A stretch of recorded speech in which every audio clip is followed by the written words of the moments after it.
Su Feng had only just traversed into the courtyard when he awakened a divine-level fishing system. Relying on the rewards bestowed by the system and the treasures he caught daily, his life grew increasingly flourishing. Moreover, within the confines of the system's space, Su Feng cultivated a variety of crops. While the other inhabitants of the courtyard were still fretting over their sustenance, Su Feng had already begun to enjoy a modestly prosperous life thanks to the system. A matchmaker introduced him to a potential spouse, and Su Feng was poised for a perfect marriage. He also held a position in the procurement department, causing envy among all the residents of the courtyard. Silly Zhu remarked, "This lad truly has a charmed life." Qin Huairu commented, "Being with such a person signifies a blissful existence." Yi Zhonghai expressed, "I need him to support me in my old age." Chapter 1. The Fisherman. What a twist of fate. I actually traversed. Su Feng gazed at the unfamiliar surroundings, feeling a throbbing headache. He clearly remembered that just last night he had been drinking with a few friends. To his astonishment, he had passed out in a daze and found himself transported to another world, which was rather humorous. Just as he was at a loss, a surge of unfamiliar memories flooded his mind. This was the world of the bird-filled courtyard. The original inhabitant he had become was a man sharing his own name. The original's parents had passed away early, and he had taken over his father's position in the procurement department of a steel mill. Su Feng had managed to establish a stable footing in the city of Beijing. Yesterday marked the day Su Feng received notification of his formal appointment in the procurement department. The original, in a fit of joy, indulged in excessive drinking, leading to a cerebral hemorrhage and his untimely demise. Had it not been for Su Feng's timely arrival, the original's life would have reached an unfortunate end. The Su family would have faced extinction. Ding! Host detected as awakened. Divine-level fishing system is binding. System binding successful. Host received a novice gift pack. Does the host wish to open it now? Open it. I must open it. Although belated, the system had arrived. As an avid reader, if he lacked this awareness, all the years spent would have been in vain. As a fisherman, he could catch everything except fish. Now, having traversed into the courtyard's narrative, the time to utilize the system had arrived, and it came unbidden. Ding! Congratulations, host has opened the novice gift pack.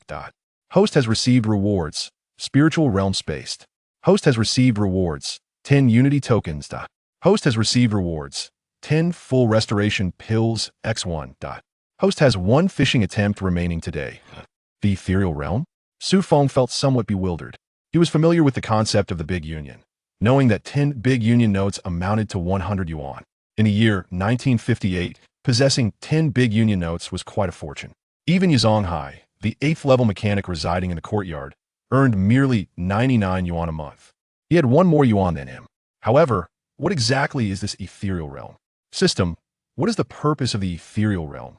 Host, the ethereal realm is equivalent to the host's portable extra-dimensional space, which can be accessed and utilized without any restrictions.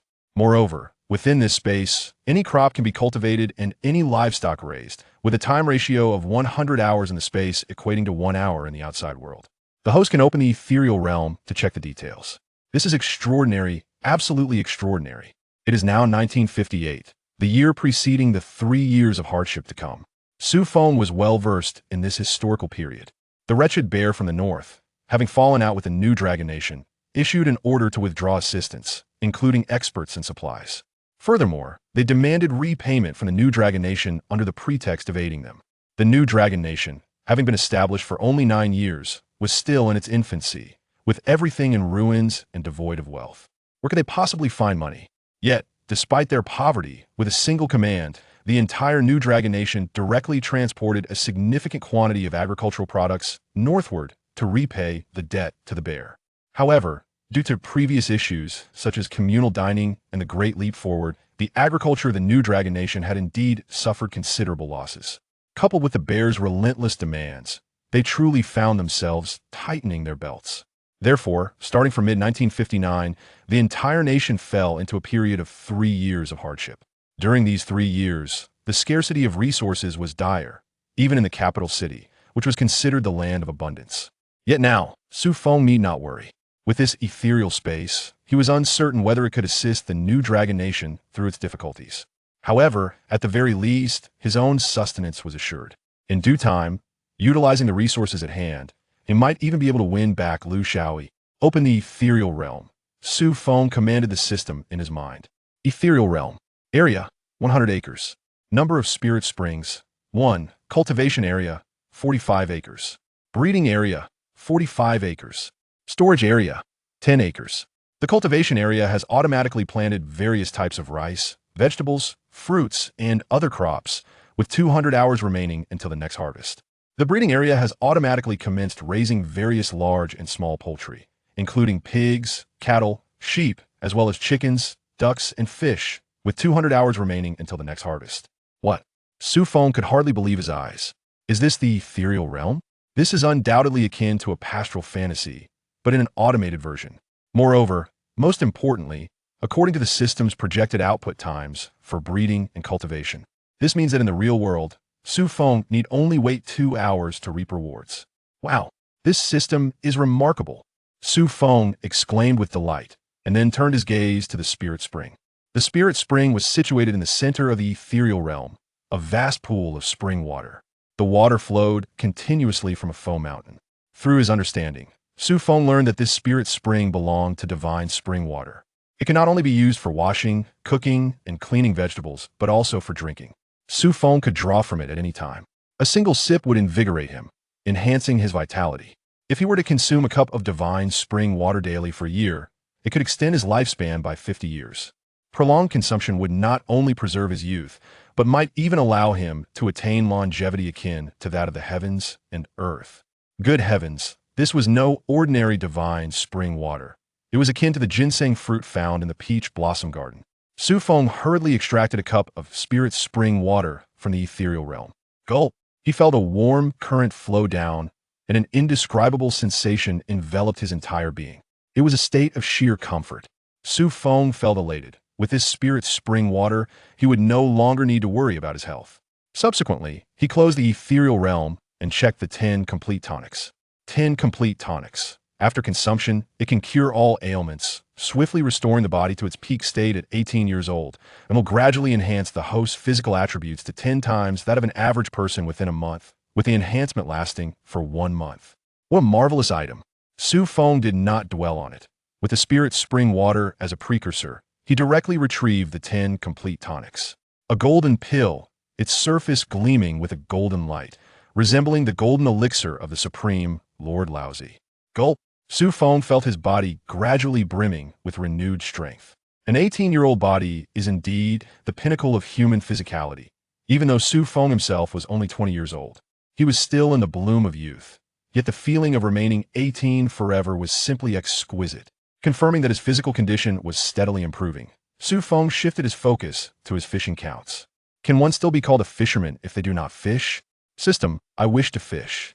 With a splash, a fish pond materialized before Feng. In the next moment, a golden fishing rod appeared in his hand.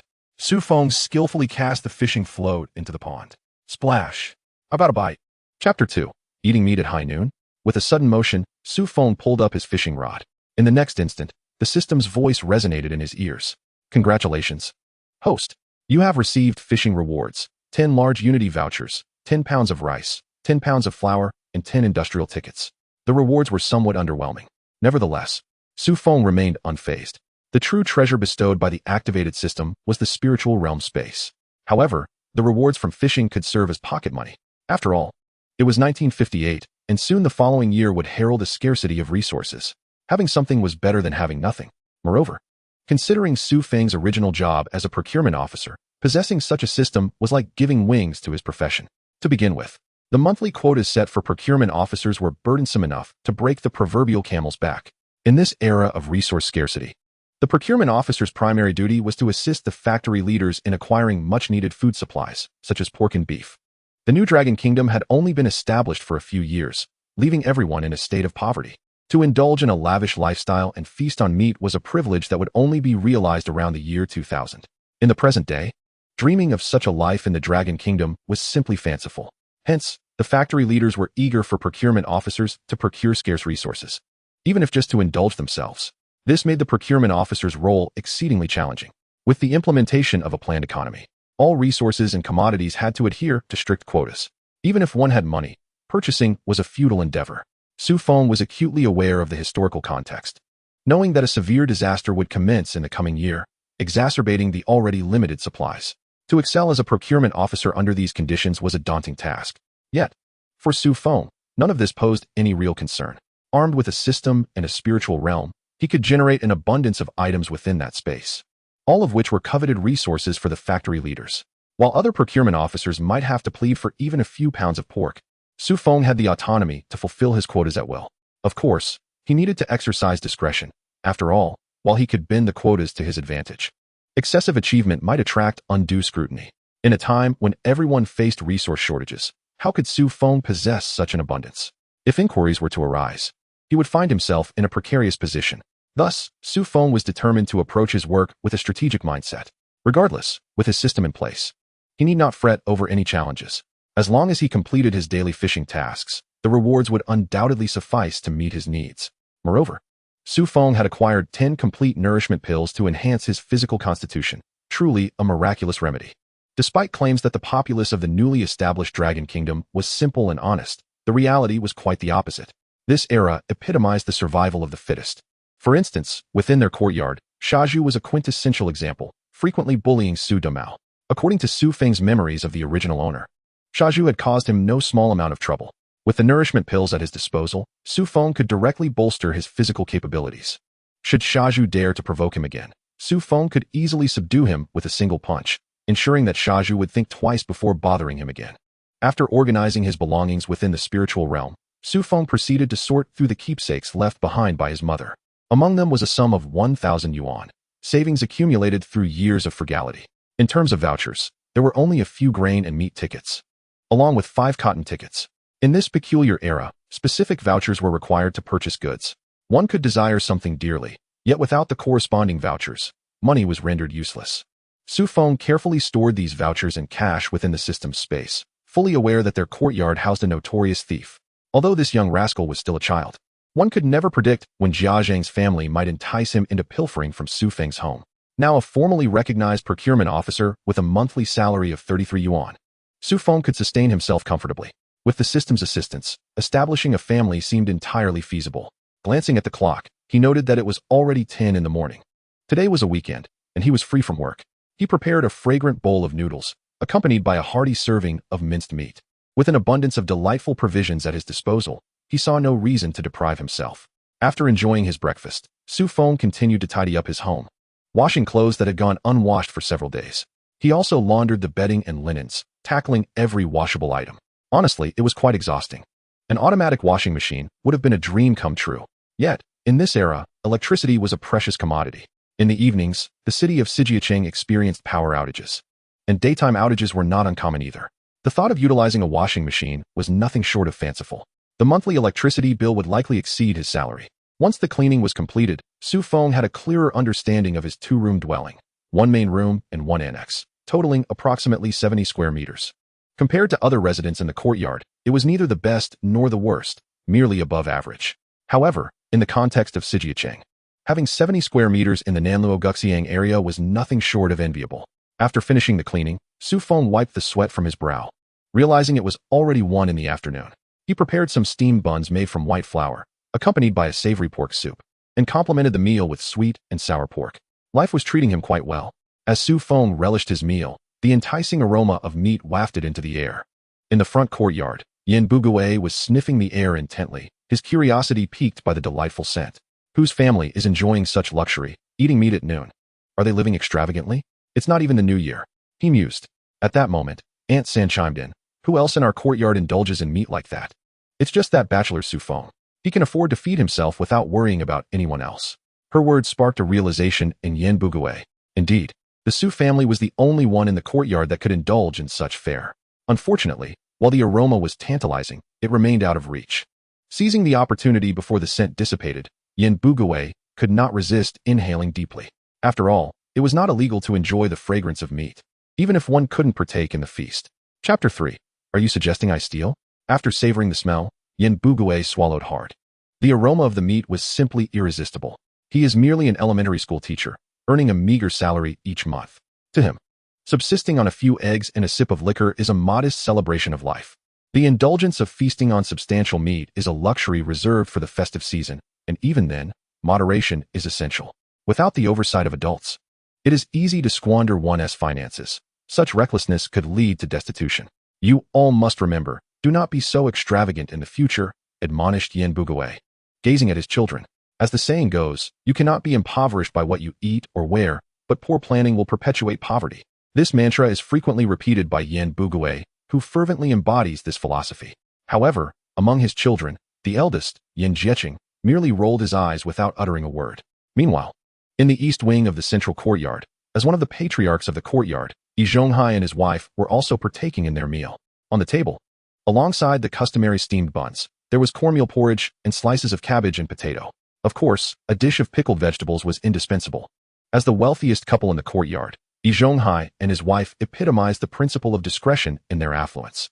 Typically, Yi Zhonghai, a 7th-level locksmith, earned a salary of at least 70 to 80 yuan per month. In these times of rising prices, such an income is hardly sufficient. With no children to care for, the couple hardly consumed much. They should, by all accounts, be living comfortably, yet their table rarely featured meat, and even eggs were scarce.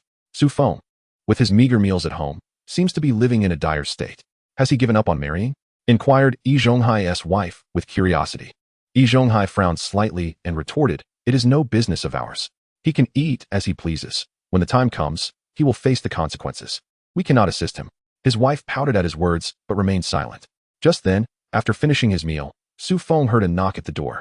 Curious about who might be visiting at this hour, he opened the door to find Yen Jieching standing there. "What brings you here?" Su Feng inquired. "The elder has asked me to inform you that everyone in the courtyard should gather in the central courtyard for a meeting shortly." "A meeting? What is it about?"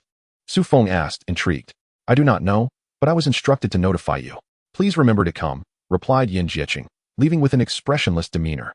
Yen Jieching certainly seemed like a dog, acting as if someone owed him millions.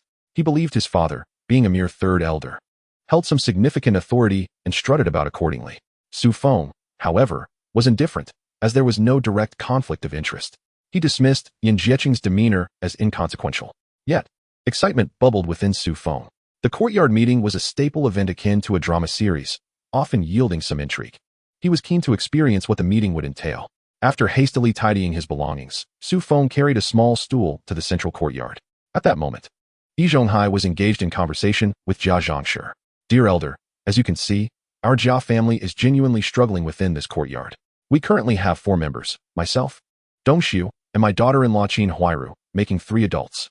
The children, Bongging and Xiaodang, are still manageable, but in a few years, once my eldest grandson grows up, these 2 rooms will be utterly insufficient," Jia Dongxiu lamented, looking at Yi Zhonghai. "Su Feng is currently a bachelor, with only himself in the house. We propose that he allow us to occupy his wing, thus providing our family with a bit more space." Yi Zhonghai found himself in a quandary. Regardless of the circumstances, Su Feng's rooms belonged to him. Jia Zhangshi's request felt like an outright demand. Despite Yi Zhonghai's dissatisfaction with Su Feng, he was reluctant to endorse such blatant thievery. "Are you not concerned about the repercussions of such actions?" He pondered silently. Noticing Yi Zhonghai's hesitation, Jia Zhangshi played the emotional card. "You are Dongxiu's mentor. We need not discuss anything further. Our Dongxiu is not only your student, but also akin to your son. They say once a teacher, always a father. Will Dongxiu not care for you in your old age? Assisting our family is tantamount to aiding yourself. You stand to lose nothing." This struck a chord with Yi Zhonghai, though he recognized the moral ambiguity of the situation. If it escalated to the neighborhood committee, he would bear the consequences. "Sister, I understand your sentiments, but it is still their property. You cannot expect me to seize it," he replied. "Oh dear elder, I do not mean to imply that you should take it by force. Rather, I suggest you negotiate with Su Feng to lend us the space until Dongxiu secures housing from the factory. It would merely be a loan, not a theft. Besides, we, the Jia family, are law-abiding citizens, not ones to engage in unlawful activities." While the Jia family's residence was not adjacent to the Su family's, the opportunity to capitalize on Su Feng's solitary status was too tempting for Jia Zhangshi to resist. Yi Zhonghai, feeling cornered, stated, "Sister, let me be candid. If you truly wish to borrow from the Su family, you must approach them directly. As the elder of our courtyard, I can only advocate for you. Whether it succeeds is beyond my control." Jia Zhangshi fell silent, initially hoping for Yi Zhonghai's intervention, but realizing he was not an ally to rely upon. Before long, Su Feng entered the central courtyard with his stool, where the other residents of the 4-house compound were gradually gathering. Once everyone was seated, Yi Zhonghai approached the 8 immortals table. The table was arranged with Yi Zhonghai in the center, the second elder on his left, and the third elder on his right, each with a tea jar before them. As the crowd settled, The second elder, Lu Haizhong, was the first to speak. Everyone, please quiet down. I implore you all to arrive promptly for our meetings in the future. We, the three elders, have been waiting for quite some time. Is this how we should conduct ourselves? Lu Haizhong's words went largely ignored, as the meeting was merely a formality, yet he persisted in his pretense of authority. In essence, the role of the elders was a mechanism established by the state for community self-regulation during these tumultuous times. Although the Nulong nation had been founded, remnants of malefactors and hostile elements still lingered among the populace. The government, unable to apprehend every wrongdoer daily, resorted to appointing respected figures within the community to maintain order in the courtyard. In the ordinary course of daily life, the three elderly gentlemen oversee the trivial matters within the courtyard, addressing neighborhood disputes and the like. Should there be a need to identify any nefarious elements among the populace, these gentlemen are quite capable of assisting in unearthing such miscreants. Although they do not hold formal positions nor receive any remuneration within the confines of the courtyard, these three gentlemen are regarded as figures of absolute authority. Moreover, the personnel from the local street office are well acquainted with the dynamics of the courtyard and rely heavily on these gentlemen for reports. Thus, in certain respects, it would not be an exaggeration to refer to them as the local sovereigns of the courtyard. At this moment, Elder Lu Haizhong continued to regale the assembly with a series of platitudes, extolling the current favorable circumstances. He emphasized the importance of aligning the courtyard with national policies to uphold its reputation as an exemplary institution. After articulating these sentiments, Elder Lu Haizhong finally exhaled in relief. Having indulged his bureaucratic inclinations, he then invited Elder Yi Zhonghai to share his thoughts. Upon Lu Haizhong's conclusion, Yi Zhonghai rose to address the gathering. Esteemed neighbors, the purpose of convening this courtyard assembly is primarily due to the lack of meetings since the new year.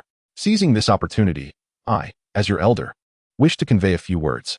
As you are all aware, our courtyard is recognized as a model community in the heart of the city, a status achieved through our collective efforts. This year, the evaluation for exemplary courtyards is set to commence once again. I ardently hope that everyone will strive diligently to maintain this esteemed reputation. Let us not speak in abstractions. The accolades we receive often translate into tangible benefits during festive seasons, as evidenced by last year's generous distribution of noodles and eggs. Even if it is merely for our own benefit during the new year, I implore you all to collaborate in safeguarding our distinguished status. It is imperative that we maintain the cleanliness of our courtyard and refrain from haphazardly piling up miscellaneous items. Each household must manage its own belongings responsibly. Moreover, we must uphold the spirit and values of our courtyard, embodying civility, respect for the elderly, affection for the young, filial piety, and mutual support, thereby contributing to our collective honor. Before Yi Zhonghai could finish his address, Jia Zhangshi interjected. Elder Yi, I have a matter to discuss. Yi Zhonghai paused, recognizing that Jia Zhangshi was indeed aiming to encroach upon Su's property. Before he could respond, Jia Zhangshi continued. As you all know, our family consists of 4 members. Yet we have only 2 rooms, which is exceedingly cramped. We are struggling for space, while Su Feng resides alone in 2 rooms. This is an utter waste. As an exemplary courtyard, we should exemplify the spirit of mutual assistance. Currently, my daughter-in-law, Qin Huairu, is expecting another child, which will soon increase our household to 5. Su Feng, dear, I do not wish to take advantage of you. You are alone, after all. Would it be possible for you to lend us one of your rooms? I assure you, once my son receives his housing allocation, we shall return the room to you. Su Feng was momentarily taken aback, utterly bewildered. He truly had not anticipated such brazen audacity from Jia Zhangshi. He was aware that the courtyard was home to a collection of unscrupulous individuals, driven by greed and ignorance. Yet he was astonished that someone would so openly attempt to usurp his living space. Is this truly a loan? If you borrow it, will you return it? He mused. Surely no one in this world lends out their home. Jia Zhangshi must be out of her mind. Her shamelessness was astonishing. She spoke with such confidence that she exhibited no sign of embarrassment. As Jia Zhangshi's words resonated among the onlookers, they became animated. Su Damao wore an expression of malicious glee, reveling in Su Feng's predicament. Su Feng had always maintained a low profile within the courtyard, especially after the passing of his parents. He was alone, and the Su family, in essence, was on the brink of extinction. Jia Zhangshi's audacious request was outrageous. Had Su Feng's parents been alive, they would have surely risen in indignation, condemning her actions. But now, Jia Zhangshi was clearly exploiting Su Feng's solitude, flaunting her family's size as an advantage. Surrounded by curious gazes, Su Feng remained momentarily dazed, unable to comprehend the situation. As a person of the 21st century, he never expected to encounter such audacity. Thus, he found himself momentarily speechless. Elder Yi Zhonghai, noticing Su Feng's silence, interjected. Su Feng, Jia's family is indeed facing difficulties. As members of the same courtyard, it would be ideal if we could assist one another. Perhaps you could consider lending a room to Jia's family until her son receives his housing allocation. Finally roused from his stupor, Su Feng looked at Elder Yi with disdain and replied, Elder Yi, I must admit, I did not quite grasp your words. Are you suggesting that I lend a room to the Jia family? Is that your implication? Indeed, Su Feng, please do not take offense. We are simply assisting one another in our shared community, Elder Yi responded. I must insist, Elder Yi, your reasoning is utterly flawed, Su Feng retorted, rolling up his sleeves in preparation for confrontation. You think you can take advantage of my family? You have underestimated me by 1,000 years. Su Feng was no fool. He was not one to allow himself to be robbed of his rightful property. This was the only legacy of the original owner, and since Su Feng inhabited that body, it was his duty to safeguard the original owner's assets. This was the sole property of the Su family, and Su Feng intended to rely on it for his future marriage and family life. If Su Feng were to acquiesce to the Jia family's demands, it would indeed be akin to throwing away a meat bun to a dog, gone without hope of return. Elder Yi, are you perhaps a comedian performing at the bridge in the west of the city? Are you here to entertain us? Su Feng challenged. Su Feng, please do not take offense. We are merely supporting one another, Elder Yi attempted to clarify, but Su Feng cut him off. I say, Elder Yi, you are a 7th-level machinist at the steel plant, soon to be promoted to 8th level. Your monthly salary is a modest 80 yuan, but upon promotion, it will rise to 99 yuan. That's barely 1,200 yuan a year. You know that I lost my parents early and am now alone. If you could share some of your salary with me, it would alleviate my burden. When I marry and establish my own family, I will repay you slowly. How does that sound? Laughter erupted among the crowd, leaving Elder Yi at a loss for words. This matter is fundamentally unreasonable on the part of Jia Zhangshi. You speak of coveting someone else's house. You have no deep bond with them. How can you dare to desire their property? At this point, Yi Zhonghai flushed and fell silent. Observing this, Jia Zhangshi pointed at Su Feng, berating him. Su Feng, you are exceedingly stingy. You are the sole occupant of your home. It remains vacant, so what harm would it do to lend it to us? After all, we are neighbors in a courtyard. Your refusal to assist us in our time of need reveals your lack of conscience. Su Feng, unperturbed, shot Jia Zhangshi a disdainful glance. I address you as old lady Jia out of respect. Otherwise, I would call you an old witch. Why not lend me your house instead? What? Do you think your family would be left to sleep on the streets? Moreover, if your son Jia Dongshu lacks the capability to secure a house, he ought not to brood so much. If you have the ability to bear children, you should also possess the means to raise them. If not, seek assistance elsewhere. Su Feng's words struck hard, drawing a sharp intake of breath from Jia Zhangshi. Hearing this, Jia Dongshu immediately stood up, glaring fiercely. Su Feng, what nonsense are you spouting? I remarked that Jia Zhangshi has had her fill of foulness. Do you take issue with that? Su Feng stood his ground. Yi Zhonghai, sensing the tension between the two, banged the table. What is this? Are we to abandon our reputation in the courtyard? Realizing his master was angry, Jia Dongshu fell silent. Su Feng, however, scoffed. Our reputation in the courtyard? If you understand the importance of it, then you ought to comprehend the situation. To be furious over not borrowing my house is absurd. Do you truly believe you are in the right, Jia Dongshu? If you are convinced of your righteousness, how about this? I am still unmarried. Once your wife Qin Huairu gives birth, why not lend me a child as well? After all, mutual aid is what we strive for. Upon hearing this, Qin Huairu's face flushed crimson. Jia Dongshu, incensed, seemed ready to strike Su Feng. Su Feng, rolling up his sleeves, said, Come on, don't think I'm boasting. You're no match for me, even with one hand. Lu Haizhong, witnessing the unfolding drama, slammed the table. Jia Dongshu, do you think you can act with impunity? Sit down. Once restrained, Jia Dongshu glared fiercely at Su Feng, who met his gaze defiantly, even giving him an obscene gesture. Of course, in those times, no one knew the meaning of such a gesture, but Jia Dongshu could infer from Su Feng's expression that it surely bore ill intent. Yi Zhonghai hastily interjected. I say, you two, cease your quarrel. Su Feng, this is merely a discussion. It is not a mandate for you to lend. Su Feng looked at Yi Zhonghai. Old sir, you have yet to answer my question. I am still unmarried. Why not share half of your monthly salary with me? Once I am wed and financially stable, I will repay you. Yi Zhonghai, taken aback by Su Feng's boldness, found himself speechless. He could be a good Samaritan, but when it came to parting with money, he hesitated. Jia Zhangshi, seeing Su Feng's refusal and the humiliation of her son, unleashed a torrent of insults, calling him a wretched spawn, a short-lived ghost, a bastard without parents, among others.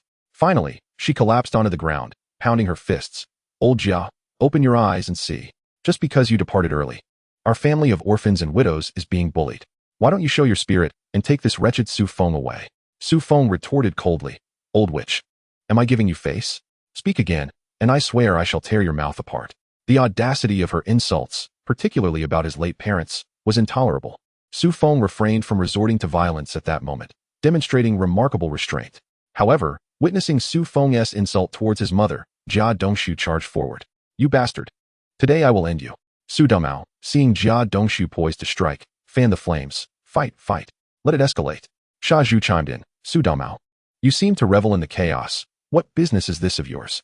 Su Dumao disregarded him, absorbed in the unfolding spectacle. Su Feng stood firm, rolling up his sleeves, and landed a direct punch on the advancing Jia Dongshu. Bam! Jia Dongshu felt darkness envelop him, stars exploding in his vision. He found himself on the ground, dazed. When had Su Feng become so powerful? Though Jia Dongshu was a first-class mechanic at the factory, his strength was not insignificant. Yet, no one anticipated that he would be felled by a single punch from Su Feng, a mere procurement clerk. Jia Dongshu, is this all you amount to? One punch and you're down. How dare you emerge to cause trouble alongside your old witch of a mother? You are courting death. Su Feng genuinely did not expect his strength to have increased so dramatically. The tonic he had consumed truly worked wonders. Previously, he felt merely revitalized. But now he realized he had gained formidable strength. Chapter 6. Unleashing his secret weapon.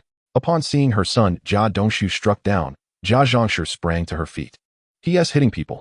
Su Feng is attacking. Old sir, will you intervene or not? Jia Zhangshi was in a frenzy, wishing to confront Su Feng. However, everyone could see that she was merely flailing about. Should she truly engage Su Feng, a single punch from him could easily send her to her grave. At that moment, Su Feng coldly regarded Jia Zhangshi. Jia Zhangshi, I do not concern myself with others. But you dare to prance about here with your dirty laundry, not even washed clean if you persist in this charade. I shall report you to the neighborhood committee for promoting feudal superstition and accuse your son of misconduct at the factory. Jia Zhangshi, who had been so animated, suddenly lost her fervor upon hearing Su Feng's words. Reporting her for promoting feudal superstition was no trifling matter in those times. It could lead to several months of re-education. After all, the prevailing sentiment was one of eradicating feudal practices. Promoting such beliefs would be seen as opposing the government. As for the allegations against her son Jia Dongshu, the community was already well aware of them, even if no one spoke out.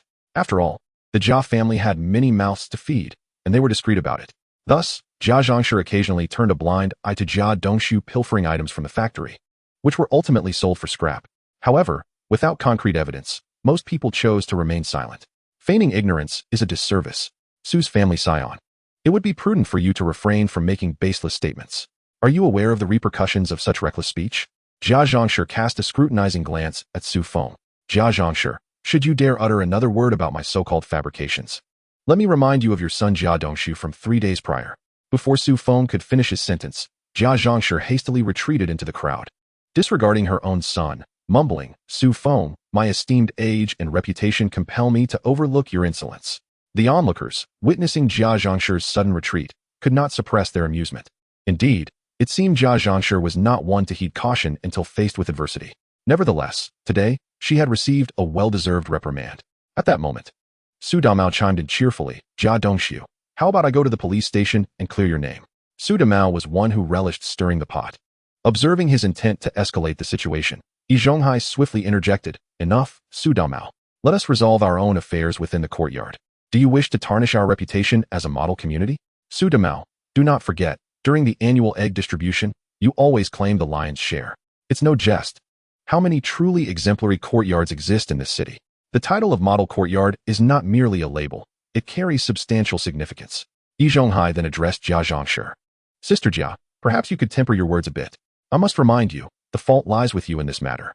Lu Haizhong echoed, indeed, Sister Jia, it would be prudent for you to refrain from further comment.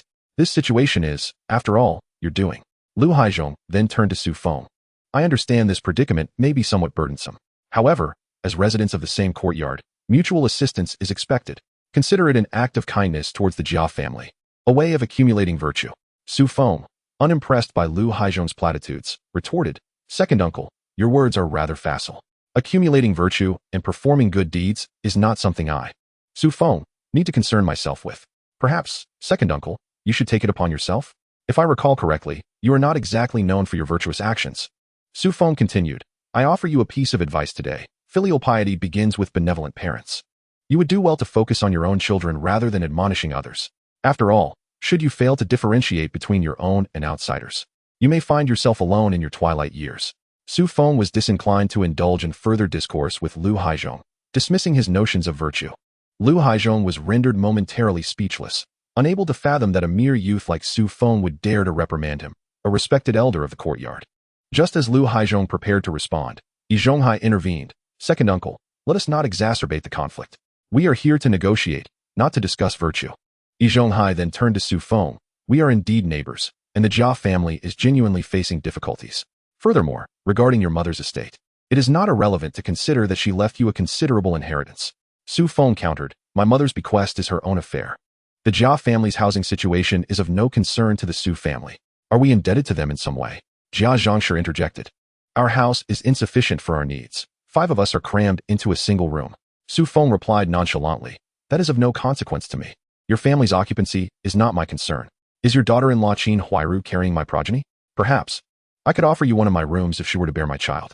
His words left Qin Huairu blushing deeply, lowering her gaze in embarrassment. Had it not been for her husband and mother-in-law's presence, she would have fled indoors. The courtyard's residents erupted in laughter at Su Feng's audacity. Indeed, Jia Zhangshi. Su Feng is still a bachelor. The Su family now consists solely of him. Why not allow Qin Huairu to bear his child and secure a future for the family? This jest came from none other than Su Damao, ever eager for drama. Jia Zhangshi found herself at a loss for words, utterly taken aback by Su Feng's transformation. The once meek Su Feng had now become a formidable presence, a far cry from the timid boy who had once been easily dismissed. Yi Zhonghai, witnessing Su Feng's unyielding stance, resorted to emotional manipulation. Su Feng, remember, we are all human. Your mother received our assistance in her time of need. Now that the Jia family is struggling, helping them is not too great a sacrifice. Once Jia Dongshu secures his housing, he will repay you. Su Feng, unimpressed by Yi Zhonghai's guilt trip, retorted, First uncle, you have no children or descendants. When your time comes, I assure you I will come to assist, albeit only in writing your elegy. The courtyard erupted in laughter, with the absurdity of a man in his 40s contemplating his own funeral arrangements drawing mirth from all present. As Yi Zhonghai struggled for words, Su Feng addressed the crowd, esteemed neighbors, the Jia family is part of our community. As such, we cannot stand idly by. I propose that those with 2 rooms in their homes step forward to contribute one for the Jias. This act will not only demonstrate our unity, but also uphold the reputation of our courtyard as a model community. What say you? Yet, no one dared to voice agreement. Su Feng had shifted from a personal confrontation to a collective challenge. The residents recognized that Yi Zhonghai and the Jia family were conspiring against him. No one had anticipated this newfound assertiveness from the previously docile Su Feng. After a moment of silence, Su Feng scoffed. I see no one is willing to respond. Very well, First uncle, you can see for yourself that our community lacks a leader in times of crisis. I recall your assertion that you are the patriarch of our courtyard, and it is imperative that you exemplify leadership in our daily affairs. I propose, dear elder, that the matter of apartment allocation should commence with you. It seems your residence consists of 2 rooms. Since you and the matriarch have no offspring, might not the surplus room be allocated to the Jia family? This not only showcases your admirable integrity and spirit of camaraderie, but also alleviates the Jia family's plight. One might say this arrangement is both transparent and commendable, Su Feng remarked with a chuckle. Upon his utterance, all eyes turned toward Yi Zhonghai, who, at that moment, wished for nothing more than to vanish into the earth. Indeed, you, elder, are the cornerstone of the Red Star courtyard. You frequently extol the virtues of integrity and high moral standing. Yet, here you are, with 2 rooms, and you and the matriarch are indeed without children. And at your age, the prospect of procreation is non-existent. Moreover, Jia Dongshu is your disciple, and he has always maintained a cordial relationship with you. Why then, do you not consider relinquishing one of your rooms to the Jia family? Just as the congregation fixated on Yi Zhonghai, Su Damao interjected once more. Su Feng, you seem rather oblivious. The elder and matriarch have been indulging in copious amounts of chicken lately, contemplating the prospect of 2 robust sons to carry on the Yi family legacy. The crowd erupted in laughter, only to stifle it upon witnessing Yi Zhonghai's livid countenance. Yi Zhonghai glared at Su Damao with fiery eyes, his expression conveying a desire to consume him whole.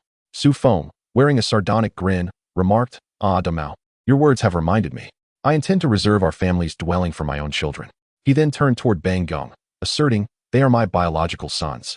Not the kind of ambiguous relations.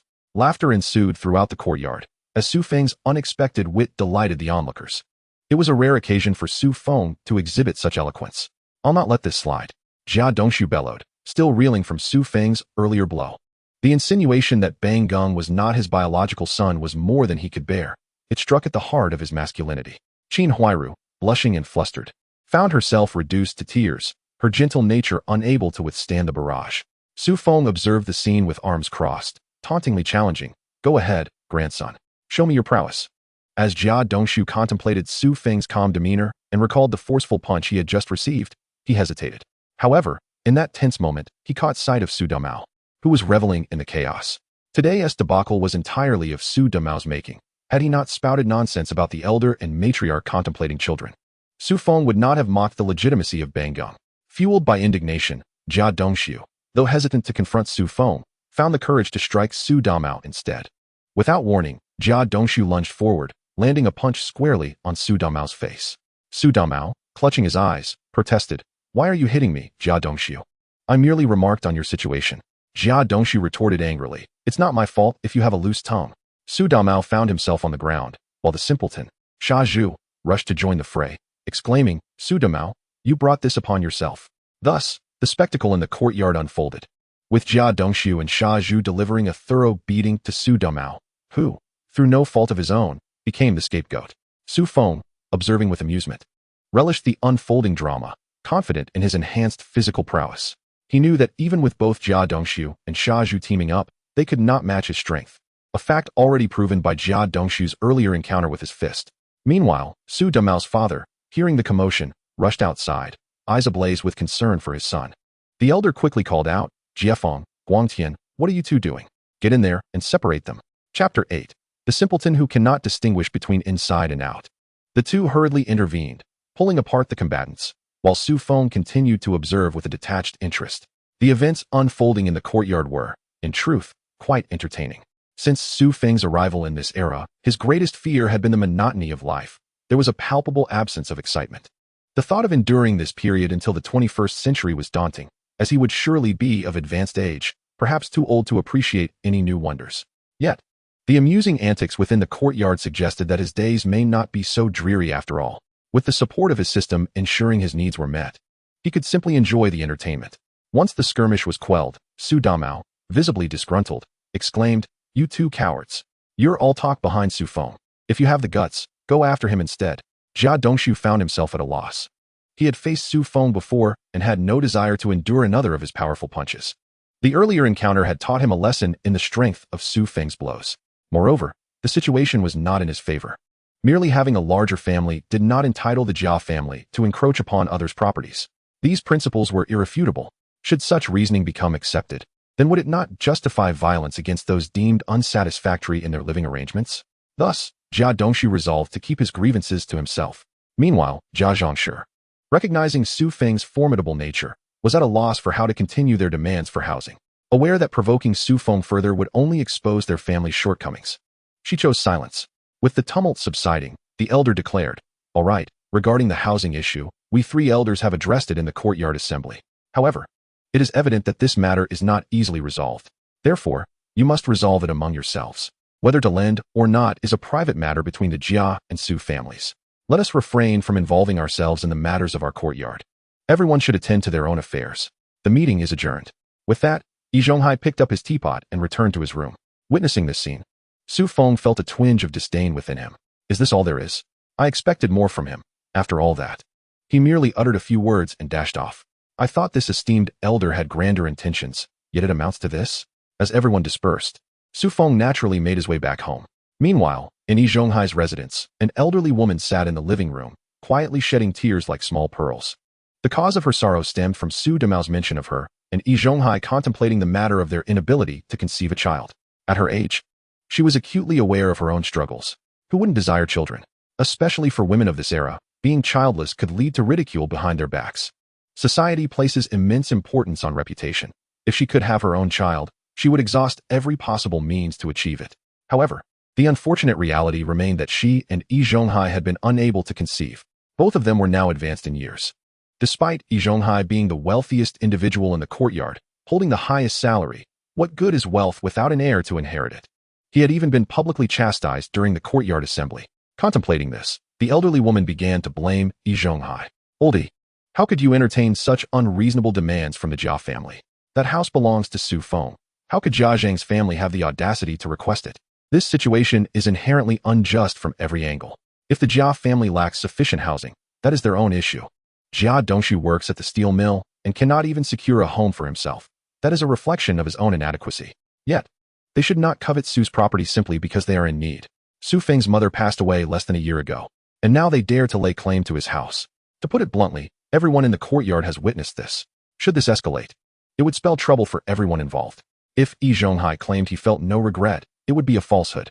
Initially, he had thought of Jia Dongshu as his apprentice and future caretaker, and the Jia family had a strong lineage. He, having no children of his own, had believed that by assisting them, Jia Dongshu would later care for him and the elderly woman. Thus, in a moment of impulse, he had agreed to help. Su Feng, typically reserved, had surprised everyone today with his eloquence, leaving Yi Zhonghai at a loss for words.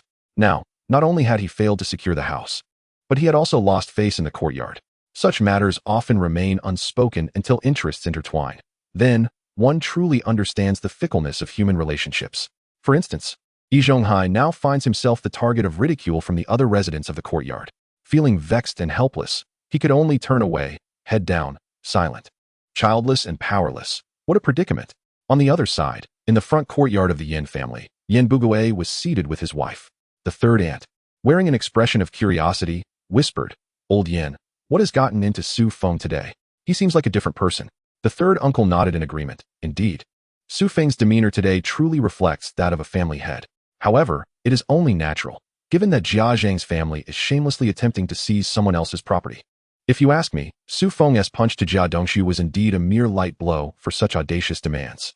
Only a woman as brazen as Jia Zhang could voice such a request. But one must not forget about Shaju. Ever since his father, He Daqing, ran off with the widow Bai, he too has assumed the role of a family leader. The third aunt interjected, "That is not the same.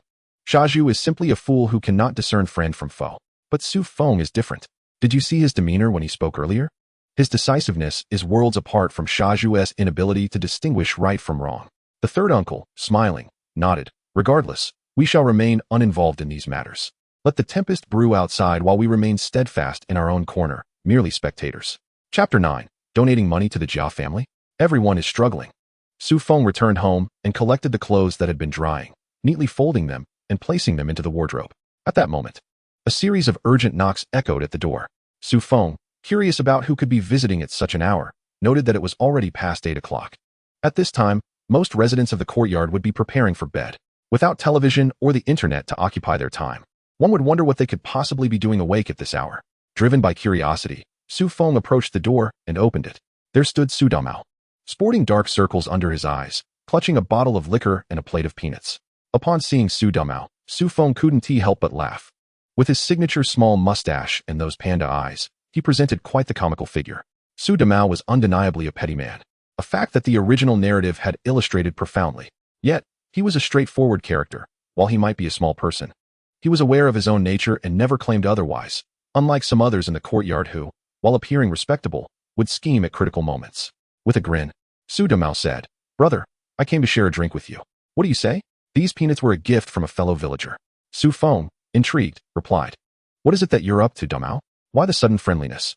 Su Damao then explained, "What could I possibly be doing? Watching you stand up to Yi Zhonghai today was immensely gratifying.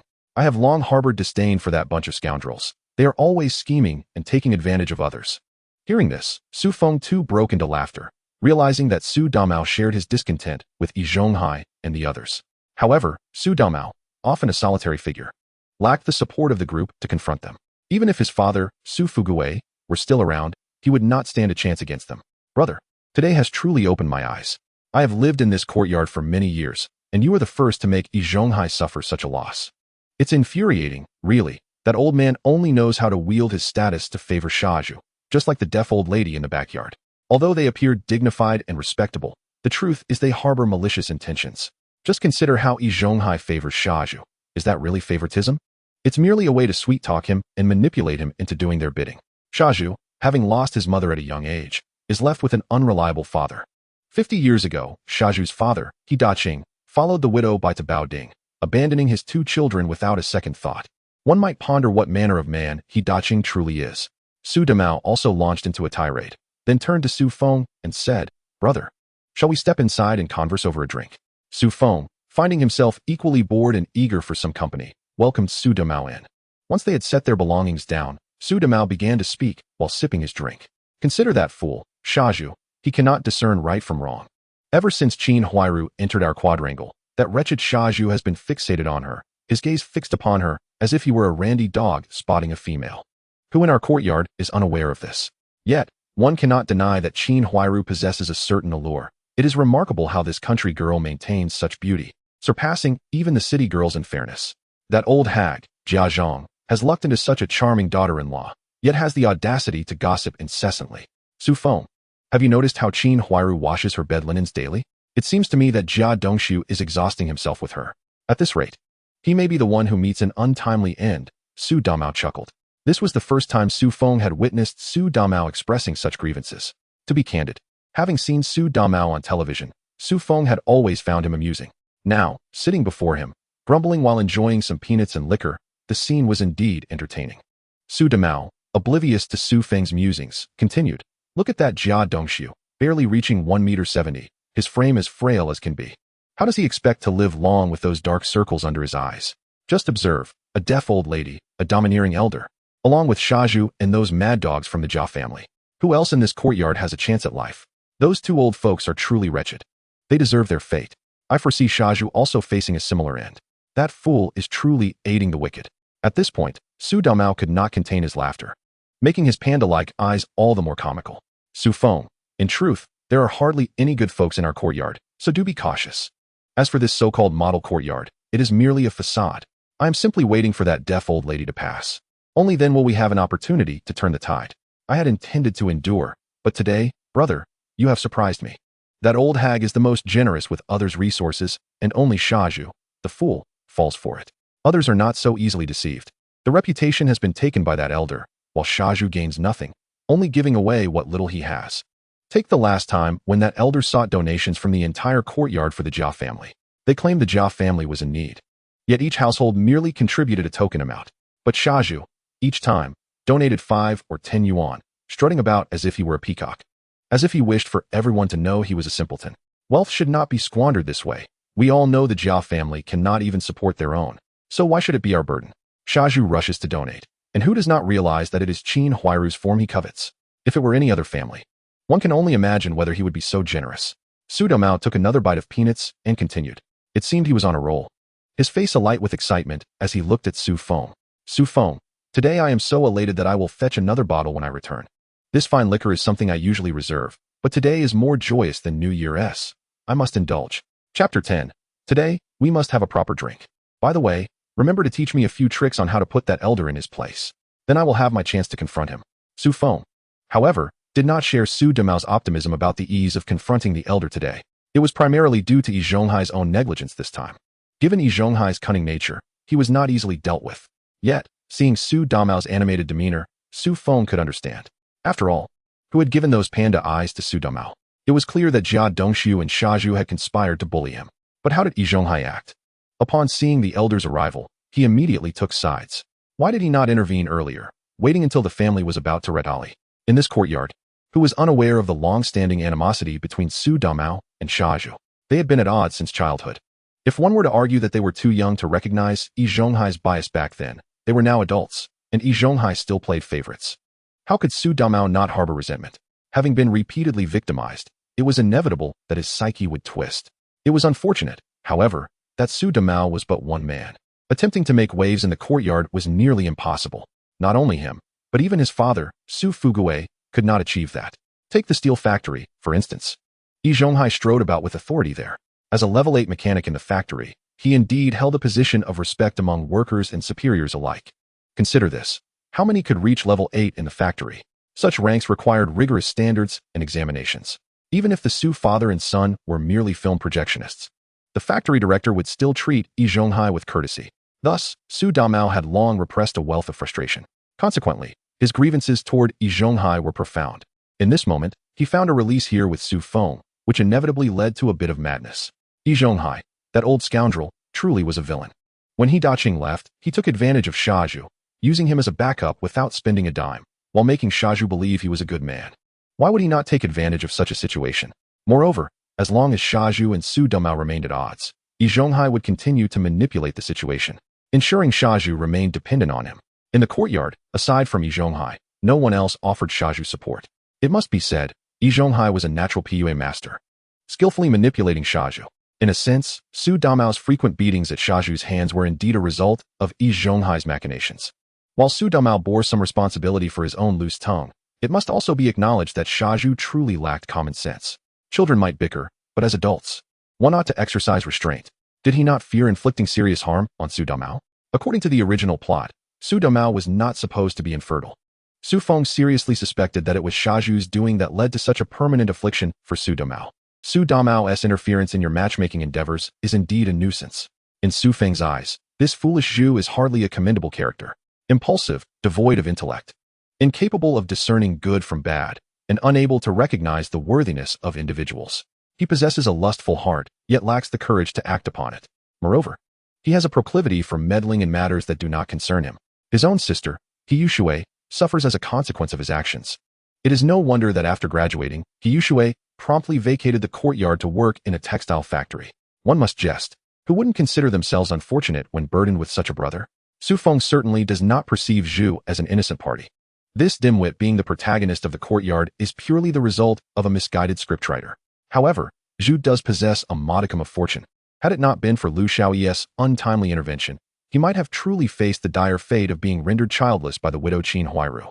Viewed from this perspective, Zhu is indeed a perfect target for the relentless exploitation of the courtyard residents. Yi Zhonghai seeks Zhu's assistance in supporting his old age.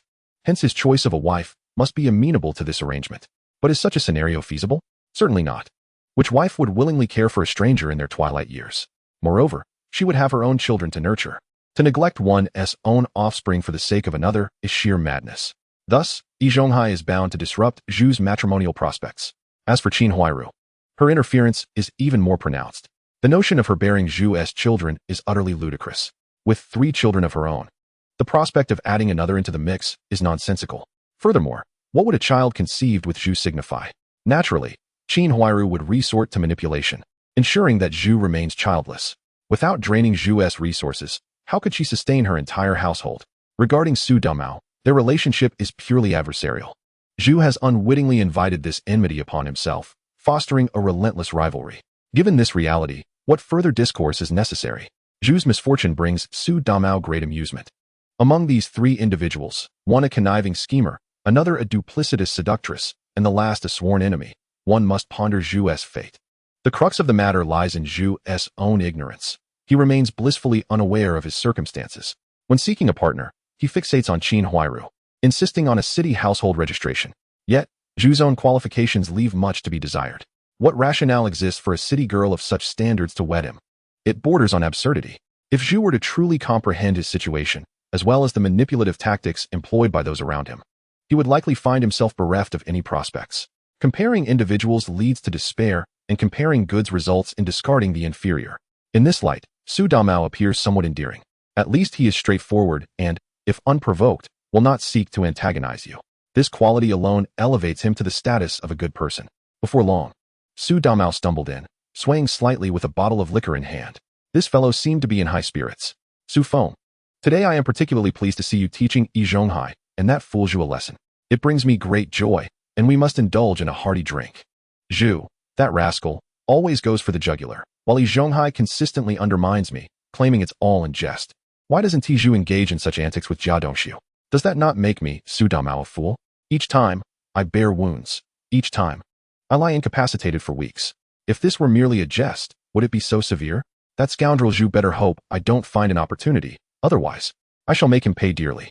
With that, Su Damao raised his glass and clinked it with Su Feng's, downing the contents in one go. Moments later, he began to weep uncontrollably. It seems the weight of years of grievances was finally surfacing.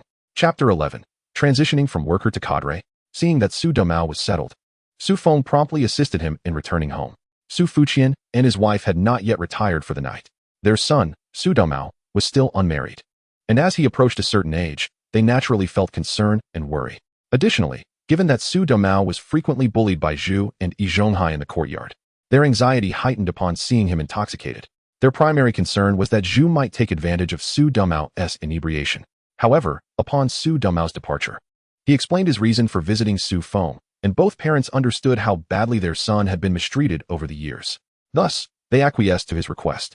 Upon escorting Su Domao home, Su Fuqian expressed his gratitude, saying, "Su Feng, thank you for bringing Domao back today. No need for such formality, Uncle Su. You too should rest early. It has been a long day," Su Feng replied before returning home himself. Passing by the Jia family's entrance, Su Feng scoffed. If the courtyard denizens dared to trouble him again, he vowed they would soon learn the meaning of true severity. When he next awoke, it was already the break of dawn. The residents of the courtyard had risen early, tending to their morning routines of washing, brushing their teeth, and having breakfast. Those who needed to work departed, while students headed off to school. Hostess remaining fishing attempts today. 1. Shall the host fish now? The system proved to be quite efficient, reminding Su Feng of his fishing endeavors. Previously, he had managed to procure a considerable haul. Curious about today's offerings, he contemplated whether he might acquire something else. While he lacked for food supplies, thanks to his spiritual realm, he sought additional resources, such as industrial tickets and cotton tickets.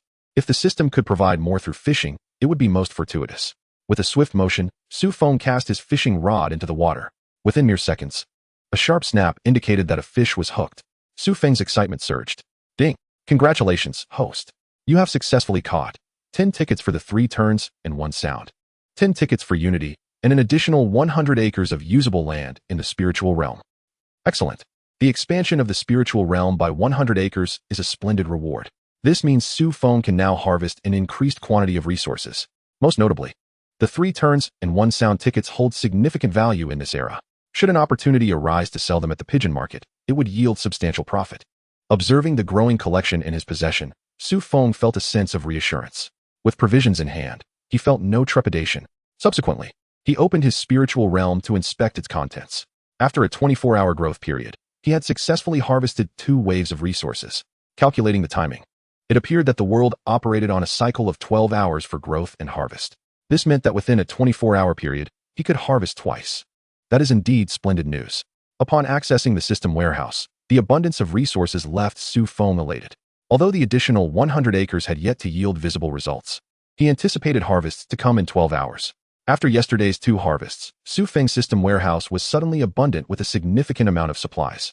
Upon tallying, it was revealed that the various vegetables totaled nearly 500 pounds. The combined weight of pork, beef, and lamb also reached 500 pounds. Additionally, chicken, duck, fish, and assorted river and seafood exceeded 1,000 pounds. Not to mention, there were also other condiments, amounting to over 200 pounds. This implies that Su Feng could thrive splendidly in this era solely relying on these resources. One might argue that even great figures of this age would struggle to obtain such provisions as those in Su Feng's possession. However, Su Feng was not a person of lofty ideals. Regrettably, one must exhibit a degree of selfishness. The resources Su Feng had procured would undoubtedly astonish anyone who discovered them. A careless revelation could easily lead to accusations of treachery. Thus, Su Feng saw no necessity to flaunt his fortune. After all, the heavens had transported him to this courtyard for the sole purpose of living his own modest life. Moreover, women in this era were rather traditional and unpretentious. They were straightforward and not prone to caprice, unlike in later times where one might find themselves in a predicament after spending money. After confirming everything was in order, Su Feng took out a pound of beef tenderloin. He meticulously cleaned it, cut it into large chunks, and prepared a hearty bowl of beef noodles. In this day and age, who could afford to put a pound of beef in their noodles? Nonetheless, Su Feng had to eat discreetly, as only a handful of families in the compound could enjoy white flour buns.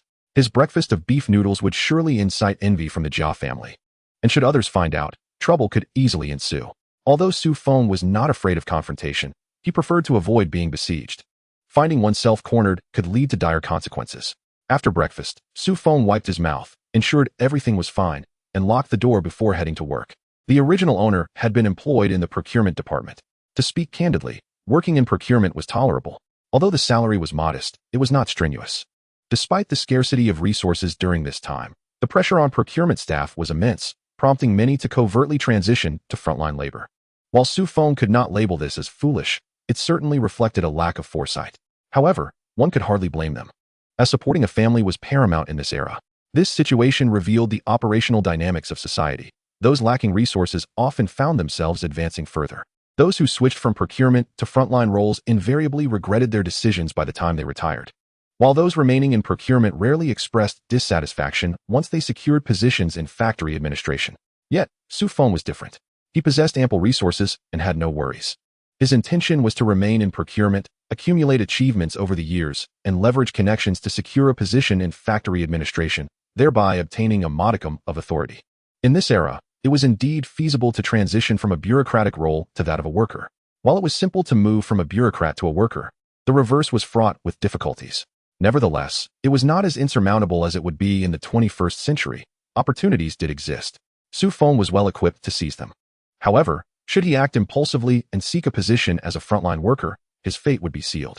Not only would he be relegated to a life of mediocrity, but his descendants might also suffer the consequences. If his son turned out to be an inept individual, his grandchildren would comprehend the meaning of the saying wealth does not last beyond 3 generations. Those skeptical could consult individuals born in the 1980s and 1990s, as they would have the most relevant insights. Chapter 12. The power of pricing lies in my hands. Feng had resolved that, prior to his time travel, he had already experienced the losses that had persisted since his grandfather's generation. This unfortunate legacy continued into his father's time. Had Feng not found himself in this unexpected situation, he might have been destined to become the very embodiment of wealth does not last beyond 3 generations. This time, however, Feng was determined to live for himself and for the future generations of his family. With the efforts of 3 generations, he might indeed elevate the Su family to new heights. Should he succeed, he would consider himself a worthy ancestor. As Feng approached the entrance of the steel rolling mill, he noticed several workers beginning to enter the factory. Upon seeing Feng, some greeted him with friendly smiles. These individuals were familiar to Feng, as the original owner was known for his amiable disposition, affording him a modest circle of acquaintances. Feng reciprocated their greetings. "Li, what are you having for lunch today?" he inquired. "That depends on that fool Xiaozhu," came the reply. "Xiao, I heard you're about to become a level 4 mechanic?" Feng continued. "Not yet. I haven't taken the exam," Xiao replied. During the brief walk to work, Feng exchanged pleasantries with numerous acquaintances. "Feng, congratulations on your promotion. Though I've heard working in procurement isn't easy.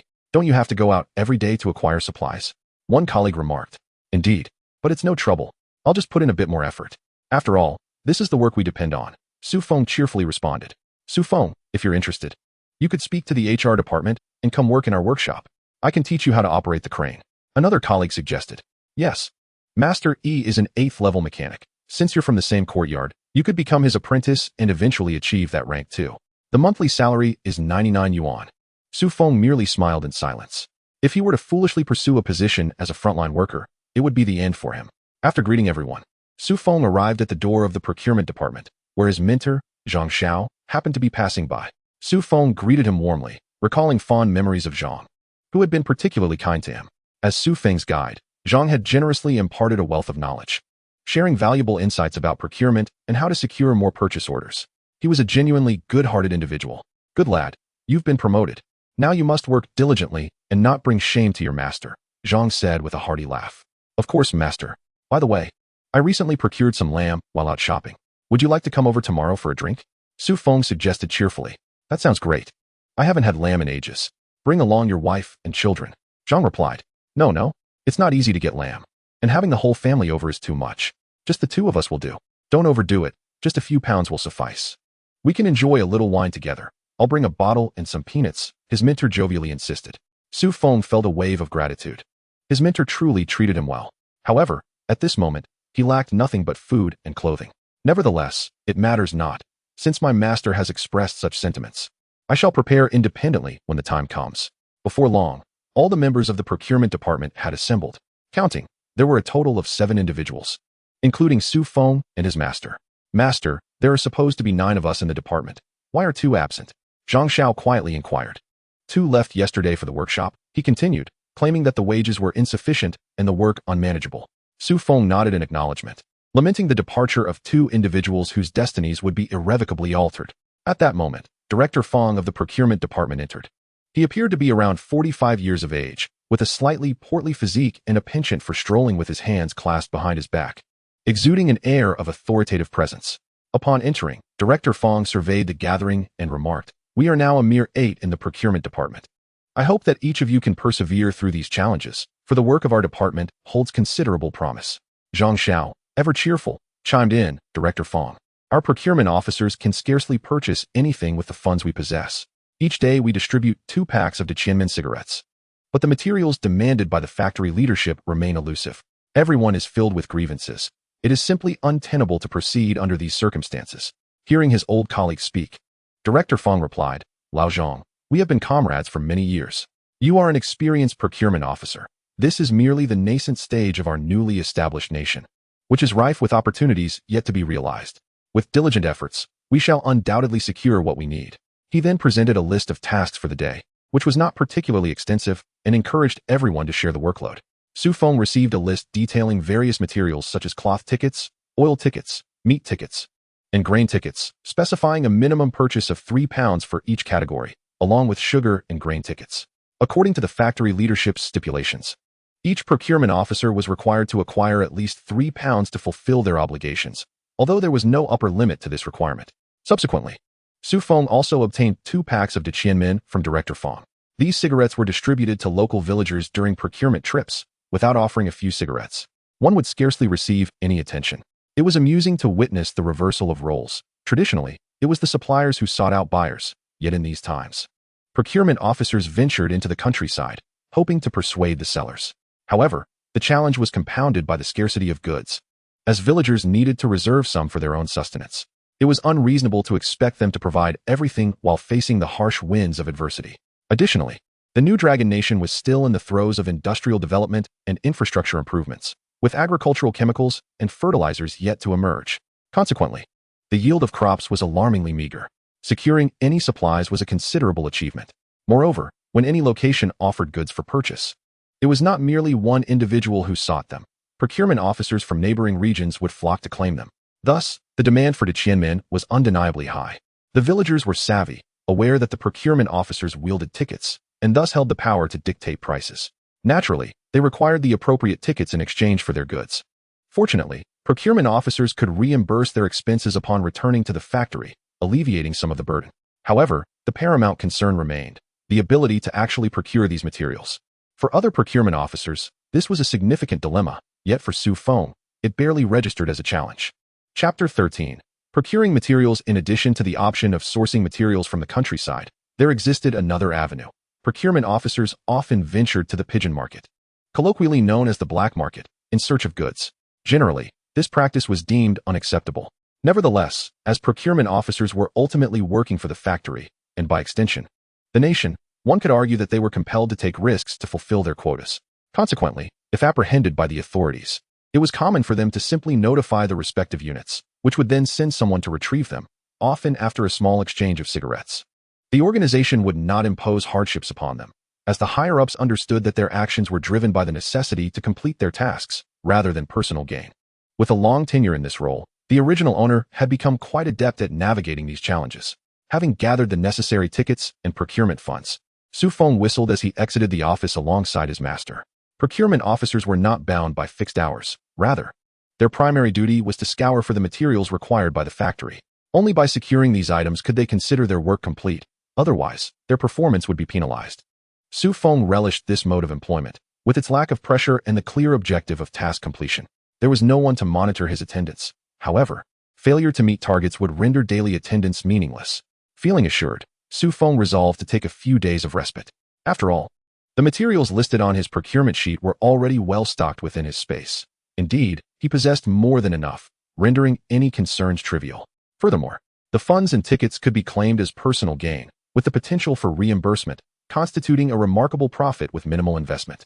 At that moment, Su Feng's master, Zhang Xiao, addressed him, "My apprentice, should you be concerned about completing the task, feel free to share some of it with me. I have an acquaintance from the countryside who may assist in procuring items through familiar connections." Su Feng was touched by the offer. Since the passing of his parents, his master had truly become the most benevolent figure in his life. "Fear not, master. The assignment given to me by Director Feng is quite manageable. If I cannot accomplish this, it would indeed bring shame upon you," Su Feng replied with a grin. Upon hearing this, Zhang Xiao nodded. "Very well. Should you find yourself in dire straits, do not hesitate to ask for my assistance." "All right, master, I shall take my leave now. By the way, do remember to come home tomorrow evening. Let us share a drink together, Su Feng said. Certainly. Upon departing from the steel mill, Su Feng meandered around the vicinity. Having just begun his tenure and emerging from a meeting, he was reluctant to return to the Sihyuan, knowing that the unscrupulous inhabitants might speak ill of him behind his back. However, Su Feng was acutely aware that the Jia family coveted his home, and he could not afford to appear weak at this juncture, lest they take advantage of his vulnerability. Thus, he resolved to maintain his stance. After some contemplation, Su Feng took another stroll before ultimately returning to the steel mill. As mealtime approached, he decided to visit the cafeteria for a meal. Armed with meal tickets and food coupons, he was intrigued to experience the cafeteria, having seen it depicted in television dramas. Since he had traversed into this world, he felt compelled to sample the culinary offerings firsthand. After all, he could not arrive and neglect to experience the cafeteria's fare, especially with that fool, Zhu, still working there. Upon entering the cafeteria, he heard the ringing of the closing bell for the workshop. Su Feng had timed his arrival perfectly. As the cafeteria was not yet crowded, he could also prepare fresh meals first. Approaching the window, Su Feng produced 2 meal tickets and 1 dish ticket. Master, 2 portions of steamed buns and 1 portion of shredded pork stir-fried with cabbage. At that moment, a head suddenly popped out from the window. Su Feng couldn't help but smile upon recognizing him. Wasn't this the silly Zhu? Just yesterday, he had dealt with Su Mao. Silly Zhu, seeing Su Feng, cheerfully remarked. Su Feng, you're early today. Why didn't you go out to procure supplies? Our cafeteria is eagerly awaiting the provisions from your procurement department. Hearing this, Su Feng chuckled. The provisions for your cafeteria are personally overseen by the factory leaders. As a mere purchasing agent, I have little say in your affairs. However, I do intend to head out to the countryside soon. A task has been assigned, and with the deadlines looming, it's best to eat well and be on my way. With that, Silly Zhu took the tickets and placed 2 large white steamed buns and a generous serving of shredded pork stir-fried with cabbage in a Su Feng's bowl. To his credit, Silly Zhu was quite considerate in this regard. Thank you. When I return from the countryside, I'll bring you something nice. Sure thing, brother. In 1958, Silly Zhu was not yet the head chef. In truth, Su Feng and Silly Zhu harbored no real animosity towards each other. Yesterday, Silly Zhu had primarily dealt with Su Mao and hadn't sought trouble with Su Feng. Typically, whenever Su Feng came across something good, he would bring it back to share with Silly Zhu. Of course, if Su Mao were to show up, Silly Zhu's temper might flare. But given their rivalry, such conflicts were not surprising. After lunch, Su Feng made his way to an abandoned courtyard. At the entrance, a young man stood smoking, his eyes darting about. Upon seeing him, Su Feng approached and asked, Monkey, do you have kerosene and match tickets? I need 10 of each. Monkey chuckled, Brother Fei. That's quite a hefty order. What do you need so many for? Never you mind. Just give them to me, and when I return from the countryside, I'll bring you a bride. As if you don't even have a bride yourself. The two were familiar, having collaborated on several occasions. Thus their banter was rather casual.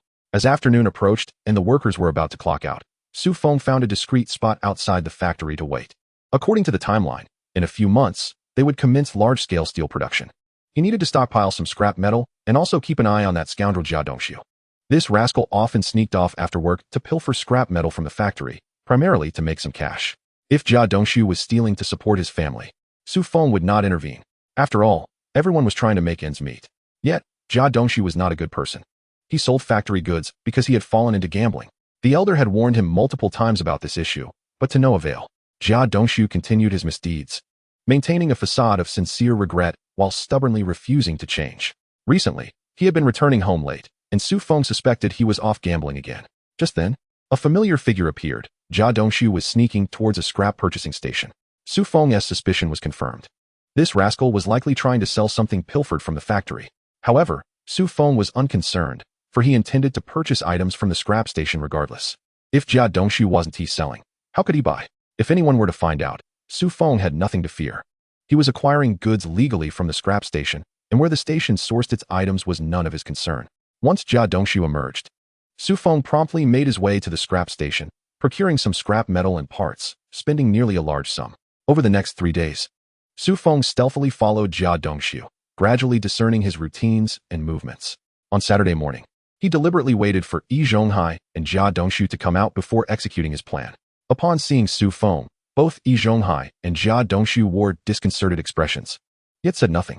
Su Feng approached with a cheerful demeanor, Elder Yi, just in time. We're all from the same courtyard. I'm a bit short on cash these days. Could you lend me 500 yuan? I need it for a marriage match. What kind of marriage match requires 500 yuan? Yi Zhonghai looked bewildered. Elder, you must not know. If I'm going to court someone, I need to buy a bicycle, right? Which girl would pay attention to a man without a bicycle these days? So, could you lend me 500 yuan for the bike? Jia Dongshu interjected angrily. Su Feng, are you deliberately causing trouble? If you're broke, don't bother Elder Yi. Su Feng turned to him with a cold glare. What is it to you, Jia Dongshu? I'm speaking to Elder Yi, and here you are barking like a dog. Jia Dongshu was about to explode, but Yi Zhonghai, fearing for Jia Dongshu, intervened. Su Feng, my monthly salary is only 99 yuan. After household expenses, I hardly have anything left, let alone to lend you. My salary is higher, but I have to support 2 people, and my wife's health requires medication. That all costs money. Yi Zhonghai spoke, bewildered by Su Feng's request. Why was he asking to borrow money? Even if he had 500 yuan, he wouldn't lend it out. Was Su Feng trying to pick a fight? Su Feng smirked at Yi Zhonghai, his memory clearly failing him. Elder, the Jia family has no home to live in, so why not discuss borrowing from mine? I can't afford a bicycle. Can't you lend me a bit? You're a respected elder. Why would you abandon your reputation? Su Feng feigned a cold smile. Yi Zhonghai's face flushed with anger, but he was at a loss for how to respond. This was about the previous courtyard meeting. Jia Dongshu, seemingly forgetful of past lessons, looked ready to lash out. Su Feng scoffed. Jia Dongshu, do you really think you're my equal? If you dare throw a punch, I'll make sure you won't be able to work again. With just a few words, Su Feng had deflated Jia Dongshu's bravado. Having been bested by Su Feng before, Jia Dongshu was well aware of Su Feng's capabilities. Yi Zhonghai quickly interjected, Su Feng, whether or not to lend is a matter of negotiation.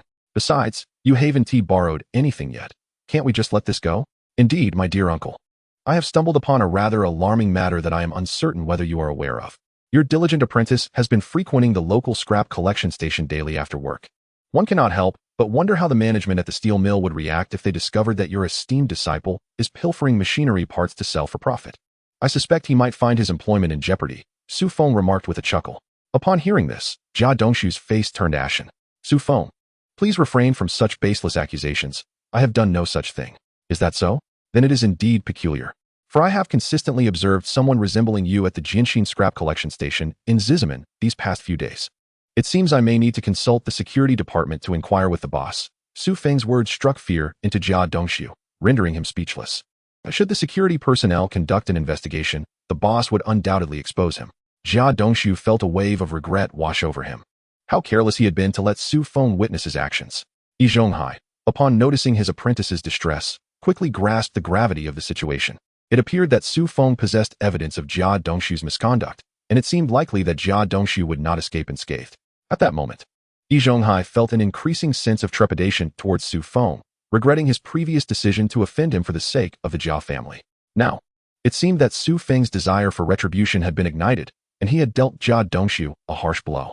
Essentially, the situation presented Jia Dongshu with 2 choices: either agree to lend Su Feng money or face the potential loss of his job. However, Jia Dongshu was Yi Zhonghai's carefully chosen protege, and abandoning him was simply out of the question.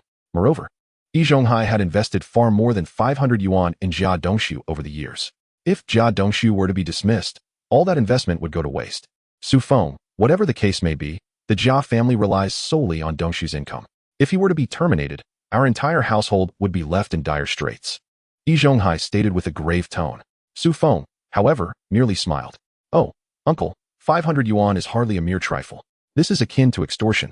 Yi Zhonghai's expression shifted dramatically. 500 yuan could very well cost him dearly. Su Feng, appearing unfazed, replied, Oh, do not misconstrue my intentions. I am merely borrowing. Once I am financially stable, I shall repay you. Noticing Yi Zhonghai's silence, Su Feng pressed on. Uncle, I urge you to act swiftly. If I do not receive the 500 yuan by the end of the day, and the security department comes looking for Jia Dongshu, it will no longer be my concern. With that, Su Feng departed the courtyard, heading to the steel mill. Later that afternoon, with less than 20 minutes until the end of the workday, Yi Zhonghai indeed arrived punctually with the 500 yuan. Su Feng, I hope this matter concludes here. Chapter 15. The value of a bicycle, lending to others? Su Feng cheerfully accepted the money, producing a promissory note from his bag. This is a loan agreement, uncle. As I mentioned, it is indeed a loan. You are a level 8 machinist at our factory and Jia Dongshu's master. Your esteemed reputation ensures that should any issues arise, I would report them directly to you. However, I must remind you, uncle, that Jia Dongshu is your apprentice. If he previously pilfered factory property without your knowledge, it might be forgivable. But now that I have brought it to your attention, if your disciple continues his misdeeds, it will certainly reflect poorly on you as his master.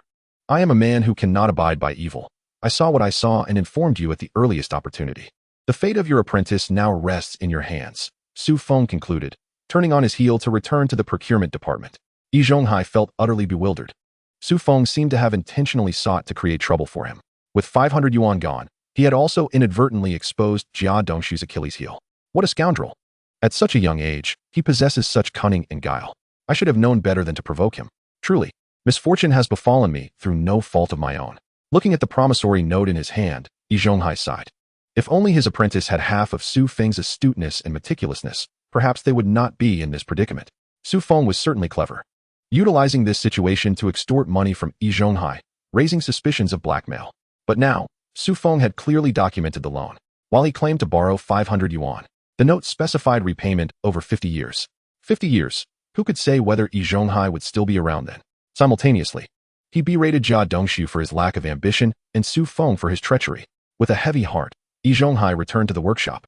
Master, did Feng agree not to report me? Jia Dongshu inquired anxiously upon seeing his master return. Looking at Jia Dongshu, Yi Zhonghai felt an unprecedented wave of disdain. Enough. I have smoothed things over this time, but heed my warning, Jia Dongshu.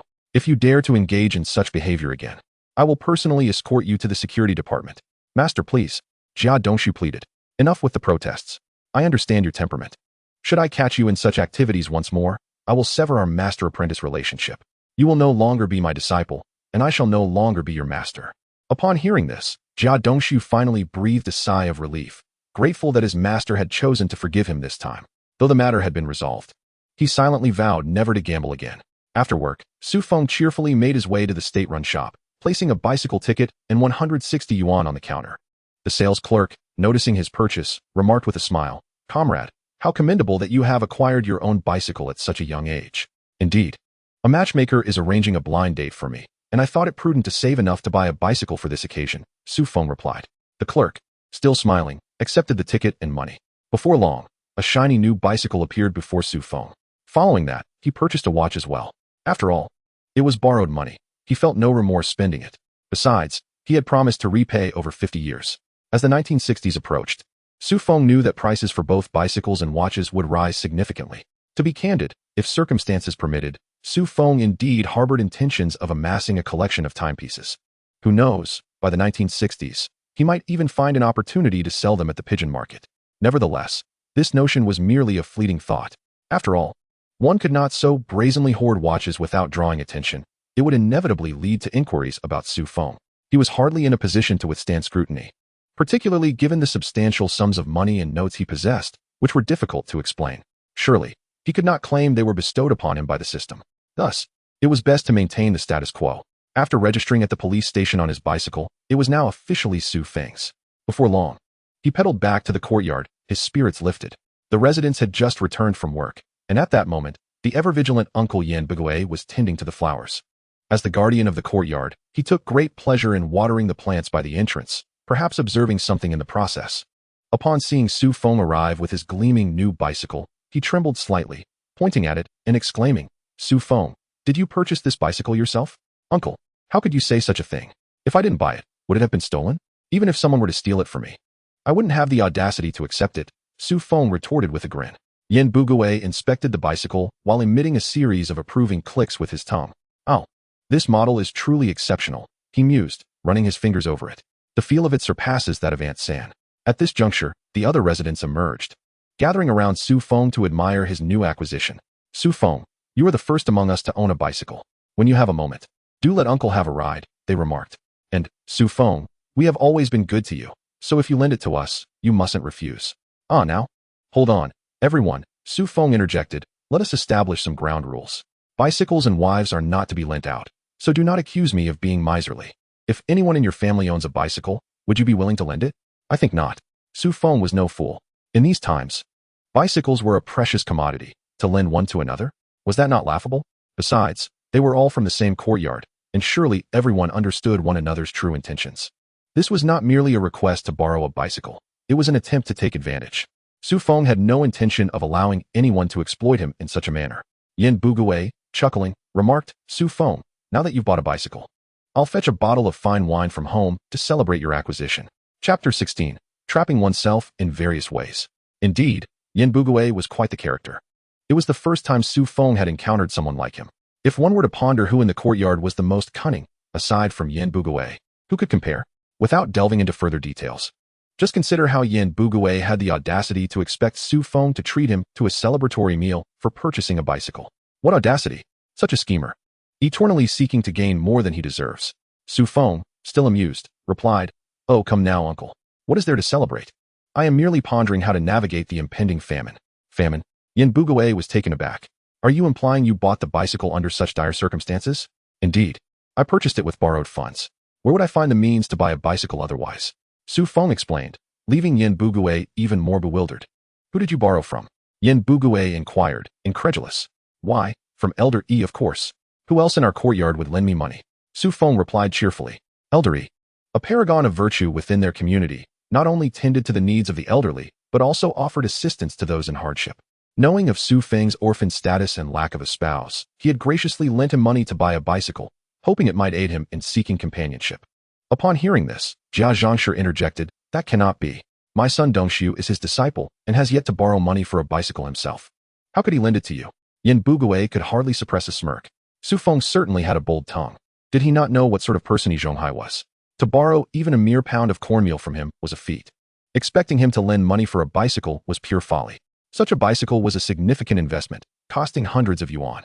The notion of Zhonghai lending him money was tantamount to daydreaming. Su Feng, undeterred, declared, "You may not be aware, but Elder Yi's motto is that one must not be overly selfish, always considering others." Just then, Zhonghai entered, overhearing Su Feng's words, nearly choking on his own breath. "Su Feng, are you still spouting such nonsense? Do you truly understand the origin of that money?" he thought, incredulous. "What a little scoundrel you are." As Zhonghai entered with a stern expression, Su Feng cheerfully announced, "Everyone, I shall take my leave now. Elder E is indeed a good person. The best in our courtyard." With that, he wheeled his bicycle back to his room, having successfully acquired it without causing any strife with Zhonghai. After all, he could not afford to provoke him. Who else would he turn to for support in the future? Yin Bugue, observing Zhonghai's grim demeanor, found himself inwardly delighted. He had never gotten along well with the two elders and aspired to outshine Zhonghai. Seeing him in such a state only reinforced Yin Bugue's belief that Su Feng must have uncovered some compromising secret about Zhonghai. Otherwise, how could Zhonghai so generously lend money for a bicycle?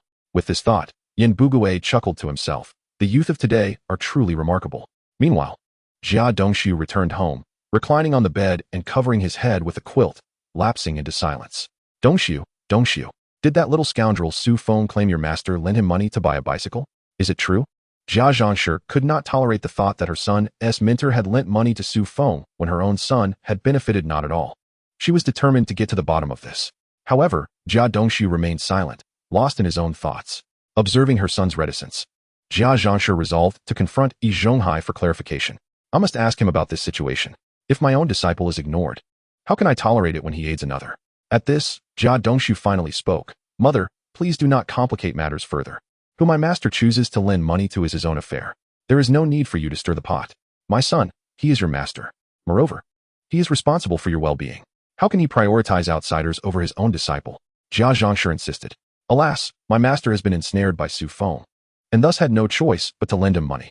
Do not dwell on this matter. It is best left unexamined," Jia Dongxiu replied with resignation. Gambling away and clandestinely selling the factory's possessions, should this scandal come to light, one's employment would be in jeopardy. Is this truly the case? Did Su Feng really deceive your master? Jia Zhangshi appeared somewhat anxious. How much did that heartless scoundrel swindle from your master? How could he, as your apprentice, refuse to lend a hand to our family in times of need? Such a person is hardly deserving of being called your master, she exclaimed in frustration. At that moment, Jia Dongxiu was too disheartened to utter a word. Are you jesting? This incident is hardly something one can discuss lightly. If he were to confide in his mother that his master was extorted due to his own theft being exposed, one could only imagine the chaos that would ensue. Observing her son's silence, Jia Zhangshi seated in silence beside him. Meanwhile, at Zhonghai's residence, Zhonghai was brooding in his room. Seeing his demeanor, Aunt E directly handed him a bowl of water. "Old E, don't let your anger consume you. Have a sip of water to cool down. You don't want to harm your health," she advised. Zhonghai took the bowl and drank deeply, his expression softening slightly. He then remarked, "That rascal Su Feng has finally outsmarted himself this time." Aunt E, unable to reproach her husband, could only say, "How did this boy become so crafty? I've never seen him like this before." Yi Zhonghai remained silent, but inwardly he conceded that his wife's observations were astute. Su Feng appeared to have transformed entirely. The former Su Feng was a reticent lad, incapable of expressing himself, yet now, he was adept at ensnaring others and had swindled a considerable sum. Regardless, dwelling on it was futile. The loss had already been incurred, and he could only accept it. He merely hoped his apprentice would learn from this lesson. Otherwise, should Su Feng catch him again, one could only speculate what mischief might arise. With this thought, he took another sip of water and then reclined to rest. On the other side, in the Liu household, second aunt was curiously addressing Liu Haizhong. Old Liu, how do you suppose Su Feng has changed so dramatically? With his meager finances and no parents to rely on, what gives him the audacity to be so extravagant? Second aunt inquired with genuine interest. Before Liu Haizhong could respond, Lu Guangyuan interjected, Mother, didn't you hear Su Feng mention it? This is money lent to him by Uncle Yi. You little brat, you clearly lack common sense. Liu Haizhong chastised his son with disdain. Do you think Yi Zhonghai would lend money to Su Feng for a bicycle? Even his own apprentice, Jia Dongxiu, is barely afforded such generosity. How could Yi Zhonghai possibly lend to Su Feng? It was evident that the bicycle was purchased with Su Feng's own funds. Hadn't Yi Zhonghai previously helped the Jia family in acquiring Su Feng's house? Su Feng borrowing money in front of everyone was nothing less than a deliberate humiliation of Yi Zhonghai, an act designed to put him in an awkward position. Hearing his father's words, Lu Guangyuan fell silent, yet a flicker of resentment crossed his eyes. Liu Haizhong's sharp tongue was notorious, often referring to his son as a little brat and resorting to physical reprimands. In the courtyard's unfolding drama, Liu Haizhong had gained a reputation for ultimately being outmatched by his own children. Lu Guangyuan's discontent with his parents' manner of addressing him was growing, though he had yet to fully erupt. Upon returning home, Su Feng prepared a fragrant dish of braised pork ribs. To be honest, he now felt no trepidation about others in the compound knowing he dined well. What of it? He neither stole nor plundered. Thus, their opinions bore no weight. Why should he feel guilty for wanting to enjoy better fare? Just as Su Feng cheerfully scooped rice into his bowl, the door suddenly swung open, and a figure barged in. Su Feng, taken aback, recognized it was Su Damao, who entered cheerfully, a bottle of liquor in one hand and a plate of scrambled eggs in the other. To his credit, Su Damao was a considerate guest, always bringing something when he came to share a meal rather than arriving empty-handed. Among the residents of the courtyard, Su Damao was perhaps the only one who genuinely enjoyed engaging with Su Feng. Though Su Damao had his flaws, Su Feng was no paragon either. As long as Su Damao did not encroach upon his core interests, Su Feng was indifferent. Moreover, true rogues were often preferable to hypocrites. At least one knew the former's nature and could avoid conflict, while the latter might betray you without a second thought. The camaraderie between Su Feng and Su Damao stemmed not only from their shared mischief, but also from their mutual appreciation for fine spirits. Su Feng's father, Su Fugui, had been a projectionist at the factory and had benefited from his rural assignments. As a procurement officer, Su Feng was also able to acquire some good items from time to time, leading to frequent gatherings between them. In the entire courtyard, only Su Feng, Su Damao, and Shaju could enjoy such meals in these times. Others lacked the means.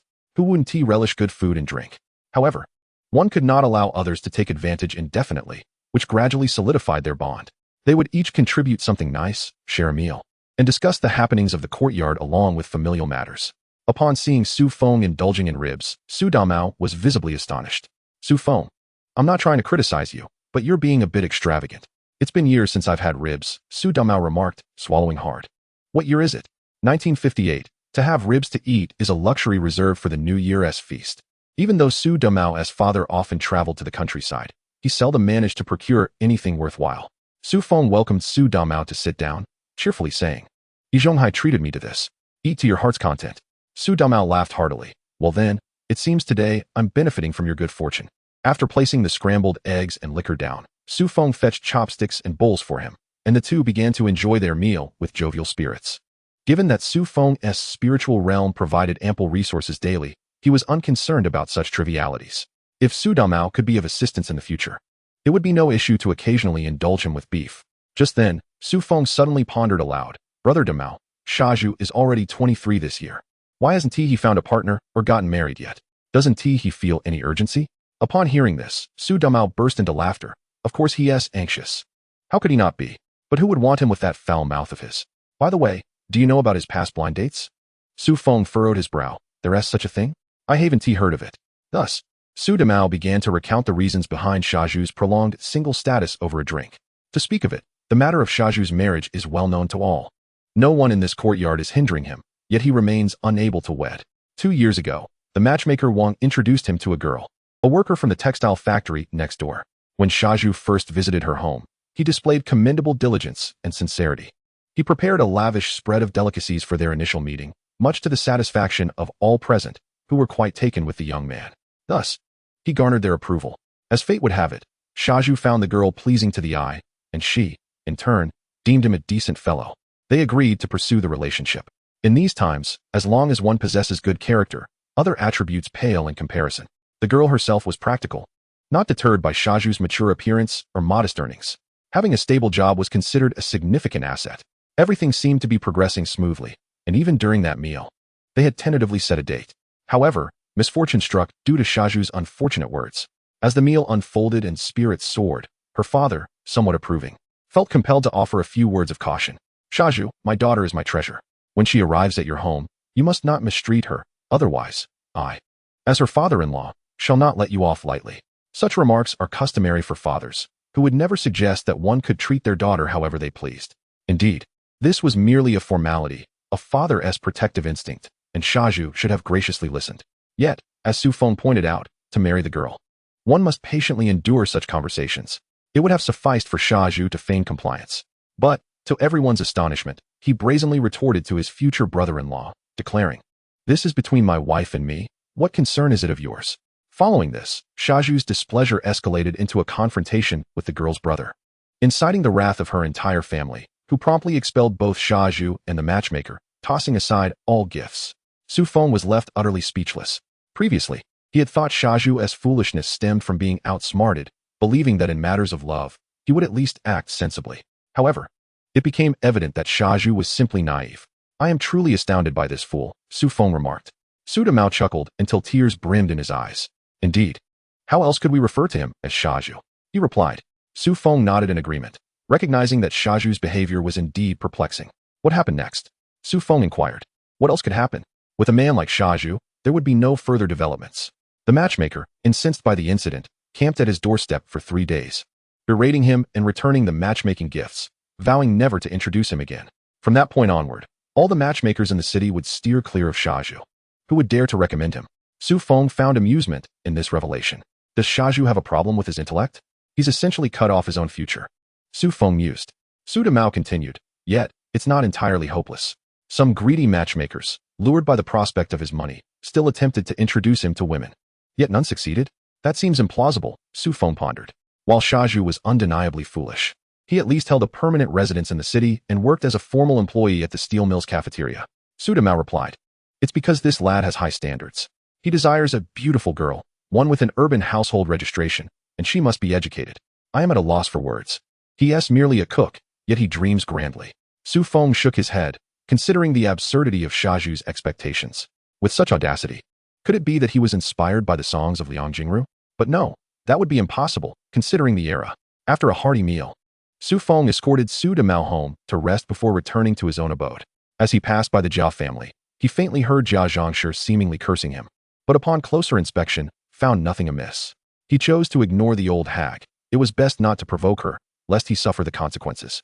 According to the original plot, Jia Dongshu had but 6 months left to live, and Su Feng deemed it unnecessary to quarrel with someone on the verge of death. Upon returning home, he washed up and soon fell into a drowsy slumber. The following morning, Su Feng awoke early, as was his custom, to indulge in his daily fishing routine. With a splash, the fishing float was pulled under, and soon after, a notification echoed in his mind. Congratulations, host. On a successful catch. Host reward, 50 grams of gold bars, 5 pounds of tiger bone liquor. Good heavens, what is this? Su Feng could scarcely believe his fortune. What purpose could such an item serve? He dared not dwell on it. Curiously, he pondered the peculiar nature of such a potent item. Surely, it was ill-suited for someone of his youth and vigor. With a gentle twist, he opened the lid, and a robust aroma of traditional Chinese medicine wafted forth. Mingled with the scent of alcohol, its hue a deep amber. While undoubtedly valuable, it was not something he needed at this stage. However, since it was a reward from the system, it surely held merit. Being Sunday, he had no pressing matters, allowing him to take a respite at home. After last night's revelry, he had made plans with Su Damao to drink again today.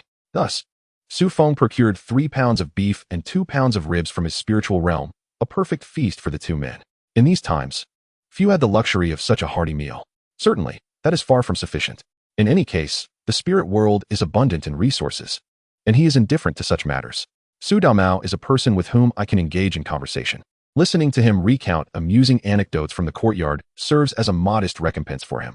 Therefore, Su Feng is quite unconcerned.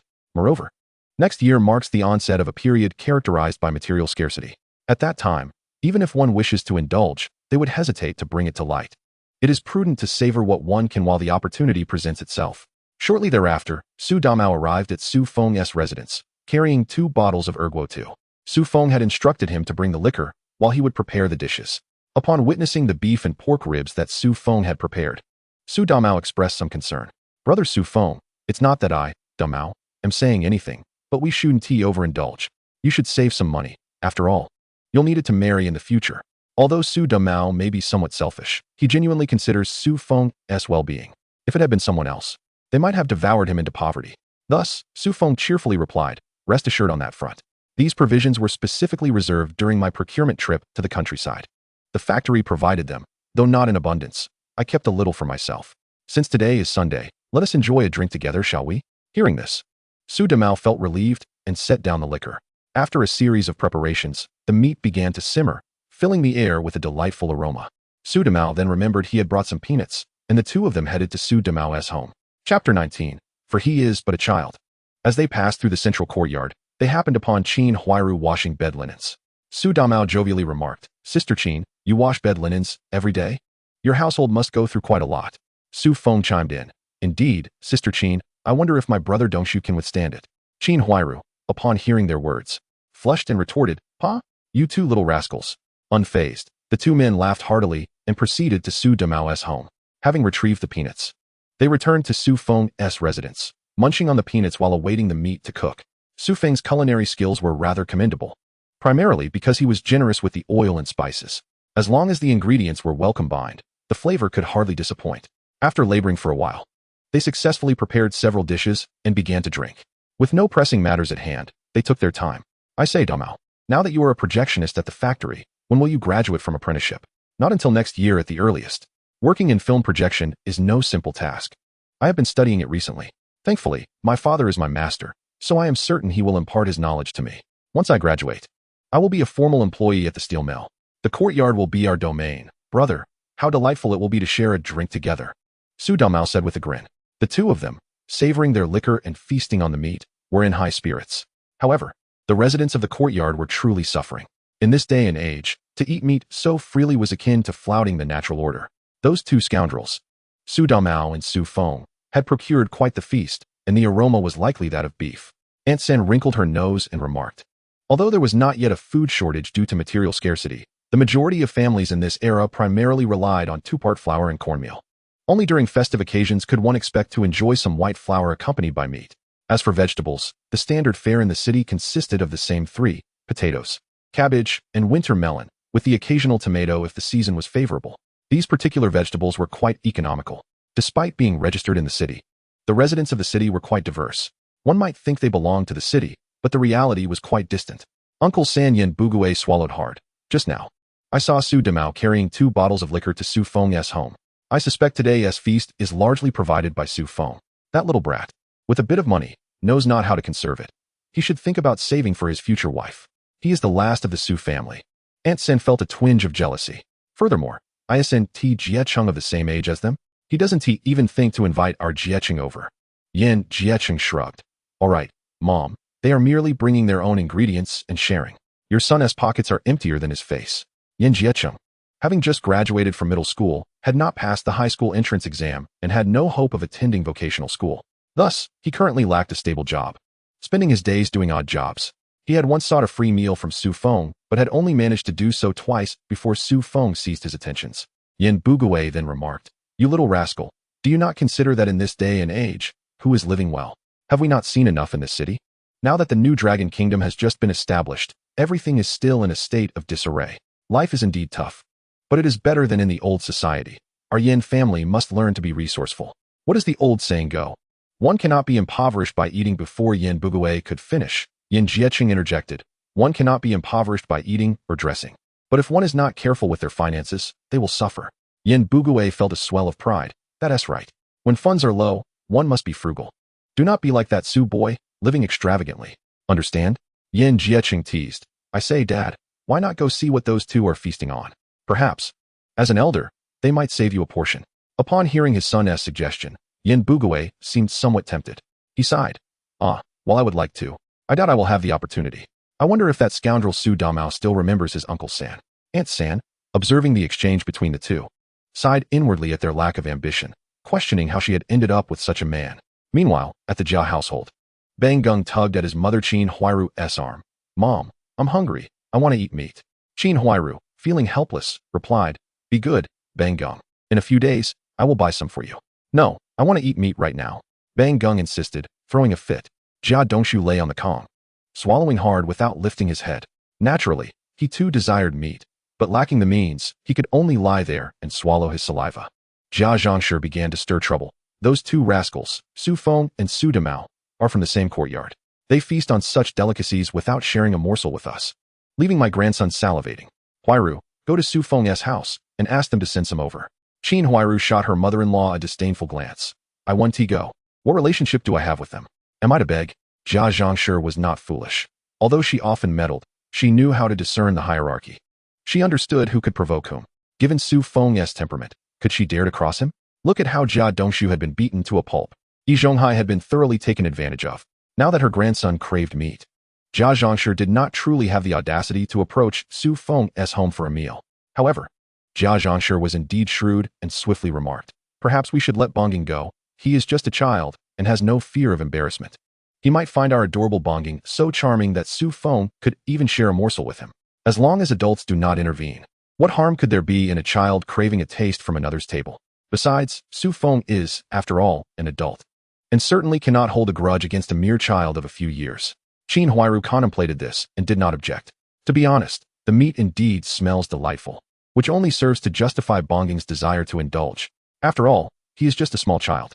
Even if others were to notice, they could only remark that he is merely a child. One cannot begrudge a child for such whims. Thus, Bonging dashed off to Su Feng's house and boldly pushed the door open. Uncle Fei, I want to eat meat. Upon seeing Bonging enter, Su Feng frowned.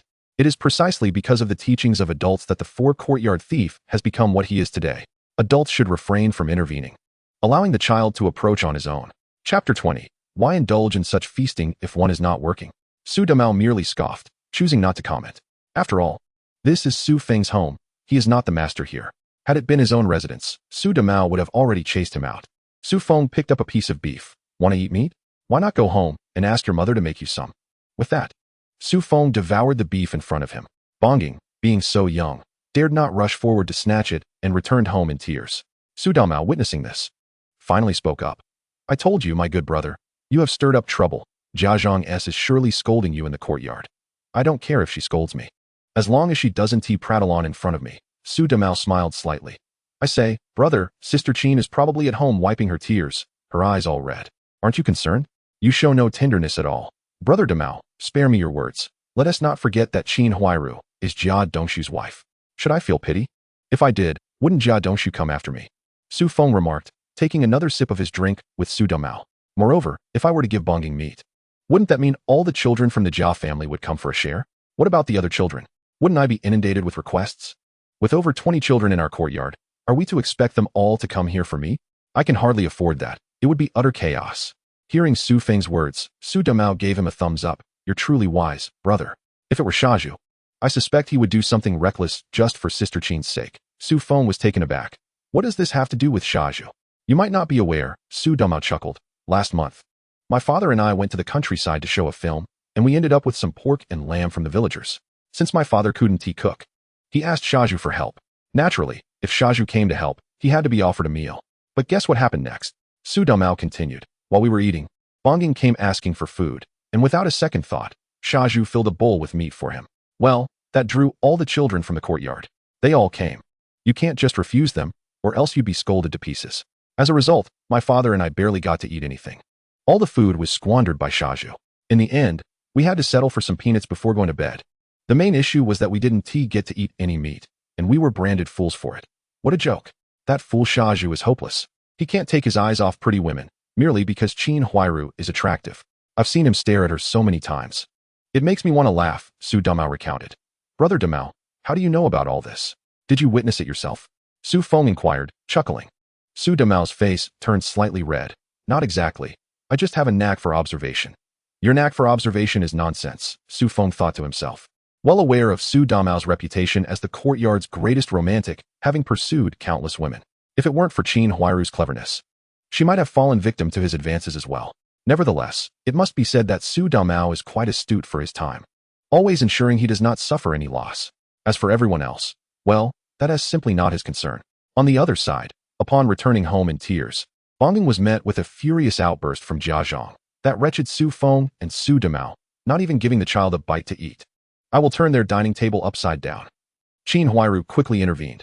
Enough, mother, please calm down. This situation arose from our own missteps. Do you truly intend to confront them? If you cause a scene, we may no longer have a place in the courtyard. Jia Zhang was merely venting. She did not genuinely intend to confront them. After all, what reason could she offer? To go to someone's home asking for food, only to be denied? That would leave her without justification.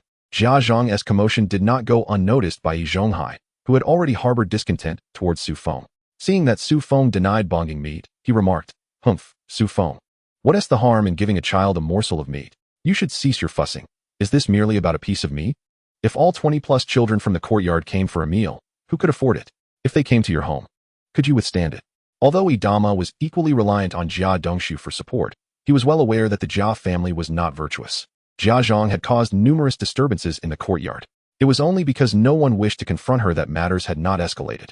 Seeking assistance from someone like Jia Dongshu was simply unreliable. Meanwhile, the deaf old lady was aware that Su Damao and Su Feng were enjoying fine meals at home. She observed them cooking meat and noted that neither had ever shown her any respect. To her, these two were nothing more than ingrates. In contrast, Lu Haizhong's family had a more modest but normal diet, consisting of 2 kinds of flour and thin porridge. They had prepared a stir-fried vegetable dish. The only constant in Lu Haizhong's household was that there was always a stir-fried egg on the table. Lu Guangyuan could manage to eat a few bites of egg, while the other 2 brothers could only watch. Any attempt to reach for food would result in a chopstick strike on their hands. You two think you can eat chicken eggs? If you want to eat, earn your own money. Lu Haizhong exclaimed, slamming his chopsticks on the table. The 2 brothers trembled helplessly. You two truly lack understanding. Your father has to work, and these eggs are meant for his nourishment, Idama complained. You don't work. Why do you get to eat so well?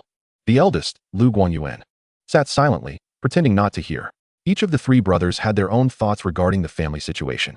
Consequently, after marrying, Lu Guangyuan quickly took his wife and left for another place. It is said that the second uncle was nearly driven to a stroke with anger. Since that incident, he has shown an even harsher demeanor towards his 2 sons, which, of course, indirectly contributed to the tragic fate that befell him later. But that is a tale for another time. At the Su household, Su Feng and Su Damao indulged in spirits until past 9 in the evening, at which point Su Damao finally decided to return home. Each had consumed a significant amount of liquor. Initially, Su Feng intended to escort Su Damao out, but midway, upon encountering the wall of the Jia family's courtyard, Su Damao abruptly squatted down to eavesdrop. Witnessing this spectacle left Su Feng utterly speechless, realizing that Su Damao harbored such peculiar interests. In Chapter 21, letting go of the helping hand, Su Damao nestled himself against the corner of the wall, and soon enough, strange sounds emanated from within Jia Dongshu's home. The peculiar sounds hardly required further elaboration, yet Su Damao's expression was indeed quite telling. Observing Su Damao in such a state, Su Feng took a step back and, without hesitation, dashed toward his own home. This sudden fright jolted Su Damao into a more alert state. And just as he was about to utter a curse, he realized he was still at the Jia family's wall. He hastily retreated to his own abode, grumbling about Su Feng's unprincipled behavior, all the while chuckling to himself. Today, he thought, Jia Dongshu would surely be frightened out of his wits. Inside, Jia Dongshu and Qin Huairu were equally startled by the sounds, their enthusiasm swiftly dissipating. They had no choice but to hastily conclude their activities. Qin Huairu, blushing with embarrassment, quickly rose to tidy up, while Jia Zhangshi lay in bed, nearly bursting with rage, cursing the impertinent eavesdropper outside. Whoever dared to listen at the wall was a disgraceful wretch. Their home consisted of a single room, typically concealed by a curtain. The sounds, regrettably, could not be muffled. At around 40 years of age, Jia Zhangshi was in that prime stage of life often referred to as 30 like a wolf, 40 like a tiger. It would be unreasonable to claim she lacked desire, yet the situation was complicated. With her son engaged in his affairs, what could she do as a mother? She hoped for her son and daughter-in-law to conclude their activities so that she might finally retire for the night. Yet, she was unaware of the identity of the eavesdropper, fearing the embarrassment if word got out. Although she longed to scold the intruder, she feigned sleep to spare her son and daughter-in-law any discomfort, resolving to act as if she had heard nothing. Nevertheless, Jia Zhangshi found herself in a predicament. If the couple resumed their activities, should she sleep or remain awake? Ultimately, the Jia family spent a restless night. The following day, Jia Dongshu appeared at work with dark circles under his eyes. Consequently, from that day onwards, he developed lingering suspicions that someone was eavesdropping at the wall. Their encounters were always abrupt, leaving Qin Huairu with her own grievances. Early the next morning, Shaju arrived at Jia Dongshu's doorstep to knock. As he was not yet the head chef, he still had to rise early for work. Given his camaraderie with Jia Dongshu, they naturally commuted together. Upon knocking, Qin Huairu informed him, Dongshu hasn't rested well and is still asleep. You may go ahead. Upon hearing this, Shaju remarked, Isn't Dongshu being a bit lazy? Still not up at this hour? Did he tire himself out last night? Su Damao, overhearing this, chuckled and shared it with Su Feng. Since the courtyard was not far from the steel factory, Su Feng did not ride his bicycle to work. Shaju, noticing Su Damao and Su Feng whispering together, grew irritated and asked, Hey, what are you two scheming about? It can't be anything good. Su Feng, wiping tears of laughter from his eyes, replied, Damao just mentioned he heard you call Jia Dongshu lazy. Shaju appeared bewildered. He hadn't said anything particularly scandalous, just noted that Jia Dongshu seemed rather sluggish. At that moment, Su Damao grinned widely. Shaju, whether Dongshu is lazy or not, you ought to consult your sister-in-law. If he is too lazy to rise, are you planning to help him up? Shaju, realizing the jest, understood what the two were laughing about. As the self-proclaimed champion of the courtyard, he felt compelled to confront them. Su Damao, sensing the impending altercation, burst into laughter and dashed off toward the steel factory, with Shaju in pursuit, both sharing a laugh. Shaju then turned to Su Feng, saying, Brother, you know I often speak without thinking. That was not my intent. Su Feng, chuckling, replied, I understand, Shaju. Damao was merely making a light-hearted joke for amusement. Why take it so seriously? However, I must say, at 23, you should really consider finding a partner and settling down. Shaju shrugged nonchalantly. It's not as if I've met anyone suitable yet. When fate arrives, it will happen. This carefree attitude of Shaju was amusing. He took the comforting words to heart, genuinely believing that fate would come to him in due time. In truth, at 23, Shaju was a chef at the steel factory, a permanent employee. With the prospect of becoming head chef next year and possessing a residence in the capital, he could indeed find a partner if he were more proactive. Moreover, this was a prime time for him to seek companionship. Firstly, Jia Dongshu was still alive, meaning Qin Huairu would not interfere with Shaju's pursuit. Secondly, Yi Zhonghai viewed him merely as a backup for later, focusing primarily on Jia Dongshu. Lastly, the playful banter between him and Su Damao was harmless enough not to jeopardize his romantic prospects. With the impending scarcity of resources beginning next year, the saying a chef will never starve held true, and his profession was indeed advantageous. On ordinary days, he could bring home delectable treats to share. In these times, what young woman wouldn't desire to marry him? Even if the motivation was simply for a taste of good food, that was a valid reason. If he failed to take advantage of his professional standing now, finding someone later would prove even more challenging.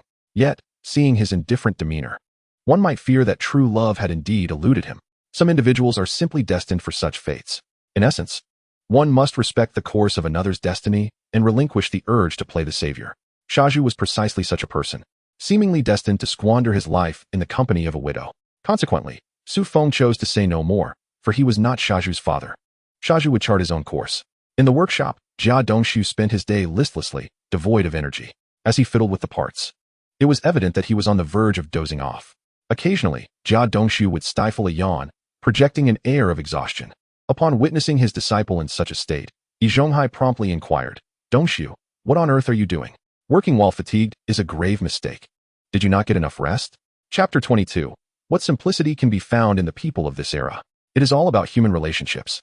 Feeling somewhat embarrassed in front of his master, Jia Dongshu replied, Lately, the food supply has been a bit insufficient, making it hard to sleep at night. In truth, the Jia family's food resources had always been scarce. Yet, Jia Dongshu was a spineless fool. If food was lacking, why have so many children? They made no effort to employ contraceptive measures and ended up having 3 in one go. Moreover, Jia Dongshu was the sole breadwinner for a family of 5, which was hardly sustainable. Additionally, only Jia Dongshu possessed an urban residency permit, while Jia Zhangshi and Qin Huairu did not. This implied that those without urban residency permits had no fixed food rations. They were forced to live frugally and even resort to purchasing food on the black market. However, if they were a bit more economical, it would not be as problematic as it seemed. Yet, in reality, Jia Dongshu had a penchant for gambling. One might wonder why he would indulge in such a vice, effectively digging his own grave. Consequently, the family's food situation remained dire. As for Jia Dongshu's mother, Jia Zhangshi, she was a miserly old woman, calculating even with her own son. Even if she were wealthy, she would never part with a single cent to assist with household expenses. It seemed that the Jia family wished for everyone but Jia Zhangshi to starve. Nevertheless, it was likely that the situation was somewhat better for Bonging. Yi Zhonghai frowned upon hearing this. "You rascal, I told you to stop gambling, yet you refused to listen." He sighed and continued, "Come by my place tonight to collect a few kilograms of cornmeal. Make it last. Your next paycheck is still 2 weeks away." Gratefully, Jia Dongshu replied, "Thank you, master." Yi Zhonghai nodded with a smile and returned to his tasks. Jia Dongshu, with a slight pout, resumed his work on the parts. Meanwhile, the other apprentices in the workshop exchanged glances, expressing their disdain. To be frank, these apprentices held Jia Dongshu in contempt. After all, their master was an 8th level fitter. Yi Zhonghai, had they been in his position, they would have long since reached the 4th level, and at the very least, could support a family. Yet, Jia Dongshu had been a 2nd level fitter for years and still looked down upon others, strutting about among the apprentices. He feigned superiority over this and that, oblivious to his own standing. However, who could blame him for having a commendable master? It was easy to be envious. On the other hand, one wondered what Yi Zhonghai saw in someone like Jia Dongshu. Was he blind to his flaws? In Wushu village, within the construction commune, Su Feng rose early and departed from the capital to this commune. Wushu village could be considered the ancestral home of the original owner, as he still owned 2 houses here. More importantly, he had an uncle residing in the area. Occasionally, Su Feng returned to care for his uncle.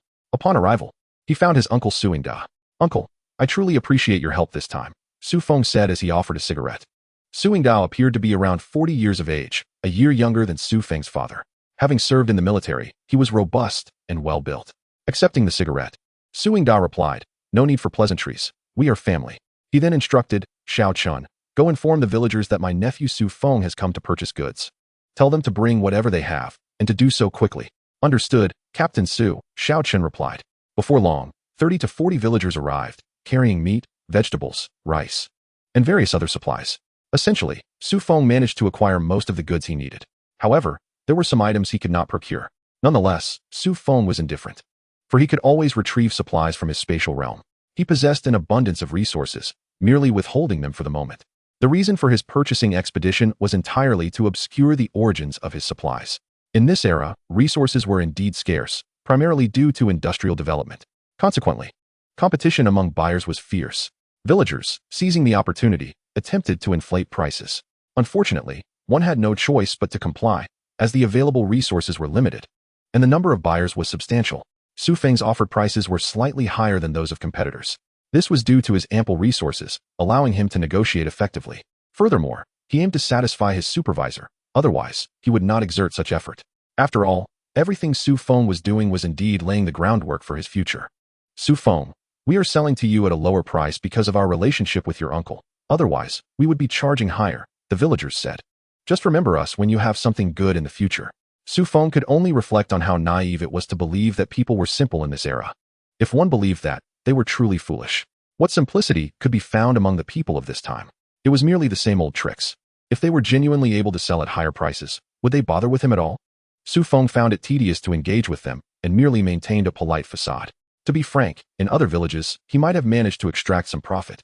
However, in his own village, he would be fortunate to break even. For instance, the price of an old hen was merely 1 yuan, while pork fetched 8 jiao per jin. Cornmeal and millet were priced at 1 jiao per jin, whereas in the capital, it was only 8 fun. Additionally, some villagers insisted on payment using cloth tickets or oil tickets, inundating him with demands. Now that Su Feng had been officially appointed, he had a monthly purchasing quota of approximately 100 yuan. With diligent effort, he could complete this task in 4 or 5 trips. Of course, if he encountered less valuable mountain goods, it would require several more trips. After a flurry of transactions, his bicycle was soon laden with goods. Upon settling the accounts, he found he had only spent 10 yuan. With his 100 yuan target still unmet, he realized he needed to make at least 8 or 9 more trips. Having completed the acquisitions, Su Feng pushed his bicycle back to his old house. Before leaving, he handed 2 packets of Deqianmen cigarettes to his uncle Suing Da. Even with family, one must show appreciation, for without it, how could matters be resolved amicably? Upon returning to his ancestral home, Su Feng stored the provisions within his system space. Subsequently, he ventured to the village entrance to gather some dry firewood. It had been a considerable time since he last ignited a fire in his old home, and tonight he intended to treat himself to a sumptuous meal. Chapter 23. Can you cook fish? Currently, his space housed nearly 1,000 pigs, cows, and sheep each, along with thousands of other poultry such as chickens, ducks, fish, and geese, not to mention the abundance of rice and flour. In any case, Su Feng possessed a plethora of valuable items. Utilizing the automatic functions of his space, he processed everything accordingly. He then placed these goods into the refrigeration area and categorized them meticulously, transforming them into ready-to-eat meals for future convenience. This foresight was entirely due to the unique circumstances of the era. With 1959 fast approaching, resources would soon become scarce. While other families were relegated to pickled vegetables and steamed buns, he would be indulging in lavish feasts of fish and meat at home. Who wouldn't feel envious? And if envy took root, one could be assured that others would plot against him. Thus, preparing ready-to-eat meals in advance was indeed a prudent strategy. Moreover, having prepared them beforehand ensured that the aroma would not be overwhelming. As long as Su Feng dined alone behind closed doors, no one would be the wiser. Yi Zhonghai was a shrewd individual, well aware of his wealth, and the entire courtyard recognized his cunning ability to feign poverty. As an 8th-level fitter at the factory, he earned a monthly wage of 99 yuan. Although his wife did not work, the elderly couple, having no children, spent very little. However, whenever visitors arrived at their home, they feasted on fresh vegetables and 2-ingredient bread, revealing little of their true consumption. Meat and vegetables were seldom seen, typically only surfacing during the new year. Yet, one could ascertain the state of an individual's nutrition simply by observing their complexion. Yi Zhonghai's wife exhibited an exceptionally radiant demeanor, a feat not achievable through a diet of mere steamed buns. It was evident that the couple secretly indulged in meat while publicly lamenting their supposed poverty. Su Feng, too, desired to project an image of hardship. As long as he appeared to be struggling, no one would dare to conspire against him. The fowl in the courtyard would likely keep their distance, perhaps even allowing Su Feng to benefit from their misfortunes. Such a life would surely be delightful. After 10 o'clock at night, with the villagers all asleep, Su Feng began his culinary endeavors. He sliced ginger and scallions, cubed potatoes, and blanched the beef, incorporating rock sugar, star anise, and bay leaves. With everything in place, he added water, brought it to a boil, and let it simmer for an hour. The fragrant beef stew with potatoes was finally complete. He prepared a bowl of rice and savored his meal, relishing the long-missed taste of beef stew. Su Feng's heart swelled with joy. Although he had often found fault with various aspects of life in the 21st century, now, having traversed into this era, he began to nostalgically yearn for the comforts of the past. It was undeniable that, at least in the 21st century, people were relatively more affluent. Though there were schemes afoot, they were not as pervasive as they were here, a truth Su Feng had to concede. The people of this time were not as naive as they might seem. If they were truly innocent, why would so many in the courtyard engage in deceit? After enjoying his meal, Su Feng continued to prepare a variety of dishes in his space, including Kung Pao chicken, for time held no dominion in his system. With the food remaining eternally fresh, it was akin to a natural refrigerator. After spending a few days in the village and preparing the necessary quantities of dishes, Su Feng finally set out to return to the procurement department. 5 days had already elapsed since he had last ventured into the countryside. Generally, procurement personnel were allotted a 5-day window for such excursions, rarely exceeding a week. Should one overstay their welcome, the factory would likely report them as missing. A serious matter indeed. Despite the liberation, bandits and thieves still roamed freely, and the New Long Kingdom was actively engaged in eradicating illiteracy and hunting down enemy agents, with anti-bandit efforts ongoing. Thus, the state of public safety was far from satisfactory. There had been instances where procurement agents met with untimely demise during their travels, their bicycles stolen along the way. Su Feng, you have finally returned. How much have you procured? Queried the head of the procurement department, Feng. Director Feng. This is what I gathered from the villagers. Look at these fine goods, and here is some special pork I brought just for you. Su Feng replied cheerfully. Initially concerned about meeting his quotas, Feng's worries dissipated upon witnessing the impressive haul Su Feng had single-handedly accomplished. He even brought back pork for Feng, prompting a nod of approval from him. Xiao Su, you are truly dependable. We haven't had such a capable employee in the procurement department for quite some time. Thank you, Director. This is all thanks to your guidance. After conversing with Feng and completing his duties, Su Feng returned to his office to rest. He had already fulfilled his monthly tasks, even exceeding expectations, freeing him from the burden of further obligations. After work, Su Feng finally made his way back to the courtyard. Having been away for several days, He was curious about what antics the fowl had been up to in his absence. Upon reaching the entrance, he encountered Yen Bugue, the gatekeeper, who was positioned at the threshold. Upon seeing Su Feng return on his bicycle, a large carp weighing 5 to 6 pounds dangling from the handlebars. Yan's eyes widened in astonishment. Ah, Su Feng, you truly have a knack for this. Where did you procure such a magnificent carp? Tell third uncle. He too wishes to catch one. Yen Bugue exclaimed, rubbing his hands together in excitement. Third uncle, I acquired this from the villagers. It was a fortunate find. Su Feng responded directly. Ah, splendid. Su Feng, do you know how to cook fish? There are several methods, you see. If you're unsure, I can have third aunt assist you. Her fish soup is delectable.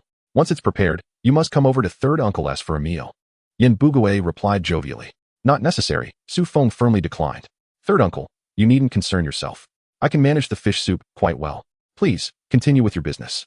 I'm heading home now. With that, he pushed his bicycle toward his residence. This Su family boy is quite stingy, Yen Bugue muttered. His gaze fixated on the fish in Su Feng's possession. As Su Feng passed by the home of Shaju, he noticed Shaju emerging just then. Upon seeing the fish, Shaju smiled and said, Su Feng, would you like me to help you with that? Chapter 24, A Widespread Surge in Singleness. Upon recognizing the familiar figure of Shaju, Su Feng pondered for a moment before nodding in agreement. That sounds splendid. If it's you, brother Shaju, preparing the fish, I'm sure it will be delightful. Indeed, the fish I prepare is unparalleled. Would you prefer it braised or in a clear broth? Shaju replied with a broad grin. Let us go with a stew. It would be lovely to savor a bowl of fish soup. In these times, being able to enjoy a sip of fish broth is quite a luxury, Su Feng remarked, handing the fish over to Shaju. Rest assured, I shall handle it expertly. Shaju replied confidently, rolling up his sleeves and commencing the preparation of the fish. Meanwhile, Su Feng wheeled his bicycle towards his home, intending to fetch some wine to share with everyone. At that moment, He Shui emerged from the house. Brother, where did you procure such a large fish? She inquired. It's not from me, Su Feng brought it. He asked me to prepare fish soup. We'll share a drink later. By the way, He Shui, could you fetch some vegetables from the kitchen? And perhaps some meat as well for our meal? Of course, brother Shaju. He Shui replied cheerfully. At this juncture, He Shui, nearly 18, had blossomed into a vision of beauty. Su Feng had encountered her several times and could not help but acknowledge her striking appearance. Just then, Qin Huairu happened upon the scene and observed Shaju preparing the fish. Shaju, where did you get such a sizable fish? She inquired, clearly intrigued. Shaju chuckled, Sister Qin. You'll have to excuse me. This fish was gifted to Su Feng by a villager upon his return from the countryside. Upon hearing that the fish was brought by Su Feng, Qin Huairu resigned herself to the fact that she wouldn't be able to partake. Considering the recent quarrels between Su Feng and her mother-in-law, Yi Zhonghai, she was reluctant to offend Su Feng, realizing that her desire for the fish was futile. At this moment, Su Damao returned home and immediately surmised that Su Feng was back, seeing Shaju handling the fish. Shaju wouldn't have the means to acquire such a large fish. It must be Su Feng, the diligent buyer, he thought. After placing his belongings down, Su Damao fetched a bottle of erguo too, along with a piece of cured meat and a few eggs, making his way towards Shaju. What are you staring at? I'm not here just to mooch off you, Su Damao said. Seeing the wine and cured meat Su Damao brought, Shaju felt it inappropriate to decline. After all, it wasn't his fish. Moreover, despite their usual disputes, they were all friends sharing a drink, which was an occasion not to be missed. All right, you rascal. Hurry up and set down your things to lend a hand, Shaju replied. Su Damao, grinning, handed his items to He Shui and teased. Ah, Shui, you're becoming more enchanting by the day. You're making me feel quite envious. Su Damao, you scoundrel, are you seeking a fight? Shaju retorted, turning to face him. Hey, Shaju, I was merely jesting with you, Su Damao replied with a laugh. Suddenly, Su Feng appeared, chuckling. I could hear you two bickering from quite a distance. Can't you both take a break? He held a plate of braised beef in his hands. Seeing the beef, Su Damao beamed. Brother Su Feng, you've truly brought back a treasure from the countryside. Don't mention it. 5 packs of Diqianmen, Su Feng said, raising 5 fingers and shaking his head in exasperation. 5 packs of Diqianmen is still impressive. There's at least a pound of braised beef here. In these times, having beef to eat is quite remarkable, especially braised beef. Can you fathom the significance of that? Su Feng added with a chuckle. This braised beef was gifted to me by my uncle. After all, it's family. Trading 5 packs of Diqianmen for a packet of braised beef isn't a loss for me. I only brought it out to share a drink with you all. Otherwise, I would have devoured it all myself. Su Damao clapped his chest. How generous. Since brother Su Feng is so magnanimous, I must reciprocate. With that, Su Damao returned to his house. Shortly after, he reappeared carrying a strip of pork belly. Shaju, Can I bring over some red meat as well? Seeing the meat, Shaju couldn't help but smile. All right, Su Domao. Today I'm seeing you in a new light. What do you mean? I've never been stingy. As long as I have it. Enough talk. Just wait until you see the braised pork I'm preparing, Shaju asserted. At that moment, Lu Guangqi also approached the group. He wished to join but hesitated upon seeing the items the others had brought. Noticing his reluctance, Su Feng encouraged him. Come on, Guangqi, don't just stand there. Fetch some eggs. We can at least make an egg soup. Hearing this, Lu Guangqi promptly returned home and retrieved several eggs. Lu Haizhong, aware that his son wanted to enjoy a good meal, did not stop him, as he intended to join in the feast as well. Soon, Lu Guangqi returned with 7 or 8 eggs, leaving Su Feng momentarily speechless. Eggs were nearly as expensive as pork during these times, and Lu Guangqi was indeed generous. Nevertheless, it didn't matter. They were all gathering to drink together. Su Feng, noticing the growing crowd, fetched 2 bottles of Fengjiu from his home. Given their considerable drinking capacity, the initial amount would hardly suffice. Before long, the dishes were nearly ready. Yin Jieqing arrived, accustomed to arriving empty-handed to scrounge off others. However, seeing that no one acknowledged him, he simply returned home. Su Domao scoffed. People from the Yin family are truly unwelcomed. This was largely due to Yin Bugui's problematic character, always scheming, even against his own children, which had left them impoverished. One could only wonder if Yin Bugui understood that raising a child in poverty would lead to significant issues, especially for a son.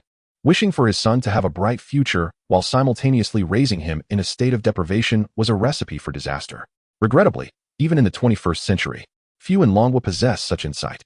Most people are as foolish as pigs, leading to widespread feelings of inferiority among the younger male population. A widespread surge in singleness. Chapter 25. Shaju's generosity before long. Shaju had prepared the meal, a fish soup and 6 dishes, 3 of which were meat. Life was indeed good. Without further ado, in these times, being able to enjoy a meal like this is indeed a blessing. He Yushui has waited a long time for this moment. And now she finally gets to partake. The 4 of them joyfully begin their meal. 3 robust men indulge in drinks, while He Yushui sits by, savoring her food. Su Feng, who has not seen He Yushui for quite some time, notices her thin frame and cheerfully exclaims, I say, Yushui, is that silly Zhu bullying you? Not at all, He Yushui replies, shaking her head. Then how is it that you have become so thin? It's quite peculiar, Su Feng remarks. I heard you brought back a mountain of lunch boxes, yet your sister hasn't had a single bite. Su Feng intentionally states this, and Su Domao, taking a sip of his drink, understands the implication but chooses to remain silent, observing whether silly Zhu has the wit to grasp the situation. At this moment, silly Zhu speaks up. Isn't it that the Jia family is facing difficulties? I mean, you take care of others, but neglect your own family. I must say, I admire your thought process.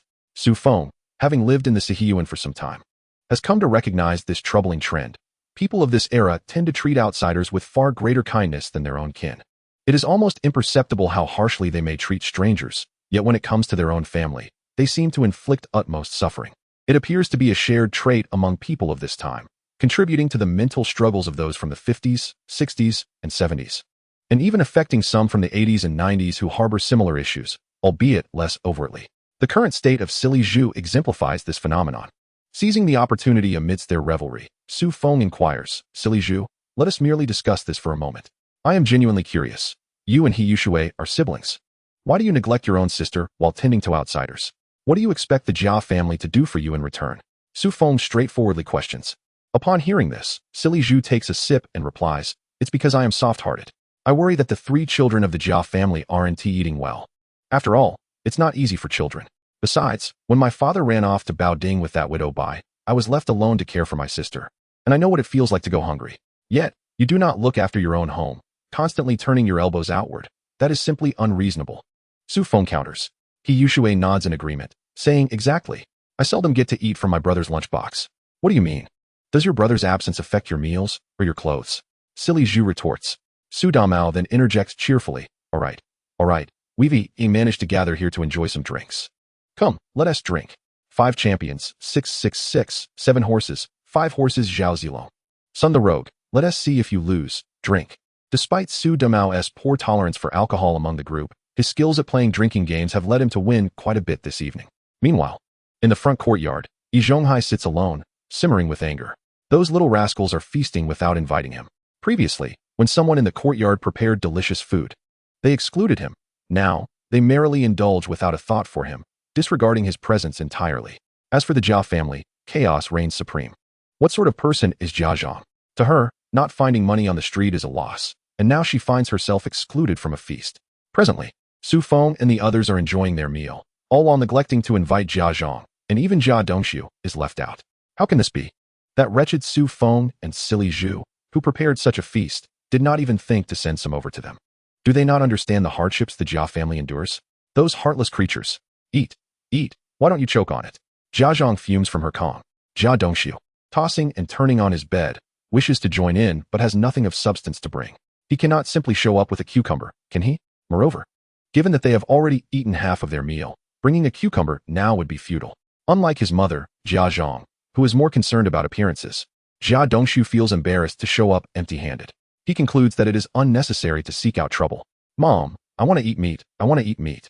The child cannot resist the allure of such deliciousness. Darling, in a few days, I'll cook some meat for you, Qin Huairu replies. No, I want to eat it now, right now? Qin Huairu, how can you be a mother when you haven't heard your grandson's request for meat? Hurry and go to silly Zhu's house to ask for some. Qin Huairu rolls her eyes, unwilling to entertain her mother-in-law's demands. Go ask them for meat? My mother-in-law, you act as if you're begging, even though you have money. You never offer help when the family is in need. It's always about going to others for assistance. How can I, a woman, run over to ask a group of men for meat? Seeing Qin Huairu's in action, Jia Zhang once again encourages her grandson, Bonging, you should go ask for it. I refuse to believe that several grown men let a little boy indulge. Qin Huairu, feeling overwhelmed, decides to let Bonging go. After all, as a young wife without an income, she cannot do much. Bonging, being quite straightforward, dashes over to the courtyard. Upon seeing the group enjoying their meal, he calls out, Uncle Silly Zhu, I want to eat meat. Sure, bring your bowl over, and I'll fill it for you, Silly Zhu generously offers. Su Damao scoffs and teases, I say, Bonging, you've got it wrong. If you called him Dad Silly Zhu, he'd give you a whole bowl. Yes, quickly call him Dad Silly Zhu. Su Feng and Lu Guangqi burst into laughter at this. Su Damao's remarks are sharp yet humorous, and Silly Zhu, surprisingly, doesn't take offense. Instead, he chuckles, perhaps envisioning the amusing scene of Bonging calling him Dad. As for Qin Huairu, while she is not a widow now, she still finds herself in a precarious position. Chapter 26. What can a 7-year-old child possibly understand? As the saying goes, the speaker has intentions, and the listener is also attentive. Upon hearing Su Domao's jest, Bonging begins to cry. What does a 7-year-old child know? I don't want him to be my silly dad. I don't have such a silly dad. Bonging weeps. Jia Zhang and Qin Huairu were initially watching Bonging from their yard, aware that their child was sent to ask others for meat. However, when Jia Zhang heard the stick stem crying, she mistakenly believed that her eldest grandson was being bullied. Being fiercely protective of her kin, she hurried over, her footsteps echoing with urgency. Shaju, taken aback by the sudden commotion, found himself on the receiving end of Jia Zhang's ire. Shaju, how can you, a grown man, bully a child? Shaju felt utterly wronged. He had neither spoken nor acted against anyone, yet here he was, subjected to Jia Zhang's tirade. Initially, he contemplated retaliating, but upon seeing Qin Huairu's pitiful expression, he lost the desire to fight back. After all, what strength could a mere woman like Jia Zhang possess? Su Feng, observing the scene, couldn't help but chuckle. It was truly a spectacle, one willing to strike and the other willing to be struck. Yet, Su Feng deemed it unnecessary to intervene, as Shaju appeared to relish the chaos. However, after a few more scratches marred Shaju's face, he gasped in pain. Everyone possesses a limit to their patience, and Jia Zhang's antics had crossed the line.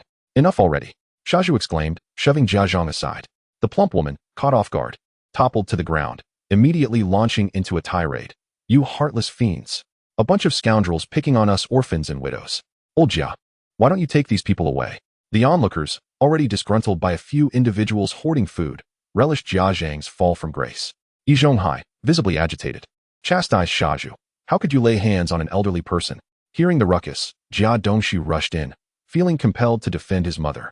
It would have been unthinkable for him, as her son, not to intervene. He kicked Shaju in the stomach, causing him to double over in pain, yet Shaju, feeling embarrassed by Yi Zhonghai's rebuke, refrained from retaliating and merely pushed Jia Dongxiu away. Su Damao, observing the scene, shot Shaju a disdainful glance. It became clear to Su Feng why Shaju had earned his nickname. He was being bullied, and yet he failed to recognize it, siding with those who tormented him. Was there not something fundamentally flawed within him? Though aware that Shaju had brought this upon himself, Su Feng found it unbearable to witness. Enough already, my dear uncle. I understand your penchant for bias, but I didn't expect you to be so overtly partial, Su Feng remarked. Jia Zhang, shameless as she is, sends her grandson to beg like a pauper. Shaju, despite offering his meat without complaint, is met with Jia Zhang's violent clawing, leaving his face bloodied. How is this Shaju's fault? An adult should be teaching his grandson how to behave rather than allowing him to beg. If Shaju remains unmarried because of this, who will be responsible? Will the Jia family bear the burden of Shaju's lifelong singlehood? Everyone knows he is desperate to marry. And I state this unequivocally. If Shaju fails to find a wife in the future, it will be Jia Zhang's fault. Upon hearing this, Shaju felt a wave of confusion wash over him. The statement felt oddly off-kilter, yet somewhat comforting. But how could the Jia family be held accountable? Would it mean providing him with a wife? Qin was indeed quite appealing. Su Feng, with a playful grin, had struck a chord. Su Damao chuckled. Though he mused that regardless of whether Shaju's face remained unscathed, he would still struggle to find a partner. However, if the Jia family must take care of Shaju, perhaps they could also look after his future wife, Su Damao suggested, only to be interrupted by Jia Dongxiu, who retaliated against him. Su Feng, grinning, addressed Su Fuguwei, who had rushed to help. Uncle Su, it's nothing. We're just having a bit of fun. Su Fuguwei, upon hearing Su Feng's words and glancing at his son, realized that despite the kicks from Jia Dongxiu, it was not a grave matter, and the situation would soon pass. Su Feng continued, addressing Yi Zhonghai. Do you see, dear uncle? We are all children raised in this courtyard. We may not be relatives, but we are closer than blood. What animosity could there be? So please, refrain from inciting further discord. Also, do not take offense. Jia Zhang's reckless behavior has persisted for far too long. If you have the ability to manage her, then do so. If not, don't invoke your status as an elder to sidestep the issue. The courtyard needs a mediator who can resolve conflicts fairly, not one who simply takes sides. Yi Zhonghai found himself speechless in the face of Su Feng's words. Meanwhile, Jia Zhang continued to bemoan her fate. You're talking nonsense. I see clearly now, Su Feng. You're the one who loves to stir trouble and play underhanded games. You wretched creature, may you meet your end soon. Old Jia, why don't you do something about him? Having consumed a few drinks, Su Feng, provoked by Jia Zhang's incessant complaints, responded with a cold snort. Jia Zhang, this is your final warning. If you continue to spread superstitions in this courtyard, I will ensure the security team has you detained for a few days. Jia Zhang was left speechless. What do you mean, what? This is your last warning, Jia Zhang.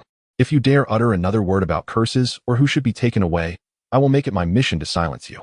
Su Feng, aware of his physical advantage, refrained from striking Jia Zhang directly, given her age.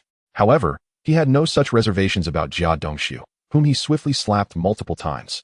With his physical prowess far exceeding that of an average person, Jia Dongxiu was no match for Su Feng and quickly found himself dazed on the ground. Today, as slaps were originally meant for your loquacious mother, but I prefer not to engage with elders. Thus, I'll settle this with you instead. With that, Su Feng delivered a swift kick, sending Jia Dongxiu sprawling.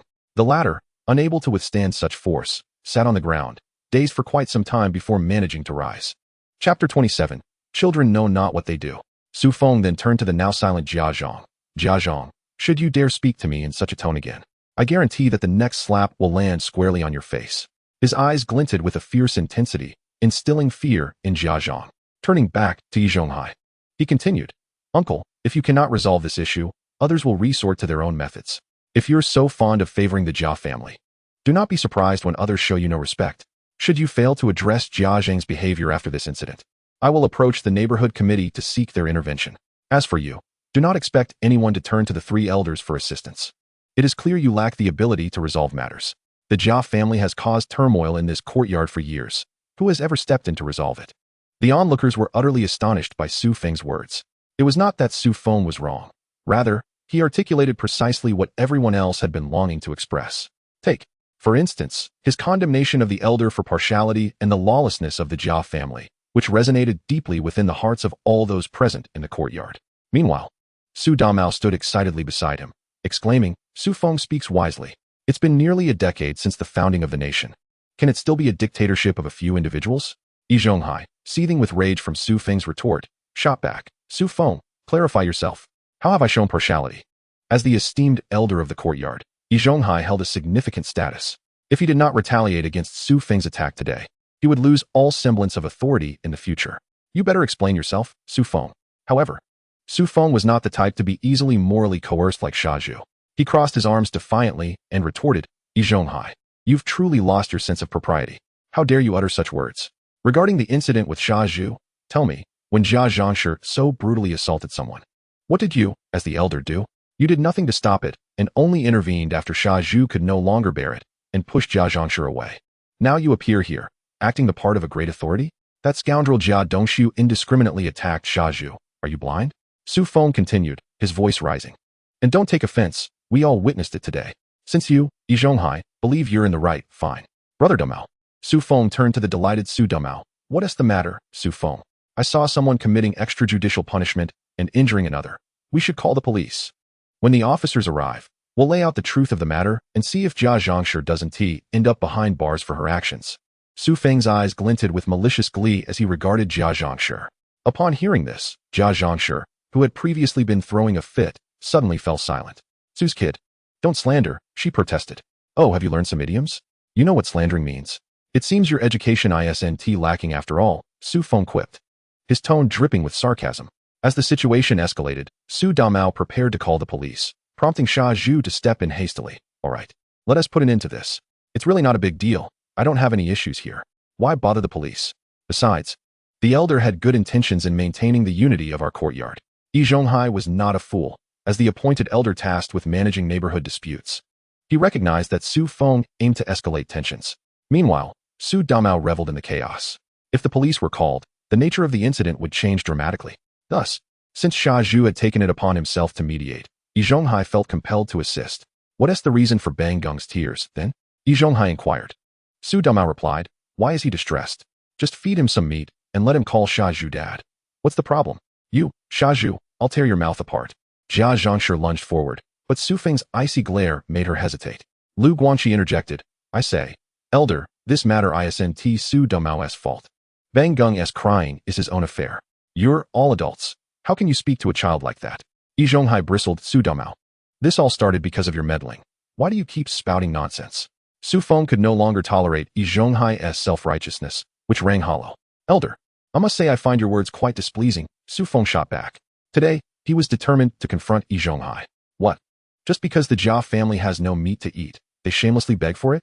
Is it a crime for Bang Gung to call Sha Zhu dad when he has no father or mother or any means? Is it a crime for a grandchild to seek sustenance? Your family is stingy, unwilling to buy meat for your grandson, so he has to resort to begging. And you dare to blame Su Damao? If Bang Gung has no father to buy him meat, then Sha Zhu, who does, is indeed his dad. What is wrong with that? Su Feng stated coldly. Such audacity in demanding food left several members of the Jia family flushed with embarrassment.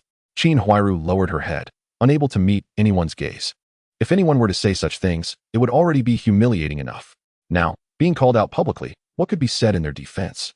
Bang Gung is just a child. He doesn't understand. Yi Zhonghai resumed his traditional approach of soothing tensions. True, he is a child, but he is not mine. Why should I indulge him?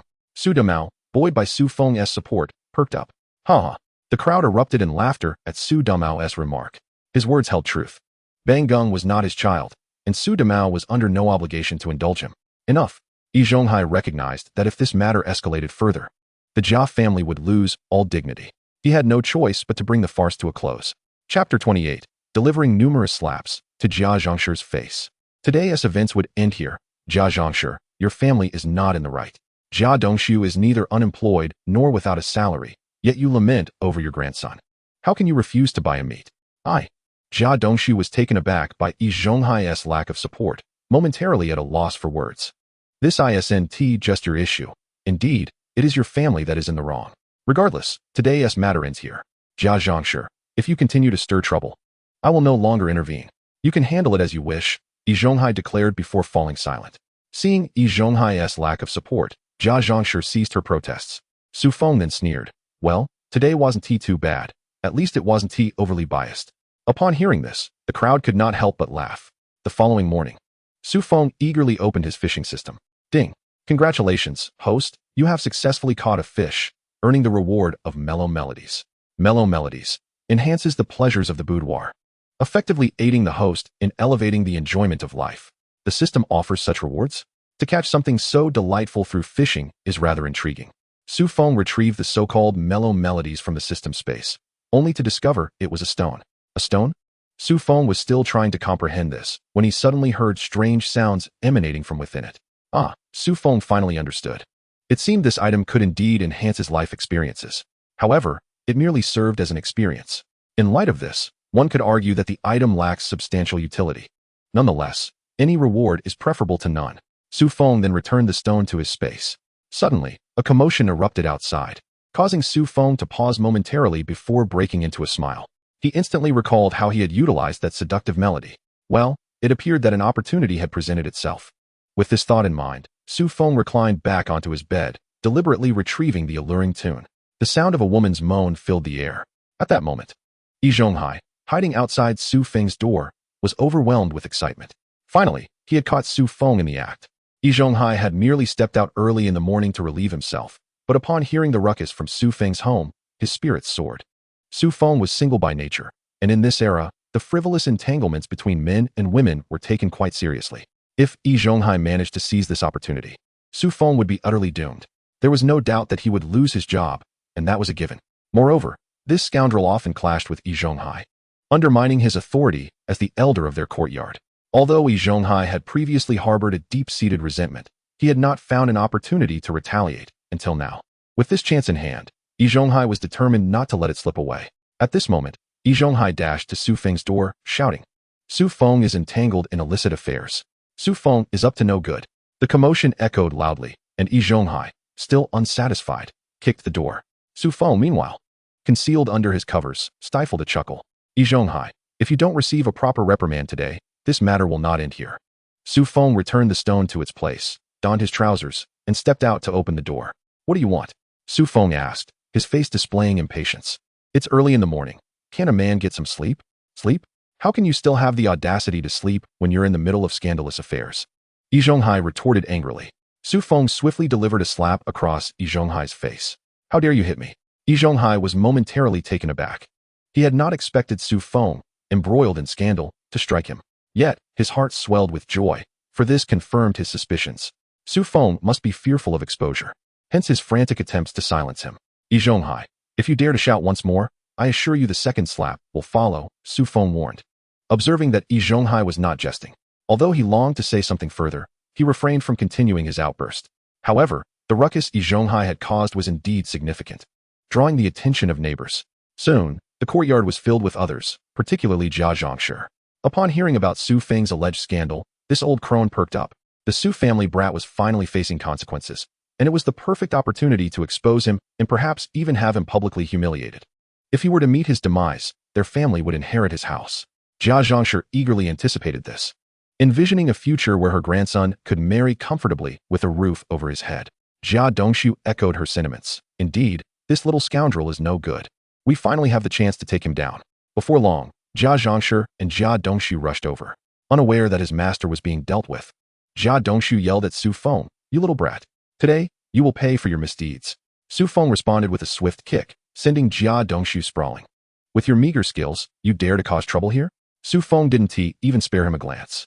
Seeing her son knocked down, Jia Zhangshi went wild, charging at Su Feng. Without hesitation, he delivered several slaps to the old hag, rousing her from her stupor. After all, rising too early in the morning could cloud one's judgment. Jia Zhangshi was astonished to find herself slapped multiple times in a single day by Su Feng. As she sank to the ground, she attempted to summon her family to take him away. However, Su Feng seized her collar, delivering more slaps, leaving the onlookers in shock. Su Feng had audacity, indeed, to strike Jia Zhangshi so openly. Though she was silenced, Jia Zhangshi remained seated, refusing to rise. "Jia Zhangshi, should you continue this ruckus, do not blame me for bringing unrest to your family," Su Feng coldly warned. He then turned to Yi Zhonghai. "What is your problem, Yi Zhonghai? Why are you kicking my door at this hour? You are engaging in scandalous affairs." Yi Zhonghai pointed an accusing finger at him. "Nonsense," Su Feng rebutted vehemently. "Not only is there no woman in my house, but even if there were, as a single man, having a romantic interest is none of your concern. How dare you think you can meddle in my affairs?" Chapter 29. The Advanced Courtyard of Sijiacheng. In these times, the accusation of engaging in scandalous affairs carried grave consequences. Yet, Su Feng was well aware that he had committed no such transgressions. Nonetheless, he could not afford to appear weak. He had to project an image that Yi Zhonghai was merely a petty individual seeking revenge. "You see, our courtyard is an exemplary one in Sijiacheng. You cannot engage in such scandalous affairs without me intervening," Yi Zhonghai declared indignantly. Su Feng scoffed. "When did my family's affairs become your business, Yi Zhonghai? Furthermore, the determination of scandalous conduct is the purview of the local police. If you merely assert that someone is engaging in such behavior, by your logic, anyone could be accused. You and Auntie have been unable to bear children for years. Could it be that your past indiscretions are the cause? Su Feng's cold gaze pierced through Yi Zhonghai. The courtyard erupted in laughter, with Su Damao rushing over to witness the spectacle. Upon seeing Su Feng confront Yi Zhonghai, he gave a thumbs up in approval. Su Feng was delivering a satisfying retort. Yi Zhonghai, meanwhile, was left flabbergasted by Su Feng's words. What? Do you think widening your eyes makes you more formidable? I'll tell you this, Yi Zhonghai. Let us not even discuss my lack of impropriety. If you believe otherwise, go fetch the police and the neighborhood committee to investigate. Should they find evidence against me, I, Su Feng, will accept the consequences without hesitation. But if you are merely stirring up trouble, I assure you, you will learn just how powerful my fists can be. With that, Su Feng prominently displayed his fists, causing Yi Zhonghai to fall silent, intimidated. At that moment, the second elder, Lu Haizhong, approached, curiosity piqued by the commotion. Su Feng, what is going on? Why is Yi Zhonghai accusing you of scandalous affairs so early in the morning? Who knows about him? He probably has poor hearing, coupled with his penchant for promiscuous relationships. Thus, he perceives everyone as indulging in such indiscretions. Su Feng, with a deft retort, turned the tables on Yi Zhonghai, leaving him at a loss for words. At this moment, Yan Bugue also stepped forward. Su Feng, what on earth is going on? You're not involved with Qin Huairu, are you? Enough of your nonsense, Yan Bugue. Can you not speak properly? Jia Dongxiu, though unable to physically confront Su Feng, was more than capable of berating Yan Bugue. Just then, Qin Huairu emerged from her home, brandishing a stick. Upon hearing Yan Bugue's words, she felt as if she were being made the subject of gossip. Realizing the gravity of his words, Yan Bugue quickly backtracked. I was mistaken. My eyes deceived me. It was merely a misunderstanding. Jia Zhongshi then cried out, Old Jia, please show your spirit and rid us of these bullies who prey on us orphans. In contrast, Sha Zhu chimed in cheerfully. Uncle, Su Feng is quite dashing. Many young ladies in the factory have their eyes on him. There's no way he would act inappropriately. Su Damao, overhearing Sha Zhu, responded sarcastically. Of course. Su Feng wouldn't he stoop so low. He is a young man yet to marry. Why would he pursue a married woman? However, it seems someone has been harboring ill intentions, and I suspect that hearing the recent gossip has affected him more than if his mother had passed away. Su Damao. Sha Zhu shouted in anger. What is your problem? Su Damao retorted. I'm speaking here. Are you implying something about yourself? At that point, Yi Zhonghai, noticing that everyone had gathered, interjected. Everyone, let us not make a scene. We should go to Su Feng's house and confront him directly. Caught red-handed. He won't have a leg to stand on. Yi Zhonghai pointed accusingly at Su Feng, who merely smiled faintly. Yi Zhonghai, let us not discuss whether you've trespassed into my home. Why should I allow you entry? Lu Haizhong immediately piped up. Su Feng, are you truly hiding someone in your home? You still have time to rectify your mistake. Don't tread further down the wrong path. Yan Bugue added gravely. Su Feng, this could escalate. If you admit your error now, we can settle this among ourselves. Seeing Su Feng refuse to let anyone enter his home, Yi Zhonghai felt confident in his assumptions. Earlier, while passing by, he distinctly heard a woman's voice emanating from Su Feng's house, a sound so intimate it made him blush. Su Feng, you dare deny that there is someone in your house? I clearly heard a woman's voice when I walked past. If you confess and bring her out now, we can resolve this amicably. Otherwise, should we find her, the consequences will be severe, and you might end up at the police station. Yes, send him to the police station. Such a scoundrel has no place in our community. Jia Zhongshi chimed in. He should be paraded through the streets, and his house should belong to the Jia family. Su Feng had initially intended to ensnare Yi Zhonghai. In this era, engaging in promiscuous relationships was indeed a serious matter, and even public entities condoned taking action. However, there was a significant caveat. The truth must be evident. If it were not, the backlash would be immense. At that moment, Su Feng disregarded the others and landed several sharp blows on Jia Zhongshi, rendering her speechless. Old hag, you're always coveting our house, aren't you? Your persistence deserves this punishment. Seeing his mother being struck, Jia Dongxiu dared not utter a word. He was, after all, a coward at heart. He might bully the weak, but if it came to a confrontation with Su Feng, even 10 of him would not suffice. Chapter 30. Qin Huairu is Jia Dongxiu's wife. Noticing Su Feng's defiance, Yi Zhonghai's anger flared. Su, if you continue to resist, we will be forced to search your house. Go ahead, Yi Zhonghai, search my house if you dare, Su Feng replied with a grin. But let me clarify. If I'm found to have no one in there, how shall we resolve this matter? Are you implying that I could frame you? Jia Dongxiu fumed. Su Feng shot him a glare, causing Jia Dongxiu to quickly fall silent. Yi Zhonghai, before all our neighbors, let us clarify this. You can search my house, but if there is nothing amiss, You shall kneel at my doorstep until dinner time and compensate me 500 yuan. Plus clean the toilets for 3 months. What do you say? Su Feng challenged, a cold smile gracing his lips. Yi Zhonghai countered. If I am mistaken, I will apologize. But this is mere nonsense. Is your speech akin to flatulence, Yi Zhonghai? Su Feng retorted coldly. You shout at my door and think an apology suffices? Is it that simple? Since you initiated this disturbance, you must bear the consequences. I won't shy away from a confrontation. If you find someone in my house, I will leave the courtyard, and these 2 rooms will be yours. As for the public humiliation, feel free to proceed. Yi Zhonghai, do you dare? Su Feng's gaze was icy. Su Feng had indeed set a trap for Yi Zhonghai, and now that it had escalated, he felt there was no turning back. He even contemplated leading the crowd through his home. Observing Su Feng's fierce declaration, several onlookers discreetly retreated with their families, for they were not foolish. They recognized that Su Feng was not the type to engage in promiscuity. Moreover, given his cleverness, it was impossible for him to be discovered in such activities. Su Feng's bold words signified Yi Zhonghai's impending doom. Had he been Yi Zhonghai, he would have immediately apologized, perhaps averting this situation. Yet, to everyone's astonishment, Yi Zhonghai clenched his jaw and declared, Fine, Su Feng, you've brought this upon yourself.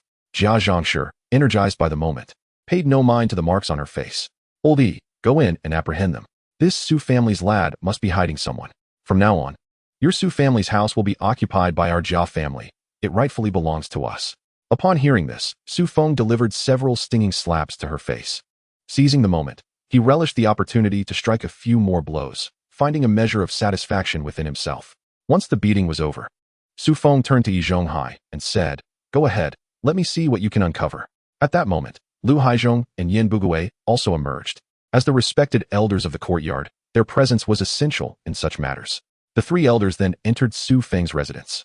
Given that they all lived in the courtyard, if someone truly were hiding there, the 3 elders would certainly not allow them to escape. Meanwhile, the foolish Zhu, looking at Qin Huairu with a grin, said, Sister Qin, I knew there were malicious rumors afoot. You are not that kind of person, are you? Just as he finished speaking, Su Damao burst into laughter. He genuinely did not expect that Zhu would have the audacity to console Qin Huairu in front of Jia Dongxiu. What? Did Qin Huairu's husband die? Jia Dongxiu, witnessing Su Damao's laughter, was immediately consumed by rage. While he knew he could not overpower Su Feng, he felt confident he could take on Zhu. The sight of Zhu comforting his wife in front of him made him feel utterly disregarded as a man. Jia Dongxiu then rushed at Zhu, landing several furious punches. Zhu had been gazing tenderly at Qin Huairu, attempting to offer her comfort, only to be met with Jia Dongxiu's blows, leaving him utterly bewildered. Meanwhile, Su Damao, seeing Jia Dongxiu assault Zhu, did not remain idle. He had always been at odds with Zhu and looked down on such a simpleton. Thus, he joined in with a kick. Jia Zhangshi, witnessing the commotion, also joined the fray, pulling at Zhu. All of this did not escape Su Feng's notice. However, he chose to ignore it. For him, Zhu was merely reaping what he had sown. He deserved the beating. Regardless of the circumstances, Qin Huairu was Jia Dongxiu's wife. Even if consolation were warranted, it was Jia Dongxiu's prerogative. Zhu, the pathetic sycophant, had already been leeching off others, and now he dared to further impose himself. It was a clear case of courting disaster.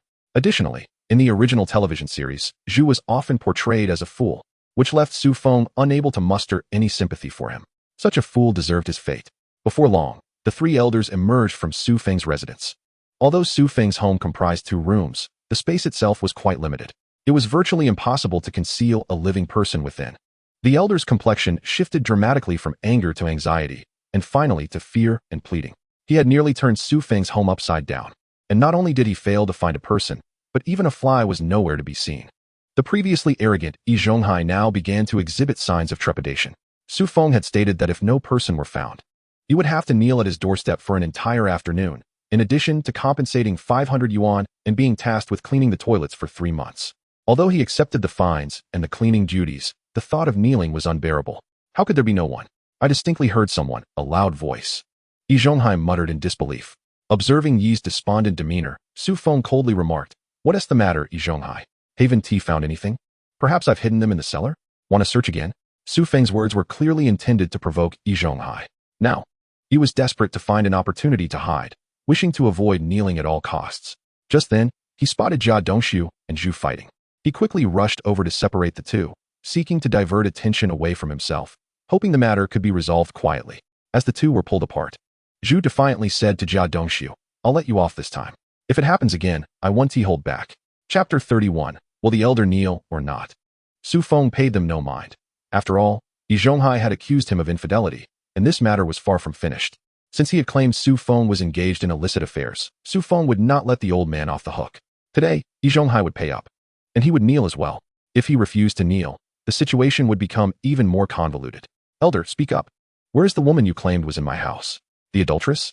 Su Feng stood with his arms crossed, coldly regarding Yi Zhonghai. At that moment, beads of sweat were forming on Yi Zhonghai's brow. Who could have anticipated that Su Feng's home would harbor no woman? Yet he had clearly heard something. Elder 2, Elder 3, did you see any woman involved in such affairs in my house? Su Feng directed his gaze toward the two elders.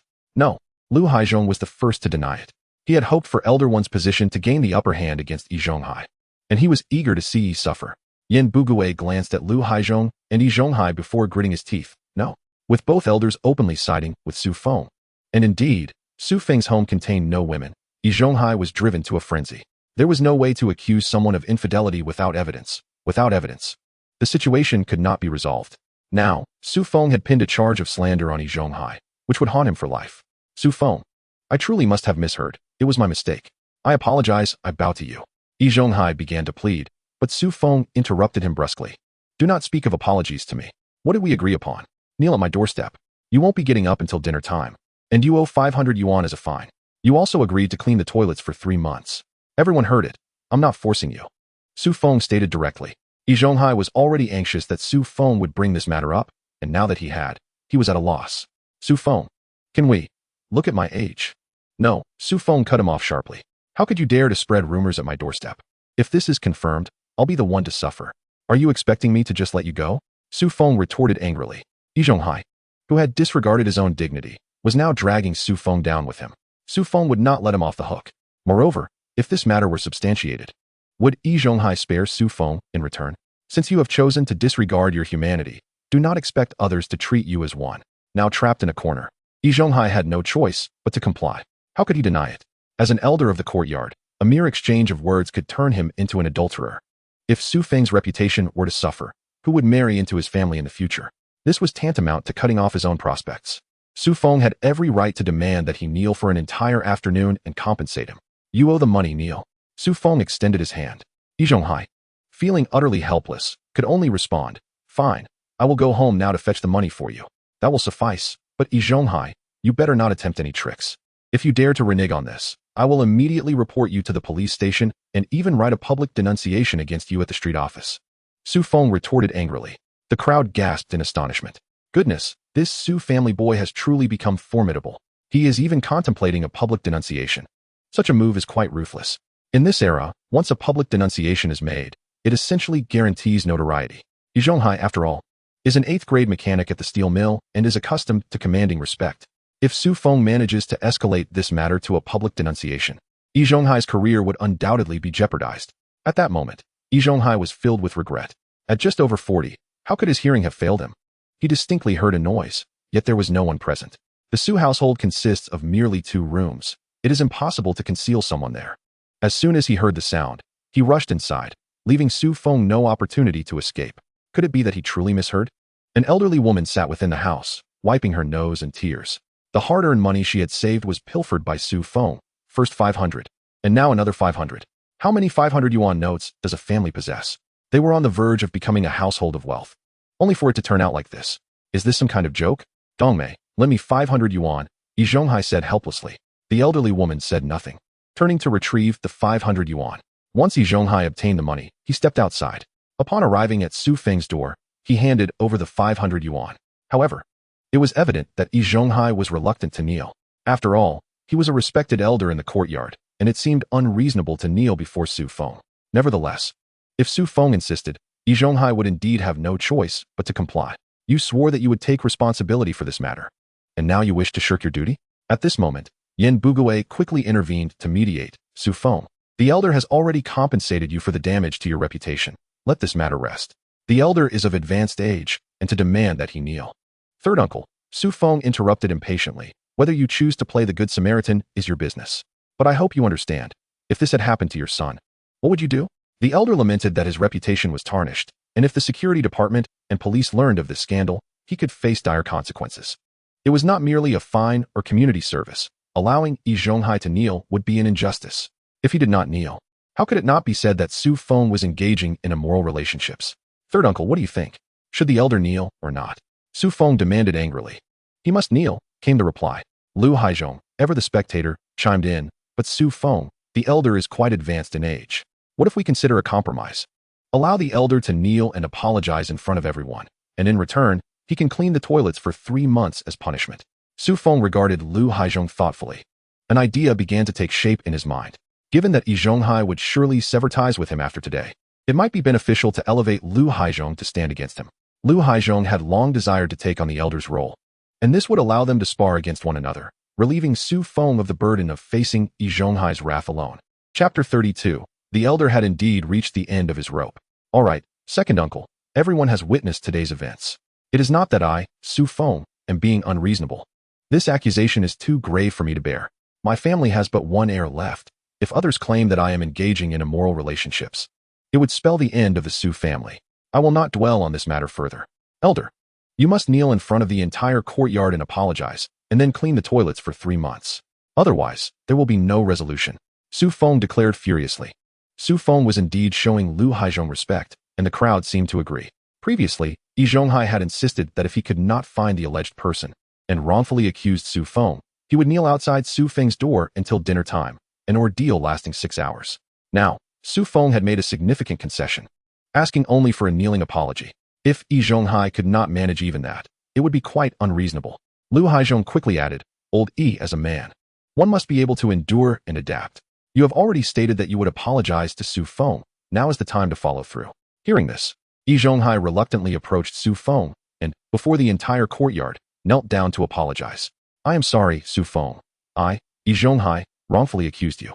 "Very well, elder. I accept your apology," Su Feng responded. "I hope you will refrain from jumping to conclusions in the future. Now, go and clean the toilets." In the west wing of the front courtyard, the Yin family was in shock. "I never expected it," said third Aunt Yin, astonished. "This Su boy truly has some ability." He managed to subdue Yi Zhonghai completely, forcing him to kneel and pay 500 yuan while also agreeing to clean the toilets. "We have never seen Yi Zhonghai like this in our courtyard. What is Su Feng even capable of?" Yin Bugui scoffed. "You are merely short-sighted. Yi Zhonghai is the one who is truly ruthless. What is kneeling compared to the stakes here?" If today's scandal regarding Yi Zhonghai's immoral relationships were to be confirmed, Su Feng would face execution, with no alternative path to follow. This is a matter of life and death, and it is only because Yi Zhonghai misheard that we have come to this point. Su Feng's household harbored no women. My second uncle and I searched thoroughly, and found no hidden entrances. It was clear from the start that Yi Zhonghai was in for a significant loss, yet even then, Su Feng's retaliation was not as severe as Yi Zhonghai's offense. Third Aunt Yin nodded in agreement. "Indeed, I did not expect Yi Zhonghai to be so ruthless. We must remain vigilant against him in the future." "Exactly. Father, do you think it is possible that Su Feng has dug a tunnel and hidden a woman in it?" "Do you think Su Feng is as foolish as you?" Yin Bugui replied, his expression one of disapproval. "How could he dig alone without drawing attention? Where would he even store the excavated soil? Do you believe the people in this courtyard are blind?" My second uncle and I searched every nook and cranny without finding any tunnel entrances. "Do you think this is a joke?" Yin Jiqing chuckled. "True enough. But Yi Zhonghai has genuinely suffered a loss, losing 500 yuan in a single blow. Well, that young man has earned his keep." At the Jia family home, Qin Huairu admonished, "You are the daughter-in-law of the Jia family, and yet you spend all day flirting with Shaju. I warn you, it would be prudent for you to maintain a distance from him. Otherwise, do not blame me for my lack of courtesy." The irate Jia Zhangshi directed her fury towards Qin Huairu. "Mother, when have I ever had any interaction with Shaju outside? It was you who insisted I fetch the lunch boxes," Qin Huairu retorted, her eyes welling with tears of grievance. Feng chimed in, "Grandmother, every time mother goes to find Uncle Shaju, it's just to collect lunch boxes." Jia Zhangshi, who harbored a longing for Shaju's lunch boxes, refrained from further protest. After all, if Qin Huairu ceased her visits, who would procure Shaju's lunch boxes in the future? "Dongxiu." Jia Zhangshi turned her gaze towards her son. "You need to keep a closer watch on your master. This money has already been given to Su Feng. How are we to manage after this?" Jia Dongxiu nodded in acknowledgement. "Do not worry, mother. Tomorrow I shall have a thorough discussion with my master." However, the absence of this 500 yuan meant a significant loss for their household. As the designated caretaker for Yi Zhonghai, Jia Dongxiu naturally regarded Yi Zhonghai's belongings as his own. Hence, The compensation of 500 yuan to Su Feng by Yi Zhonghai was a source of distress for the Jia family, as it represented their own hard-earned money. Meanwhile, within Yi Zhonghai's residence, Annie lay in bed, addressing Yi Zhonghai. "Old Yi, why do you persist in being at odds with that Su Feng kid? Look, you've just squandered another 500 yuan. Yi Zhonghai was equally displeased, having lent Su Feng 500 yuan previously and now handing another 500 to Su Feng.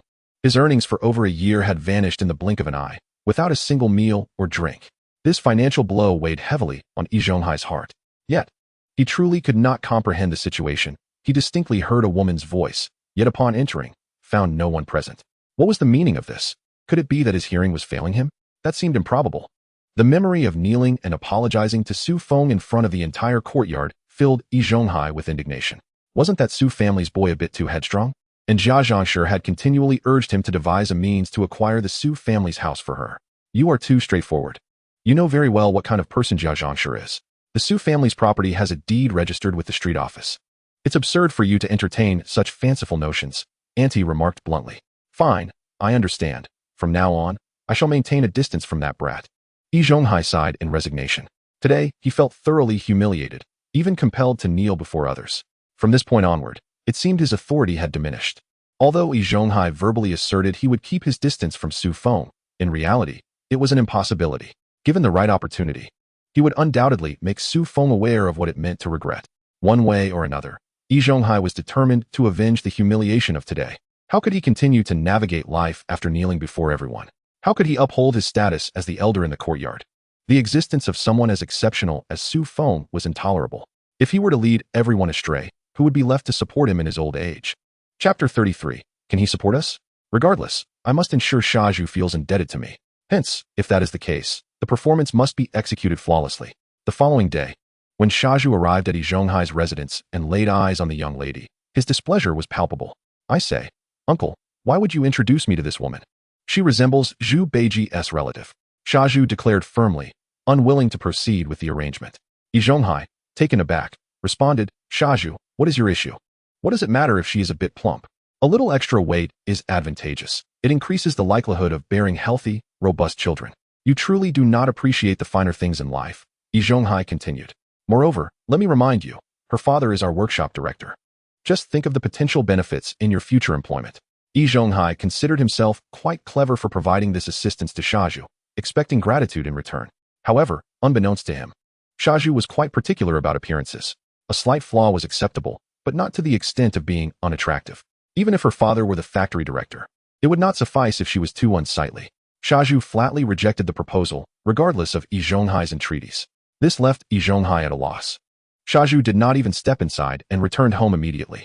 With no other option, Yi Zhonghai sent Auntie to explain the situation to the young lady, claiming Shaju had an urgent matter preventing his arrival. Fortunately, the young lady was kind-hearted and had encountered similar situations over the years, so she did not take it to heart. Upon learning of Yi Zhonghai's intentions to introduce a match for Shaju, Su Feng understood the underlying motives but chose not to confront him directly. After all, Yi Zhonghai was, in essence, attempting to assist Shaju in finding a partner. I say, Shaju, how did you find your prospective match? Su Feng inquired out of curiosity. Shaju sighed in exasperation. Do not even mention it. That old man introduced me to a complete heavyweight. I reckon she consumes more in one meal than I do in two. Shaju lamented. I work at the steel mill, and as the head chef in the cafeteria, I earn over 30 yuan a month, with a household registration in the 4th city and a steady income. Do you expect me to settle for someone who resembles Zhu Beiji? I refuse to accept this. Is that old man trying to set me up for failure? Upon hearing Shaju's grievances, Su Feng could not help but curse Yi Zhonghai for being foolish. To put it bluntly, Yi Zhonghai was a man who had once been young himself. Regardless of life circumstances, every man naturally wishes to find a partner who is appealing. By introducing Shaju to a woman resembling Zhu Beiji, how could Shaju possibly remember Yi Zhonghai fondly? Wouldn't he turn into an adversary? Indeed, Brother Zhuzi, to be honest, given your circumstances, we need not seek a celestial beauty. At the very least, a woman with some charm would suffice. The way Yi Zhonghai handled this situation was truly inconsiderate, Su Feng stated. By the way, I recall that in your procurement department, there is a single girl. Is that right? Su Feng inquired with a grin. Are you referring to the girl from the logistics department? Shaju asked. Su Feng chuckled. You mean Xiao Chun from the logistics department? She is quite the catch there. Xiao Chun, known as Chun Na, was indeed a standout in the logistics department, attracting the interest of several male colleagues. However, she had always been indifferent towards them, displaying no interest whatsoever. This was a common scenario where people often misunderstood women's psychology. Even in the 21st century, many men remained perplexed by women's thoughts. Shaju, for instance, mistakenly believed that sharing a workplace meant they were on the same wavelength. However, Feng did not want to dampen Shaju's spirits by suggesting that he was unworthy. So, Brother Zhuzi, do you have feelings for Xiaochen? Feng curiously asked. Yes, of course. Since we are brothers, if you have an interest in Xiaochen, consider this matter as unspoken. If not, please do introduce her to me. Observing the simplicity of Shaju, Feng felt it inappropriate to mislead him. Brother Zhu, it would be wise for you to abandon this pursuit. Xiaochen has long been in a relationship and is on the verge of marriage. You are rather late to the game, Feng remarked. Ah, she's getting married? Shaju's face reflected a sense of regret. Feng, intrigued, gazed at Shaju and inquired. I merely share a department with Chun Na and have minimal interaction with her. You, on the other hand, see her daily in the cafeteria. How could you be unaware of this? With a wry smile, Shaju replied, it's not entirely my fault. I've seen her, but Haven T exchanged many words, just casual greetings when we cross paths. Now I understand. What a pity. Shaju's resignation was palpable. Noting Shaju's demeanor, Feng chose to remain silent. Meanwhile, Yi Zhonghai, at home, was equally perplexed. The girl I introduced is quite splendid, plump and healthy, perfect for bearing children. Surely, one could find no better wife. Dongmei, what do you think is going through Shaju's mind? I was kind enough to introduce him to such a fine girl. Despite her being a bit stout, she is willing to support us in our old age. Why can't he see that? Enough, Lao Yi, we cannot force this. If it doesn't work, perhaps I could introduce our niece to Shaju. She is quite decent and might catch his eye, Adama suggested. Yi Zhonghai frowned. I'm not familiar with your niece. Given her cleverness, even if she were to take a liking to Shaju, would she truly support us in our old age? Adama fell silent, realizing that as a childless couple, they sought someone to care for them in their twilight years. If Shaju were to marry such an astute woman, who would then provide for them? The absurdity of the situation was not lost on them. Host fishing attempts today 1. Does the host wish to fish now? Fishing. Upon uttering this, a pond materialized before Feng, who cast his fishing rod with fervor. Moments later, the float bobbed. And with a swift tug, he reeled in a catch. Congratulations, host, you have received the reward. Invincible perception. The invincible perception function allows awareness of objects within 100 meters without sight. This perception can also be used underwater, with a range of approximately 80 meters and 50 meters within soil. Invincible perception. Upon receiving this reward, Feng suddenly felt that the system was somewhat peculiar. This ability was evidently a formidable tool if utilized wisely. However, if misused, it could lead to questionable behavior. How intriguing, Feng mused. Increasingly aware of the system's dubious nature, the skill granted to him seemed almost inappropriate, as if to suggest he were a voyeur. Yet, it could certainly be deployed for noble deeds on occasion. The system indeed had become more audacious than he had anticipated. Presenting him with such a reward, what could this possibly signify? Nonetheless, it was rather considerate. Today, Feng was in the countryside, preparing to procure supplies, as he anticipated that they would soon transition into the communal phase. Consequently, families were obliged to surrender their provisions. However, this also led to a betrayal from the northern bears, combined with the rise of idealism, ushering in 3 years of material shortages from 1959 to 1961. Of course, in every era, there exist individuals who can discreetly acquire information. Those who received advance notice naturally sold off their chickens, ducks, and fish in secret. This way, they could save some money to partake in the communal meals while keeping their earnings. Although Feng had ample supplies within his space, all the procurement agents were occupied. He could not afford to act out of step. It was crucial that he maintained appearances. After acquiring a substantial amount of grain and meat, Feng felt considerably relieved. Henceforth, he could occasionally utilize some of the supplies from the procurement department to meet demands. As long as the section chief required him to fulfill tasks, he could easily provide what was necessary without fear of repercussions. Interestingly, during this period, the rural communal dining halls provided the best food. At mealtime, the dining halls served fluffy white buns and meat, a veritable feast. Yet, many of these provisions were public property, a testament to the adage of reaping the rewards of others' labor while lamenting one's own plight. If these individuals were required to consume their own provisions, it would be akin to a death sentence. Yet when dining on public supplies, they felt justified in indulging as if it were their right. For instance, some farmers sold cornmeal, which had a market price of 50 cents per pound, but many sold it for as little as 30 cents in a rush to hand it over to the communal kitchens. Why? Because once surrendered to the state, their personal stock would vanish into the collective pot. Yet selling it, even at a loss, meant the money remained theirs. No one was foolish. If one treated others as naive, they would quickly find themselves regarded as the simpleton. Thus, by the latter half of 1959, these issues began to surface. Feng was acutely aware of the future challenges, but recognized his own limitations. Even with foresight, what could he truly accomplish? His only recourse was to gather as much grain as possible. Feng, I have eggs and 2 old hens for sale. Interested? Yes, how much? Eggs at 50 cents per pound, and the hens at 3 yuan each. I'll take them all. Feng, I also have flour. Would you like some? Yes, yes. After spending over half a month in the countryside, Feng found himself unable to procure anything further and ultimately returned to the steel mill. At this juncture, he submitted his supplies to Section Chief Feng. Upon reviewing Feng's contributions, Feng noted he had merely met the required quota. Furrowing his brow, Feng remarked, Feng, this month everyone has surpassed the standard of 500. Why is it that you only just meet the requirement? With the rise of communal kitchens across the nation, the procurement department's tasks had become easier to accomplish. Many in the department had exceeded their quotas, yet Feng's output appeared somewhat meager, which was a point of dissatisfaction for Feng. Feng, with utmost seriousness, replied, Section Chief Feng, do you truly believe this situation is normal? I must prepare for the tough times ahead. If we can't secure food, we'll face hunger.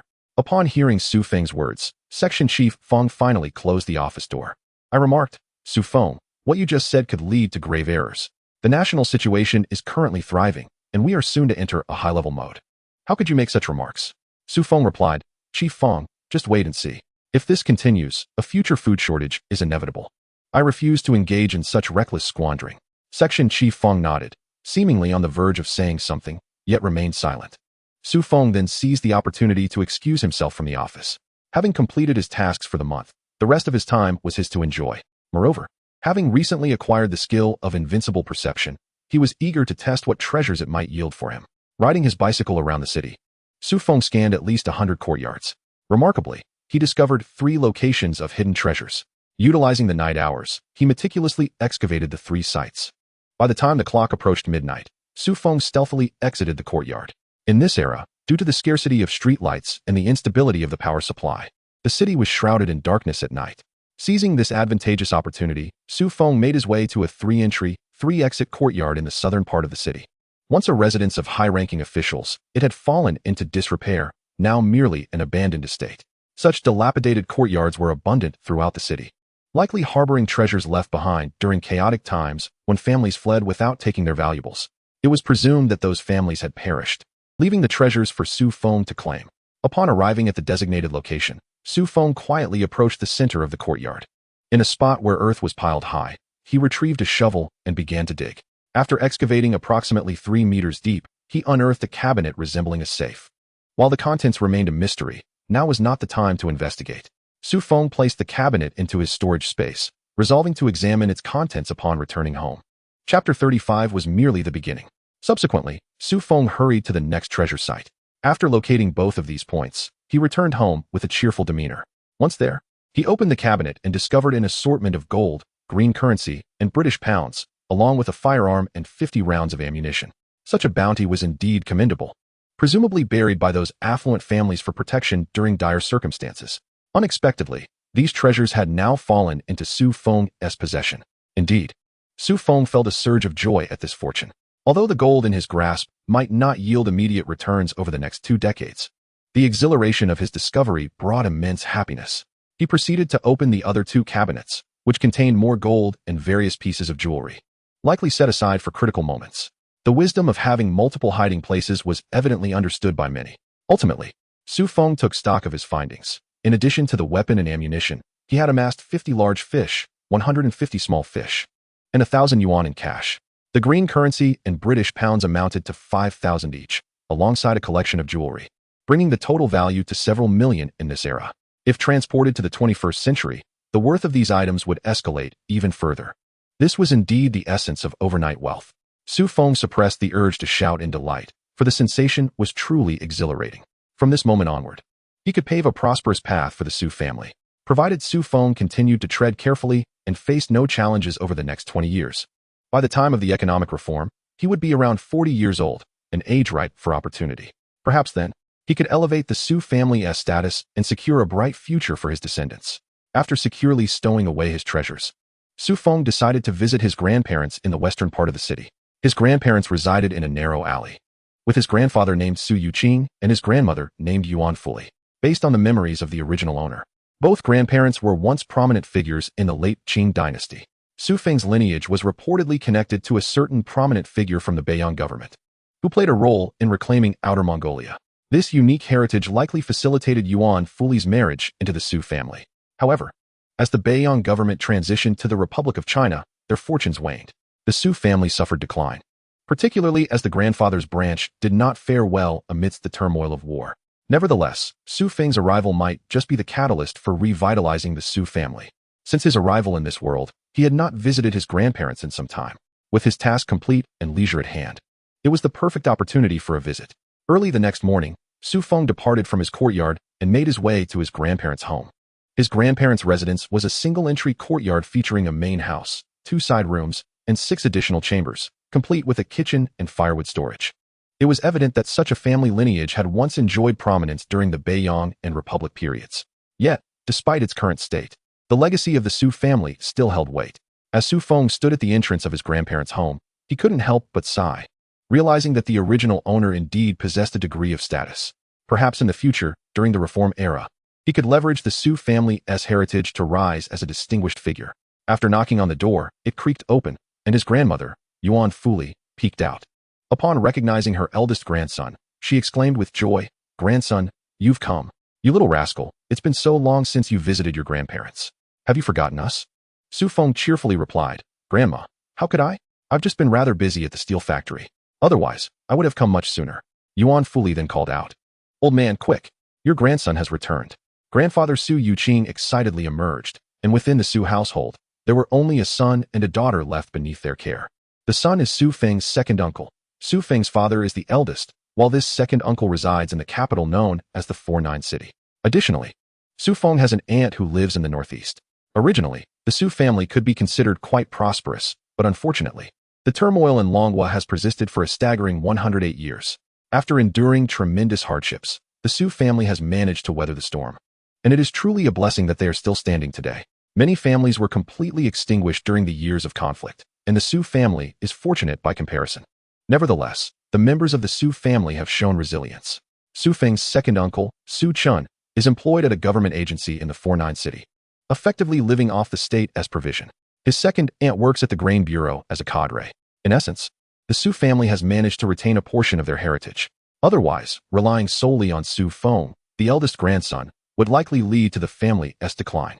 Moreover, there is an aunt named Su Lina, who, after graduating from university, joined the People's Liberation Army and assisted in the reclamation of the vast wilderness in the northeast, thereby also becoming a military cadre. All in all, the Su family possesses connections and resources. With such a lineage, if Su Feng exerts himself a bit more and perhaps acquires a system of some sort, it is merely a matter of time before the Su family rises again. "Grandparents, how are your health?" Su Feng cheerfully inquired as he entered the house, carrying an old hen along with some pork and beef. His grandfather enjoys braised beef, while the hen is perfect for his grandmother to make soup. Su Yuqing beamed as he watched his eldest grandson and remarked, "You rascal, your grandparents are in good health. We're only 60, fit as a fiddle, yet you run off to the countryside every day to gather supplies. You must be quite exhausted." In response, Su Feng jovially replied, "Not at all. Our work is quite manageable. Grandfather, grandmother, I brought you these gifts. Grandmother, please enjoy some chicken soup to nourish yourself. Now that our country is stable, the government is doing well. You both should strive to live to at least 120. Su Feng chuckled. All right. His grandmother, Yuan Fuli, responded with a laugh. "This grandson of mine knows how to speak.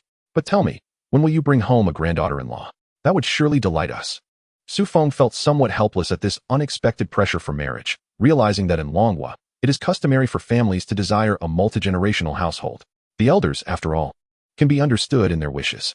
At that moment, his second aunt, Yang Xiuli, emerged from the house.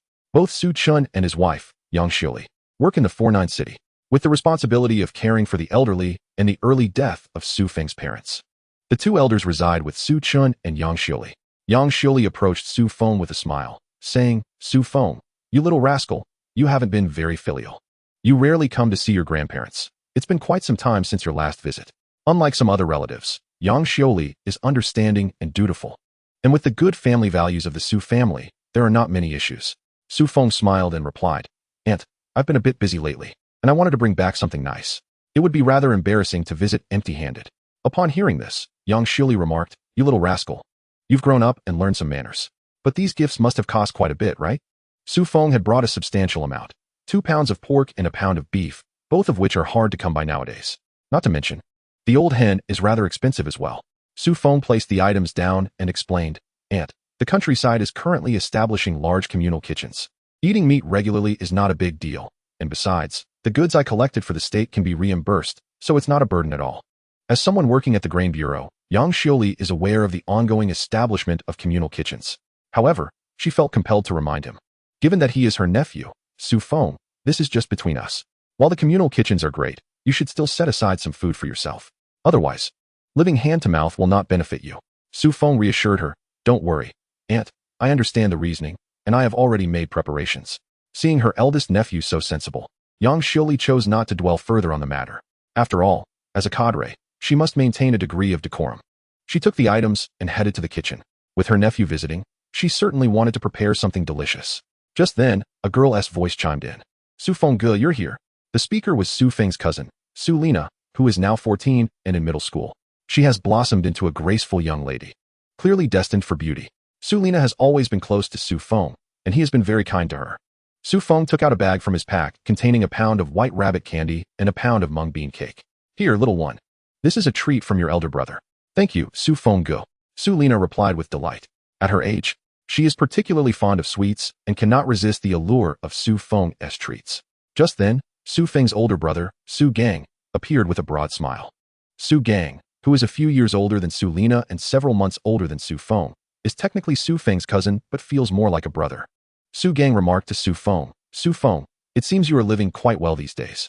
Su Feng, still smiling, handed him a pack of cigarettes, saying, Cousin, are you mocking me? What do you mean by living well? I only have these nice things today because I just arrived.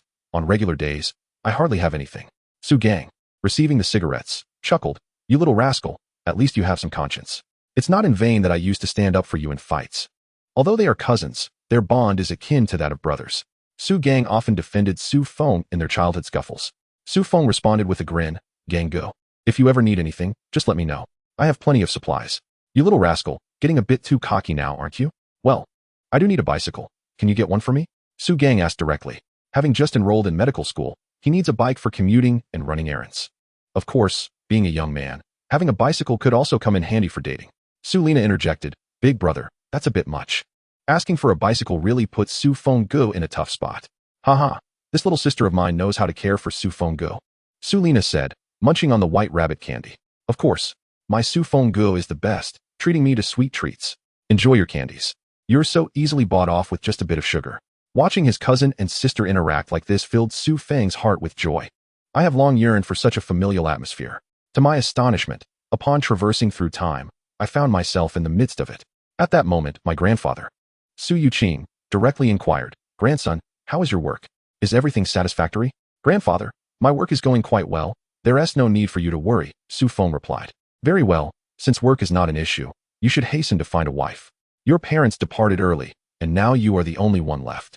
You must accelerate your pace. Rest assured, Grandfather, I am mindful of these matters, Su Feng cheerfully responded. The family shared a warm dinner together, engaging in discussions about trivial family matters. At this juncture, Su Feng led his second uncle, Su Chun, to the study. Everyone was aware that Su Feng had something of significance to discuss with Su Chun, yet, given the importance of the matter, none dared to inquire further. Once seated, Su Feng offered a cigarette to his uncle. Nephew, Su Chun said, lighting the cigarette with curiosity, what pressing matter do you wish to discuss with me? You seem rather serious and enigmatic. This is a conversation that can only be held in the study. Should it be overheard outside, it could lead to serious consequences. Su Feng replied solemnly. Go on, Su Chun nodded. He recognized that his elder nephew was capable of shouldering significant matters, which was commendable. Uncle, during my recent travels through the countryside, I observed the operations of the communal dining halls. I fear they may not endure. Our nation has only been established for a few years, and the abundance of white bread, fish, and meat at every meal is unsustainable. It is quite possible that these communal dining halls will collapse in due time. Su Chun remained silent, taking a puff from his cigarette. After finishing the smoke, he looked at Su Feng and remarked, You rascal, who have you shared these thoughts with? Fear not, uncle. I have not spoken of this to anyone. I am not foolish enough to speak recklessly, Su Feng assured him. Su Chun then nodded, as he was already familiar with such matters being a government employee. And his wife worked at the Grain Bureau. Although these policies originated from higher authorities, Su Chun had long recognized the underlying issues. However, being a person of little influence, he felt powerless to effect change. Even if he understood the consequences, he could not halt the course of history. So why share this with me? Su Feng continued. I have stored a considerable amount of grain to prepare for the difficult times ahead. Surely you have done the same? Su Chun regarded his nephew with admiration. Su Feng, knowing you have prepared gives me peace of mind. To be frank, I have also stockpiled a fair amount of grain, so do not worry about that. That's good to hear, but uncle, you must ensure you stockpile more. I estimate that the scarcity of resources will last at least 2 years, but I would advise preparing for 3, Su Feng stated. His words were not mere conjecture. He was aware of the historical trajectory and the subsequent 3 years of material shortages. In truth, the most challenging period was from mid-1959 to mid-1961, lasting just over 2 years before conditions gradually improved. Su Chun, upon hearing Su Feng's predictions, questioned, is it truly that severe? While he had some insight into the situation, he had assumed it would last no longer than a year and a half. Now, hearing his nephew's forecast of 3 years, he sensed the gravity of the matter. Su Feng could only respond, I dare not gamble on this. In the rural communal dining halls I visited, people believe the government will always provide food, leading to a lack of concern. However, food and meat do not appear out of thin air. Such extravagance is unwise. I fear the duration of hardship may extend even longer, so we must prepare diligently. Su Chun then lit another cigarette, inhaling deeply before saying, very well. Thanks to your warning, my wife works at the Grain Bureau. We should be able to secure adequate resources. Su Feng, you must also prepare well. But if you find yourself short, do not hesitate to come to me. We are family, and we must support one another in times of need. As time swiftly passed, another month flew by. Ding. The host has 1 fishing attempt remaining today. Shall the host commence fishing now? Fishing. Ding. Congratulations to the host for a successful fishing attempt. The host has received the reward, Copper Wall and Iron Bastion. What a surprise, Copper Wall and Iron Bastion. Su Feng initially intended to fish casually. Throughout the month, he had diligently engaged in fishing daily, yet the rewards had been rather mundane, consisting mostly of small items with the occasional gold bar. However, today was different. He had received such a remarkable skill. Copper Wall and Iron Bastion. This skill fortifies the host's body to the resilience of a copper wall, enhancing their ability to withstand blows and rendering them impervious to ordinary weapons and bullets. Splendid. If the system could bestow more rewards like this, I would be eternally grateful. With such an enhancement to his physical prowess, Su Feng felt as though his life had been preserved. Previously, through rewards from the system, he had already elevated his physical capabilities to an impressive level. To his astonishment, he had now received such an extraordinary boon again. With his current attributes resembling a copper wall, unless Su Feng foolishly chose to confront an aircraft or a nuclear weapon, he was virtually invincible. Any adversary daring to engage him would only invite humiliation. Take someone like Shaju, for instance. Su Feng could effortlessly handle a dozen of him now. Testing his enhanced physical state, he found his life increasingly secure. Soon, it was September. During this time, Su Feng had accumulated a significant stockpile of supplies and continuously harvested resources from the spirit realm. This collection included a variety of items, ranging from hamburgers to fried chicken. Contemplating the impending scarcity of resources over the next 3 years, Su Feng could envision enjoying hamburgers and fried chicken within the comforts of home. Life, it seemed, was looking splendid. Presently, the entire nation was engaged in a massive steel production campaign, with households surrendering all cookware to the commune, where they constructed small mounds for steel refining. Fortunately, Su Feng had prepared in advance, having acquired a substantial amount of scrap metal from the recycling station. In this era, every household had a quota for scrap iron, and Su Feng was no exception. The scrap he collected was just sufficient to meet his obligations. However, the steel production initiative had led to numerous absurd occurrences throughout Longhua, with some families donating not just scrap metal, but even their pots and pans to fulfill their quotas. Regardless, meals are to be taken in the cafeteria. As for the rest, I shall remain indifferent. However, this is not the most absurd aspect. What is truly outrageous is that people have willingly contributed their tools of production, coupled with the fervor of large-scale steel production. This has resulted in vast tracts of agricultural land lying fallow. The severe lack of tools has delayed both spring plowing and autumn harvests, laying the groundwork for the material shortages that would plague the subsequent 3 years. Nonetheless, no matter how one articulates it, the oppressive debts imposed by the northern bears can be considered the proverbial last straw. On this particular day, Su Qing had intended to rest at home and enjoy a good sleep. But unexpectedly, the neighborhood committee arrived early at the courtyard to rally support. They sought the residents of the courtyard to contribute to the nation by engaging in voluntary labor. Due to the demand for fuel such as coal and wood for the large-scale steel production in the countryside, the streets of the city were littered with livestock droppings. Consequently, it became necessary for the neighborhood committee to send personnel to maintain sanitation. Yet, even if they mobilized everyone, their numbers were insufficient to address the needs of the entire city. Naturally, each courtyard was required to provide manpower for this voluntary labor. Su Qing joined in the efforts to clean up. It was not particularly exhausting. However, within some courtyards of the city, small furnaces had been established to contribute to the newly formed Dragon Nation. Chapter 38. The advanced courtyards were indispensable. In the distance, the small furnaces began to emit thick plumes of smoke, with many people gathered nearby, eager to witness the fruits of their labor. Several officials from the neighborhood committee were present to provide guidance. Some were responsible for adding scrap metal, while others supplied fuel, everything proceeding in an orderly manner. Children, enjoying their holiday, either scavenged for scrap metal or gathered to watch the spectacle. Although none knew what the outcome would be, they could not resist the allure of the scene. Su Feng glanced around, feeling little interest. He understood all too well the precise requirements for producing quality molten iron. Not to mention the absence of iron ore as a crucial raw material. What was being produced bore no distinction from scrap steel. Moreover, with the proliferation of small furnaces throughout the city, the overall environment for smelting was far from ideal. The air was thick with pollutants, posing significant health risks. Prolonged exposure to such contaminated surroundings could lead to serious consequences. Su Feng was acutely aware of the danger. However, he felt powerless, choosing to remain oblivious to the situation and simply keep his distance. At that moment, several horse-drawn carts appeared in the distance. Upon seeing these carts delivering coal, the crowd parted to make way, understanding the urgency of the steel production. Just as the cart moved forward, a stray dog unexpectedly startled the lead horse. If the horse became frightened, it would be uncontrollable. In an instant, the cart charged into the crowd, where several children were present. Su Feng, initially preparing to return home to rest, felt a surge of urgency upon witnessing the chaos. While the adults managed to evade the oncoming cart, the children were caught unawares. Seeing the cart barreling towards the children, Su Feng dashed forward, seizing the reins at the front of the cart and pulling back with all his might. The lead horse halted abruptly, rearing back under Su Feng's forceful grip, but ultimately coming to a steady stop. Fortunately, Su Feng's enhanced physical prowess prevented him from being thrown off. Once the cart had finally come to a standstill, the driver exhaled in relief. "Comrade, are you all right? We should hurry to the hospital. Thank you so much. Are you injured?" Su Feng waved his hand dismissively.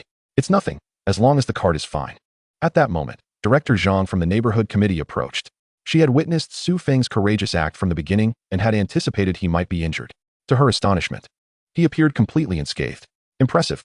Su Feng, are you truly all right? You managed to stop that cart. Your strength is remarkable," Director Zhang exclaimed, a smile brightening her face. As she finished speaking, the onlookers began to applaud Su Feng, giving him a thumbs up. Director Zhang checked Su Feng's arm. "Are you really unhurt?" "I'm relieved. I was worried about how I would explain to your aunt if something happened to you. You've done a great deed, saving numerous children. We must ensure your actions are properly recognized," she insisted. Su Feng shrugged. There's no need for any accolades. It was just a small act. He felt it was simply a trivial matter, not worthy of such attention. However, Director Zhang countered, "How can you call it a small matter? You saved several lives. That is indeed significant. Everyone witnessed your noble deed. If we do not acknowledge it, we would be neglecting a hero." The crowd chimed in, "Yes. We must commend this brave comrade." Su Feng found it difficult to refuse further. After all, promoting oneself was not inherently a negative thing. At that moment, Shaju emerged from the crowd, excitedly declaring, "This is Su Feng from our courtyard. This is Su Feng." In an era that placed great importance on collective honor, Shaju's enthusiasm was understandable. Su Feng's heroic act would undoubtedly elevate the status of their courtyard for years to come. The publicity department of the neighborhood committee would surely find ways to portray Su Feng as a positive figure. Even Yin Jieqing and others who arrived later began to boast of their close ties with Su Feng, with Su Demao being the most exuberant, proclaiming, "This is my good brother Su Feng. We often drink together." Meanwhile, Jia Dongxiu, who had come to witness Su Feng's demise, was taken aback to discover he had become a hero. Although she felt a pang of resentment, she suppressed it, knowing better than to defy the public sentiment. Thus, she could only mutter under her breath, "The little brat from the Su family, your day of reckoning will inevitably come." Yi Zhonghai, on the other hand, was taken aback by Su Feng's remarkable bravery in saving several children's lives. His presence had become increasingly difficult to manage. With Su Feng now registered at the street office, Any future attempts to deal with him would likely prove to be quite challenging. That very evening, the three elders of the courtyard convened a meeting to discuss Su Feng's heroic act. Of course, the elders expressed their delight, at least outwardly. With Su Feng in the courtyard, the prestigious reputation of their residence was assured. During festivities, it was certain that the street office would bestow generous gifts upon them.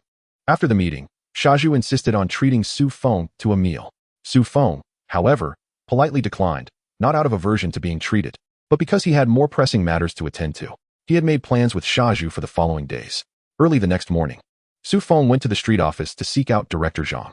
Chapter 39. What is happening outside the courtyard? Upon seeing Su Feng, Director Zhang welcomed him warmly. Su Feng, what brings you to the street office so unexpectedly? Aunt Zhang, I came to inquire about matters concerning housing, Su Feng stated directly. Housing? Is there an issue with your family's property? Director Zhang, being the authority at the street office, was naturally responsible for such matters, especially since Su Feng's house fell under her jurisdiction. Su Feng waved his hand dismissively. No, my family's property is fine. However, Aunt Zhang, I recently heard that the street office is working on the public housing buyout policy. Indeed, there is such an initiative, but the implementation has been rather challenging. Director Zhang replied with a resigned shake of her head. What? Are you interested in purchasing? Yes, I wish to buy a place. Renting isn't a sustainable solution for me. Owning a home would significantly ease future considerations, such as marriage and starting a family. Moreover, as citizens of Longhua, we cherish the notion of returning to one's roots. Having a home is essential. Upon hearing Su Feng's sentiments, Director Zhang nodded approvingly. It's wonderful that you possess such insight and aspirations. However, which type of property are you considering? Do share with Aunt Zhang, and I can offer you some guidance. Su Feng responded, I don't have high demands. I simply desire a property similar to my Uncle S. This way, I can also take care of my grandparents and have them live with me. Director Zhang was initially taken aback, then smiled. You ambitious young man, it's commendable. But such a courtyard is quite expensive. Do you truly believe you can afford it? Su Feng chuckled. Aunt Zhang, I have already prepared the necessary funds. To be frank, I have my eyes set on a particular property. Director Zhang, unable to contain her disbelief, asked, You've already found one? Indeed, Su Feng replied, naming the property he was interested in. After hearing this, Director Zhang frowned. Su Feng, while the property you desire is certainly not without merit, it is quite large. Just the renovations alone will require a considerable sum. Su Feng reassured her, Aunt Zhang, I would not have inquired if I were not prepared. Seeing his determination, Director Zhang nodded. Just the purchase alone will set you back at least 1,000 yuan, and for the renovations, I estimate you'll need at least 2,000. Young man, such a substantial amount of money. Where do you plan to obtain it? Rest assured, I have sufficient funds. My parents left me some before they passed, and with the savings from my grandparents and my own efforts, it will be enough. This statement held merit. After all, the savings were from his family, and as an outsider, Director Zhang could hardly contest it. Besides, purchasing a home was a matter of establishing a stable foundation in life. As long as the money was wisely spent, there was no cause for concern. Ultimately, Su Feng expended 500 yuan to acquire the property he coveted. He then inquired with Director Zhang about finding renovation contractors, recognizing their importance. After receiving an address, he set out to find them. The contractor he found was named Master Deng. Master Deng, I hope to enlist your help with my renovations. How much will it cost? That depends on whether you want a full package or to separate the labor and materials, Master Deng explained. Let us bundle everything together, Su Feng replied, preferring to avoid complications, especially since he lacked expertise in this area. Professional matters should be entrusted to professionals. If one is not sufficiently knowledgeable, attempting to oversee the work could lead to complications. Will you be providing meals for the crew? Master Deng inquired. Su Feng waved his hand dismissively. Include that in your calculations. I truly have no time for such details. In any case, Su Feng was not short on funds, so this issue was easily resolved. What is the timeline for the renovation? Su Feng asked. It will take approximately 20 days for the renovations, and delivery of materials will require a few days as well. A total of 30 days should suffice. That's the minimum, Master Deng stated. Understood. What is the cost? 350 yuan will suffice. And you can verify that I won't overcharge, Master Deng replied. Su Feng smiled. I'd rather give you 400. But I have one condition. Ensure the house is in good order so that I can move in without any issues. Offering additional compensation would motivate the contractor to ensure a satisfactory outcome. Su Feng was acutely aware of this. There was no need to haggle over prices. Seeing Su Feng's generosity, Master Deng confidently assured him, Rest easy. I will take care of it and ensure everything is done impeccably. After discussing some renovation specifics with Master Deng, Su Feng returned to the courtyard, his heart brimming with excitement. What is the value of a courtyard in the heart of the capital? One need not ponder that too deeply. It is worth millions. The true worth lies not in the dilapidated structures themselves, but in the prime location they occupy. Such a desirable location. How could it not be valuable? Once his house is ready, Feng will reconsider whether to move in. After all, owning a home provides an additional choice. Living there would be ideal. Yet even if he chose not to, it would matter little. He would still have a property in the courtyard. With everything settled, Feng glanced at his finances, which had recently increased thanks to fishing rewards. Approximately, there remains a sum of over 6,000 yuan. And this does not even account for my own large and small yellow croakers. One could assert that Feng has now ascended to the ranks of the affluent in the capital city. The following day, upon rising, Feng was immediately greeted by the cacophony outside. Curiosity piqued. He wondered what commotion was unfolding in the courtyard. Without hesitation, he opened his door and stepped outside to investigate. There, he beheld Jia Dongxiu, his face contorted in rage, glaring at Shaju. The two seemingly on the brink of a scuffle. Intrigued, Feng decided to observe the spectacle. Chapter 40. The arrival of a troublemaker. At that moment, Yi Zhonghai approached, questioning, Dongxiu, what is the matter with you this early in the morning? Why are you intent on clashing with Shaju? Jia Dongxiu, feeling aggrieved, retorted, Master, you didn't see Shaju. He has been staring at my wife since dawn. This is intolerable.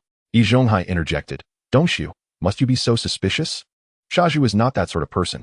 If you continue down this path, even I will find it difficult to intervene. Master, I witnessed it with my own eyes. He was indeed gazing at my wife, Jia Dongxiu insisted. Feng finally grasped the situation. It seemed the jealousy pot had been overturned early in the day. He then chimed in, Brother Dongxiu, your jealousy seems to be far too easily stirred. Just because someone glances at your wife does not imply romantic interest. I too have seen Sister Qin. Does that mean I harbor feelings for her? Feng chuckled. Encouraged by Feng's words, Yi Zhonghai added, Indeed, Dongxiu, you cannot approach matters in such a manner. If we were to discuss crafty individuals, perhaps I would believe it of Su Damao, but Shaju? Never. Hey, what are you insinuating, old man? Su Damao retorted, angered by the implication. This was intolerable. One's integrity was of utmost importance. Yi Zhonghai quickly clarified. That is not what I meant, Su Damao. You know how it is with the old man. Seeing the brewing tension, Feng stepped in cheerfully to diffuse the situation. Hey, Brother Damao, what is this about? The old man meant no offense. Exactly. Look at how eloquently Feng speaks, Yi Zhonghai remarked. However, upon reflection, Yi Zhonghai found something amiss. When had Feng become so agreeable? Feng, ever the opportunist, grinned and said, Old man, I've recently been short on funds. Would you consider lending me some more? I say, Feng, what are you doing? Didn't I lend you 500 last time? Yi Zhonghai replied, bewildered. With a jovial demeanor, Feng explained, Old man, you're unaware that I recently purchased a house, and the renovations have drained nearly 2,000 yuan. I was hoping you could lend me 500 until my next paycheck. You know my character. I always honor my word. If I say I'll repay you, I certainly will.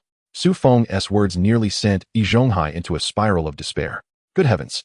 So you've bought a house and now seek my assistance as if I were a money tree? If I hadn't saved a little, you'd have nothing left to extract from me. I'll lend you 500 if you can show me a genuine need. But don't mistake me for a capitalist landowner. I owe you nothing, Feng, Yi Zhonghai retorted. Meanwhile, Jia Dongxiu interjected, Feng, how can you even ask? You haven't repaid previous loans. Dongxiu, let bygones be bygones. Yi Zhonghai hastily intervened, wishing to avoid escalating matters. He was acutely aware of Feng's tendencies and wished to prevent any fallout. The previous incidents had stemmed from Feng leveraging Jia Dongxiu's dealings with public property, and it was unwise for him to bring it up again. Rest assured, old man, I am a person of integrity. I would never exploit anyone's misfortunes to expose them. I won't mention past matters. But I've heard whispers that you are in a precarious situation, Feng said with a grin.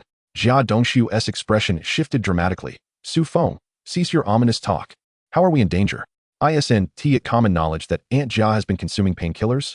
Feng quipped. Yi Zhonghai appeared perplexed. What's wrong with taking painkillers? Aunt Jia has always had health issues. It's only natural. However, Feng's smile widened. Old man, you've got it all wrong. Is Aunt Jia truly taking painkillers? What was it called before the revolution? Ah yes, Fusho Gao. Before Feng could elaborate, Yi Zhonghai discreetly gestured for him to lower his voice. What is Fusho Gao? That is simply opium. Feng's cold smirk returned. So, are you afraid to face the truth? You both have assisted Aunt Jia in obtaining this substance. Did you think I was oblivious? Tell me, are you not in danger? Seeing the two men silent, Feng continued. Old man, you know the score. I won't delve into the channels through which you procured it. We are all aware of that. If you wish to buy for yourselves, that's your business. But should it come to light with that, Su Feng began to push his bicycle away. Yi Zhonghai, sensing the gravity of the situation, quickly exchanged glances with Jia Dongxiu. Jia Dongxiu hurriedly approached. Attempting to placate Su Feng, "Brother Su Feng, let us discuss this amicably. I was merely seeking to borrow. Old man, I must head to work now.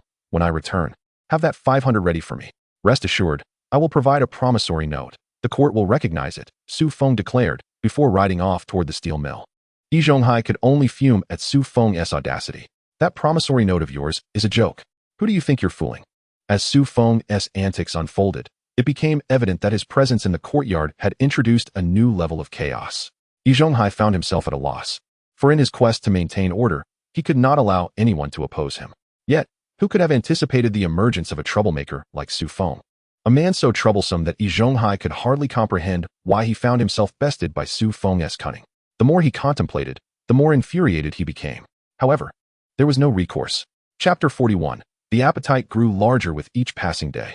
Meanwhile, Jia Dongxiu was incensed, his entire being trembling with rage. He had never anticipated that Su Feng would repeatedly find ways to threaten and extort his master. It was not merely the money being extorted that pained him. Rather, it was the realization that those funds could have been rightfully bestowed upon him by his master. One cannot help but feel a deep sense of sorrow over such lost wealth. "Master, we cannot allow this scoundrel to continue to torment you. If this persists, I fear that this boy's greed will only escalate." Jia Dongxiu understood well that his master had been exceedingly kind to him, naturally wishing for him to provide for his later years. Since it was a matter of securing his master's future, certain essentials were indeed required. In simpler terms, this was a matter of reciprocal obligation, wherein Yi Zhonghai's house and wealth were essentially his own. Thus, every single penny Yi Zhonghai spent was, in fact, a portion of Jia Dongxiu's own. With this thought, Jia Dongxiu could hardly contain himself. It was truly agonizing to witness his own money slipping away by the second. At that moment, Yi Zhonghai gasped in disbelief but refrained from uttering a word. The crux of the matter was Su Feng's sudden mention of Jia Zhangshi taking painkillers. This was undoubtedly not a baseless accusation. Although Su Feng had previously claimed to assist Jia Zhangshi in procuring pain relief medication, the truth was that Yi Zhonghai remained silent out of concern that Jia Zhangshi might indeed be up to something nefarious. Jia Zhangshi was certainly capable of undertaking some unfathomable actions. Were it not for this, Yi Zhonghai would not have reacted in such a manner. At this juncture, Yi Zhonghai addressed Jia Dongxiu, saying, "Dongxiu, I shan't dwell on this matter any longer. Perhaps you should inquire with your mother tonight about the situation regarding those painkillers. I worry that there might be some truth to it. If this boy feels cornered, we shall all be in dire straits. For now, we must keep this troublemaker at bay, and once this tumult passes, we can devise a plan to rid ourselves of him, lest our courtyard be devoid of peaceful days." Upon hearing this, Jia Dongxiu comprehended that his master was indeed prudent. Meanwhile, after Su Feng departed, he chanced upon Jia Zhangshi, who was busy repairing shoes at the entrance. Upon noticing Su Feng, Jia Zhangshi had naught but harsh words for him. Su Feng, however, was unfazed. He had his own matters to attend to. Seizing the opportunity, Su Feng directly remarked, "Ah, Jia Dama, what are you doing with those shoe soles? Are your eyes blind?"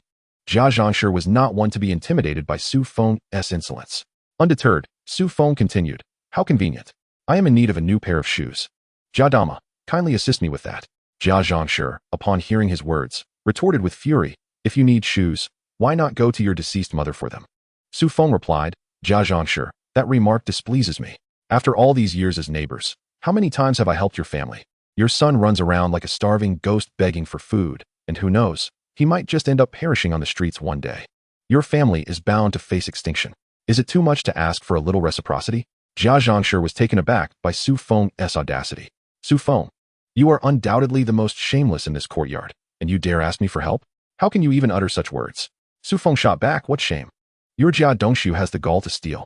Before Su Feng could finish, Jia Zhangshi interrupted, "Su Feng, don't speak carelessly." "What have I said carelessly? I merely mentioned theft. I did not specify what was stolen. But I wonder, does the owner of that scrapyard know me?" Su Feng chuckled. "All right, Su Kid. I shall fetch you a new pair of shoes." Jia Zhangshi was left exasperated. She had no choice, despite her displeasure. This Su Kid had genuine leverage over the Jia family.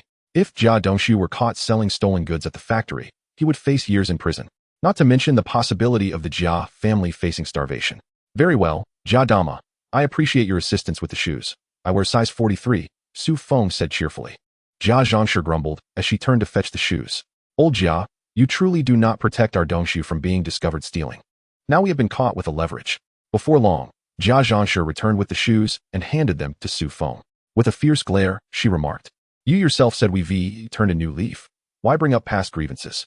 Indeed, we've turned a new leaf, but it hasn't been long since then." Su Feng chuckled. At that moment, Jia Dongshu happened to walk by and overheard Su Feng's words. Unable to contain his anger, he exclaimed, "Su Feng, we agreed to turn over a new leaf. Do you still have to bring it up? What have I said?" Su Feng held the shoes aloft. "Jia Dama's handiwork is splendid. Am I wrong to express my gratitude? Or are you suggesting that you wish to revisit the past?" Jia Zhangshe, noticing the exchange, interjected. "Su Feng, you are indeed a kind-hearted lad. Let us drop this matter."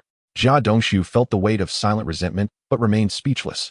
The circumstances were as they were, and he had no choice but to remain silent.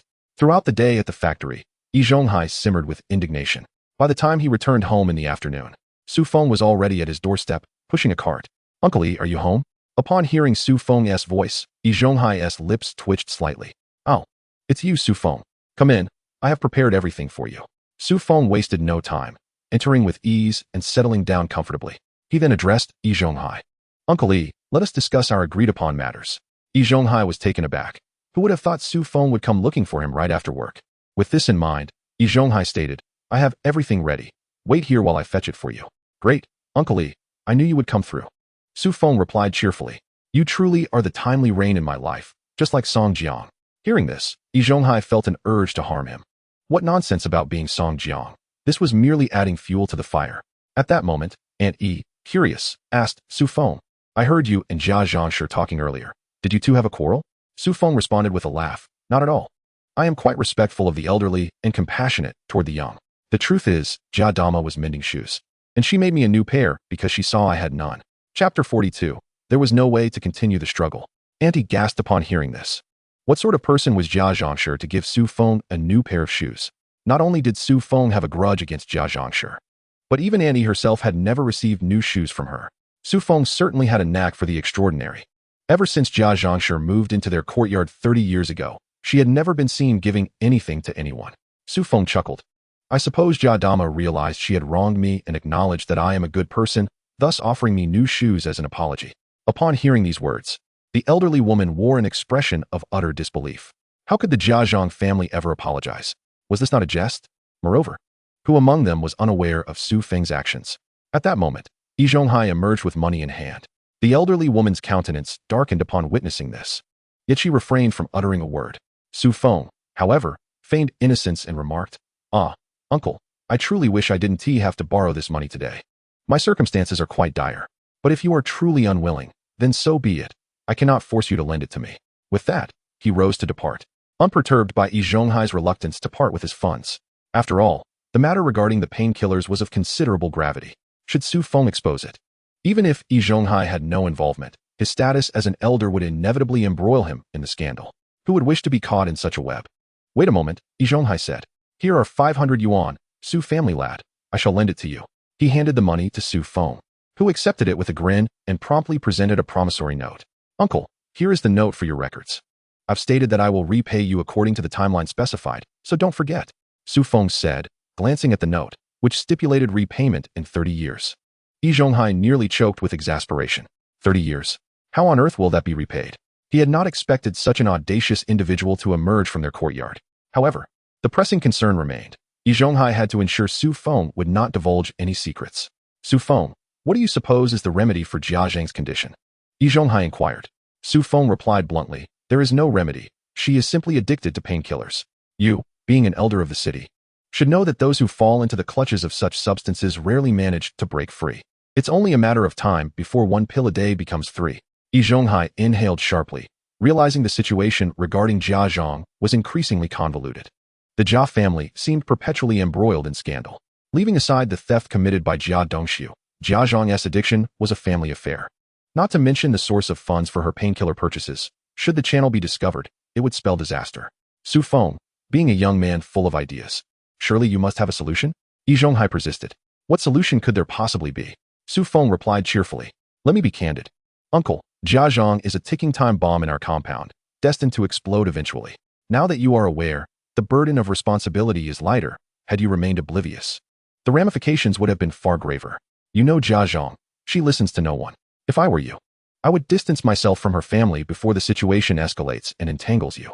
With that, Su Feng merrily took his leave. Once again, Yi Zhonghai was left seething with indignation.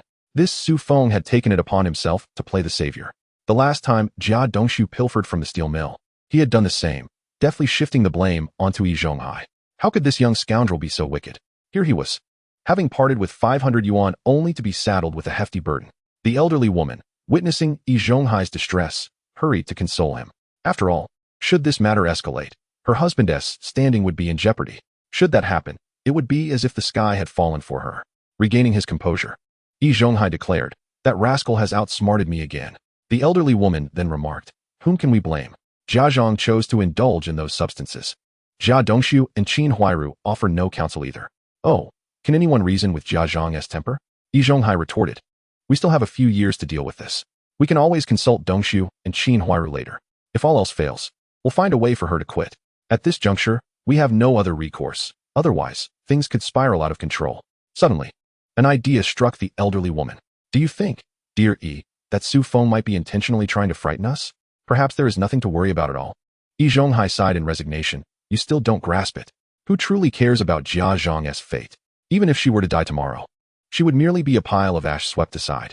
The real issue is that our country is currently emphasizing the dangers of drug use and the importance of rehabilitation. Recently, the neighborhood committee even mentioned that our anti-drug efforts are commendable. If news of Jia Zhang's addiction were to leak, the entire neighborhood could find itself embroiled in scandal. I'm not concerned about her demise, but how many lives could be ruined? I might even lose my job." Upon hearing this, the elderly woman sighed. "Old E, it appears that Su Feng is indeed a formidable adversary. Perhaps we should invite him over for dinner sometime, and let bygones be bygones. We ought to cease this ongoing conflict." Yi Zhonghai, lowering his head in silence, found himself swayed by her words. Given their previous encounters with Su Feng, he truly felt incapable of continuing the struggle.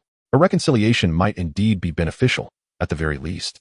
It would spare him from being ousted from the courtyard. Yet, Yi Zhonghai could not shake off his pride.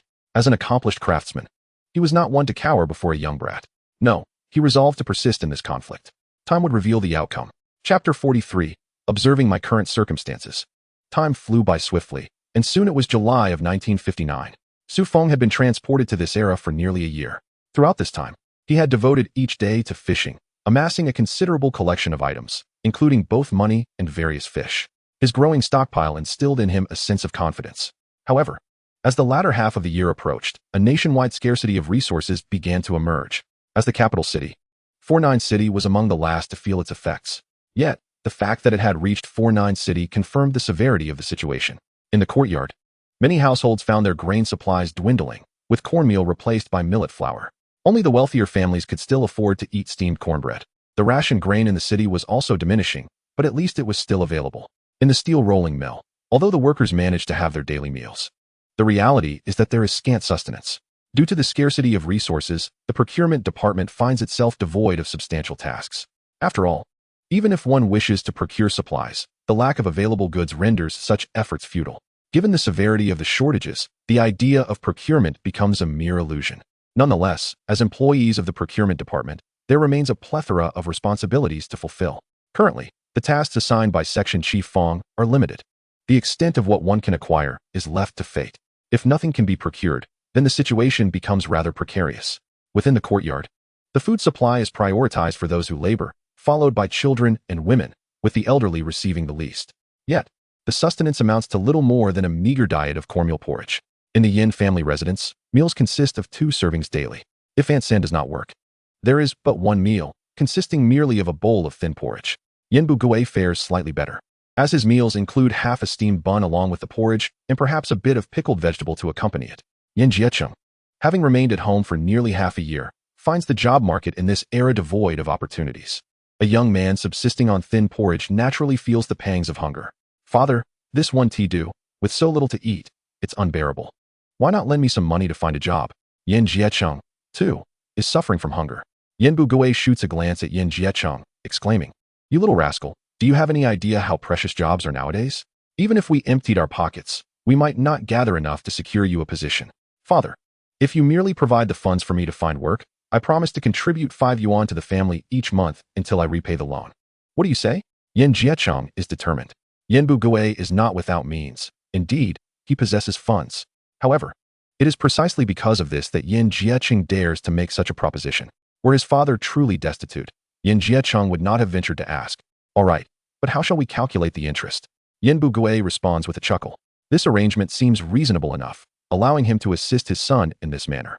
Yin Jieqing admires his father's shrewdness, yet he realizes that time is of the essence. If he does not secure work soon, he fears he may not survive much longer. The government constantly proclaims that hardships will soon pass, but who knows when that will truly be. How about this? After repaying the loan, I'll contribute an additional year. Yin Jieqing suggests. Yin Bugui considers the numbers, estimating that finding his son a job will certainly require around 300 yuan. A position as an apprentice might yield a monthly wage of approximately 20 yuan. Even at this modest sum, contributing 5 yuan monthly would total 60 yuan a year. Thus, in 5 years, the debt would be cleared, with an additional year of contributions possible. If he manages to secure a job that pays 10 yuan a month, it could be settled in just over 2 years.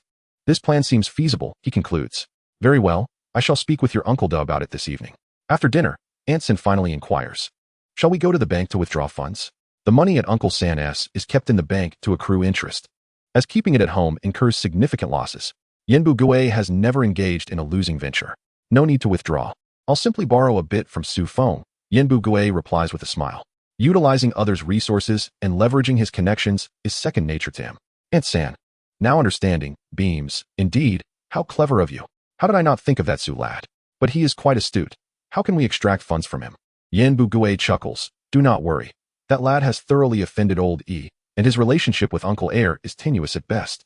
If he further alienates our family, how will he manage in the courtyard? He is not foolish enough to overlook the implications of these dynamics. If we can procure 300 yuan, and he complies, then all will be well. If he refuses, given the current desperation, it would be unreasonable for him to remain stingy. With that, Yin Bugui turns and heads to Feng's residence. Upon arrival, he finds Feng enjoying a bowl of cornmeal porridge. His keen perception allows him to grasp the situation within the courtyard. Yin Bugui's intentions are already known to him. Uncle San, you arrive at a fortuitous moment. I was just about to seek you out, Feng states. Curious, Yin Bugui inquires. Seek me for what purpose? Anything within Feng's capacity. He would not shy away from. Since he intended to borrow money, he must clarify the matter.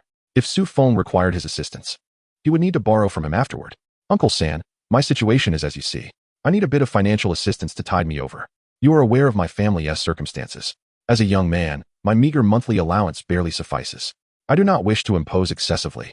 Just 200 yuan to help me through, Feng states candidly. This request leaves Yin Bugui bewildered. 200 for a mere stopgap?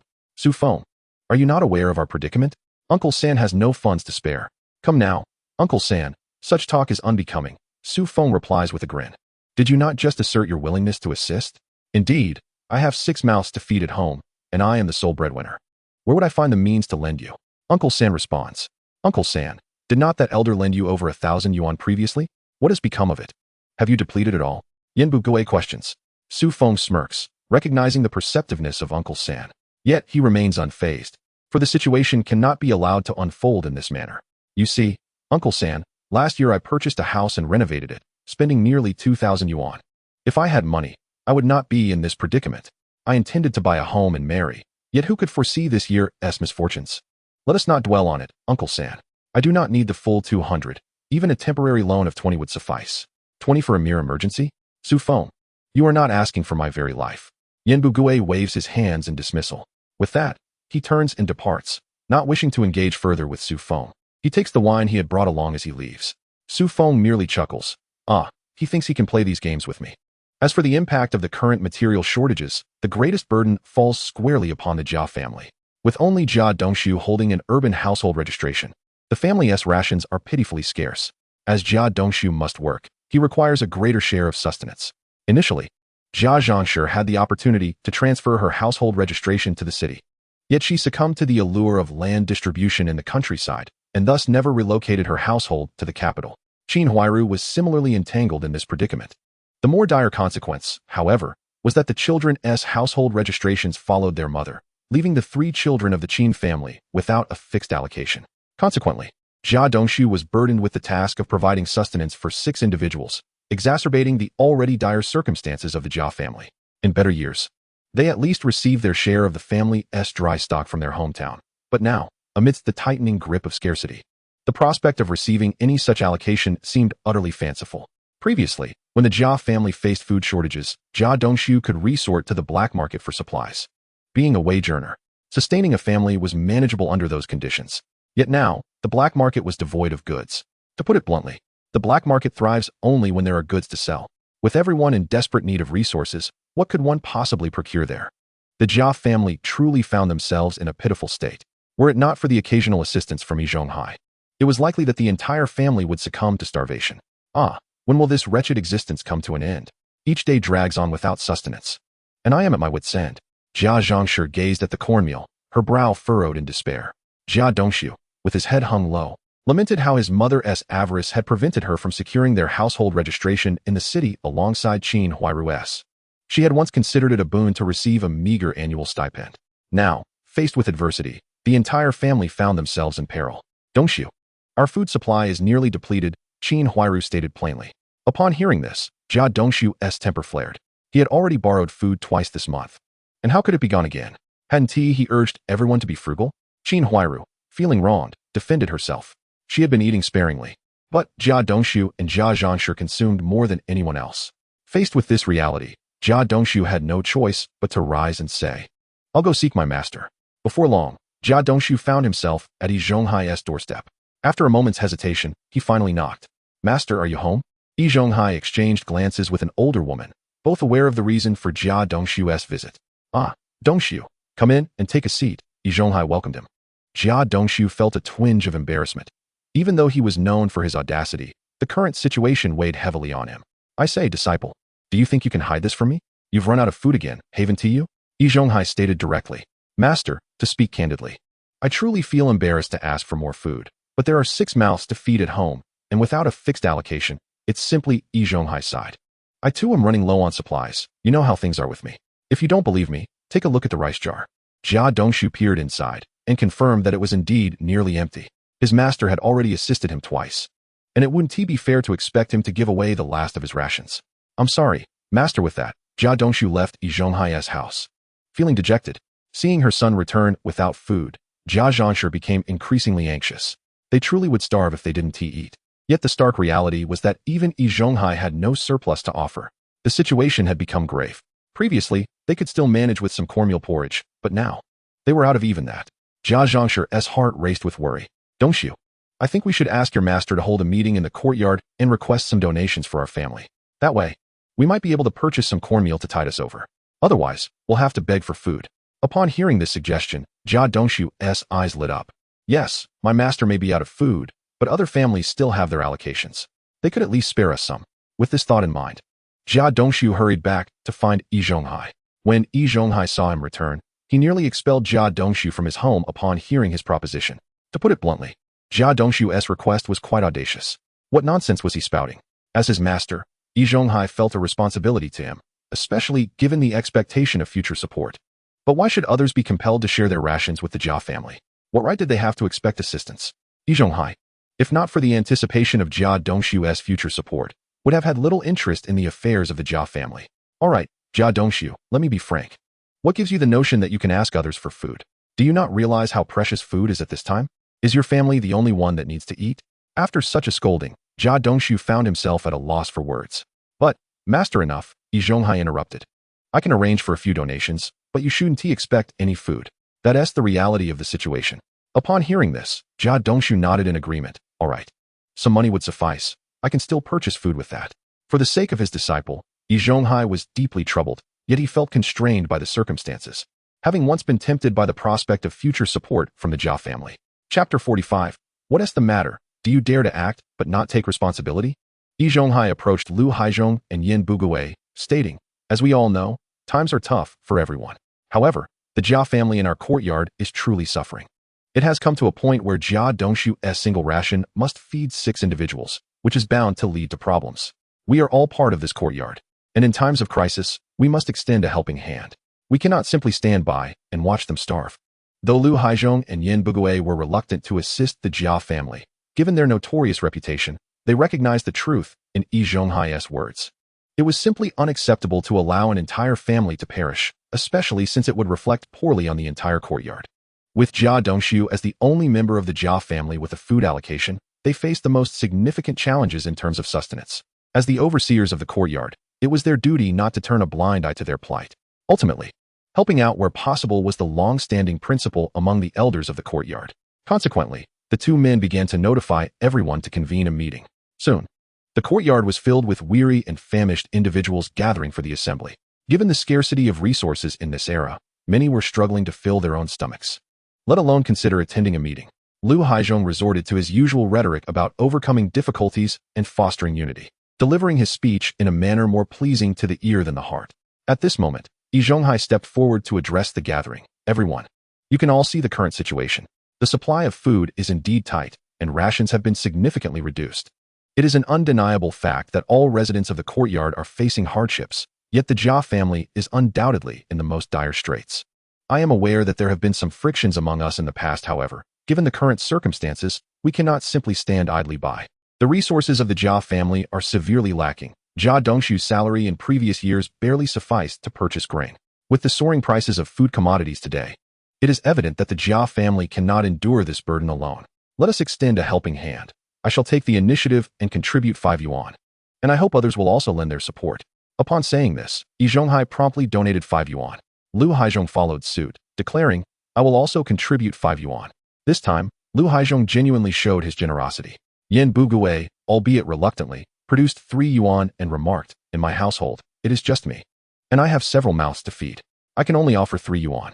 Qin Huairu gazed at the 3 gentlemen with immense gratitude, expressing, thank you, dear sirs.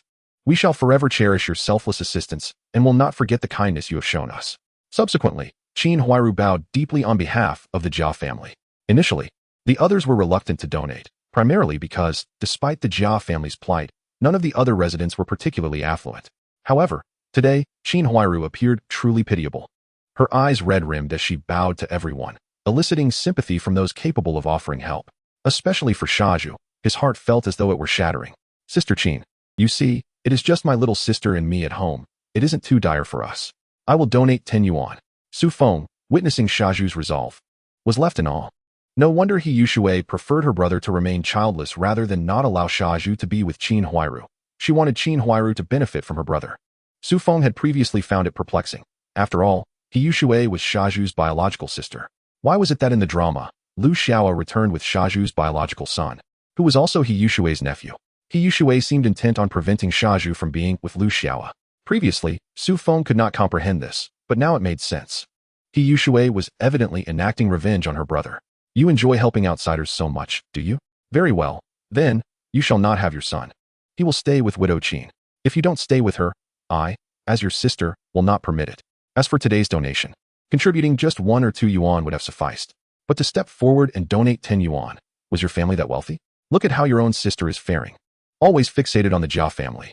It is no wonder He Yushui later sought revenge on her brother. Were Su Feng in his shoes, he might have acted similarly. At that moment, Qin Huairu was visibly moved. Thank you, Shaju.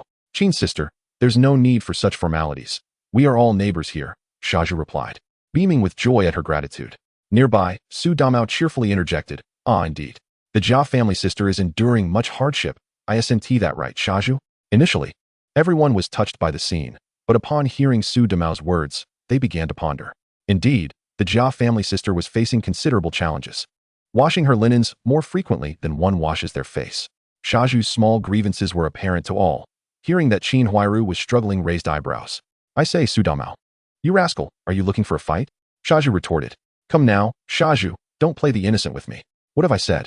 Su Damao replied dismissively. Enough. You too. Is this truly the time for quarrels? Right now, we should be helping the Jia family, Yi Zhonghai interjected. Su Damao, you have a job. And your relationship with Jia Dongshu is amicable. Are you not going to lend a hand? Su Damao scoffed, rolling his eyes at Yi Zhonghai. He had never shared any goodwill with Jia Dongshu. Given that his father, Su Fugui, had already moved away from the courtyard, his ties to them were even weaker. Fine. The Jia family is in a tough spot, so I'll donate, he said, and then promptly contributed 1 yuan. Seeing Su Damao donate merely 1 yuan, Shaju erupted in anger. You rascal, as a factory projectionist, you only donate 1 yuan? Is that truly appropriate? Hey, I find it curious, Shaju, that the amount one donates is based on resources. Is 1 yuan too little?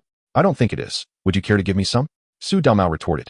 Shaju, incensed by Su Damao's words, rolled up his sleeves, ready to confront him. Yet Su Damao stood firm. What's wrong? Are you all talk and no action? I'm not here to be swayed by pretty women. You do your part, and I'll do mine. Do I have a problem with that? All right. Yi Zhonghai interjected, addressing Shaju. Everything is voluntary. Su Feng, you should also set an example for everyone. Me? Set an example? Su Feng was taken aback. Yi Zhonghai seemed unafraid to speak his mind. However, Su Feng had no interest in being coerced by him. Chapter 46. The paltry dividend. I understand that the Jia family is currently in need of grain, but what is the underlying reason? Su Feng stated directly. Isn't it because only Jia Dongshu has a ration? But why do Jia Zhang and Qin Huiru lack rations? It's because their household registrations are in the countryside, and they can receive land. With land, they could receive a monthly dividend of several yuan from their family. Jia Zhang has boasted more than once in our courtyard about her wisdom. Each year, aside from purchasing grain, she has ample leftover. When her family was thriving, did she ever consider anyone else? Now that adversity has struck, she expects us to come to her aid. If I, Su Feng, dined lavishly every day and then turned to you for help in times of trouble, would anyone be willing to assist me? Su Feng asserted. Indeed, the crowd murmured, awakening to the reality of the situation. Su Feng's words held merit. Not to mention, Jia Zhang was notoriously known for her sharp tongue within the courtyard. Previously, she had continuously boasted about her cleverness, claiming to receive several yuan each month in dividends. Now, how is it that she is suddenly crying poverty? This should not be the case. Currently, everyone is facing hardship. If it were only her family in distress while others were well off, then helping her would not pose a problem. After all, it wouldn't hurt their own. But at this moment, everyone is struggling immensely. Who has spare money to assist her? Moreover, no one was initially inclined to donate, and now, thanks to Su Feng's remarks, they were resolutely deciding against contributing. Why not keep the money for themselves to weather the storm? Jia Zhang, who had been smugly anticipating contributions from everyone, now found herself infuriated by Su Feng's disruption of the atmosphere, exclaiming, Su Feng, you little wretch, why should my dividends be shared with you? You wretched spawn. All you do is bring calamity upon our Jia family. Old Jia, just look at this courtyard. There isn't a single decent person here. Merely spectators as our Jia family faces starvation, a congregation of short-lived souls. Upon hearing these words, the crowd grew increasingly irate. Initially disinclined to assist the Jia family, they found themselves with even more justification to withhold their aid after hearing Jia Zhang's remarks. What is this? To help your Jia family incurs scorn, yet to abstain from helping also draws disdain? It seems your old Jia is a deity. Then, if he possesses such divine powers, let him assist the Jia family through this crisis. To speak candidly, during the times of profit, you never considered us. Yet now you have the audacity to seek our help. What will you do if we refuse to contribute? Su Feng, seizing the moment, interjected. The three gentlemen here in the courtyard have done nothing but stand idly by, yet they are quick to judge. I simply wish to understand why, when they do not share their profits with us, they expect us to come to their aid in times of trouble. Is this reasonable? Such practices are unheard of in this world. Moreover, Jia Zhang has repeatedly propagated feudal superstitions within this courtyard. I wonder if the three gentlemen will take any action regarding this matter. Today, we must address this backwardness. If we do not, the ramifications will be dire, Su Feng asserted resolutely. Yi Zhonghai's expression shifted. Enough, Jia Zhang. Cease your nonsensical bickering. If you persist, we shall take this matter to the street office. And you can explain yourself there. Upon hearing this, Jia Zhang immediately fell silent. Though she bore resentment towards Su Feng, she found herself at a loss against him, merely gritting her teeth in frustration as she glared at him and the others. Indeed, the elder's words rang true. If one cannot thrive in the city, why not return to the countryside? Is there not land there? If hunger strikes, does the government not provide relief? Why must one remain here in the city, living off a meager ration, while expecting contributions from all? This is nothing but a burden on everyone. Yi Zhonghai felt a surge of irritation. Su Damao promptly retrieved his 1 yuan, asserting, Indeed, there is land in the countryside. Why come seeking us? Enough of this, as the elder suggested. Let us send Jia Zhang back to the countryside, Su Damao declared. Today, I shall not let you escape unscathed, Su Damao, Jia Zhang retorted angrily. Fortunately, the lad was quick on his feet. Otherwise, Jia Zhang might have truly torn him apart. Yi Zhonghai banged the table with irritation, exclaiming, Enough. Let us not turn this gathering into a marketplace brawl. This is a communal assembly, not a bustling market. Regardless of the circumstances, the Jia family is indeed facing difficulties. This is an undeniable truth. If we can lend assistance, we shall. Any discussions can await until they have navigated this crisis. Furthermore, by helping them today, we are also securing our own futures. Should we encounter troubles in the future, who will assist us then? The residents of the courtyard fell into a contemplative silence. Indeed, aiding others also serves to aid oneself. Should one face hardships in the future, it is likely that assistance would come in return. Feng, maintaining his cheerful demeanor, remarked, while it is clear that the Jia family is short on food, to claim they are lacking in funds is perhaps misguided. Feng, even if you are unwilling to contribute to the Jia family, must you resort to fabrications? Dong Su chimed in. As a second-level technician, what is your monthly income? Currently, it is merely 70% of what it should be, amounting to just over 20 yuan. Everyone is aware of the current food prices. Such a sum barely suffices for the Jia family's rations. How can they possibly have any money? Upon hearing this, the crowd began to agree with Yi Zhonghai's assertions. Presently, the Jia family's food supply relies solely upon Jia Dongshu's earnings. With so many mouths to feed, it is no wonder they are struggling. While Su Feng's reluctance to donate was understandable, it was unreasonable to turn a blind eye to their plight. Su Feng, how have we offended you? You, who borrowed so much from the elder, do you not keep track? You possess wealth. What is the harm in lending us a hand? Are you truly so put out by it? Jia Zhang retorted. You speak lightly, Jia Zhang. Everyone knows that my funds were used to purchase the estate, which is meant for the elderly. The elder teaches us to respect our elders and love our youth. Is it wrong for me to honor my elders? Chapter 47. Sufficient to sustain myself. Furthermore, I have spent all my money on the estate to honor the elderly. Not a single cent has been for my own use. Now, I find myself without any funds. If possible, I would prefer that you gentlemen assist me. At least so I can account for my actions, Su Feng said jovially. Yi Zhonghai felt a surge of resentment towards Su Feng. This lad truly was a master of wit. Su Feng had no intention of sparing Jia Zhang's family. Jia Zhang claims her family is impoverished, yet they possess a sewing machine and gold rings. Everyone, consider this before contributing. Does your household contain such valuables? If you lack these items, how can you pity her as a struggling family? After stating this, Su Feng dismissed the concerns of others, resolute in his decision not to aid the Jia family. As for future enmity, he had never contemplated a scenario devoid of conflict. Su Demao felt a sense of secret delight. Su Feng had skillfully stripped Jia Zhang of her pretenses with just a few words. I do not even own a sewing machine, let alone a gold ring, he mused. I certainly will not be donating any funds. Elder, what are your true intentions? The residents of the courtyard began to grasp the situation. Indeed, the Jia family was the wealthiest in the courtyard. How could they claim poverty? With so many valuable possessions, could they not simply sell them at the market to alleviate their struggles? With such a wealth of items, why should they expect assistance? Yi Zhonghai found himself at a loss, having seen Su Feng thoroughly expose Jia Zhang's facade. Naturally, he could not press for donations any further. How can we expect contributions now? Who would be willing to donate? Very well, everyone. I am also unaware of the situation. Given the circumstances, it seems the Jia family is capable of self-rescue. Let us conclude our discussions regarding donations here, he declared. Once the elder spoke, the crowd began to disperse, unwilling to contribute, leaving the matter of donations to those who chose to do so. Ding. Host's remaining fishing attempts for the day. 1. Shall the host commence fishing? Fishing. After over a year of fishing, Su Feng had reaped countless benefits. Congratulations, host. You have received fishing rewards. Bad Luck Talisman X5. Invisibility Talisman X5. Diarrhea Talisman X5. Truth Talisman X5. Su Feng was genuinely astonished. Who would have thought that this fishing system could yield such an abundance of remarkable items? Not to mention the talismans, just their names alone suggested they belonged to a category designed for mischief. Armed with these runes, Su Feng found himself capable of meticulously orchestrating his plans during his leisure moments, targeting those he wished to manipulate. Moreover, he was unexpectedly bestowed with an additional skill reward, mastery of spiritual beings. Initially, upon encountering this title, Su Feng mistakenly believed it to be a means to embark on a path of cultivation. However, he soon came to realize that this skill enabled him to communicate with sentient animals, allowing them to become his companions. Furthermore, he could share their perspectives, effectively granting him an extraordinary surveillance network through the eyes of crows, dogs, and other creatures. With these intelligent animals aiding him in reconnaissance and information gathering, Su Feng felt liberated from concerns of other matters. As time progressed during this calamitous year, Su Feng adhered to a strategy of utmost discretion, consistently keeping a low profile. His table was perpetually adorned with humble fare, primarily cornmeal and half a steamed bun. Yet, in the privacy of his own quarters, he indulged in sumptuous feasts. His spiritual realm was replete with an abundance of provisions.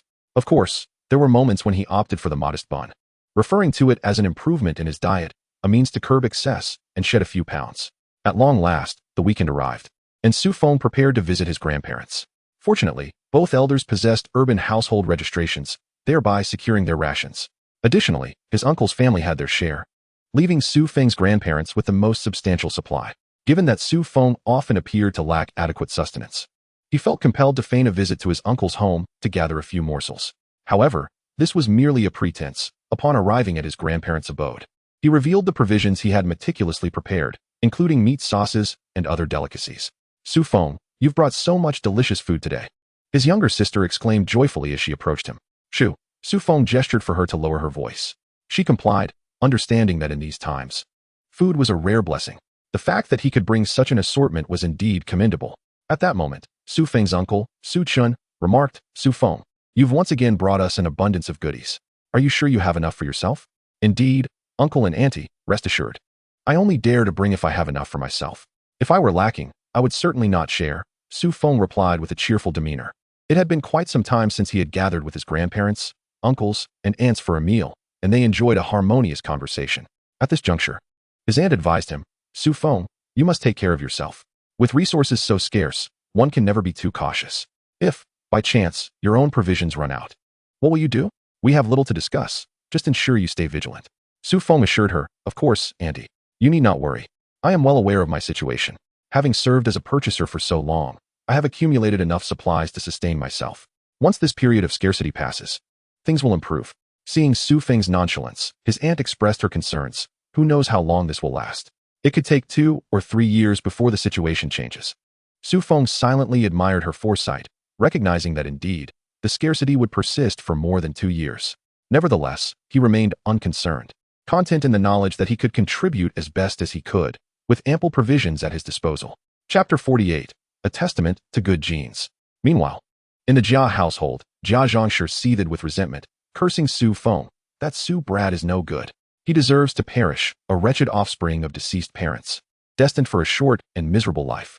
Ever since Su Feng had thwarted the fundraising efforts of the community, Jia Zhangshi found herself unable to contain her vitriol. Only ceasing once hunger compelled her to silence. The Jia family's living standards, once considered above average in the courtyard, had dwindled to merely average. Thanks to support from the eldest uncle, they now managed to subsist on half-filled stomachs, a luxury not afforded by many families. Yet, for the 6 members of the Jia household, achieving half-satisfaction was a feat most families could only dream of. In the Yin family, Yin Bugui bore a grudge against Su Feng for denying him a loan. It seemed a cruel twist of fate that just as he needed to borrow money, Su Feng had exhausted his own funds. Yet, the third uncle, self-proclaimed as a cultured man and elementary school teacher, refrained from unleashing the kind of vitriolic tirade that Jia Zhangshi would. What can we do about Yin Jiqing's job? His wife fretted, not out of concern for his employment, but rather due to the loss of interest income, a dire situation for their finances. After all, if she had to provide the funds herself, it would be akin to a death sentence. Perhaps we should head to the bank to withdraw some money. Jiqing cannot remain idle at home. Otherwise, feeding him becomes a significant problem. Enough of your worries. I'll grab the money and seek old Yi's help, she concluded. Just the thought of Su Feng refusing to lend him money, while he had to use his own to assist his son, caused Yin Bugui immense distress. Meanwhile, in the Yi Zhonghai household, Yi Zhonghai lamented his declining influence, feeling increasingly powerless as the courtyard slipped from his grasp. He reminisced about the status he once enjoyed, which had plummeted since Su Feng's arrival. I never realized this brat was so formidable, he thought, reflecting on how Su Feng had absconded with at least 1,500 yuan, leaving him heartbroken. As time marched on, winter of 1959 swiftly approached. In the capital, the biting cold became unbearable, and the icy shards that occasionally fell from above posed a constant threat, leaving one unaware of their peril. Just a few days ago, an elderly lady from the neighboring courtyard ventured outside, only to be struck on the head by a large icicle, leading to her untimely demise. Yet, perhaps it is for the best, as she is now spared the agony of hunger and cold, which could be seen as a form of mercy. With the scarcity of resources reaching a critical point as the year draws to a close, life in the city barely allows for a semblance of sustenance. In stark contrast, the rural areas are enduring severe hardships. The situation has deteriorated to the extent that individuals are now exhibiting signs of starvation. If this continues, one fears that fatalities from hunger may soon follow. In times of resource scarcity, it is invariably the elderly, the infirm, and the vulnerable who suffer most acutely. In Zhao village, after finishing breakfast, Su Feng hastily wiped his mouth. He could not afford to let anyone see that he had eaten meat. The glistening of his lips would betray him. The factory canteen had long ceased operations, at least officially, given the widespread food shortages. It would be scandalous for the factory leadership to maintain a functioning canteen. Thus, the canteen was ostensibly shut down, yet in reality, it continued to operate clandestinely, albeit with greater discretion. Naturally, due to the current scarcity of provisions, the factory leaders themselves were only able to enjoy a slightly better meal. But even that was a mere pittance. As a large factory, the Red Star Steel plant still found it necessary to entertain certain guests despite the prevailing shortages. The procurement department had reached a point where personnel were resorting to bartering their own possessions to fulfill their quotas. However, even if one were to trade personal items, they would still require someone willing to exchange with them. Take Feng, for instance. He had received nothing during his recent time in the countryside. Were it not for Su Dong occasionally providing supplies from his own stock, Feng would have been unable to meet his obligations. Even so, he had only managed to complete about 30% of his tasks. Given the current circumstances, achieving even 10% would be commendable. As for the countryside, the locals had stripped the bark off trees in desperation. With villagers themselves lacking basic sustenance, what hope was there for anything beyond that? Thus, Feng chose to remain in his old house, content with his modest existence, only occasionally returning to the steel plant. While he was deep in thought, the voice of a woman suddenly broke through the silence. "Is that you, Feng? You've returned." A young and charming woman approached, none other than Qin Jingru, the cousin of Qin Huairu. Both hailed from the nearby Qin family village, and although Feng had little interaction with Qin Jingru, they had become acquainted through previous dealings involving supplies. Curiously, he wondered why she had sought him out. Was it for more supplies? Yet, Qin Jingru appeared empty-handed. "Is that you, Jingru? It has been some time since we last met. Do you require something?" Feng inquired with genuine curiosity. "I just thought I would come to see you," Qin Jingru replied cheerfully. "Ah, so you missed me, did you?" Feng teased in return. "Enough of that. I came to borrow some cornmeal. Things at home are getting quite dire," she confessed. "Really? You think I have cornmeal to spare? In these times, cornmeal is as precious as a debutante," Feng retorted. "Please, Feng, you must help me. I know you have your ways. Surely, there are more opportunities in the city than in the village," she pleaded, playfully nudging closer to him. Despite her charm, Feng was not easily swayed. In these times, food was a hard currency, and Qin Jingru, while attractive, held little value in comparison. "How could I assist you? Even if you are beautiful, that does not compel me to help. After all, you have profited from our transactions before," Feng stated firmly. "Moreover, with rations in the city dwindling, I can barely feed myself, let alone assist you. Did you not hear? The rations in town are not what they once were," Feng continued. "But I heard that city dwellers have sufficient rations to eat well," Qin Jingru argued. "Who told you that? A friend of mine? She is struggling herself, feeding her family of 6 with meager rations. It won't be long before she has to return to her hometown for food," Feng explained, leaving Qin Jingru visibly shaken. It dawned on her that even her cousin Qin Huairu was not faring well in the city. However, Qin Jingru remained convinced that Feng had food to spare. Although he often claimed to be hungry, she had observed that his complexion was among the healthiest of the men she had encountered. "Feng, please help me, and in return, I will be your wife," she suggested playfully. "Ridiculous. You think I could consider marriage when I can barely feed myself? Do you believe I would starve for a woman?" Feng scoffed, fully aware of her intentions. "Am I not pretty enough?" Qin Jingru pressed, not willing to give up easily. "It's not a matter of beauty. If you were only asking for a night together, that would be one thing. But marriage? That's out of the question," Feng bluntly replied. "Stop bullying me. What nonsense are you spouting?" she exclaimed, playfully hitting him. "If you don't agree, then I have no other choice. Here's the deal. I dislike being pestered. If you're willing, I can offer you 10 pounds of cornmeal each time you accompany me to the countryside," Feng proposed, setting a price. 10 pounds of cornmeal was not an excessive amount, but having Qin Jingru by his side was certainly a worthwhile exchange. After a moment's contemplation, Qin Jingru replied, "All right, you will give me 10 pounds of cornmeal each month. I shall not marry you, but rather cherish our secret affection. When the time comes for you to wed, I shall not stand in your way." "Ah, Qin Jingru is indeed astute. Very well, shall we proceed? I have yet to lay eyes on the cornmeal." Qin Jingru is also one to wait for the hare before releasing the hawk. At that moment, Feng, with a cheerful demeanor, replied, "Just wait." He then turned and entered another room, seizing the opportunity to retrieve 10 pounds of cornmeal and 10 eggs. "These 10 pounds of cornmeal are for you, and these 10 eggs are to nourish your health. How thoughtful of me, don't you think?" he asked. "All for me." Qin Jingru gazed at Feng, her excitement palpable. The sight of the eggs was particularly tempting. It had been ages since she had enjoyed such a delicacy. Of course, Feng nodded affirmatively. "All right, I shall be good to you. Then what are we waiting for?" The atmosphere in the room became indescribable. 3 hours later, Su Feng found himself looking at Qin Jingru, who was clutching her abdomen, casting him a reproachful glance. Su Feng, you are a beast, she exclaimed. Just joking, my constitution is sturdier than that of an ox. He retorted, now that we're done, may I take the cornmeal and eggs? Qin Jingru fixated on the items on the table. Certainly, but hold on, Su Feng replied, rising to retrieve a piece of pork. Don't be ridiculous. You should eat this pork to replenish your strength, especially after losing so much blood today. At that moment, Qin Jingru could hardly think of anything else. She realized she had found a dependable ally. Pork, in these times, was a rare treasure. This is splendid. All right, take it back, but keep it hidden. I shall bring you something good when I return to the village next month, Su Feng said cheerfully. Very well. I shall put these things away and return to find you shortly, Qin Jingru responded. Indeed, it was not long before she reappeared, appearing quite satisfied. That evening, Su Feng naturally kept her company throughout the night. After all, he had ample food and drink, and Qin Jingru was there to share in his bounty. She had indeed dined well, and with Su Feng providing for her, she was eager to serve him wholeheartedly. The following day, it was said that when Qin Jingru departed, her legs trembled as she walked. Once she returned home, Su Feng indulged in a warm bath, preparing to rest for a while. They were both satiated. Yet the fullness brought on drowsiness. Just as Su Feng was about to drift off to sleep, a sudden knock on the door interrupted him. Had Qin Jingru returned so soon? Surely, even if she had been taken advantage of, she could not have become so fond of this arrangement so quickly. It seemed the transition of this young woman into a wife was not as simple as it appeared. As Su Feng eagerly opened the door, he was taken aback to find none other than Qin Huairu standing there. Sister Qin? Su Feng stammered, bewildered. Qin Huairu's eyes were red-rimmed as she implored, Su Feng, have you received any grain? Could you possibly? Su Feng was startled, having expected Qin Jingru to return. Instead, it was Qin Huairu, clearly distressed and seeking to borrow grain. Her demeanor indicated she had come up empty-handed. Life in the countryside has become exceedingly difficult, Su Feng.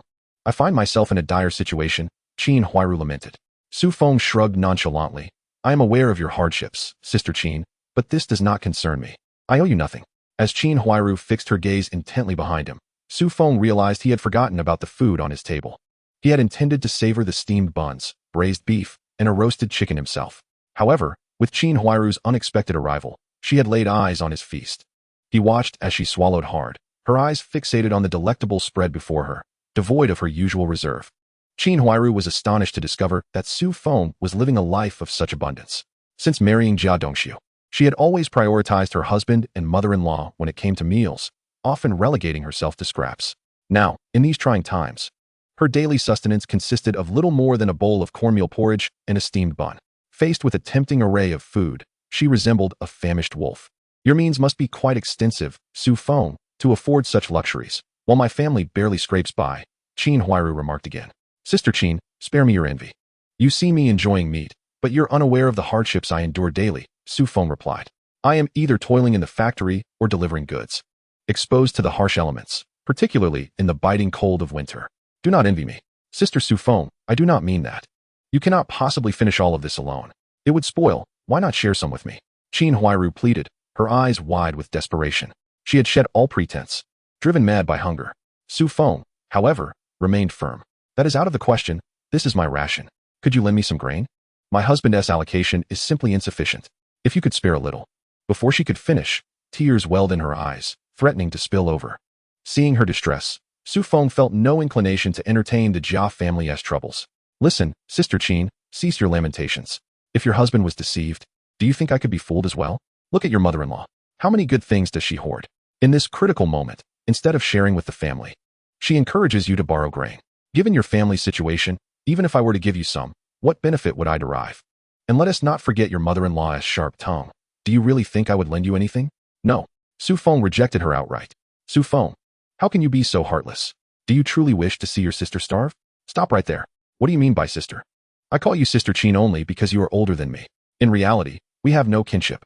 If you persist in forging such ties, do not blame me for casting you out, Su Feng declared firmly. Qin Huairu fell silent, yet her gaze remained fixed on the food on the table. Su Feng, noticing her longing expression, felt a sudden surge of greed. Having already indulged Qin Jingru, he considered that perhaps Qin Huairu could also be a source of satisfaction. Strangely enough, at that moment, he found her rather appealing. The appearance of this young lady is indeed quite charming. I say, Sister Qin, it wouldn't be out of the question for me to lend you some grain. How about 10 jin of cornmeal, and in return, you keep me company tonight? Su Feng said with a cheerful demeanor. Su Feng you. Qin Huairu did not anticipate Su Feng would speak to her in such a manner. She fell silent, merely turning to leave. Su Feng did not attempt to stop her, but to his surprise, she turned back and said, I never imagined you to be such a person. Su Feng, you are truly delusional. Sister Qin, Su Feng retorted, it is you who is being delusional from the start. In these times, when everyone is short on provisions, you expect to borrow from others? Besides, what is our relationship? If I lend you grain, what do I gain? Su Feng stated plainly. It was only then that Qin Huairu, feeling humiliated and angry, left Su's house. Su Feng then closed the door and began to tidy up the items on the table. After that, he returned to lie down on the Kong. He had no intention of provoking this woman. To be honest, if one were to assess Qin Huairu, there was truly nothing bad to say. It was precisely for this reason that Su Feng had genuinely felt a stir in his heart earlier. If spending one evening together could yield 10 jin of cornmeal, it would not be out of the question. However, it was clear that Qin Huairu was not in agreement. Su Feng did not plan to pursue this woman. After all, a rabbit does not eat the grass by its burrow, and there was no need. Furthermore, Qin Huairu was notorious for being clingy. If she were to become attached, who knew how she would entangle him? Anyway, he had a bit of a past with Qin Jingru, and he had no intention of getting too close to her either. Since he wouldn't pursue the virtuous young lady Qin Jingru, there was even less chance he would with Qin Huairu. Upon awakening, it was already around 6 in the evening. Su Feng stretched languidly and slowly rose from bed. Glancing at the time, he realized it was already dinner time. He then retrieved the leftover roast chicken, beef, and steamed buns from lunch. They were still warm. Just as he was about to indulge, there was a sudden knock at the door. Su Feng, I'm here. To his astonishment, Qin Jingru had returned. Su Feng could hardly believe it. She truly had a knack for visiting at mealtimes. Perhaps it was his vigorous performance that left her yearning for more. After all, she had just left in the morning, and here she was again in the afternoon. Such is life. The two shared dinner, and naturally, their desires began to stir once more. They engaged in their antics well into the night, finally concluding their tryst. The next morning, Qin Jingru left satisfied after breakfast, and Su Feng presented her with 5 jin of cornmeal as a reward for her company. After finishing lunch, it was time to return to the city.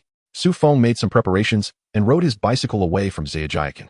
Upon returning to Sijiacheng, he did not rush to the steel mill, but instead headed to an abandoned mansion, which he had designated as a temporary hideout. Su Feng possessed many valuable items, and in these times of desperation, one could never be too cautious about the actions of the hungry. Thus, he decided to store his belongings there for safekeeping, retrieving them only when necessary. In Chapter 51, he resolved not to let his own people suffer. Su Feng had previously heard that a purchasing agent from the mill had been robbed outside. That agent had valiantly defended his goods, only to be severely injured in the end. Consequently, everyone now carried defensive weapons. Although armed, Su Feng preferred not to draw attention to himself. It was wiser to avoid unnecessary trouble. Therefore, he only brought these items back to the mill when returning home. After some contemplation, Su Feng extracted 2 chickens, 3 ducks, and 30 eggs, feeling that it was insufficient. He then rummaged around and found 2 fish and a piece of sausage. Assessing his haul, he believed it to be quite generous, considering how few people could afford meat these days. Upon arriving back at the mill, Su Feng was soon surrounded by his fellow workers. Wow, where did you procure so much meat? One exclaimed. Control your drooling. You look like a starving dog. Su Feng, uninterested in their banter, simply wanted to complete his task. As he entered the office, his supervisor had been waiting at the door for some time. Look at our little Su, impressive as always. Out of everyone, you've brought back the most. As soon as they met, the supervisor couldn't help but express his admiration. I didn't have this much. I just happened to run into a couple of hunters on the way back. Luck was on my side, or else I would have had nothing. Once inside, after closing the door, Chen Feng leaned towards his supervisor and said in a conspiratorial tone, I have prepared a wild chicken and 10 eggs for you. You've been working so hard for the yard. You must replenish your strength. Hearing this, the supervisor's face lit up with satisfaction, yet he hesitated to write a reimbursement slip.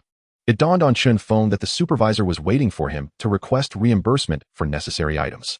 Don't worry, I will deliver it to you tonight. It's too crowded during the day, Chen Feng assured him. Satisfied, the supervisor finally signed the slip. Chen Feng took the slip to the finance department to process the reimbursement. Another 102 yuan was credited, marking the successful completion of this procurement task. Meanwhile, at the courtyard, Jia Zhongshi's expression shifted dramatically upon seeing Qin Huairu return empty-handed. You useless thing. With so many children starving, you couldn't bring back even a morsel of grain.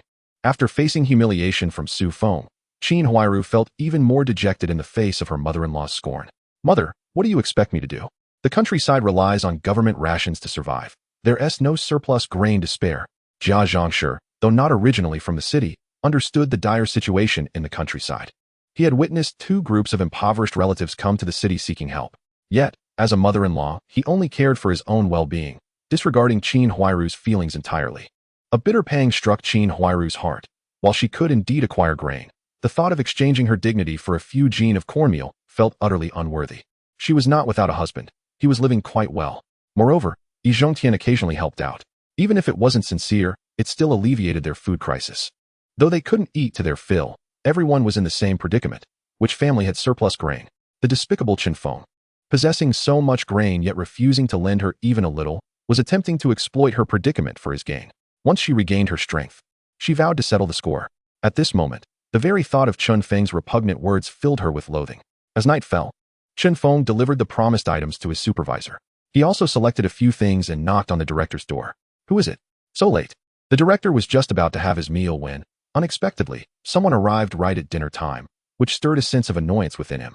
The cafeteria at the factory had long ceased operations, and he had not indulged in any meat for several days.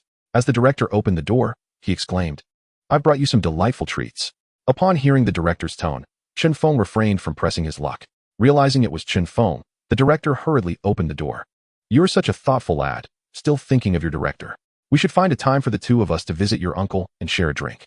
The director and Qin Feng's uncle had been comrades for over a decade, and his uncle worked at the supply and marketing cooperative. There were numerous occasions within the factory that required Qin Feng's uncle's assistance. Thus, the two often crossed paths, and this connection had brought Qin Feng into the director's line of sight. Of course, this was also a testament to the adage that a mentor may open the door, but personal effort is what paves the way. Qin Feng had relied on his uncle to provide him with a stepping stone to cultivate familiarity. Otherwise, how could a mere purchasing agent catch anyone's attention? The director, without hesitation, accepted the gifts and handed Qin Feng a shoe coupon. With the year-end approaching, take this. You're nearing the age of settling down. Make sure to present yourself well. In previous years, such a gesture would have seemed trivial to the director. But in these calamitous times, who could procure such an abundance of meat? Even as a high-ranking official, he had long since been deprived of meat at home. Qin Feng seized this opportunity to garner considerable goodwill from the director with limited resources. After all, in this era, scarcity enhances value. Once outside, Qin Feng reflected on the director, thinking him quite commendable. Regardless of personal qualities, he excelled in the nuances of social interactions, leaving no room for criticism. Moreover, Qin Feng had heard numerous tales of the director's commendable deeds from his co-workers. He was undoubtedly a protective leader, ensuring his subordinates never suffered losses. Even if he were to step down from his position, he would still thrive through his connections. Qin Feng recognized many admirable traits in the director, which he aspired to emulate.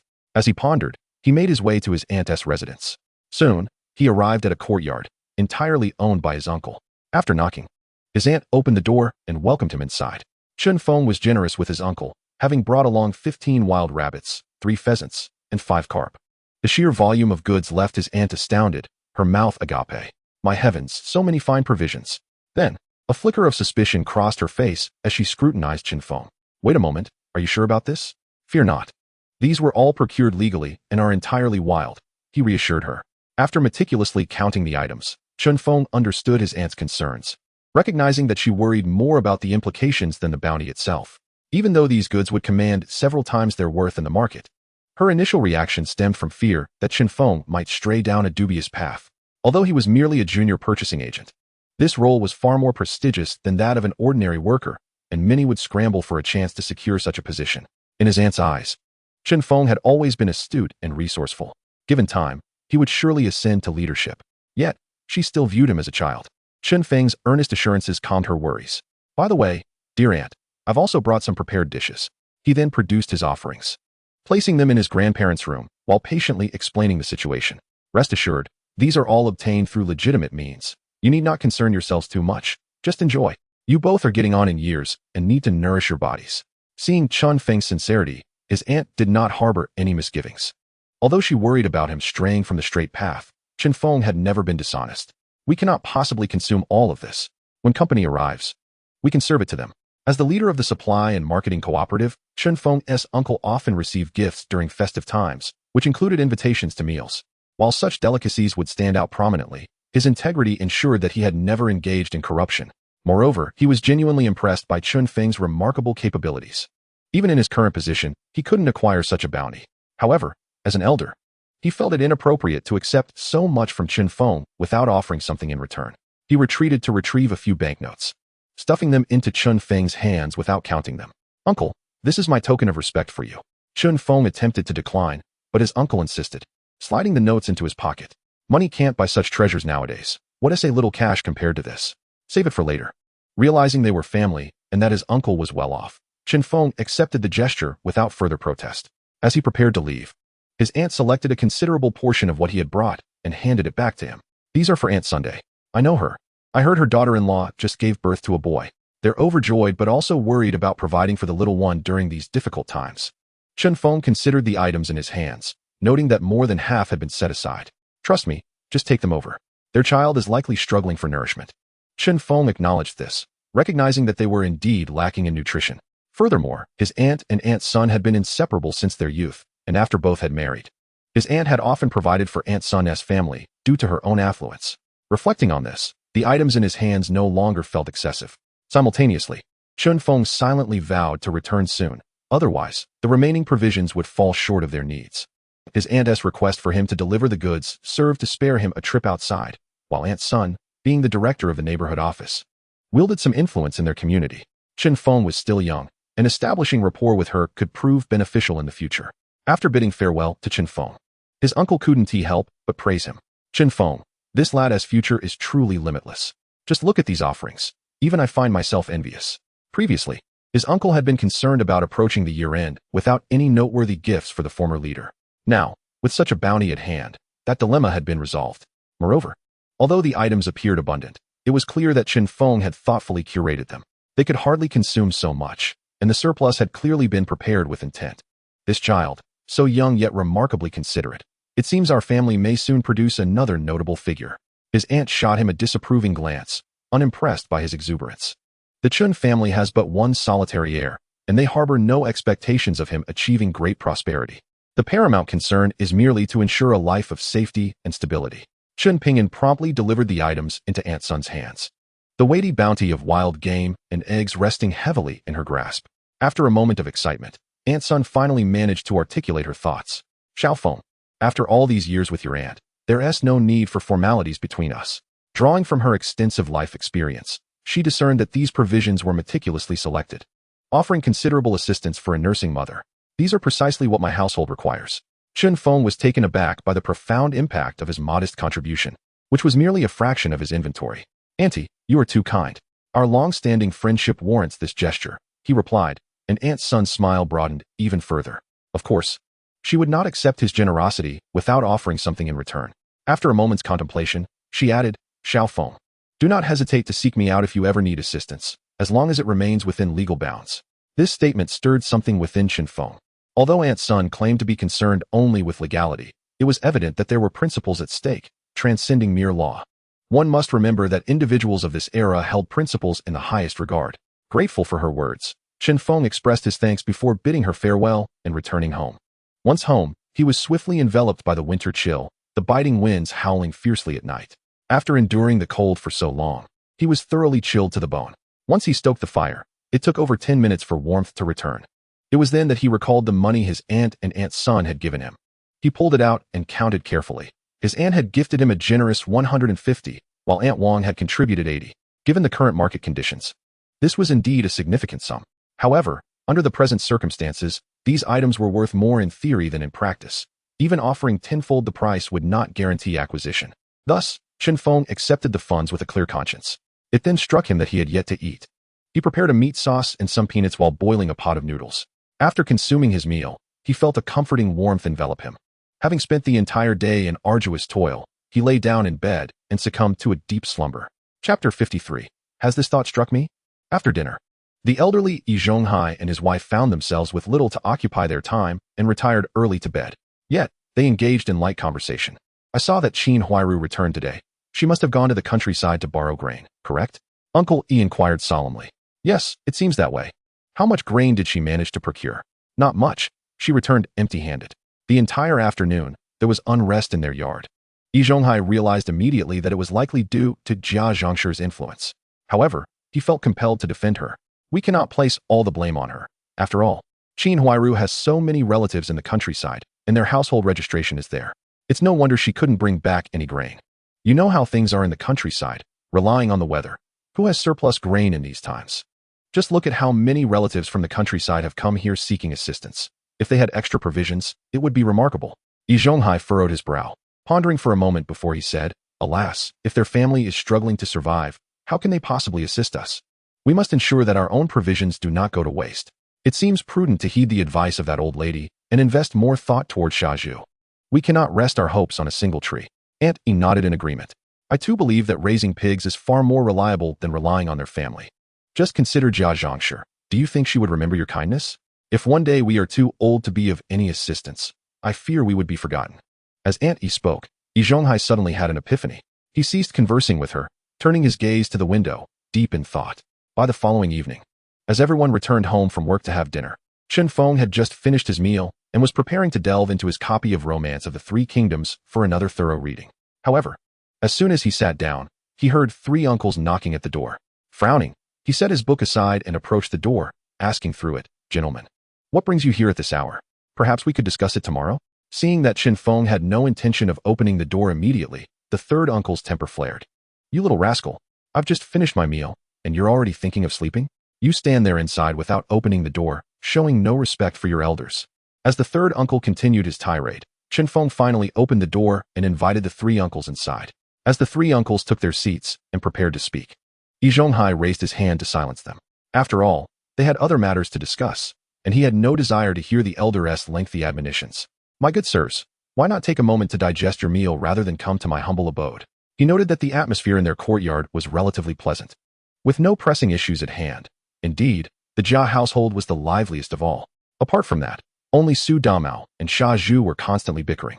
But those were trivial matters, providing a source of amusement for everyone. Overall, it was a harmonious environment. Feng understood that the three uncles did not come without purpose. They surely had some ulterior motive. Thus, he did not hold back his words. Observing that the third uncle was about to lecture him again, Yi Zhonghai hastily interjected. Feng, you are aware that our monthly grain rations have been reduced again, and our neighbors are barely scraping by. Uncle, what do you mean by this? Are you suggesting we should raise funds? Feng asked, his tone casual. Do not worry. I will undoubtedly support your efforts in the courtyard. At that moment, the second uncle, Lu Haitao, could no longer contain himself. It's not about money. Even if we had it, spending it is a challenge. Feng, as a procurement officer at the factory, perhaps you have some connections to help everyone buy some grain? The third uncle's earlier bravado had dissipated, and he echoed Lu Haitao's sentiments. Indeed, Feng, your procurement role grants you many opportunities. Furthermore, buying grain for everyone is a virtuous deed. You cannot sit idly by while we starve. Realizing they were targeting his capabilities, Feng felt a wave of disdain. I can indeed assist with this matter, but we must first sign an agreement. Once we have that in place, I will move immediately. The three uncles, seasoned by years of experience, understood the implications of his words. In this era, speculation was heavily sanctioned nationwide. If they dared to sign the agreement, they would be entrusting their fates to Feng. Should he become displeased, he could easily report them with the signed document in hand. It is uncertain how many years one might languish in prison for this matter. The gravity of the situation rendered the three elders speechless, exchanging glances yet hesitant to speak. After a prolonged silence, Lu Haizhong could no longer contain himself. His face stern as he reproached loudly. Feng, how can you be so inconsiderate? This is an opportunity to contribute positively to our courtyard, and yet you refuse. Naturally, Feng had little patience for his incessant prattling. He raised a hand to interrupt. Very well. I shall inquire with Director Sun at the street office to ascertain whether it is permissible to procure grain in such a manner. Should Director Sun grant his approval, I will act without hesitation. There will be no delay. Seeing the situation escalate, Yi Zhonghai quickly intervened. Feng, these discussions should remain private among us in the courtyard. There is no need to escalate matters to the street office. Without waiting for a response from the two, he urged them out of Feng's room. Feng followed suit, hastily closing the door behind him. These three old rascals dared to impose such notions upon me. This was Feng's first encounter with the moral coercion prevalent in the courtyard. Regardless of the outcome, the three elders would ultimately claim the good reputation for themselves. Should word leak out and an investigation ensue, it would be Feng who bore the brunt of the blame. Such a situation was not lost on Feng. Furthermore, he was acutely aware that if he were to find himself in trouble, no one in the courtyard would come to his aid. Engaging in such high-risk endeavors without any tangible benefit was not something he would entertain. On a Monday evening, shortly after 8 o'clock, winter had cast an early darkness, with the sky turning pitch black well before 5:30. Chun Ping'an navigated through the alley, turning corners until he arrived at the entrance of a courtyard. After lingering in the vicinity for a while and noting the absence of any passers-by, he finally knocked on the courtyard door. Chapter 54. He leapt out of bed in a flash. At last you have come. The occupant of the room was overjoyed to see Feng, grinning widely despite the absence of a half-tooth. I circled outside a couple of times. Safety is paramount. Feng exchanged pleasantries with him, and the man promptly got to the point. Have you brought the goods? Without further ado, Feng handed over the items he carried. Rest assured, I handle my affairs diligently, though acquiring these goods was indeed a challenge. Fortunately, everything went smoothly without any mishaps. The man took the items without hesitation. That's splendid. You have no idea how long it's been since we have had any meat. Thank goodness for your assistance. He then placed the items on the table. The offerings consisted of 3 large carp and 7 or 8 small yellow croakers, along with 20 eggs. This individual was someone Feng had encountered while gathering wheat the previous year, a transaction that had occurred in the black market. He was a descendant of the Manchu 8 banners, accustomed to a life of ease, yet now faced a dearth of quality provisions. It was only in dire straits that he resorted to trading goods in the black market. Through their mutual interests, the two had established a reliable partnership, with Feng supplying goods and the man connecting with those less fortunate among the 8 banners. This arrangement minimized potential risks, as Feng was keen on making a steady profit without attracting undue attention. In these times, being caught engaging in speculative activities could spell disaster for one's entire family. Thus, the two solidified their collaboration, allowing Feng to avoid the perils of the black market. After all, the clientele there was unpredictable, and the residents of his courtyard were no less troublesome. Over the past 2 years, Feng had managed to procure a substantial quantity of goods through this partnership. The contacts established by his associate were generous, and through their transactions, Feng had accumulated considerable wealth. There were as many as 50 large yellow croakers, with over 100 small ones. Moreover, some of those individuals dealt not only in fish, but also in antiques and curios. However, Feng had not yet ventured into acquiring such items. He believed that with the impending tumult of the next decade, there would be ample opportunity to procure these goods later without concern. Currently, the prices for antiquities and artwork were rather steep, and with 2 years already passed, Feng felt no urgency, confident that in 3 to 4 years, he would be able to obtain the fish at a favorable price. Having ample resources at his disposal, Feng simply needed to exercise patience and await the right opportunities. Moreover, his knowledge of antiques and artworks was still quite limited, making it challenging to discern authenticity. After concluding their transaction, Feng inquired, "Brother, I am considering purchasing a standalone residence. I have no particular requirements apart from it being spacious. The condition and age of the house are of no consequence. One additional request is that the surrounding area should be relatively simple, without any rental properties. I would appreciate your assistance in this matter." The man sighed and shook his head. "Our group has nearly exhausted our resources. Any properties that could be sold have long since changed hands. What remains are merely these yellow croakers and a few antiques. The remaining houses are either too precious to part with or simply not worth selling." Feng nodded in understanding. "No matter, I am in no hurry. I would appreciate it if you could keep an eye out. I have about 3 to 4 years to spare." The man agreed, assuring him that with such a time frame, it was likely that many would have little left to sell by then. Those capable would have recovered, while those without means would eventually have to relinquish their properties. The man then escorted Feng to the door, watching as he rode away on his bicycle. At that moment, a young man in his 20s peered through a crack in the door, waiting until Feng had departed before stepping out. "Father, how can this fellow procure such a wealth of goods? Who exactly is he?" The man shot his son a stern look. "You should keep your mouth shut and refrain from spreading rumors. There are matters you are better off not knowing. In these times, the more you know, the quicker you meet your end." He was well aware that although Feng had disclosed a name, it was a false one, and he had no interest in uncovering Feng's true identity. As long as they could engage in trade, earning a share of the profits was sufficient for him. "Come help me. Let us quickly deliver these goods to those families while there is still light." Although Feng had sold them at a high price, they could effortlessly resell for an additional 30% profit. As the saying goes, no profit, no early riser. As long as there was money to be made, he was willing to forego sleep and deliver these goods. After work the following day, Feng arrived at Sha Zhu's door, carrying 2 large carp and a bottle of exquisite red heart erguo. "Brother Zhu, look what I brought you. Let us enjoy a good drink tonight."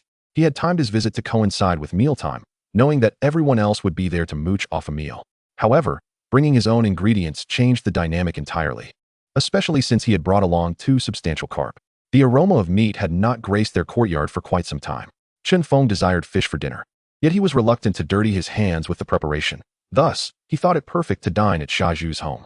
Today, he was unbothered by pretending to be a gluttonous grandson seeking food, for it was Zhu's household. Whatever Zhu prepared, Feng would simply indulge in, while also observing Zhu's attitude towards the Jiazhong family.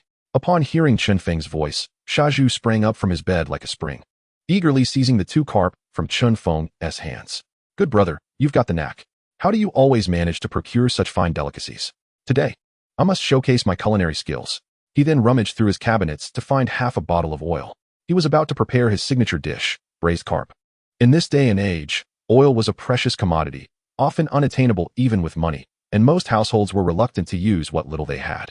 However, no matter how valuable it was, it paled in comparison to the allure of the 2 large carp Feng had brought. Moreover, as a chef at the factory, Zhu found it considerably easier to acquire oil than others.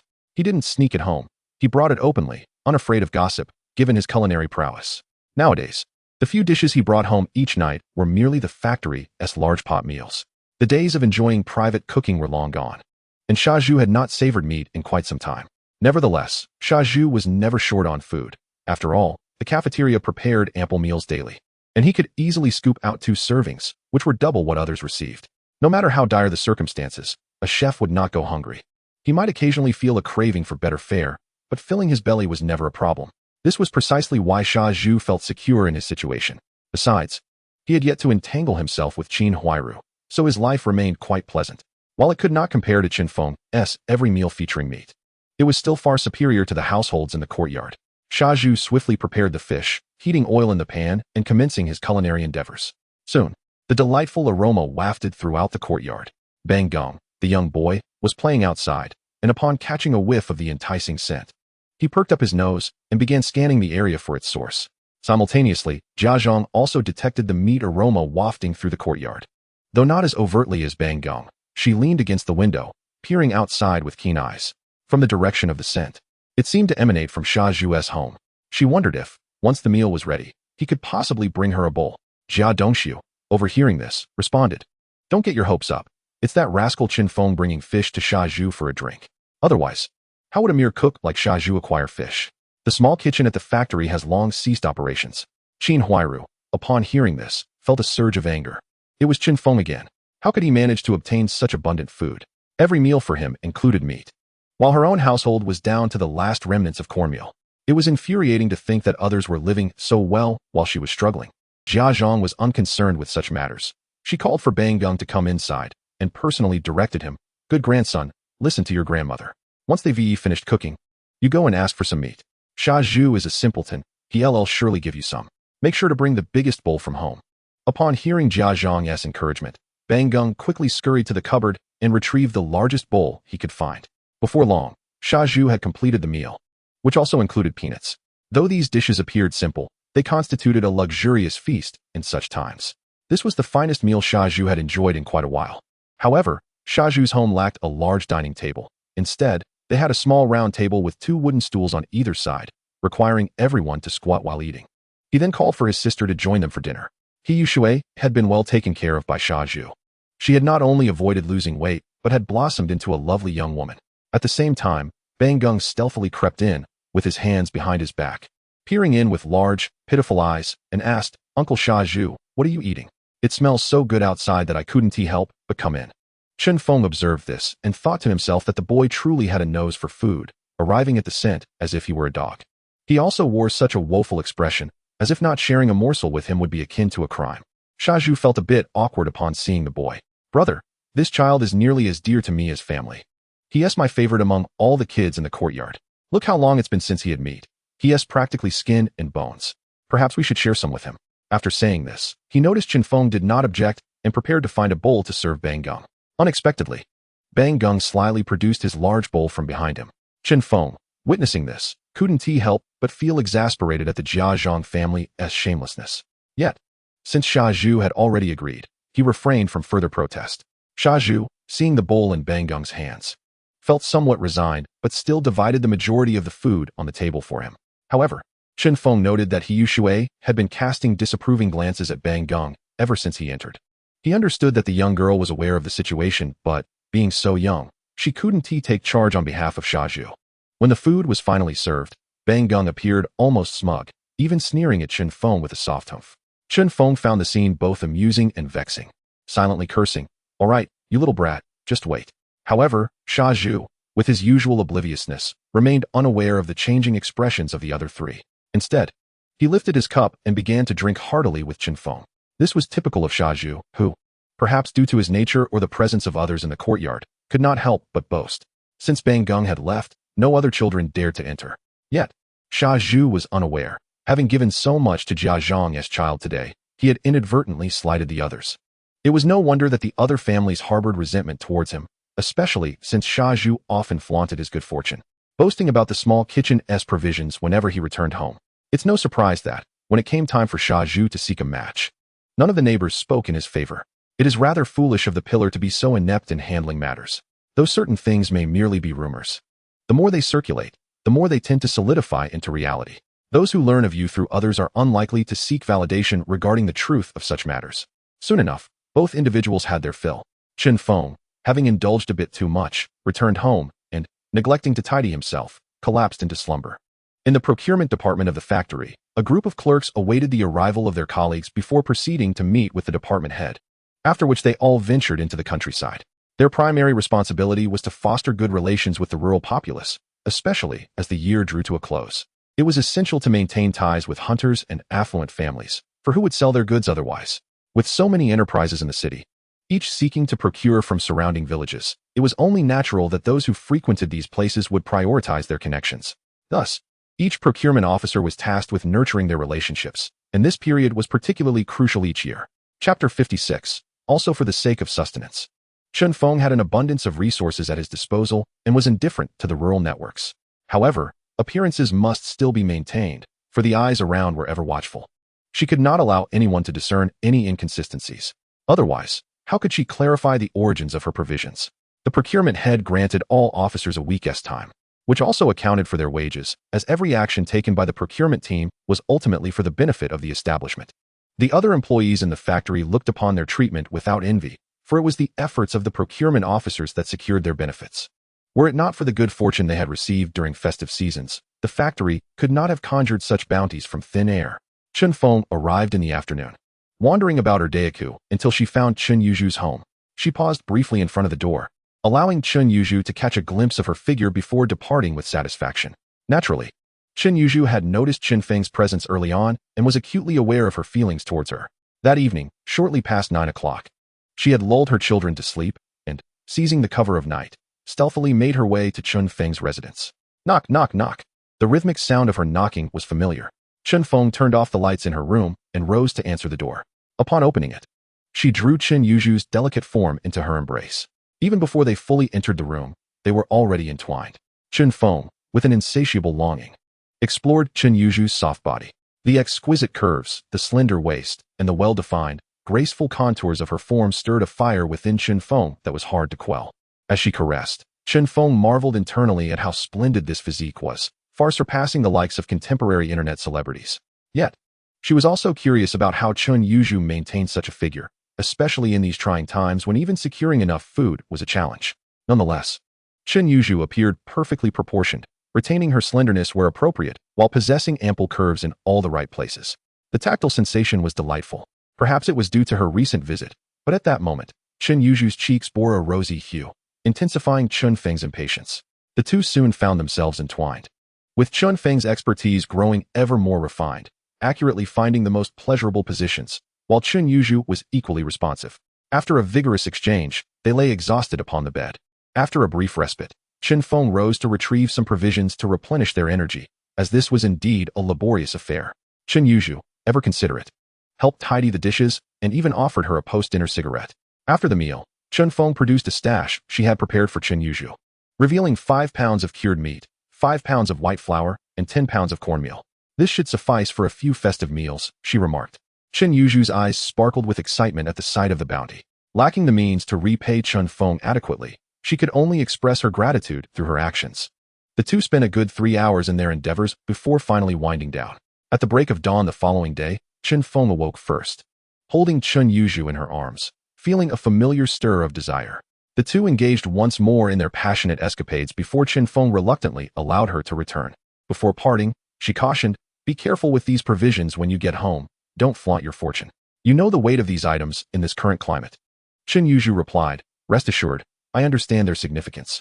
Without you, my family would surely be in dire straits. Will you be coming back before the new year?" She tossed a flirtatious glance, igniting a rush of heat within Qin Feng, yet she knew she could not indulge further, lest it delay her plans for the day. "I want to be back before the new year. I have other villages to visit. You must return quickly, or you risk being seen too late," Qin Feng urged, hastily bidding her farewell, fearing that lingering too long would tempt her to keep her from leaving. After Qin Yuju departed, Qin Feng ventured out to visit a few friends. As the new year approached, and it was prudent to make the rounds, during the day, she called upon 2 hunters, bringing each household 10 pounds of cornmeal and 2 pounds of flour. With the festive season approaching, she prepared a little white flour for each family, as everyone would want to enjoy a meal of dumplings. In ordinary households, even in prosperous years, white flour was reserved for the new year. However, after 2 years of famine, many families had run out of it altogether. Since the families resided in different villages, and the distances were considerable, by the time she left the second hunter's home, dusk was already settling in.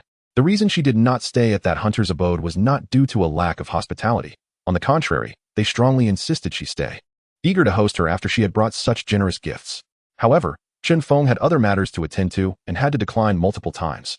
Upon exiting that village, she oriented herself and rode for about 10 miles before spotting a household. She turned into the yard and gently knocked on the door. Shortly after, a woman opened it and welcomed Qin Feng inside. They proceeded into the west room of the house. "You rascal, you finally decided to show up. If you hadn't tea, I would have had to resort to selling myself." The young woman, seemingly in jest, complained as if Qin Feng had forgotten about them. This young lady was named Wang Meili, a companion Qin Feng had encountered during her previous procurement ventures. Naturally, she too sought sustenance. Moreover, Wang Meili's beauty and figure were a considerable step above that of Qin Huairu, making her a rare gem in the vicinity. When the two first encountered each other, although Wang Meili was clad in a simple rural woman's attire, Qin Feng possessed a discerning gaze that immediately discerned the woman's elegance. He was astounded that such a refined lady could emerge from this remote mountain village. Not only was she strikingly beautiful, but it was also said that her every movement exuded grace. Aside from her modest clothing, she bore no resemblance to a typical village girl. Chapter 57. Many have perished from hunger already. Given the era's circumstances, Qin Feng even entertained doubts that he might have encountered a female spy dispatched by foreign forces. After all, there seemed to be no other plausible explanation for why such a woman would find herself in such a desolate place. However, upon further reflection, Qin Feng realized that this village was far removed from the bustling city. Even if she rode tirelessly, it would take her over 10 hours to reach it. Assuming she had the stamina to do so, this thought alleviated his suspicions. Yet, after experiencing a moment of sweetness, Qin Feng began to doubt his own judgment once more. This woman seemed to possess an uncanny understanding of men, as if every aspect of him lay within her grasp. This was an experience unlike any other he had encountered. Nevertheless, Qin Feng mused that she might have once belonged to a prominent family or served as a concubine. This perspective made sense, considering that the era of concubines had long since passed, and monogamy had become the norm. Additionally, Qin Feng discovered that her family had purchased a considerable amount of gold and silver jewelry, predominantly women's adornments, further solidifying his suspicions. In truth, Wang Meili lacked for nothing. Whether that was her real name remained a mystery to Qin Feng. The current reality, however, dictated that money could not procure what one desired. This was true in the city, let alone in such a remote corner of the mountains. Wang Meili, a delicate woman, was acutely aware that flaunting her wealth could attract unwanted attention. She feared losing both her fortune and her dignity. Qin Feng understood well that a woman of her beauty would ordinarily be unattainable for him. It was sheer luck that he had tasted this rare delicacy. As everyone struggled, food had become increasingly elusive. Moreover, households in the village had little to spare for sale, and the procurement tasks at their factory had long ceased. Although Qin Feng spoke in riddles, he patiently explained the situation. Upon hearing this, the woman's expression subtly shifted. Yet, Qin Feng paid it little mind. Their relationship was such that it hardly warranted concern for one another. Wang Meili was primarily preoccupied with the resources at her disposal. Subsequently, she grew weary of the charade and tossed a cloth bag onto the table. "Alas, this is all I could manage. Make do with it." Wang Meili hurriedly opened the bag to discover that Qin Feng had been teasing her appetite. Inside were neatly packed wet wipes, dozens of steamed buns, 2 boxes of braised pork, 2 links of cured meat, and over 10 pounds of eggs. Such a bounty would suffice for a prosperous year. Yet, in Feng's estimation, this abundance was merely a trivial assortment. It was worth noting that any single item from the bag could be exchanged for a small yellow croaker. Wang Meili recognized that Feng was toying with her, yet after so many days without good food, she could only swallow her saliva, chiding herself for being so easily tempted. In her previous life as a young mistress of a wealthy family, such offerings would have elicited little more than disdain. Now, she found herself salivating at the sight of this modest feast. The rapid changes in her life were indeed perplexing. In truth, her husband had departed with another woman to a foreign land, leaving her to care for their children. Wang Meili had endured numerous hardships, selling her possessions to settle in this quiet countryside. The shifting tides of fortune made it exceedingly difficult for a lone woman to support 2 children in the city. With no man in the household, gossip was inevitable, but the real issue lay in the scarcity of food. Upon moving to the countryside, she could at least cultivate some land to sustain her family's existence. This was also the place where she had lived before marriage. She merely fabricated tales of her husband perishing in war, and no one questioned her. As a young mistress, she had amassed a fair amount of wealth. But the current dire circumstances rendered money useless in securing food. As a woman, she dared not venture into the black market for fear of attracting attention to her scant resources. Had she been alone, it might not have mattered. But with 2 children to protect, the threat of robbers loomed large, and their lives would surely be at risk. Since meeting Feng, the two had quickly formed a bond.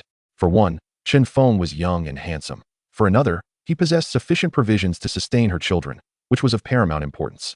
Each visit from him brought delightful surprises, deepening her dependence on this young man.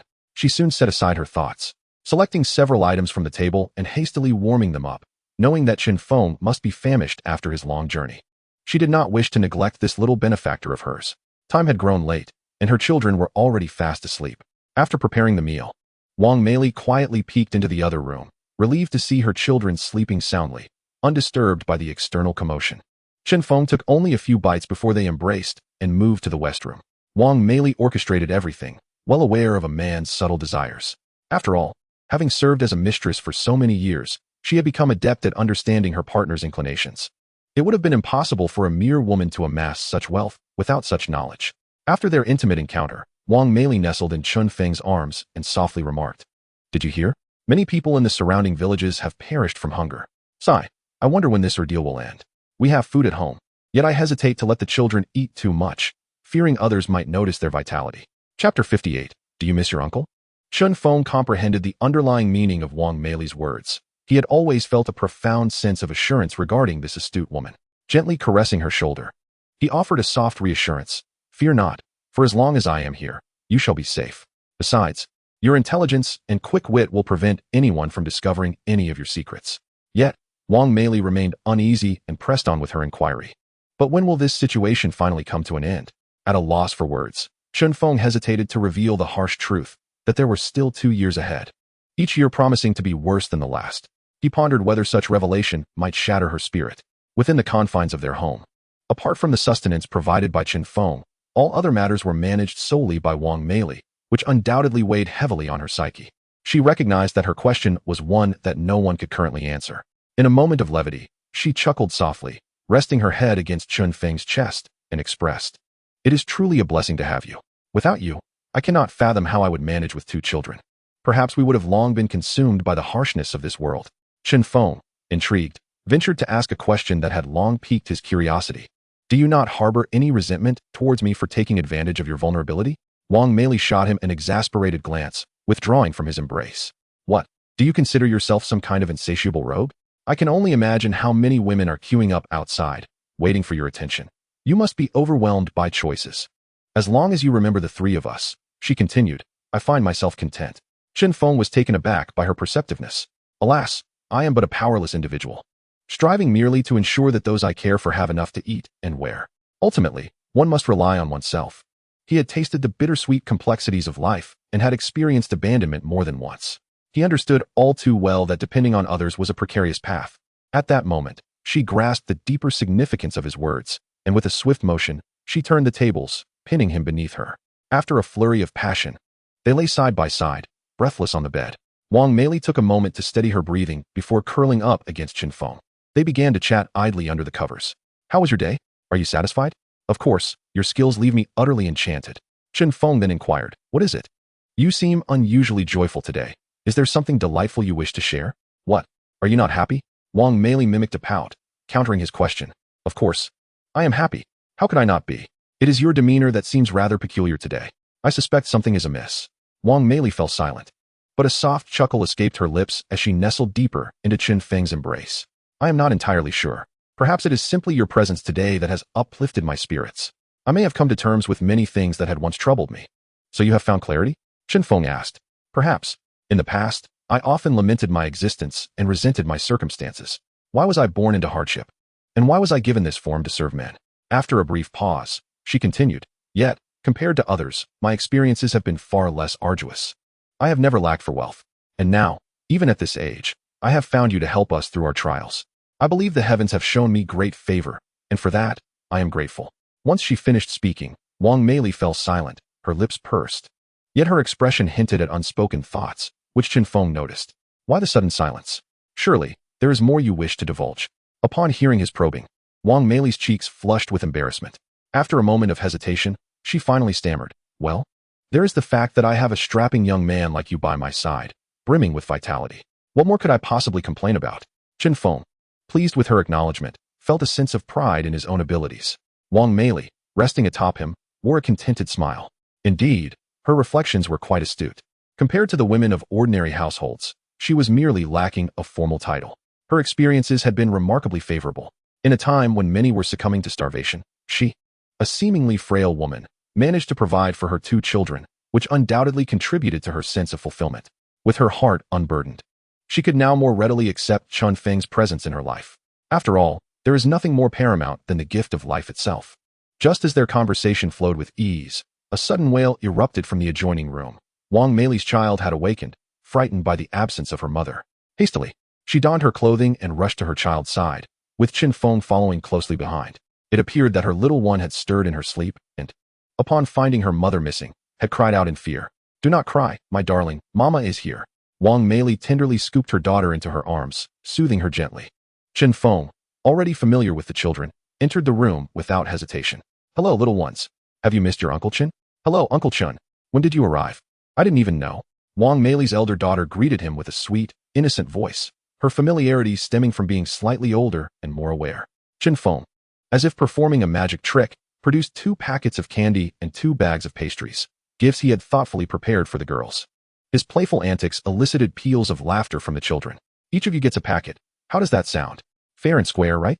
As the younger daughter eagerly reached out to accept her treats, the elder sister looked to Wang Meili for approval, as if seeking her mother's blessing. You can take what Uncle Qin has offered. He is not like others. Just be sure to eat them sparingly, though she advised moderation. It was likely that the treats would be stowed away by Wang Meili the following day. After receiving her mother's consent, the elder daughter beamed. Thank you, Uncle Qin. Meanwhile, the younger daughter had already crammed 2 pieces of candy into her mouth. Her cheeks puffed up adorably. Qin Feng reached out, affectionately ruffling the hair of the 2 little girls, who had captured his heart. The elder daughter is well-behaved and sensible, while the younger daughter is innocent and carefree. In such turbulent times, these qualities are truly rare gems. This is precisely why Qin Feng cherishes these 2 little girls. Moreover, Wang Meili has taken excellent care of them. Although they are as thin as other children, their faces are rosy, clearly showing no signs of malnutrition. Amidst their laughter and chatter, the younger girl, unbeknownst to anyone, fell asleep with a candy still in her mouth, sucking on the sweet delicacy even in her slumber. This sight elicited hearty laughter from the 3 of them. Wang Meili then gently set the elder girl down, advising them to speak softly, before retreating to the kitchen to prepare the meal. Before long, breakfast was ready, and the sleepy little one was roused. After a quick wash of her face, they began to eat. Wang Meili and Qin Feng each had 2 large steamed buns accompanied by a small dish of pickles, while the 2 little girls feasted on buns and braised pork. Wang Meili's heart ached for her children. Despite her craving the previous night, she had restrained herself and left the remaining meat frozen outside. This morning, she hurriedly warmed it up for the girls, who devoured it with grease dripping from their mouths, bringing her immense satisfaction. As they ate, the elder girl suddenly asked, Uncle Qin, will you be our daddy? Both Qin Feng and Wang Meili were taken aback by her question. Wang Meili was the first to respond, scolding her. How can you talk with your mouth full? Where did you learn such things? At the same time, she affectionately touched her elder daughter's head. Astonished that at merely 7 years old, she was contemplating such matters. In a few decades, such thoughts would not be surprising. Yet this was the 1960s. If anyone were to discover the nature of Chun Feng and Wang Mei's relationship, it could lead to dire consequences. Wang Mei was also vigilant about not allowing the girls to roam freely. The very fact that her daughter voiced such thoughts indicated her own curiosity. At such a tender age, possessing such sharp intellect was indeed rare. After all, they hardly ever got to listen to a broadcast, and the content was unrelated to such musings. Chun Feng spoke gently to the two girls. Little ones, I cannot be your father, but would you allow me to be your godfather?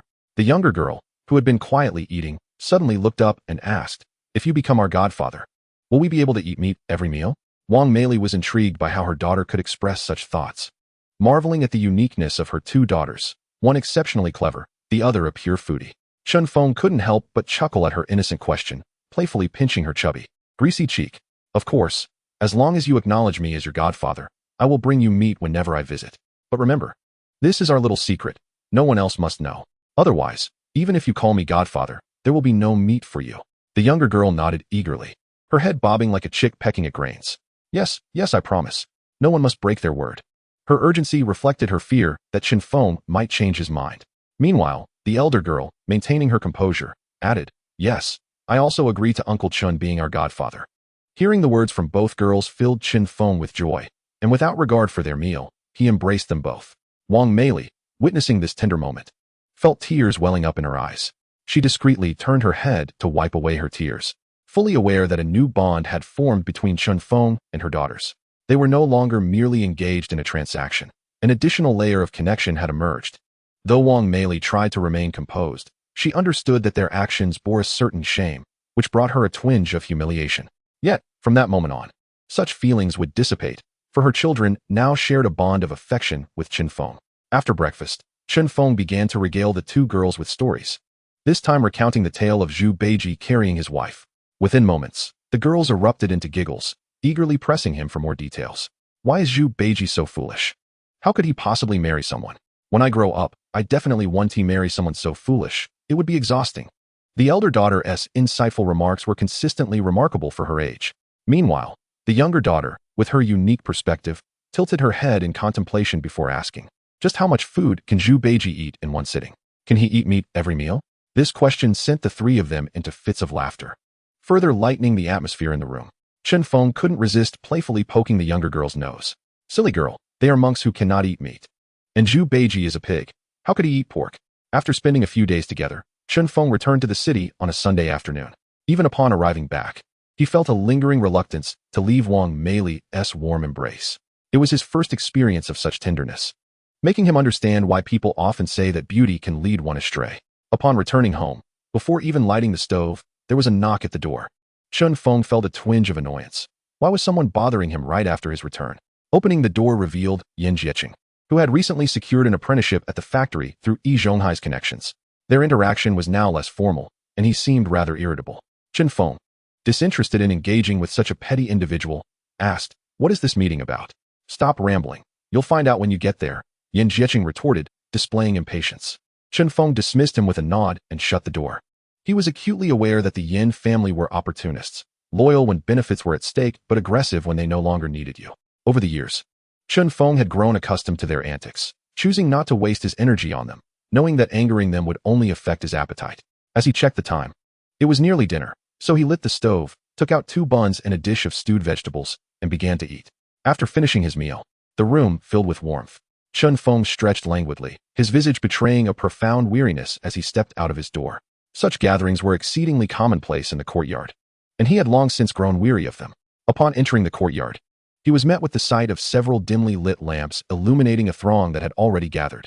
The normally subdued courtyard now buzzed with animated chatter. Adults huddled in clusters, engaged in lively conversation, while children congregated in playful clusters. Chun Feng glanced around and squeezed through the crowd, noticing a table set at the center of the yard accompanied by 3 benches. The 3 esteemed elders were seated firmly upon them. The eldest sat in the middle, flanked by the 2nd and 3rd elders. Each held a white enamel teacup, occasionally sipping with relish. The eyes of the assembly frequently darted toward the trio at the center. When the eldest elder deemed the crowd sufficiently attentive, he gestured for the 3rd elder to address the gathering.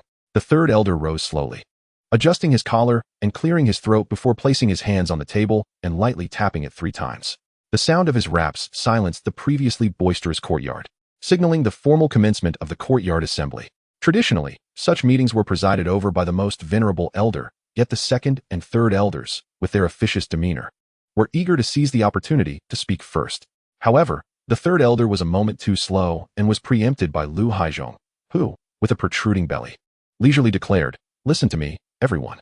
Under the enlightened leadership at the zenith of our nation, all projects have achieved commendable success, and various regions have reaped substantial rewards." The assembly suppressed laughter at the second elder's remarks, as it was evident that Lu Haizhong possessed scant knowledge and yet sought to position himself as a prominent figure. Prior to each meeting, he would produce his notebook, filled with snippets from broadcasts, yet now his attempt to proclaim great harvest seemed exceedingly inappropriate. His limited vocabulary failed him, leaving the atmosphere deflated and awkward, as suppressed giggles rippled through the crowd. The eldest elder, observing the situation, swiftly redirected the discourse. "Indeed, while we face considerable challenges nationwide, we three firmly believe that under the guidance of our leaders, we shall prevail together." His eloquence adeptly steered the conversation back on course, and Lu Haizhong interjected, "Now, we invite our esteemed eldest elder to commence his address." The eldest elder took a sip from his teacup, cleared his throat, and continued. "The primary agenda for this meeting is to recognize that the new year approaches, and we elders wish to extend our early greetings to everyone." Upon hearing this, the audience enthusiastically applauded, a stark contrast to the earlier tone when Lu Haizhong spoke. Sensing the lively atmosphere, the eldest elder raised his left hand, gesturing for calm before proceeding. "Furthermore, I must remind everyone to prioritize safety during the New Year festivities. Incidents during this time often exceed those in ordinary circumstances. Each family should keep a vigilant eye on their children and refrain from recklessly setting off firecrackers." At this point, the third elder could not resist interjecting, "Indeed, children should maintain a safe distance when lighting firecrackers. A few years ago, one of them shattered my flower pot, and I have yet to receive compensation. I wonder whose child it was." His interruption elicited a wave of laughter throughout the courtyard. The eldest elder, seeing the joviality, willingly ceded the stage to the third elder. "Oldie, I only spoke up because I felt the moment was right. Please, continue." The third elder, realizing his earlier enthusiasm was perhaps inappropriate, quickly softened his tone. "We are all familiar with one another. Please carry on, you know those points." Suddenly thrust into the spotlight, the third elder felt a twinge of nervousness. Fidgeting with his clothing as he began, "The third point, which I propose, pertains to the writing of spring festival couplets. As you know, I have a rudimentary skill in calligraphy. Since the new year is approaching, I will not charge for my services. A small token from each household will suffice." This was a refrain the third elder repeated annually, and the residents of the courtyard had long since grown accustomed to it. As the new year neared, the factory closed its doors, and every worker returned home, their pockets laden with wages and festive bonuses. The third elder busily wrote couplets for each household, earning small tokens to celebrate the holiday. Feng rode his bicycle to his aunt's home for the festivities. Most families in the courtyard sought the third elder's assistance for their couplets, as familiarity bred comfort. An unfamiliar hand on a door would surely lead to awkwardness. The third elder capitalized on this opportunity, reaping a tidy profit. Chapter 61. Little by little, he took it away. Although the offerings from each household were modest, to the third elder, even a handful of sunflower seeds was welcome, and he would not mind more money if offered. After all, a set of couplets had little intrinsic value. This was a mutually beneficial arrangement. Those who sought his services were required to provide their own paper, with the third elder only responsible for the writing, and perhaps a bit of ink. For years, this was how he managed, relying on his calligraphy to accumulate the necessities for the new year, without extravagant purchases. Moreover, the Jia and Zhang families did not seize the opportunity to stir trouble. When the holiday approached, they entrusted their couplets to Yan Fugui, hoping for a stroke of good fortune. Even if they harbored grievances, they remained unspoken, especially among the elder generation, who felt the passage of another year weighed heavily upon them. They feared that discord during the new year would herald a year of misfortune. After a long day of writing, the third elder stretched his slightly sore wrist, satisfied as he surveyed the courtyard. He recalled that every household had sought his services, save for Feng's. Upon reaching Feng's doorstep, he gazed at the empty entrance, caught in a quandary. While every other home was adorned with couplets, even the vacant houses had not been neglected. Feng's abode stood out, starkly bare. The third elder contemplated affixing a couplet for Feng. Yet he knew the young man was away visiting relatives for the new year. If he were to take it upon himself to hang a couplet at Feng's door, he wondered if the young man would reimburse him for his services upon his return. Moreover, the couplet that Feng had affixed required him to expend an additional 3 sheets of paper. In the eyes of third uncle, that represented a different valuation altogether. Should Feng refuse to acknowledge the transaction, it would spell disaster for him. Alternatively, if Chen Feng, like other family members, merely offered a few tokens, and those tokens proved inferior to his tissue cabinet, then this venture would result in a significant loss. Yan Jieqing was meandering about the courtyard when he spotted third uncle standing at the entrance of Chen Feng's home. Dad, why are you fixated on their doorstep? Can you discern money from it? Third uncle brushed off his son's remarks and instead replied, do you not notice that something is missing from Chen Feng's front door? Yan Jieqing looked up and immediately understood. Third uncle was contemplating the affixing of a couplet for Chen Feng. Enough, Dad. You need not fret. Should they return and refuse to pay, wouldn't that result in a loss for you? It was evident that Yan Jieqing disapproved of third uncle's ill-fated business endeavor. Third aunt soon approached, having overheard their exchange, and chimed in, Old Yan, Jieqing is right. Perhaps you should reconsider. Clearly, third aunt did not support third uncle's notion either. Yet, third uncle remained undeterred. He was intent on taking a gamble to see if Chen Feng would indeed be concerned about his reputation. Ignoring the pleas of the two individuals beside him, he returned home, prepared 3 sheets of paper, composed a couplet, and affixed it to Chen Feng's door. Upon witnessing that his words had fallen on deaf ears, Yan Jieqing stood by, muttering sardonic remarks. I wonder how you will cope with the loss this time, old man. You better keep quiet at home. We do not wish to hear your incessant complaints. Nevertheless, third uncle remained resolute, muttering to himself. He is a procurement officer at the factory, and he is quite affluent. I refuse to believe he would begrudge me the cost of a couplet. If he does, he shall have a hard time holding his head high in this courtyard.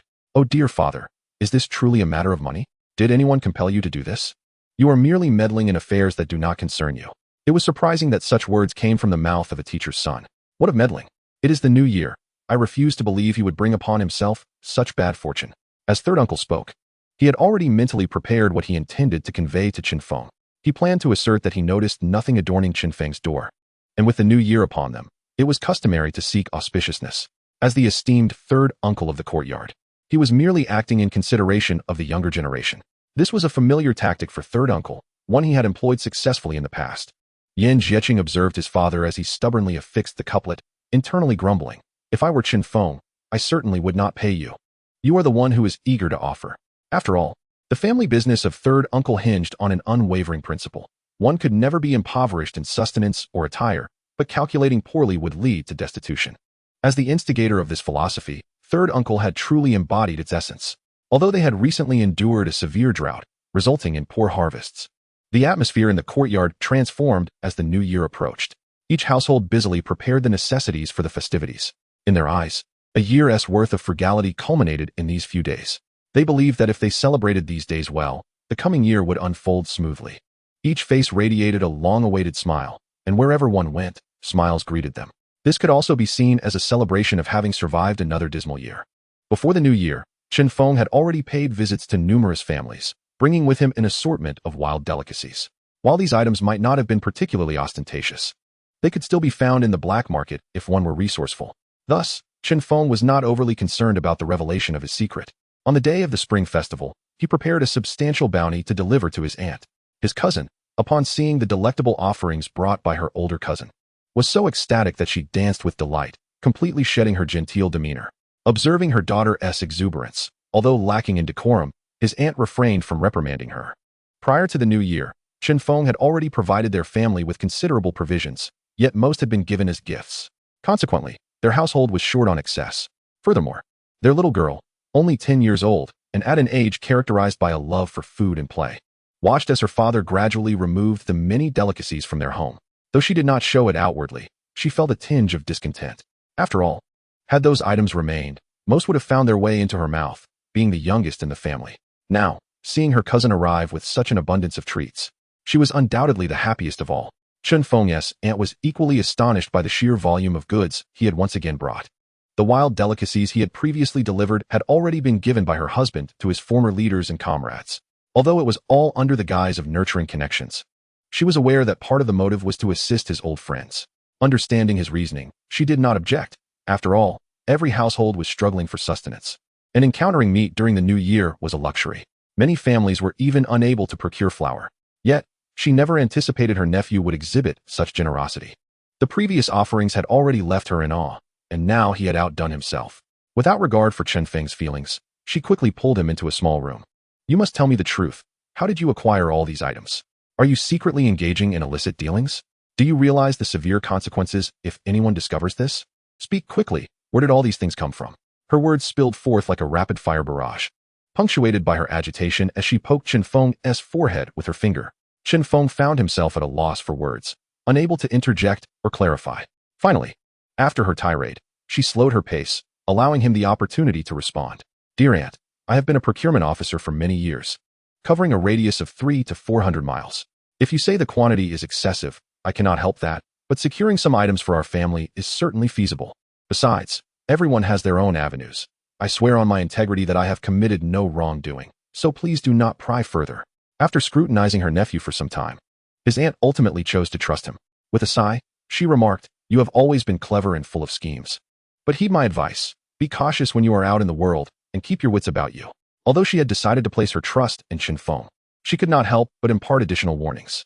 Chen Feng, far from impatient, repeatedly assured his aunt of his integrity. Aunt, rest assured, I have been quite well behaved outside. You know me, I'm the most timid one, and I cherish my life dearly. After saying this, the two stepped out of the small room. Upon seeing the abundant gifts that Chen Feng had brought, his aunt contemplated the prospect of a prosperous year ahead. After a year of frugality, it was only fitting that the family indulge a little during the festive season. As soon as Chen Feng emerged from the room, he was encircled by his elder sister and second brother. This pair of siblings were twins, both of whom had successfully gained admission to university. Yet graduation was still a few years away. You little rascal, where did you procure all these delightful treats? His cousin inquired, eager and direct. Chen Feng remained silent, instead choosing to rummage through his belongings. The sight of more goodies prompted his cousins to eagerly join him.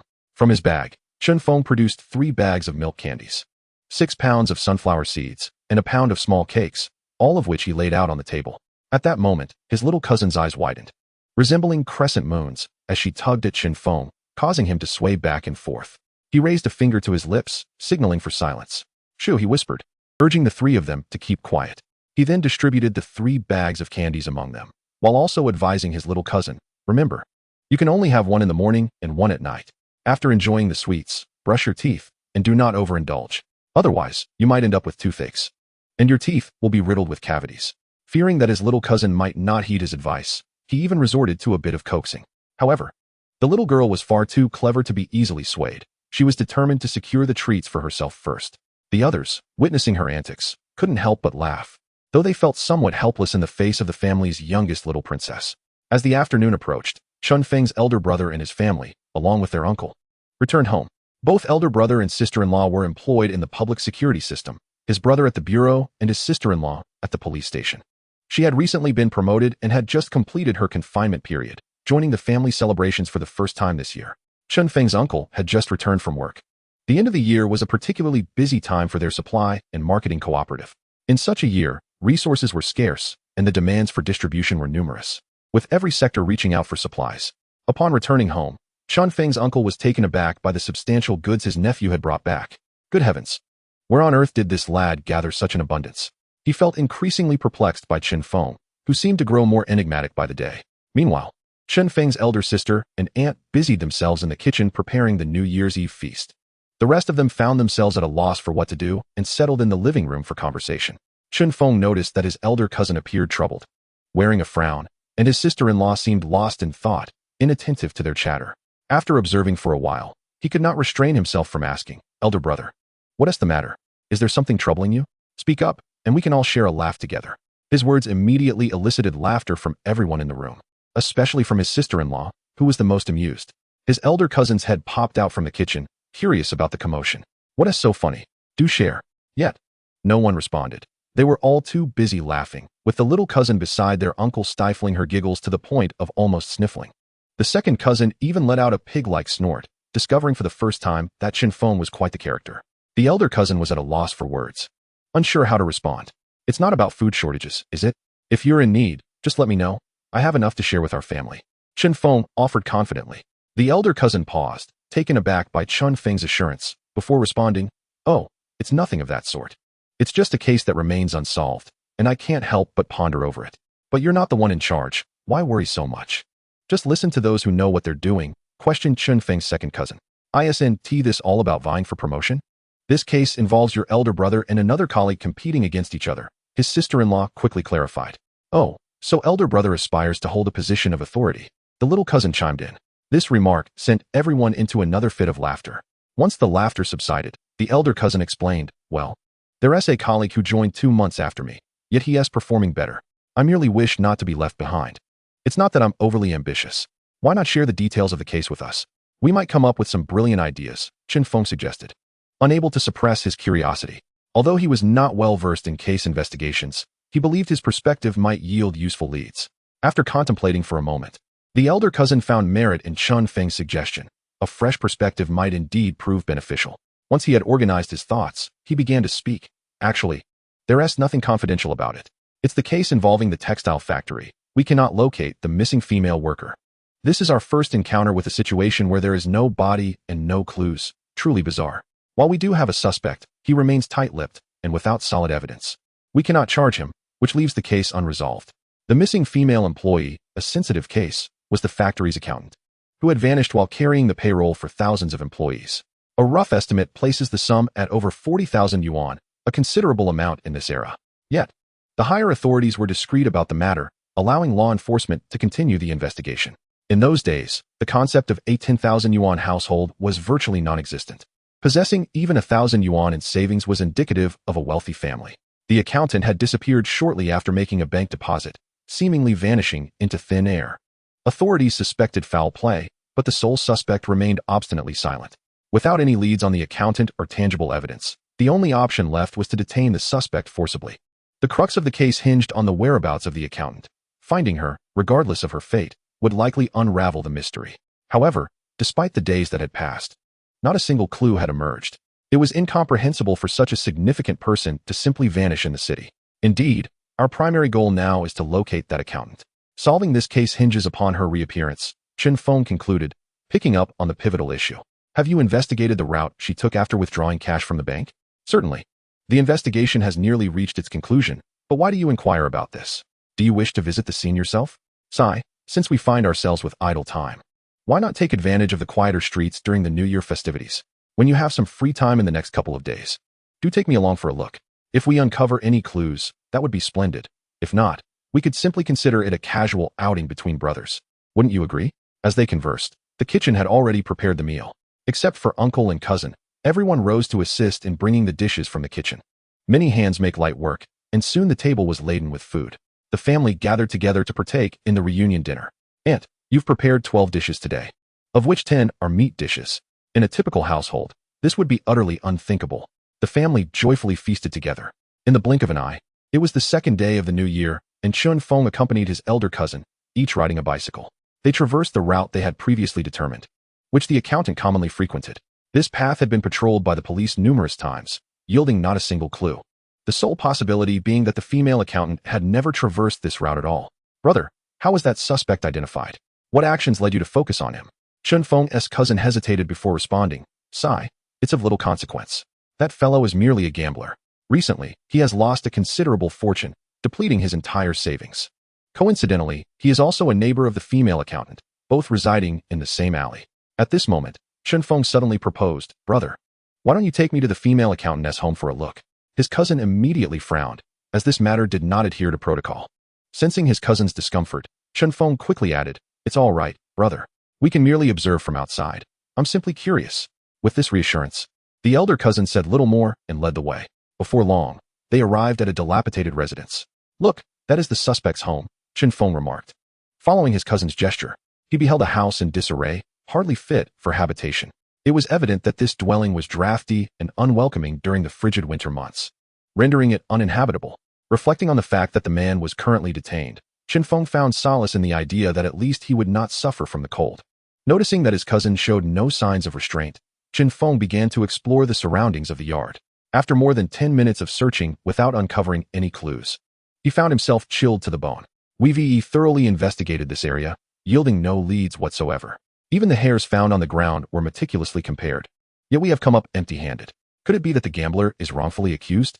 The police had also considered the possibility of murder and body disposal, but that seemed unlikely.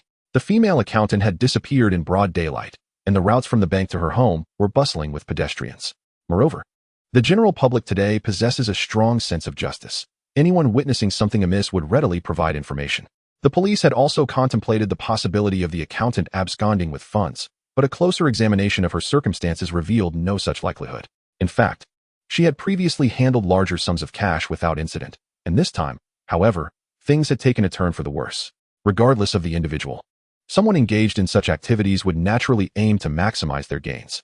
Additionally, there had been no peculiar occurrences at the accountant's home, further diminishing that possibility.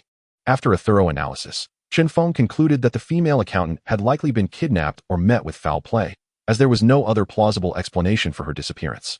Simultaneously, the police had conducted inquiries around her, discovering that everyone spoke highly of her. There were no negative remarks whatsoever.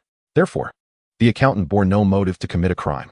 VRR, it's exceedingly cold. Perhaps we should return for today, his elder cousin suggested, shivering from the cold and feeling somewhat disheartened by the lack of progress in their investigation. Brother, don't worry. Should we not at least check out the female accountant's home? Feng was reluctant to give up so easily. They had already invested considerable time without any yield, which was not in his nature.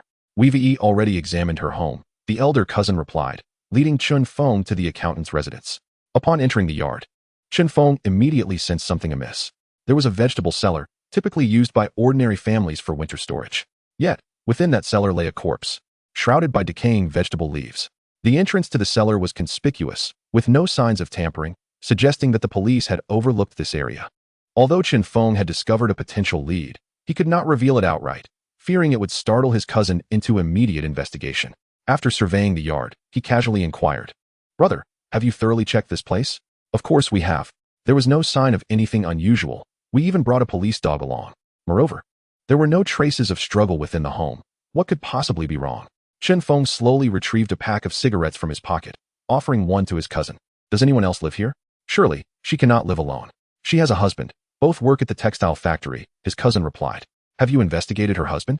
Is there truly no issue?" "What, do you suspect him?" "He is just a security guard at the factory, rather unassuming, and possesses no motive for wrongdoing." "Sigh. I wouldn't say it's suspicion. I'm simply not adept at solving cases." At this point, Feng deliberately paused, letting the tension build before he continued. "However, I do have my strengths. I excel at concealing items. Whenever I acquire valuable goods while purchasing in the countryside, I must find a hiding spot beforehand. Otherwise, with too much on hand, I would attract too much attention." His cousin nodded, finding this quite believable. It was indeed implausible to amass such items without some degree of cunning. "Stop holding back. Share your unique insights," his cousin urged, a hint of impatience in his tone. "If I were to hide something in this yard, excluding the rooms, I could identify 3 locations just within the yard itself." Feng then proceeded to point out each of these 3 hiding spots: a crevice in the wall, a gap on the roof, and the entrance to the cellar where he had discovered the body. The elder cousins had previously scrutinized the site thoroughly, discovering nothing of particular significance. However, when Feng pointed towards the entrance of the cellar, to the elder cousin, it merely appeared to be an ordinary patch of ground. The grass above showed no signs of having been excavated for concealment. "Wait, are you suggesting something could be hidden here?" Feng nodded, and without waiting for the elder cousin's response, he stepped forward and began to scrape at the ground. "Elder brother, come take a look." Upon the elder cousin's arrival, he found no clues at the spot Feng indicated. Ultimately, he heard Feng knock twice on the patch he had just unearthed. Thud, thud. This is evidently the former residence of a wealthy family. Such places were commonly used for hiding valuables, and there are many courtyards like this within the city. Each typically has a cellar. I have 2 myself where I store my belongings. The elder cousin regarded Feng with a mix of understanding and confusion. Given Feng's assertion, it seemed prudent to excavate further. However, with the frigid weather, the ground was frozen solid. The 2 could not dig it open and would have to wait for the elder cousin to return with assistance to break through. Feng, regardless of the outcome, "I must thank you. If, as you claim, there is indeed a cellar beneath, it would be a tremendous help." The 2 then departed the courtyard and returned to their aunt's residence. By the 3rd day of the new year, Feng returned to the Sahyuan, as home provided a more comforting solace. Although he enjoyed the camaraderie at his aunt's house, where food was plentiful and the atmosphere lively, prolonged stays began to wear on him. Upon returning home, he was surprised to find a pang of homesickness welling within him. Living alone, he pondered the origins of this longing. Perhaps it was tied to the festive atmosphere of the new year. After enduring years of famine, when meals were scarce and the mood subdued, the joyous celebrations of the new year felt markedly different. Families were bustling with festive cheer, and the Jiazhong family's son was alive and well, avoiding any major calamities. The Sahyuan appeared just like any other ordinary courtyard, lacking in distinction. Upon entering the courtyard, Feng was greeted by Uncle San. "Uncle San, Happy New Year." Feng, breaking from his usual demeanor, warmly offered his New Year-esque greetings. Ah, Feng, you've returned. Happy New Year. Look, even though you weren't here, someone has put up couplets for you. Upon hearing this, Feng glanced towards his room and indeed found couplets adorning his door. Oh, how wonderful it is to have so many kind-hearted people. No worries, Feng. It's just something I should do as your Uncle San. After all, it's the new year, we must seek good fortune. Recognizing the underlying implication in Uncle San's words, Feng promptly fished out a few coins from his pocket, handing them over without counting carefully. He longed for a moment of peace, not wishing to endure another of Uncle San's lengthy lectures. Moreover, Feng was acutely aware that if he declined to offer this token, Uncle San would bring it up again next year. I knew it. You're always so good to me, Uncle San. Please accept this small token of appreciation. Chapter 65. Surely, he must have engaged in countless clever schemes. Oh, you're too kind. It's merely my duty. Seeing you come back empty-handed would weigh heavily on my heart. With that, Uncle San accepted the money without further hesitation. Recognizing a few stacked coins without counting them in detail, he thought to himself that this transaction was quite profitable and feared Feng might change his mind. Simultaneously, he mused that indeed, a new year brings new fortunes. Who would have thought his first earnings of the year would come so smoothly? Perhaps the entire year would pass without incident, and he might even strike it rich. Feng admired the couplets Uncle San had affixed. Uncle San, your calligraphy is becoming increasingly impressive. I feel that my few coins were truly well spent. Indeed, Feng, you have a keen eye for quality. You've clearly seen the world outside. Your experience as a buyer has not been in vain. With your level of insight, you stand at the forefront among our generation in this courtyard. Uncle San, pleased by Feng's praise, smiled broadly and gave him a thumbs up. After exchanging compliments, Feng finally retreated to his home. Upon entering his room, Feng was immediately struck by a chill. It seemed the house had grown cold from days without occupancy. Goodness, it's freezing, he exclaimed, rubbing his hands together before hastily lighting the stove. While the room warmed up, he decided to visit Shaju for a bit, intending to return once his own home had heated up.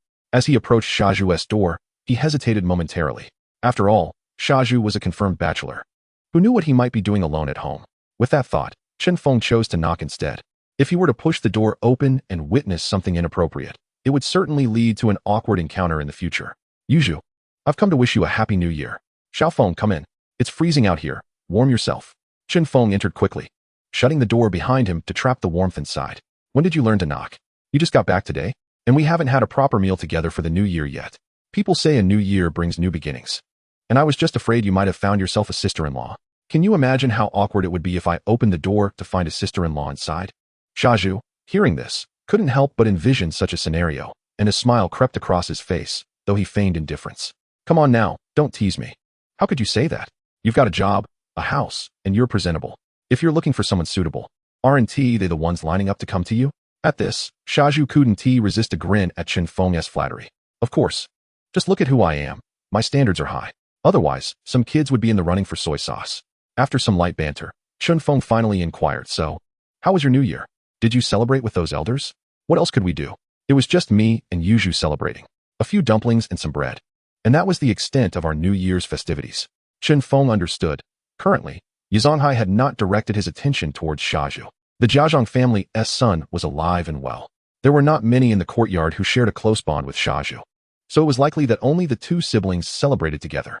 Yet, Feng, with his keen perception, suspected that Yizonghai had merely kept Shaju as a backup option.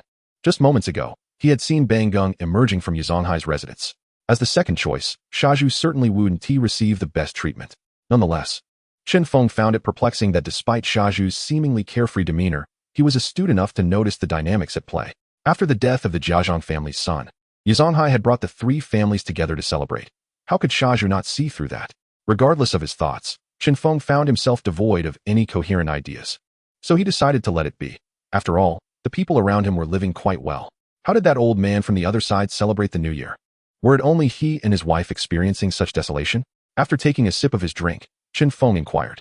Shaju, seemingly in a state of gloom, downed his drink in one go before responding. Of course, the Jia family and old lady Long must be celebrating together during the new year. Isn't that how it's always been? Though it may seem they have few members, the festivities are always lively. Upon hearing this, Feng realized that Shaju was perhaps expressing a hint of envy.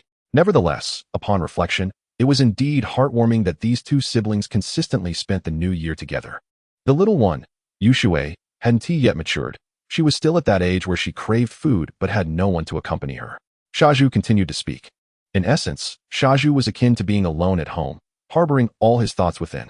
It was no wonder that when Yi Zhonghai beckoned him with a finger, Shaju scurried over like a puppy. Ultimately, it was the absence of someone with whom he could converse that rendered him so isolated in this courtyard. If only he could come to terms with things sooner and find a wife, then perhaps he wouldn't have to deal with so many trivial matters. With clarity regarding the entire situation, Chen Feng felt that it was about time to return home. He held no particular grievances against Shaju. It was merely that his living space was exceptionally chaotic. Having spent too long there, Chen Feng found it somewhat unbearable. Moreover, Shaju, despite being older, seemed rather immature, lacking the feminine touch in his attire and grooming. In addition to this, during the festive season, Chen Feng gradually uncovered numerous observations. One revelation was the stark contrast between the two grandfathers in the courtyard, old grandpa and second grandpa. The foot traffic in front of their homes was markedly different. Second grandpa's abode was bustling with his apprentices coming and going, while old grandpa's house was eerily quiet. Logically, old grandpa was a level 8 craftsman, with numerous apprentices in the factory. Yet, during this festive period, very few visited him. This suggested that old grandpa must have engaged in some underhanded tactics within the factory. After all, the eyes of the public are discerning.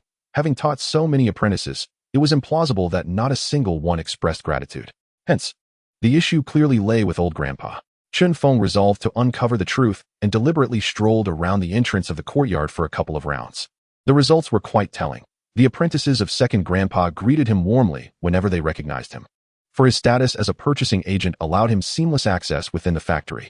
Those who were aware of his position readily sought to befriend him. Through his inquiries, Chen Feng finally grasped the underlying reasons. Chapter 66. Having heard the third grandpa's evaluation, Chen Feng, after some indirect questioning, came to understand. Yi Zhonghai appeared affable in the courtyard, yet he embodied an entirely different persona within the factory. The workers visiting second grandpa scoffed at the mere mention of Yi Zhonghai. Who in their right mind would visit him? If it weren't for the new year and the need to save face for our master, I wouldn't even step foot in this courtyard. Their conversation piqued Chen Feng's curiosity. Although Yi Zhonghai's character left much to be desired, he had nonetheless built a commendable reputation within the courtyard. How could he seem like an entirely different person among the workers? Brother, to be honest, think about it carefully. How many of the apprentices he taught have reached level 4 or above? Look at us. I just achieved level 5 this year, and he has been stuck at level 6 for ages. This revelation struck a chord, as it became evident that second grandpa's apprentices were merely trained by a level 7 craftsman. Yet, how could Yi Zhonghai, a level 8 craftsman, be overshadowed by someone of lesser rank? It was clear he had concealed much of his knowledge while teaching others. No one genuinely imparted skills. Otherwise, the situation would not be as it was. Observing his impressive techniques, it would naturally elevate others' skills over time.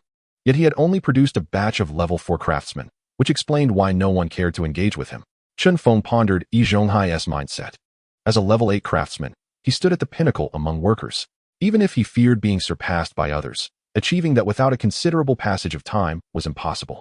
Much like second grandpa, whose apprentices were competent but had yet to surpass him. Such a person left Chen Feng at a loss for words, struggling to find suitable descriptors. Even Shaju, who had no apprentices in the factory, garnered respect from the kitchen help, as his culinary skills were genuinely commendable.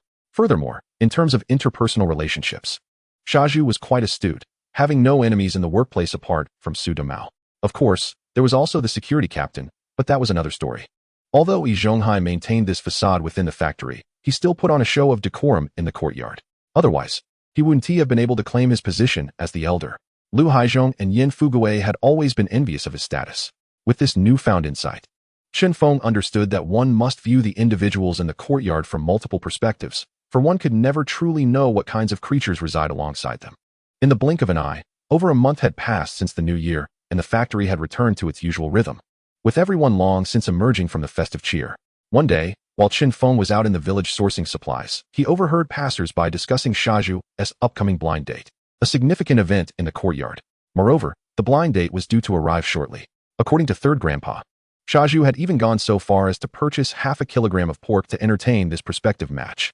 Not lingering at home, he pretended to casually sit on the steps with a few newspapers while waiting. Before long, a renowned matchmaker entered the courtyard with a young woman in her early 20s. This girl possessed a pleasing stature, standing around 1.7 meters tall, with fair skin, dressed in a simple light blue work uniform. "Oh, isn't that third grandpa? Have you eaten?" Upon seeing his awaited guest arrive, third grandpa promptly stood up. The younger generation's playful banter was unnecessary for them. After a brief greeting, they watched as the matchmaker led the young lady inside. Soon, the aroma of meat from Shaju's home wafted throughout the courtyard. For everyone familiar with Shaju, the first impression was invariably that of his exceptional culinary prowess. However, for Feng, having tasted various pork dishes, he found them to be far from the lofty reputation they purportedly held. If this was the caliber of culinary skill among the top chefs in the capital, it was rather disappointing. The exquisite meals prepared by true masters of the craft remained elusive to ordinary folk. Consequently, it was only through a process of elimination that the likes of Shaju found an opportunity. The chefs laboring at the factory were, at best, mere second-tier cooks, incapable of rising any higher. The dishes they typically prepared were those made in large quantities, akin to communal fare. Only the head chefs at exclusive establishments catering to distinguished guests could be considered top-tier. Numerous state-run restaurants of this sort dotted the corners of the city. Feng felt that only those within such establishments could genuinely be regarded as culinary virtuosos, unlike Shaju, who merely churned out mass-produced meals in the factory. It was evident without a doubt that the financial rewards for these two professions were worlds apart, as were the circles of people they interacted with. If one possessed the skill to work in a state-run restaurant, it was implausible that they would stoop to Shaju's level. While Shaju's culinary abilities were commendable, Feng believed they were not as extraordinary as claimed.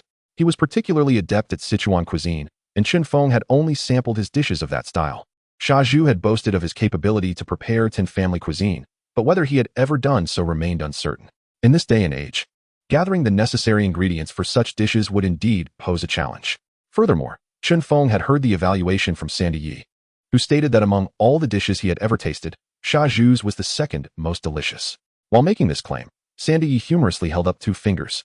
He further asserted that the best dish was prepared by Shaju's father, Qing, whose culinary prowess far surpassed that of his son according to the tales spun by Sandy Yi. However, Feng was not inclined to take all of Sandy Yi's words at face value, as he was known to be a cunning individual. It was unlikely that he would ever indulge in fine dining himself, which limited his culinary experiences considerably.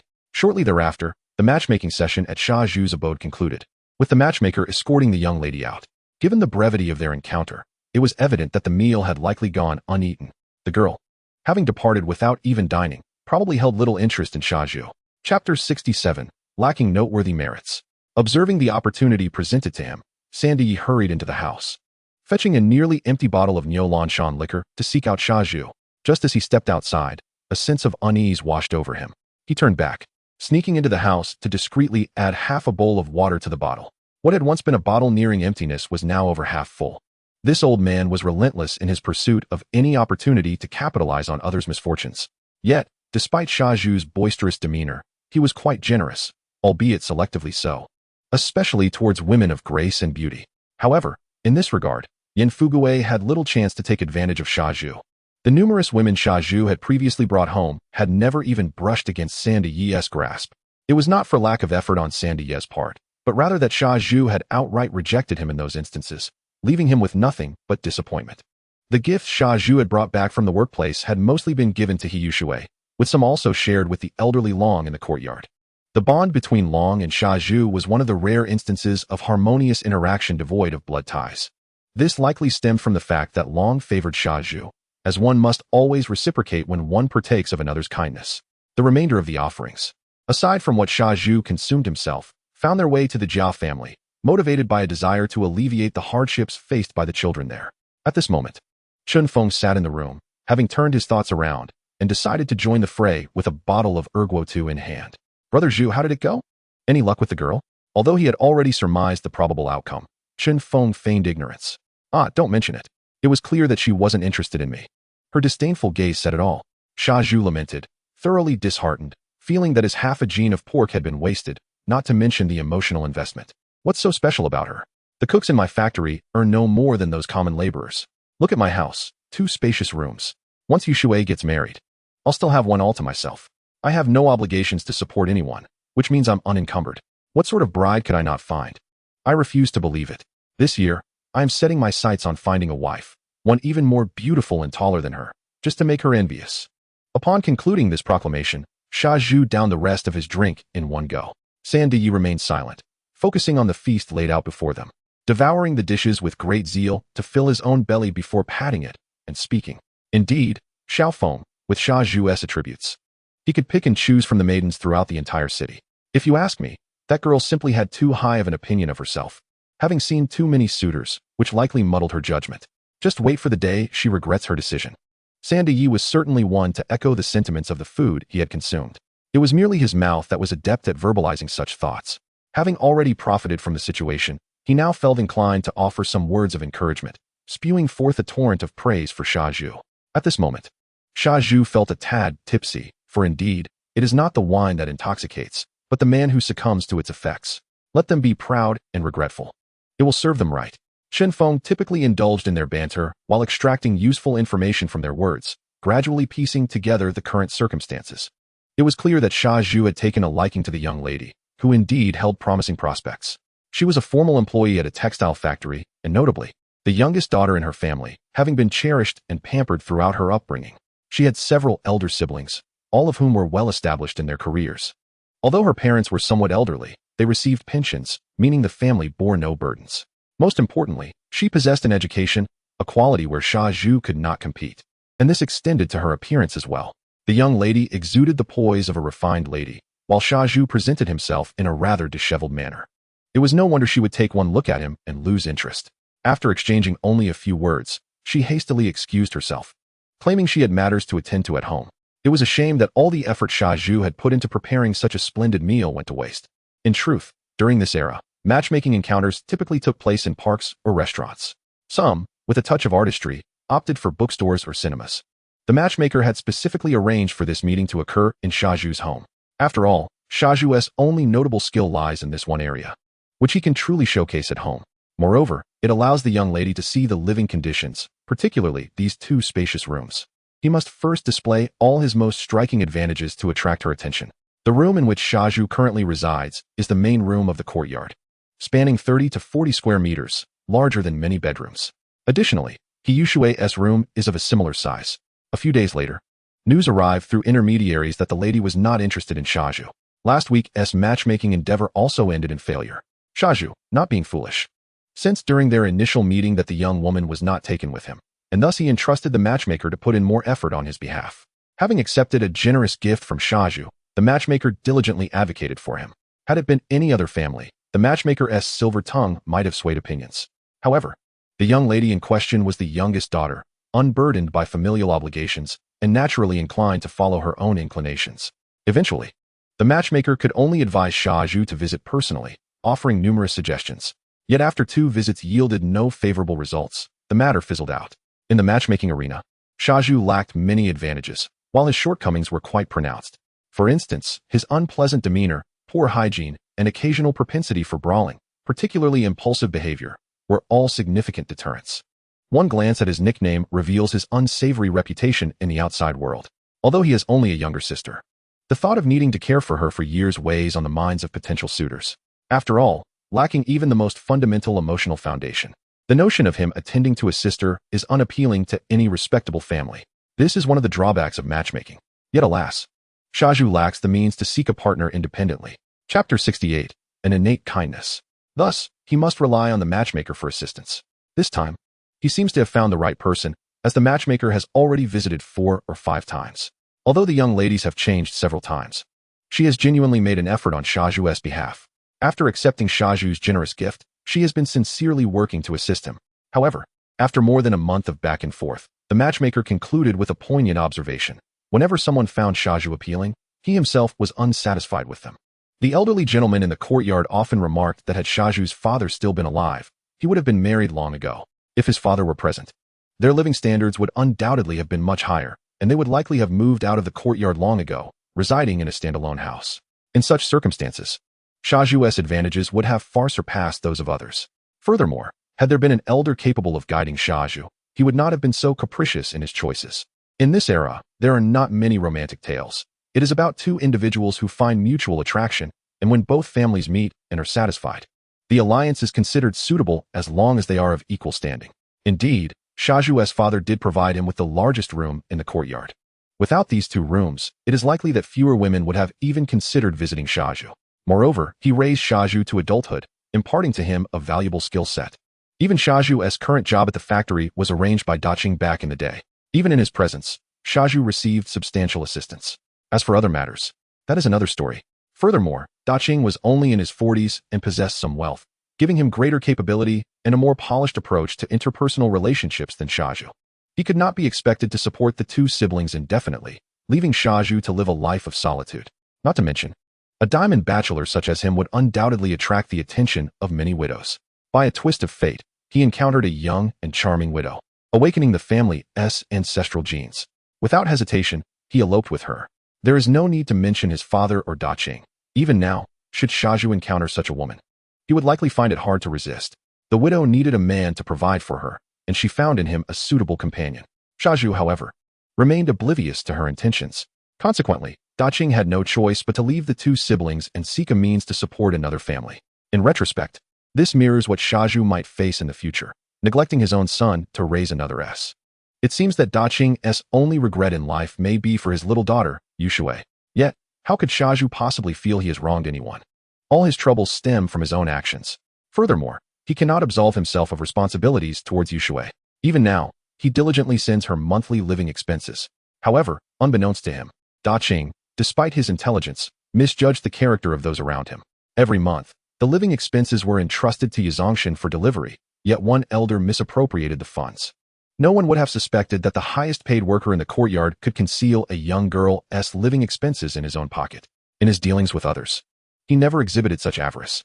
Among the residents of the courtyard, this elder, with a monthly salary of 150 yuan, was considered the wealthiest, surpassing what 3 or 4 families might earn combined. Not to mention, his household had little expense, as it consisted solely of him and his wife. If there is one person in the courtyard who epitomizes hypocrisy, it would surely be this elder. Despite possessing some technical skills, placing him among the best workers in the factory, he lacked children. After work, he spent his free time contemplating how to select a suitable companion for his old age. In this regard, he was never stingy with his efforts. Currently, this elder has taken a liking to the son of the Jia family, not only providing care within the courtyard, but also taking him on as an apprentice at the factory. He treats the boy well, often bringing food and drink to the family, considering the numerous children as his own grandchildren. As for taking the Jia boy as his apprentice, it likely stemmed from his perception of the boy's filial piety towards his mother. Yet, he remains oblivious to the term mama's boy, which refers to someone who follows their mother's every command. Yizongshan's preferential treatment of the Jia son over others has even sparked rumors, suggesting that the boy might actually be the elder's son, complicating their relationship beyond mere neighbors. However, the truth of the matter remains shrouded in mystery. After all, the two families had been acquainted for a long time, and that is indeed an undeniable truth. This long-standing relationship perfectly aligns with the age of this young man. Moreover, the elder uncle is characterized by a steady pursuit of victory, willing to invest, and possessing ample patience to wait. This quality far surpasses that of the second and third uncles. Since the passing of He Yuzhu's father, he has considered the simple-minded Zhu as his backup. In the words of Aunt E, this child has the appearance of a kind-hearted soul, lacking guile, which explains his impulsiveness. As long as one treats him well, he will undoubtedly reciprocate with double the kindness. Thus, after the demise of He Yuzhu's father, Yi Zhongtian utilized the modest funds sent by his father to occasionally care for this pair of siblings. From Italy's perspective, having lost his biological father while being occasionally tended to by the elder uncle within the courtyard, he may not be closely related, yet he has never been neglected. Hence, he becomes Zhu's closest elder. Should his primary plan falter, Zhu would certainly support him in his old age. It must be acknowledged that the elder uncle's calculations are far superior to those of the two other uncles, who are unable to rival him. This reflects a fundamental disparity in their realms of existence, which explains why those two old fellows have never managed to seize Yi Zhonghai's position. Chapter 69 reveals a lack of motivation to engage in work. However, Zhu has been increasingly frequenting matchmaking events lately. It is anticipated that he will experience a period of despondency in the coming days, as he has faced a series of setbacks that his heart can hardly bear. It remains uncertain whether these recent disappointments will compel him to confront reality. If a person with favorable conditions looks down upon Zhu, it may indicate a flaw in the other party. However, with the number of potential matches now so vast, the issue undoubtedly lies within himself. If he could lower his standards and seek a partner with more average qualifications, marriage would not be out of reach. Yet, should he persist in adhering to his current criteria, demanding an appealing appearance, an urban household registration, and a stable job, he might find himself repeating the same fate as in his previous life, relegated to being an unwanted suitor. Zhu's present demeanor epitomizes the classic case of having lofty aspirations but lacking the means to achieve them. Despite his salary being relatively decent among his peers, it remains merely average. Furthermore, his role as a cook in the factory limits his potential for salary advancement. Although he currently oversees the entire kitchen, he is still relegated to the status of an average worker. Other ordinary workers may earn less now, but their potential for growth far exceeds his. The factory conducts annual evaluations, which are undoubtedly linked to each individual's salary. With diligence and a bit of cleverness, one's salary will inevitably rise over time. Eventually, their earnings will surpass what Zhu can currently achieve. Conversely, his position in the kitchen offers little opportunity for advancement. While others enjoy a degree of mental space that he lacks, this is one of his significant shortcomings. Zhu's greatest asset remains his profession, particularly in these challenging years when many struggle to make ends meet. He can bring home some provisions through his work, ensuring that he does not go hungry. Although it may not be enough for lavish meals, nonetheless, this advantage holds little allure for those in formal employment. A young woman in a stable job would have no trouble supporting two people, and even if her meals might not be as plentiful as those with Zhu, they would not be significantly lacking. Furthermore, it is unlikely she would sacrifice her greatest happiness for mere sustenance. After all, matchmaking is a lifelong commitment, and one cannot afford to be careless. Very few are willing to settle. Zhu's best option now is to seek a partner in the countryside, where he can lower his household registration requirements. This way, he might find a young and beautiful companion. In the eyes of villagers, his job represents a valuable skill, as they are largely unaware of matters like evaluations and assessments. Thus, he would be a sought-after individual in rural areas. One need only observe how Qin Qingru treats Zhu to understand the vast disparity between urban and rural life. Just considering the food rations allotted to each household is enough to elicit envy from him for a long time. However, this is an unavoidable reality. After all, food is limited, and one must prioritize those working in the factory. They toil year-round, mostly engaging in manual labor, and without sufficient nourishment, no one would be able to work. Even those from smaller locales continue to flock to larger cities in search of better opportunities for growth. The principle remains the same. A person's experiences are closely tied to their environment. The circumstances in which one lives greatly influence the development of their worldview. Otherwise, Zhu could simply lower his standards to marry a woman who is not formally employed or even find an ordinary-looking formal worker without much difficulty. However, he stubbornly insists on seeking a partner who meets Qin Huairu's standards. Who among the urbanites adhering to such criteria would ever marry Zhu? They are not fools. It is all the same in their selection. Therefore, the inability to marry or find a suitable partner in the early stages is entirely his own issue and has little to do with others. Regardless of how many people he casually interacts with, it does not weigh on his mind. When matchmaking fails, he simply drowns his sorrows in drink. During this time, his daily routine post-work has become a ritual of drinking. He drinks until inebriated and then collapses into sleep, neglecting hygiene for quite some time. Judging by his attire, it appears to be the same outfit he wore on his last matchmaking outing. It is uncertain how long it has been since then, but his chest is stained with grease spots. His appearance has grown increasingly disheveled. Those around him are disinclined to help him find a match. As for the matchmaker, despite her efforts to find numerous prospects for him, none have materialized. In other circumstances, with so much effort expended, others would have been prepared to marry long ago. Yet here, everything seems to go awry. The matchmaker has advised him to lower his expectations, suggesting that he might consider more modest criteria. Although Zhu has gifted her some tokens of appreciation, the engagement has yet to materialize, making it not overly extravagant. She has sincerely endeavored to assist him, and those initial gifts he provided were not without merit. Moreover, organizing matches for Zhu is exceedingly taxing. She does not necessarily seek to profit from his pocket. Over time, the matchmaker has grown reluctant to visit him. It seems as though fate has already sealed his path, rendering change impossible. Time flies swiftly, and before long, summer has arrived. During this period, aside from Zhu's repeated attempts at matchmaking, there has been little of note to capture attention. The comings and goings within the courtyard are solely driven by the pursuit of scant food supplies. Daily broadcasts report an ever-increasing toll of starvation across the land. The influx of individuals migrating from rural areas to cities has surged, with most arriving merely to seek a bit of fortune. However, it came as a surprise that the rationing of food in the city has also been drastically curtailed, even more so than the previous year. Even those who genuinely wish to help find themselves powerless to do so. The people on the streets hurry along, each day with empty stomachs, lacking the energy to engage in any leisurely pursuits. They dread expending too much energy on trivial matters, fearing that the meager sustenance they possess will be consumed too quickly. Were it not for the necessity of work, many would prefer to remain at home, lying in bed and conserving their strength. With dwindling energy, their appetite diminishes as well. The residents of the courtyard appear gaunt and haggard. Prices for goods in the black market are soaring daily. Yet, Feng is fortunate to occasionally procure some nutritional items, such as eggs and chicken. Furthermore, his salary has increased by 5 yuan compared to before. On this day, while traveling to the countryside for supplies, Feng visited Qin Yuru. Chapter 70. Forget about your two goddaughters. At this moment, Qin Yuru had just finished her steamed bun made from miscellaneous grains. She had accompanied it with the meat sauce and braised pork stir-fried with eggs that Feng had brought. The bun had been prepared before Feng's arrival. Although she understood that Feng would surely bring ample food, she couldn't bear to waste any of it. After satisfying her hunger, she contentedly patted her stomach. Before Feng's arrival, she had already gone several meals without food. You can take all of this home.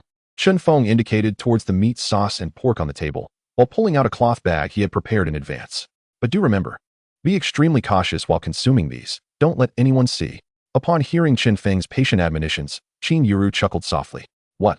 Can't you live without me? Why not just support me for a lifetime? After saying this, she playfully kissed Feng on the cheek like a young girl, then quickly stepped away, evading his grasp. Feng had initially aspired to cultivate a demeanor of cold indifference. Yet, he realized he could not accomplish this. After all, he was a human being, not a soulless machine, incapable of becoming heartless. Moreover, Qin Yuru now appeared even more alluring than Qin Huairu.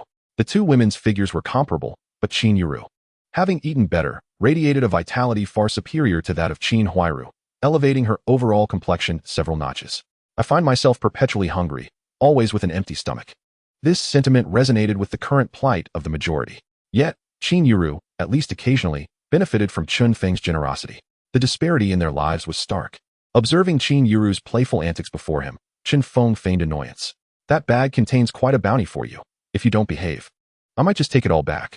Though Qin Yuru recognized Feng's jest, she feigned obedience, walking into his embrace. Soon enough, the atmosphere between them calmed.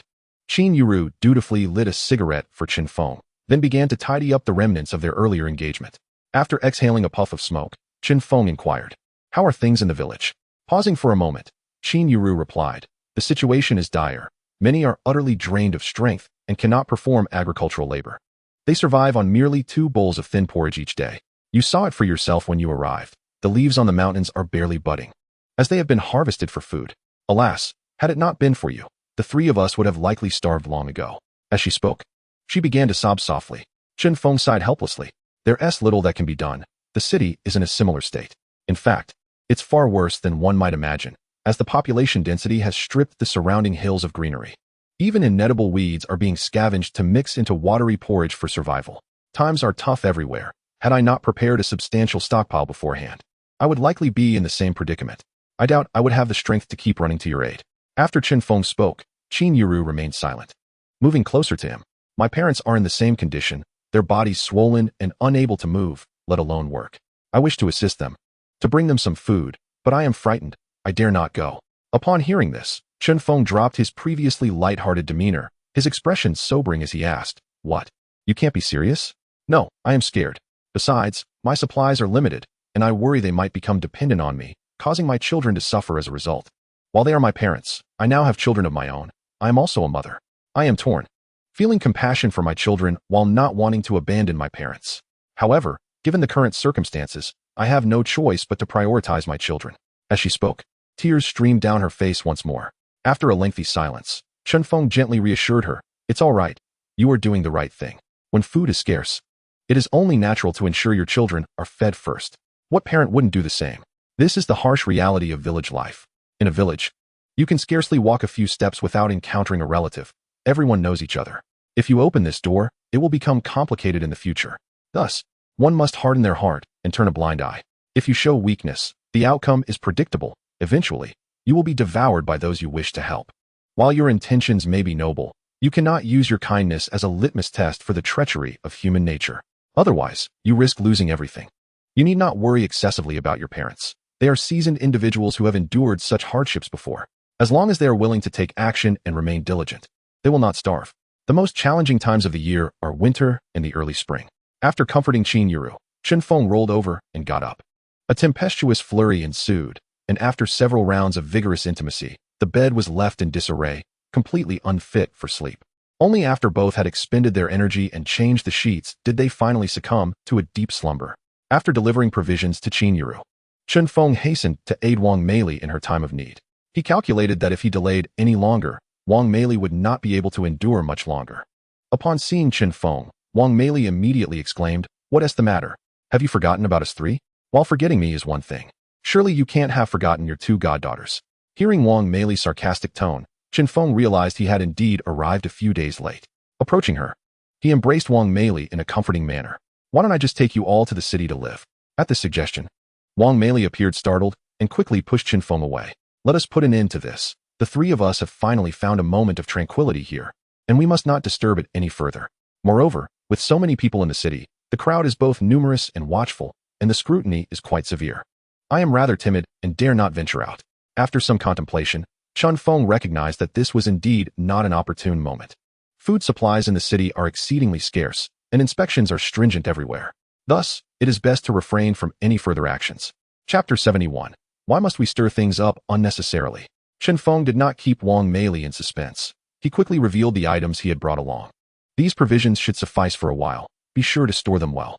There are even over 10 meat buns inside, still warm." Upon seeing the food presented by Chen Feng, Wang Meili's face blossomed into a radiant smile. "Am I the one enjoying the buns, or is it someone else? Or perhaps, who will be feasting on whom?" Chen Feng, observing her playful demeanor, felt a surge of warmth throughout his being. The two playfully shoved each other and retreated to the west room. After a passionate interlude, Chen Feng finally released the pent-up energy within him. "How are those two little girls? Are they still obedient?" "Yes, they are quite well behaved, always thinking of you, their godfather." Wang Meili, exhausted from their recent escapades, spoke with a breathless tone. "Good, as long as they think of me, I can rest easy," Chen Feng replied with a satisfied grin. However, upon hearing his words, Wang Meili, seemingly dissatisfied, mustered her strength and pinned Chen Feng beneath her.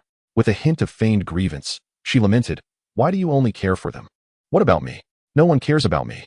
Upon witnessing Wang Meili's alluring expression, Chen Feng was drawn back into her embrace, and they became entangled once more. After their passionate encounter, they tidied up briefly before heading to the east room. "Godfather, come here for a hug." Upon seeing Chen Feng, the two little girls radiated joy. The younger one had already leapt into Chen Feng's arms, while the older one pretended to pout and inquired, "Godfather, do you not want Deya and Arya anymore?" Chen Feng chuckled upon hearing her words, reminiscent of Wang Meili's tone when he first arrived. "How could that be? You two are such obedient and sensible girls. How could your godfather ever bear to part with you? Come, let me show you what delightful treasures I have brought for you." He promptly revealed the gifts he had prepared for the children. "Look, these are special treats from your godfather." "Wow, sister, look. It's white rabbit cream candy. And there are peach crisps too." "Thank you, godfather." The two little girls beamed with delight upon seeing the snacks, simultaneously expressing their gratitude to Chen Feng. The older girl, ever so obedient and thoughtful, wrapped her arms around Chen Feng's neck and planted a fervent kiss on his cheek.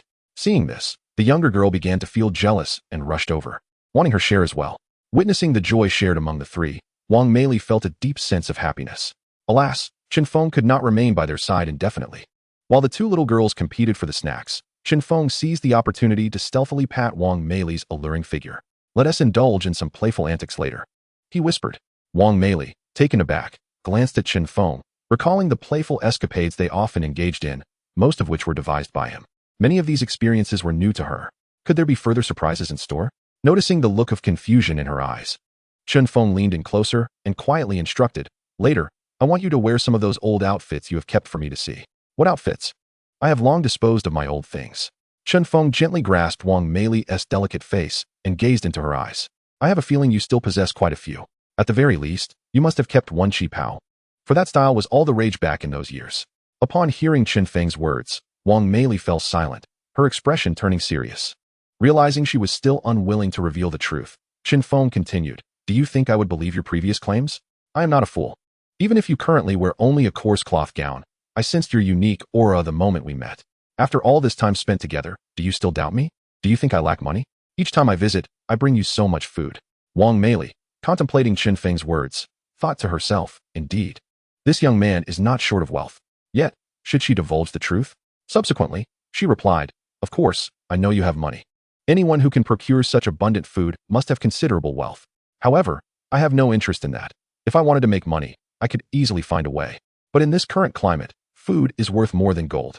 Seeing that Wang Meili was reluctant to share, Chen Feng decided not to press further. Fine. I won't force you. The power lies in your hands. I do not need to know your secrets.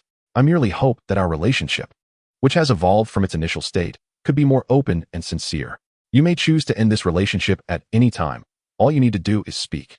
However, if we continue, I hope you will no longer deceive me. You may choose silence, but if you speak, let it be the truth.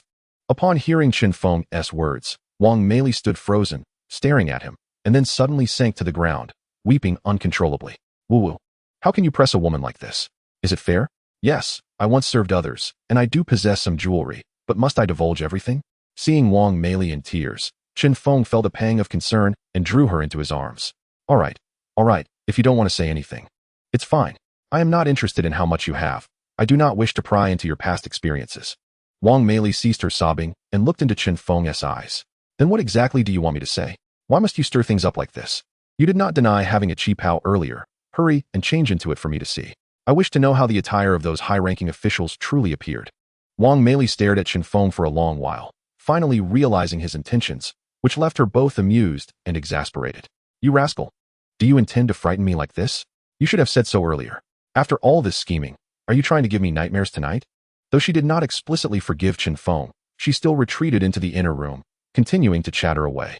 If you ever become an official, you will surely be a great corrupt one. You wouldn't be able to resist beauty alone.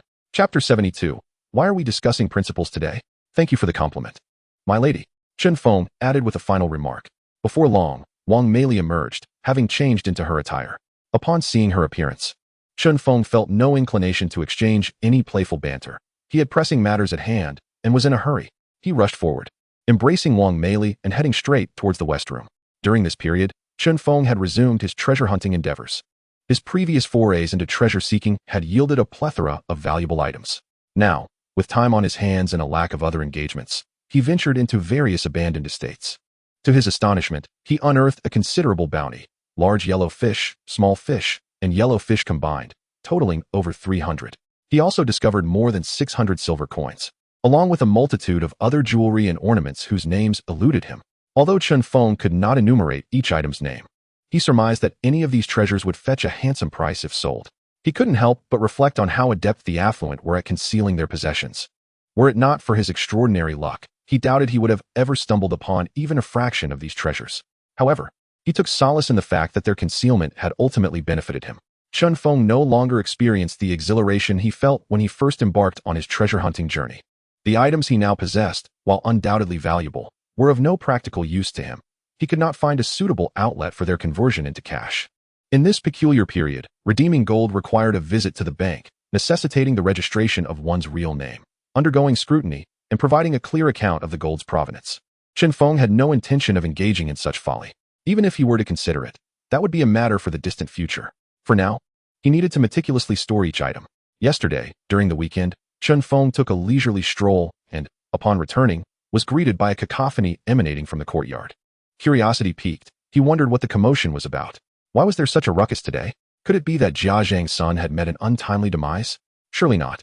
Not so soon. Chen Feng hoped to continue his tranquil existence, and if that were the case, his peaceful days would be over. With a heart full of questions, he stepped into the courtyard, making his way to the central area. There, a crowd had gathered in front of the Shaju household. To his surprise, it was Jia Zhang causing a scene at Shaju's doorstep. You, Shaju, are deliberately trying to harm my grandson. My Bonging entered your house in perfect health. Yet he has fallen. Look at the wound on his head. It's bleeding, can't you see? Pay up immediately. If you dare to leave the Jia family without descendants, I will fight you to the end. Pay up right now. Shaju, flushed with anger, stood silently nearby. Aunt Jia, you're mistaken. Bonging fell after sneaking onto my roof. So you can't blame me for that. Besides, why did he go up there? Just look at that cured meat hanging from the beam. He was after that. Upon hearing Shaju's words, Jia Zhang immediately retorted, Pa, you scoundrel, accusing my Bonging of thievery. That piece of cured meat from your house is so worthless that we wouldn't even take it if you gave it to us for free. We'd toss it to the ground without a second glance. Clearly, my child came here to play and fell down. If you dare tarnish my child's reputation again, I will tear your mouth off. At that moment, Bonging was sitting on the floor of the pig slaughtering room, crying out in pain. Nearby stood 2 chairs, one upright and the other toppled over. Glancing upwards, one could indeed see 2 pieces of cured meat swaying from the rafters. Everyone present understood the situation. Yet no one stepped forward to defend Shaju. They merely gathered around, reveling in the spectacle. Jia Zhang was known for her unreasonable demeanor in the courtyard. Regardless of whose family had a dispute with her, they always ended up at a disadvantage. Consequently, everyone kept their distance from her, avoiding her path whenever possible. In a matter of moments, the area transformed into her battleground. She appeared ready to leap onto the roof, her arm raised in defiance. Is anyone else here? Shaju, typically a brash individual, found himself at a loss when faced with this older woman's theatrics. What could a young man do against a middle-aged woman? If he dared to retaliate, the Jia family would likely hold him accountable. Originally, he had no stake in the matter, but if he were to strike, he risked making Shaju's life difficult in the future. Moreover, if word got out that a man had physically confronted an older woman, his reputation would be tarnished. Thus, he could only stand by, seething in frustration. At that moment, Qin Huairu returned, pushing through the crowd to assist Jia Zhang to her feet. Stop making a fuss. Let us first check on Bongging's condition, she suggested, turning to Shaju. Shaju, I don't blame you for this. It's just that the child is too mischievous, always running around. My mother-in-law is aging, so please don't hold it against her. She is simply muddle-headed. Upon hearing this, Shaju's expression softened slightly, and he managed to smile. Sister-in-law, you speak wisely. Everyone knows you are a reasonable person, right? Today, we certainly can't blame a child, let alone this elderly woman. Besides, I have a fondness for Bongging. Just as Shaju finished speaking, an ironic voice emerged from the crowd. Did I hear correctly? Who just spoke? Is this really the Shaju we all know? Since when did he start being reasonable? The voice belonged to Su Damao. He could hardly let such an opportunity to gloat slip by. Upon hearing Su Damao's words, laughter erupted among the crowd. Indeed, Shaju and Su Damao rarely engaged in reasoned discourse. Their interactions typically devolved into physical confrontations. Grandson, it seems your skin is itching for a fight, Shaju remarked as he rolled up his sleeves, charging towards Su Damao. Chapter 73. Don't forget to share some of that with me. Su Damao, dodging left and right, could not escape Shaju's wrath. Ultimately, he fell victim to Shaju's onslaught. He had brought this upon himself by mocking him. The crowd rejoiced, finally witnessing Shaju's true spirit. It was only when confronted with Su Damao that he returned to form. Although Shaju did not take Bongging's incident to heart, Jia Zhang remained relentless, insisting that he compensate her today. Observing that no matter what he said, Shaju was preoccupied with chasing Su Damao, Jia Zhang, in her impatience, charged between the two. Shaju's fist, just swung, nearly collided with Jia Zhang's face. At that moment, an elder from the courtyard stepped in to mediate the situation. The Zhu family was struggling as it was. One could see how emaciated the women had become. Their funds entirely spent on grain. It would be wise to let it go and not quibble with an elderly woman over this matter. Shaju was reluctant to acquiesce, pondering the absurdity of the situation. However, upon catching a glimpse of Qin Huairu's pitiful expression directed at him, he found himself at a loss for words. Unable to refuse, he resigned himself to the situation. Fine, I will contribute 2 yuan as a generous gesture toward their family, but that is my absolute limit. 2 yuan represented 2 days' wages for Shaju, who was the sole breadwinner, with a younger sister to support. Upon realizing that she had only extorted 2 yuan, Jia Zhang was poised to protest further, but was swiftly restrained by the quick-thinking Qin Huairu. Her impending words were abruptly silenced. Thus, the farcical drama in the courtyard came to a close. Notably, Jia Zhang's son had not shown his face throughout the entire ordeal. One could only speculate whether he was absent or simply too ashamed to emerge. The child who had accompanied him had merely slipped off a chair, resulting in a minor bump on his head. Jia Zhang's claims of a head injury were exaggerated. There was hardly any blood, and the wound had nearly healed before any bandaging could be applied. Furthermore, children of that age are quite resilient, often enduring scrapes from rough play with peers. Such minor injuries usually fade without much consequence. Yet, Jia Zhang insisted on using this as a pretext to extort money from others. Feng, observing from the sidelines, remained silent throughout, having discerned that Shaju's nature was unchangeable. He was forever ensnared in the role of a sycophant. Despite being in the right, he found himself parting with 2 yuan. Though he had committed no wrongdoing, it was Shaju who ultimately bore the brunt of the loss. Once money was exchanged, those not present would inevitably perceive the incident as Shaju's fault. Ironically, he had just accused others of theft, only to have his words twisted into slander. The old adage rings true. Character shapes destiny, and this sentiment could not be more accurate. Shaju's character was being drained by a widow, and he deserved no sympathy. As Feng prepared to return home, he turned and spotted Su Damao, grinning widely. Regardless of his own circumstances, Su Damao took delight in Shaju's misfortune. Despite having just suffered a beating, he still found the time to laugh. This Su Damao, who clearly lacked the strength to confront others, relentlessly provoked Shaju. He seemed to have fixated solely on him. There were no suitable words to describe his behavior. Nonetheless, these two were fated to be adversaries for life. Feng chose not to dwell on their antics and headed home, feeling no desire to linger in the company of such individuals. The elder's blatant favoritism was not lost on anyone present. They all understood the dynamics, much like a clear mirror reflecting reality. Yet, Feng had keenly observed Yi Zhongtian's actions, which were evidently biased against Shaju in favor of Jia Zhang's family. Although everyone recognized the bias, no one spoke up, as such matters were of no concern to them. They were merely spectators to the spectacle. Feng was no exception. Furthermore, many had grievances against Shaju from previous pig-slaughtering incidents, and none were inclined to assist him. When Su Damao mocked Shaju, they found amusement rather than sympathy. Shaju was foolishly quick to concede, voluntarily offering money. Who among them would feel compelled to defend a man so willing to capitulate? Had he only held his ground a moment longer, public sentiment might have swayed in his favor. With a glance toward the beautiful daughter-in-law, he quickly softened. No one was inclined to intervene on his behalf. There were discerning individuals within the courtyard, but they preferred not to involve themselves in such matters. After all, everyone had been living in relative peace, and no one wished to invite trouble upon themselves. Reflecting on this, Feng realized that his previous descriptions of the situation had been somewhat inaccurate. It was not a den of beasts. Now, immersed in this environment, he found that no one was willing to step forward to speak kindly of him. It is often said that much of what one faces is self-created, with relationships to others playing a minimal role. As the weekend arrived, Feng returned home to find the third elder holding a fishing rod, preparing to fish. Upon seeing him, Feng greeted him cheerfully. "Ah, third elder, off fishing again on this lovely weekend? I wish you a bountiful catch. Do save me one." Indeed, he mused, given that he was the sole provider for his family.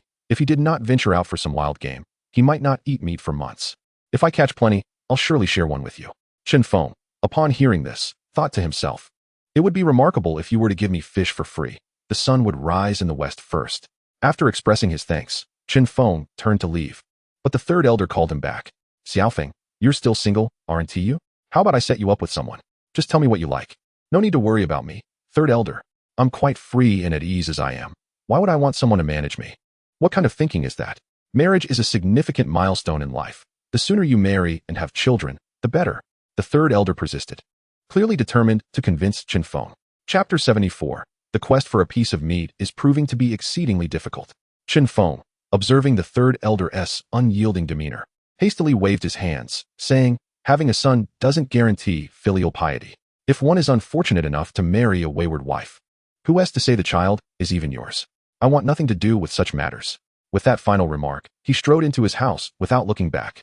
Feng's unexpected attitude left the third elder stunned, trembling with anger. After a moment, he finally reacted, muttering in frustration, "Truly a case of a dog biting Lu Dongbin. If it weren't for your decent standing at the factory, I wouldn't bother with your trivialities." He then stormed off to fish. However, the third elder had forgotten the most crucial detail. He had not brought a bucket to hold his catch. It seemed his fishing expedition was doomed from the start. Moreover, without a bicycle of his own, he could only fish in nearby waters. For him, as long as there was something to gain, it was not a loss. He cared not for the size of the fish. On one occasion, he spent an entire afternoon fishing and only returned with 2 tiny fry. On that particular evening, they too indulged in a sumptuous feast of crucian carp soup. As for other culinary preparations, he had no intention of contemplating them.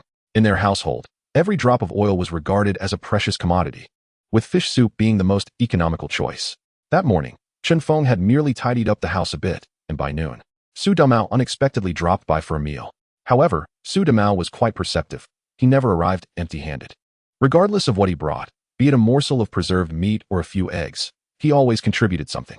This manner of social interaction was rather agreeable, making him a unique presence in the courtyard. Yet, both men were confirmed bachelors, and their common topics of conversation, aside from women, were likely limited to trending news. When it came to women, the most attractive girl was undoubtedly from the workshop at the factory. They would often discuss which young bride in the alley was the most sought after, and this sentiment resonated with Feng. Naturally, he was quite willing to engage Su Damao in such discussions, as no one else dared to broach these topics with him, save for Su Damao, who was refreshingly candid. "Brother Damao, how have you been lately? Is everything well at home?" Su Damao shook his head in a somewhat troubled manner. "To be frank, times have been rather tough. To be honest, there's hardly anything left in the village. Every household consumes whatever they can get, leaving no surplus to share. However, my brother, I do have a promising idea that I wanted to discuss with you to see if it holds any feasibility." Feng raised an eyebrow, intrigued by this unexpected notion. Brother Domao, do elaborate. Honestly, you see, in these deep mountains and forests, there are countless wild game, but with fewer people around, few dare to venture in. Yet, we have manpower here. Just think of how many young talents we have at our factory. There are at least 70 or 80 young men in the security department alone. If we were to take along 30 or 50 of them, equipped with some gear, we could easily hunt down a few wild boars or pheasants. Even if we come back empty-handed, it wouldn't be a tragedy. Isn't it a straightforward endeavor? If we manage to catch something, it'll significantly enhance our meals. Feng then realized that Su Damao's thoughts were rather far-fetched, likely a result of indulging a bit too much in drink. Su Damao, noticing the shift in Feng's expression, quickly responded, "What's wrong? Is this plan not viable? Haven't you heard the saying, live off the land and water?" After taking a sip of his drink, Feng continued, "Every mountain has its village, with territories clearly demarcated. What they perceive as theirs is treated as family property.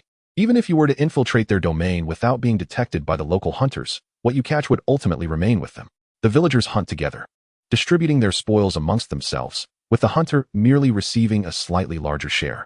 Are you suggesting we take our factory as security personnel to engage in a confrontation with these hunters? If such a scenario were to materialize, would it be a trivial matter? Lives could be lost." Feng's assertion was not exaggerated. It was indeed a plausible outcome. If the circumstances were favorable, it might be possible to negotiate with the production team leader of their village, promising some benefits in exchange for entry. However, given the current dire situation, every household was struggling for sustenance. Some individuals, driven by hunger, might resort to desperate measures, and attempting to seize food from their tables could certainly lead to bloodshed. Brother Damao, consider this. If you were a high-ranking official at the factory, already secure in your livelihood, would you jeopardize your future for the sake of a few employees' benefits? Upon hearing this, Su Damao realized how ludicrous his suggestion truly was. Indeed, those in positions of privilege lacked for nothing, while it was the working class who worried about their daily sustenance. It became clear that he had underestimated the complexity of the situation. Possessing weapons did not guarantee a successful hunt. Moreover, they lacked any individuals with hunting experience at the factory. The animals were far more astute than they, capable of detecting human presence from afar. By the time they approached, the game would likely have long since fled. As Su Damao listened to Feng's analysis while sipping his drink, he couldn't help but nod in agreement, acknowledging the validity of Feng's reasoning. Yet, the pursuit of even a morsel of meat had become exceedingly challenging. His stock of cured meat had nearly been exhausted, and in a few days, he would be fortunate to have anything to eat at all. By the way, Brother Damao, at your age, why haven't you heard of anyone arranging a marriage for you? Feng inquired, genuinely curious. After all, Su Damao's parents lived nearby in the city, and typically, one would expect them to be urging him towards matrimony by now. When the topic arose, Su Damao appeared somewhat abashed. "Oh, I was planning to start dating only after my probationary period ends. But don't worry, I have my sights set on someone. When the time comes for the wedding, I'll definitely invite you to celebrate with a few drinks." Feng considered this, realizing that Su Damao had likely already set his sights on Lu Xiaoyi. Chapter 75. Will you still go tomorrow? From this, it became evident that Su Damao was quite astute and methodical in his endeavors. Most importantly, he possessed the ability to keep matters under wraps. With so many people residing in the courtyard, had Su Damao not been under the influence today, he likely wouldn't have divulged such information. However, given his earlier demeanor, it was clear that he had been contemplating this for quite some time. Yet, throughout this duration, no one in the courtyard seemed to have an inkling. This indicated a remarkable degree of restraint on his part, contrasting sharply with Shaju, who would make every effort to broadcast his business to the world. Those who had a less favorable relationship with him would inevitably seek to undermine him. Among all the residents in the courtyard, aside from Old Lady Long, Feng was least inclined to engage with Lu Xiaoyi. He simply could not fathom her true motives. How could she care for someone who had deeply hurt her family, even providing them with support and gifts? Feng often wondered if there was something amiss with her thinking.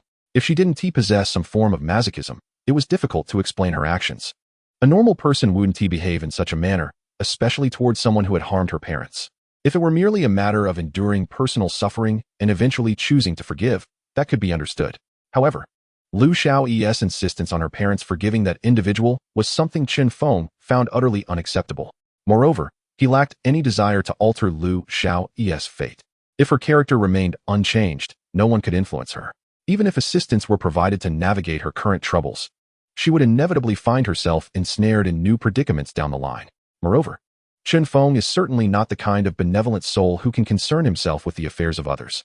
Even now, he hesitates to assert that he holds dominion over his own fate, let alone that of others. After approximately an hour, he finally returned the inebriated Su Damao to his home. Following this, Feng refreshed himself and began to tidy up his surroundings.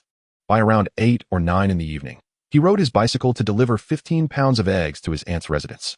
He also prepared 2 boxes of braised pork to accompany the eggs.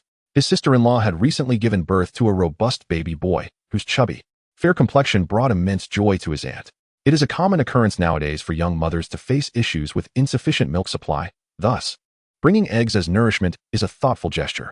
Feng, adhering to his usual practice, took it upon himself to supply provisions for their family, ensuring they remained untouched by the calamity that befell others. Notably, his elder cousin's case had long been resolved, leading to his promotion and salary increase. Ironically, the case was rather intricate. While the gambler was indeed guilty, the husband of the female accountant was also complicit. The gambler had devised a trap for the accountant's husband, and after the security guard incurred significant losses, the two conspired together.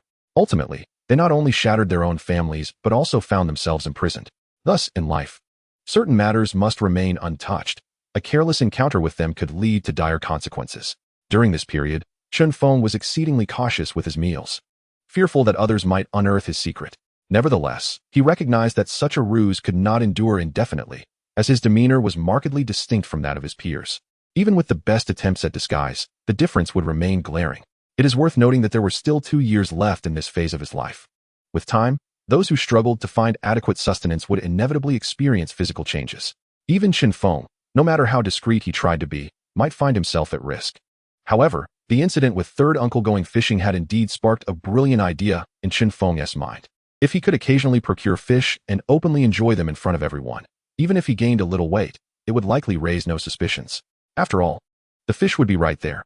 Anyone who craved fish could simply go fishing themselves. With this notion in mind, Feng promptly acquired a new fishing rod from the market. After casually catching some fish, he was ready to set off. Upon his return that afternoon, he found his bicycle adorned with a splendid array of fish, their weight quite substantial. One particularly large carp likely weighed 2 or 3 pounds, while even the smallest among them weighed around a pound. The variety of fish included not only carp and crucian carp, but also a small silver carp.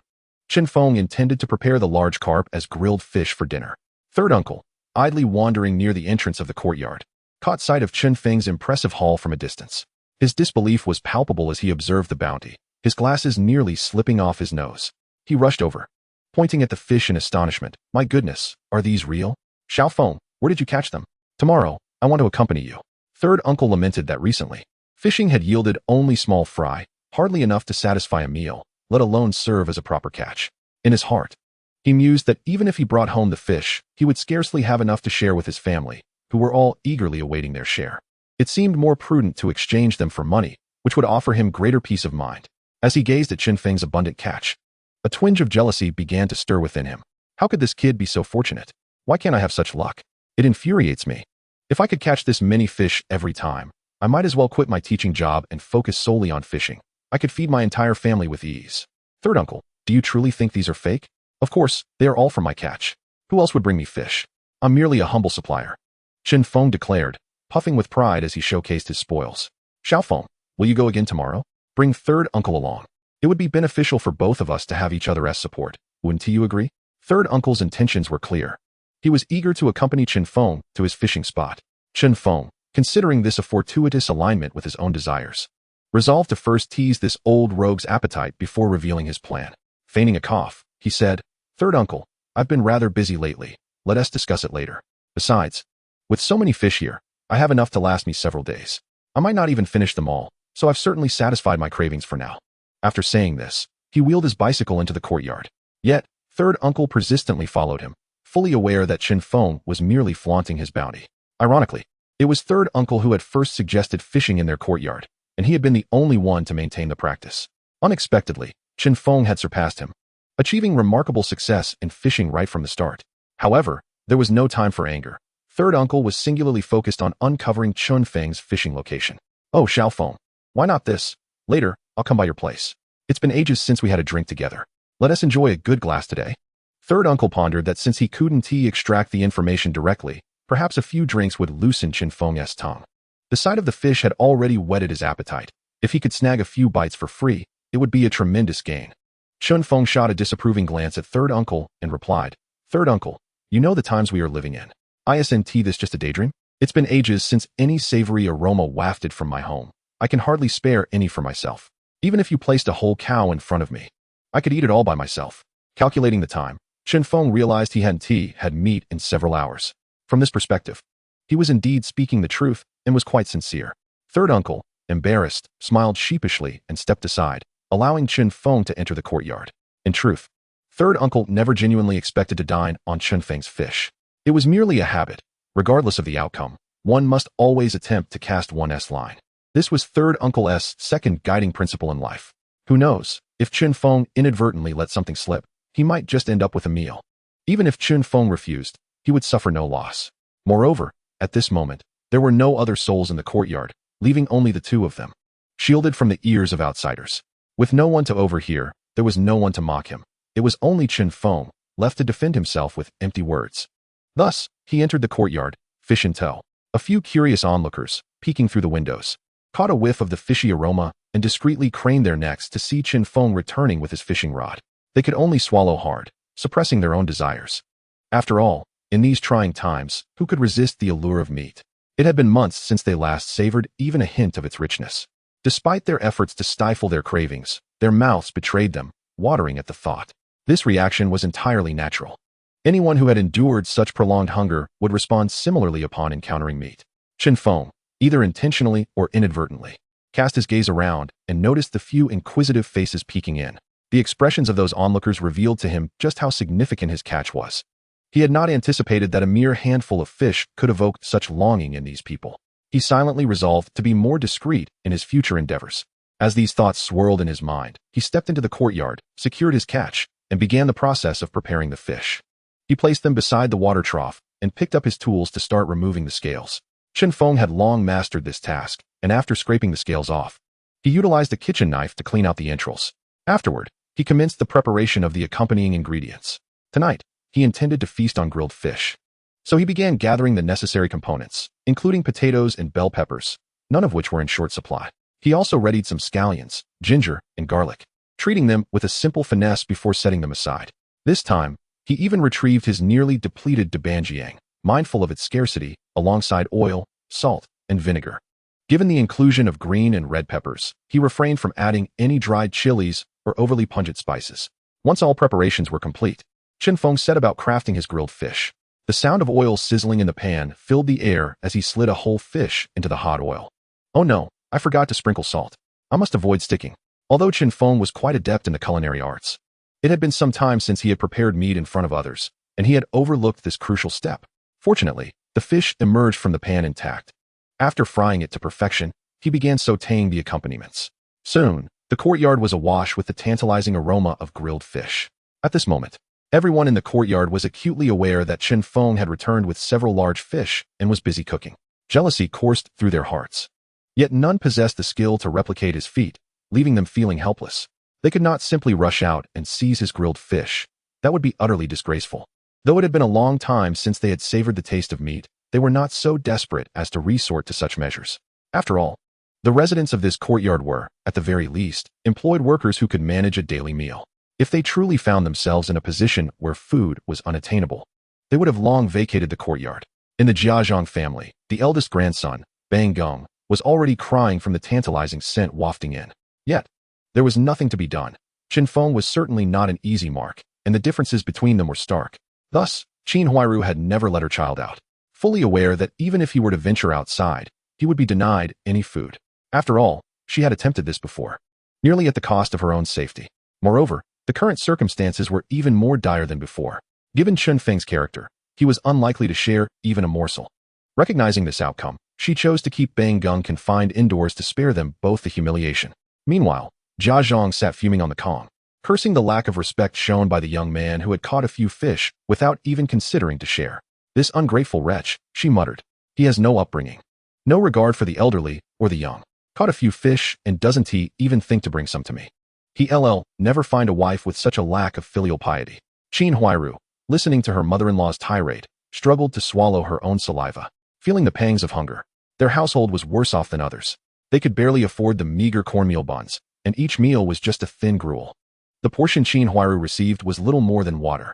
Who could blame her for having a mother-in-law who expected so much? In truth, even those slightly better off than them were merely enjoying a bit of watery porridge. Everyone was barely scraping by. Once Feng had finished grilling the fish, he carried it into his room, leaving the door ajar as if to ensure the enticing aroma wafted outside. He dove into his meal, oblivious to the growing discomfort of his neighbors. It was mealtime, and Feng's delicious grilled fish only heightened their misery. It felt almost intentional, leaving the door open to let the fragrant scent drift further away. They had momentarily forgotten their own watery porridge, and now it was impossible to swallow it down. They knew that finishing that bowl would only provide a fleeting fullness, soon followed by hunger again. The temptation of Feng's grilled fish intensified their plight.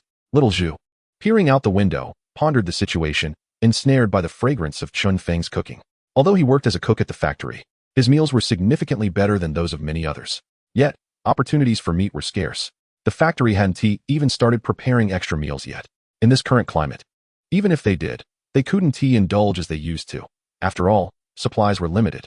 In better times, there would have been some leftover food, but now, after each meal, the plates and bowls were left spotless, as if licked clean by a dog. After finishing his grilled fish, he belched contentedly. Upon reflection, he realized he had only managed to eat 3 fish before feeling full. This was understandable. His appetite differed greatly from others. When Feng abstained from meat, it wasn't due to a lack of options, but rather a sense of surfeit. His body was accustomed to a richer diet than most, allowing him to endure hunger longer. Now, after consuming 3 fish, he felt satisfied, while others would have devoured them in moments. After a brief respite, Feng tidied up the remnants of his meal. Soon darkness enveloped the sky. Before it grew too late, he went to the pond to wash up. Upon returning to his room, he laid down, finding no other pressing matters to attend to. At this hour, the homes in the vicinity remained devoid of electricity. The sole electrical appliance in his household is merely a radio. Listening to the broadcast daily has long since ceased to captivate him. Furthermore, the illumination in his room is woefully insufficient, rendering it impossible to read at night. Initially, Feng would occupy his evenings with books to pass the time. However, as his nocturnal reading sessions increased, he would awaken the following day with sore eyes, and over time, he feared the prospect of myopia. He certainly did not wish to be like Uncle San, who must carry spectacles wherever he goes. Consequently, upon nightfall, he simply surrendered to sleep. In truth, everyone else was much the same as Feng. There was little to differentiate them in this regard. The only distinction lay with those who had wives, who would have a few more activities to engage in. As for Feng, with neither of his romantic interests nearby, even if they were, he would not dare to act openly. Whether or not the power was on, there was little to occupy one's time at night. Development was underway everywhere, and electricity was indispensable. Yet, the sources of power were limited and could scarcely meet the demand. For ordinary families like theirs, power outages were an ever-looming possibility. This predicament was particularly dire during the nighttime, as it was the peak period for electricity consumption.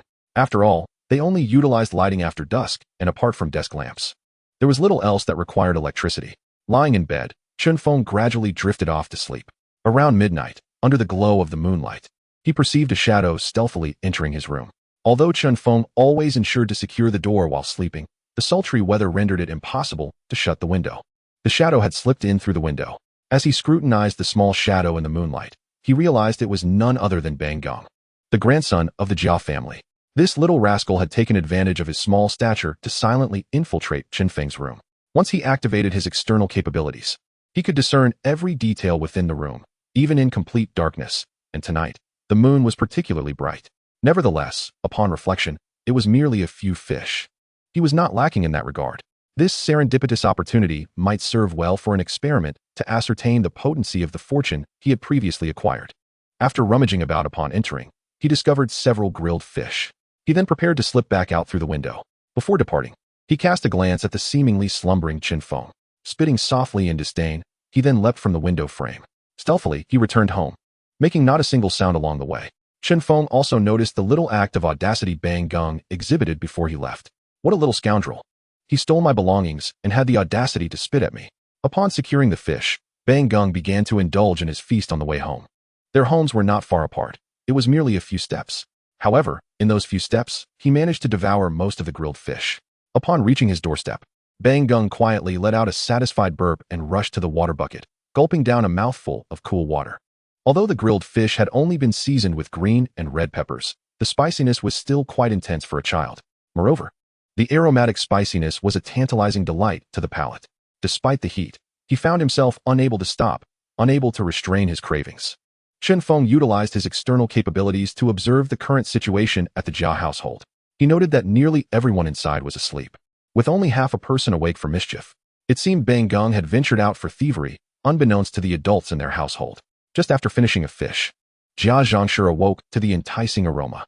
Although the grilled fish had cooled, the scent was still quite potent, while others remained in slumber.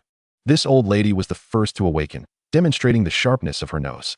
Yet, as the fragrance grew stronger, she began to doubt her senses. After scanning the surroundings and realizing her eldest grandson was missing, she promptly donned her shoes and stepped outside to investigate. Upon exiting, she found Bang Geng relishing his grilled fish. The moment she beheld this scene, it became clear to her. The grilled fish her grandson was enjoying had undoubtedly been pilfered from Feng's home. Seeing her grandson devouring the fish with such gusto made her mouth water uncontrollably. Unable to contain herself, she approached and snatched a piece from him. With a voracious appetite, she began to gnaw on the fish meat. This old woman had always relished fine food and drink, yet her circumstances seldom allowed her indulgence. Therefore, witnessing others enjoy such delicacies left her envious. Now, seeing her grandson with several pieces of fish, she could no longer resist. "My dear grandson, did you steal these from Feng's house?" After devouring a couple of bites, she chewed while inquiring. Bang Geng hastily swallowed the morsels in his mouth before responding, "Grandma, didn't you tell me? Feng is the biggest scoundrel in our courtyard. He has all the good food and doesn't share a single morsel with us. He has no sense whatsoever. So, I went and took all his fish. I left him with nothing." Upon finishing his statement, he eagerly took another bite of fish, a smug smile adorning his face. "Good grandson, you are absolutely right. If we don't take what is his, it is a waste. You weren't caught, were you? Remember, you must be cautious. We can't let him catch you. Understand?" Jia Zhangshi was well aware that while Feng appeared amiable, he was not to be trifled with.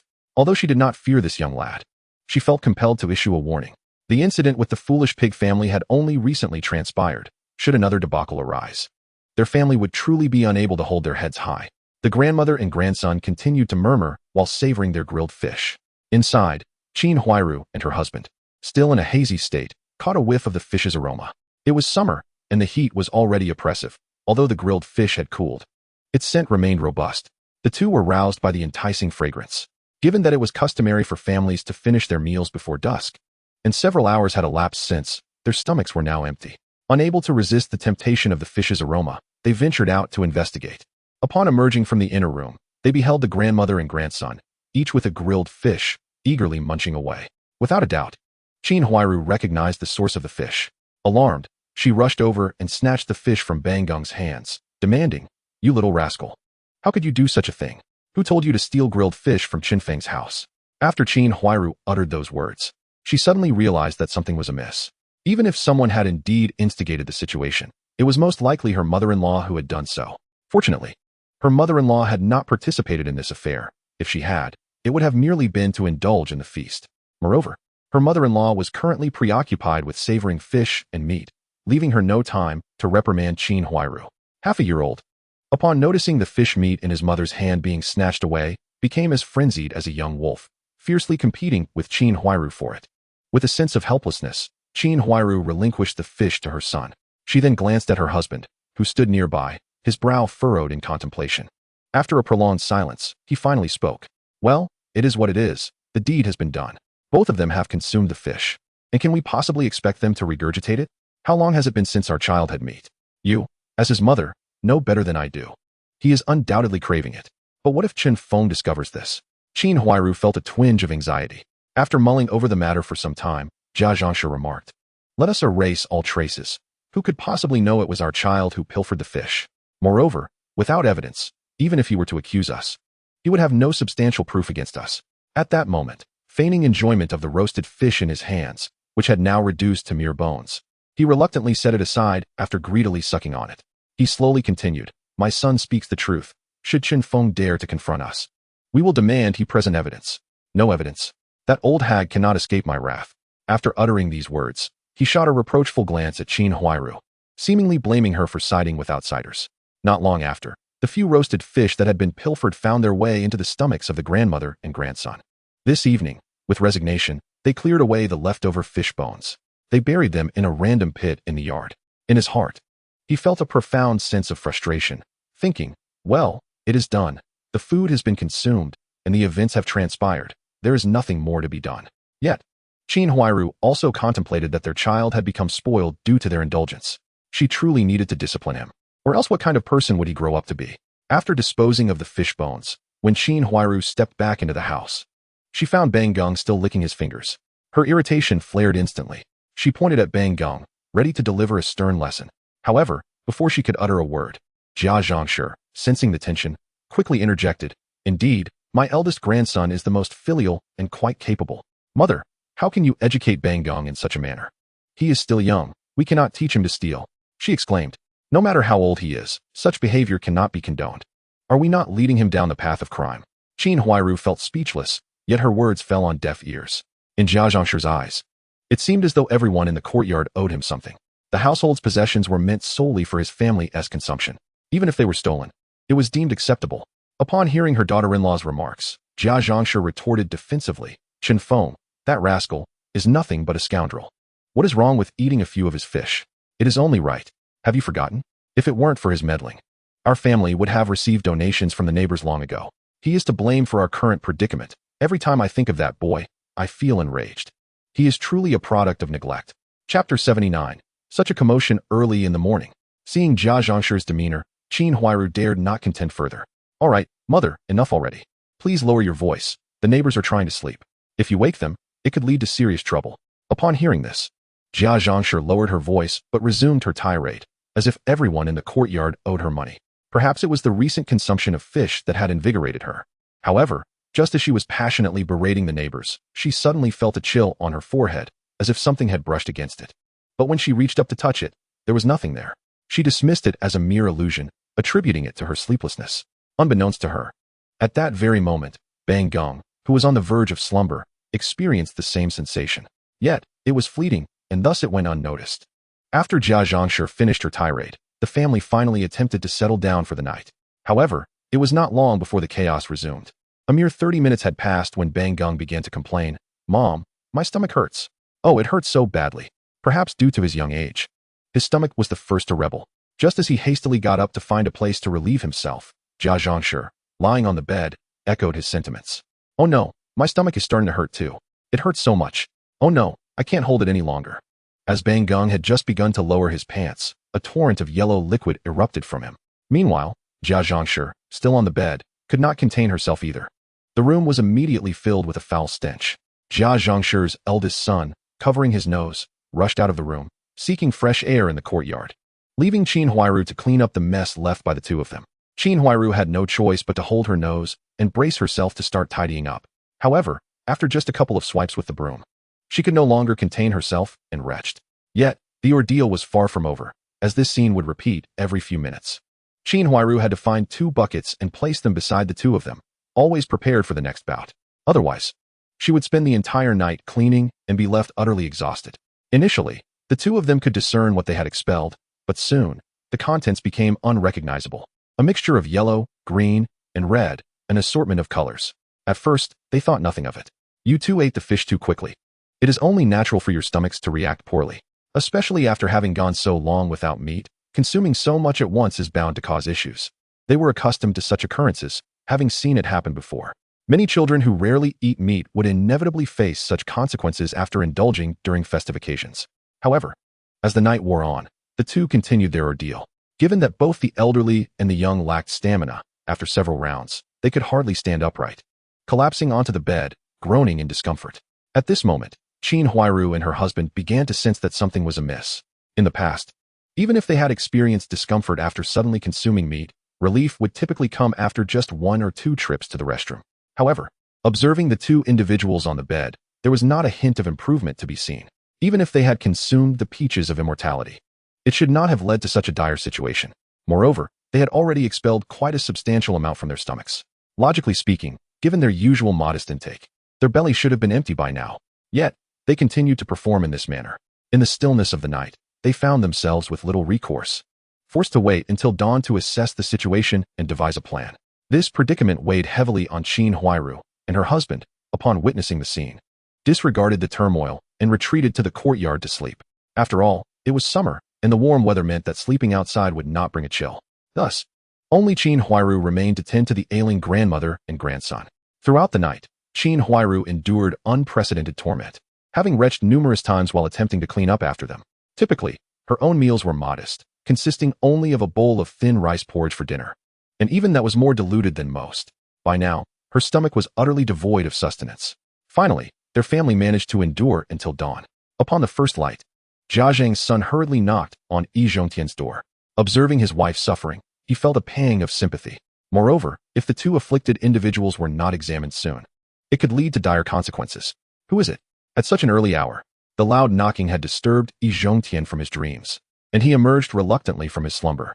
Upon opening the door to find Jia Zhang's eldest son, he was taken aback and promptly inquired, "What is the matter? Is there an emergency? Master, please hurry and check on my mother and my son.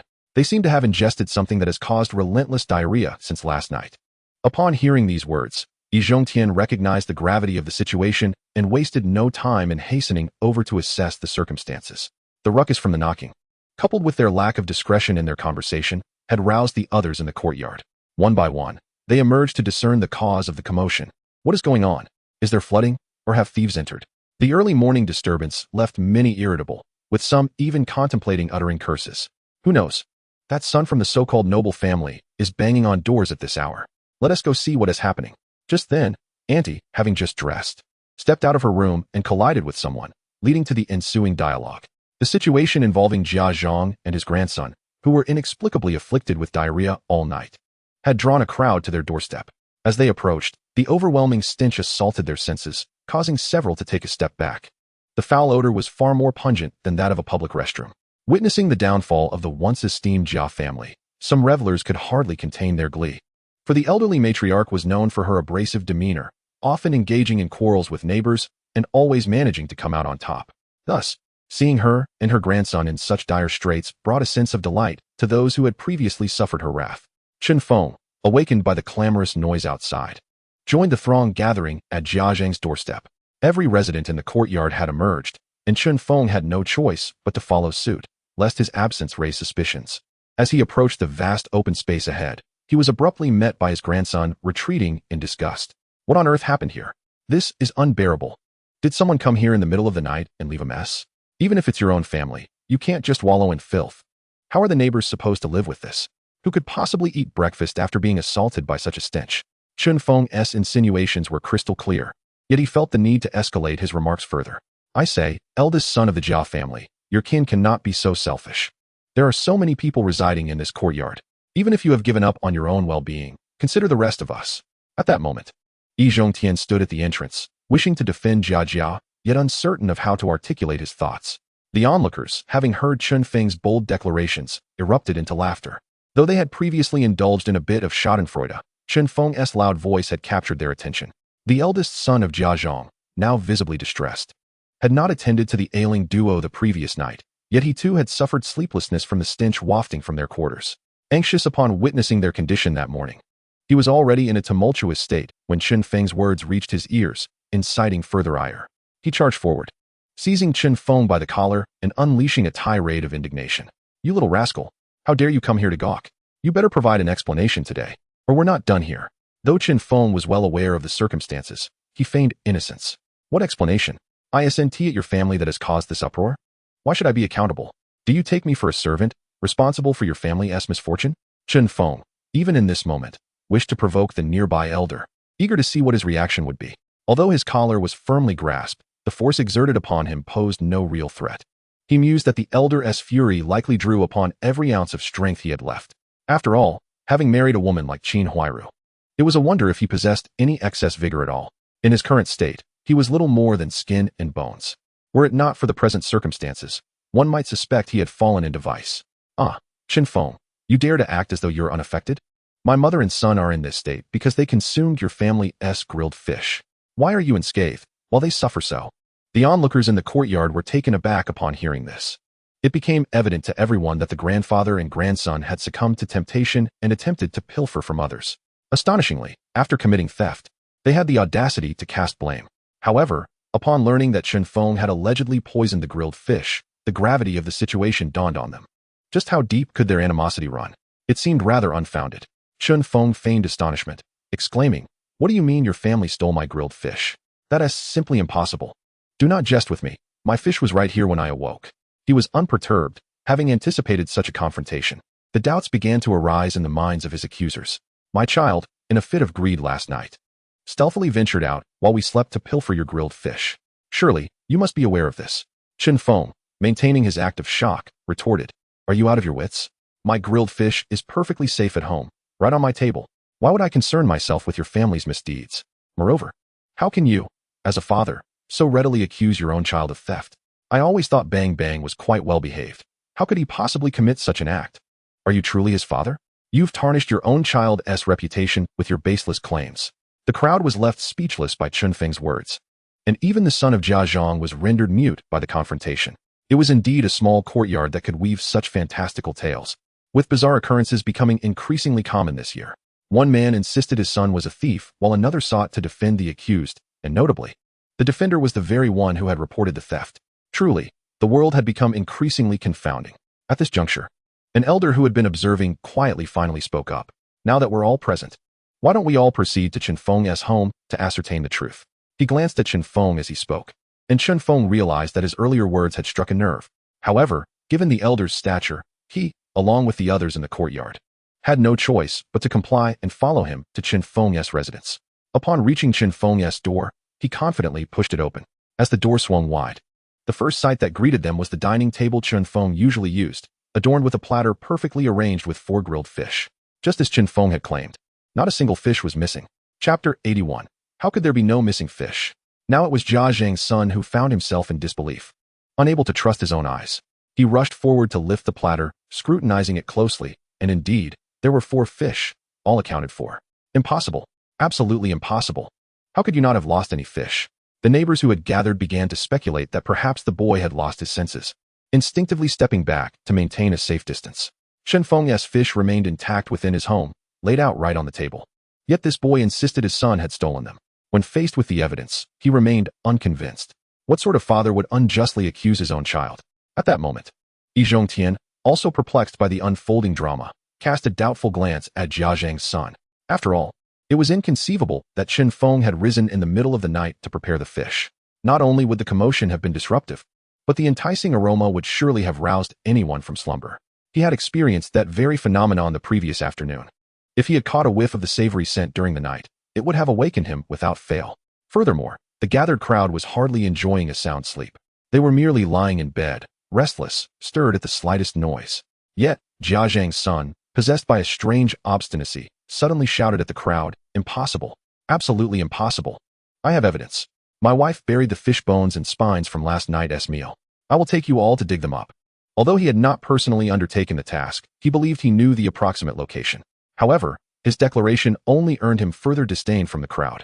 Even if he were unaware of how Feng had acquired the fish, or if he had merely replaced the ones that had gone missing, the fact that he did not discipline his son for stealing but instead sought to cover up the crime was reprehensible behavior that would draw public scorn.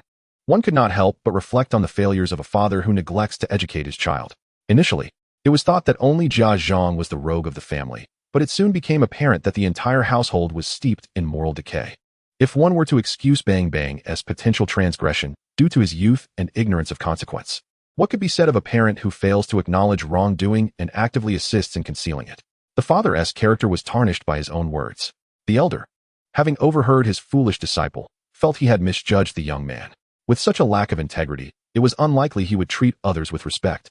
Yet, the words had been spoken, and it was too late to retract them. In an effort to join the others in uncovering the supposed evidence of guilt, the group followed this misguided youth as he seized a hoe and made his way to the site where Qin Huairu had buried the bones the previous night. Upon pinpointing the location, he began to excavate the top layer of soil, but no fish bones were to be found.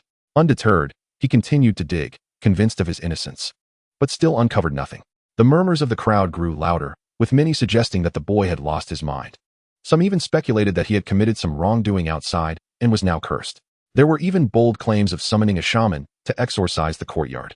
Yet, the boy seemed oblivious to the ridicule, relentlessly swinging his hoe in search of the buried evidence. No matter how fervently he dug, his efforts yielded no results.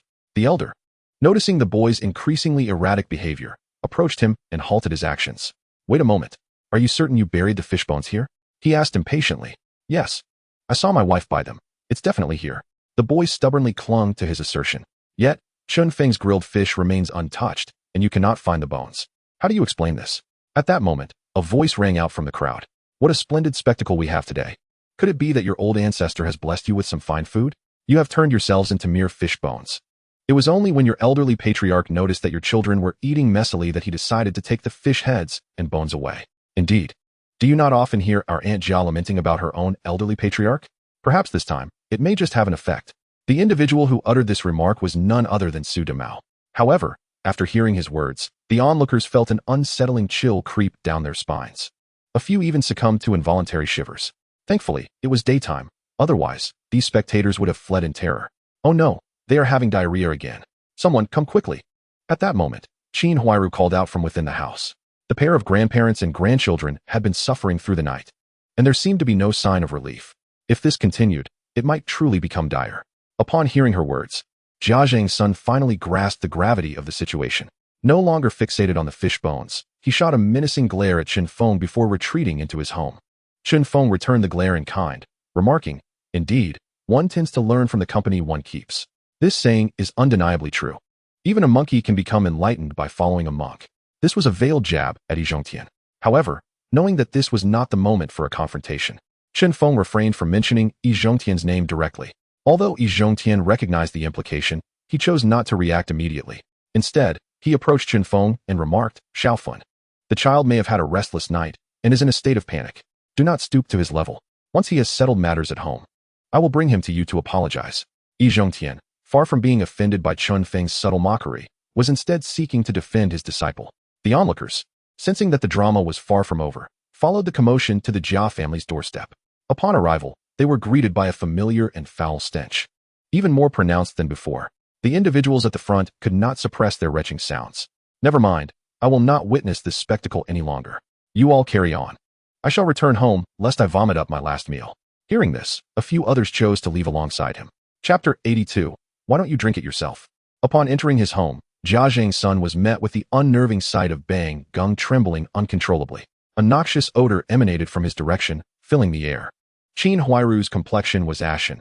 After enduring such turmoil, everything that could be soiled in their home had been sullied by the pair of grandparents and grandchildren. Moreover, anything that had been changed was cleaned by Qin Huairu herself.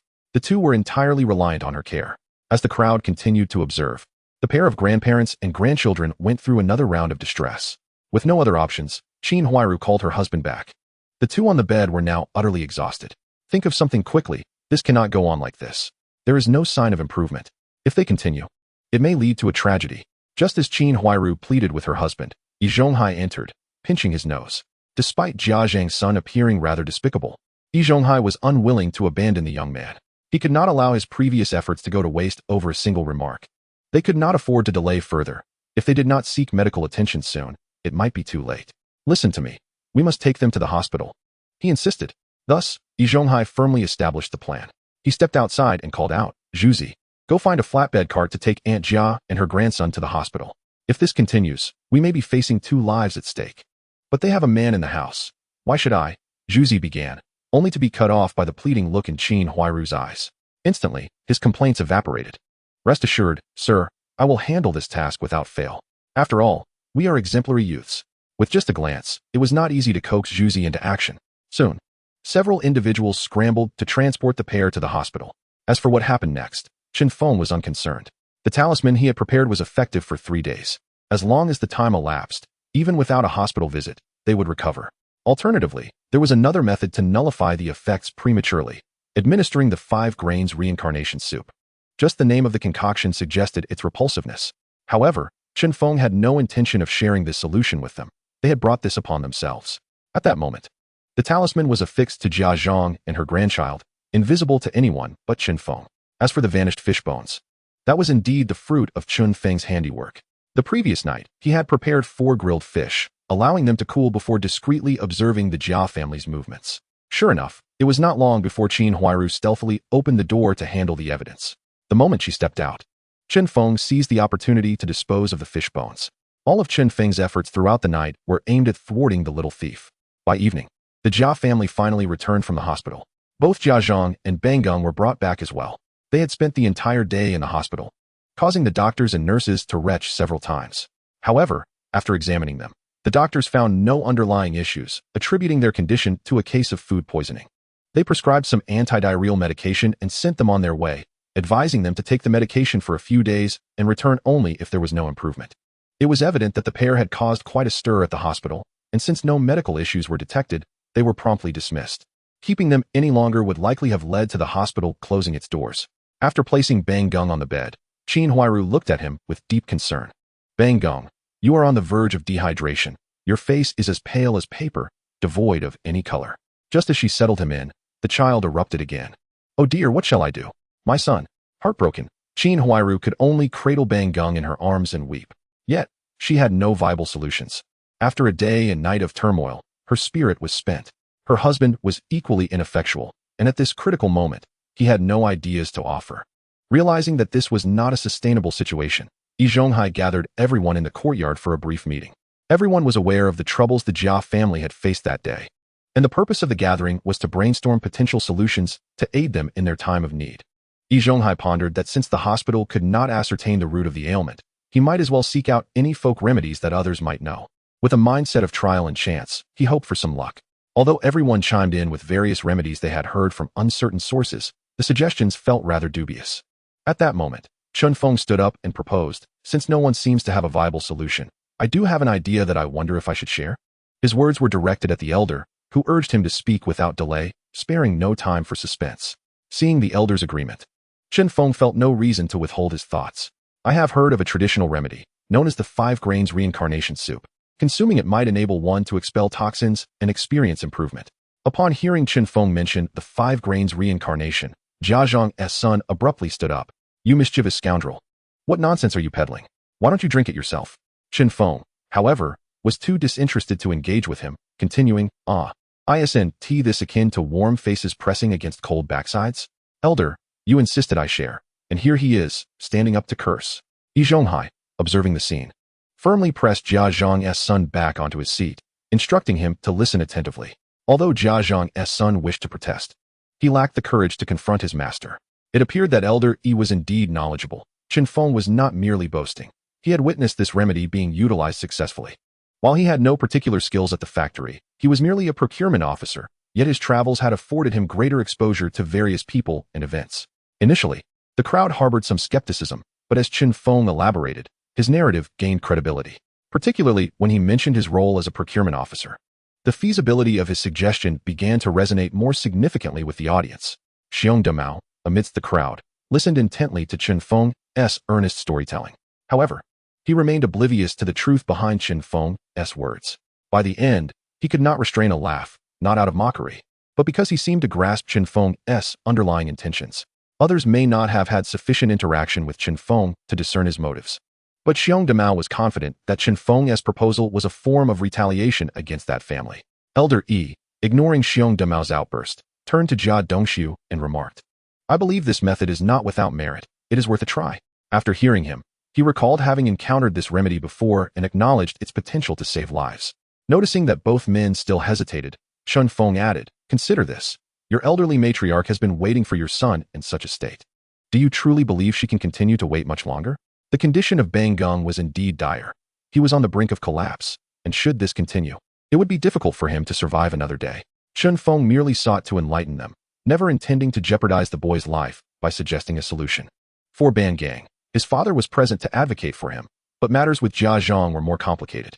Everyone recognized that this boy was a devoted son, obedient to Jia Zhang, yet she had never heeded his words.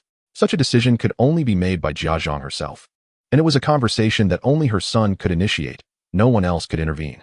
Otherwise, should the elderly matriarch turn hostile and refuse to acknowledge the situation, it could lead to significant trouble. Thus, Yi Zhonghai could only remain in the background, observing how the Jia family would resolve the matter. He felt he had done all he could, and he hoped that the people in the courtyard would not find fault with him. Qin Wanru undoubtedly wished for her son to try the remedy, believing that regardless of the outcome, it was worth the attempt. Given the current state of affairs, she felt time was of the essence. Despite her resentment towards her wicked mother-in-law, she knew that Bang Gung was in the most critical condition. The elderly woman, seemingly tenacious, continued to cling to life. If things persisted as they were, and the old lady did not succumb, it would certainly complicate matters for everyone involved. Especially since Qin Huairu would bear the burden alone, her husband would be of no help. If the soup could yield improvement, it would at least allow him to regain some self-sufficiency for a considerable time, alleviating some of Qin Huairu's burdens. Observing her husband still hesitating, she decided to take on the role of the villain and approached her mother-in-law. Mother, how about we give it a try? Although it may be uncomfortable, that discomfort pales in comparison to your current condition. If you continue to endure this, even if you survive, the agony of lying helplessly in bed will be unbearable. You know your health better than anyone. If this drags on, the only one who will suffer is you. Jia Zhang lifted her eyelids and shot a fierce glare at Qin Huairu. Even in her weakened state, she remained unyielding. Even if I am half dead, lying in bed, you will still attend to me. What discomfort do I have to endure? Upon hearing this, Qin Huairu felt tears welling up, unsure of how to respond. Yet, it was her husband who finally intervened, having grown weary of the two women's bickering. Mother, why must you torment yourself to the brink of death? There's an infant in the house who needs your care. How could you do this to us? Upon hearing her son's words, Jia Zhang felt a chill run through her. Was the purpose of her recovery solely to care for the child? Observing her son's current demeanor, she realized that if she refused to drink the soup, he might indeed abandon her. This thought drained her of resolve. Fine, fine, you all want me dead, don't you? Very well, I shall drink it. Soon, with the assistance of Sha Zhu, the 5 grains reincarnation soup was prepared. In fact, there were several suitable candidates within the household for this task, but Yi Zhonghai specifically chose Sha Zhu to undertake it. Earlier, he had emerged from a room carrying a battered bowl and handed it to Qin Huairu. Sister, do be careful. It took a great deal of effort to prepare this. Qin Huairu cast a grateful glance at Sha Zhu, and that single look nearly left him weak at the knees. Although Jia Zhang had consented, she still found the concoction repulsive. After some contemplation, she decided that Bang Geng should be the first to drink it, to assess its effects before making a final decision. Ultimately, it took some effort to get the boy to comply. Despite his vigorous resistance, he was no match for an adult, especially in such a weakened state. Onlookers outside, hearing Bang Geng's feeble cries, couldn't help but burst into laughter. After all, this matter is indeed quite intriguing. Although some individuals had heard rumors prior, witnessing a live broadcast was a rare opportunity. It was a true eye-opener. After several people hastily administered the 5 grains reincarnation soup to Bang Geng, a mere 10 minutes passed before the sounds of his retching echoed from within the room. Remarkably, after this bout of vomiting, the lad seemed to regain some semblance of strength. Upon witnessing the positive outcome, Qin Huairu promptly offered Bang Geng half a bowl of water. After consuming it, he could manage to walk unassisted. At this juncture, he ceased his cries of abdominal distress. Seeing the efficacy of the remedy, Jia Zhangshir nodded in agreement. Her son then brought the remaining soup to her, but upon its arrival, he immediately reconsidered. No, take it away. I refuse to drink it. Ugh, take it away. Despite Jia Zhangshir's vehement protests, several individuals managed to pour it down his throat. The onlookers in the courtyard were nearly driven to fits of laughter by his exaggerated cries. After all, it was Jia Zhangshir who was enduring the ordeal within. The courtyard was filled with numerous individuals who had long harbored resentment towards her, and today, they found a measure of satisfaction. Chapter 84. The facade of capability. Yi Zhonghai emerged from the room, ushering the onlookers back to their homes. With an elder stepping in, they felt it was inappropriate to linger, so they dispersed. However, having resided in this courtyard for an extended period, such minor inconveniences posed no challenge to them. After returning home, each person walked about the courtyard, feigning busyness while actually relishing in the misfortune of the Jia family. Following half an hour of commotion, silence fell upon the Jia residence. The sounds of the elderly lady's retching ceased, replaced by an unpleasant odor wafting from within. Observing this development, the crowd scattered, each returning to their own abode. Thus, this episode came to a close. Time flew by, and before long, it was March of the 1960s. This year, the nationwide calamities persisted, and reports from the south indicated a worsening situation. Initially, after the new year, everyone had hoped for an improvement in circumstances. But before the arrival of spring, their hopes were dashed once more. The collective mood was one of despondency. Life felt overwhelmingly oppressive. The rationing from their workplaces continued to diminish, and after several reductions, people's morale toward work plummeted. Tensions ran high, leading to frequent quarrels, though few were willing to resort to physical confrontation, as hunger had sapped their strength. Conversely, during this period, a surprising number of favorable events unfolded. Many suitors came forth to introduce potential matches for him. Initially, Sha Zhu contemplated lowering his standards, as he was of an age where he yearned for a spouse with whom he could share heartfelt conversations. However, as events progressed, he abandoned this notion. Instead of diminishing his criteria, he raised them. Ironically, the ongoing famine had transformed his status into that of a desirable catch. Ecstatic, he reveled in the choices available. albeit none truly captured his heart.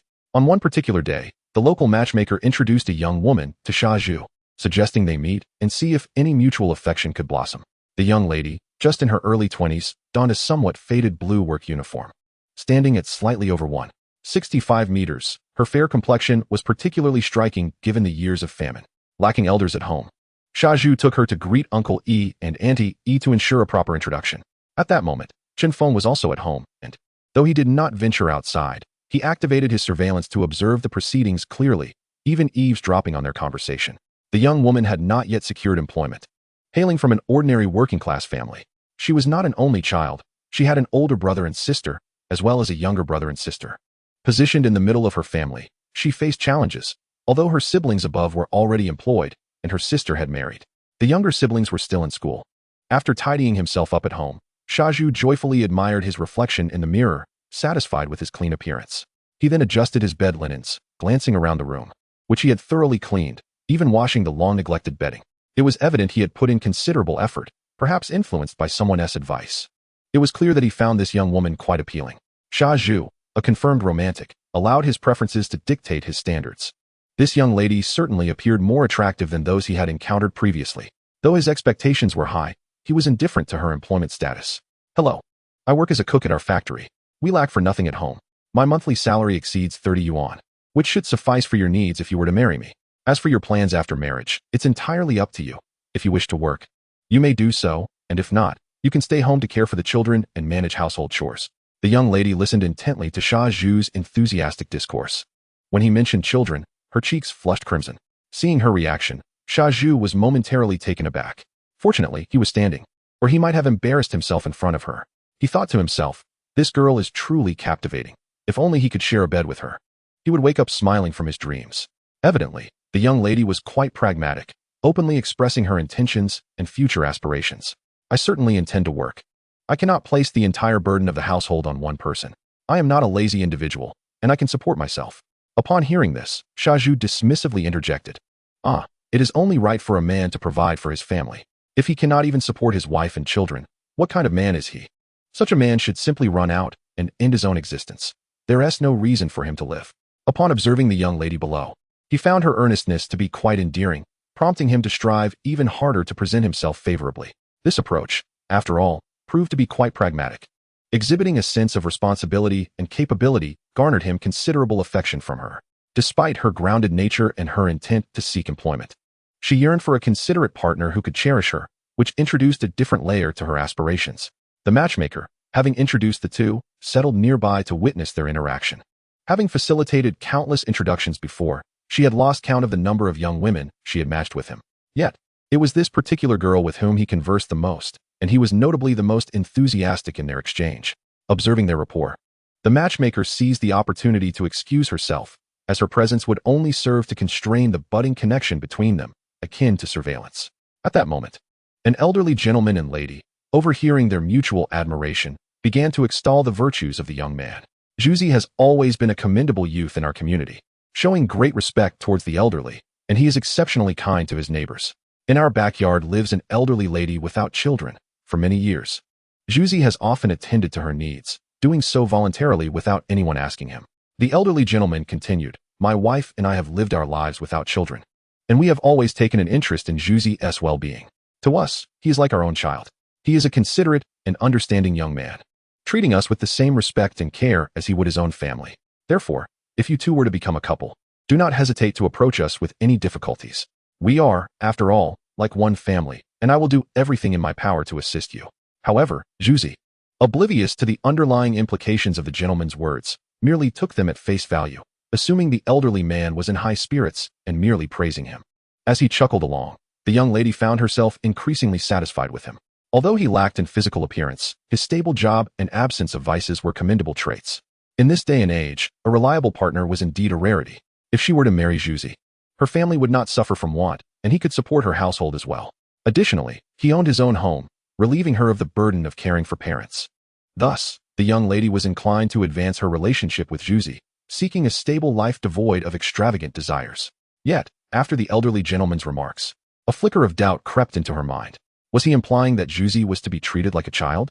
If so, It suggested an obligation for him to care for them in their old age. It seemed he was concerned she might misinterpret his intentions, emphasizing how Zhuzi regarded him with the same respect as family. The praise for Zhuzi's kindness towards the elderly lady in their backyard struck her as particularly harsh. What was the implication here? Why did they seem so eager to impose upon him the duty of supporting them in their old age? She had not heard any rumors of Zhuzi owing such debts of gratitude to others. Was it truly the case that he was expected to repay favors by taking care of them? Zhuzi shared no blood ties with the gentleman, and even if he did, such assertions felt inappropriate. Moreover, what of Zhuzi himself? Was he truly as simple-minded as some claimed?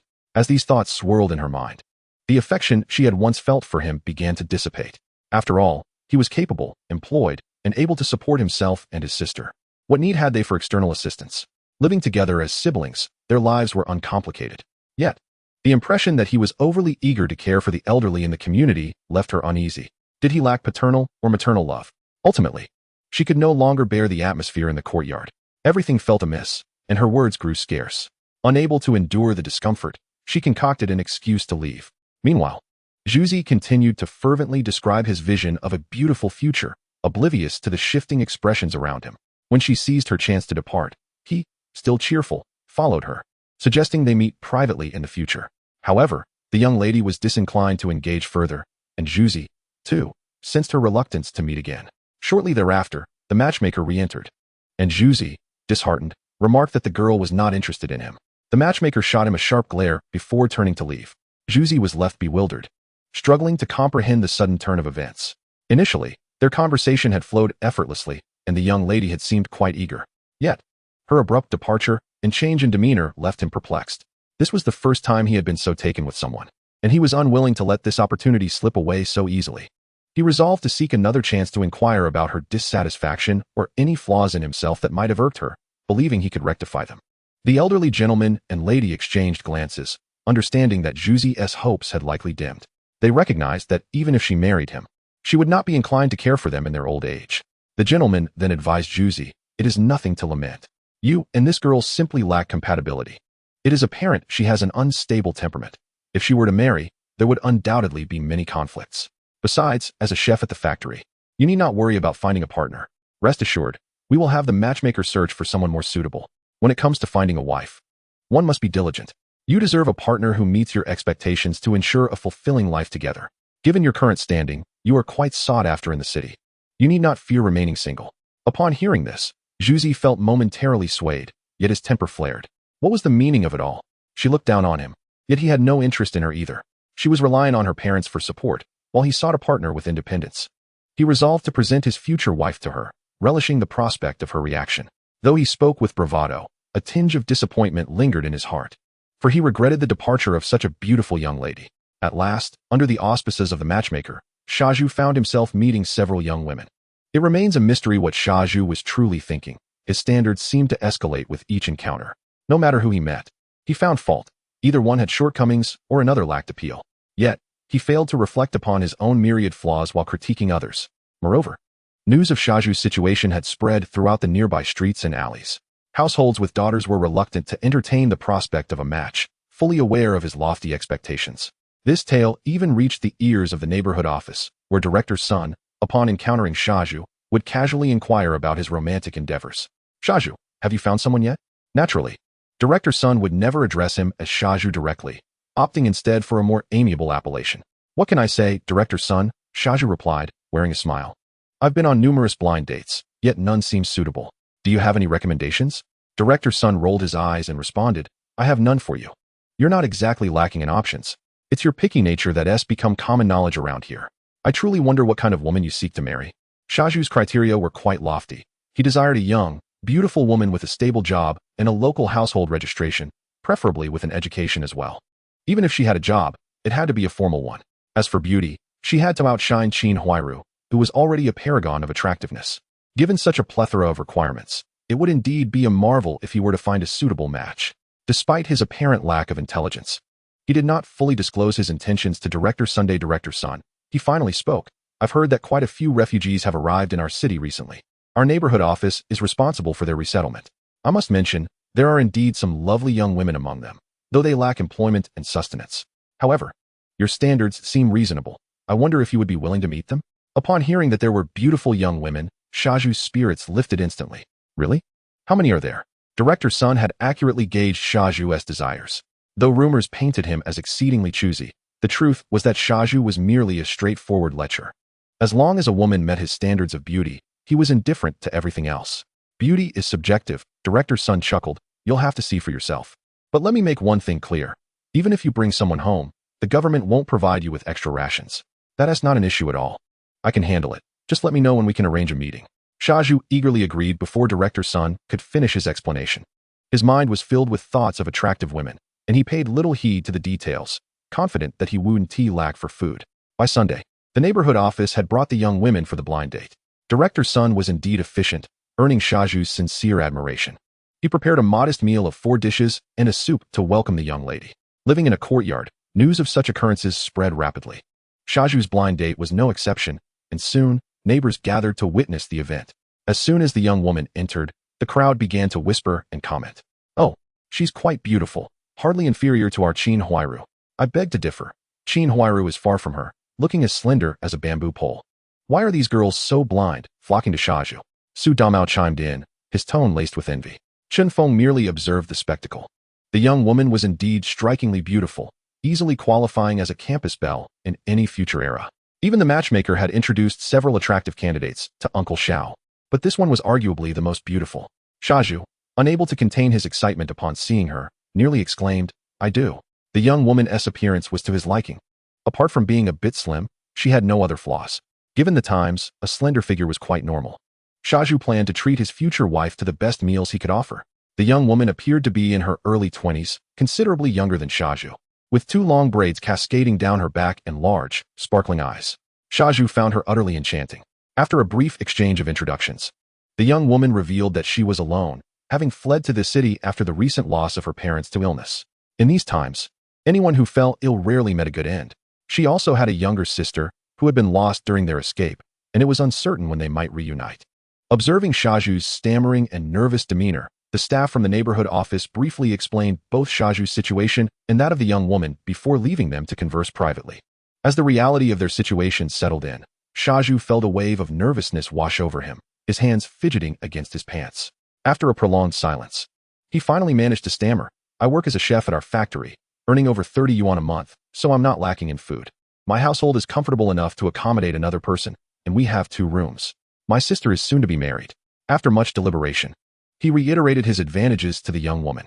To his relief, she seemed quite pleased with what he shared. Although Shaju appeared somewhat older, he did have a respectable job, especially as a chef, which was a coveted profession during these times. This was indeed a rare quality, for at this juncture, nothing mattered more than sustenance. The young woman, having also escaped difficult circumstances, held no extravagant expectations and understood the significance of food. Her experiences during their journey were far more than what most would encounter in a lifetime. Moreover, they were both aware, as informed by the neighborhood staff, that even in this city, not everyone could find enough to eat.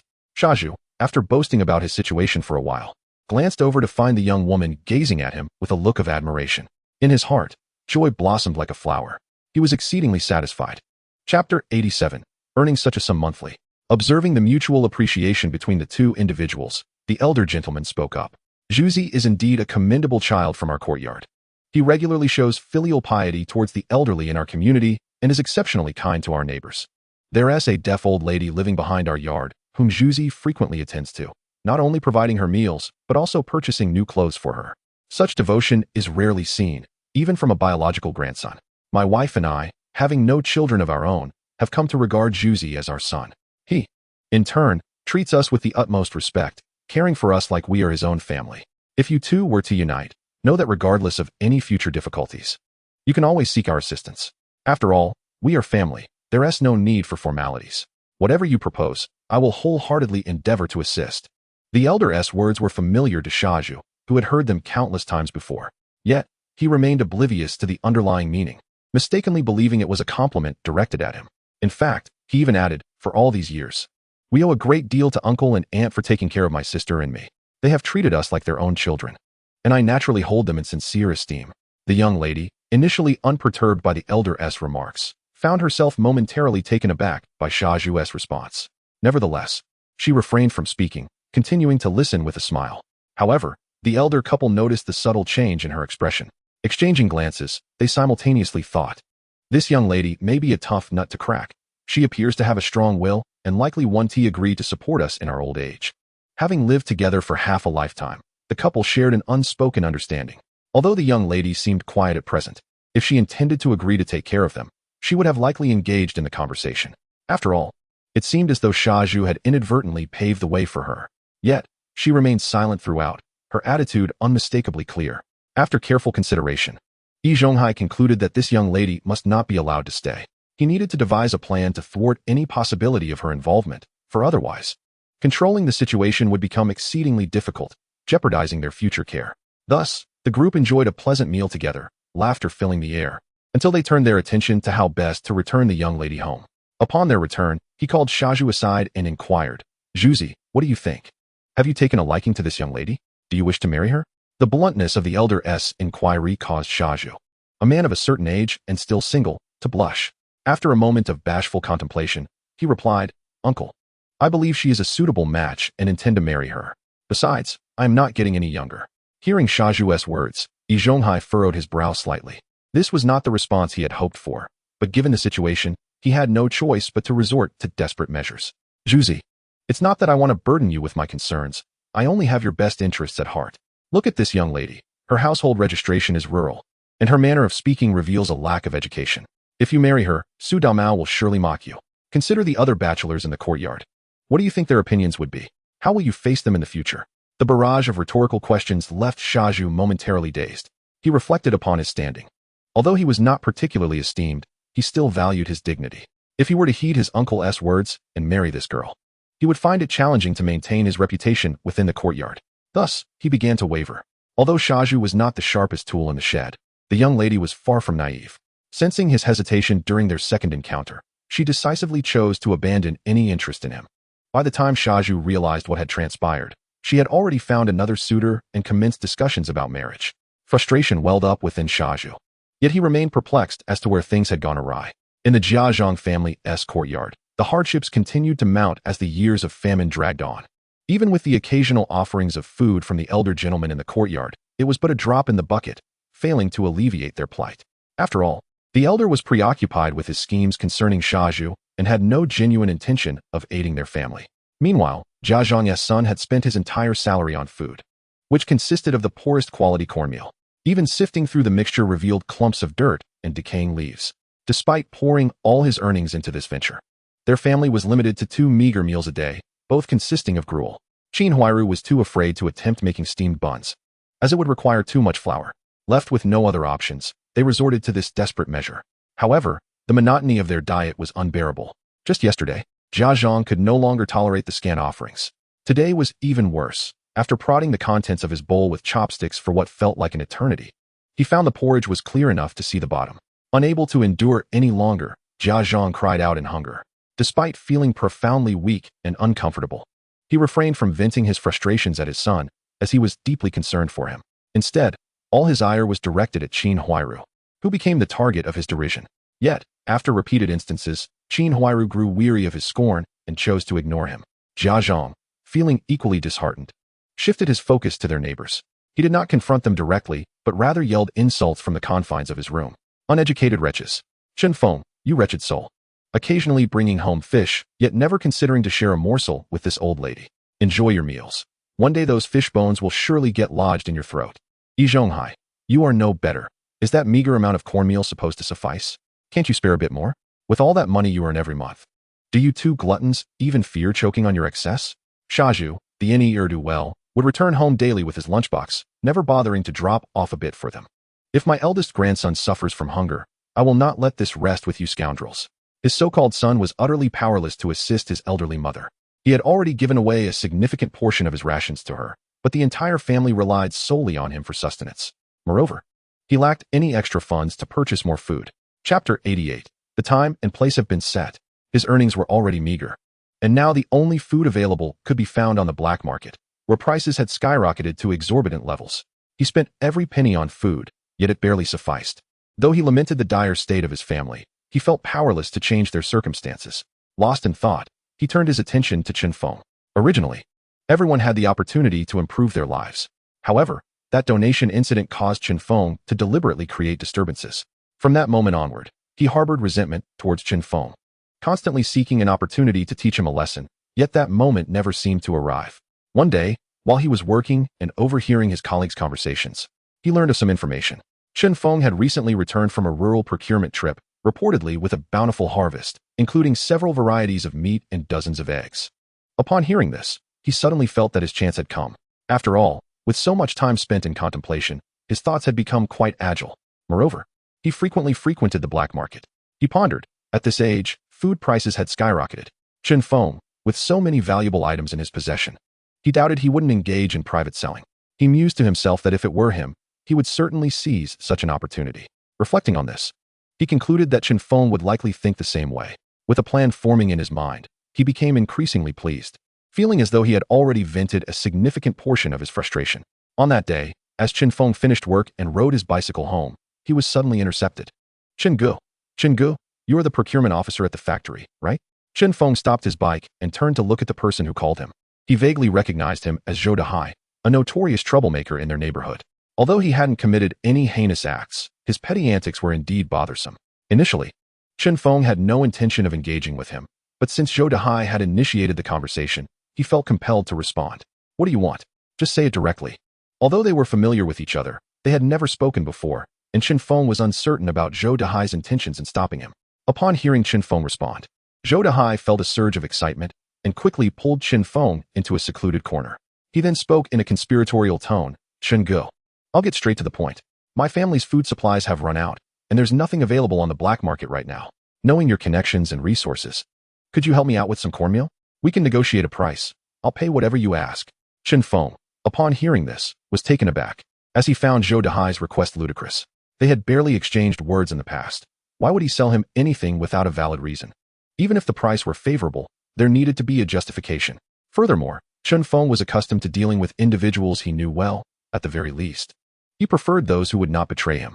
Selling food in broad daylight to a stranger posed significant risks, and one misstep could land him in trouble, perhaps even facing dire consequences. Besides, Feng was not in need of money, making such a foolish venture unnecessary. Having come this far, no one knew the precariousness of his situation better than him, which illustrated just how cautious he was. However, just as Feng was about to outright refuse, a thought struck him. How did Zhou Dehai know he had surplus food? The people he typically dealt with would not know someone like Zhou Dehai. Realizing something was amiss, he activated his instincts and carefully scanned his surroundings. Sure enough, not far from the street corner, he spotted an acquaintance observing him discreetly. It was none other than the father of a notorious petty thief. Seeing this scenario unfold, Feng quickly grasped the ulterior motives of the two individuals. With a spark of inspiration, he directly inquired, "How about this? You tell me what price you can offer, and then I'll consider it." Zhou Dehai, sensing the opportunity, eagerly replied, "You know the black market price is 50 cents per pound right now, but if you can get me enough to eat, I'd be willing to pay 65 cents. Upon hearing Zhou Dehai's generous offer, Feng responded, "Then let's skip the haggling, 90 cents per pound. Take it or leave it. The minimum order is 50 pounds. I won't sell less." He continued, "I must be frank, selling to someone like you carries considerable risk. If your offer is too low, I simply won't sell." Zhou Dehai, seeing the bait was set, quickly agreed. "All right, 50 pounds it is. When can we finalize the deal?" Feng, pleased to have hooked his catch, noted that Zhou Dehai lacked any negotiation skills. No wonder he could only be a petty thug. Any reasonable person would have at least tried to bargain. Yet Zhou Dehai accepted the outrageous price without question. This blatant willingness only confirmed Feng's suspicions about the dubious nature of the transaction. Though Feng felt a sense of amusement internally, he maintained a serious demeanor. "Let's set the meeting for tomorrow at noon, right here. Remember, not a single cent less." Zhou Dehai readily agreed. "Understood. We'll meet tomorrow without fail." After their agreement, Zhou Dehai felt relieved and turned to leave. "Are you just going to walk away like that?" Feng's voice suddenly called out from behind. Startled, Zhou Dehai's heart raced. Could something have changed? He feigned calmness and turned to ask, "What's wrong? We already have the time and place set." Feng looked at him as if he were a fool. He extended his hand and said, "Yes, we agreed. But what about the deposit? You didn't give me a deposit. How can we consider it settled?" Zhou Dehai was taken aback. He had not anticipated this detail. "Brother Chen, we know each other. We're neighbors. Do we really need a deposit? I'll bring it tomorrow. Let's forget about it." However, Zhou Dehai's words fell on deaf ears as Feng refused to retract his hand, though he was reluctant to part with his money. Zhou Dehai realized that without providing a deposit, Feng would surely reject the deal. He would have wasted his trip otherwise. After pondering for 2 to 3 minutes, Zhou Dehai eventually pulled out 2 $10 bills, smoothing out the corners before handing them to Feng, his reluctance evident in his eyes. He then hurriedly departed. Watching Zhou Dehai's retreating figure, Feng let out a cold snort before turning to head home. Soon, the next day arrived, and by around 11 or noon, Feng kept his promise and arrived at the agreed location with a bag in hand. Zhou Dehai had already been waiting there, hiding in a corner, anxiously watching for Feng's arrival, and upon spotting the bag, his heart leaped with joy. However, he cautiously surveyed his surroundings, ensuring that no one was watching before making his way towards Feng. Just as he approached Feng, prepared to greet him, several individuals from the security department suddenly emerged, swiftly apprehending Zhou Dehai on the spot.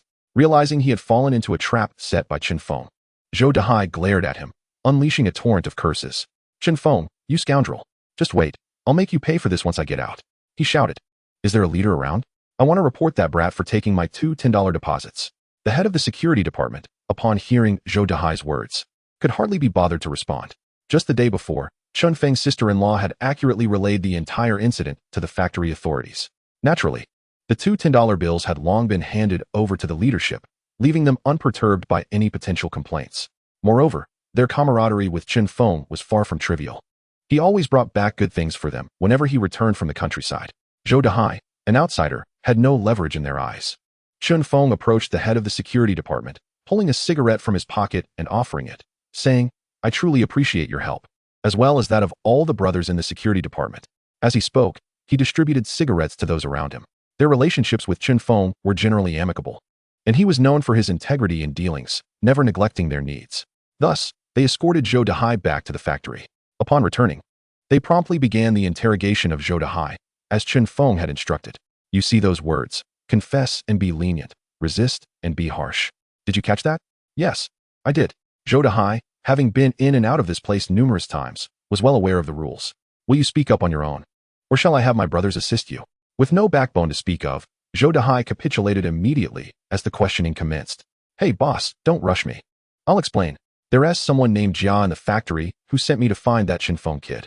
He instructed me to buy grain from Feng at a high price, promising me $30 afterward. Beyond that, I'm not sure. Zhou Dehai was only vaguely acquainted with Jia Zhang's son, their interaction limited to mere recognition. Their relationship was purely transactional, lacking any genuine connection. Not wanting to suffer the consequences, he readily divulged everything, showing no inclination to conceal anything about that Jia kid. Seeing that Zhou Dehai was perceptive enough to spill everything without needing further pressure, they decided to restrain him once more. Meanwhile, Jia Dongshu was in the workshop, his mind a tumult of anxiety. Fearing complications, he found himself in uncharted territory, hoping that Zhou Dehai would prove reliable. He also recalled that Feng had already collected $20 in deposits, which should mean no issues would arise. He envisioned the possibility of extorting a hefty sum from Feng.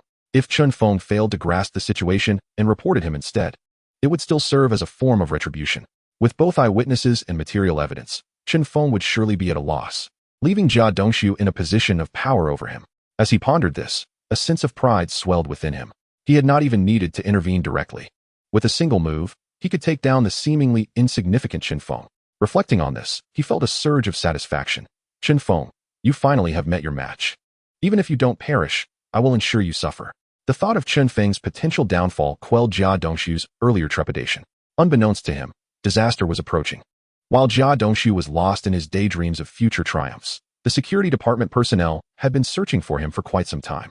Finally, guided by a public directive, they located him seated in a corner. Upon seeing the security officers before him, Jia Dongshu was momentarily at a loss. Are you Jia Dongshu? One of the officers inquired. After a brief moment of hesitation, he feigned acknowledgement of his identity, only to be swiftly taken away by the security personnel. Yi Zhonghai, who had witnessed the entire incident in the workshop, could not simply stand by as Jia Dongshu was taken away. He rushed forward, demanding, what is going on? What has he done to warrant such treatment? You can't just take him without giving a reason. The personnel from the security department responded politely, Master Yi, we are merely conducting official business. Please do not make things difficult for us. If you wish to understand the situation, you may consult our department head.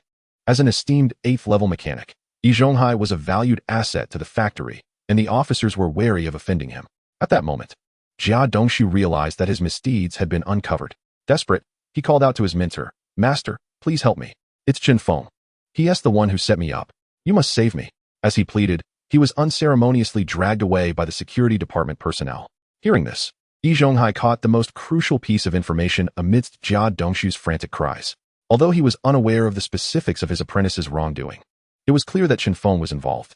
Yi Zhonghai, who had never held a favorable impression of Chen Feng, now understood that his apprentice had become ensnared by the opposing party. With a resigned sigh, he recognized that he could not simply stand idly by while Jia Dongshu faced consequences.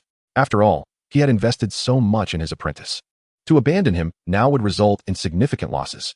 Though he had already identified a backup plan, it was uncertain whether it would prove effective. Reluctantly, he steeled himself and left the workshop in search of Chen Feng, convinced that as long as Chen Feng was responsible for the disruption, he would still be within the factory premises. Chapter 90. Is this my good neighbor? At that moment, Jia Dongshu was truly terrified. He never imagined how Chen Feng had managed to enlist the security department as assistants. Having always obeyed his mother, he lacked any sense of initiative. Though he appeared to be the head of the household, it was merely a facade of authority. Throughout his life, he had never truly handled a situation on his own. Now, witnessing the commotion from the security department, he realized he had indeed gotten himself into serious trouble. He quickly retraced his thoughts, pondering where things had gone awry. After all, he had never personally been involved in the transactions between Zhou Dehai and Chen Feng, so it seemed impossible for him to be at fault. Perhaps there had been some loss of parts in the factory. If that were the case, surely the security department would have apprehended more than just him. His petty thefts in the factory were always carried out in collaboration with others. How could they only be investigating him? Jia Dongshu, you supported Zhou Dehai in seeking out Chen Feng for grain purchases. What were you thinking? Were you attempting to betray your fellow workers? Speak. The interrogator from the security department, after finishing his statement, forcefully slammed his teacup onto the table. The sudden noise startled Jia Dongshu, causing him to tremble. Observing the boy's evident cowardice, the security personnel quickly devised a plan in their minds. Among all those who entered the security department, individuals like him were the easiest to handle. A mere intimidation would suffice to make them confess. They ceased their urging and coldly fixated their gaze on Jia. After a moment's pause, Jia Dongshu stammered, I didn't aim to frame my fellow worker, but to report him. Chen Feng, that rascal, is secretly trading grain. He's engaging in speculation. Just yesterday, he accepted a deposit from someone named Zhou Dehai. This is the truth. If you don't believe me, go investigate. There must be something to it. At this point, Jia was still attempting to defend himself.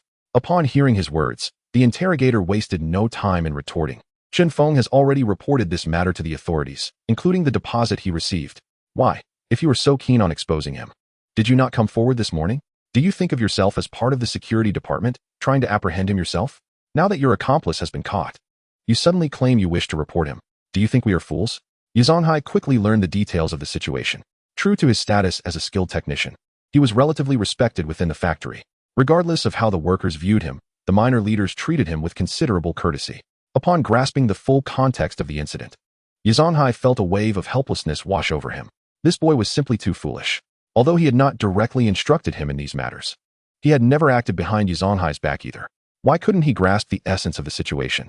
Yi Zhonghai was acutely aware of Jia Dongshu's motivations.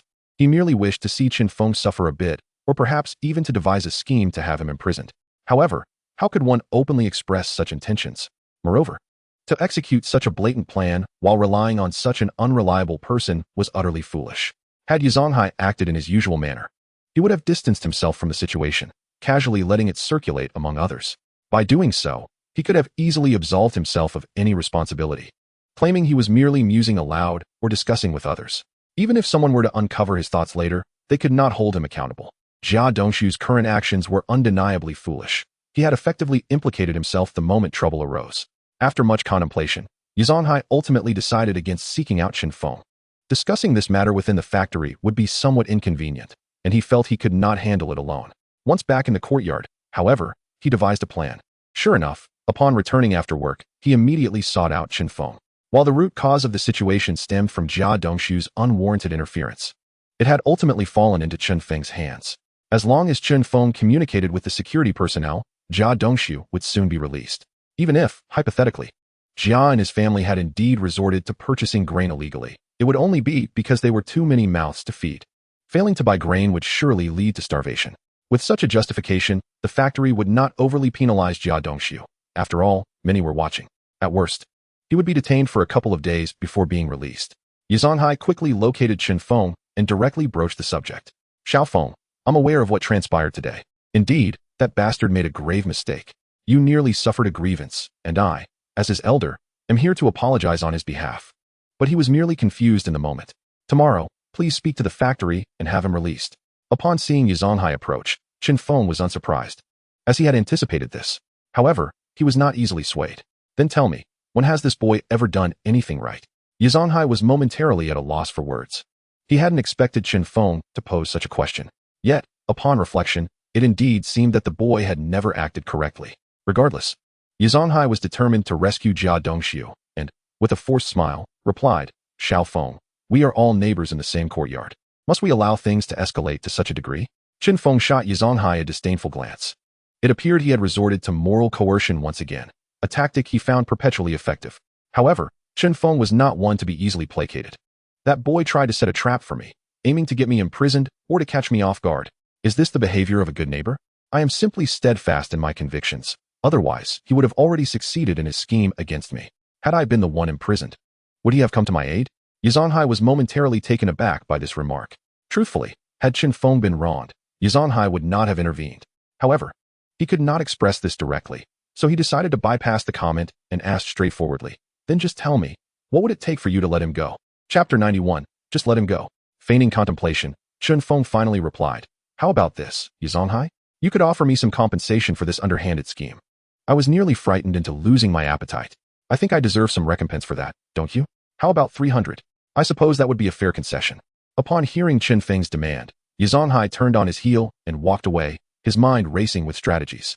If only Jia Dongxiu could convince the security personnel that the grain was intended for his own consumption, and if he then appealed to the factory leadership, there should be no significant repercussions. At worst, he would face a few days of detention, followed by a general reprimand, and perhaps a few months' wages withheld. But it would be over quickly, and he would not suffer greatly. Yet the audacity of Qin Feng to demand 300? To claim he was so frightened he could not eat? He was living the most comfortable life in the courtyard, shamelessly making such demands. Furthermore, 300 was a considerable sum, equivalent to 3 months of wages. He found it hard to believe the factory would take harsh measures against Jia Dongxiu. Otherwise, they would be waiting for workers to starve to death. In truth, Yazonghai was not incapable of producing the 300. But he had been deceived by Qin Feng too many times before. He also wrestled with whether Jia Dongxiu was worth the investment of 300 at this point. Meanwhile, Jia's family had also caught wind of their son's arrest and learned that the root of the problem lay in Qin Feng's report to the higher-ups. At this moment, in a fit of righteous indignation, she was standing at her own doorstep, vociferously berating Qin Feng's residence. Truly, he was a wretched soul, lacking both purpose and education, destined to remain a lifelong bachelor, with a family cursed to extinction. Jia Zhangshi scolded for what felt like an eternity, only to find her throat parched and yet still unsatisfied. With a steely resolve, she decided to abandon her own doorstep and storm directly to Qin Feng's door. Her voice rising in a furious crescendo.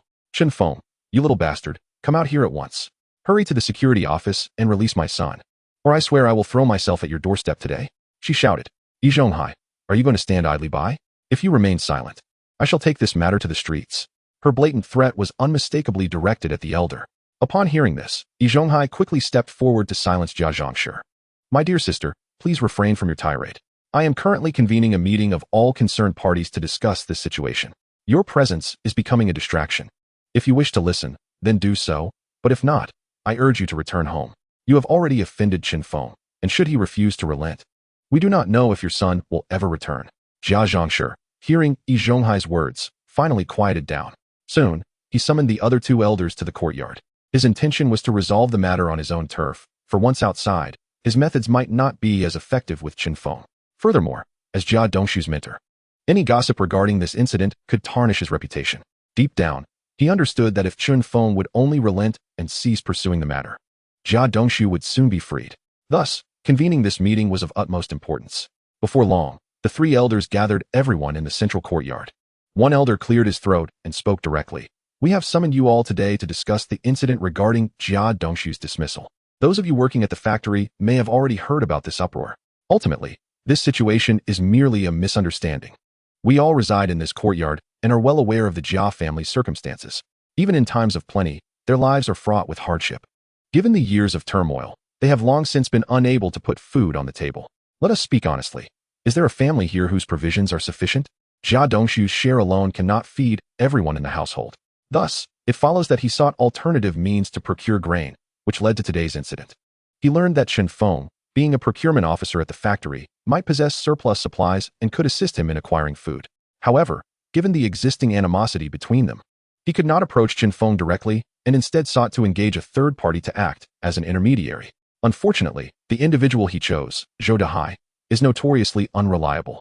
As you all know, this predicament is not Feng's fault for reporting Zhou Dehai. Any of you would have done the same in his position. Thus, this incident is fundamentally a misunderstanding, and no one is truly at fault, merely a consequence of our collective hunger. After Yi Zhonghai's steady address, it seemed he had deftly navigated the sentiments on both sides, subtly exonerating Jia Dongshu from blame. Observing the sympathy towards the Jia family beginning to sprout among the attendees, Yi Zhonghai felt a sense of satisfaction with his speech. He then turned to Feng and said, "Xiao Feng, I understand there is discord between you two, but consider this situation a misunderstanding. Be magnanimous and release Dongshu." Yi Zhonghai's words inverted the narrative entirely. What was initially an attempted harm by Jia Dongshu towards Feng was now reframed as if Jia Dongshu were the victim. Moreover, Qin Huairu had received Yi Zhonghai's prior instructions and seized the opportune moment to present her newborn to the assembly, invoking an immediate wave of empathy. "Feng, you must release Jia Dongshu. What will become of this entire family otherwise?" Others chimed in, echoing her sentiments. Indeed, their plight is dire. A word on their behalf would be a kindness. Suddenly, one individual seized the moment to interject. "Yes, Xiao Feng, you stand to lose nothing by releasing him." After speaking, he cast a hopeful glance at Qin Huairu. She, understanding the nuances of social obligation, offered a grateful look to Sha Zhu, conveying her appreciation with a mere glance. At that moment, Su Damao unexpectedly interjected, catching Feng off guard. "You foolish simpleton, why do you accept everything at face value? Do you not realize that it is that Jia scoundrel who seeks to ensnare Feng?" He continued, "Elder, you speak of their discord, yet given their relationship, the moment a transaction is completed, Jia Dongshu would swiftly turn around and report Feng." Su Damao felt particularly astute for honing in on the crux of the issue and flashed a grin at Feng as he continued, "I say, Sha Zhu, you truly are simple-minded. Your very name reflects your nature. If that Jia lad were to be imprisoned, I assure you that the Qin family would not hesitate to sever ties. Once that occurs, your chances will increase, and you won't need to pander to them anymore. You are here defending them while they enjoy their family life, and you remain a solitary bachelor. I fail to understand your concern." Having overheard the commotion from within, Jia Zhongshi suddenly burst forth from the room. "Su Damao, you wretched cur, you spew nothing but filth. I swear, I will silence you today." With that, she charged at Su Damao, but surprisingly, Sha Zhu remained silent, standing there with a foolish grin, likely reveling in the chaos. Feng chose not to engage with the unfolding drama. In truth, the best way to retaliate against Sha Zhu was to push him toward Qin Huairu. There was no need for him to take action himself. Given Sha Zhu's inclination toward widows, he would inevitably find himself ensnared by his own desires. As the meeting threatened to devolve into chaos, Yi Zhonghai swiftly raised his enamel teacup and emphatically tapped it against the table, perhaps too forcefully, causing a few shards to scatter below. "Enough of your bickering. We are discussing the matter of Jia Dongshu, not indulging in trivialities. Jia Zhongshi, do you still wish to keep your son?" "Su Damao, if you are unwilling to listen, then be gone at once and cease your disturbances." Upon hearing Yi Zhonghai's admonition, Jia Zhongshi halted her assault, simmering with indignation as she declared, "Regardless of the circumstances, if my son does not return today, you shall all bear the consequences." Yi Zhonghai found himself in a rather vexing predicament. This old hag was truly insufferable. "Feng, what is your stance? Speak up." Feng shot Yi Zhonghai an exasperated glance before responding, "What stance should I take? It was not I who apprehended Jia Dongshu. It was the security department. If you wish for his release, take it up with them. I am not the head of the security department. Surely, you are aware of Zhou Dehai's reputation? He is a notorious ruffian in the city. It is evident that his intentions are far from noble in seeking me out. Hence, I informed the security department." Unaware of any connection between Jia Dongshu and him, Feng mused that Yi Zhonghai likely knew of Jia Dongshu's mischief behind the scenes. Yet he had chosen to remain in the shadows, displaying some semblance of cleverness. Ultimately, however, the resolution of this matter rested with Feng. As long as Feng withheld his approval, the security department would certainly not release him. Despite Yi Zhonghai's status as a level 8 fitter, which granted him some respect within the factory, he was generally dismissive of his colleagues, and thus had little social standing. In contrast, Feng often procured supplies for the factory and occasionally returned with delightful items. Moreover, He was known for his generosity towards those who could be of assistance to him. His rapport extended beyond his own department, earning him favor across various divisions. Although he held a modest position, his network within the factory was undeniably powerful. Yi Zhonghai recognized this and felt helpless in forging connections within the factory, prompting him to resolve the issue within the courtyard. While he could not claim to command an army of followers, this was still his domain, and he possessed certain advantages. As Feng remained noncommittal, Yi Zhonghai's voice grew more insistent. Feng, what are you thinking? Do you wish to condemn Jia Dongshu to isolation in the security department? You know he is frail and in poor health. If anything were to happen to him, could you bear the responsibility? Feng rolled his eyes and retorted, Yi Zhonghai, what do you mean by that? Your attitude is wholly inappropriate. What is wrong with the security department? Is it not a legitimate institution within our factory? It serves to protect our establishment. How can you speak of it as if it were a den of monsters? If Jia Dongshu is innocent, they would not harm him. Your words betray a troubling mindset. Do you harbor animosity towards our factory and its workers?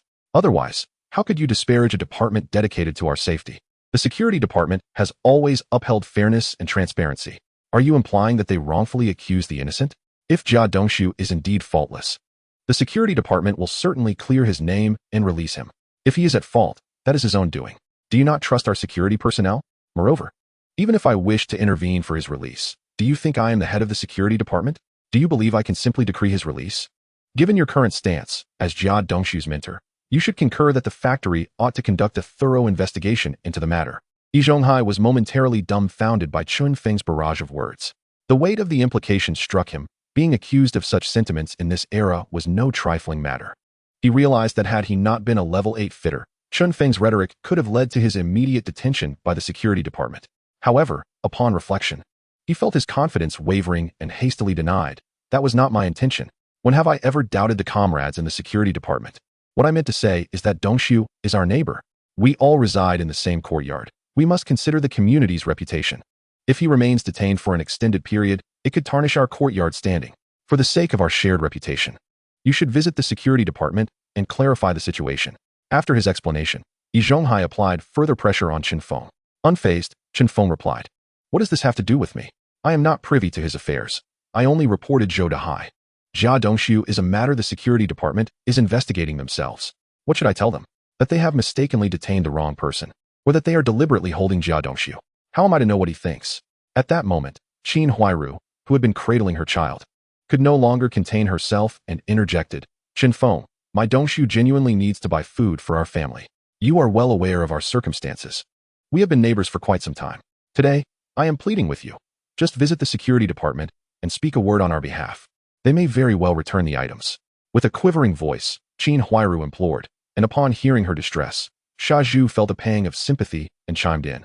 "I am not suggesting this lightly. Feng, consider the plight of their family. For the sake of this sister-in-law, let us seek a resolution to this matter. We can clarify everything and move past it without issue. Later, I can even assist in organizing a feast to celebrate, allowing them to express their apologies. Wouldn't that mend everything?" Sha Zhu, witnessing Qin Huairu's tears, felt an overwhelming sense of compassion. The mere thought of arranging a feast to support them had escaped his lips. Qin Huairu recognized that only Sha Zhu could genuinely assist her, and she cast him a grateful glance, feeling that all her efforts were worthwhile. This acknowledgement made her stand a little taller, realizing she had found a truly good man, and her heart swelled with joy. Before Feng could respond, Su Domao, lurking nearby, seized the opportunity to mock. "Some people truly forget their brothers when a woman is involved, calling her sister-in-law. Do you genuinely view her as such? If Xiao Feng were to be accused of selling grain, who among you would speak in his defense? I see you are merely putting on a show. I shall see to it that you are properly dealt with." Upon hearing Su Domao's words, Sha Zhu felt a surge of guilt and indignation as he pursued Su Domao, ready to confront him. However, Su Domao had long since grown accustomed to being beaten, and he had become quite familiar with Sha Zhu's methods. He surmised that after he uttered those words, Sha Zhu would soon turn his aggression towards him. Anticipating his opponent's movements, he began to weave through the crowd to evade Sha Zhu's pursuit. Feng felt a modicum of gratitude towards Su Domao for his assistance. Yet he could not be bothered to engage with the two of them any further. He remarked, "In any case, I cannot go to the security department unless you carry me there. If he truly harbors malicious intent and reports me, am I to assist him in evading punishment? Is it fair for the Jia family to bully others in such a manner? This is my stance. I will await the investigation by the security department. If he is innocent, nothing will come of it. If he has indeed erred, my words will hold no weight. I am merely a lowly clerk in this factory. No one will heed my words, and you are well aware of that. Were I the factory manager, it would be my duty to plead for him. However, alas, my capabilities are limited. After stating this, Feng turned on his heel and returned home.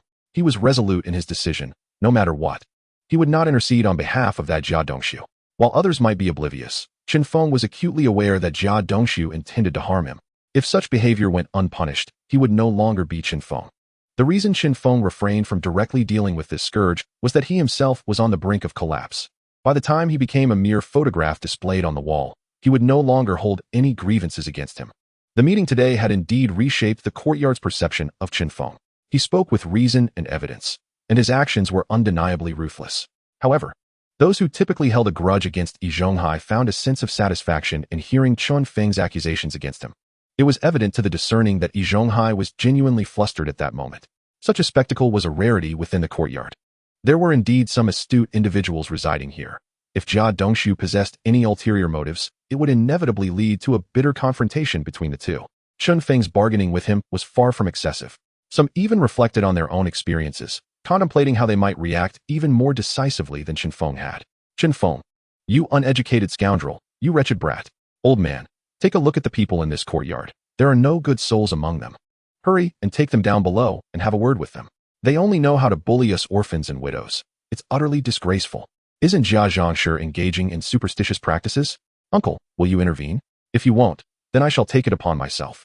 It had long been said on the streets that those engaging in such superstitious activities should be reported immediately, even if they were not apprehended. They should be sent to the countryside. Then our courtyard would finally find peace. Su Domao, too, seemed to have learned from someone, becoming quite astute and even managing household affairs. Sister-in-law, do cease your fussing. Otherwise, when Dongxiu returns, he may not even find you here. When the time comes, both you and your son will have to travel to the countryside just to see each other. Upon hearing this, Jia Zhangshi immediately fell silent, while internally, she took note of Su Demao's account, knowing that she would eventually settle it. Qin Huairu, witnessing the outcome of today's meeting, was distraught. Not only did Feng refuse to intervene, but he was also subjected to Su Demao's veiled remarks. She was soon in tears, her large, watery eyes swollen and red. Grasping Uncle's arm, she implored, Uncle, how are we to survive? If Dongxiu does not return, we may as well perish. Yi Zhonghai had already been calculating the situation in his mind. He understood that the crux of the matter rested on Feng. Chapter 94. The rain is finally coming. Yet Feng remained resolute, refusing to yield, while Yi Zhonghai found himself at a loss. Even within his own domain, he could not manage to sway Feng. In another's territory, his influence would be even less effective. Feng was keenly aware that Jia Dongshu would not be imprisoned for long and would soon be released. As expected, the day after Jia Dongshu was detained, the security department personnel set him free. As time passed, half a month had gone by, during which Feng remained vigilant against this master and apprentice duo. Nevertheless, he understood that discussing such matters within the factory was not appropriate for the elder and younger. Thus, every evening, he would activate his eavesdropping device to listen in on their conversations. After work yesterday, Feng observed Jia Dongshu entering Yi Zhonghai's room. He promptly activated his device to eavesdrop on their discourse. Master, that Feng is exceedingly difficult to deal with. How is it that he is so fortunate? If his hands were truly clean, it would be astonishing, for among so many in the factory, few are without any wrongdoing. As a procurement officer, at his age, it is simply implausible to expect him to not embezzle or engage in smuggling. Jia Dongshu, reflecting on how a stone had fallen upon his own foot, felt immense frustration. He sought Yi Zhonghai's help, determined to expel Feng from their courtyard. Yi Zhonghai, after listening to Jia Dongshu's words, sighed and said, You, my dear apprentice, are truly foolish in your endeavors. Your actions are riddled with flaws. Did you not consider consulting with me beforehand? If the two of us had discussed it, would there have been anything we couldn't accomplish? Not to mention expelling him, even imprisoning him would pose no problem. Moreover, you must not jeopardize yourself. After hearing Yi Zhonghai's admonishments, Jia Dongshu nodded solemnly, replying, Master, it is indeed true that you possess the means. At that moment, I thought my idea was quite sound. In my haste, I failed to consider the repercussions, which ultimately befall me. He was incensed that Feng had seen through his scheme so easily. But master, you must assist me. That fellow is always hovering around me, driving me to distraction.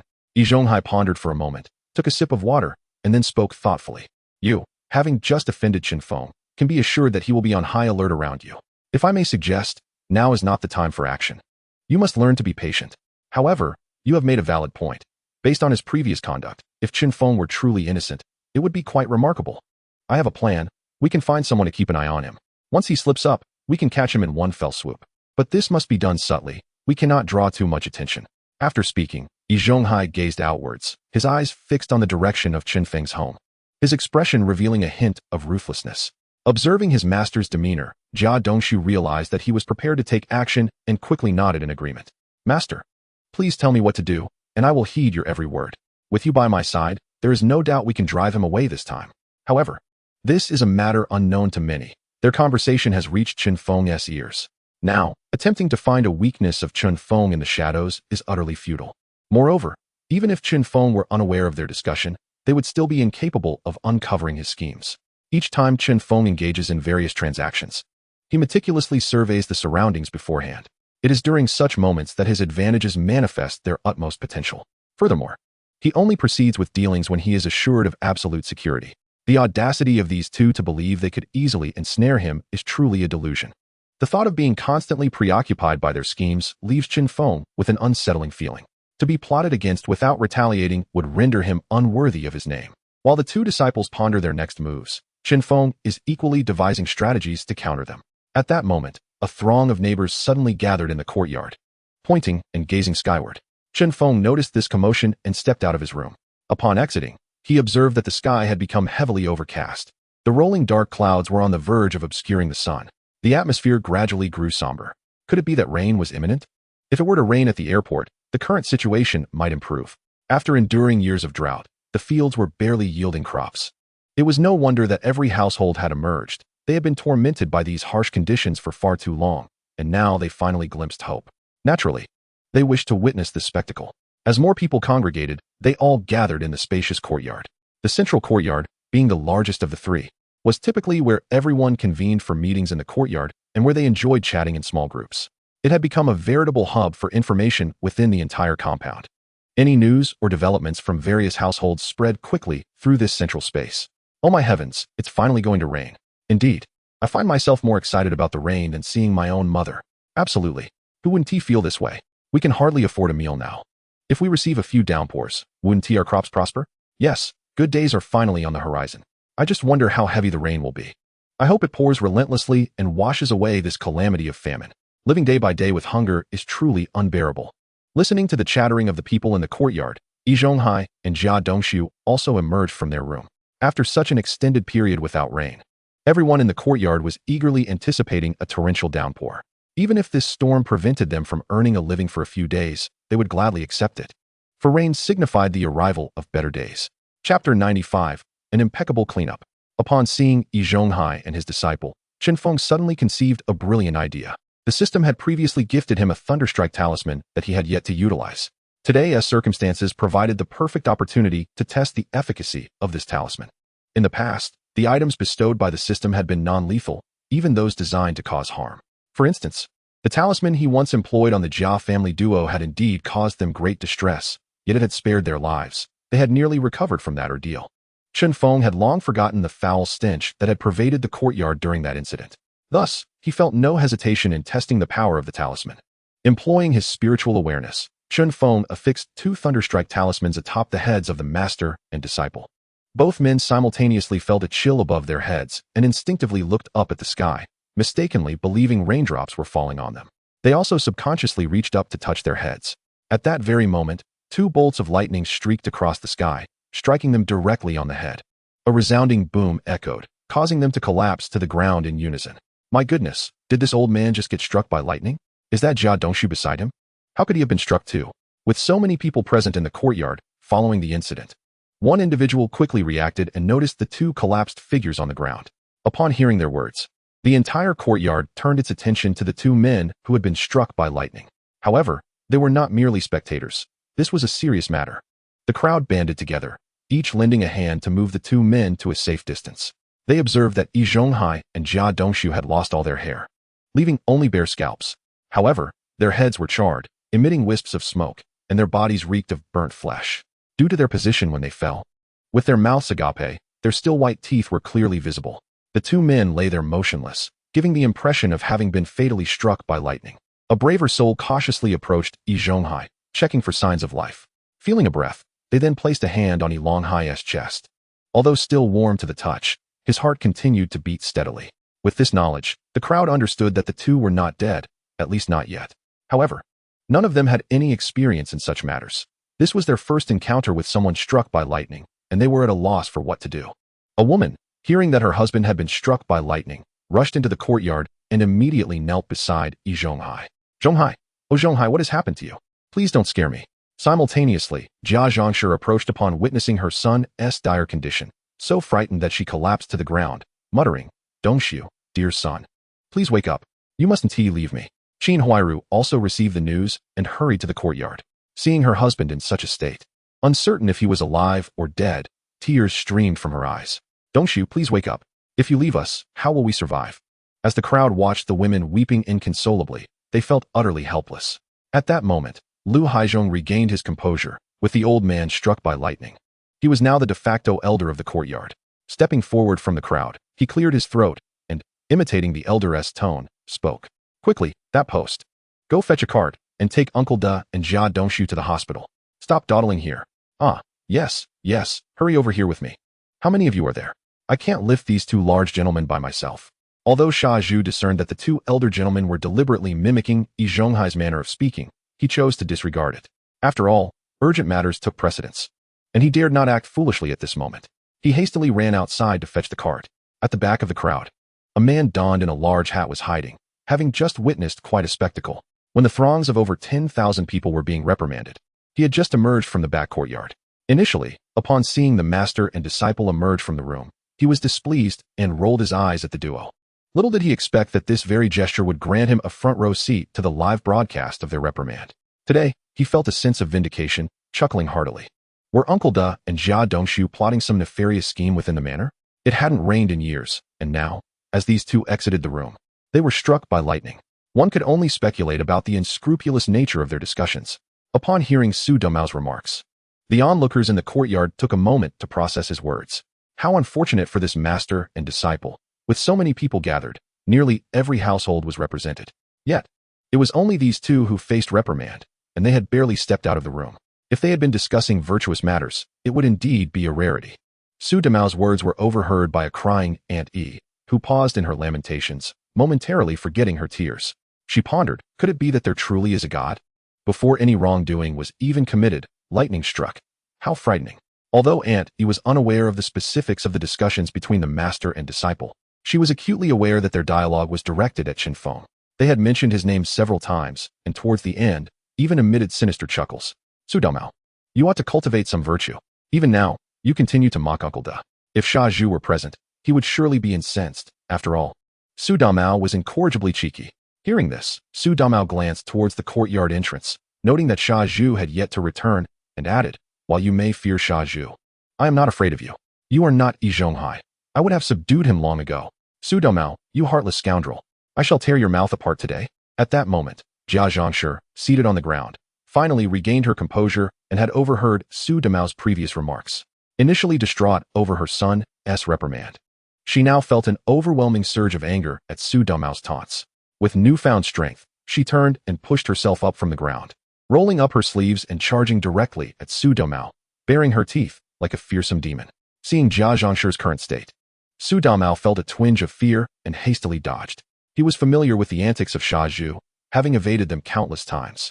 Capitalizing on the crowd's presence and his own slender, agile physique, he darted left and right, evading Jia Zhongshi's grasp.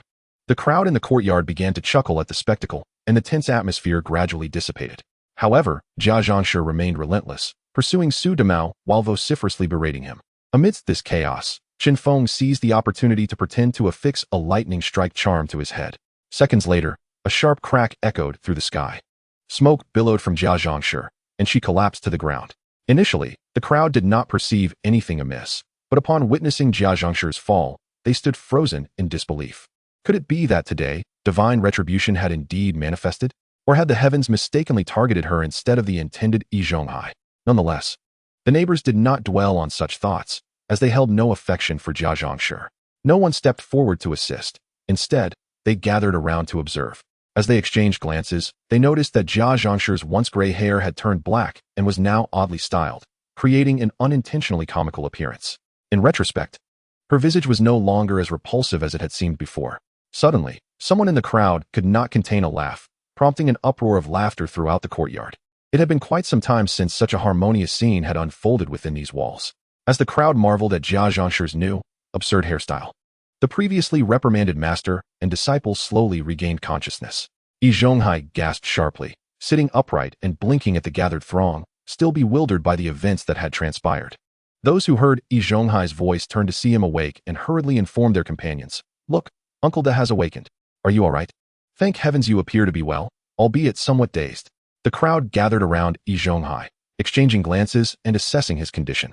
Still disoriented, he opened his mouth to speak. "What is happening? Why am I lying down?" Having been oblivious to the events that led to his fainting, he had been jovially conversing with his disciple, anticipating the rain, when darkness suddenly engulfed him. Now, as he surveyed the scene, he noticed his disciple lying nearby. However, upon speaking, the crowd erupted in laughter once more. His voice, hoarse and peculiar as if a saw had lodged in his throat, combined with his current appearance, only amplified the absurdity. Aunt Yi, disregarding the boisterous laughter, rushed to Yi Zhonghai's side, exclaiming, "Zhonghai, you finally awakened. You were struck by lightning, and I was terrified." As she spoke, she placed a hand on her chest, visibly shaken.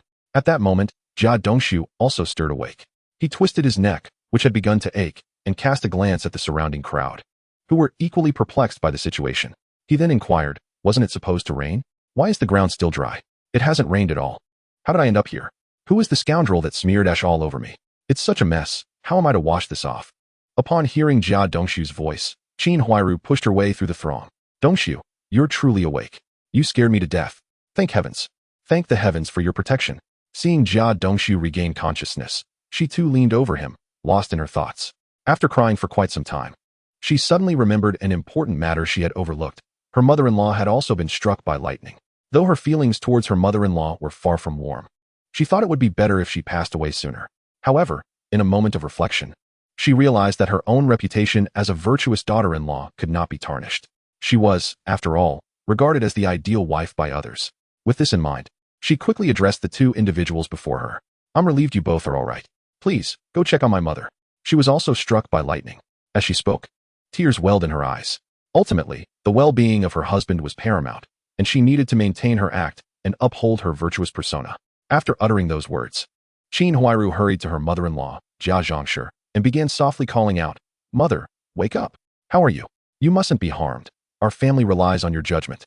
Witnessing Qin Huairu's distress, the onlookers felt a deep admiration for her. After all, as a daughter-in-law, her devotion to this extent was commendable.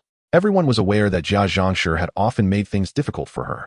Yet, Qin Huairu had never complained, always toiling away in silence. For quite some time, no one had seen her argue with her formidable mother-in-law. They often heard Jia Zhangshi scolding her from the warmth of the calm, with Qin Huairu merely stepping outside, never straying too far. Whenever others spoke of this matter, it was with concern for her mother-in-law's well-being. After all, one could not leave an irate elder unattended. It could lead to dire consequences. Chapter 97. It hurts so much. Finding a daughter-in-law like Qin Huairu is indeed akin to searching for a needle in a haystack. Just moments ago, a certain elder and Jia Dongshu had been struck by lightning, and a flurry of hands had carried them to a safer spot. Now that Jia Zhangshi lay on the ground, no one came to her aid. The crowd that had previously gathered to witness the spectacle was now drawn to the news of the elder and Jia Dongshu regaining consciousness. Everyone in the courtyard knew well the nature of that pretentious elder. They understood that once he awoke, whoever was by his side might be held accountable. Even if one was right, reasoning with such an elderly woman was futile. Had he been reasonable, he wouldn't have been struck by lightning. It would have been as if the sun rose in the west. "Ouch, my back. Oh, it hurts so much. I could die from the pain." At this moment, Jia Zhangshi also regained consciousness. Perhaps it was due to the fall that aggravated her already troubled back. The sight of her awakening made the onlookers suppress their laughter.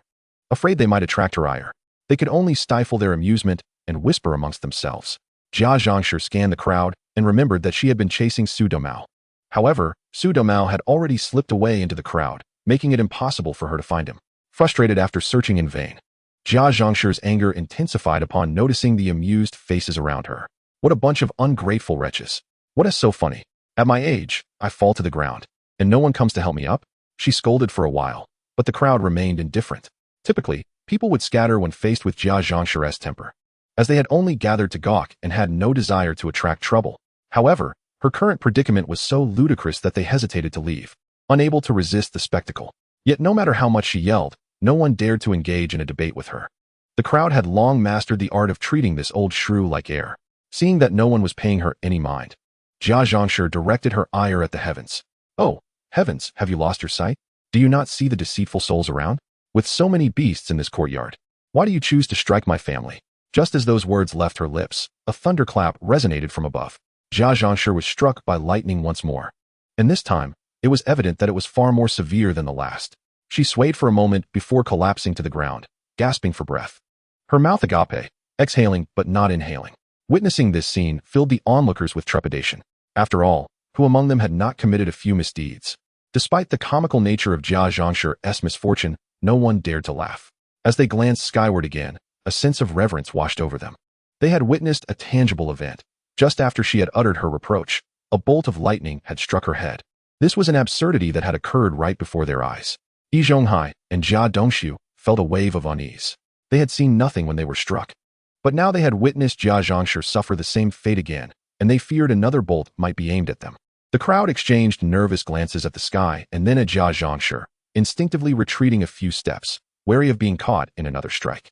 Summoning his courage, Yi Zhonghai approached to assess the situation. His heart finally eased when he realized the elderly woman had merely fainted. Everything else seemed normal. With Yi Zhonghai's sigh of relief, the crowd too began to calm down. Having learned from their earlier experience, they carefully took Jia Zhangshi back home. Once Yi Zhonghai had ensured Jia Zhangshi was settled, he quickly stepped outside to fetch water for his own ablutions. After all, he was the esteemed elder of the courtyard, and having recently been struck by lightning, he needed to restore his image promptly. Otherwise, word would spread rapidly. Feng stood by, observing the flurry of activity with a cold gaze. He had just witnessed the effects of the lightning strike suit with his own eyes, and indeed, he was quite satisfied. While it was not lethal, it was sufficiently punitive to impart a lesson. However, the master and apprentice before him seemed to be in a state that suggested they had not yet suffered enough. Feng, upon reflection, discreetly affixed a stroke of misfortune to each of them, eager to observe the potency of this appended curse. This form of radiation, while seemingly lacking in tangible effects, was an ethereal force capable of altering destinies. Yet, Feng was well aware that the gifts from this system often yielded unexpectedly favorable results. He wondered what surprises awaited him this time. The following day, after finishing work, Feng routinely conducted a round of inspections in his domain. Housing in the entire city of Sijio was exceedingly scarce, particularly after a significant influx of disaster victims necessitated their accommodation. It would be quite the embarrassment if the newly purchased residence were to be occupied by these displaced individuals. Upon inspecting his property, he found it uninhabited. However, the streets were increasingly filled with restless souls. In this era, it was nearly impossible for honest individuals to survive, leaving them with no choice but to resort to petty schemes. Feng had witnessed his fair share of brawls and thefts, all stemming from the fundamental issue of hunger. As he ambled through the morning breeze, pausing intermittently, he returned to the courtyard. Upon entering, he observed people bustling about, prompting him to wonder what calamity had befallen them. Just as he was pondering this, a voice erupted. "Ah, you little rascal, dare you return? Today, I shall flay your skin from your bones." Jia Zhangshi, spitting invectives, charged at Feng, baring his teeth as if intent on devouring him alive. Feng remained unfazed, waiting for Jia to close the distance before deftly sidestepping him at the last moment. In Chapter 98, How Did You Become a Pig's Head? Jia Zhangshi, unable to regain his balance after Feng's maneuver, stumbled and fell, his face crashing against the ground. As he fell, his mouth was agape, nearly knocking out his front teeth. Nonetheless, the impact left him battered and bruised. "Ouch! You little bastard, you've nearly killed me," he howled. Feng, "You son of a wretch, you orphaned beast. Oh, old Jia, if you have any spirit in the heavens, look down upon the plight of your wife and child. Why do you leave this rascal to torment us daily, bullying us poor orphans?" Feng was perplexed, unable to fathom what Jia Zhangshi had done this time.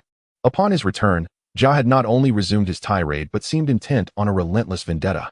Just then, a neighbor spoke up. "Feng, if there has been a misunderstanding between us neighbors, why not resolve it openly? You can't just seek revenge like this. It's entirely excessive. This matter has escalated, and Jia Dongxiu is threatening to involve the police. You must consider how to handle this. If he reports it, you may find yourself in serious trouble." Feng recognized the speaker as Uncle Yan Fugui, who, without hesitation, laid blame upon him without clarifying the situation. "If all else fails, perhaps you should just compensate him." Otherwise, he will surely remain enraged. At this juncture, Jia Zhangshi, having regained some composure, seized the opportunity to interject. Compensation? Fine, let this rascal pay me 999 yuan. Or he can prepare for a lengthy stay in prison. Jia's demand was exorbitant. In his mind, 999 yuan was an astronomical sum, considering his family had not seen such wealth in years. Brother, it's not that I don't want to defend you, but your actions today are truly unbecoming. Shaju added his voice to the fray, supporting the notion that Feng had indeed acted unjustly. Feng scanned the gathering crowd and noted only Su Domao, standing at the back, giving him a thumbs up. His motivations were simple. He relished the misfortunes of those who associated with Shaju, having borne the brunt of their antics in the past. Feng, observing the unfolding chaos, disregarded Jia Zhangshi's outbursts and directed his attention to Uncle Yin. Uncle, what kind of nonsense are you spouting? I can't make heads or tails of it. How could you, a supposed educator, speak so ambiguously? And what of Jia Dongxiu? What police report? I have not crossed paths with him. Uncle Yin, seeing Feng's genuine confusion, clarified, you truly are unaware? Jia Dongxiu and the eldest uncle were assaulted on their way back from work today. They were ambushed, tossed into a sack, and beaten mercilessly. Now their faces are a mosaic of bruises. Especially Jia Dongxiu. His leg was severely injured. Can you honestly claim this has nothing to do with you? Feng began to piece together the situation, but remained blissfully ignorant of the details. If he sought revenge on the duo, it would not require such convoluted tactics. He rolled his eyes and replied, why would you assume this was my doing? What motive would I have? Jia Dongxiu's previous misdeeds led to his incarceration. That was entirely his own folly. I had no hand in it, and anyway, he was already punished by the security department. I stand to gain nothing from this. I was unaware he had any involvement. Uncle Yin pondered Feng's reasoning. It seemed he had never suffered at the hands of the master and apprentice.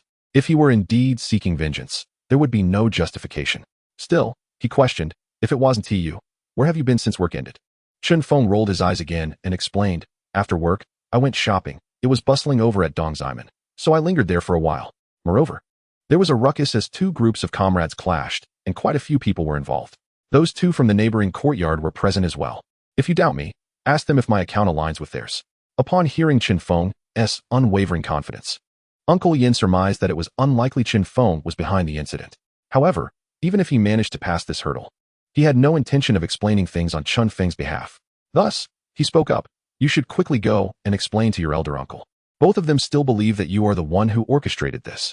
Although Feng felt a sense of helplessness inside, with so many people in the courtyard watching, he had no choice but to follow the crowd to Yi Zhonghai's residence. Upon entering, he was greeted by the sight of Yi Zhonghai sprawled on the bed, lying in an exaggerated posture. A glance revealed his head adorned with bruises, and his swollen hand was painfully elevated, a condition so severe that even breathing caused him discomfort. At that moment, Aunt Yi was attentively tending to him, occasionally wiping away her tears in secret. Upon seeing Feng enter, her eyes brimmed with animosity. Seeing Yi Zhonghai in such a state brought Feng a sense of satisfaction, yet he knew he wasn't responsible for this incident. With a teasing tone, he remarked, oh dear, is this our elder uncle? How did you become such a pig's head? I heard you were out performing a noble deed. He added, you truly live up to your reputation as an 8th-level fitter. Your ideological consciousness is commendable. Our juniors in the courtyard all regard you as a role model. Come, everyone. Let us take a look. Let us all strive to emulate our elder uncle. Yi Zhonghai, initially furious at Feng's arrival, felt his anger intensify upon hearing these words. However, he was in no condition to respond verbally. Oh my, I'm in so much pain, oh. Chapter 99, such a temper. I say, elder uncle, given your severe injuries, there's no need for you to get up to speak. Allow me to convey your thoughts. Besides, under your guidance, our courtyard's youth are all exemplary individuals. Look, we've all come to visit you. Feng continued, rest assured, we shall certainly emulate you, engaging in good deeds and acts of bravery. Even if it means getting beaten to a pulp, we will follow your lead. No need to worry, elder uncle, just lie back and recuperate. Aunt, please sit tight. There's no need for you to serve us water. We'll be leaving shortly, and we wouldn't want to disturb our elder uncle's rest. Feng expressed these words with an air of utmost concern, leaving both the elder uncle and aunt speechless with anger. Yet, the elder uncle was unable to speak due to his injuries, while the aunt realized she was no match for Feng's wit. Yin Fugui, witnessing this exchange, felt as if he were seeing a ghost. He wished to inquire how Feng had acquired such skills. Meanwhile, Aunt Yi, still with tears undried, was being asked to serve tea and water. However, she was quite adept at managing social situations and quickly stood up to attend to the guests. At this moment, Chen Feng continued his pretense. All right, aunt, there's no need to be so polite with us. We're all neighbors living in the same courtyard. As juniors, it's only right for us to come and visit our injured elder uncle, so no need for refreshments. He added, if you truly feel grateful, let us plan a time to treat us to a meal. The onlookers admired Chen Feng's audacity, pondering how he managed to articulate such words. Each family was struggling to make ends meet, and even if Chen Feng claimed to be visiting the elder uncle, he had come not only empty-handed, but also audaciously asked for food. The thickness of his skin rivaled that of the city walls of Jiucheng. However, as they were merely there to witness the spectacle, they found great amusement in the unfolding drama, showing little concern for the elder uncle's well-being. Meanwhile, Yi Zhonghai, realizing Chen Feng's eloquence, found himself at a loss for words in his current condition. He shifted the conversation, directly addressing Chen Feng. Tell me, does today's incident have anything to do with you? Don't worry. Even if it were your elder uncle, he wouldn't hold you accountable. Let us settle this privately. Both Dongshu and I are quite injured. Our family isn't affected, so just provide some compensation to Dongshu's family. If you claim you had no part in this, it could escalate. We might just have to report this to the police to investigate who was truly behind it. But if it leads back to you, don't blame your elder uncle for not saving you face. Think carefully and give me a clear answer. Chen Feng disdainfully rolled his eyes and retorted, Elder uncle, do you think I'm a fool, or has your brain been muddled? You've made a definitive accusation against me. By your logic, if you and your apprentice, along with Jia Zhangshi, were struck by lightning, I must be responsible for that too. There's no one who can slander like you. How am I supposed to live alone in this courtyard? Just because I lack a master, does that mean I should let you bully me? Moreover, I reported Zhou Dahai, and that was a commendable act. I neither suffered loss nor had any dealings with Jia Dongshu. The factory even praised me. Why would I seek revenge against you too?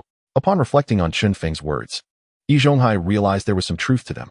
In the courtyard, Chen Feng had never suffered any losses, especially not from Jia Dongshu. If there was to be revenge, it would be Jia Dongshu seeking it against Chen Feng, making it unnecessary to create further strife. Furthermore, having clashed with Chen Feng multiple times, Yi Zhonghai understood him somewhat. The lad was like a slippery eel, impossible to catch. He pondered why, despite not having offended anyone, he would be targeted in broad daylight. Yi Zhonghai began to agree with Chen Feng's assertion that it was unlikely he was responsible for the incident. At that moment, Xia Zhu seemed to come to life, chiming in with supportive words. Not only him, but the neighbors present also found Chen Feng's arguments quite reasonable. The tide of public opinion began to shift in Chen Feng's favor. In truth, they were acting out of self-interest. If someone like Chen Feng was allowed to roam free in the courtyard, it would set a dangerous precedent for their peaceful lives. After all, who among them had not experienced some friction with their neighbors? Yet, after all these years, they had managed to coexist peacefully. Now that Chen Feng's suspicions were being alleviated, they found him to be quite agreeable. Otherwise, they would have been determined to expel someone so unscrupulous from their midst. As no one could rest easy with a ruthless individual living nearby, as Yi Zhonghai fell silent, lost in thought, Su Damao suddenly leaped up from who knows where, addressing Yi Zhonghai with a comment. Old man, perhaps you ought to reflect on whether you've offended someone again. Or could it be that you and Jia Dongshu have been involved with someone else's charming widow? Upon hearing this remark, Xia Zhu, unable to contain himself, charged directly at Su Damao, disregarding the presence of so many onlookers. This time, Xia Zhu exhibited a surprising astuteness, repeatedly declaring, You dare to slander the old man?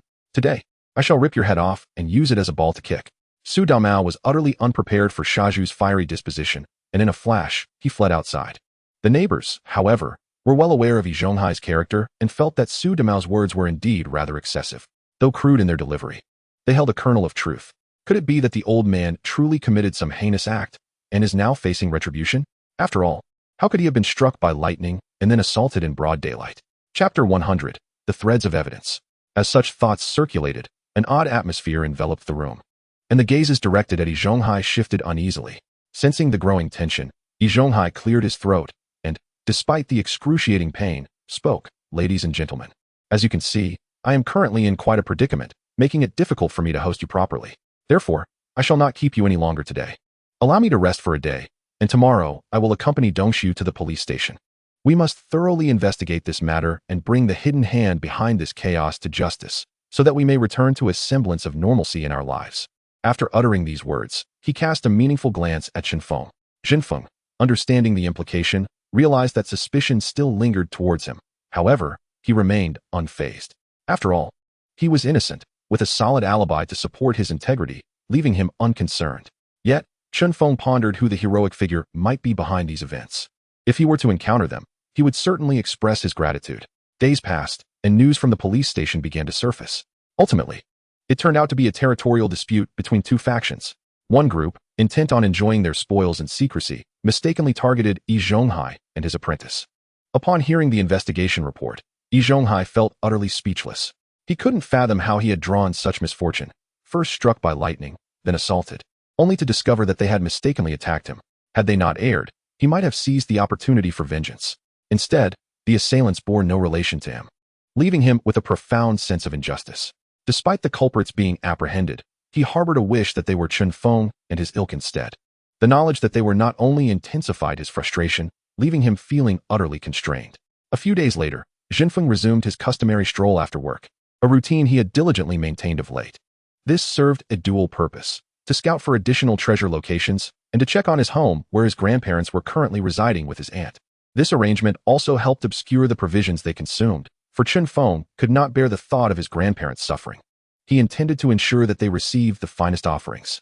However, if the two elders were to live alone, they would inevitably attract the attention of ill-intentioned individuals over time, leading to a plethora of troubles. Conveniently, Chun Feng's uncle was a leader at the supply and marketing cooperative, ensuring that their household would remain under the radar. Furthermore, his grandparents were registered in the countryside, lacking rations in the city. Should they live independently, any scrutiny could result in insurmountable complications. At present, housing in the city was exceedingly scarce, particularly with many disaster victims pouring into urban areas this year. The prospect of his newly acquired home being robbed would be nothing short of a farce. Although Chun Feng was aware of a few places that had remained unoccupied, now claimed by a few opportunistic individuals, the city's food supply was under significant strain. Some had even begun to plot against those holding ration tickets. Chun Feng had heard of a worker from a neighboring factory who, after losing a month's worth of ration tickets, felt too ashamed to face his family and tragically ended his life by jumping into the river. Currently, the ration supplies were meager and ration tickets were of paramount importance, as each household received only a paltry amount of food each month, necessitating tickets for exchange. Given this context, ration tickets took on an almost sacred significance. As the year progressed, the city saw an increase in petty thieves and opportunists, even enemy spies disguised as ordinary citizens growing restless. Chun Feng's elder cousin found himself in a particularly arduous position, tasked with surveilling a military intelligence operative lurking within the city. According to their reports, this individual held a high rank within their internal hierarchy, with dozens of lives already claimed under their command. Yet, outwardly, this person presented as an ordinary teacher, remarkably unremarkable. Reports indicated that this teacher was nearing 50 years of age, though the exact year of birth remained unknown. Witnesses described him as appearing to be around 50. But who would suspect such an elderly educator of being a remorseless killer? Moreover, this individual was concealed within a school, posing a grave threat to the children around him. This situation garnered considerable attention from authorities, who expended significant effort merely to confirm the identity of the infiltrator. However, capturing such a figure promised monumental rewards. After all, they were a spy who had been embedded in the city for over a decade. Apprehending this person could lead to the unraveling of numerous other spies. Even if this individual proved resilient and refused to divulge information, their capture would sever vital connections within the enemy's intelligence network, delivering a devastating blow to their operations in the city. Yet, despite the meticulous planning and multiple attempts to apprehend this infiltrator, four operations had already been conducted, resulting in the loss of 5 operatives without success. Such outcomes incited great ire among the higher-ups. After all, the adversary was but a solitary figure. Yet he had managed to elude capture beneath the extensive net laid out multiple times. If it were merely a case of mistaken identity leading to a failed operation, there would be some understanding. However, the fact that this individual slipped through their fingers repeatedly, right under their noses, would infuriate anyone. It is worth noting that although this person was aware of his identity being exposed, he continued to remain hidden within the confines of the city. Instead of diminishing his audacity, this only seemed to embolden him further. This time, through the collective efforts of various factions, they finally confirmed the individual's new identity. He had now become a middle school teacher in the city, having successfully concealed himself for nearly 6 months without detection by their personnel. Chapter 101. It may prove exceedingly challenging. This, in turn, underscores the individual's exceptional counter-surveillance capabilities, placing him among the elite in this field. Moreover, he adeptly capitalized on his advantages, blending in among the ordinary populace, allowing him to evade scrutiny from the police on several occasions. However, given the peril he posed, Potentially armed with firearms, the officers tasked with apprehending this spy found themselves hampered, unable to fully deploy their capabilities. They perpetually felt constrained. Nevertheless, such was their duty. As officers, their primary responsibility was to safeguard the lives and properties of the citizens. In light of previous operational missteps, the higher-ups at the police department meticulously analyzed their errors. Concurrently, they summoned 30 exceptionally skilled officers from various regions. These fresh faces could seamlessly integrate into the civilian crowd, thereby enhancing their chances of executing a surprise operation. After all, as a spy, the individual would undoubtedly be well acquainted with the familiar faces of the police department. With the influx of disaster victims into the city, these external officers could effectively mask their identities. At that moment, Feng was leisurely riding his bicycle when he chanced upon his cousin. Just as he was about to greet him, he sensed something amiss in the surroundings. Although he appeared to be casually wandering, his movements consistently indicated a deliberate direction, suggesting he was tracking someone in that vicinity. Simultaneously, Feng noticed two others nearby exhibiting signs of anxiety, though they seemed to be engaged in casual conversation. His heightened perception allowed him to discern their taut nerves and distracted gazes, revealing they were surveilling someone in the area. Realizing his cousin was on a mission, Feng contemplated how he might assist him. Thus, he expanded his awareness, suddenly detecting not only the three individuals before him, but also dozens more fixated on the same target. Based on their line of sight, Feng identified the suspect. Although he appeared ordinary, his physique was remarkably muscular, an observation Feng's acute senses allowed him to make, indicating he was not one to be trifled with.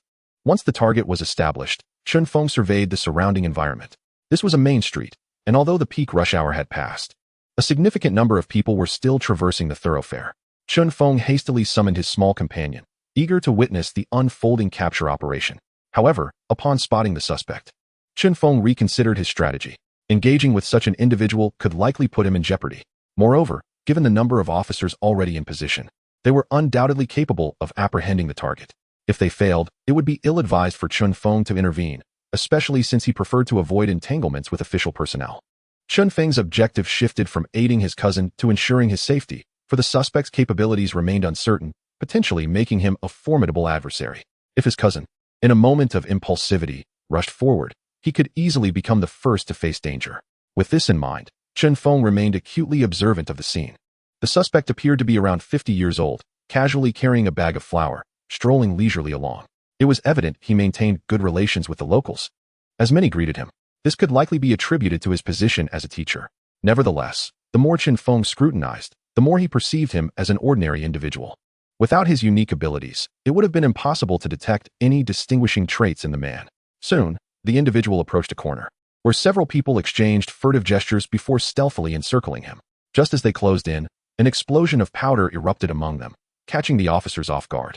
Almost simultaneously, they were incapacitated. The spy, upon exiting the supermarket, attempted to scale a wall to escape, only to have an officer charge at him from behind. Unfazed, the suspect waited until the officer was close before swiftly pivoting, revealing a knife that he plunged into the officer's side.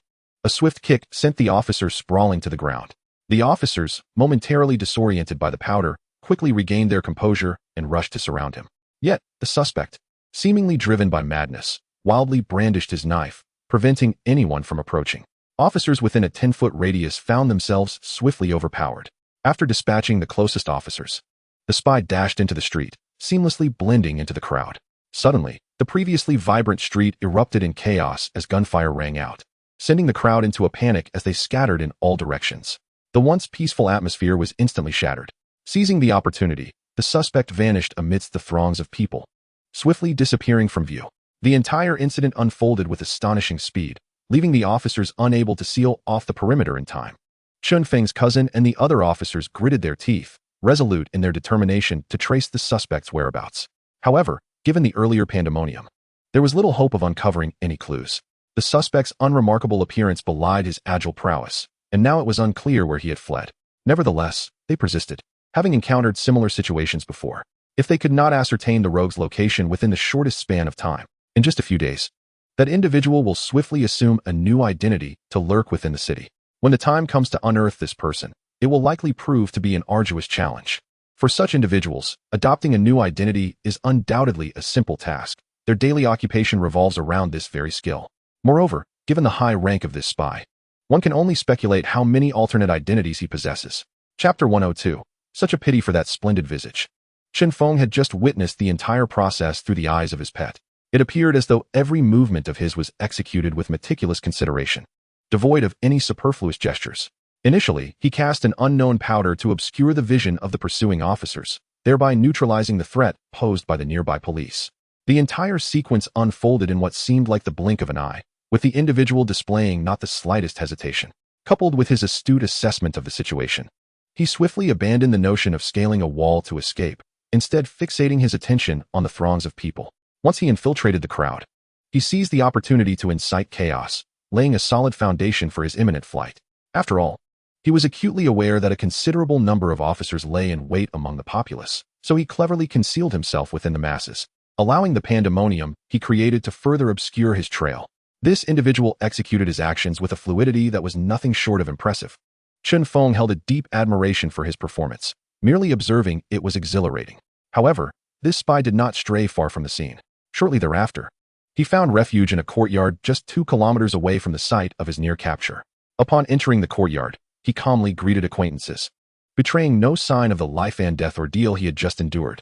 Yet, after entering that courtyard, he never emerged again.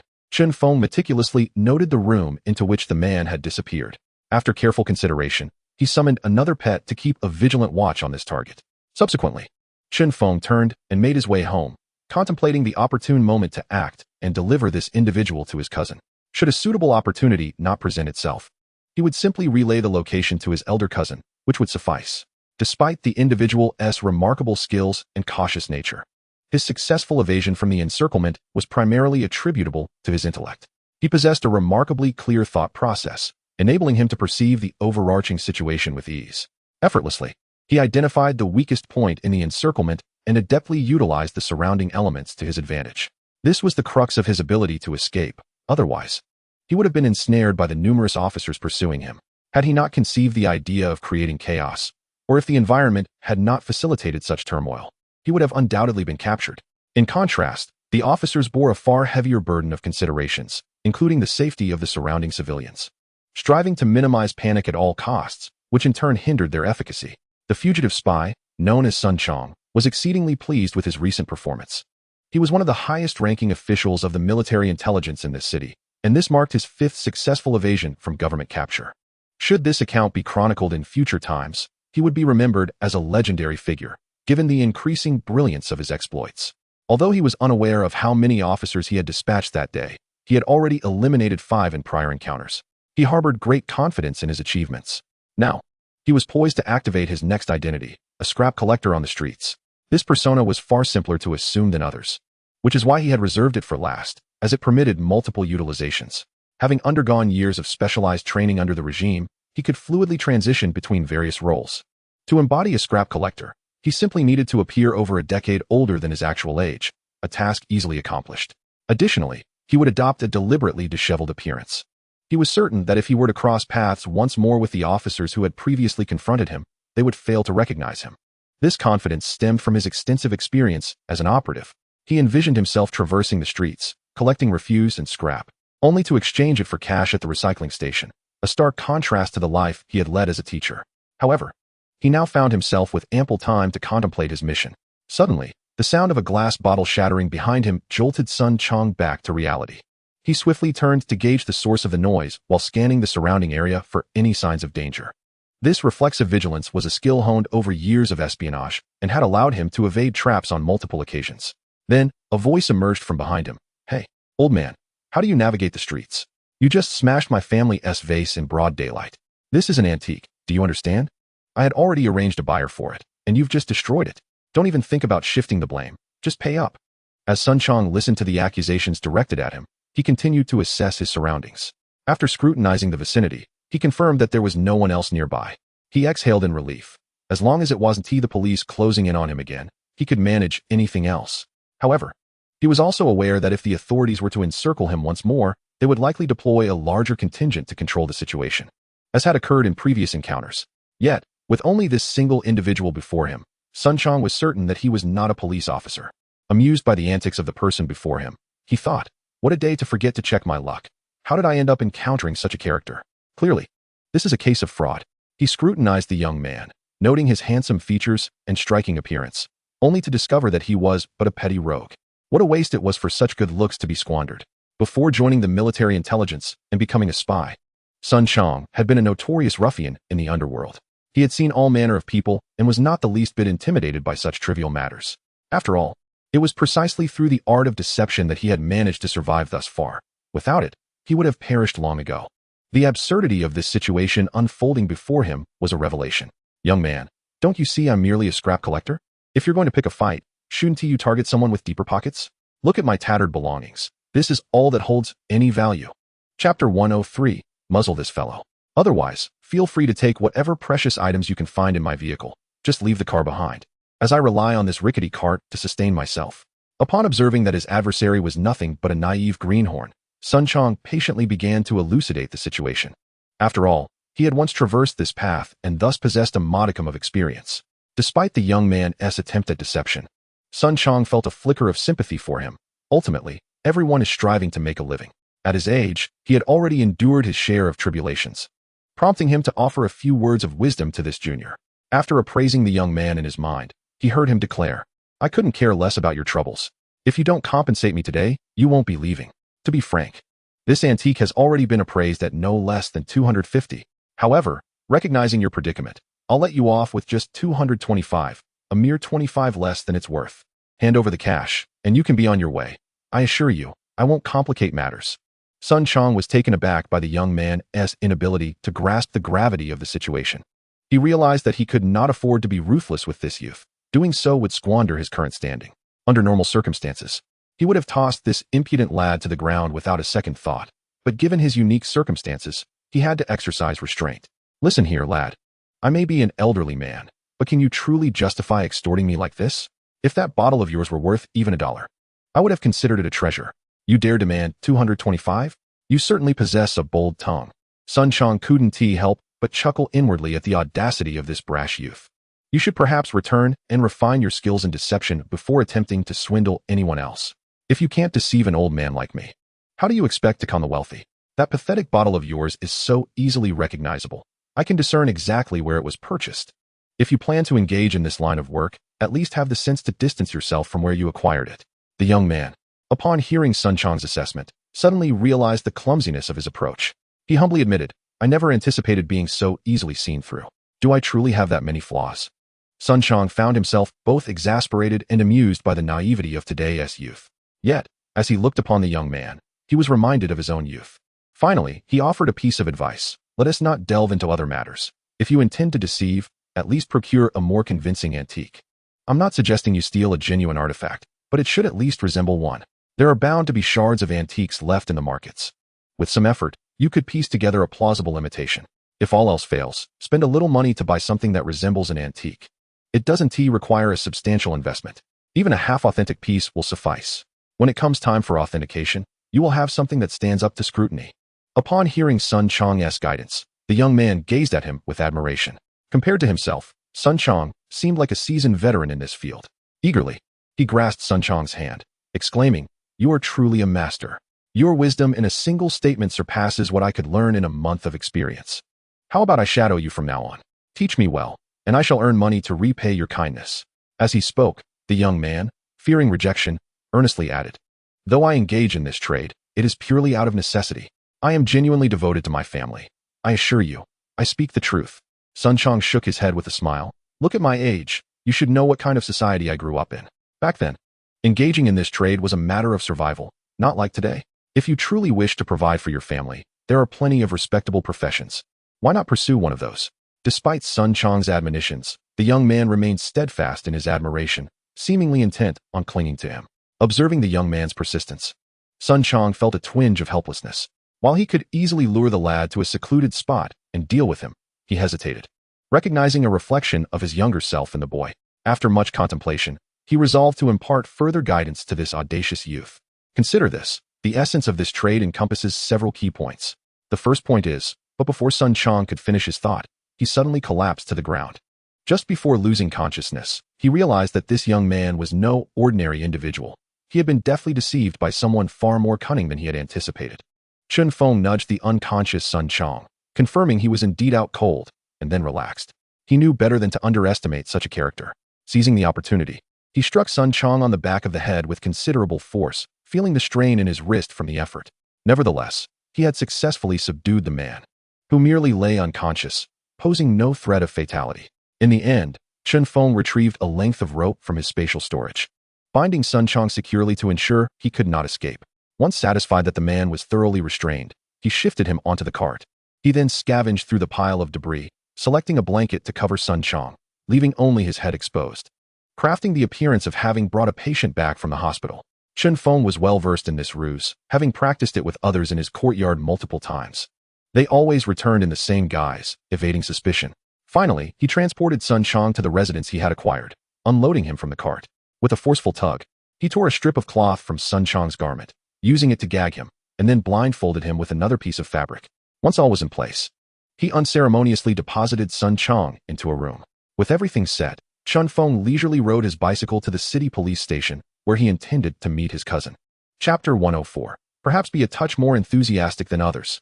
At that moment, Feng's cousin and his colleagues were diligently sifting through materials, searching for clues from the traces left by Sun Chong that might lead them to his whereabouts.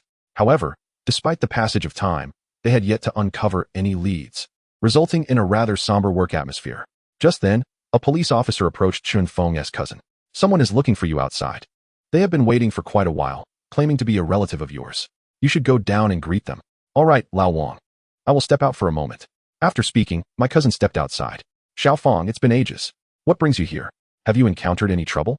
Upon seeing Feng, my cousin instinctively assumed he might be facing some predicament. However, Feng merely wore a broad smile as he addressed his cousin, saying, "I do have something to discuss. Let us step outside for a private chat." Noticing Feng's cheerful demeanor, my cousin felt reassured that there was no urgent matter at hand. The two exited and walked a short distance before Feng finally spoke up.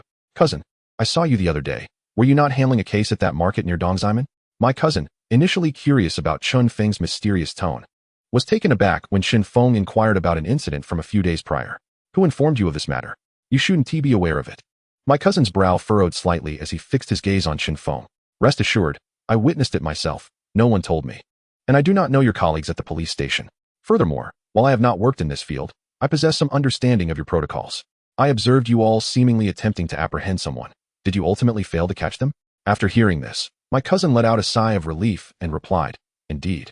That was the situation. The operation that day was quite unsuccessful. However, you must not involve yourself in such matters. It is perilous." With that, my cousin immediately cautioned Feng, who deliberately ignored him and continued, "Brother, that individual must be the infamous spy, right? I noticed quite a few people were involved that day. Moreover, I even heard gunshots. I refuse to believe you would mobilize so many for merely a thief." My cousin fell silent, but Feng had already gleaned the answers he sought. "Brother, have you changed your position? I recall you were not responsible for such issues before. Additionally, I saw some of your comrades fall that day. They are unharmed, I hope? You must take care.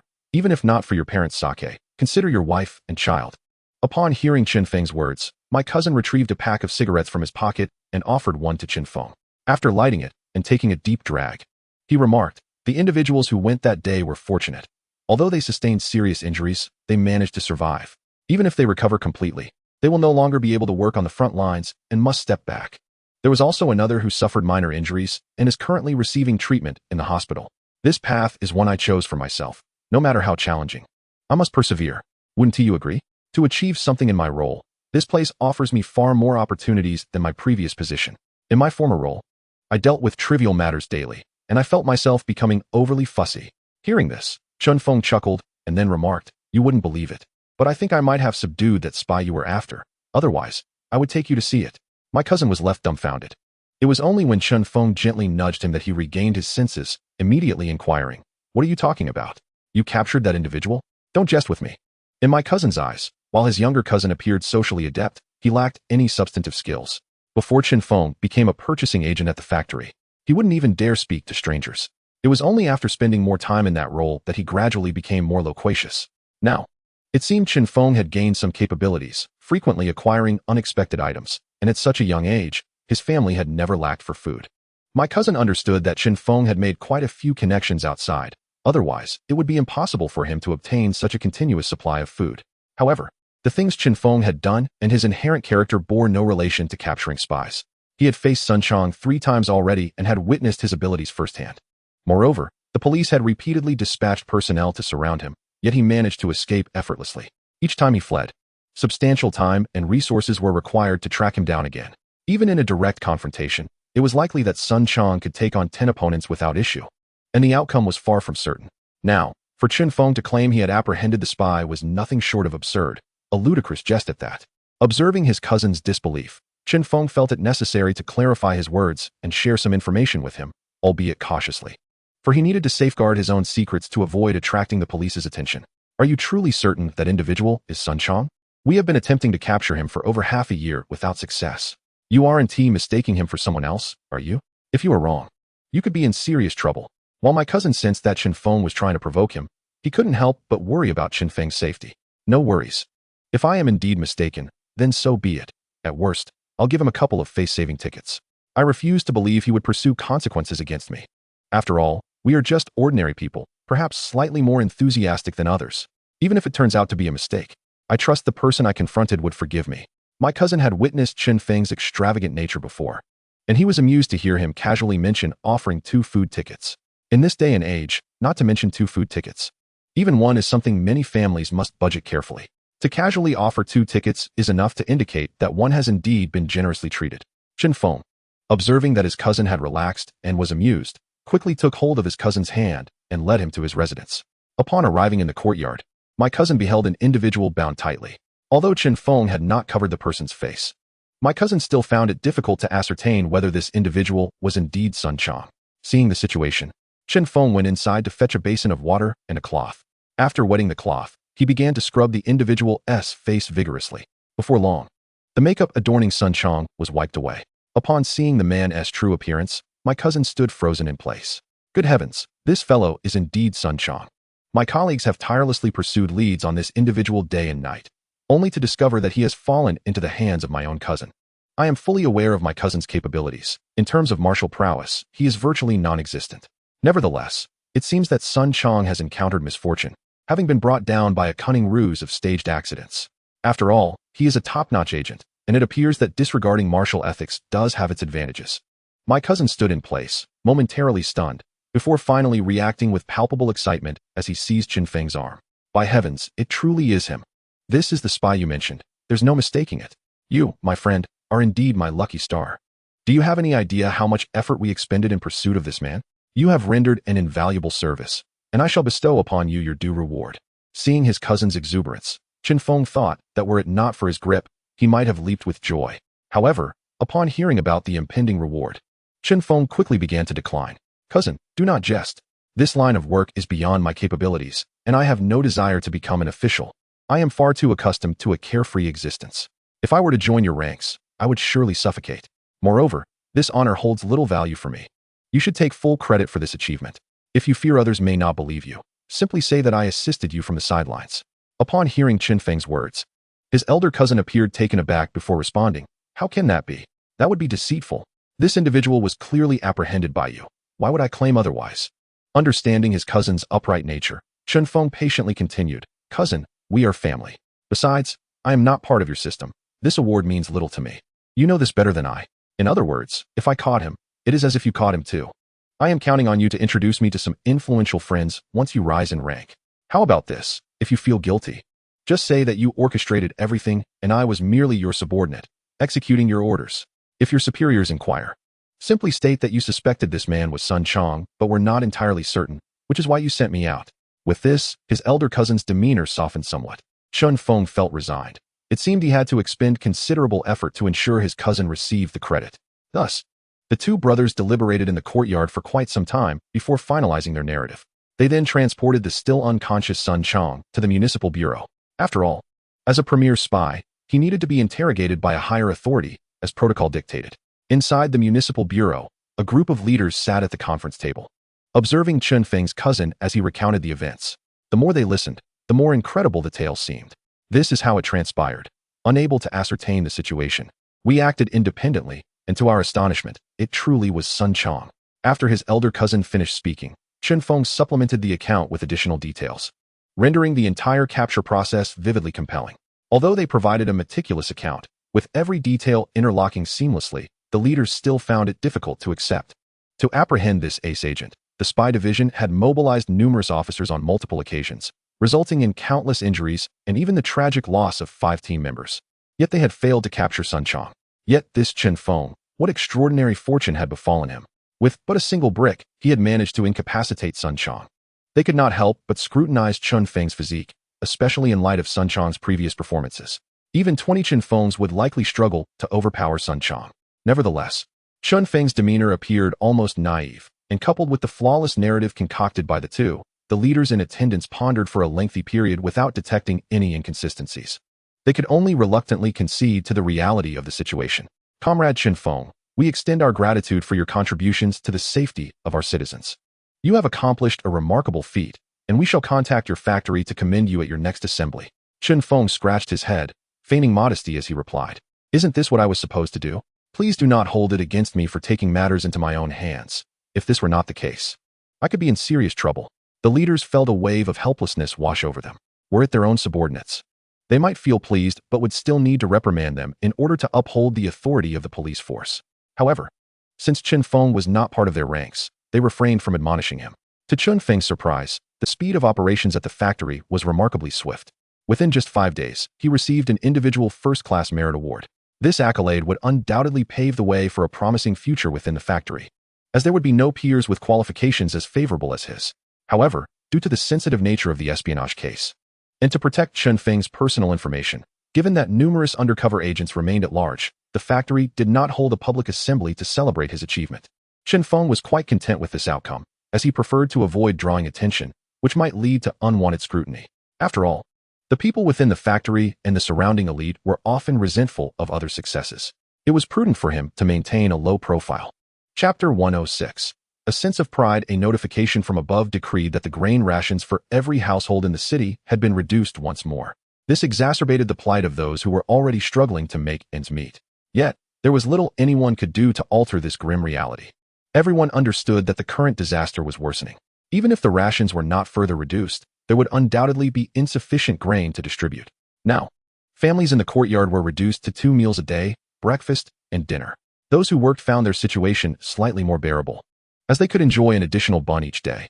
However, those without jobs were left to subsist solely on thin porridge. Among the residents of the courtyard, the most carefree were undoubtedly Chen Feng and Su Damao. However, due to the continuous reduction of grain rations, the two were careful not to flaunt their good fortune as they had previously. Chen Feng, being a procurement officer and also a nominal supervisor, refrained from indulging excessively. As for Su Damao, he was now the factory's projectionist, making frequent trips to the countryside to screen films. Occasionally, he would come across valuable items. While these items were of little worth in the village, they held significant value in the city. Thus, Chen Feng and Su Damao found common ground and would meet privately every so often. However, the intervals between their meetings grew longer, from 2 weeks initially to 2 months, and now to 3 or 4 months. If this trend continued, they might only be able to meet once every 6 months. In these trying times, the courtyard has quieted down considerably. The usual chattering of aunts and uncles has subsided, not because they lack the desire to gossip, but rather due to the depletion of their strength from hunger. After all, most of them are unemployed, confined to their homes, subsisting on merely 2 bowls of thin porridge a day, which barely sustains them. Consequently, they find their minds occupied with little else. Among the most unfortunate in the courtyard is undoubtedly the Jia family. Even Jia Zhang, the notorious matriarch, has grown increasingly gaunt. As for her children and daughter-in-law, Qin Huairu, their plight is even more dire. Strangely, despite the overall decline in their condition, the most alluring aspect of her remains unchanged. Chen Feng has pondered this mystery, yet he has been unable to decipher the source of her vitality. The family of third uncle fares slightly better than the Jia family, yet they too struggle to make ends meet. Third uncle himself is on the verge of resembling a mere sheet of paper, so thin that he could easily be overlooked. The others in the courtyard share a similar fate. Each household grapples with hardship. Chen Feng is acutely aware that under these circumstances, he must maintain an air of discretion.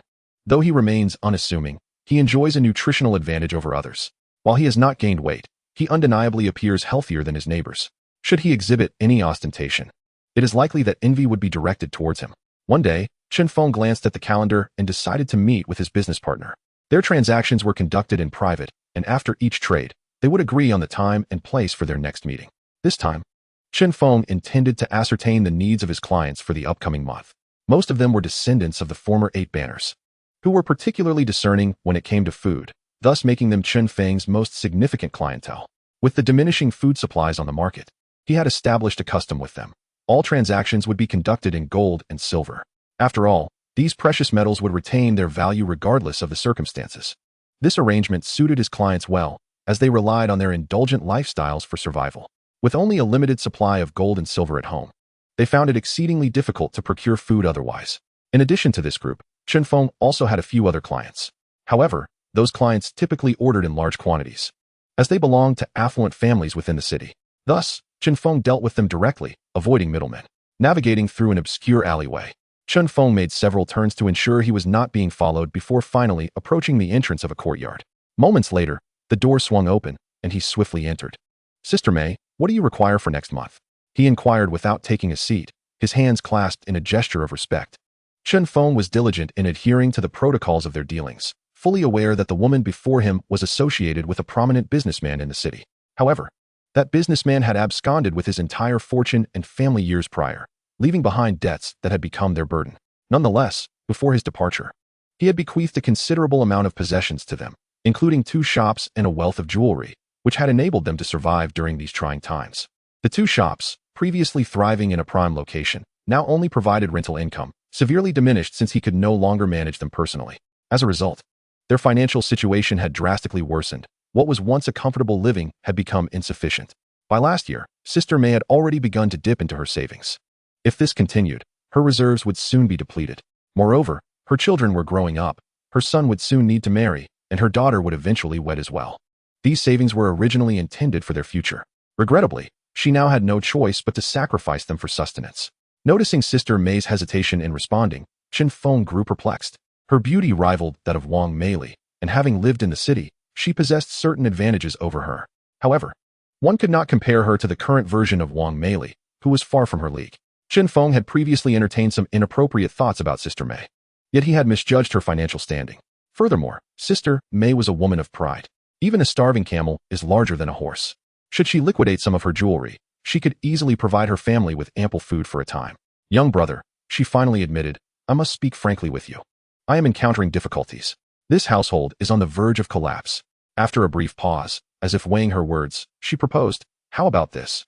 Each month, you provide me with 30 pounds of mixed flour, and I shall compensate you accordingly."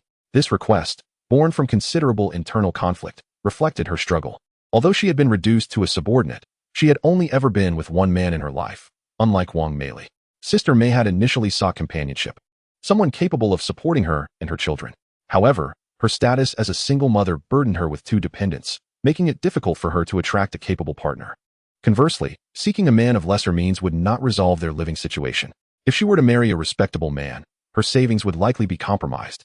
After all, trust is a fragile thing. Should her secret reserves be discovered, she would be left with nothing. Those savings were her last bastion of survival, as well as the inheritance she wished to leave for her children. This internal conflict had plagued her for some time, and it was only after a lengthy deliberation that she mustered the courage to utter those words to Chen Feng. As for why she chose Chen Feng, it was a decision reached after careful consideration. Firstly, she required someone capable. In her eyes, the measure of capability in these times was the ability to procure food. And in this regard, Chen Feng was certainly qualified. Though she had previously associated with such individuals, the ongoing calamities had left many of them without reserves. This was evident in the attitude she observed during transactions with them. Only Chen Feng consistently met her demands without hesitation. From this, it was clear that none of those others had the means to support her children. The second point is that he has been trading grain and various foodstuffs with Chen Feng for over a year. This arrangement has granted him a substantial leverage. Even if Jinfeng were to turn against him, he could still blackmail Chen Feng. The third point is that Chen Feng is exceptionally young and remarkably handsome. In a more intimate setting, he would undoubtedly be the epitome of a charming young man. Although Mei Jie had previously been involved in less dignified occupations, she is still human. Who would prefer to share a bed with an old man when they could be with a vigorous young man? When Chen Feng heard Mei Jie's proposal, he was taken aback. He had initially thought that even if Mei Jie was struggling, she could simply sell some properties or shops to survive in these trying times. He never anticipated that she was seeking to engage in such a transaction with him, indicating her desire for a stable support. However, this realization confirmed for Chen Feng that Mei Jie's background was undoubtedly complex. Despite having met her alone on previous occasions, he had never encountered her partner, which led him to speculate that she might be someone else's kept woman. Once he grasped this notion, he felt no need to feign virtue. After all, he was no paragon of morality himself. Moreover, he and T visited the countryside in over half a month, leaving him devoid of any opportunity to see those two enchanting young women. I can offer you 20 Jin a month. How does that sound? Chen Feng attempted to negotiate. However, Mei Jia had anticipated this move. She understood that a businessman like Chen Feng would seize the opportunity to bargain. Yet, she also felt confident in her own position. After all, she had catered to men before. As long as they were satisfied in bed, the rest was merely a matter of persuasion. Nevertheless, while she comprehended the practicality of the situation, the words felt somewhat harsh. Once a proud woman adorned in fine silks, she had never suffered indignity. Now, for a mere few dozen Jin of cornmeal, she found herself compelled to offer her body. Nonetheless, she was clever enough to rationalize her predicament. This was not merely about cornmeal. It was a matter of survival for her small family in these harsh times. After convincing herself of this, she stood and approached Chen Feng. I hope you will cherish me well from now on, she said, half bowing as if to pay her respects. Seeing this, Chen Feng felt no need to maintain the pretense of politeness. With the opportunity laid before him, it would be foolish not to seize it. He was no gentleman. He swiftly bent down and lifted Mei Jia, carrying her to the bed. As he held the woman in his arms, he marveled at their first intimate encounter. His heart racing with excitement. Time seemed to fly, and after an hour, Chen Feng lay contentedly on the bed. Indeed, after a prolonged period of inactivity, he found himself more vigorous than ever, seemingly brimming with endless energy. While he reveled in his performance, he also understood the importance of cherishing beauty. After enjoying Mei Jia's attentions, he took a leisurely puff from a post-coital cigarette and remarked, "Will you feel slighted by our arrangement? Though we are both seeking sustenance, I cannot offer you any formal recognition." Mei Jia rolled her eyes at him and replied, "What do you expect? Do you wish to marry me? You must realize I have long been without a name or status. After so many years, I have grown accustomed to it. Just look at my children. You've seen how well I've raised them, haven't you?" Chen Feng nodded, acknowledging her point. Though he understood, he felt it necessary for her to articulate it. Given that their relationship had evolved significantly, he then broached another query that lingered in his mind. "You must know where the black market is. Why not visit it when your family is short on grain?" Upon hearing the mention of the black market, Mei Jia's frustration flared, and she replied helplessly, "How do you know I haven't been? I've been there every day lately. But the situation is dire. There is hardly any grain available, and people line up in droves to snatch it up as soon as it's released. Given the chaos in the city, you certainly know more than I do. As a woman, carrying a sack of grain through the streets is hardly safe, is it?" Chen Feng recognized the severe grain scarcity throughout the city, including the black market. He had witnessed desperate individuals resorting to extreme measures. However, he was surprised to learn that Mei Jia had encountered such challenges herself. "So, is it true that even with money, you can't buy grain?" He pressed on. "Although my family has a grain ration, it has been cut down repeatedly, leaving us with barely enough for 2 or 3 people. Money is of no use when they now demand tickets as well," Mei Jia replied, casting an exasperated look at Chen Feng. She held back a thought that lingered unspoken. If she truly had a solution, she wouldn't be lying in bed attending to him. Suddenly, a thought struck her, and she playfully slapped his chest. "It's all your kind's fault. Now they only accept gold and silver, disregarding any other form of currency. I have tickets, yet nowhere to spend them." Chen Feng pulled Mei Jia closer to him, gently resting his forehead against hers. "All right, from now on, you need not venture to the black market. I will ensure your family receives grain every month. Moreover, considering the current circumstances, it's wise for you to stay indoors as much as possible. If you must go out, do so when the streets are bustling. Avoid venturing out when they are deserted." Mei Jia felt warmth wash over her heart, nodding in agreement. "Rest assured, I'm not foolish. I've learned my lesson. And with 2 children to care for, I cannot afford to take risks.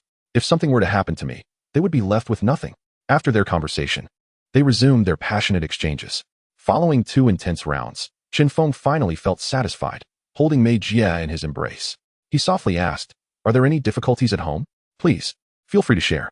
Mei Jia shook her head gently and replied, "What difficulties could there be? It's merely that we don't have enough to eat. I'm not short on money. My 2 shops yield a decent rental income each month. Yet, even with money, there is little to be found. Even if one were to obtain tickets for those coveted items, it is by no means assured that they could be sold to me. After all, supplies are now concentrated daily, and the limited quantity available is scarcely enough to satisfy demand. Consequently, the clerks within the supply and marketing cooperative have become immensely formidable professionals. Although they were not previously looked down upon, there lingered a sense of inferiority, as they were, after all, in the service of others. Little did anyone anticipate that in these times, those I knew would come knocking at my door seeking assistance. Moreover, they themselves lacked for nothing. They could leverage their positions to procure the items they required ahead of others. They could also lend a hand to those who sought their help, undoubtedly reaping considerable benefits in the process. This has resulted in an ever-dwindling supply of goods and an increasing number of individuals lining up each day. For any family fortunate enough to secure a place in line and acquire grain, their joy would rival that of a feast featuring meat. It is from this juncture that a peculiar profession emerged, the scalper, essentially ticket touts. Yet, it is precisely through their existence that some individuals can pay a premium to obtain what they desire.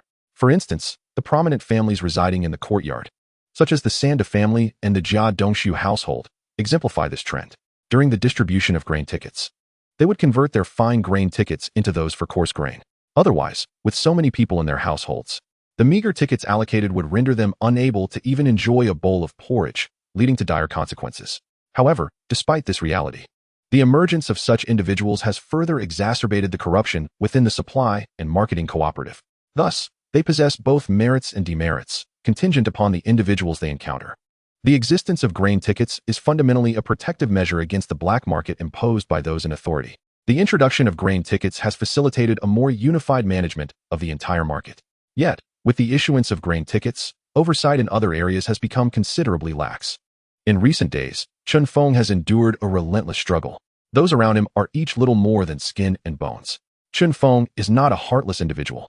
Witnessing such circumstances renders it impossible for him to remain indifferent. However, he is acutely aware of the need to keep his secret hidden from public view. Otherwise, his own safety would be at stake. The only course of action available to him is to discreetly leave some food for certain families during his procurement outings. What he provides is merely some cornmeal. While it may not sustain them for long, at least it offers a glimmer of hope, preventing them from succumbing to starvation immediately. Nevertheless, Feng's capabilities are limited, and he dares not be overly generous, lest he attract unwanted attention. After all, even if Feng acts with goodwill, he cannot jeopardize his own well-being. Ultimately, he is merely an ordinary individual who has set boundaries for himself. Feng does not aspire to be a gentleman. As that path is fraught with exhaustion, it is far more pleasant to live as an ordinary person, allowing for a degree of freedom. Sister Mei, having allied herself with Feng, naturally strives to cater to him wholeheartedly. After all, she has taken that step, and she hopes to secure a place in Feng's heart. Several hours later, the two finally arose from bed and tidied themselves up. Sister Mei attentively assisted Feng in washing his face and dressing. Feng, seizing the opportunity, took full advantage of the situation until Sister Mei was left pleading for mercy. After resting for a while at Sister Mei's home, Feng seized the opportunity to depart quietly in the morning when no one was around. Fortunately, Sister Mei's residence is a standalone house. Alleviating any concerns about neighbors noticing his departure, Feng felt a surge of happiness in his heart. After all, he now has a confidant in Sizhouching. Whenever urgency arises, he need not venture to the countryside to address his physical needs. In truth, Feng had never intended to engage in such affairs within the city. Even if both parties are willing, the risk of being caught remains, and he has no desire to shoulder that burden. Moreover, the people of Sijio City possess intricate motives, and those in better circumstances would hardly regard Feng. Those with slightly lesser conditions are akin to him, residing in the courtyard where each household is closely packed. A mere cough could be heard by the neighbors next door, who might even knock on the wall to remind him to dress warmly. Chapter 109 finds Feng relatively satisfied. The women of higher standing reside in independent houses, and they are not deterred by the financial implications. Feng, naturally, would never lower himself to seek their favor. However, he has indeed encountered a unique circumstance with Sister Mei. This could be considered a stroke of luck for Feng. Sister Mei is not a recognized wife, and thus does not harbor any aversion to being someone else's mistress, although she possesses her own small savings. It is insufficient to support 2 children. Furthermore, living frugally is a necessity. While she can endure this hardship, her children cannot. It is precisely within this tangled web of causality that the two have crossed paths, allowing them to mutually fulfill their needs in their youth. Feng hummed a light tune as he made his way to the factory. Gradually, the sun rose higher, and the number of pedestrians on the road began to swell. However, unlike the morning sun, even those who ventured out early appeared devoid of vitality. In normal times, one might suspect that these individuals had not slept well the previous night. Yet, the collective lethargy, coupled with their circumstances, made it evident that these people were simply undernourished. As Feng walked, he even encountered a few who had fainted from hunger shortly after leaving their homes. In truth, he understood that such individuals would be fine after a brief rest. The primary issue was their lack of sustenance, leaving them devoid of energy. However, Feng is not a saint. He can only ensure that those close to him are well-fed and warm. Beyond that, he finds himself powerless to assist others. After all, should his secret be exposed, he could find himself dissected in some laboratory. Time flew swiftly, and soon it was the end of the year. During this period, numerous events transpired, though they bore little relevance to Feng. In the courtyard, the simple-minded Zhu has become the head chef in the canteen. Yet, even within their factory, supplies of various ingredients are exceedingly scarce. This has prevented him from preparing special meals, and his lunchbox consists solely of the communal fare provided by the factory. Nevertheless, compared to others, this is already a culinary delight. Su Damao has also secured a position as a formal employee in the factory. Since his promotion, he has frequently interacted with Lu Xiaoyi. Eventually, the two married, though in a very low-key manner, without any celebratory feast. They merely obtained their marriage certificate and moved in together, nothing more. Even if they desired to host a banquet, in these times, no amount of money could guarantee a full table of dishes. After announcing their marriage registration, they distributed some sweets to their neighbors in the courtyard as a token of celebration. Unexpectedly, Su Damao hosted a banquet at home, inviting only 3 esteemed elders from the courtyard, excluding anyone else. It is understandable, for apart from these 3 gentlemen, no one else held such privilege.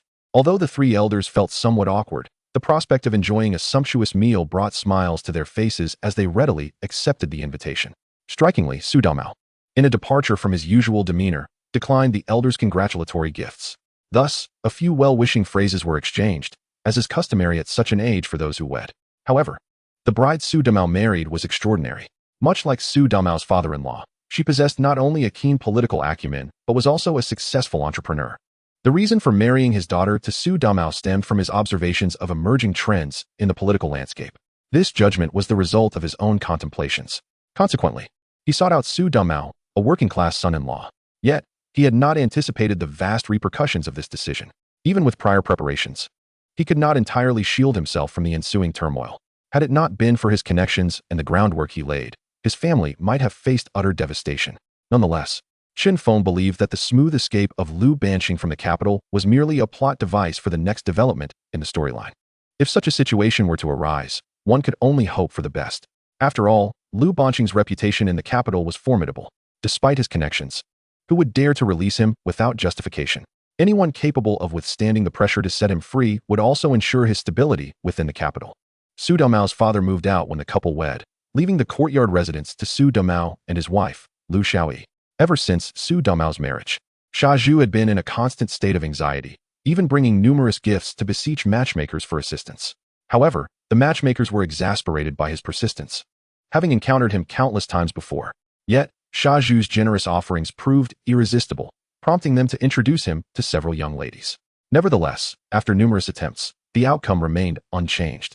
It is no wonder Xia Zhu fretted in the courtyard daily. Meanwhile, Jia Dongxiu had wed Qin Huairu, whose background was less prestigious, yet she possessed both beauty and figure.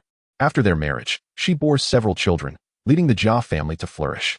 In stark contrast, Su Damao's bride hailed from a distinguished family, a lady of unparalleled beauty and grace.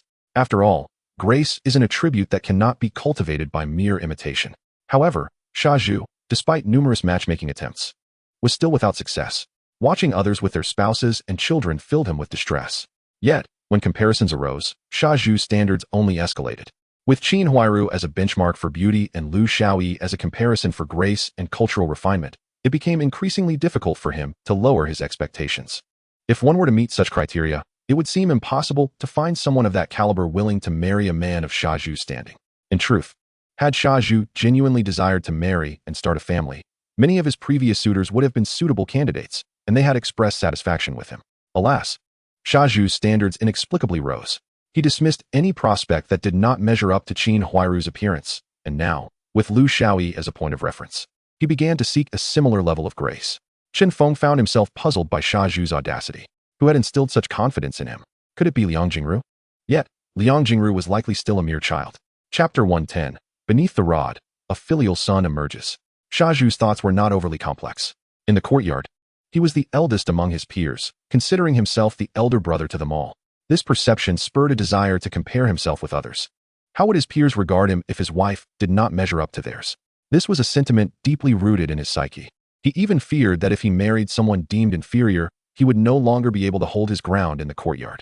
Thus, he found himself in a perpetual state of indecision, neither achieving success nor finding value in others, while others dismissed him as well. Over time, matchmakers had placed Xia Zhu on their blacklist. Even when they encountered him in the alley, they would avoid him from afar.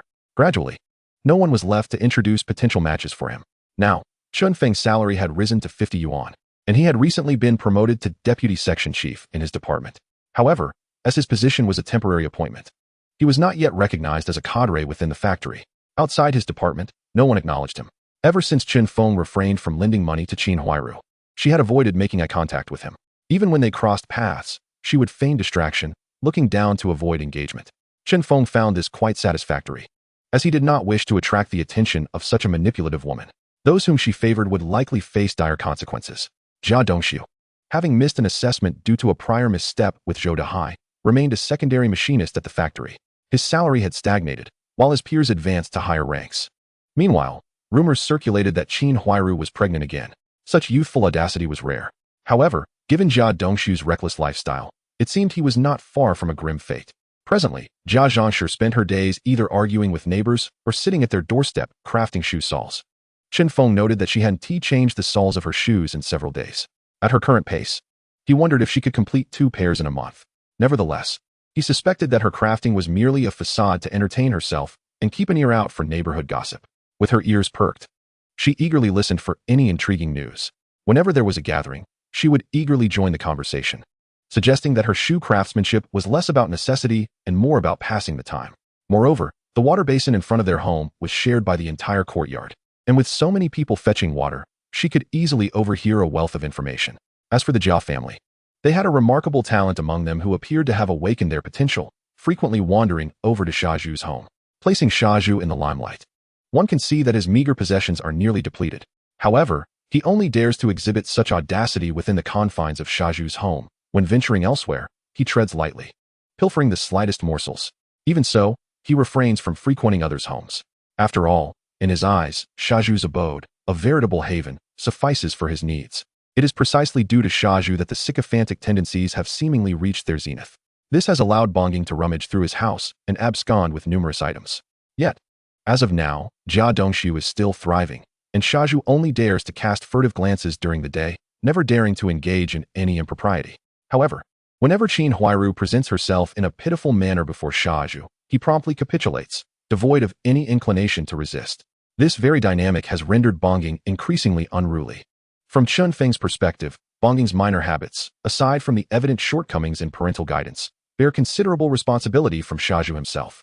After all, turning a blind eye day in and day out, neither permitting nor preventing such behavior, has fostered an environment ripe for ambiguity, allowing the petty thievery to flourish unimpeded. Otherwise, how could one so young develop a penchant for theft? Although Xia Zhu remains indifferent, he has inadvertently caused great distress to his sister. He Yushui has been deprived of paternal affection since childhood, relying solely on her brother for companionship. As she matures, she longs for a semblance of a better life, only to witness her brother devolve into a sycophant for another family. Not only are the provisions of their household frequently pilfered by that little scoundrel, but even her personal belongings occasionally fall victim to his thievery. Despite her efforts to safeguard her possessions, Bongging has taken to stealing her lunchbox. This infuriates He Yushui, yet she cannot carry her lunchbox with her at all times. It is utterly unreasonable for a young woman to endure such deprivation. Even when she confides in Xia Zhu, he refuses to discipline Bongging or confront the Jia family. As a young woman, she cannot cause a scene at their doorstep, lest she jeopardize her own prospects for marriage. Gradually, this has turned He Yushui into collateral damage. Should Feng become aware of her current plight, he would undoubtedly assure her that her circumstances are, in fact, quite favorable. Once Huairu finds herself a widow, she will come to truly appreciate her present situation. Nevertheless, He Yushui naturally refrains from seeking counsel from Feng, understanding that he has little interest in her struggles. After all, she will soon leave the courtyard, embarking on a new life elsewhere, which she considers a positive outcome, far more favorable than languishing in this environment. Uncle Da appears to have developed a rapport with old Lady Long during this time. He has become increasingly invested in Xia Zhu's affairs, frequently inviting him for conversations. In the course of their discussions, he subtly imparts ideologies. Whenever Xia Zhu inquires about old Lady Long's well-being, Uncle Da lavishes him with praise, greatly satisfying Xia Zhu's vanity. Ultimately, it is a blend of naive, blind devotion and Uncle Da's flattery that has ensnared Xia Zhu, rendering him incapable of extrication. The Liu family still adheres to the adage that filial piety is born from the rod. However, it seems that their discipline is exclusively reserved for the second and third sons, as Liu Haizhong has never been seen chastising his eldest. It is not uncommon to hear the second and third sons scuttling about the courtyard after receiving a beating from Uncle Heir.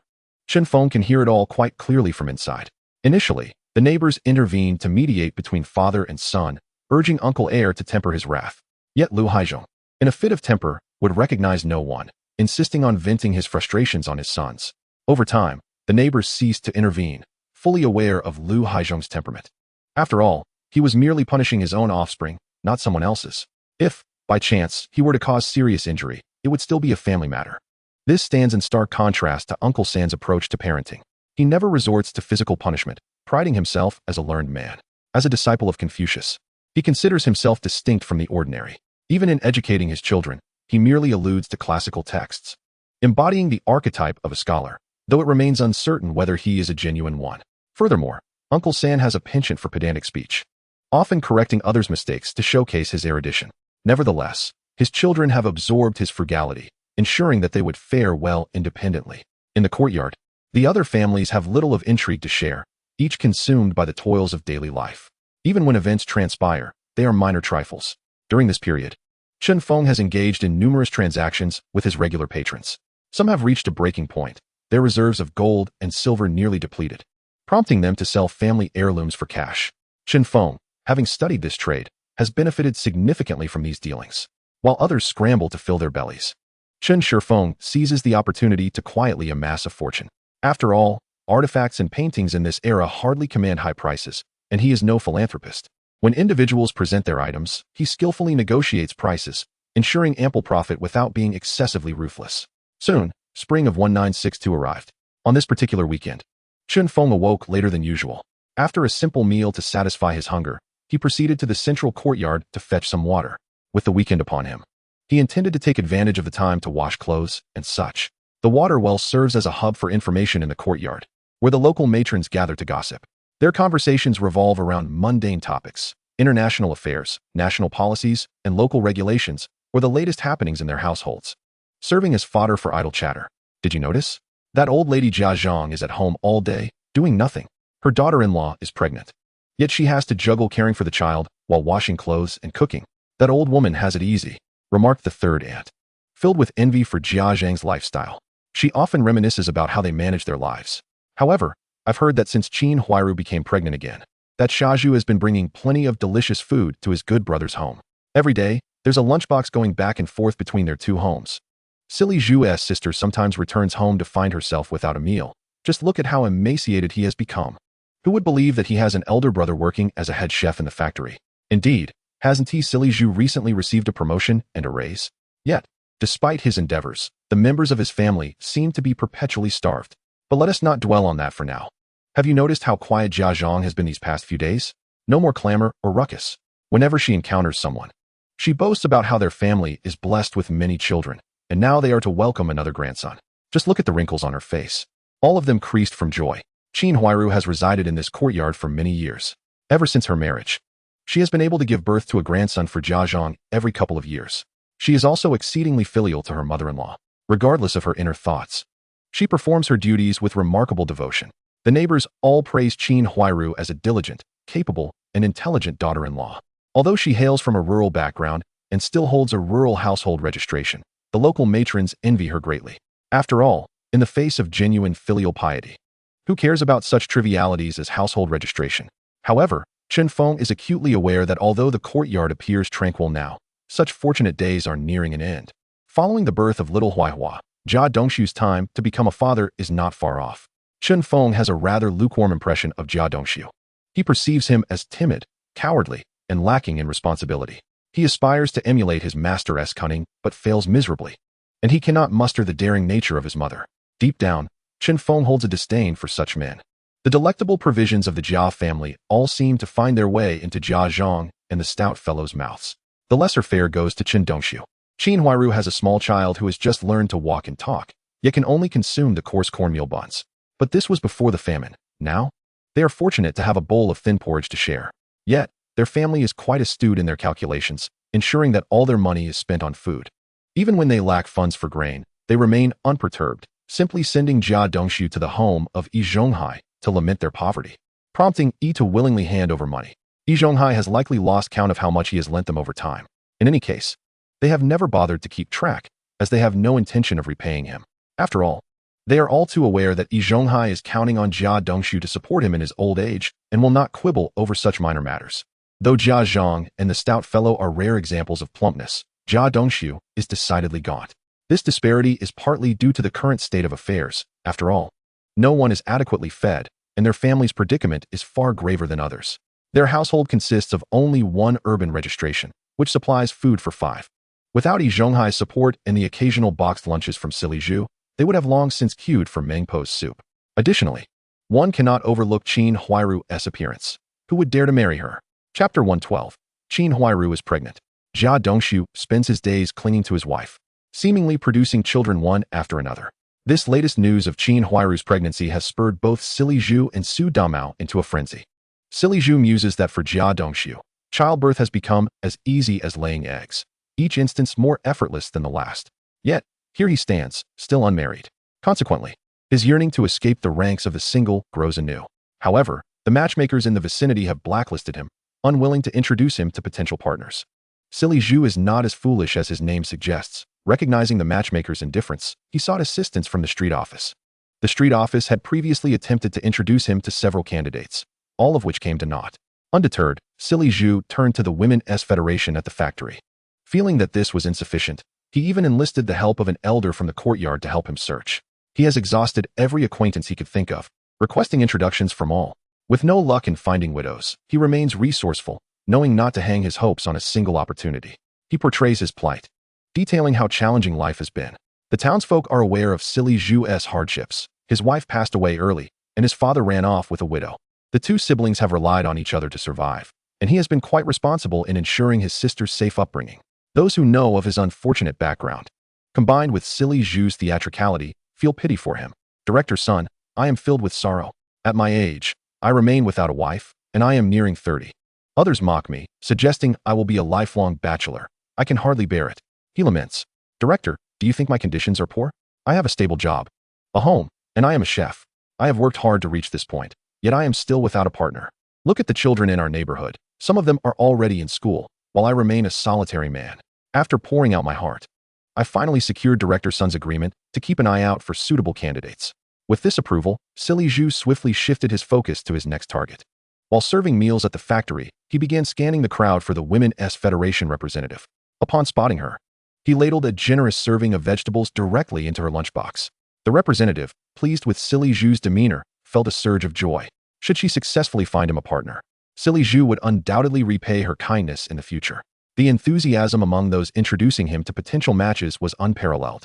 As for the matchmakers, knowing that they had grown weary of his persistent requests, Silly Zhu understood he needed to broaden his search to those unfamiliar with him. His generous demeanor made him a desirable prospect, prompting matchmakers to assist this perceptive young man. Having received numerous favors from Silly Zhu, they eagerly spoke of him in glowing terms, knowing that the more appealingly they portrayed him, the greater the likelihood of winning over a young woman. Upon returning to the courtyard, Silly Zhu frequently sought out the elder for drinks. Naturally, after a few rounds, the elder was more than willing to comply with Silly Zhu's requests. You are the closest person to me in this courtyard. Just look at our neighbors in the East District. Their children run about freely. And then there's Su Damao, who, I must say, infuriates me. He is already sleeping with his wife. Meanwhile, here I am, still a single man. You must take this matter seriously for me. After much effort, Silly Zhu had exhausted all means of persuasion. He thought to himself that perhaps this time, he would finally secure a stable future and began to daydream about his future wife arriving at his doorstep. In the time that followed, Shaju found himself inundated with an endless array of photographs, all presented by those he had dragged along to assist him in his quest for selection. After perusing the images, he began to delve into the general circumstances of these individuals. Subsequently, he started to traverse the city in a frenzy, frequenting venues such as park screening rooms and bustling marketplaces, where he met with countless young women in an unceasing series of blind dates. His life became a whirlwind of activity. Su Damao, meanwhile, was plagued by a growing sense of urgency. After all, they all resided in the same courtyard, and he watched as Jia Dongshu welcomed 3 children into his family over the years. In stark contrast, He had been married for a year with no sign of his wife's pregnancy. His anxiety morphed into impatience, leading him to lash out at his wife. Luo Xiao, what is going on? What is the matter with your belly? Look at Qin Huairu. Her belly is growing, yet yours shows no signs at all. In his agitation, Su Damao began to berate Luo Xiao, but she was no stranger to the world and refused to indulge his temper. How should I know? What good does it do to ask me? There are countless women on the street who haven't conceived in a year. You dare to lay the blame solely at my feet? You truly are something. Determined, Su Damao insisted on taking her to see a doctor, specifically an elderly traditional Chinese physician, to ascertain the reason behind her lack of pregnancy. Luo Xiao, you can't be the only one who decides this matter. Are you so certain that you have no issues yourself? Luo Xiao retaliated. Who are you referring to?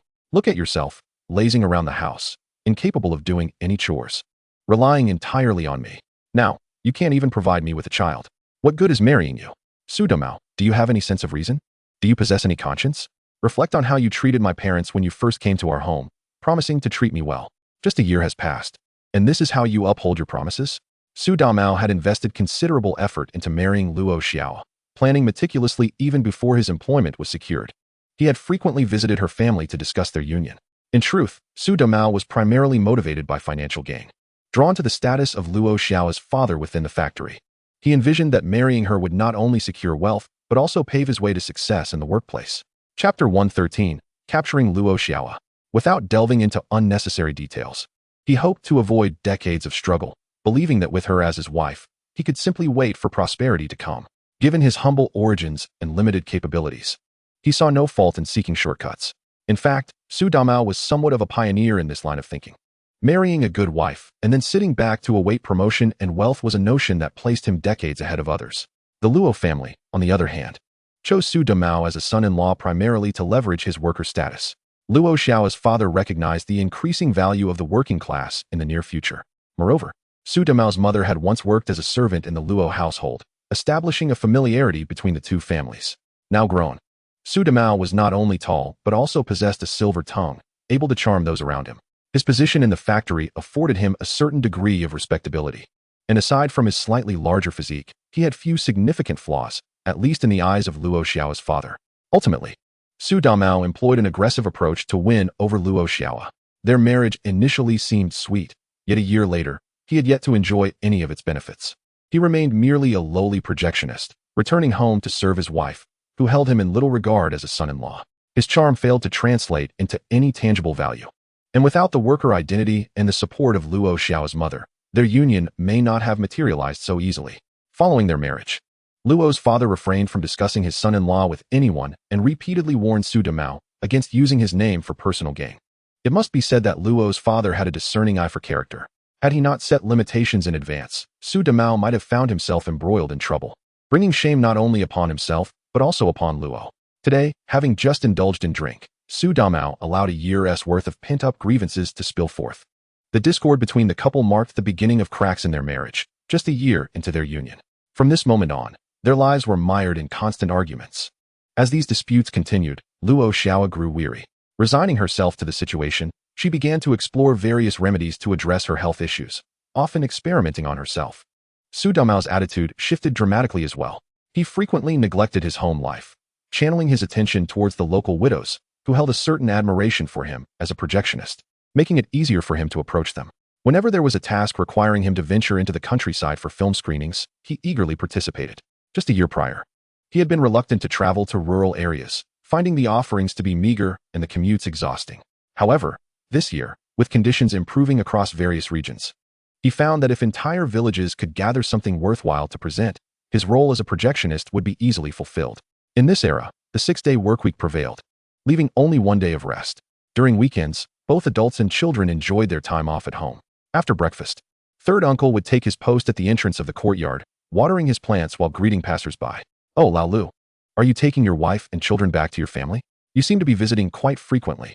Shaju, where are you off to so early today? Is it another engagement with a superior? Third uncle, to be honest, the distance is a bit far today.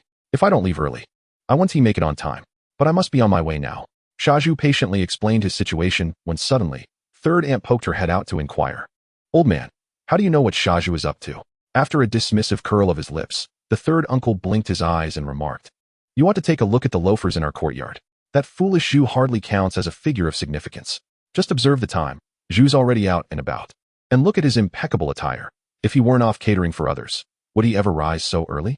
Upon hearing this explanation, the third aunt came to a realization, feeling a surge of admiration for her husband's meticulous observations. Dear sister, the vegetables you procured today are truly fresh. Oh, you've chosen such vibrant scallions. At that moment, the first aunt returned from her shopping excursion, just in time to catch the third uncle's words. Despite feeling a twinge of resistance, she had no choice but to maintain her composure, replying, "Oh, third uncle, you truly have too much time on your hands. I woke up early today to fetch these fresh vegetables, and I bought a bit extra. Here, take these scallions. You can use them for your stir-fry at noon." The third uncle, brimming with joy, accepted the scallions handed to him by the first aunt. For him, this morning had been a bountiful harvest. Standing here for half the day had not been in vain. This encapsulated the essence of the third uncle's daily life, meandering around his modest plot of land. As if on sentry duty for the entire courtyard, their home was situated right at the entrance of the quadrangle, the closest to the gate. However, he was not merely taking advantage of others. The threshold of their courtyard was rather high. On occasions when a neighbor struggled with heavy items, Yin Fugui would call upon his children to assist. After all, in the bustling city of Beijing, the camaraderie among men in the neighborhood was unparalleled. Yet, since it was a favor, there was always some token of appreciation afterward, be it a sweet treat, a handful of peanuts, or perhaps a cigarette. The gesture sufficed. It was precisely this trait that earned the third uncle a reputation for being shrewd. Nevertheless, those who understood him recognized that this behavior stemmed from a desire to alleviate some burden from his household, as he was the sole breadwinner with limited means. Thus, he resorted to such shortcuts. Yet, this was the past. Presently, the third uncle's words and actions had begun to evoke increasing disdain. Chapter 114. Playing the elderly role just as he had successfully procured a few fresh scallions from the first aunt. He felt a surge of happiness when his peripheral vision caught sight of a familiar figure entering through the courtyard gate. It was Feng. The young man carried a sizable bamboo fishing basket, covered with a damp cloth, which weighed heavily enough to cause his wrist to dip slightly. Yin Fugui's eyes lit up instantaneously, akin to a searchlight, locking onto the basket. Ah, young Su returns. The third uncle's face crinkled into a smile, and he approached with his characteristic small steps. Where have you been improving your lot? It seems you've had a fruitful outing. His gaze was glued to the fishing basket, wishing he could pierce the damp cloth with his eyes. Feng paused, wearing a warm smile that betrayed no hint of unease. He was well aware of the third uncle's nature and understood the game. Third uncle, you're watering the flowers. I see, he greeted politely, subtly shifting the basket slightly behind him. A minuscule gesture, indicating that he had simply spent his weekend leisurely casting a line into the eastern moat. Trying his luck. Trying your luck? Yin Fugui chuckled, leaning in closer, exaggerating his sniff as if he could catch a whiff of the basket's bounty. Your luck far surpasses that of us old fellows. Quickly, enlighten the third uncle. What treasures have you caught? It must be a hefty fish, given the weight. As he spoke, his thin, bony hand reached out toward the basket. Feng, maintaining his composure, deftly stepped back, evading the third uncle's grasp. His smile remained intact, yet a flicker of caution danced in his eyes. The waters of this courtyard ran deep, especially with the third uncle around. Give him a thread, and he could pull away an entire skein of yarn. Third uncle, you flatter me. There's nothing extraordinary in there, Feng replied nonchalantly, lifting a corner of the damp cloth just slightly, revealing a few silver-scaled crucian carp. Though small, about the size of a palm, they were lively and undeniably fresh. Just a few little crucian carp for a soup tonight. You know how it is, I can hardly eat much on my own. Yin Fugui craned his neck to peer inside, confirming there were indeed only a few small fish. The fiery anticipation on his face instantly cooled, akin to a red-hot iron plunged into cold water. Is that all? He had expected Feng to have procured something rare and valuable. Despite the disappointment gnawing at him, Yin Fugui could not allow it to show. After all, he was the esteemed third uncle. Ah, crucian carp are delightful. Their soup is nourishing, he said dryly, his eyes still scanning the gaps in the basket. Unwilling to concede defeat, Feng, seemingly oblivious to his disappointment, enthusiastically fished out a slightly larger crucian carp and handed it over. The fish thrashed in his hand, splashing droplets of water onto the third uncle. Third uncle, if you don't mind, take this one home for the third aunt to enjoy. Freshly caught. Yin Fugui gazed at the small crucian carp weighing no more than 3 or 4 taels, his irritation mounting. Such a large basket contained merely these few insignificant fish? Was he being taken for a fool? He wagered that something of greater value lay hidden beneath the damp cloth. Feng, though young, was as slippery as an eel. Yet, with the invitation laid out before him, it would be beneath his dignity to press further. Besides, having something was better than having nothing. A free fish could at least add a dish to his evening meal. Very well, I shan't be rude. Yen Fugui pinched the fish's gills carefully, wary of the fishy odor staining his hands. He weighed it in his hand, muttering in his heart about the stinginess of the young man. Convinced he was hoarding the larger catches. Well then, I'll leave you to your business. I shall take my leave. Su Feng smiled courteously, covering the damp cloth and making his way toward the central courtyard with the fishing basket. Yen Fugui stood still, watching Su Feng's retreating figure, then glanced down at the squirming crucian carp in his hand, curling his lip in disdain and frustration. He felt that his watch today had been in vain. In the central courtyard, the first uncle, Yi Zhonghai, was rearranging a small stool outside his door, holding a newspaper while peering over the rim of his reading glasses to observe all that transpired outside. He witnessed Yen Fugui's greed and eagerness, as well as Su Feng's composure and shrewdness. A mere crucian carp had sufficed to placate Yen Fugui, preventing him from returning empty-handed and tarnishing his reputation among the neighbors while ensuring he did not gain any significant advantage that would inflate his greed. This delicate balance of handling matters was not characteristic of someone in their early 20s. Yi Zhonghai lightly tapped his fingers against the newspaper, producing a soft, rhythmic sound. In his mind, he was tallying accounts. As for Zhu, he was of little use, merely a simpleton, lacking in skills beyond his culinary talents. Furthermore, with Qin Huairu as a burden, Yi Zhonghai had often contemplated placing his hopes for retirement on Zhu, deeming it too risky. As for Yen Fugui, he was even less reliable, a man solely preoccupied with scheming against his own children. Could one truly expect him to provide for others in their old age? The second uncle, Lu Haizhong, was equally misguided, consumed with ambitions of climbing the social ladder and asserting his authority within the courtyard, showing no regard for anyone else. After careful consideration, it appears that Su Feng is the only promising investment in this courtyard. His employment is stable, providing him with a steady source of sustenance. He possesses a calm demeanor, avoiding unnecessary conflicts. Most importantly, he is an orphan, solitary in this world. For someone like him, if one could cultivate a good relationship, bestow kindness upon him, and have him remember one's benevolence, it would only be natural for him to provide support in one's later years, wouldn't it? Yi Zhonghai's mind was buzzing with calculations. He resolved not to be as short-sighted as Yen Fugui, grasping at trivialities. Instead, he would take a long-term approach, fishing for bigger gains. He intended to assume the role of a mentor, a guiding figure, ensnaring Su Feng with a net of goodwill. With this thought, Yi Zhonghai slowly folded the newspaper, rose to his feet, and strolled leisurely toward the backyard.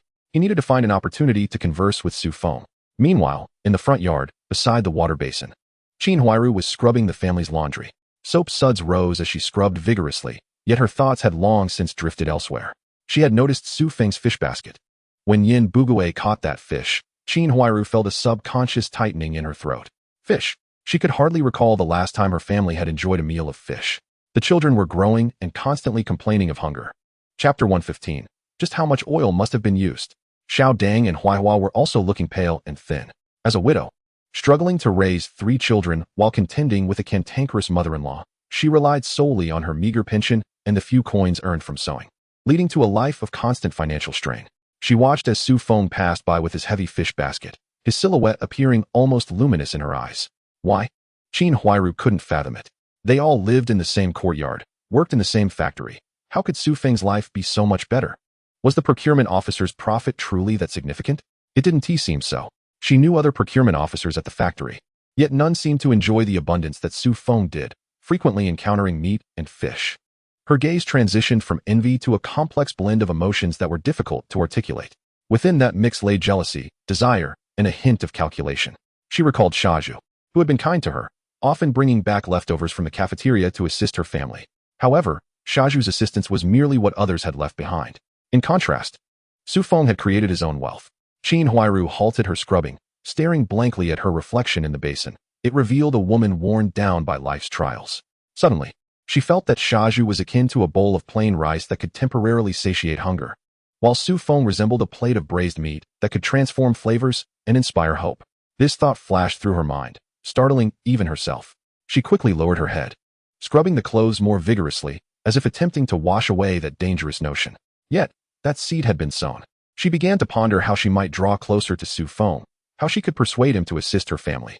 Unlike Shaju, what she desired perhaps was much more. At that moment, Su Feng had returned to his small room in the backyard.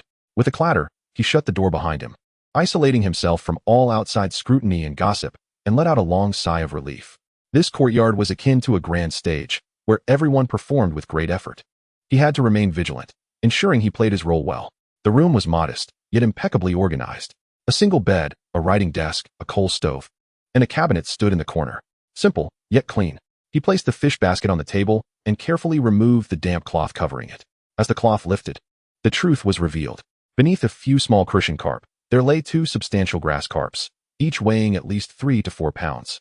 Their bodies robust, and their scales glimmering even in the dim light. Next to the grass carps, wrapped meticulously in oil paper, was a truly astonishing find. Unwrapping it, he discovered a wild turtle, large enough to serve as a basin. This creature was a tremendous source of nourishment, capable of fetching a handsome price on the market. But that was not all. Feng reached deeper into the basket, his hand brushing against a heavy bundle wrapped in thick cloth. He placed the bundle on the table and untied the strings, revealing several irregularly shaped yellow stones. Gold. In the dim room, these unrefined nuggets emitted a captivating, understated yet luxurious glow. This was his true harvest for the day. The so-called fishing was merely a facade. He had indeed ventured to the riverside, but not to the well-known moat. Rather, he had discovered a remote mountain stream requiring arduous travel to reach. It was a place he had stumbled upon by chance, having gotten lost in the mountains while searching for a particular type of wood and inadvertently discovering shimmering gold in a collapsed riverbed. Since that day, he had kept a secret. Every weekend, he would feign fishing, carrying his rod and basket, while in truth, he was panning for gold in that hidden location. The mountain stream was abundant with fish and shrimp, and the wild turtles were plentiful, providing perfect cover for his real intentions. Feng gazed at the gold before him, his eyes deep with contemplation. He understood that this treasure was both his strength and his curse. In this era, harboring gold was a grave offense, and if discovered, the consequences could be dire. This courtyard felt like an amplified microscope. Even the slightest disturbance could be magnified, spiraling into chaos. Just moments ago, the greedy glint in third uncle's eyes served as a stark warning. He needed to dispose of these items swiftly, converting them into currency. Feng reminded himself of his urgent need for money, substantial amounts of it. He did not wish to remain trapped in this complex and perilous courtyard for the rest of his life. His goal was to amass enough funds to purchase a small, tranquil courtyard of his own, thereby completely extricating himself from this den of iniquity.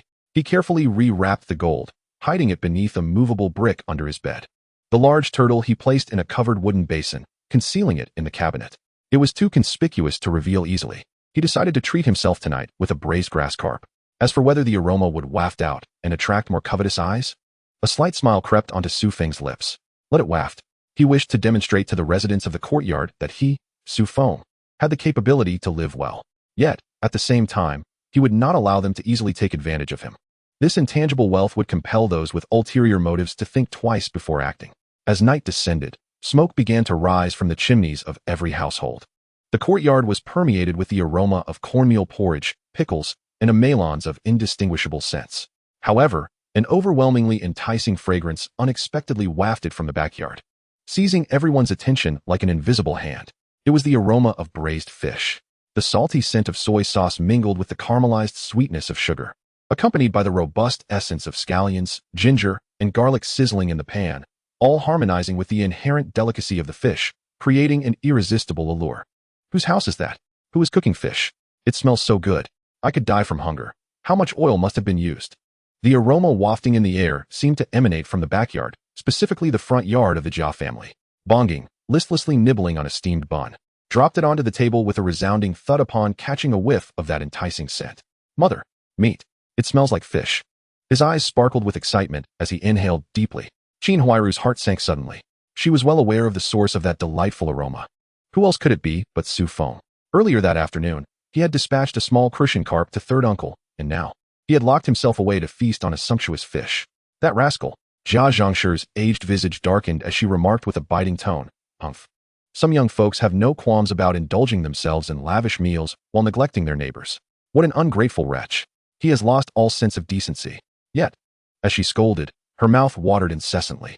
In the courtyard of Shaju's home, Shaju had just returned from catering an event, exhausted to the point of being unable to straighten his back. Having earned little that day, his pockets were empty, and his mood was already irritable. As he stepped into the yard, the rich scent of fish penetrated his nostrils. He instantly recognized it as emanating from Feng's abode. A surge of unbridled anger ignited within him. Why should this be? Here he was, toiling away in service, returning to find no warm meal awaiting him. While Su Feng sauntered to the river for leisure and returned to a feast of fish.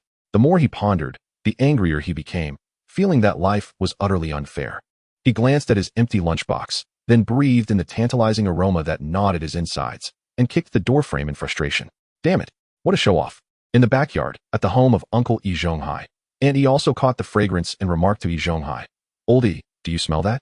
It must be from young Su's house. That boy truly has talent." Yi Zhonghai, holding a teacup, appeared unfazed, though his slightly squinted eyes betrayed an inner unrest. The stronger the aroma, the better Su Feng's circumstances, an affirmation of Yi Zhonghai's discerning eye. He replied nonchalantly, "The youth's resourcefulness is commendable. Tomorrow, you shall go to the supply and marketing cooperative and procure a few yards of cloth. I shall take it to young Su when I have the time." Cloth? Why would we give him cloth? And he was taken aback. It's getting cold. He only has those 2 garments. Yi Zhonghai's tone was casual, yet he was genuinely concerned for the younger generation. Aunt Yi, not overthinking it, simply believed her husband to be kind-hearted. Meanwhile, in Su Feng's modest home, a 3-pound carp was bubbling away in a clay pot. Su Feng stood by the stove, gently maneuvering the fish with a ladle. The thick, reddish-brown sauce enveloped every morsel of fish, releasing an intoxicating aroma. He was acutely aware that this scent would surely draw the attention of those in the courtyard. However, he remained indifferent. Within the confines of his system space, he had enough food to last a lifetime, and his daily catch was more than sufficient. A single fish was nothing. He could indulge in meat every day if he desired. After all, he had only just arrived in this era. Why should he have to mingle with the petty affairs of the courtyard? He had no interest in the trivial disputes of the Jia family, Shaju's debts, or Yi Zhonghai's retirement plans. Su Feng extinguished the flame, removed the lid, and savored a piece of fish. It was exquisite. The fish melted in his mouth, the savory sweetness of the sauce harmonizing perfectly with the fresh flavor of the fish, causing him to squint in delight. He paired it with rice, relishing each bite while contemplating his plans for the next day. As he mused, a faint sound of footsteps reached his ears. Su Feng's brow furrowed slightly. The steps were soft, clearly made with the intent to be discreet. He set down his chopsticks and listened intently. The footsteps halted at his door, followed by the sound of rustling, as if someone was peeking in. Su Feng smirked, already guessing the identity of the intruder. He rose and strode to the door, flinging it open with a swift motion. Outside, Bongging was crouched beneath the window. His head stretched long, his nose sniffing eagerly. "Hey!" Su Feng's sudden call startled Bongging, nearly causing him to tumble. He lifted his head, meeting Su Feng's icy gaze, and his heart raced. "Ex-Su uncle, I was just passing by." "Passing by?" Su Feng's eyes narrowed coldly. "Your home is in the front yard. To traverse from there to the backyard, you must pass my door?" Bongging was struck dumb, caught in his act of temptation by the tantalizing aroma. He had come to sneak a glimpse of what Su Feng was feasting on, but now he was caught, leaving him utterly embarrassed. "Get lost." Su Feng's tone was harsh. "If I catch you lurking at my door again, I'll inform your mother." Bongging turned pale at the mention of his mother, Qin Huairu, who had recently faced a severe reprimand from Yi Zhonghai for his thievery. If she were to learn he had been spying again, he would surely face a beating. Defeated, he scurried away. Su Feng closed the door and returned to his meal. He knew this incident wouldn't end here. Bongging would undoubtedly report back to Jia Zhangshi and Qin Huairu. That old woman had quite the sharp tongue. Sure enough, it wasn't long before Jia Zhangshi's shrill voice echoed outside. "Oh dear, in this world, some people feast on meat while others are not even allowed to savor the aroma. What kind of reasoning is this?" "Exactly. My grandson was merely passing by. Why the harshness? These young folks are becoming increasingly disrespectful. They show no regard for their elders." Jia Zhangshi shouted as she sat in the courtyard, weaving shoe soles. Her words were vague, yet pointedly directed at Su Feng. Several women washing dishes in the courtyard paused their tasks, straining to listen. Qin Huairu stood nearby, her expression increasingly troubled. Deep down, she understood that Bongging had been wrong to spy, and Su Feng's act of sending him away was justified. Yet, her mother-in-law's outburst made it seem as though Su Feng had bullied their family. "Mother, please stop," Qin Huairu urged softly. "Why should I not speak?" Jia Zhangshi glared at her. "Look at him, feasting on fish and meat daily, while we have nothing but steamed buns and pickles. My grandson is growing, and he can't even catch a whiff of meat." Qin Huairu opened her mouth, wanting to interject, but ultimately refrained. She knew her mother-in-law was trying to coax Su Feng into sending over some food. But Su Feng was not like Shaju. Shaju was soft-hearted and easily manipulated. Su Feng, on the other hand, was cold and unyielding. As expected, the backyard remained silent. Despite Jia Zhangshi's relentless tirade, Su Feng did not open his door. Frustrated, she pounded her thigh, continuing to curse. Meanwhile, in the central courtyard, Shaju sat on the doorstep, smoking a cigarette. He heard Jia Zhongshi's complaints, and a smirk crept across his lips. Serves her right. Su Feng, that rascal, deserves a good scolding. Shaju extinguished his cigarette but forcefully on the ground and stood up, making his way back inside the house. At that moment, Qin Huairu approached, carrying an empty bowl. Zhuzi, her voice trembled slightly. Is there any leftover food today? I want to prepare something for the children. Shaju glanced at her, and his anger dissipated by half in an instant. To him, Qin Huairu's face was his Achilles heel. There is a bit of leftover, he replied, turning back into the house to fetch a container. It's not much, but you can take it. Qin Huairu accepted the container with slightly reddened eyes. Thank you, Zhuzi. Oh, there's no need for thanks. Shaju waved his hand dismissively, feigning indifference. We're neighbors, it's only right. Qin Huairu left, cradling the container. Shaju stood at the doorway. Watching her retreating figure, a multitude of indescribable emotions surged within him. He felt a sense of injustice. It was clear that he was the one willing to help. Yet in Qin Huairu's eyes, it seemed she was always looking elsewhere. For instance, at Su Feng. The more Shaju pondered, the more discomfort he felt. Why should it be this way? That's Su Feng. He merely has good luck, managing to catch a fish. If we're talking about skills, my monthly salary is 37 yuan and 50 cents, and I am an 8th level chef at the factory. What is Su Feng in comparison? Just then, Uncle Yin Bugue strolled back from outside, holding a small crucian carp and humming a cheerful tune. Oh, Zhuzi. Uncle Yin greeted Shaju with a smile. You're back quite early today. Shaju replied coldly. Uncle Yin, undeterred, continued. Hey, did you smell it? The fish aroma from Su Feng's place in the backyard. I caught a whiff of it all the way at the street corner. This young lad has some skill. Shaju's expression darkened. Skill? He scoffed. Isn't it just boiling a fish? What is so special about that? Oh, but it's different. Uncle Yin shook his head. That fish weighs over 3 jin. I saw it this afternoon. It was so fatty it was dripping with oil. Upon hearing this, Shaju's anger flared up again. Are you implying that Su Feng's fish is more fragrant than mine? Uncle Yin hesitated momentarily, quickly waving his hands. I didn't say that. Don't misunderstand. I see that as exactly your implication. Shaju's tone was sharp. Uncle Yin, caught off guard, could only leave with an awkward smile. Returning inside, Shaju's anger intensified. He resolved to go fishing by the river tomorrow. He couldn't believe that if Su Feng could catch fish, he, Shaju, couldn't do the same. In the backyard of Yi Zhonghai's home, Aunt Yi was tidying up the dishes while Yi Zhonghai sat at the table, sipping tea. Old Yi, Aunt Yi suddenly spoke. Where do you think that young Su gets his fish from? Yi Zhonghai looked up at her. What? Are you curious too? I'm not curious, Aunt Yi hesitated. I just feel like this kid always has something in his hands. A few days ago, I saw him moving several bags of grain into his house. It's not easy to come by grain these days. Yi Zhonghai paused for a moment, setting down his teacup. He has his own connections. Connections? Aunt Yi frowned. It can't be. Don't jump to conclusions. Yi Zhonghai interrupted her. I know Su Feng well. He is not the type to engage in shady dealings. Aunt Yi wanted to say more, but was silenced by Yi Zhonghai's gaze. Tomorrow, go to the supply and marketing cooperative and get a few yards of cloth. I'll send it over to Su Feng. Send cloth? Yes, Yi Zhonghai replied calmly. His clothes are old. It's time for new ones. Aunt Yi was momentarily taken aback, but eventually nodded. Deep down, she felt that something was amiss but couldn't pinpoint what. Old Yi seemed overly concerned about Su Feng. That night, the courtyard was far from peaceful. Jia Zhongshu scolded for half the night. Qin Huairu soothed the children for just as long, and Shaju brooded in silence. Only Su Feng, well-fed and content, retired early to sleep. He dreamt of catching a golden fish, one as tall as a person.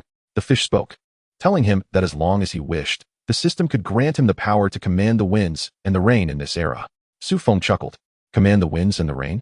He had no need for such things. He merely wished to live his life in tranquility. The following morning, Su Feng rose as usual, completed his morning rituals, and set out with his fishing rod. Upon entering the courtyard, he spotted Shaju, also holding a fishing rod. Their eyes met. There was a hint of provocation in Shaju's gaze. Su Feng glanced at him, but said nothing, walking straight out. Shaju gritted his teeth and followed closely behind. A few early risers in the courtyard observed the scene, whispering among themselves. Oh, Shaju is going fishing too? Is he trying to compete with Su? This will be interesting. The two walked out of the courtyard, heading toward the moat. The dawn light began to break, and the streets were still relatively empty. Su Feng walked at a steady pace, while Shaju felt a surge of determination, eager to overtake him. Yet, he didn't want to appear too eager, so he trailed behind, feeling increasingly uncomfortable. After about 20 minutes, they arrived at the banks of the moat. The water was broad, flowing gently, with reeds lining the shores. Su Feng selected a spot, set down his fish basket, and began assembling his fishing rod. Shaju, not far off, fumbled with his setup. He was not particularly skilled at fishing. He had only impulsively decided to join today. Su Feng stole a glance at him, a subtle smile playing at the corners of his mouth. Shaju was not a bad person, just too easily manipulated. He turned his attention back to fine-tuning his fishing rod. The system indicated that this waterway was abundant with fish. If luck was on his side today, he might catch something worthwhile. Once Su Feng had rigged the bait, he cast his line gently, the hook and line slicing through the air and landing steadily in the water. The bobber began to dance lightly on the surface. He squinted, patiently waiting. Meanwhile, Shaju was in quite a frenzy. His fishing line was tangled in a mess, and no matter how hard he tried, he couldn't untangle it. Finally, after a struggle, he managed to free it, only for the hook to get snagged on the reeds. He was sweating profusely, cursing under his breath. Damn it, why is this so difficult? Su Feng heard him, but chose to ignore him. About 10 minutes later, Su Feng's bobber suddenly dipped sharply. A fish was on the line. He tightened his grip on the rod, flicking his wrist to start reeling it in. The rod bent dramatically, the water below revealing a significant force. This fish was no small catch. Su Feng felt the strength transmitted through the rod, a slight smile emerging on his lips. This fish must weigh at least 3 to 4 G. He steadied his stance and began to reel in slowly, not hurrying. Patience is key in fishing. The more anxious one becomes, the more likely the line will snap. Shaju, watching Su Feng's rod bend so dramatically, gaped in astonishment. Wow, that is a huge fish. He hastily tossed aside his own tangled rod and hurried over to see. Su Feng remained focused, diligently managing the fish. The surface of the water gradually revealed the fish's outline, its scales glimmering like silver in the morning light. It was a carp, a hefty one, at least 4 G. Shaju's eyes sparkled with envy, his mouth agape in awe. Good heavens, such a big fish. That's enough for a feast. With a sharp flick of his wrist, Su Feng brought the fish closer to the shore. He swiftly bent down and scooped the fish with a net. The carp thrashed about in the net, splattering water everywhere. Shaju watched eagerly, his throat bobbing slightly. Su Feng placed the fish into the basket, reattached the bait, and cast the fishing rod again. The entire sequence of movements flowed seamlessly, leaving Shaju momentarily stunned. Where did you learn such skills? Shaju couldn't help but inquire. Su Feng gave him a nonchalant glance, self-taught. Self-taught, and you can achieve this? Shaju expressed doubt. Did you fish before? Yes, Su Feng replied tersely. Shaju rubbed his nose, feeling a bit disheartened, and returned to his own spot. He glanced at his tangled fishing line, growing increasingly annoyed. Finally, he yanked it apart and started anew. Su Feng caught a glimpse of his actions and chuckled inwardly. This person was simply too hasty. Fishing, a task requiring patience, was clearly beyond his capabilities. Half an hour later, Su Feng reeled in 2 more fish, a grass carp and a crucian carp. Meanwhile, Shaju remained empty-handed. Frustration boiled within him, and he stomped his feet, glancing between Su Feng's full basket and his own barren bucket, feeling a pang of envy. Why was his luck so favorable? Why couldn't he catch anything? The more he pondered, the more disgruntled he became, prompting him to shift his stool closer to Su Feng. Let us switch spots, he said, unabashed. Su Feng looked up at him, his expression calm. Do you think this spot is inadequate? Not at all, Shaju chuckled awkwardly. I just want to test the feng shui here. Suit yourself, Su Feng replied, gathering his rod and stepping aside. Shaju eagerly took Su Feng's previous position, baited his hook, and cast his line with high hopes. 10 minutes passed. The bobber remained motionless. Shaju's smile faltered. Another 10 minutes elapsed, yet still no movement. Unable to sit still, he turned to glance at Su Feng's side. Su Feng had caught yet another fish. Shaju sprang to his feet, flinging his rod in frustration as he stormed off. I'm done. This is all about luck, and today, mine is terrible. Su Feng observed his retreating figure, shaking his head. Luck? Fishing was not merely a game of chance. It was a blend of skill and patience. He continued to focus on his task until noon, at which point he returned home with a basket brimming with fish, weighing no less than 10 pounds. In good spirits, Su Feng ambled back, passing by the vegetable market where he spotted Qin Huairu selecting produce at a stall. She held a bag, its sagging form suggesting it contained little. Upon noticing Su Feng, Qin Huairu's eyes brightened, and she greeted him warmly. Xiao Su, have you been fishing? Yes, Su Feng nodded. She glanced at his basket, a flicker of envy crossing her features. You've had quite the haul. So many fish. Su Feng did not respond. Qin Huairu smiled again, her tone laced with a hint of probing. Xiao Su, you can't possibly eat all that fish, can you? Perhaps. I can finish it, Su Feng interrupted. I'll make fish soup tonight.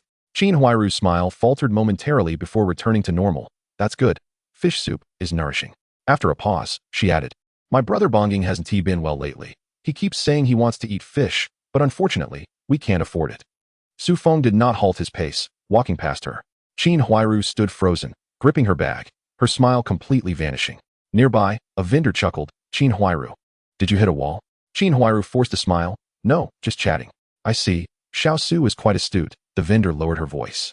Do you think he doesn't see through your intentions? Qin Huairu's expression shifted slightly, and she fell silent. Clutching her bag, she turned to leave, feeling a wave of discomfort. Su Feng was utterly oblivious to social niceties. They lived in the same courtyard, often crossing paths. What was wrong with wanting a fish? Why must it be so awkward? The more she thought about it, the more aggrieved she felt. Upon returning home, she found Jia Zhangshi sitting on the kong, snacking on sunflower seeds, which only intensified her frustration. Mother, can't you help with anything? Jia Zhangshi glanced at her. At my age, what can I do? Besides, the pension from your brother has all gone to you. Qin Huairu took a deep breath and held her tongue. She set down the vegetables and began to cook. Bongging rushed in from outside, catching the aroma of the food, and frowned. More cabbage? Eating cabbage every day is getting tiresome. What do you want to eat? Qin Huairu retorted. I want fish. Bongging exclaimed. This morning, I saw Su Feng catch a whole basket of fish. Why don't we have any? Jia Zhangshi's eyes lit up. Right, that kid caught so many fish. Why shouldn't he share some with us? Qin Huairu sighed. Why should he share with us? Why not? Jia Zhangshi raised her voice. We live in the same courtyard. Besides, how much can he eat alone? What is wrong with sharing a bit with us? Qin Huairu did not wish to argue, silently continuing her cooking. Bongging, however, persisted. Mom, go ask him. Just say I'm not well and want to eat fish. The memory of her earlier encounter at the market darkened Qin Huairu's mood further. Just then, Shaju entered the courtyard, empty-handed and with a sullen expression. Seeing Qin Huairu's door ajar, he approached and stood at the entrance. Sister Huairu. Qin Huairu looked up. Shaju, what's wrong? Nothing. Shaju waved his hand. I just wanted to ask what you're having for dinner. Qin Huairu managed a bitter smile. What else? Cabbage stew with tofu. Shaju was silent for a moment before saying, I'll make you something delicious tonight. Qin Huairu's eyes brightened. Really? Yes, Shaju affirmed. I'll go to the cafeteria and bring back some ingredients. Jia Zhangshi, overhearing from inside, scoffed. At least Shaju has a conscience. Unlike some people who catch so many fish but one share a single one. Shaju felt a pang of discomfort at her words. His intention in fishing today was to compete with Su Feng, yet he had caught nothing and felt overshadowed by him. Hearing Jia Zhangshi's comment only exacerbated his frustration. Sister Huairu, wait for me. I'll bring back a fish tonight. With that, he turned and left. Chapter 119. Sister Huairu, what's this? Qin Huairu felt a warmth in her heart as she watched his retreating figure. Shaju was indeed kind to her. Meanwhile, Su Feng returned home, cleaned the fish, and set aside two to prepare for dinner, placing the rest into the system space. The system space had a refrigeration function that kept the fish fresh. After tidying up, Su Feng washed his hands and sat down to enjoy some tea when he heard Yi Zhonghai's voice from the yard. Is Xiao Su home? Su Feng rose to open the door. Yi Zhonghai stood at the entrance, holding a bag. Uncle, Su Feng greeted politely. Xiao Su, this is some fabric from Annie for you to make a new outfit. Yi Zhonghai said with a smile as he handed over the bag. Su Feng hesitated. Uncle, that is not appropriate. What is inappropriate about it? Yi Zhonghai insisted, pushing the bag into his hands. It's tough for you out there. We should support each other in the courtyard. Su Feng's gaze flickered slightly. Yi Zhonghai's words were well spoken, but Su Feng was acutely aware of the ulterior motives behind them. Yi Zhonghai, devoid of children, had long been scouting for a candidate for his old age. In the original plot, he had set his sights on the simple-minded Zhaozhu, and now he had turned his attention to himself. Su Feng's lips curled into a fleeting, sardonic smile. I appreciate your good intentions, but I must decline, he stated, his tone unembellished, yet resolute. Yi Zhonghai's expression shifted slightly. Xiao Su, are you not giving me face? It is not a matter of face, Su Feng replied. Meeting his gaze, I simply have no need for it. With that, he took a step back and gently closed the door. Yi Zhonghai stood outside, clutching a cloth bag, his demeanor darkening. He fixated on the closed door, watching as the smile gradually faded from his face. Several neighbors in the courtyard observed the scene unfold. Lu Haizhong, casually fanning himself, remarked, Old E, looks like the young man isn't appreciative.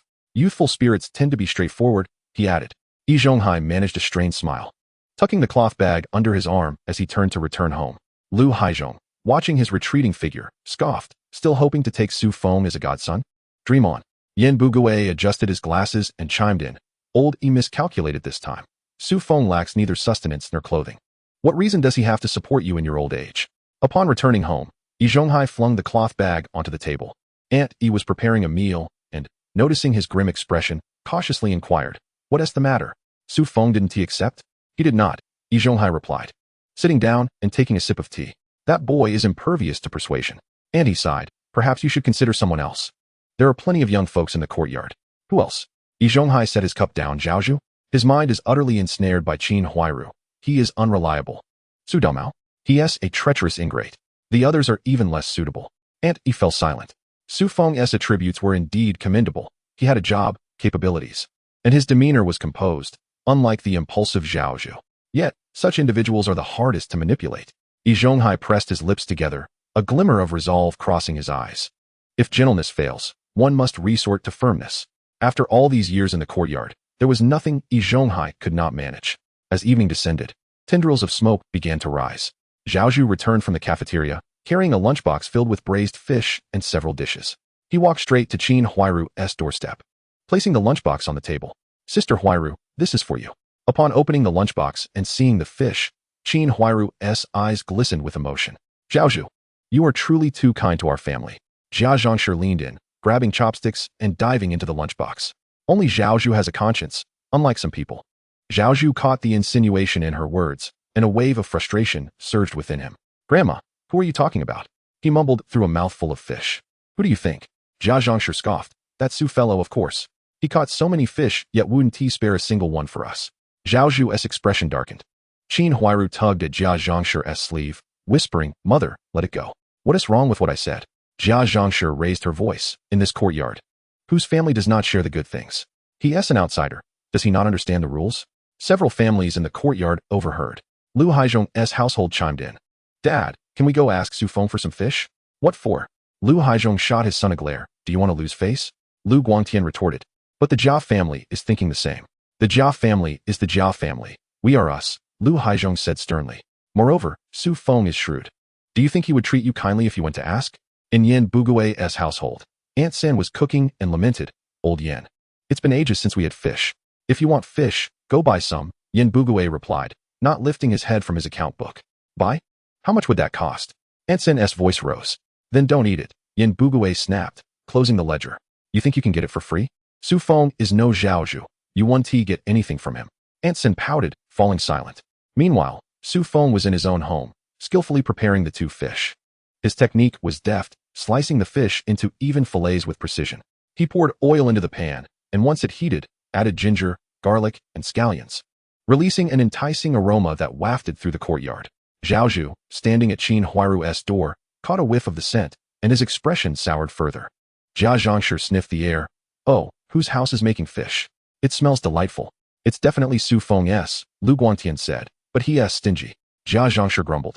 Even with good things, he won share. Qin Huairu, head bent over her meal, was lost in her thoughts. Su Feng had caught so many fish today. The vendors at the market praised him. Such a person was bound to live a prosperous life. She reflected on her own circumstances, feeling a pang of sorrow. Jia Dongshu lay incapacitated in bed, and she alone struggled to raise 3 children while her mother-in-law remained unhelpful. If only she could cultivate a better relationship with Su Feng. However, today at the market, his attitude toward her had been less than friendly. Biting her lip, Qin Huairu formed a resolution. After dinner, she stepped outside with a bowl in hand. Zhaozhu, on his way home, spotted her and asked, Sister Huairu, where are you going?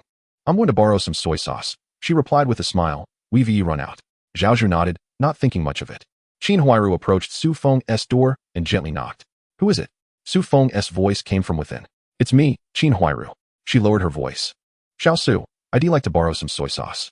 The door opened, revealing Su Feng standing there, his gaze cool as he eyed the bowl in her hands. Soy sauce. Yes, Qin Huairu's eyes glistened. We truly have none left at home, and the children need to eat tomorrow. Su Feng remained unmoved. Chapter 120. Are you new here? Qin Huairu took a step closer, lowering her voice further. Xiao Su, please don't misunderstand. I really just need to borrow some soy sauce. About what happened at the market today, I was wrong to speak to you that way. Su Feng scrutinized her.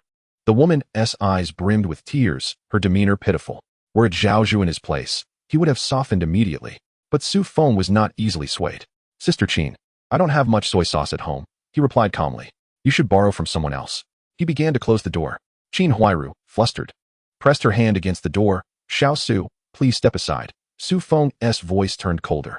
Qin Huairu gritted her teeth, tears streaming down her cheeks. Xiao Su, I know you look down on my family, but I have no choice. Their father is bedridden, and I am alone raising 3 children while my mother-in-law is unhelpful. Please, have compassion and lend me some soy sauce. Her voice trembled, drawing the attention of several families in the courtyard.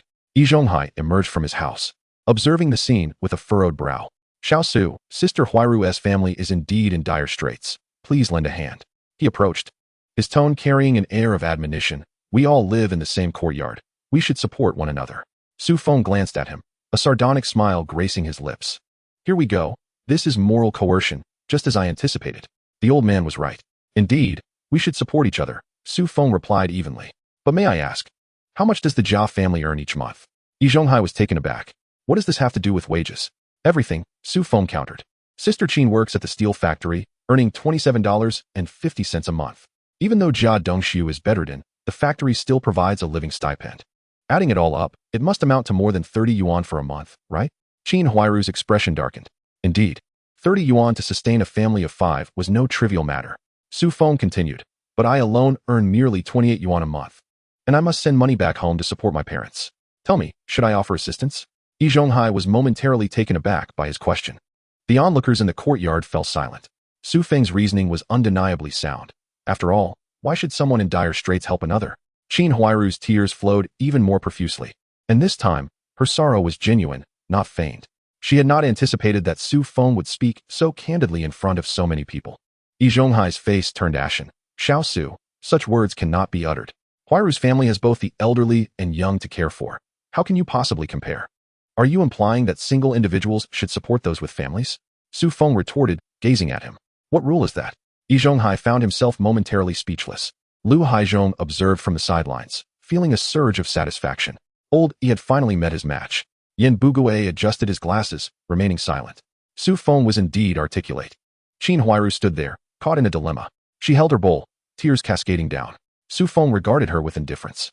Having watched dramas in his previous life, he had seen through Qin Huiru's facade. She appeared pitiful but was, in fact, quite scheming. Shaju had been thoroughly ensnared by her.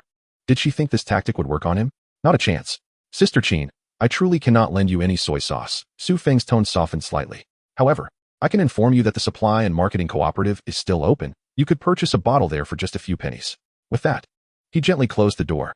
Qin Huiru stood outside, her tears blurring her vision. She raised her hand to knock again, but hesitated, lowering it instead.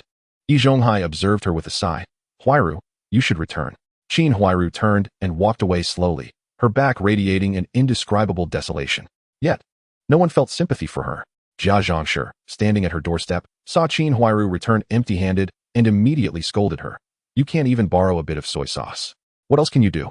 Without a word, Qin Huiru entered the house, placing the bowl on the table and sitting on the edge of the bed, wiping her tears. Jia Dongxiu, lying on the bed, inquired upon hearing the commotion, What's wrong?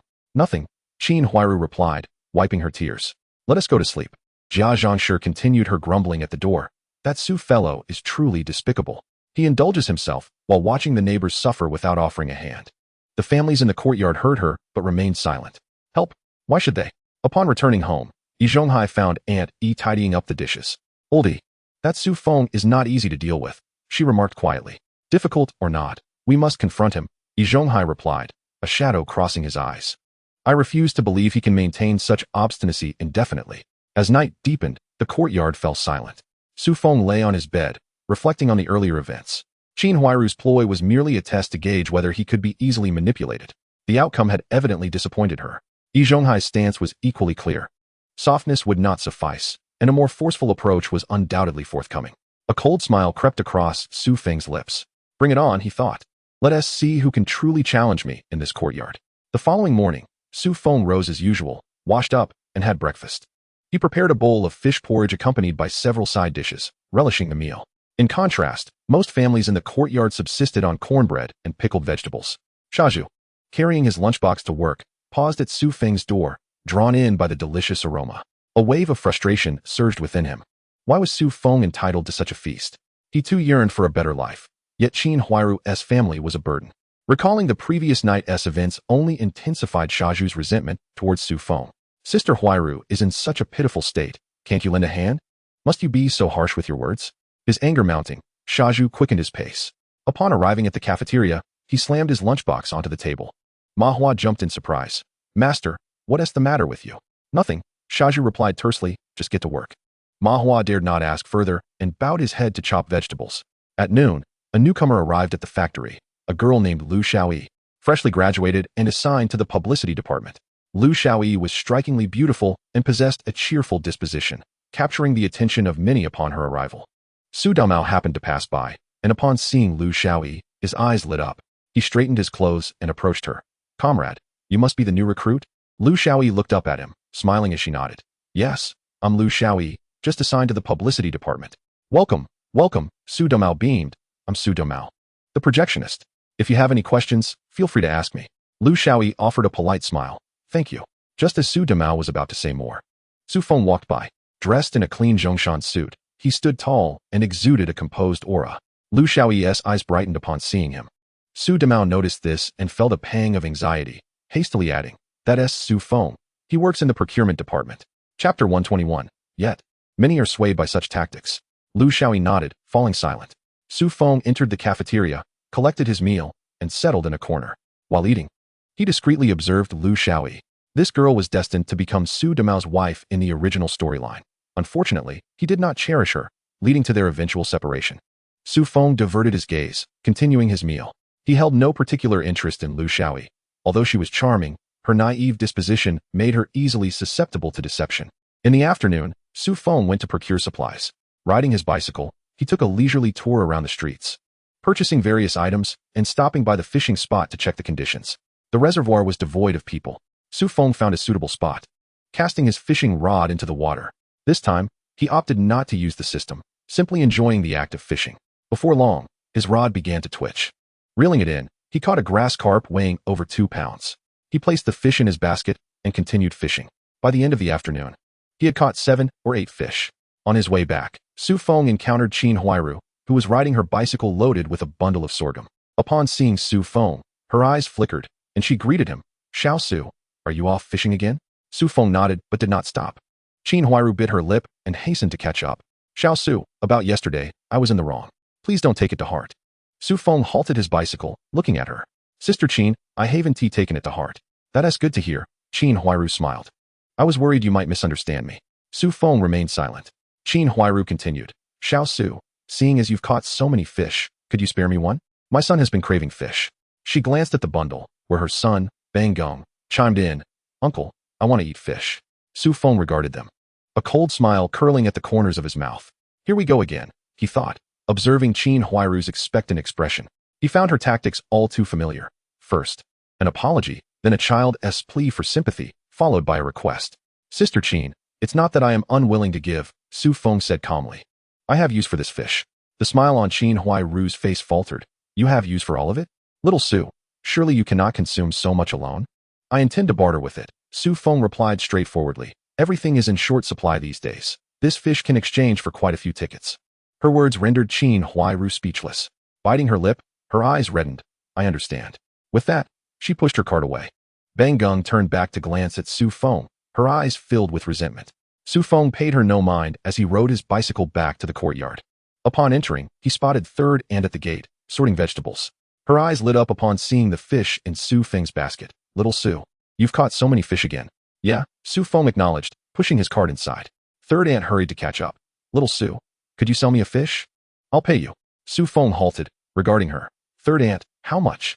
50 cents per pound. How about that?" Su Feng shook his head. "Not for sale." 50 cents per pound was half the market price. Third Ant attempted to argue further, but Su Feng had already resumed pushing his cart away. Back in his room, Su Feng cleaned the fish, setting aside 2 while storing the rest in his space. The garden in his space flourished splendidly. Tomatoes, cucumbers, and eggplants hung heavily from the branches.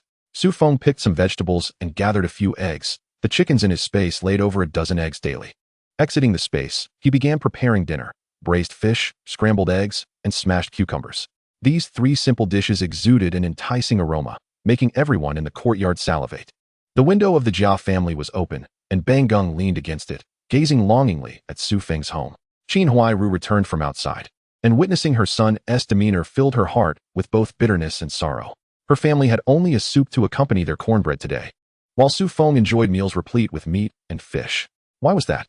They were all laborers. Su Feng was unmarried, and his monthly salary was solely for his own indulgence. Yet her family of 5 depended entirely on her meager wages. How could it suffice?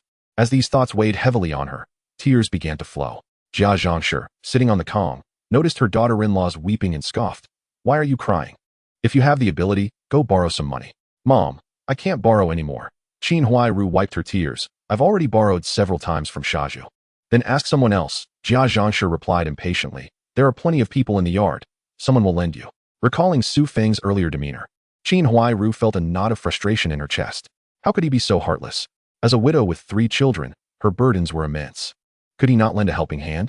The more she pondered, the more aggrieved she became, and her tears flowed more fiercely. In the courtyard, Shaju was cooking. His mood was poor today, and he lacked the energy to stir the dishes. The deaf old woman sat in his home, observing him as he toiled. Shaju, what troubles you today? The old woman inquired. Nothing, old lady. Shaju forced a smile, just a bit tired. Then rest early, the old woman advised.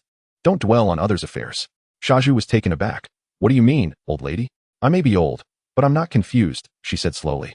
Everyone in the courtyard knows your feelings for Qin Huairu. Shaju's face flushed. Old lady, please don't speak foolishly. I just find her pitiful and want to help. Help? You can only assist for a moment, not for a lifetime. The old woman shook her head. Her situation is beyond your means to fill. Shaju fell silent, understanding her point. Yet whenever he saw Qin Huairu's face and those pleading eyes, his heart softened. Especially when he thought of her as a woman raising 3 children while caring for her mother-in-law. She seemed to bear an unbearable burden. If you truly like her, then confess openly, the old woman advised. Stop helping her in secret. In the end, she may not appreciate it, and you'll feel wronged. Shaju forced a bitter smile. Old lady, how can I confess? She is a widow. If I do, wouldn't I be harming her? Then do not help. The old woman stated bluntly. It's better than complicating things later. Shaju remained silent, knowing she was right, yet unable to act on it. That night, the courtyard fell into tranquility. Su Feng lay in bed, reflecting on the events of the day. Qin Huairu's behavior mirrored the original plot line. First an apology, then a show of weakness, and finally a request. Her tactics were straightforward and crude, yet many were susceptible to them, especially Shaju. Su Feng turned over and closed his eyes, unwilling to involve himself in Shaju's affairs. The man was self-destructive, and no one could stop him. The following morning, Su Feng rose as usual.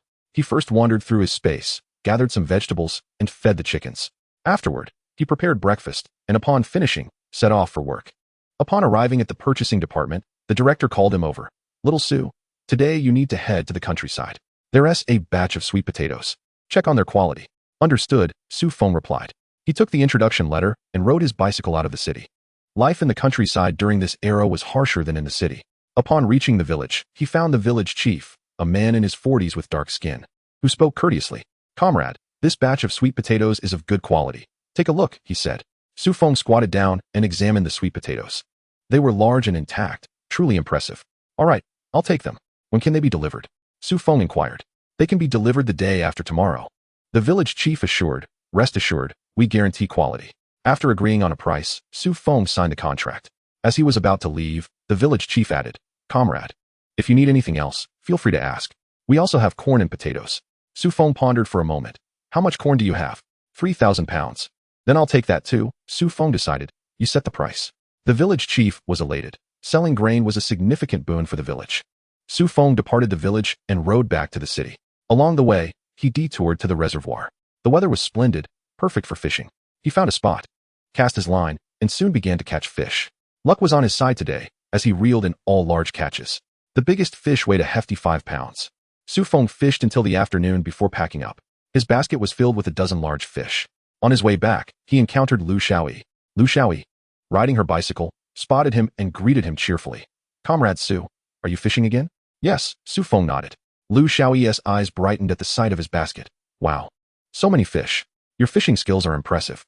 Su Feng smiled, but remained silent. Lu Xiaoyi continued. Comrade Su, could you sell me a fish? My family is craving fish. Su Feng considered her request. Sure, which one do you want? Lu Xiaoyi pointed to a grass carp weighing around 3 pounds. I'll take this one. How much? $1.50, Su Feng quoted. Lu Xiaoyi did not haggle and promptly paid him. Su Feng handed her the fish and accepted the money. Lu Xiaoyi, beaming with joy, said, Thank you, Comrade Su. You're welcome. As the two parted ways, Su Feng continued his journey back. Upon reaching the entrance of the courtyard, he spotted Su Damao engaged in conversation with the third uncle. Noticing him, Su Damao's eyes darted, and he approached. Su Feng, I hear you've been fishing again? Su Feng ignored him and pushed his cart inside. Su Damao followed. Hey, Su Feng, are you selling those fish? I can offer a good price. Not for sale. Su Feng replied, not even glancing back. Su Damao scoffed, muttering, what are you pretending for? It's just a few fish. What's so remarkable about it? The third uncle, overhearing this, chuckled, Damao, if he doesn't want to sell, let it be. If you want fish, why not catch your own? When would I have the time for that? Su Damao retorted. Besides, what's the point of fishing? I'd rather watch a few more movies. The third uncle shook his head, choosing silence. Upon returning home, Su Feng cleaned the fish he had caught. Having had a fruitful day, he kept 3 and stored the rest in his space. The fish pond in his space had already accumulated a considerable number of fish. When food becomes scarce in the future, these fish would be his lifeline. Su Feng prepared a meal and was about to eat when he heard a commotion outside. He stepped to the doorway and saw Shaju and Su Damao arguing. Both stood in the courtyard, their faces flushed with anger. Su Damao, you're talking nonsense. Shaju fumed. When did I ever steal anything from your house? You didn't steal? Su Damao sneered. Then how come a chicken is missing from my home? If your chicken is missing, what does that have to do with me? Shaju retorted, furious. Do you have any evidence? Evidence. Su Damao shot back. Last night, I saw you loitering under my window. So what if I was? Shaju replied. This courtyard isn't yours. I can wander wherever I please. All right, Su Damao said. Let's ask the third uncles for a fair judgment. With that, he went to summon them. Before long, all 3 third uncles arrived. The first uncle, Yi Zhonghai, furrowed his brow. What's going on? Su Damao jumped in first. First uncle, I lost a chicken. And I suspect Shaju stole it. Shaju leapt up. You're talking rubbish. When did I ever steal your chicken? You were loitering under my window last night. What else could it be? Su Damao countered. Yi Zhonghai turned to Shaju. Zhuzi, were you really under his window last night?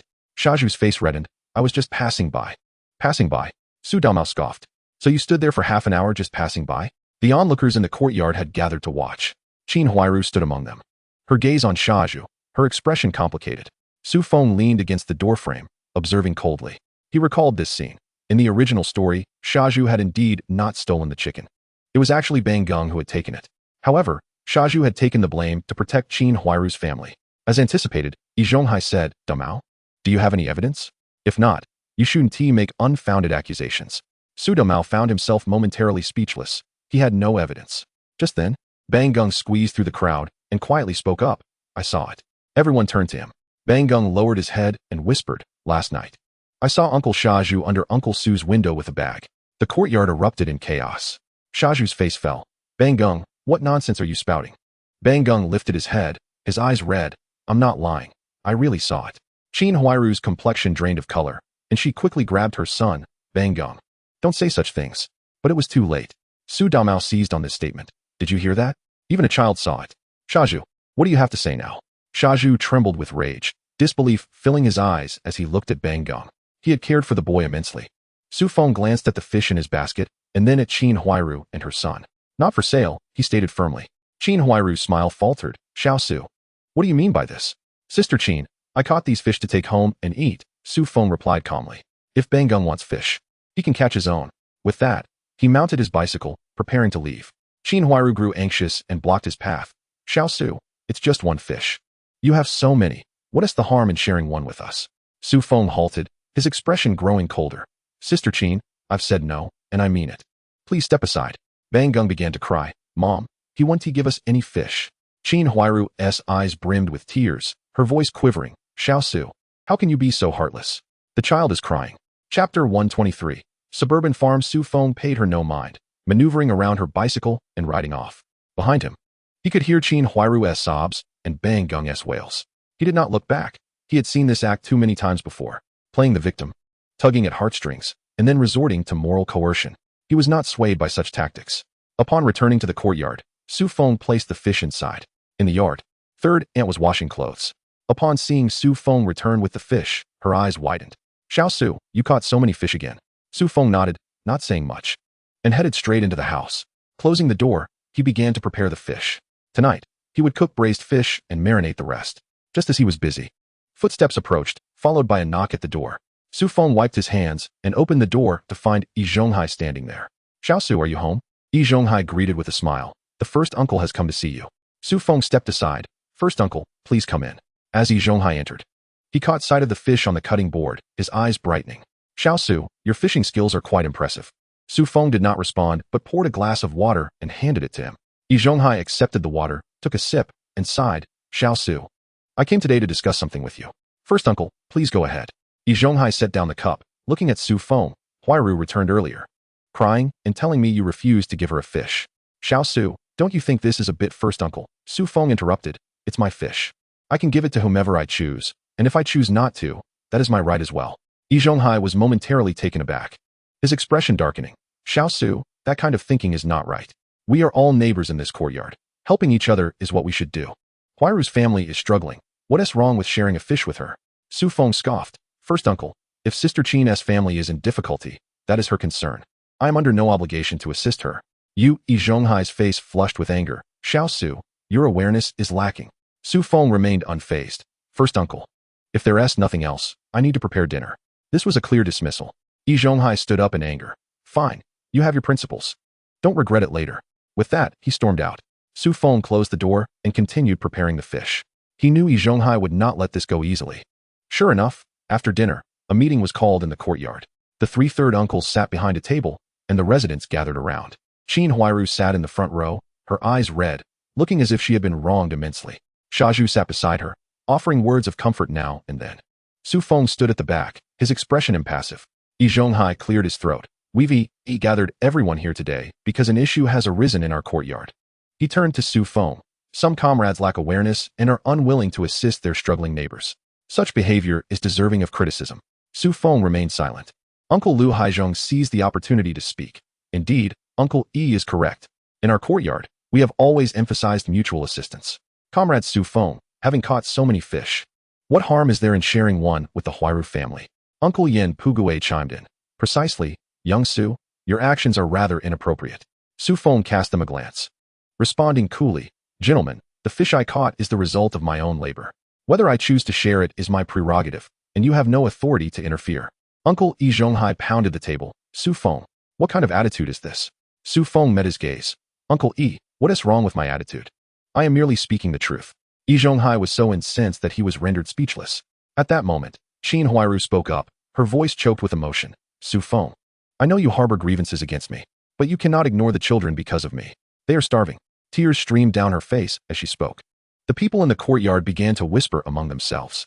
Some murmured, Isn't Su Feng a bit too heartless? The Qin family is so pitiable. It's just one fish. Why not give it? Shaju could no longer contain himself and stood up. Su Feng, have you lost your humanity? Sister Huairu is in this state, and you can't lend a hand? Su Feng looked at him, a hint of mockery playing at the corners of his mouth. Shaju, you're so generous. Why don't you give your fish to Sister Qin? Shaju faltered. I didn't catch any fish. Didn't catch any fish? Su Feng scoffed. Then you could always buy some. With your monthly salary of over 30 yuan, purchasing a fish shouldn't be too difficult. Shaju was left speechless. Su Feng surveyed the gathering. Dear neighbors, let me speak candidly. I sympathize with Sister Qin's plight, but sympathy does not obligate me to support her entire family. He turned to Yi Zhonghai. Uncle Yi, you speak of mutual assistance. How much have you contributed? With your monthly salary of 99 yuan. If you were to give half to Sister Qin, her family would no longer be in distress. Would you be willing to do that? Yi Zhonghai's face turned a shade of fury. You are twisting my words. It is not a matter of twisting, Su Feng replied calmly. It is you who are employing moral coercion. I refuse to be swayed by it. He turned to leave. Yi Zhonghai slammed the table and shouted, Su Feng, stop right there. Su Feng paused, looking back. Uncle Yi, is there anything else? Yi Zhonghai pointed at him. You must apologize to Huairu today. Su Feng laughed. Apologize? What have I done wrong? Not helping a struggling neighbor is a wrong. Su Feng shook his head. Uncle Yi, your logic is flawed. Not helping is my right. And helping is an act of kindness. I owe Sister Qin nothing. Why should I apologize? With that, he walked away. Behind him, he could hear Yi Zhonghai's furious shouts and Qin Huairu's sobs. Su Feng returned home and shut the door. He was aware that the spectacle of the day would render his standing in the courtyard even more precarious. Yet, he was indifferent. He had witnessed enough of these moral manipulations. Did they think they could compel him to yield? They were mistaken. The following morning, Su Feng went to work as usual. Passing the cafeteria, he saw Sha Zhu chopping vegetables. Upon spotting Su Feng, he snorted dismissively and turned away. Su Feng ignored him and headed straight to the procurement department. As soon as he arrived at the office, the section chief called him over. Su, we have a procurement task today. The section chief handed him a list. Head to the suburban farm and procure a batch of vegetables and meat. Su Feng glanced at the list. Understood, chief. The chief nodded. Off you go, return by afternoon. Su Feng mounted his bicycle and exited the factory gates. The route to the farm led him through a patch of woods. As he rode, he suddenly heard raised voices ahead. Slowing down, he saw two individuals grappling by the roadside, a young girl and a middle-aged man. The girl clutched a bag, while the man attempted to snatch it away. "Let go. That is my thing," the girl shouted. "Stop talking nonsense. Hand over the bag." The man growled. Su Feng frowned. Was this an attempted robbery? He stopped his bike and approached. "What are you doing?" The man turned, his eyes flickering upon seeing Su Feng. "What is it to you? Get lost." Su Feng remained unmoved. "Robbing in broad daylight. Do you think I can just look away?" The man's expression changed. Abruptly releasing the girl, he turned and fled. Su Feng did not pursue him. The girl straightened her clothes and looked at Su Feng. "Thank you." Su Feng then recognized her as Lu Xiaoyi. "It's you?" Lu Xiaoyi exclaimed, equally surprised. "What a coincidence. We work at the same factory." Su Feng nodded. "Are you all right?" "I'm fine," Lu Xiaoyi replied, patting her bag. "Thank goodness you showed up. Otherwise, I would have lost my bag." Su Feng surveyed the surroundings. "What brings you here alone?" Lu Xiaoyi hesitated. "I came to find a friend, but ended up lost." Su Feng asked no further questions. "I'm headed to the farm for some business. I can give you a ride." Lu Xiaoyi's eyes brightened. "Really? That would be wonderful." She hopped onto the back of Su Feng's bicycle. He pedaled onward towards the farm. Along the way, Lu Xiaoyi inquired, "What is your name?" "I'm Lu Xiaoyi." "Su Feng." "Su Feng," Lu Xiaoyi repeated, smiling. "A nice name." They chatted as they rode. And Lu Xiaoyi noted Su Feng was not very talkative, but his words were sincere, unlike Su Damao, who was all smooth talk. She found herself comparing the two. Upon reaching the farm's entrance, Lu Xiaoyi dismounted. "Thank you for the ride." "It was nothing," Su Feng replied. "Where is your friend's house?" "I can ask around for you." Lu Xiaoyi shook her head. "No need. I'll manage to find it myself. You go on with your business." Su Feng did not insist, pushing his bike into the farm. His task this time was to procure 500 pounds of potatoes, 300 pounds of cabbage, and 50 pounds of pork. The farm manager knew him and led him to the warehouse to select the goods. "As per usual, I'll get you the best," the manager said with a smile. Su Feng followed him into the warehouse, inspecting the items. The potatoes were uniformly sized, with no rot. The cabbage was fresh, its leaves of vibrant green. The pork consisted solely of premium cuts. Su Feng nodded in satisfaction and signed the order. After loading the goods, it was already noon. The manager invited him to stay for lunch, which he did not decline. He enjoyed a simple meal in the cafeteria, 2 steamed buns, a bowl of vegetable soup, and a bit of pickled vegetables. Though modest, Su Feng found it quite satisfying. After lunch, he pushed the cart laden with goods back. Passing the same patch of woods, he spotted Lu Xiaoyi again. She was standing by the roadside, looking somewhat anxious. Su Feng halted. "What's wrong?" Lu Xiaoyi brightened upon seeing him, as though she had spotted a savior. "My friend isn't home, and I want to return to the factory, but there are too few vehicles here." Su Feng glanced at his loaded cart. "Can you wait a moment? I'll drop off the goods at the factory and then come back for you." Lu Xiaoyi quickly shook her head. "That would be too much trouble. How about I sit on the cart and keep an eye on the goods?" Su Feng contemplated for a moment. "That works." Lu Xiaoyi climbed onto the cart and sat beside the goods. Su Feng pushed the cart onward.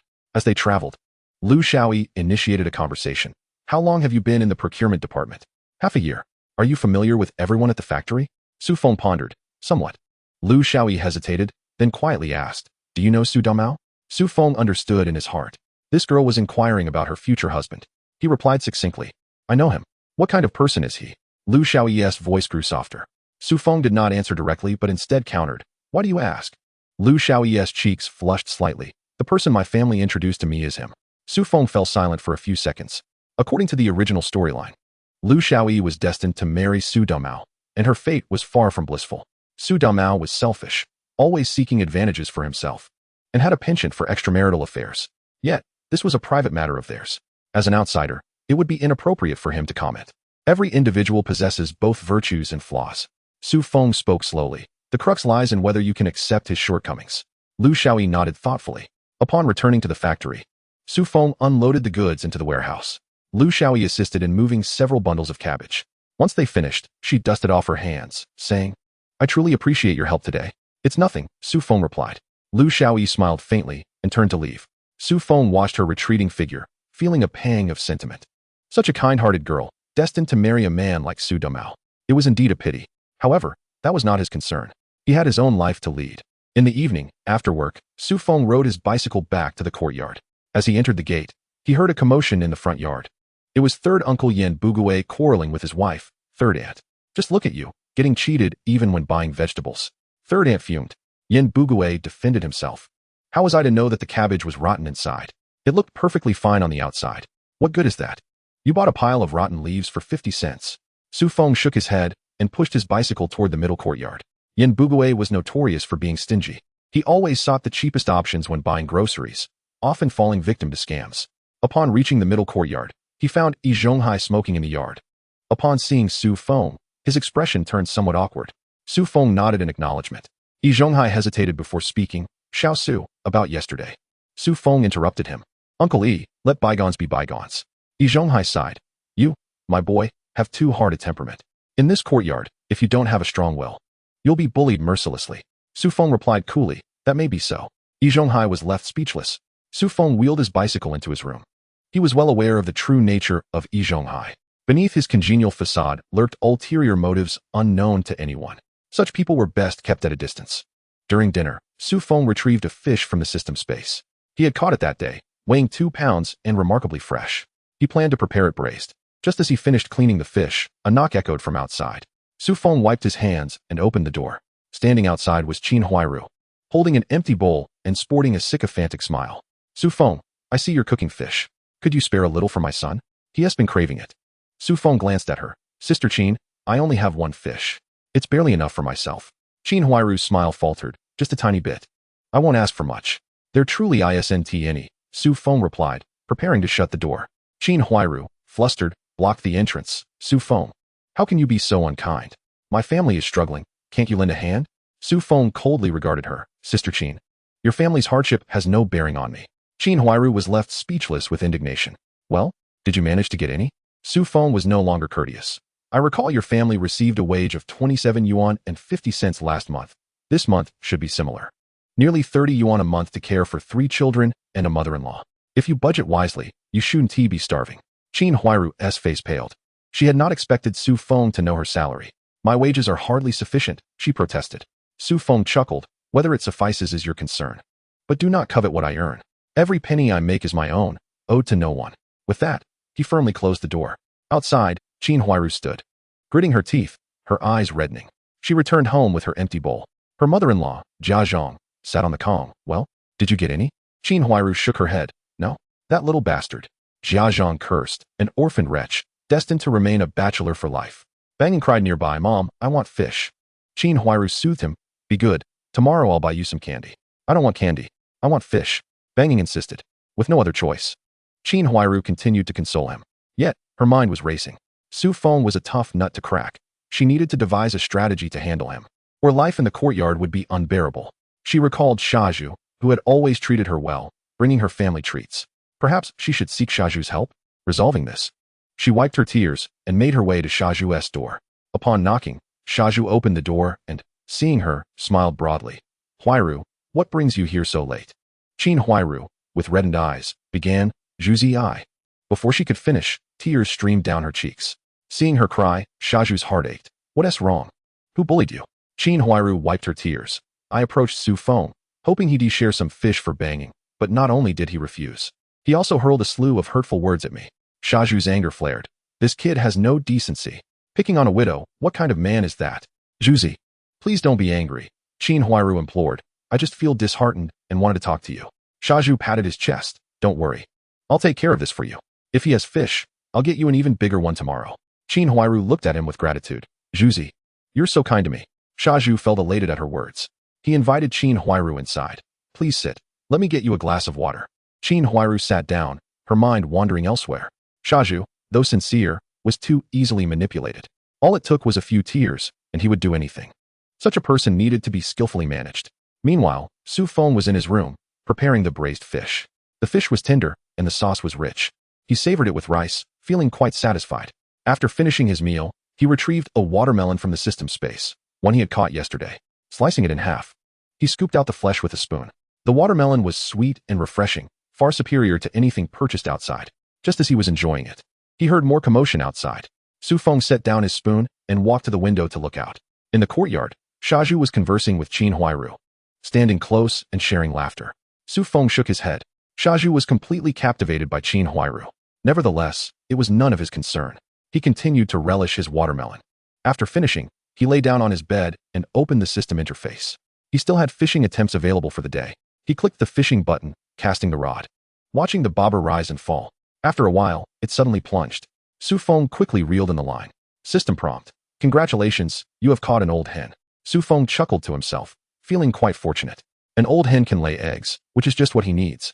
He placed the hen into the breeding area of the system space, where several chickens from previous catches already resided. Each day, they produced 5 or 6 eggs. Every morning, Su Feng would boil 2 eggs for breakfast, ensuring he received ample nutrition. The remaining eggs were set aside, and once he accumulated a significant number, he could sell them in the black market. The mere thought of the black market suddenly reminded Su Feng of something. In the original storyline, Su Damao frequently visited the black market to sell goods. Should he also take a look? However, given the current tense atmosphere, venturing to the black market posed risks. Su Feng decided to bide his time, waiting for the situation to stabilize before making any moves. He closed the system interface, shut his eyes, and prepared for slumber. As he needed to wake up early for work the next day, the following morning, Su Feng was jolted awake by the commotion outside. He donned his clothes and stepped outside to find a crowd gathered in the courtyard. At the center stood Bang Gong, clutching half a fish. Jia Zhangshi was vociferously berating someone, exclaiming, "Whose family is so heartless? They discarded fish bones on the ground, causing my grandson to slip and fall." Yi Zhonghai nearby attempted to soothe her, saying, "Sister, calm down. It could have been a stray cat." But Jia Zhangshi would not hear it, insisting, "What stray cat?" This was clearly intentional. Su Feng glanced at the half-fish, realizing it was the leftover from his dinner the previous night, which he had discarded in the trash. How on earth did it end up in the courtyard? Just as he pondered this, Bang Gong suddenly pointed at him, exclaiming, "Mom, that's his family's fish. I recognize it." Qin Huairu, following her son's pointing finger, turned to Su Feng with a complex expression. Jia Zhangshi immediately rushed over, fuming, "Su Feng, you carelessly threw away fish, causing my grandson to fall. You owe us compensation." Su Feng coldly replied, "How could the fish I discarded in the trash end up in the courtyard?" Jia Zhangshi was taken aback, as were the onlookers. At that moment, third Uncle Yin Bugue spoke up, "When I took out the trash this morning, I did indeed see half a fish in the bin." All eyes turned to Bang Gong, who lowered his head, too intimidated to speak.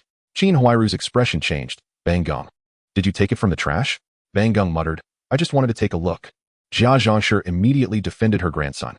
"What's wrong with a child picking up a fish bone? It's because you heartless people never share food with us." Su Feng, disinterested in further debate, turned and walked back inside, ignoring Jia Zhangshi's shouts behind him. He closed the door, feeling somewhat vexed. This family was truly exhausting. Yet he understood that such incidents were commonplace in the courtyard. The Jia family often took advantage of Qin Huairu's status as a widow, frequently bullying others. Anyone who refused to comply faced moral coercion. Su Feng was not one to fall for such tactics. After preparing breakfast, he ate and then rode his bicycle to work. Upon arriving at the procurement department, the section chief assigned him a task to visit the grain station and procure a batch of flour. Su Feng accepted the order and set off. On the way, he passed by the office of broadcaster Lu Xiaoyi, who was preparing her broadcast script. She smiled and greeted him. "Su Feng, good morning." "Good morning," Su Feng nodded in response. Lu Xiaoyi stepped out. "By the way, thank you for yesterday. If it weren't for you, I might have had to wait there for ages." "It was nothing," Su Feng replied modestly. Chapter 126, Orphans and Widows. Who has money to compensate? Lu Xiaoyi hesitated, then quietly asked, "Are you free for lunch? I'd like to treat you to a meal as a token of gratitude." Su Feng shook his head. "No need, it was truly no big deal." Lu Xiaoyi appeared disappointed. "Well, perhaps another time." "Sure," Su Feng said, turning to leave. Lu Xiaoyi watched his retreating figure, feelings of complexity swirling within her. This man was entirely different from Su Damao. Su Damao was slick-tongued, always ready with sweet words, while Su Feng, though less talkative, exuded a sense of reliability. She suddenly found herself reconsidering her engagement to Su Damao, but her family had already arranged the marriage. With a sigh, Lu Xiaoyi returned to her office to continue her work. Su Feng arrived at the grain station, where the staff recognized him and quickly prepared the flour. After inspecting it to ensure everything was in order, he signed the necessary documents. As he pushed his cart home, he decided to fish one more time and ended up catching a bag of rice weighing 50 pounds. Su Feng nodded in satisfaction. This system was truly remarkable. Qin Huairu tugged at Su Feng's sleeve, her voice barely above a whisper. "Fengzi, look at all this fish. Could you?" Before she could finish, Su Feng shook her off, saying, "Sister Qin, this fish was caught by me after braving the cold winds all morning." He turned to head inside, adding, "Your Bang Gong is quite the character, speaking so fluently just now." Qin Huairu's complexion paled. She understood the implication behind Su Feng's words. Bang Gung had stolen Su Damao's chickens, yet had shifted the blame onto Shaju. The boy's cunning was becoming increasingly twisted. In the courtyard, the three uncles continued to mediate. Second Uncle Lu Haizhong cleared his throat. In my opinion, this matter warrants a search. If Shaju is innocent, let us search the house to prove it. Upon hearing this, Su Damao immediately concurred, yes. Search. What does a person with nothing to hide have to fear? Shaju's forehead throbbed with anger. Go ahead and search. I Hiyuju. Stand upright. He strode toward his house, the crowd following closely behind. Su Feng stood at the entrance, watching as they marched towards Shaju's abode. He already knew the outcome. Shaju's house would yield nothing because the chickens had long been cooked elsewhere by Bang Gung. The boy was clever enough to ensure that the frame-up was complete. Indeed, after a thorough search, Shaju's house revealed not even a single feather. Su Damao was unwilling to accept this. This is impossible. They must be hidden. First Uncle Yi Zhonghai maintained a stern demeanor. Damao, if nothing was found, then nothing was found. You cannot slander someone without evidence. Slander? Su Damao pointed at Bang Gung. This child witnessed it with his own eyes. Bang Gung cowered behind Qin Huairu, tears brimming in his eyes. I really saw it. Shaju glared at the boy, feeling as though he had swallowed a fly. How well he treated the Qin family. Everyone in the courtyard knew that he always thought of those three children whenever there was something good to eat. But now? The boy didn't even blink as he placed the blame squarely on him. All right, enough. Third Uncle Yin Bugue waved his hand. Since we found nothing, let us consider this concluded. Su Damao was about to protest further when second uncle interrupted. Perhaps the chickens simply ran away. Though this reasoning was tenuous, the crowd understood it was an attempt to de-escalate the situation on both sides. Su Damao stormed home, seething with anger. The crowd dispersed, and Shaju stood in the courtyard, watching Qin Huairu and her son walk away. Qin Huairu glanced back at him, her eyes filled with regret. Yet she said nothing as she led Bang Gung into the house. Shaju felt utterly despondent. Su Feng returned to his room and shut the door. Today's spectacle had exceeded his expectations. In the original storyline, Shaju willingly took the fall. But now, Bang Gung had actively pointed fingers, and Qin Huairu had been unable to intervene. Shaju had finally seen the true colors of that family. Su Feng meticulously prepared the fish, heating oil in the pan. Outside, commotion erupted once more, this time from the Jia household. The voice of Jia Zhang resonated from afar, filled with indignation. How can you be so heartless? Shaju has always treated us with kindness. How could you utter such words? Bang Gung, in tears, protested. I spoke the truth. I truly saw it. Truth, my foot. Jia Zhang retorted, striking him across the face. Confess honestly, did you not steal that chicken? A crowd gathered in the courtyard. Su Feng peered through the window. Jia Zhang was gripping Bang Gung by the ear, chastising him in front of the entire courtyard. Qin Huairu stood aside, her face pale. Xiao Dang and Huaihua cowered inside, too frightened to make a sound. In desperation, Bang Gung cried out, I stole it. Is that enough? At this admission, silence enveloped the courtyard. Su Damao burst forth from the house. So it was you, you little rascal. He raised his hand to strike Bang Gung. Uncle Yi Zhonghai intervened. Damao? He is but a child. A child? Su Damao's eyes blazed with fury. Stealing and framing others is merely childish. Jia Zhang collapsed onto the ground, wailing, Heaven above. How did we end up with such a wretched creature? Her words pierced the air harshly. Bang Gung stood frozen, tears streaming down his face. Qin Huairu yearned to protect her son, but was brutally shoved aside by Jia Zhang. You still defend him? You're the one who spoiled him. The courtyard descended into chaos. Su Feng lowered the heat and approached the door to observe the spectacle. At that moment, Shaju also emerged, standing outside the crowd, gazing at Bang Gung, who was encircled in the center. The child's face was streaked with tears, snot dripping down. Shaju felt a tumult of emotions. To say he felt no anger would be a lie. Yet, witnessing the boy subjected to the scrutiny of so many, he felt a twinge of compassion. After all, he was merely a child of 10. Uncle Yi Zhonghai cleared his throat. All right, everyone, let us disperse.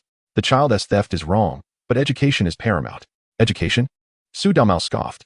I see only the need for compensation. That chicken was worth a considerable sum. Upon hearing the word compensation, Jia Zhang sprang to her feet.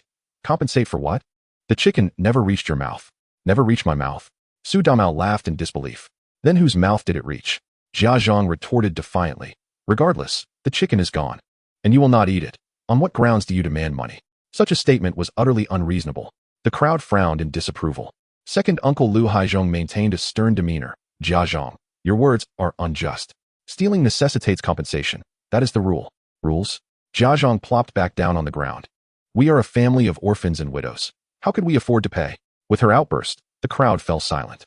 Su Feng observed this scene with a smirk. This was the true nature of the Jia family. They were eager to take advantage but resorted to deceit when trouble arose. Su Damao's face darkened with fury. You are utterly unreasonable. Uncle Yi Zhonghai sighed. Damao, how about this? The child has indeed erred, but the Jia family is in dire straits. How about Qin Huairu repays you in installments? In chapter 127, the two large fish in the basin. Su Damao was still intent on arguing when he was pulled back by Lu Xiaoyi. She whispered, let it go. It's just a chicken. Su Damao was reluctant, but had no choice but to relent. As he departed, he pointed at Bang Geng. Mark my words. Stay away from my family in the future. The crowd dispersed. Qin Huairu led Bang Geng back home. Upon entering, she raised her hand and struck him. The slap resonated sharply. Bang Geng stood in shock, clutching his face. Mom, kneel down. Qin Huairu's voice trembled with fury. Do you even comprehend what you have done? Bang Geng knelt on the ground. His head lowered in silence. Jia Zhang, wiping her tears nearby, lamented. What a calamity. What shall we do? Qin Huairu gazed at her son, her heart aching. When had he transformed into such a person? Stealing, framing others, lying. She always thought Bang Geng was merely mischievous, never realizing the depths of his thoughts. Speak. Qin Huairu commanded sternly. Why did you frame Shaju? Bang Geng muttered. He always looks down on our family. His reasoning lacked coherence. Qin Huairu trembled with rage. Did this child not recognize how Shaju treated their family? He always brought food home and shared money during festivals. All because he looked down upon them. Listen carefully. Qin Huairu pointed toward the door. Tomorrow morning, you will apologize to Shaju. You will kneel and apologize, do you hear me? Bang Geng lifted his head, defiance shining in his eyes. I refuse to go. Slap. Another strike followed. This time, Jia Zhang did not intervene. Tears streamed down Qin Huairu's face. You will go, whether you like it or not. The room erupted in sobs. Su Feng completed the braised fish, serving it in a bowl. The fish was tender, and the broth was rich. He placed a piece in his mouth, his eyes narrowing in satisfaction. Yet, the courtyard erupted once more. This time, it was Su Damao and Lu Xiaoyi arguing. You are too soft-hearted. Su Damao yelled, throwing things in the house. That little brat stole our chicken. And you think we should just let it go? Lu Xiaoyi sighed. It's just a chicken. Is it worth this fuss? It is worth it. Su Damao was beside himself with anger. If he can steal a chicken today, what will he steal tomorrow? People like him must be dealt with harshly. Lu Xiaoyi fell silent, knowing her husband's temperament. If he did not vent his frustration, it would fester within him. Su Damao paced the room, suddenly declaring, No, I must seek Uncle Yi for justice. The child did not compensate. This matter is not over. With that, he stormed outside, and Lu Xiaoyi could only follow him. Uncle Yi Zhonghai was having dinner at home. Hearing the knock at the door, he frowned. Upon opening it, he saw Su Damao. What is the matter? Yi Zhonghai inquired. Su Damao, seething with suppressed anger, replied, Uncle Yi, this cannot be overlooked. That child stole our chicken and framed Shaju. He must compensate. Yi Zhonghai sighed. Damao. The Jia family is indeed struggling. Struggling? Su Damao scoffed. Does hardship justify stealing? I am struggling too. Can I go steal as well? Yi Zhonghai was momentarily taken aback by this retort. After a brief pause, he slowly suggested, How about this? I will provide the money to help the Jia family repay for the chicken. Su Damao was stunned. You will pay? Yes, Yi Zhonghai nodded. We all share the same courtyard. We see each other every day. Do not be too harsh. Su Damao opened his mouth to protest, but ultimately swallowed his words. With Uncle Yi interceding, what could he say? Well, fine then, Su Damao acquiesced. How much should I give you? Yi Zhonghai pondered for a moment. $2 should suffice. Su Damao nodded. $2 was indeed reasonable. Yi Zhonghai turned and returned to his house, retrieving $2 and handing it to Su Damao. Su Damao accepted the money, feeling a lingering sense of dissatisfaction. Yet, with Uncle Yi involved, he had no choice but to comply. Upon returning home, Lu Xiaoyi asked, How did it go? Su Damao slapped the money onto the table. Uncle Yi gave it. Lu Xiaoyi examined the money but remained silent. The more Su Damao thought about it, the angrier he became. This family is bound to cause a major incident.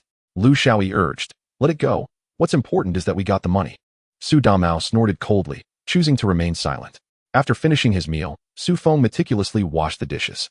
Today's events have completely unveiled the true nature of the Jia family. From now on, the reputation of this household within the courtyard is likely irreparably tarnished. He approached the window, observing the dimming light in the yard. Several families had already lit their kerosene lamps, casting a warm, yellow glow that spilled through the windows, creating patches of light upon the snowy ground. The courtyard was eerily quiet. After such a tumultuous day, everyone was exhausted. Just as Su Feng was about to close the window, he heard a knock at the door. He walked over and opened it to find Shaju standing outside. Is there something you need? Su Feng inquired. Shaju rubbed his hands together, feeling somewhat embarrassed. Fengzi, could you lend me some alcohol? Su Feng regarded him. Alcohol? Yes. Sha Zhu nodded, a sense of unease brewing within him as he craved a drink. Su Feng turned and retrieved a bottle of liquor, handing it to him. Sha Zhu accepted it, hesitated for a moment, and then said, about today. No need to elaborate, Su Feng interrupted. What needed to be seen has been seen. Sha Zhu let out a bitter laugh. Indeed it has. He turned to leave, then glanced back and said, thanks. Su Feng waved him off and shut the door. Back inside, Sha Zhu uncorked the bottle and took a large swig, causing him to cough from the fiery burn. Yet, the frustration within him remained insurmountable. He had always regarded the Qin family as his own, sharing food and assisting during hardships. But today, that child had thrown the blame on him without a second thought, merely to protect himself. Sha Zhu took another gulp of alcohol, tears mingling with the liquor as they streamed down his face. Su Feng closed the door and placed 2 fish into a basin in the kitchen, intending to sell them at the supply and marketing cooperative the next morning. In these times, having fish to sell meant there would be no shortage of buyers. Lost in thought, he heard footsteps outside. Peering through the window, he saw Uncle Yi Zhonghai approaching. Fengzi, open the door. Yi Zhonghai's voice carried an air of authority. Su Feng opened the door, maintaining a neutral expression. Uncle, what brings you here? Yi Zhonghai glanced inside, and, upon spotting the 2 large fish in the basin, his eyes brightened. Fengzi, you've done well with your catch, he said with a smile. Considering Sha Zhu has faced such great injustice today, wouldn't it be appropriate to share a fish with him? After all, we're all neighbors.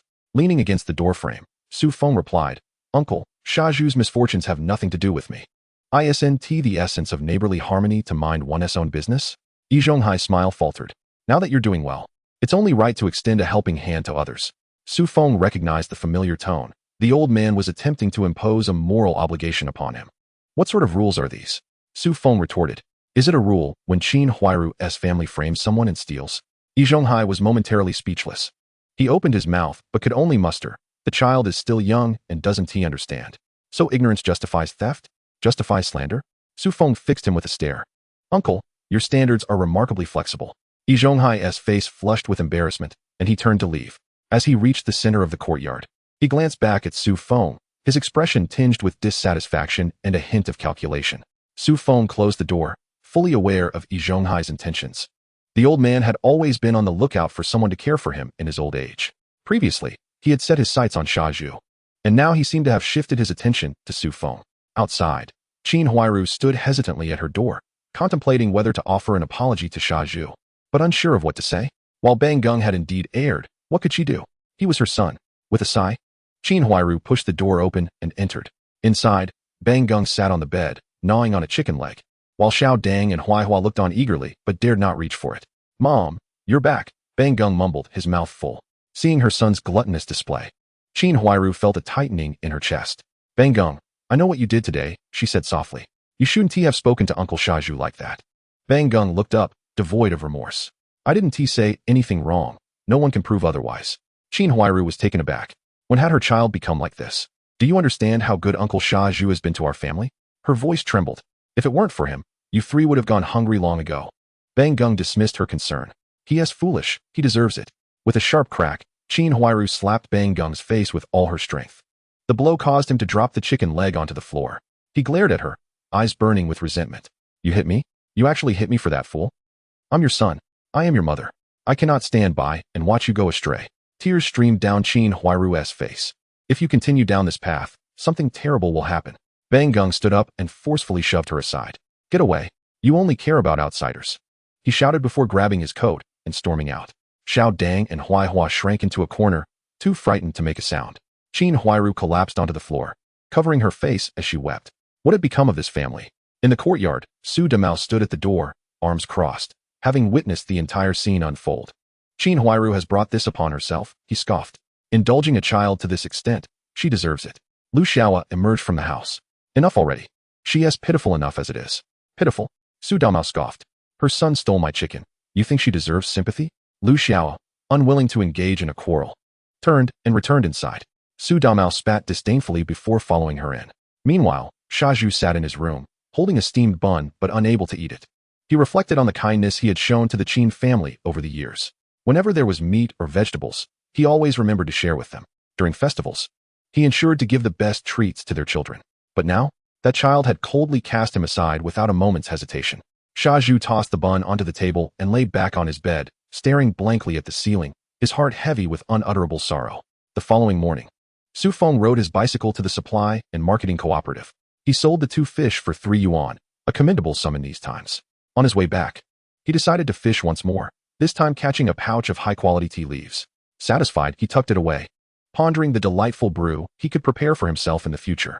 Upon arriving at the procurement department, as soon as Su Feng stepped inside, Lu Xiao approached him. "Good morning, Su Master," she greeted with a sweet smile. Su Feng nodded in acknowledgement. "Good morning, Miss Lu." Lu Xiao hesitated for a moment, her voice dropping to a whisper. "Su Master, may I ask you something?" "Of course. What should one do if they don't like someone, but their family has already arranged a marriage?" she asked softly. Su Feng glanced at her, understanding that she was referring to Su Domao. "Then don't marry him." Su Feng replied straightforwardly. "Life is too long. Marrying someone you don't love is a daily torment." Luo Xiaoyi was taken aback. She had not anticipated Su Feng's response to be so unequivocal. However, her family was in agreement. Why should one allow others to dictate the course of their own life? Su Feng turned and made his way towards the warehouse, stating, "Miss Luo, you are a sensible person. Do not be confused." Standing still, Luo Xiaoyi felt as though a cacophony of emotions had erupted within her. Suddenly, she realized that Su Feng was right. Why should she sacrifice her own happiness for the sake of her parents' pride by marrying someone she did not love? At midday, a delivery from the procurement department arrived. It was personnel from the grain station, claiming they had a batch of goods to confirm. Su Feng accompanied them to inspect the delivery and discovered a discrepancy in the quantity. "This is not correct," he asserted, pointing to the order slip that indicated 50 bags. While only 48 were present, the delivery person's expression changed. "Impossible, I have counted them."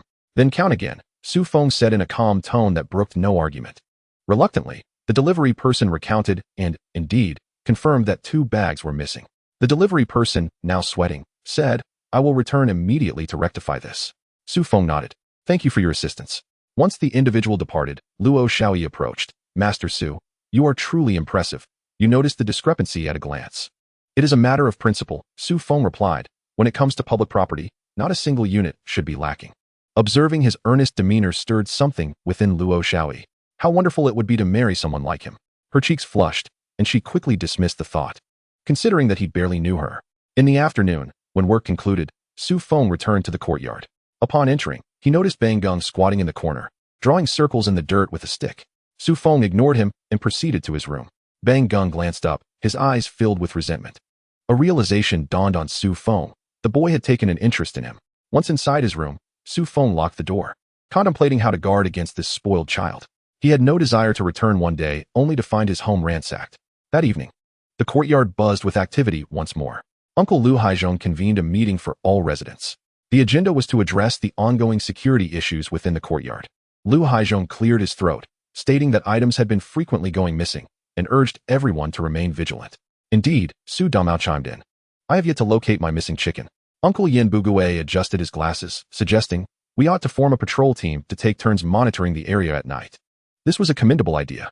Uncle Yi Zhonghai nodded in agreement, proposing that each household contribute 1 member for the duty. Su Feng leaned against the wall, silent, fully aware of their intentions. They merely sought to involve him as a means to forge closer ties.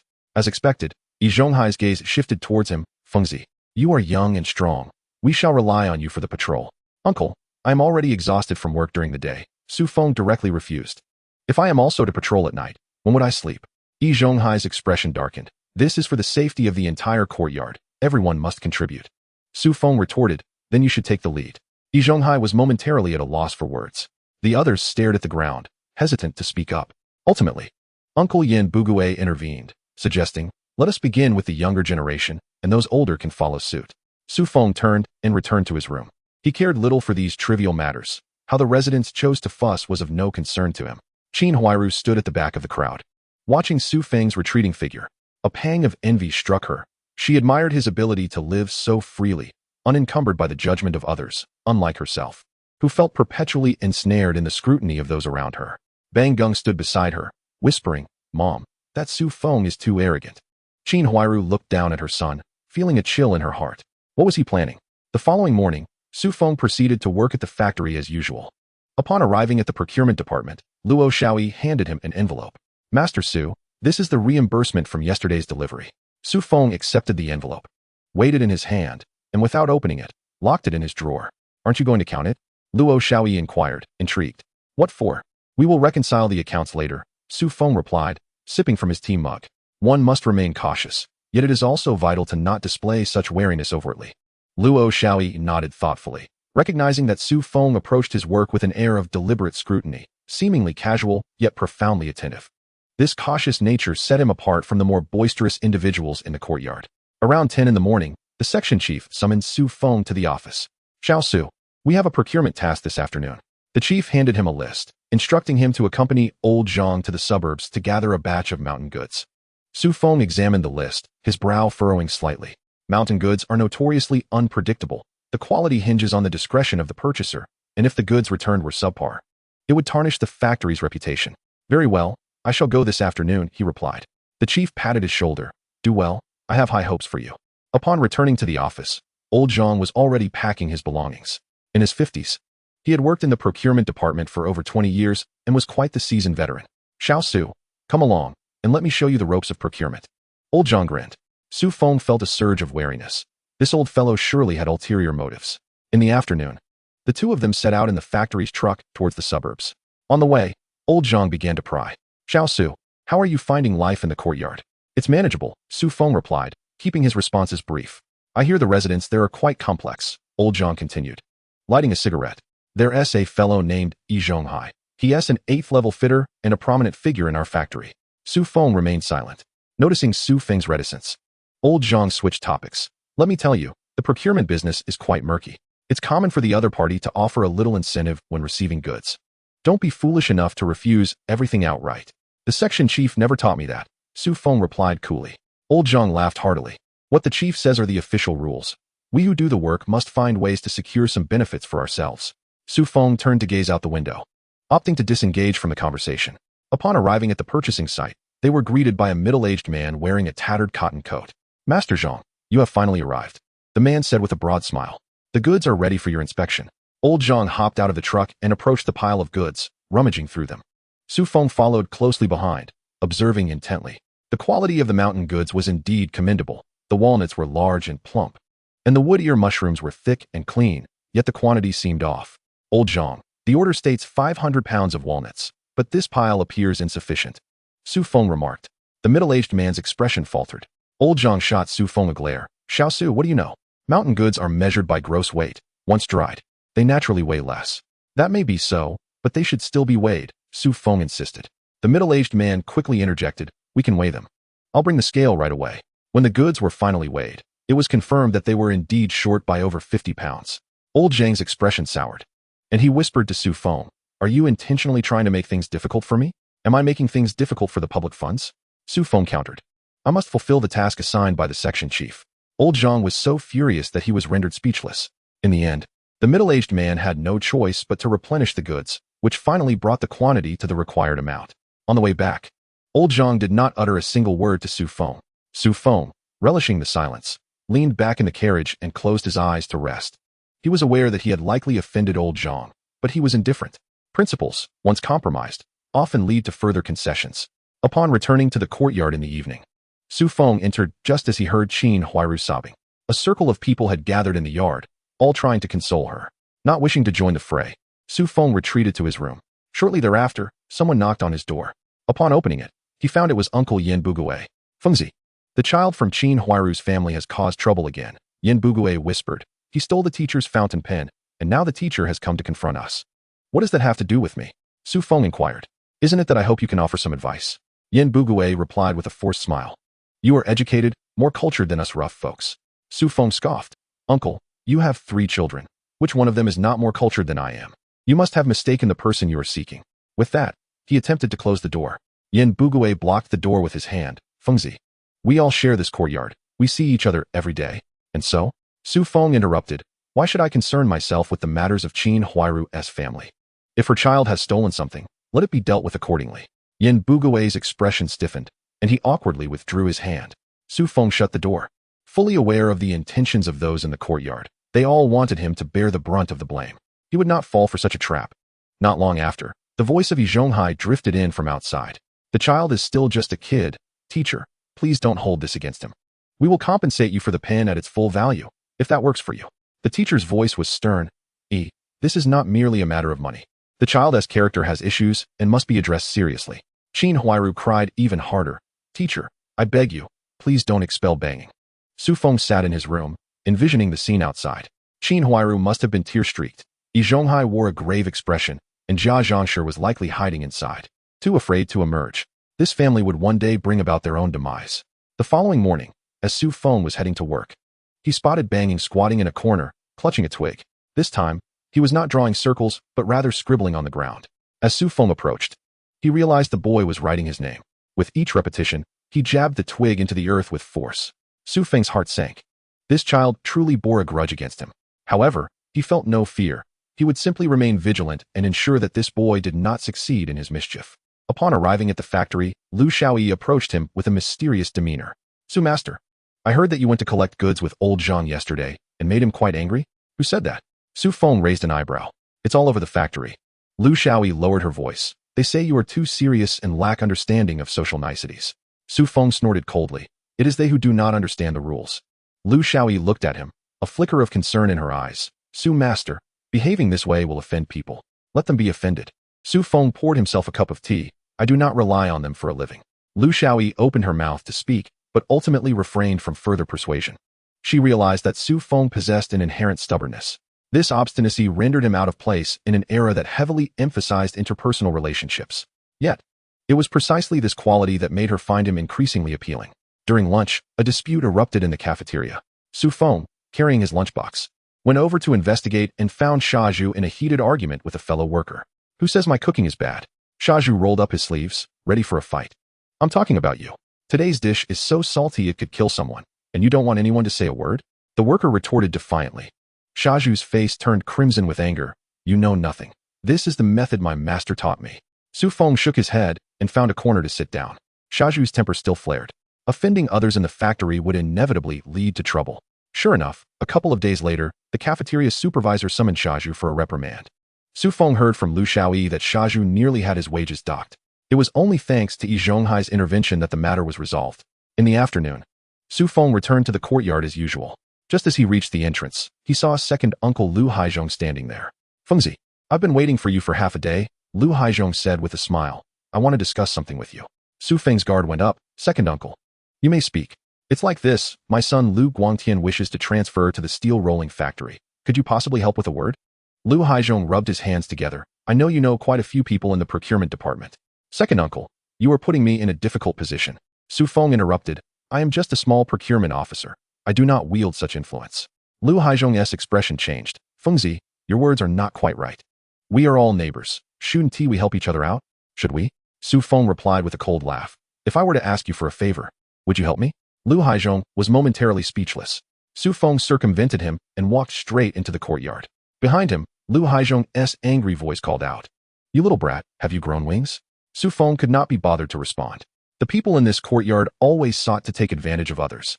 Did they truly think he was a soft persimmon, easily squeezed? Upon returning home, Su Feng locked the door behind him and began to tidy up his belongings. He discovered that his drawer had been rummaged through, the items inside displaced. Though nothing was missing, the feeling of having been invaded was quite unpleasant. Su Feng squinted his eyes. It was undoubtedly Banging's doing. This child was becoming increasingly audacious. He approached the window and peered through the curtain-s gap. Banging was squatting in the corner, casting furtive glances in his direction. Su Feng devised a plan. Since this boy wished to stir trouble, he would play along. That evening, Su Feng deliberately created some noise in his room. Then he extinguished the light and concealed himself behind the door, waiting. Sure enough, after a short while, he heard faint footsteps outside. The doorknob turned gently, but because it was locked, it would not open. Su Feng held his breath and peered through the crack in the door. Banging was squatting at the entrance, attempting to pick the lock with a piece of wire.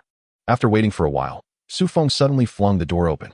Banging, startled, fell onto the ground, the wire slipping from his grasp. What are you doing? Su Feng looked down at him from above. Banging scrambled to his feet and tried to flee, but Su Feng caught him by the collar. Let me go? Banging struggled. What do you think I should do about you trying to pick my lock? Su Feng replied coldly. Banging's eyes darted about. I didn't pick the lock. I was just passing by. Is that so? Su Feng picked up the wire from the ground. Then what is this? Banging was rendered speechless, unable to formulate a response. At that moment, Qin Huairu emerged from the house. Banging, what are you doing running around outside? Upon seeing Su Feng, her expression shifted. Su Master, this is... Qinjia, your child was trying to pick my lock. Su Feng released banging and handed her the wire. I need an explanation for this. Qin Huairu's face turned pale as she slapped banging. You worthless child, who told you to wander around in front of others' doors? Banging covered his face, tears streaming down.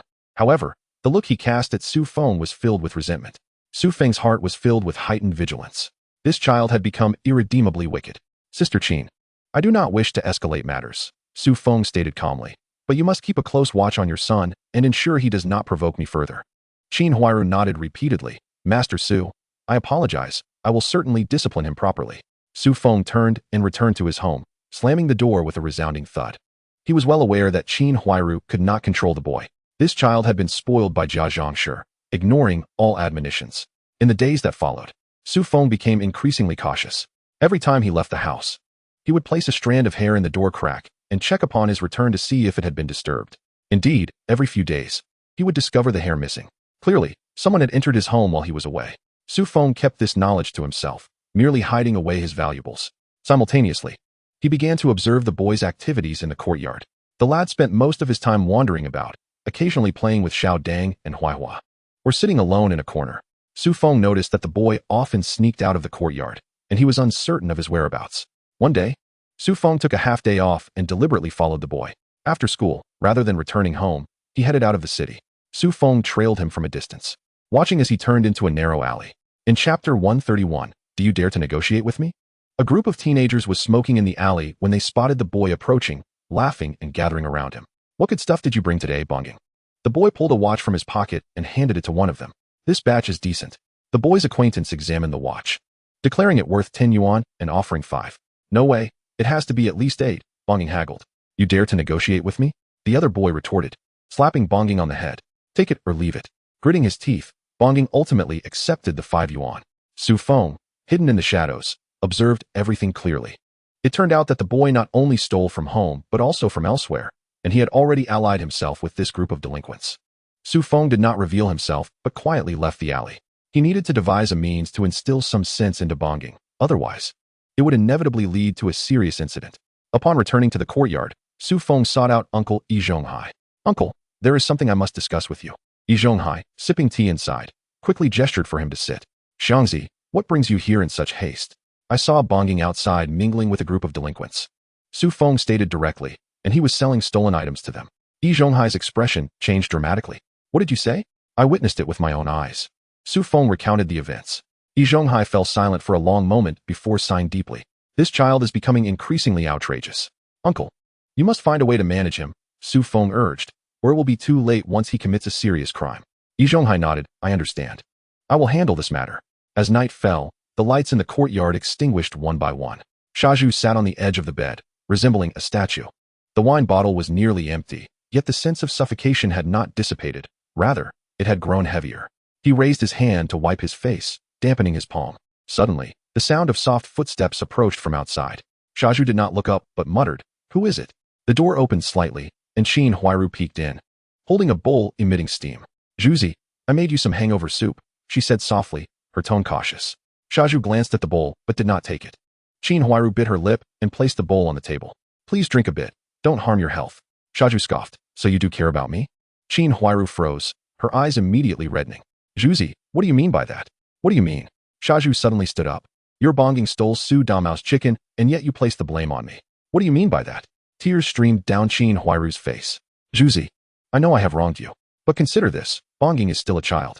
A child? Shaju interrupted. What kind of child steals and frames others? Is that the behavior of a child?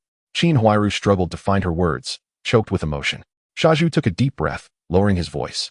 Please, just go. I wish to be alone. Qin Huairu stood there, at a loss for what to do. After a moment, she wiped her tears and turned to leave. As the door closed behind her, Shaju slumped back onto the bed. He stared at the still steaming hangover soup, and almost unconsciously, he picked it up and took a sip. The soup had the same taste, but it felt like swallowing shards of glass. Meanwhile, upon returning home, Qin Huairu found Jia Zhangshi seated on the kong, cursing bitterly. What bad luck. That scoundrel Su Damao. It was just a chicken. Does it have to escalate to this? Qin Huairu said nothing and walked straight into the inner room. Bonging, curled up in the covers, stiffened at the sound. Qin Huairu sat at the edge of the bed, gazing at the back of her son's head. Bonging, are you asleep? He remained silent. Qin Huairu sighed. Mother knows you are feeling hurt. But what you did today truly wounded Uncle Zhuzi's heart. Bonging suddenly turned over. His eyes red. I don't want to go to jail. I only said one thing. Why don't they believe me? Qin Huairu felt a pang in her heart. But you should not have framed Uncle Zhuzi. What should I do then? Bonging cried out, if I admit it.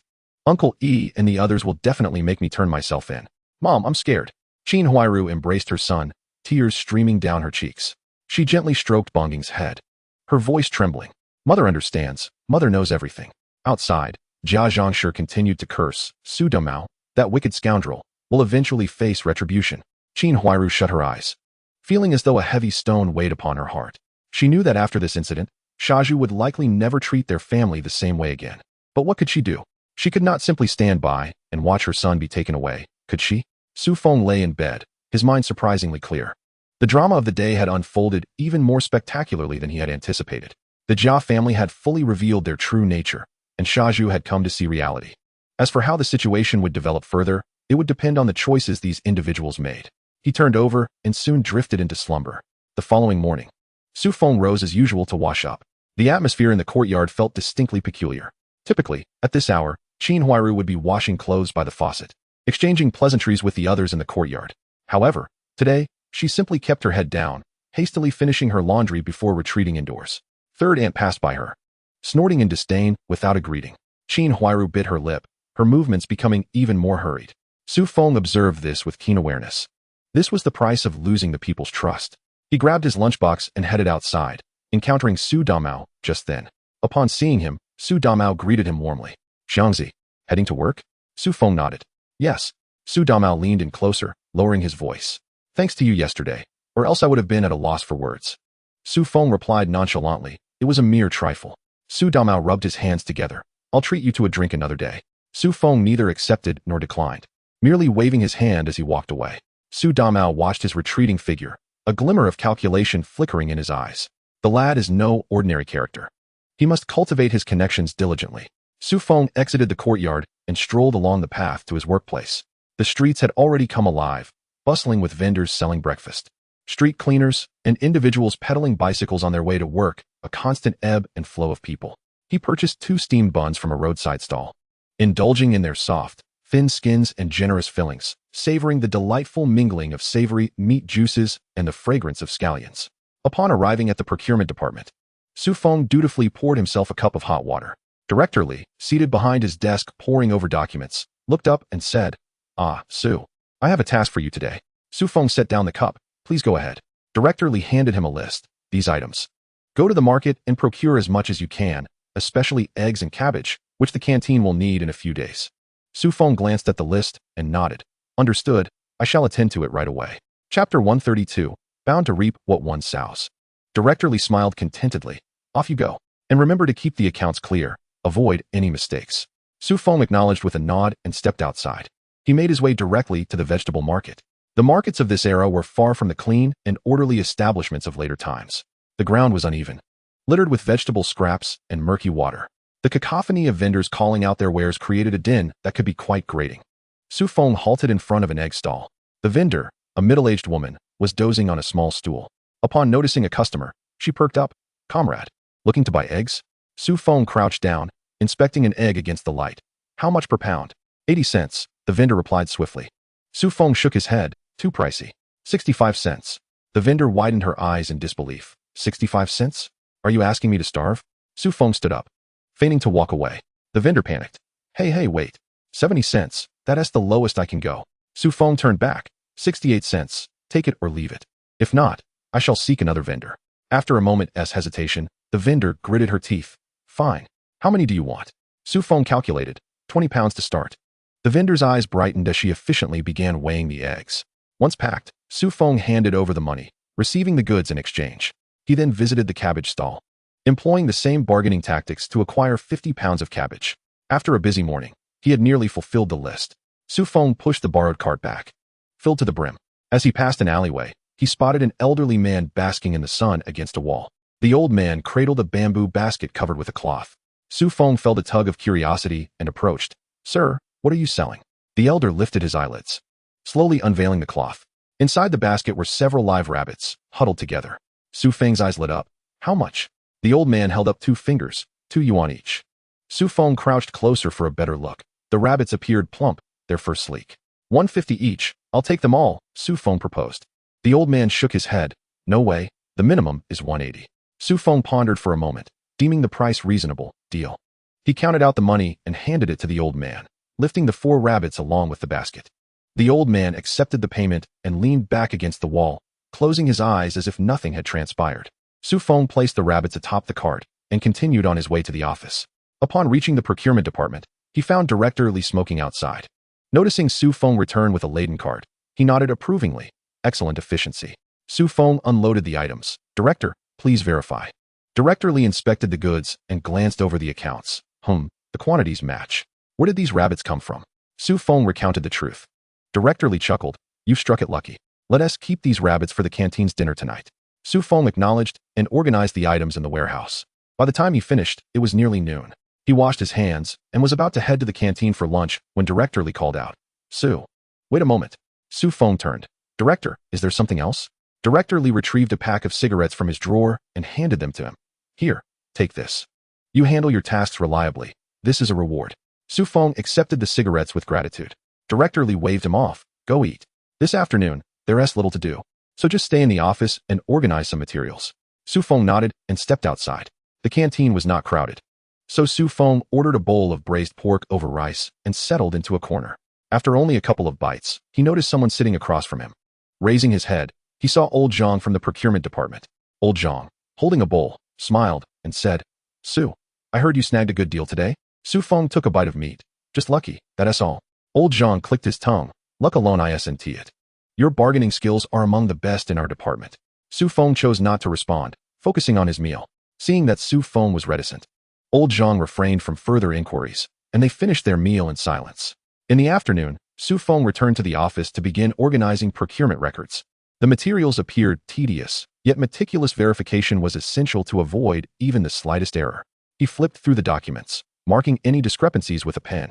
The sunlight slanted through the window, casting a patch of light and shadow on the desk. Su Feng rubbed his eyes and continued his work with diligence. Before he realized it, dusk began to descend. The office staff gradually left, leaving Su Feng alone. He closed the folder and stretched. Pushing open the window, he welcomed the cool breeze from outside.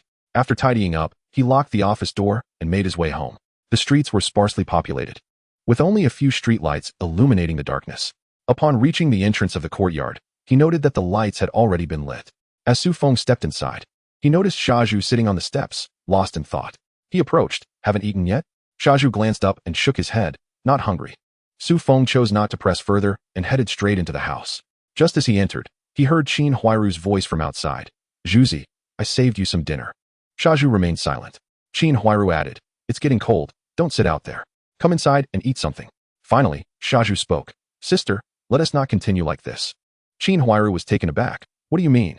Shaju stood up, his voice calm. From now on, I want to concern myself with your matters. Qin Huairu's face paled. Zhuzi you. Before she could finish, Shaju turned and entered the house. The soft sound of the closing door striking Qin Huairu's heart like a heavy blow. She stood frozen, the lunchbox in her hand growing cold. Su Feng.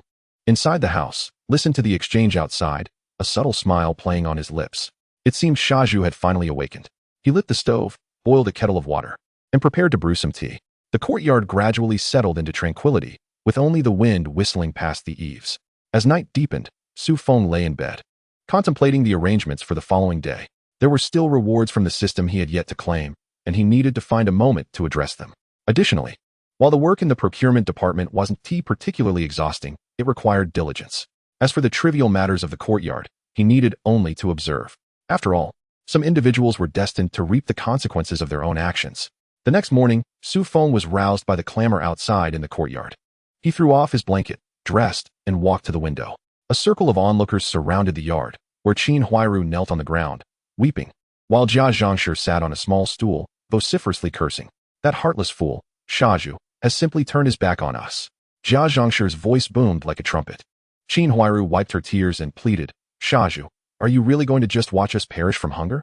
Standing at the door, Shaju bore an expression devoid of emotion. I have made it clear, I will no longer involve myself in your family's affairs. Uncle Su Dumao, standing nearby, added fuel to the fire. Oh, has Shaju finally come to his senses?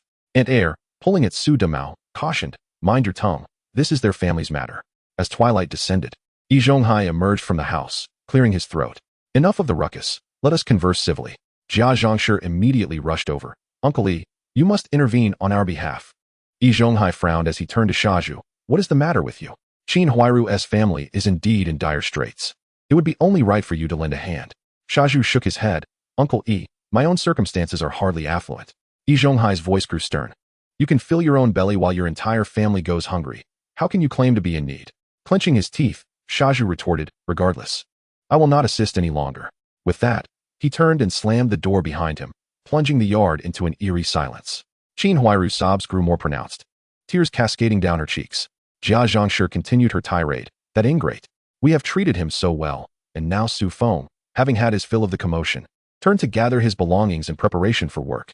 While washing up, he overheard Yi Zhonghai's voice outside. Qin Huairu, cease your crying. Uncle Yi will devise a solution. Through her sobs, Qin Huairu replied, Uncle Yi, our family truly cannot endure any longer. Yi Zhonghai sighed. How about this? Let's convene a meeting in the yard and deliberate together. Su Feng scoffed quietly, recognizing the familiar tactic of moral coercion. He dried his face, donned his work attire, and stepped outside. The crowd in the yard had not yet dispersed, and as he emerged, all eyes turned toward him. Yi Zhonghai called out, Xiao Su, remember to return for the meeting tonight. Su Feng nodded silently and continued on his way. Behind him, he could hear Jia Zhongshi muttering. Today's youth have no understanding of mutual assistance. Su Feng feigned ignorance. The streets were not particularly crowded, and the morning air carried a chill. Upon arriving at the factory gate, Su Feng presented his work ID to the guard. The elderly guard chuckled. You're here early, Xiao Su. Su Feng acknowledged him and entered the factory premises. The purchasing department's office building stood on the eastern side, an aging three-story structure with peeling paint. Su Feng ascended the stairs and pushed open the office door, finding only Old Lu inside. Old Lu was preparing tea and looked up upon his arrival. So early? Su Feng set down his lunchbox. I couldn't sleep, so I came in. Old Lu handed him a cup of tea. Have some to warm yourself. Su Feng accepted the tea and took a seat at his desk, where neatly organized documents awaited his attention. Before long, other colleagues trickled in. Director Li was the last to arrive, and upon entering, he called out, Xiao Su, come to my office. Su Feng rose to follow him. Director Li closed the door and seated himself. We have a task for you today. Head to the department store and discuss the procurement of daily necessities. Su Feng nodded. When should I go? Director Li glanced at his watch. Go this morning. Let us secure that contract as soon as possible. Su Feng took the document bag offered by Director Li. Understood. Director Li waved him off. Go ahead, and report back promptly with any updates. Su Feng exited the office, grabbed his coat, and prepared to leave. Old Lu quietly advised, be careful. The department store can be quite difficult to deal with. Su Feng smiled reassuringly. No worries. He left the office building and rode a factory bicycle toward the department store. As he rode, the streets became busier, with steam rising from breakfast stalls lining the sidewalks. The department store, a three-story building in the city center, displayed a red sign at its entrance. After securing his bike, Su Feng entered the building. The first floor was a product exhibition area where several salespeople were busy organizing the shelves. He headed straight to the third floor, locating the procurement manager's office. After knocking and entering, he found a middle-aged man wearing black-rimmed glasses seated within. Su Feng presented his introduction letter, Manager Wang. I am from the procurement department of the steel mill. Manager Wang took the letter, glanced at it, and gestured for him to sit. What are you looking to procure? Su Feng opened the document bag and retrieved the list, primarily daily necessities, towels, basins, water cups, and the like. Manager Wang scanned the list. That's quite a substantial quantity. Su Feng nodded. Our factory has many employees, and the demand is high. Manager Wang jotted down some figures, at market price. This batch will cost 3,000. Su Feng frowned. Could you possibly offer a discount? Manager Wang shook his head. This is already the lowest price. After a brief silence, Su Feng pressed, Manager Wang, we are not first-time partners. Could you possibly extend a little more generosity? Manager Wang hesitated. I can give you a 5% discount at most. Su Feng calculated in his head. This price seemed reasonable. He nodded. Then let us proceed with that. When can we sign the contract? Manager Wang produced a blank contract. We can do it right now. The two quickly settled the details and signed the contract. Su Feng secured the documents and stood to take his leave. I will take my leave now. Manager Wang escorted him to the door. If you need anything, feel free to come find me. Su Feng exited the department store and hurried back on his bicycle. Passing by the vegetable market, he decided to stop and browse. Several vegetable vendors were calling out, their fresh produce displayed enticingly. Su Feng purchased some cabbage and potatoes, placing them in a bag to hang from his handlebars. By the time he returned to the factory, it was nearly noon.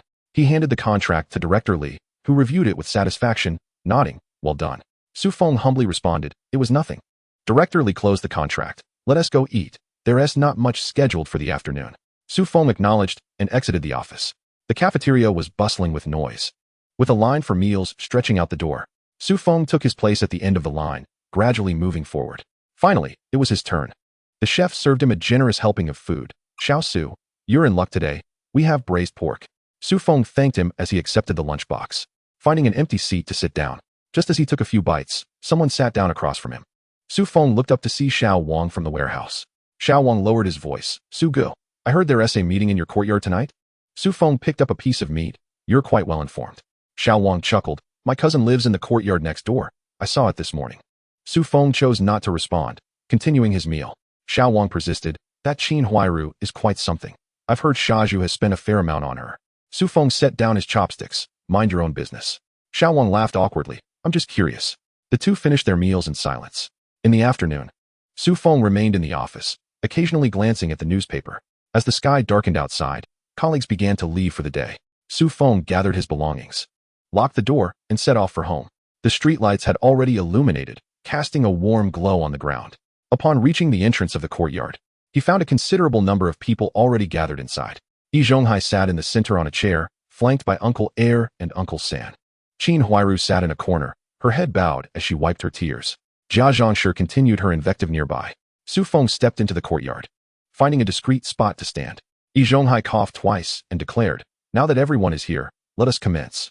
Chapter 134. What do you think of this matter? The courtyard gradually fell silent. Yi Zhonghai surveyed the group and continued, "The purpose of gathering you all today is to discuss the situation concerning Qin Huairu's family." Jia Zhangshi immediately interjected, "Elder Yi, you must take charge." Yi Zhonghai raised his hand to quell the impatience. "Hold on, allow me to finish." He paused briefly. It is indeed challenging for Qin Huairu to raise 3 children alone. Shaju used to support her, but now he has suddenly abandoned her. How is she to manage? The second elder interjected, "Indeed, we must help one another within our community." The third elder adjusted his glasses and remarked, "While that is true, every household is struggling." Yi Zhonghai's expression grew stern. Even amidst hardship, one should possess a sense of conscience. He turned to Shaju. "Tell me, why have you suddenly ceased to assist Qin Huairu?" Shaju stood at the door, his voice calm. "I have no obligation." Yi Zhonghai raised his voice.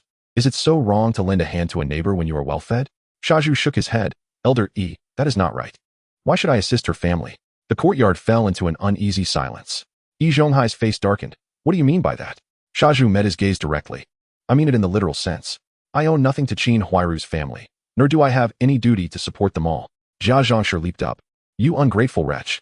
Shaju ignored her and turned back into the house. Yi Zhonghai, enraged, coughed repeatedly, speechless as he pointed at Shaju's retreating figure. Qin Huairu sobbed even more violently, her shoulders shaking. The onlookers exchanged glances, each silent. Yi Zhonghai took a deep breath, since Shaju is unwilling. Let us all come together to find a solution. He looked at everyone. Each household should contribute some money to help Qin Huairu through this difficult time. The third elder immediately shook his head. "I have many children. I truly cannot spare any funds." The second elder added, "Our family is also quite tight." Others echoed these sentiments, each citing their own difficulties. Yi Zhonghai's expression grew increasingly grim. His gaze shifted to Su Feng. "Xiao Su, you live alone. Surely you have some extra money?" Su Feng raised his head with an indifferent expression. "Elder Yi, I have only recently started working. Where would I find surplus funds?" Yi Zhonghai frowned. "You earn a decent salary, do you not?" Su Feng smiled slightly. "The salary is indeed substantial, but I also need to eat, dress, and save for a wife." Yi Zhonghai's demeanor remained stern. "Just contribute a little, it won't bankrupt you." Su Feng shook his head. "It is not a matter of how much money. What does Qin Huairu's plight have to do with me?" The courtyard fell silent once more. Yi Zhonghai had not anticipated Su Feng's bluntness and was momentarily at a loss for words. Jia Zhangshi pointed at Su Feng, scolding, "You heartless wretch. Are you going to watch us women starve?" Su Feng retorted coldly, "And doesn't your son receive a pension? How could you starve?" Jia Zhangshi fell silent. Qin Huairu raised her head, her eyes red as she looked at Su Feng. "Xiao Su, please help us." Su Feng turned away. "I cannot help." Without looking back, he entered the house. Through the window, Su Feng observed a circle of people gathered in the courtyard. The loudest voice belonged to Jia Zhangshi, who was berating Shaju. "He use you, you heartless creature. Our Huairu has treated you so well, yet you repay her like this." Shaju stood at the door, his face ashen. And Zhang, I have no connection to your family. No connection? Jia Zhangshi trembled with rage. Over the years, how much have you assisted our family? Now you say there's no connection? Qin Huairu stood nearby, her eyes glistening with tears. Zhuzi, did I say something wrong last night? Her voice quivered. Please, do not act this way. The children are waiting for you to make breakfast. Bang Gung ran out from the house, hugging Shaju's leg. Uncle Shaju, please do not ignore us. Shaju looked at the child's innocent eyes, feeling his heart soften. However, he quickly hardened his expression. Bang Gung, let your mother cook for you from now on. Bang Gung, confused by the situation, began to cry loudly. The onlooking neighbors whispered among themselves. What is happening? Shaju said he wouldn't care about Qin Huairu's family anymore. Is that true? He has taken care of them for years. Why the sudden change? Elder Yi Zhonghai stepped forward from the crowd. Shaju, if there are matters to discuss, let us do so inside, away from the prying eyes of the neighbors. Shaju shook his head. Elder, I have made up my mind. From now on, I will not involve myself with Qin Huairu's affairs. Yi Zhonghai frowned. After so many years of camaraderie, how can you simply sever ties? What camaraderie? Shaju chuckled bitterly. I have always been the fool. They have never regarded me as significant. Upon hearing this, Qin Huairu's tears streamed down her face. Zhuzi, how can you say that? What do you mean by how can I say that? Shaju interrupted her. All these years, how have you regarded me? A backup or an ATM? His words were harsh, causing Qin Huairu's face to turn pale. Jia Zhangshi was even more furious. He Yuzhu, you are ungrateful. Ungrateful? Shaju scoffed. What debt do I owe your family? Su Feng, listening from inside the house, found the situation intriguing. It seemed that Shaju's remarks from the previous day had indeed awakened him. He dressed quickly and stepped outside. The crowd hushed as they noticed him. Su Feng positioned himself at the edge of the group, refraining from interjecting. Yi Zhonghai, observing the escalating tension, quickly attempted to mediate. All right, enough shouting. Let us discuss matters calmly and not damage our relationships. What is there to discuss? Shaju waved his hand. I have said what I needed to. From now on, we shall go our separate ways. With that, he turned and slammed the door behind him. Jia Zhangshi attempted to follow and berate him, but she was stopped by the second elder, Lu Haizhong. Let it go, Aunt Zhang. If he is unwilling, so be it. Unwilling? Jia Zhangshi glared. On what grounds does he refuse? How much has he benefited from our family over the years? A few snickers emerged from the crowd. Benefit? Everyone knows how much Shaju has given over the years. Qin Huairu, sensing the strange looks from those around her, felt her face flush with embarrassment. She picked up Bang Gung and hurried back into the house. Jia Zhangshi, seeing her daughter leave, lost her resolve and muttered a few words before retreating as well. The crowd dispersed, each returning to their homes. Just as Su Feng was about to turn away, Yi Zhonghai approached him. Xiao Su, what do you think of this situation? Su Feng regarded him with a quiet smile, amused by the elder's scheming. I think it is quite reasonable, Su Feng replied blandly. Everyone has the right to make choices. Yi Zhonghai's expression darkened slightly. But is Shaju's behavior not too ruthless? Ruthless? Su Feng countered. What has Qin Huairu's treatment of Shaju been over the years? Chapter 135. Do you work in the procurement department?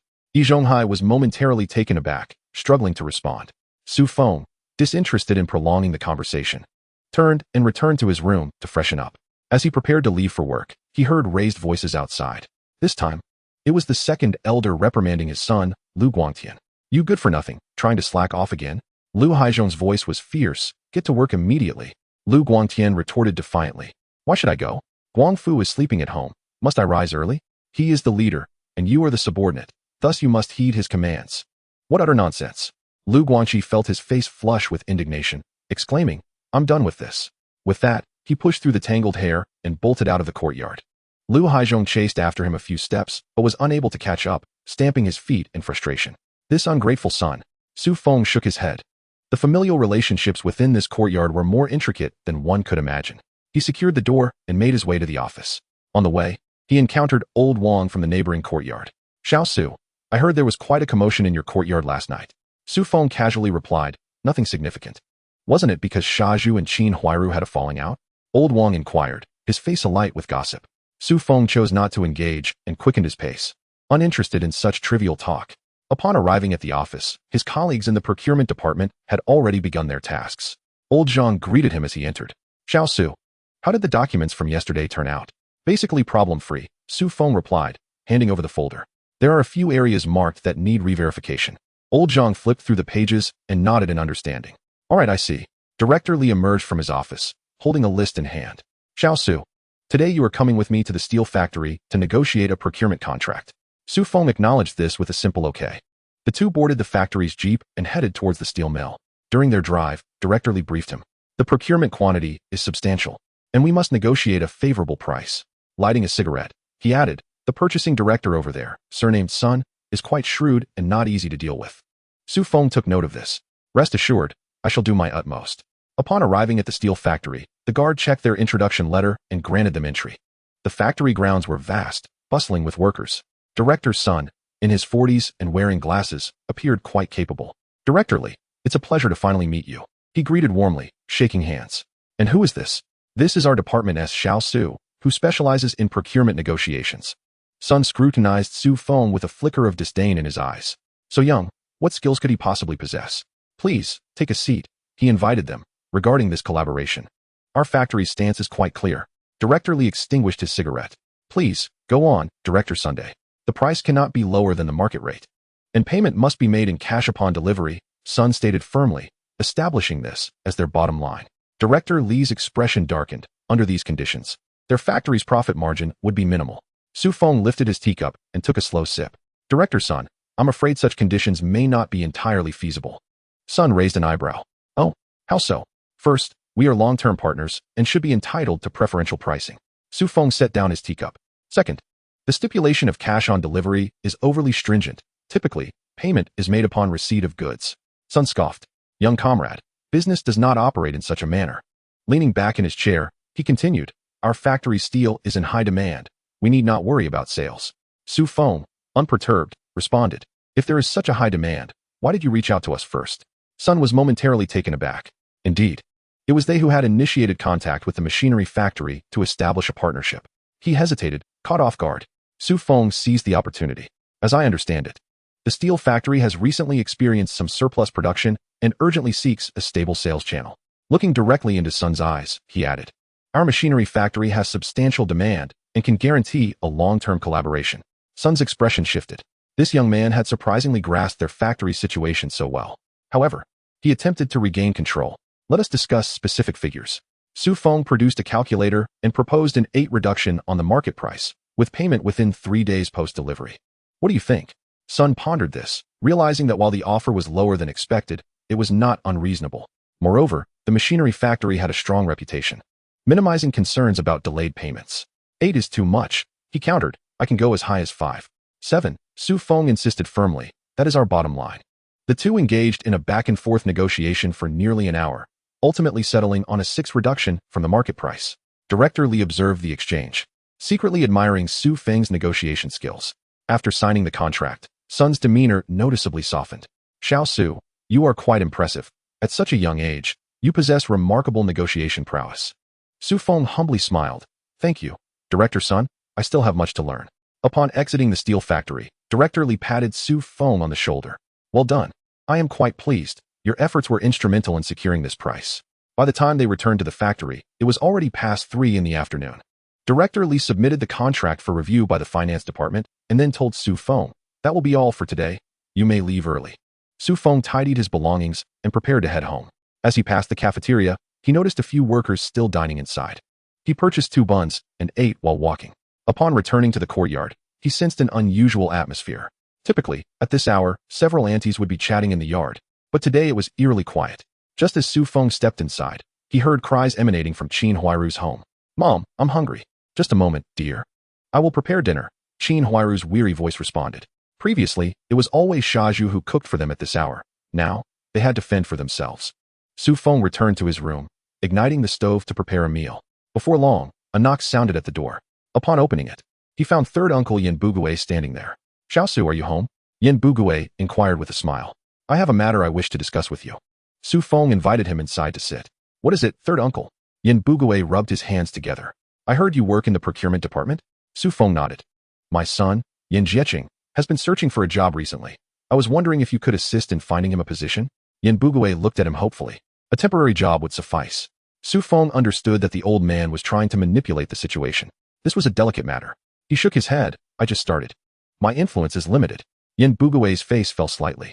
Then, if an opportunity arises in the future, I would appreciate your consideration. Certainly.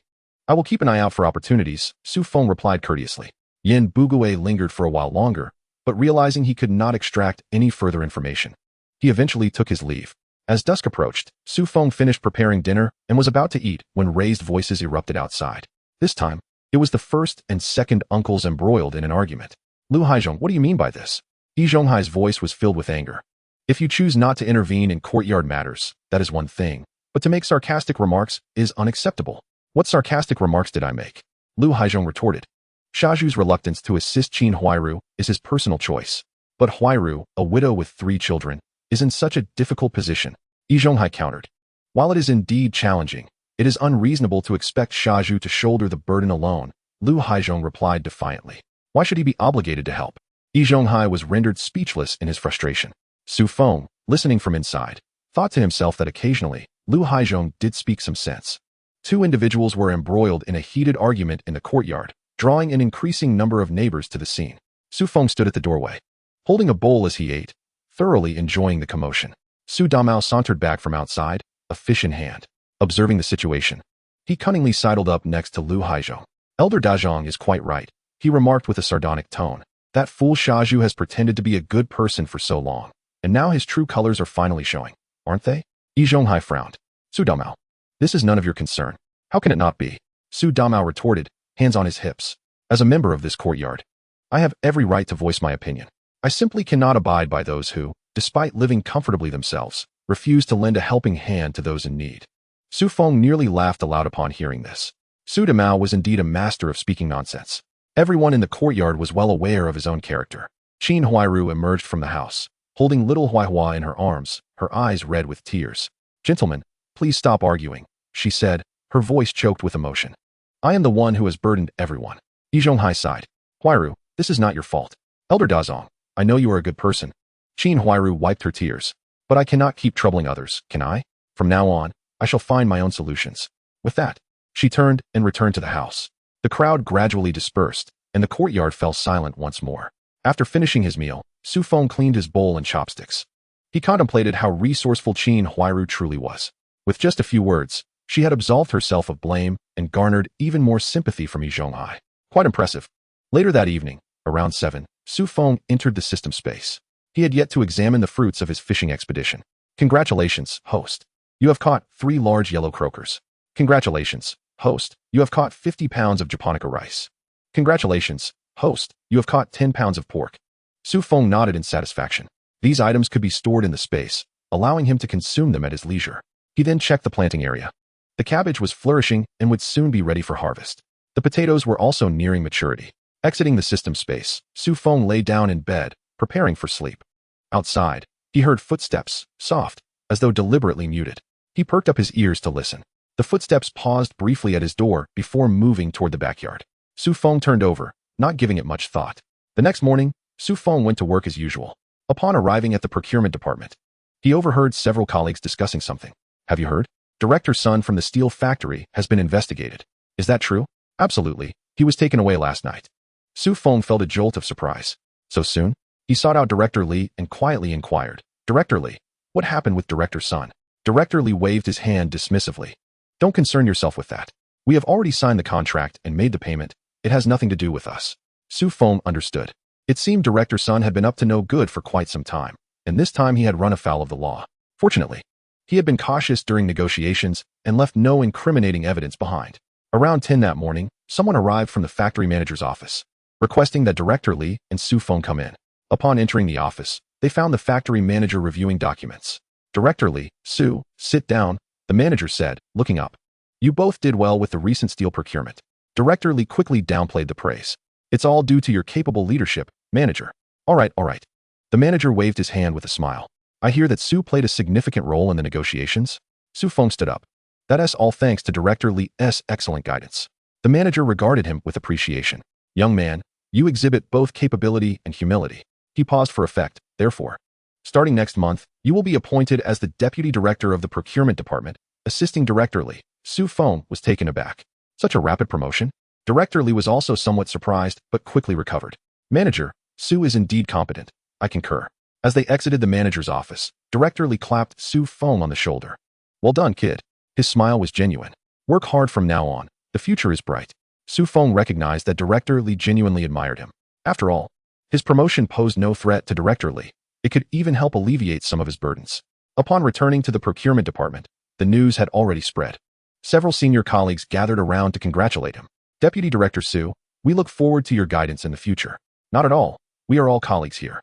Helping one another, Su Feng replied, though his mind was racing. Being a deputy director came with its own responsibilities. With greater authority came greater accountability. He would need to exercise even more caution. During lunch in the cafeteria, Su Feng encountered Shaju, who appeared momentarily taken aback upon seeing him. Su Feng, I heard you were promoted to deputy director? Su Feng nodded. Just fortunate, really. Shaju scoffed. Your luck is quite remarkable. He took his tray and settled in a corner. Su Feng finished getting his meal, hesitated for a moment, then chose to sit across from Shaju. Brother Zhu, about the situation in the courtyard. Let's not talk about it. Shaju waved his hand, visibly frustrated. Su Feng picked up a piece of vegetable. Is it about Qin Huairu's family? Shaju sighed. Elder Dazhong is constantly hounding me, insisting I shouldn't ignore Sister Huairu. It's infuriating, he said, pushing his food around. But why should I be responsible? I owe her nothing. Su Feng remained silent. He didn't wish to get involved in this matter. Shaju continued. I've helped her for so many years, and what have I gained? People in the courtyard call me a fool. Then why do you continue to help her? Shaju was momentarily at a loss for words. Su Feng finished his meal and stood up. Brother Zhu, some things need to be thought through clearly, he said, patting Shaju on the shoulder. Don't let yourself regret it.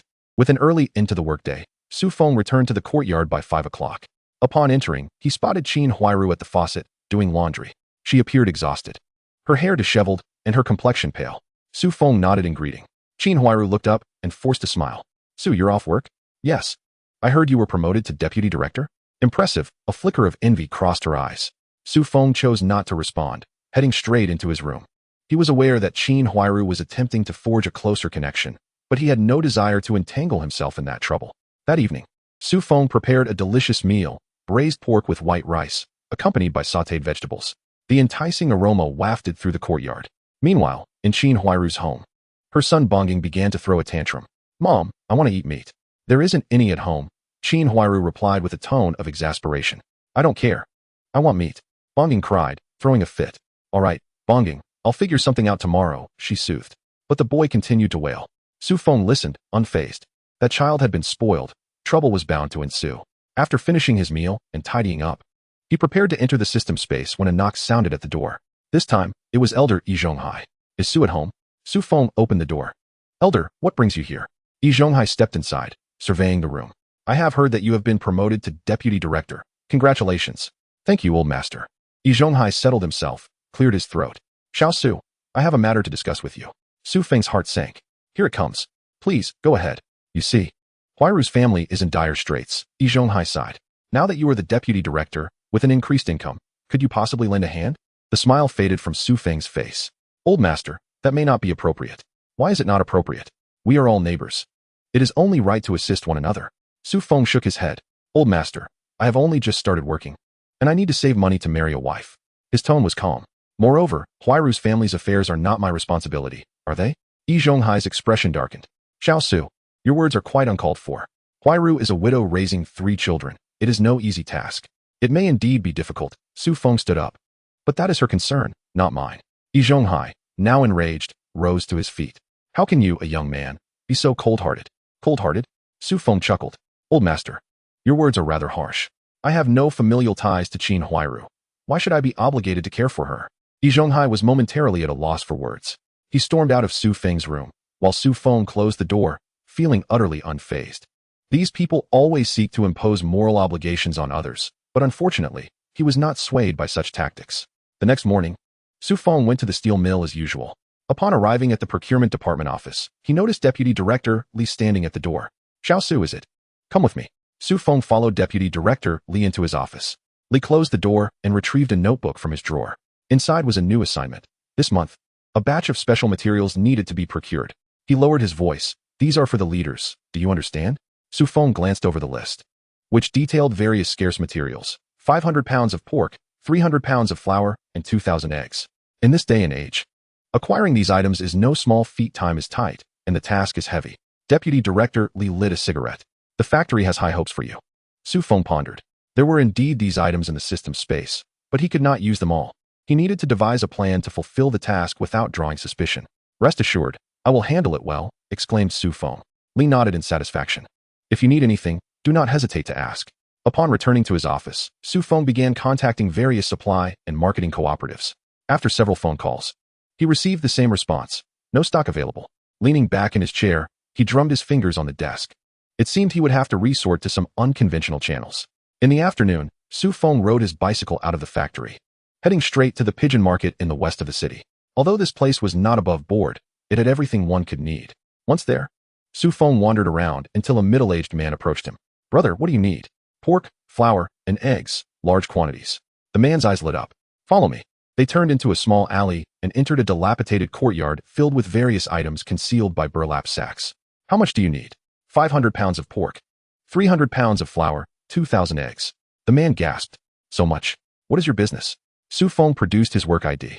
I am with the procurement department of the steel mill, legitimate business. The man relaxed. The prices are not cheap. As long as the goods are good, the price is negotiable. They negotiated for quite some time before settling on a price. Su Feng left a deposit and arranged to collect the goods in 3 days. Upon returning to the factory, Su Feng reported to Deputy Director Li. I found a source. The goods will arrive in 3 days. Li patted his shoulder. Well done. That evening, upon entering the courtyard, Su Feng was greeted by third uncle Yan Bugue. Xiao Su, I've been waiting for you for a long time. Su Feng's internal alarm bells rang.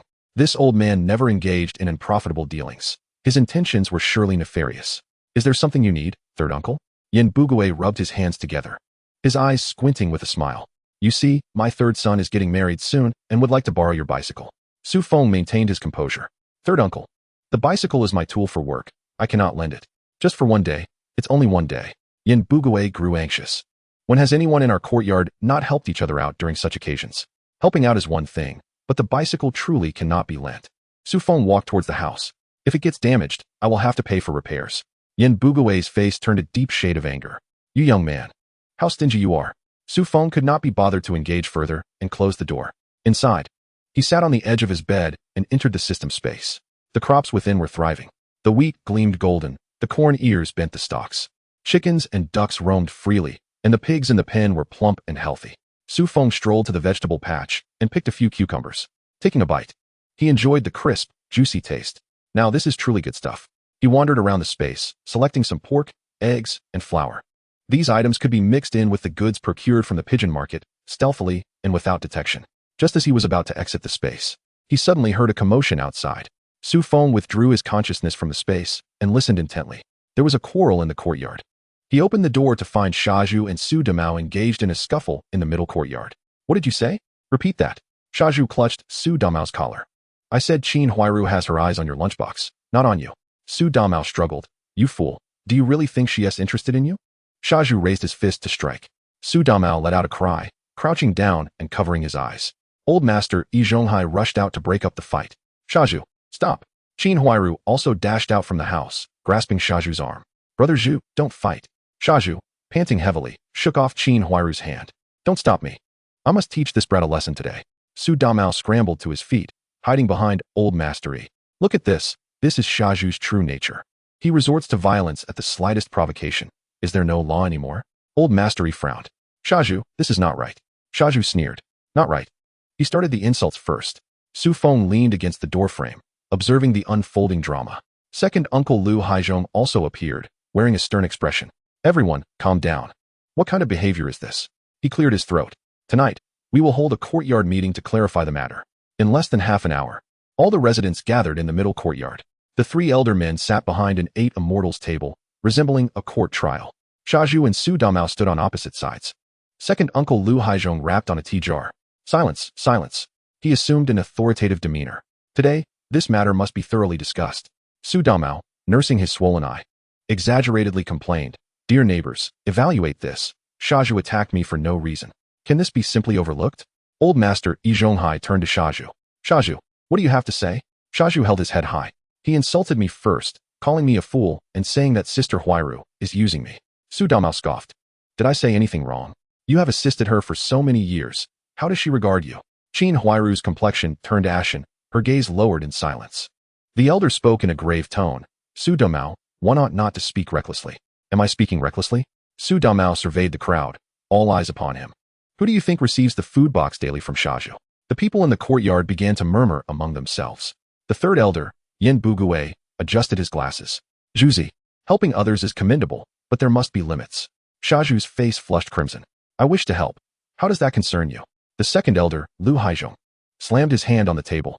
This is not a matter of willingness. You have resorted to violence. Su Feng stood at the back of the crowd, observing their theatrics. This assembly of the courtyard was nothing short of a farce.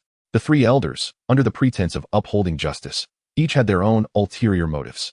The first elder wished for Shaju to continue aiding Qin Huairu, thereby maintaining harmony in the courtyard. The second elder sought to display his authority and enhance his presence. The third elder merely relished the spectacle while calculating if he might glean some benefit. After much commotion, the outcome was that Shaju was to compensate Su Damao with 5 yuan for medical expenses. Infuriated, Shaju slammed the door and retreated to his room. Qin Huairu chased after him, calling out at the door for an extended period, but Shaju did not open it. As the crowd dispersed, Su Feng returned to his quarters. Just as he settled down, he heard a knock at the door. Upon opening it, he found Qin Huairu, her eyes rimmed with red, indicating she had recently wept. Xiao Su, may I borrow 5 yuan? Su Feng leaned against the doorframe. Borrow money? That is the amount Shaju is to pay Su Damao. Qin Huairu's voice trembled. He was beaten because of me. I cannot let him bear this cost. Su Feng raised an eyebrow. What does that have to do with me? Qin Huairu was taken aback. Xiao Su, will you not help me? Sister Qin, you are mistaken, Su Feng replied calmly. Shaju's fight is his own affair. And your repayment is yours. It is not my concern. Qin Huairu bit her lip. I know you have money. Consider this my plea. A plea will not suffice. Su Feng stepped back. Sister Qin, it is getting late. You should return. With that, he shut the door firmly. Standing outside, Qin Huairu's tears fell like raindrops. She turned to walk a few paces, then glanced back at Su Feng's door. This young man was unlike anyone else in the courtyard. He was impervious to both softness and harshness. Wiping away her tears, she returned to her room. Her mother-in-law, Jia Zhangshi, was sitting on the Kong eating peanuts. Did you manage to borrow the money? Qin Huairu shook her head. Jia Zhangshi spat in disdain. These people truly have hearts of stone. As she shelled the peanuts, she remarked, that young Su, so cold-blooded at such a young age. Qin Huairu sat silently at the edge of the bed, lost in thought. She recalled Su Feng's expressionless face, a wave of indescribable feelings washing over her. This man was indeed entirely different from Shaju. Shaju was soft-hearted and easily appeased. With a few tears, he would do anything. But Su Feng was another matter altogether. He had seen her cry yet remained unmoved, offering not even a word of comfort. Jia Zhangshi continued her ramblings. You should go find Shaju tomorrow and urge him not to dwell on that 5 yuan. Qin Huairu wearily acknowledged her. The following morning, Su Feng went to work as usual. Upon arriving at the purchasing department, he noticed several workers moving items. Deputy Factory Director Li stood to the side and waved him over. Xiao Su, come here for a moment. Su Feng approached. Director Li, what is it? The higher-ups have assigned us an additional task. We need to procure another batch of coal. Deputy Director Li handed him a list. With winter approaching, the leaders require a stockpile. Su Feng glanced at the list. 5 tons of coal, specified quality, and reasonable pricing. This was no small sum. What is the timeline? The sooner, the better. Deputy Director Li patted him on the shoulder. If you manage this well, your standing in the factory will be more secure. Su Feng understood the implication. This was an opportunity being presented to him. If he could successfully execute these 2 tasks, he would truly establish his footing within the factory. He returned to his office and began making calls to coal mines. After several attempts, either the prices were too high or the quality was subpar. Just as he began to fret, the office door swung open. A man in his 30s, dressed in a Zhongshan suit and wearing glasses, entered. Excuse me, is this Deputy Director Su Feng? Su Feng rose. I am. May I ask who you are? The man handed him a business card. My name is Wang Jiangwo, the sales manager of Dongjiao Coal Mine. Su Feng took the card, feeling a spark of interest. This individual had arrived at just the right moment. Manager Wang, please have a seat. Once seated, Wang Jiangwo got straight to the point. I heard your factory is looking to purchase coal. Indeed, there is such a need. Su Feng poured a glass of water and handed it to him. What pricing can you offer? Wang Jiangwo smiled. Our coal is of excellent quality and fairly priced. Lowering his voice, he added, moreover, I can offer Deputy Director Su a private kickback. Su Feng narrowed his eyes. This man was attempting to lure him into corruption. He lifted his teacup and took a slow sip. Manager Wang, there is no need for a kickback. Wang Jiangwo was taken aback. Deputy Director Su. This is standard practice in the industry. Standard or not, I have no interest. Su Feng set down his teacup. However, if your coal is indeed of high quality and reasonably priced, I would consider collaborating with you. Wang Jiangwo studied Su Feng, a glimmer of surprise in his eyes. In this day and age, there are still officials who are not greedy? Very well, I will prepare a detailed quotation upon my return.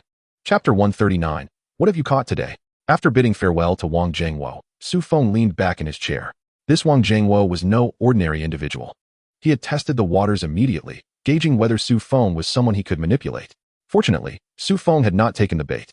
In these times, corruption and bribery were grave offenses. Once caught, one's prospects would be irrevocably shattered. In the afternoon, Su Feng was busy organizing the procurement list in his office when footsteps approached the door. Qin Huairu entered, carrying a food container, her face adorned with a fawning smile. Director Su, I have brought you lunch. Su Feng did not look up. Just place it there. Yet, Qin Huairu did not leave, standing awkwardly beside the table. Director Su, regarding yesterday's incident, my mother-in-law is elderly and speaks without thought. Please do not take it to heart. Su Feng set down his pen and raised his eyes to her. This woman was back again. Is there something else? Qin Huairu bit her lip. About that 5 yuan, perhaps you could. No. Su Feng interrupted her, his tone devoid of any room for negotiation. During work hours, if there is business to discuss, do so. If not, please leave. The smile on Qin Huairu's face faltered. She had anticipated Su Feng would be soft-hearted like Shaju, but this man was entirely impervious to such tactics.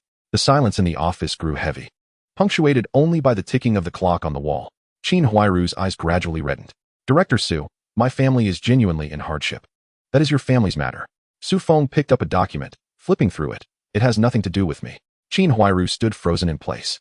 His words were devoid of compassion. She felt the urge to cry, yet looking at Su Feng's impassive face, the tears were stifled. After a long moment, she turned and walked away. Outside the door, Shaju was balancing a tray of dishes, preparing to enter. Upon noticing Qin Huairu emerging with reddened eyes, he felt a surge of anxiety.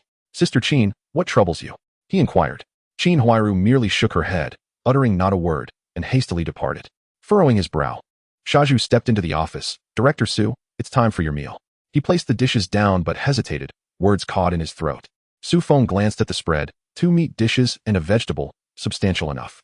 Today's meal is commendable, he remarked. Shaju rubbed his hands together, gathering courage. Director Su. Sister Qin's family is indeed facing hardships. Su Feng picked up a piece of meat, savoring it slowly. And, is there any possibility of? Shaju started. But Su Feng set his chopsticks down. You are a chef. I am a buyer. We each have our own responsibilities. Shaju felt a lump in his throat. He recognized the truth in Su Feng's words, yet his heart ached for Qin Huairu. Very well, enjoy your meal, he muttered, exiting the office in a sullen mood. Su Feng continued to eat, his mind preoccupied with matters concerning the coal mine. Wang Zhengwo, outwardly polite, was, in fact, quite cunning. Such individuals must be handled with caution. As the workday came to a close, Su Feng gathered his belongings, preparing to head home. Just as he reached the factory gates, he spotted Secretary Xiaoma waiting for him. Director Su, the factory manager requests your presence in the office. Su Feng followed Xiaoma back. The office of Deputy Factory Manager Li was located on the 3rd floor, bright and tidy. Upon entering, he found 2 other individuals present, Old Zhang from the finance department and Old Lu, the logistics director. Xiao Su, have a seat. Deputy Manager Li gestured towards the sofa. Su Feng sat, sensing the gravity of the situation. Deputy Manager Li lit a cigarette. What are your thoughts on the coal matter? I have contacted several coal mines and am currently comparing prices, Su Feng replied. He paused. Wang Zhengwo from the East Suburb coal mine approached me today. Old Zhang adjusted his glasses. I've heard of that mine. The coal quality is decent, but the prices are steep. Old Lu interjected. The key issue is his integrity. Deputy Manager Li exhaled a plume of smoke. Xiao Su, what conditions did he offer you? Su Feng recounted the encounter truthfully. He mentioned kickbacks, which I declined. Deputy Manager Li nodded, a glimmer of approval in his eyes. Well done. He flicked the ash from his cigarette. Our factory has always maintained integrity. We cannot allow such corrupt practices to infiltrate. Old Lu sighed. Nowadays, people will resort to any means. Just last month, the purchasing director from the neighboring factory was arrested for accepting bribes. A chill ran through Su Feng. It was evident that corruption was being dealt with severely in this era. Rest assured, Manager Li, I am fully aware, he replied confidently. Good. Deputy Manager Li extinguished his cigarette. Proceed swiftly with the coal matter. We cannot delay the heating for the leaders. Su Feng acknowledged and took his leave. Emerging from the office building, darkness had enveloped the surroundings. The factory's streetlights cast a dim glow, elongating his shadow as he rode his bicycle towards the courtyard. Passing by the vegetable market, he ventured inside for a quick look. Although the system space contained everything he could desire, retrieving items from there often led to exposure. He purchased some cabbage, radishes, and half a kilogram of pork. Upon arriving home, The enticing aromas of various dishes wafted from the neighboring residences. As Su Feng stepped through the courtyard gate, he spotted third uncle Yin Bugue squatting at the entrance, tallying accounts. Ah, Xiaosu has returned. Yin Bugue, with keen eyes, noticed the vegetables Su Feng carried, a flicker of envy crossing his face. Bought more meat, have you? You haven't eaten yet, have you, third uncle? Su Feng offered politely. Yin Bugue waved dismissively. I've eaten, just some pickles and steamed buns, keeps it simple. Despite his words, his gaze remained fixed on the pork. Su Feng chuckled softly, choosing not to engage further. He understood that third uncle was notoriously stingy, always trying to stretch a penny. As he walked into the inner courtyard, he found Jia Zhangshi sitting at the door, preparing vegetables. Upon seeing Su Feng, her expression soured, and she huffed. Su Feng feigned ignorance and proceeded directly to his room. Qin Huairu was outside, washing clothes. She glanced up at Su Feng with a complex expression. Su Feng entered, placing the vegetables on the table. The room was stark and barren, containing only a bed, a table, and a cabinet. He ignited the honeycomb coal stove and began to prepare a meal, washing rice, rinsing vegetables, cutting meat, his movements deft, as if he had been doing this for years. In truth, Su Feng had lived alone in his previous life and was accustomed to such tasks. As steam billowed from the pot, the room gradually warmed. He sliced the meat, added some ginger and scallions to stir-fry, and soon, the savory aroma filled the air. Next door, Jia Bongging pressed his nose against the window, inhaling deeply. Mom, Su Feng's family is having meat again. Qin Huairu, still washing clothes, remained silent. Jia Zhangshi scolded. Eat, eat, eat. Is that all you think about? Are you going to starve just because we don't have meat? Jia Bongging pouted, an expression of defiance in his eyes. Why did Su Feng get to eat meat every day while they could barely have thin porridge? Qin Huairu also felt a pang of discomfort. In the past, Shaju would always bring some delicious food for her family. But now, Shaju had changed. He was no longer as easy to approach. She sighed and continued her task. Night had fully descended. After finishing his meal and cleaning the dishes, Su Feng lay on his bed, his consciousness sinking into the system space. What had he caught today? He opened the system interface, and a line of text appeared. Congratulations, host. You have received 10 pounds of cotton seeds. Su Feng's eyes lit up. Cotton was indeed a valuable commodity. In the 1960s, when resources were scarce, cotton was a hard currency essential for making cotton clothing and quilts. If he could cultivate these cotton seeds, it would undoubtedly be a fortune. He checked the fields in the system space. The previously planted wheat had matured into a golden expanse. Corn had also formed ears, plump and full. There was a patch of vegetables, brimming with seasonal produce. These provisions would sustain him for quite some time. Su Feng pondered for a moment before planting the cotton seeds. Time flowed rapidly in the system space. He would reap the rewards in just a few days. Just as he was lost in thought, a commotion erupted outside. Frowning, he donned his clothes and stepped out to investigate. The inner courtyard was surrounded by a crowd. It turned out that Jia Bongging had been caught red-handed, stealing Shaju's leftover food. Shaju's face turned crimson with anger. How could you steal? Jia Bongging cowered behind Qin Huairu, keeping his head down in silence. Jia Zhangshi, however, was indignant. Steal? My Bongging was hungry. What's wrong with eating some leftovers? Shaju was both furious and amused. Leftovers are still my property. Taking them without my consent is stealing, is it not? Second Uncle Lu Haizhong stepped forward. Old lady, we can't frame it differently. Stealing is stealing. We must adhere to reason. Jia Zhangshi plopped down on the ground. Oh dear, I can't live like this. You are bullying us, a widow and an orphan. She began to wail dramatically. Qin Huairu's complexion turned pale, unsure of how to respond. First Uncle Yi Zhonghai approached. Enough, everyone disperse. Bongging is still young. He doesn't understand. Just educate him later. He turned to Shaju. Shaju, don't be angry. We all live in the same courtyard. We see each other daily. Shaju, burdened with a tempest of frustration, found himself unable to unleash his ire. The crowd gradually dispersed. Su Feng, standing aloof, observed with a dispassionate gaze. The denizens of the courtyard were a theatrical bunch, each outdoing the other in performance. Yi Zhonghai, though outwardly appearing just, displayed a palpable bias. Jia Zhangshi resorted to underhanded tactics, while Qin Huairu feigned vulnerability. Meanwhile, Shaju, the quintessential good-natured individual, was destined to be manipulated for eternity. He retreated into his abode, shutting the door behind him. These trivial matters were of no concern to him. He simply yearned for a peaceful existence. The following morning, Su Feng proceeded to the procurement department, as per usual. Passing through the courtyard, he noticed Qin Huairu drawing water from the well, her eyes rimmed with red, indicative of recent tears. Su Feng feigned ignorance, continuing on his path. However, Qin Huairu, biting her lip and hesitating momentarily, called out to him, Su Feng, wait a moment. Su Feng halted, turning with an impassive expression. Is there something you need? Qin Huairu, lips pressed together, twisted a damp towel in her hands. About last night, Bang Gung was thoughtless. I apologize on his behalf. Su Feng raised an eyebrow. Apologize to me. He pilfered Shaju's leftovers, not mine. A flicker of embarrassment crossed Qin Huairu's face as she lowered her gaze. Her voice barely above a whisper. I meant to ask if you could speak to the factory about allocating me more grain coupons. We are truly struggling to make ends meet. Su Feng nearly chuckled. This woman was adept at seizing opportunities. After Bang Gung's disgrace the previous day, she had come to elicit sympathy. Sister Qin, I am merely an ordinary procurement officer. I have no authority in such matters. With that, he turned and walked away. Qin Huairu remained rooted in place, her complexion a pallid mix of green and white. The procurement department was located on the west side of the factory, not far from the courtyard. Upon arriving, Su Feng found the supervisor distributing tasks. Xiao Su, today you will go to the grain station and see if you can procure some additional flour. Su Feng nodded. In these times of scarcity, flour was a rare commodity. The factory employed a considerable number of workers, and the monthly rations were insufficient. He mounted his bicycle and headed straight for the grain station. The station's head, Lu, was a shrewd man in his 50s. Upon seeing Su Feng, his eyes narrowed to slits. Ah, Xiao Su has arrived. Here for flour again. Su Feng extracted 2 cigarettes from his bag and handed them to Lu. Uncle Lu, the factory has many workers. I hope you can accommodate us. Lu weighed the cigarettes in his hand, a smile spreading across his face. All right. I'll allocate you 200 jin. But next time, do bring more quality goods. Su Feng inwardly cursed but maintained a smile. These seasoned veterans were all equally greedy. After receiving the delivery note, he went to the warehouse to collect the flour. 2 large sacks were secured on the rear of his bicycle. On his return journey, he passed by the vegetable market. A thought struck him, and he turned in to take a look. The market was rather desolate, with only a few items available, a couple of wilted cabbages and half a basket of radishes.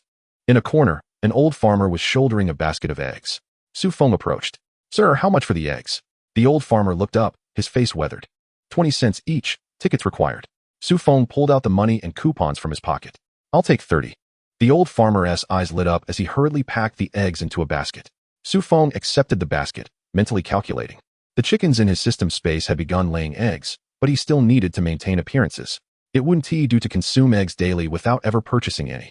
Upon returning to the factory, he handed the flour to the supervisor, who nodded in satisfaction. Not bad. You handled this efficiently. Su Feng smiled, but said little more. Later, as the workday drew to a close, the workshop supervisor approached him. Xiao Su, I hear you reside in the courtyard? Su Feng paused, slightly taken aback. Yes. What is the matter? The supervisor lowered his voice. That Qin Huairu is from your courtyard, right? She mentioned her family is in dire straits and wishes to apply for hardship assistance. Su Feng felt a cold smirk forming within. This woman was indeed adept at playing the victim. I'm not too familiar with that matter, but her situation is indeed challenging. She has an elderly mother-in-law and 3 children to care for. The supervisor nodded. All right, I understand. Su Feng refrained from elaborating further. Qin Huairu's affairs were of no concern to him. He wouldn't obstruct any assistance that was needed, but neither would he initiate involvement. After work, he rode his bicycle back to the courtyard. Upon entering, he spotted Yizonghai pacing in the yard. Upon noticing Su Feng, Yizonghai approached with a smile. Xiao Su, you're back. Are you busy? Su Feng's instincts sharpened. The old man wouldn't approach without purpose. Not particularly. Did you need something, Uncle Lee? Yizonghai rubbed his hands together. It's not a major issue. I simply wanted to discuss something with you. Su Feng parked his bicycle and awaited his elaboration. You see, several families in our courtyard are facing difficulties. I thought it might be beneficial to organize a mutual aid group to support one another. Su Feng immediately grasped the implication. He was being solicited for both financial and physical contributions. Which families are you referring to, Uncle Lee? Yizonghai paused. Primarily the Qin Huairu household and the deaf old ladies. Su Feng nearly laughed aloud. The deaf old lady was Yizonghai's crutch, while Qin Huairu was a backup plan for his retirement. This mutual aid group, in essence, was merely a guise to funnel money to these 2 families. Uncle Lee, I've only recently started working, and my salary is modest. I might not be able to contribute much to this mutual aid group.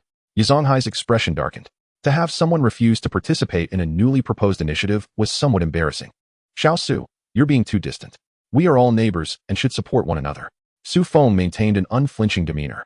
I wish to assist, but I am simply unable to do so. Perhaps you could consult Shaju? His salary is higher, and he would surely be more capable than I. Without waiting for Yizonghai's response, he turned and entered his home, leaving behind the sound of Yizonghai's sigh. Closing the door, a sardonic smile crept across Su Feng's lips. He was well aware of the motives behind these people's intentions. Did they think they could morally coerce him? Not a chance. He placed the eggs in the cabinet and began preparing dinner. He hadn't yet inspected the fish he had caught earlier. As he focused, he delved into the system space, where a message popped up. Congratulations, host, you have acquired 5 yellow croakers. Su Feng's eyes brightened. Yellow croakers were indeed a prized catch. Virtually unavailable in the market, he retrieved 2 for the evening meal, leaving the remainder in the space. As he continued his preparations, a commotion erupted outside. Su Feng furrowed his brows and peered through the window. The courtyard was once again rife with activity, this time featuring a heated argument between Su Damao and Lu Xiaoa. Su Damao pointed an accusatory finger at Lu Xiaoa, berating her. All you do is eat. Do you have a mind at home? Lu Xiaoa's eyes glistened with tears as her voice trembled. What have I eaten? You are the one who gallivants outside every day, only to return looking for trouble. Su Damao scoffed coldly. Gallivanting? That asks for work. What do you know? Lu Xiaoa trembled with rage. Work? It seems to me you're more interested in chasing after women. Su Damao's expression shifted, and he raised his hand as if to strike. Uncle Lu Haizhong rushed forward to intervene. Su Damao, what are you doing? Assaulting someone in broad daylight. Su Damao shrugged off his hand. Mind your own business. With that, he slammed the door and entered the house. Lu Xiaoyi covered her face and began to weep. Uncle Yen Bugue shook his head. This young couple bickers every 3 days and has major quarrels every 5. It's only a matter of time before they part ways. The crowd gradually dispersed. Su Feng withdrew his gaze and resumed cooking. He had no interest in such trivial matters. The fish was stewing, releasing a tantalizing aroma. He served himself a bowl of rice and placed a piece of fish in his mouth. Tender and juicy, it melted in his mouth. Just as he was enjoying his meal, there was a knock at the door. Su Feng set down his chopsticks and opened the door. Standing outside was Sha Zhu, holding a bowl. Brother Su, the cafeteria had some leftover meat dishes today. I brought you some to try. Su Feng glanced at the braised pork in the bowl and shook his head. Thank you, Brother Zhu, but I'm in the middle of a meal. Sha Zhu leaned in to take a look, catching a whiff of the fish aroma, his eyes widening. Oh, yellow croaker? Where did you get that? Su Feng replied nonchalantly. I had someone buy it for me. Sha Zhu smacked his lips. That is hard to come by these days. It must have cost quite a bit, right? Su Feng did not respond, merely smiled. Sha Zhu lingered for a moment, noticing Su Feng had no intention of inviting him in, and left in disappointment. Su Feng closed the door and continued his meal. Sha Zhu was a good-hearted person, but he was firmly under the control of Yi Zhonghai and Qin Huairu. Keeping a distance from him was the wisest choice. After finishing his meal, Su Feng tidied up the dishes. Lying on his bed, he once again entered the system space. The cotton had already sprouted, creating a lush green expanse. The wheat was ready for harvest, and with a wave of his hand, he completed the task. The system automatically categorized the grains, storing them in the warehouse. Su Feng counted. There were over 500 jin of wheat and more than 300 jin of corn, along with various vegetables, enough to last for half a year. He felt considerably reassured. With these supplies, even amidst a famine outside, he would not go hungry. Just as he pondered, footsteps could be heard outside. Someone paused at his door, hesitating for quite a while before ultimately knocking. Su Feng rose to open the door. Standing outside was Qin Huairu, her head bowed and her hands wringing together. Su Feng, could you lend me some money? Bang Gung has a fever, and I need to take him to the hospital. Su Feng regarded her expressionlessly. How much do you need for the hospital? Qin Huairu bit her lip. At least 5 yuan. Su Feng shook his head. Sister Qin, I'm also short on cash. You might as well ask Uncle Yi or Sha Zhu. They're better off than I am. Tears immediately welled up in Qin Huairu's eyes. I've already asked them. They both said they're out of money. Su Feng, please help me out. I'll pay you back when I get my salary. Su Feng chuckled coldly in his heart. He had heard this line countless times before. In his previous life, while watching television dramas, he had observed how Qin Huairu had drained Sha Zhu dry. I'm sorry, but I truly cannot assist you. He said this as he reached to close the door. Qin Huairu caught the doorframe with her hand. Su Feng, are you really that heartless? Bang Gung is still just a child. Su Feng looked at her coldly. A child's illness is serious, but why should I lend you money? Didn't your mother-in-law say she has some savings? She could use that. Qin Huairu's face turned pale. That money is meant for Bang Gung to marry a wife. Su Feng interrupted her. Which is more important, marrying a wife or getting medical care? You decide. With that, he disregarded her and firmly shut the door. Qin Huairu stood outside, tears streaming down her face. Gritting her teeth, she turned and walked towards the Jiao family. Su Feng watched her retreating figure through the window. His expression calm. He was neither a saint nor a fool. A woman like Qin Huairu would cling to you for life if you helped her even once. It was better to keep a distance. As night fell, the courtyard grew quiet. Su Feng lay on his bed, contemplating his plans for the next day. The factory director had said they would be going to the countryside in a couple of days to procure agricultural products. This was a good opportunity to bring back more supplies. Although the system space had everything, he still needed to maintain appearances outside. Otherwise, indulging in lavish meals every day would inevitably raise suspicion. Lost in thought, he gradually drifted off to sleep. The next morning, Feng rose as usual. After washing up, he took 2 steamed buns from the space and ate them with pickled vegetables. As he stepped outside, the courtyard was eerily quiet. It seemed that Qin Huairu had indeed found a way to take Bang Geng to the hospital last night. Feng rode his bicycle out of the courtyard. On the way, he encountered Uncle Yin Bugui, who was squatting by the door counting accounts. Upon seeing Feng, his eyes lit up. "Xiao Su, wait a moment." Feng halted his bicycle. "What is it, uncle?" Yin Bugui set aside his abacus, smiling broadly as he approached. "You see, my daughter Jeti is reaching marriageable age, and I was thinking of finding her a good match. Given your circumstances, how about we arrange a marriage between our families?" Feng nearly burst into laughter. He was fully aware of Yin Bugui's intentions. The old man was quite astute. Marrying off his daughter to Feng would secure a long-term financial arrangement for the family. "Uncle, I'm still young and not in a hurry to marry." Yin Bugui was not deterred. "Even if you're not in a hurry, it's wise to plan ahead. My daughter is a fine girl, works at the factory, and is quite pretty." Feng waved his hand. "Thank you for the kind offer, uncle, but I'm really not considering it."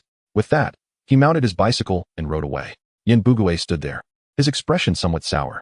Chapter 142. Do you still want to deny it? The door was pushed open once more. This time, a young girl entered.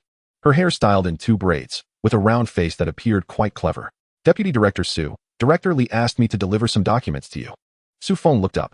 He recognized the girl. She seemed to be from the factory's publicity department. "Just place it on the desk." The girl set down the documents but did not leave immediately. Instead, she leaned in, peering curiously into the office. "Deputy Director Su, your office is really neat." Feng remained silent, continuing to review the procurement list. The girl stood there, nervously fidgeting with her clothing. I heard you haven't found a partner yet?" Feng paused, his pen halting midair. He raised his head, fixing his gaze on the girl. Her face flushed, and she quickly added, "I'm not prying into your privacy. It's just that my aunt asked me to inquire. She is a matchmaker from Hongxing Street and wants to introduce someone to you." Feng set his pen down. "Tell your aunt that I'm not considering it for now. Oh, please don't be so quick to refuse. The girl is really wonderful." She leaned in closer. Lowering her voice, "She graduated from high school, works as a sales assistant at the department store, and she is quite pretty." Feng frowned. This girl was far too chatty. "I'm busy with work and don't have the time." The girl seemed poised to say more when footsteps approached from outside. Deputy Director Li entered. "Xiao Lu, did you deliver the documents?" The girl quickly responded, "I did, Director Li." "Then hurry back to work and don't waste Deputy Director Su's time." The girl stuck out her tongue and dashed out. Deputy Director Li shook his head with a smile. This girl just can't help but talk. He settled into the chair, acknowledging that his aunt was indeed a warm-hearted person, introducing him to commendable young women. Feng understood the underlying intention of Deputy Factory Director Li, who was subtly attempting to facilitate a match for him. After all, in this era, it was rather uncommon for a man in his 20s to remain single. "Director Li, I am currently in negotiations with several suppliers regarding coal, and I anticipate a swift resolution," Feng remarked, deftly diverting the topic. Deputy Director Li nodded in acknowledgement, expressing his trust in Feng's capabilities. Once Deputy Director Li departed, Feng leaned back against the chair. It seemed imperative to settle the matter of finding a partner post-haste. Otherwise, the well-meaning individuals at the factory would undoubtedly become a source of incessant annoyance. His thoughts drifted to the vegetables cultivated in his system space. He had harvested an astonishingly large, succulent cabbage just the day prior, and there were also 2 plump wild rabbits thriving in his care. Should he find a partner, he would have no shortage of delightful delicacies to offer. As evening fell and Feng rode his bicycle back to the courtyard, he spotted Qin Huairu standing at the entrance of Shaju's home. She was clad in a patched cotton coat, her hair somewhat disheveled. Upon noticing Feng, her gaze flickered momentarily before she quickly lowered her head. Feng pushed his bicycle directly toward his own room. Qin Huairu bit her lip and spoke softly, "Comrade Feng." Feng halted his steps but did not turn to face her. "Is there something you need?" Qin Huairu rubbed her hands together, her voice trembling. "Could you possibly grant me a few more days regarding that 5 yuan? I truly cannot manage to gather it." Feng turned to face her, observing that her complexion was pale and her eyes slightly reddened, clearly displaying signs of fatigue. However, he was acutely aware of her tendency to elicit sympathy through tears. The 3-day deadline was approaching its conclusion the very next day. Tears nearly brimmed in Qin Huairu's eyes. "But I truly isn't your husband in the hospital?" Feng interjected. You can afford the medical expenses, yet you cannot manage 5 yuan? Qin Huairu was taken aback, not anticipating such a response from him. The medical expenses are reimbursed by the factory, and what does that have to do with me? Su Feng replied calmly. If you borrow money, you must repay it. That is only just. Qin Huairu's lips moved as if to say something, but ultimately, no words escaped her mouth. Su Feng pushed his bicycle into the room and closed the door, only then allowing the indifference on his face to fade. Qin Huairu was indeed persistent, but unfortunately, she had chosen the wrong person. He was not Xia Zhu and would not be swayed by a few tears. The following noon, in the cafeteria, Su Feng took a seat in a corner with his lunchbox. After only a couple of bites, Xia Zhu approached, carrying a plate. Su Feng, care to join me? Su Feng nodded. Xia Zhu sat down, picking up a morsel of food. You know, Qin Jie's situation is quite dire. With her husband hospitalized and her mother-in-law unable to work, she is the sole support. Su Feng remained silent.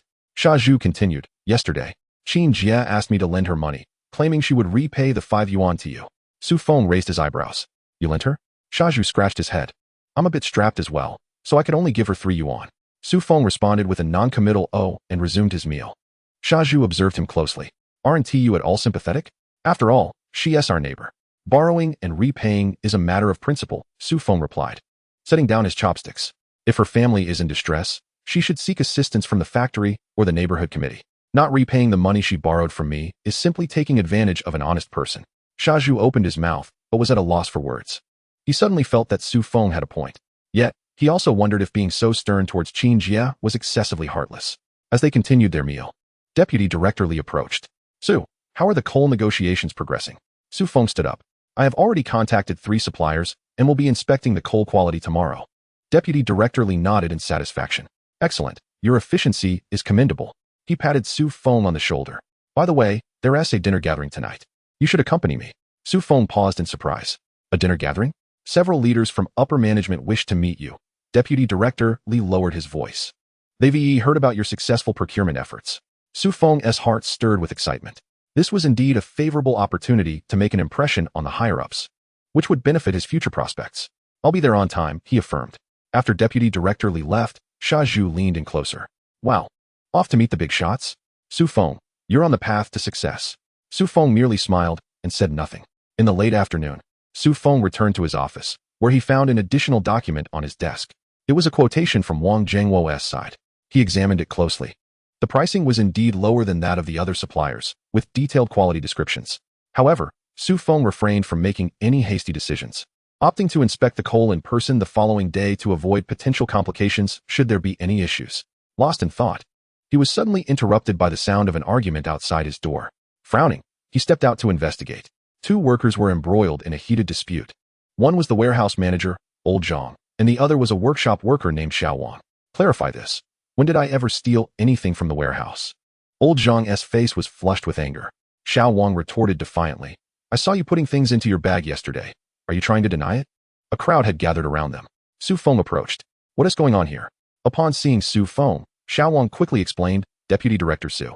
I passed by the warehouse after work yesterday and saw Old Zhang stuffing a pen into his bag. That belongs to the factory. Chapter 143, is this the Deputy Director Su? Old Zhang trembled with rage. You're talking nonsense. That pen was mine. I simply forgot it in the warehouse. Su Feng scrutinized both men, sensing that the matter was more complicated than it appeared. The items in the warehouse were typically managed with strict oversight. If someone were indeed embezzling, it would be a serious offense. Old Zhang, do you still have that pen with you? Su Feng inquired. Old Zhang hesitated. I left it at home. Then bring it tomorrow, and we will clarify this matter face to face, Su Feng instructed. Turning to Xiao Wang, he asked, do you have any evidence? Xiao Wang stammered, I saw it. Seeing is not sufficient evidence, Su Feng stated firmly. For now, let us leave it at that. Tomorrow, Old Zhang will bring the pen, and we will verify the facts. The onlookers dispersed. Old Zhang stepped forward, his voice hoarse. Deputy Director Su, I truly did not take anything from the warehouse. Su Feng regarded him closely. Old Zhang's eyes were filled with indignation and hurt, which did not seem characteristic of a liar. I believe you, but we need to investigate this thoroughly. Old Zhang nodded earnestly. I will definitely bring the pen tomorrow. At 6 o'clock in the evening, Su Feng changed into clean clothes and accompanied Deputy Director Li to the dinner. The restaurant, located in the city center, was rather well appointed. A few individuals were already seated in the private room. Deputy Director Li introduced Su Feng. This is Director Liu from the Material Bureau and Director Ma from the Logistics Department. Su Feng shook hands with each of them. Director Liu, appearing to be in his 50s, wore a friendly expression. Young Su, I've heard that your procurement efforts have been quite impressive. It's commendable to see young talent. Su Feng humbly replied, it is all thanks to Director Li's guidance. Director Ma interjected with a smile, young Su is being modest. Your recent steel procurement has saved our industrial sector a significant amount of money. Dishes began to arrive in succession, and the atmosphere grew increasingly convivial. Director Liu placed a piece of meat on Su Feng's plate. Xiao Su, you work in the procurement department, so you must interact with quite a few suppliers, right? Su Feng felt a jolt in his heart. The casual tone belied a probing nature. It was all standard business dealings, and the necessary procedures were being diligently followed. Director Liu chuckled. Well said, you have principles. He paused. I happen to have a coal mine under my purview. Its quality is unquestionable, and the price is fair. Would you like to visit it sometime? Deputy Factory Director Li lifted his glass and exchanged a knowing glance with Su Feng. Su Feng understood. This was the true purpose of tonight's dinner gathering. Director Liu, I was actually planning to inspect a few coal yards in person. Where is yours located? In the western suburbs. It's quite sizable, Director Liu replied, taking out a cigarette. How about this? I'll arrange for someone to take you there tomorrow. Su Feng hesitated before responding. Director Liu, the factory has regulations for procurement. We must compare prices from at least 3 suppliers. I will inspect the other sites first before making a decision. The private room fell silent for a moment. Director Ma's expression subtly shifted. Deputy Factory Director Li bowed his head, sipping tea, and remained silent. However, Director Liu's smile broadened. Very well, we must adhere to the necessary procedures. Xiao Su, you are prudent in your dealings. I trust you. He raised his glass. Come, let us toast. Su Feng breathed a sigh of relief. Thankfully, Director Liu was not the type to bully others with his authority. After a few rounds of drinks, Director Ma leaned closer. Xiao Su, if you follow Director Li's example, your future is bright. He lowered his voice, but the procurement process is not so simple. There are certain unwritten rules you must understand. Su Feng feigned ignorance. What do you mean, Director Ma? Director Ma smiled, but chose not to elaborate further. By the time the gathering dispersed, it was already past 9. Deputy Factory Director Li accompanied Su Feng to the door. You performed well tonight, he said, patting Su Feng on the shoulder, but you must show a bit of deference to Director Liu. Su Feng hesitated. Director Li, I aim to do my job well. But if the coal quality is lacking? Who says the quality is lacking? Deputy Factory Director Li interrupted. I visited Director Liu's coal yard.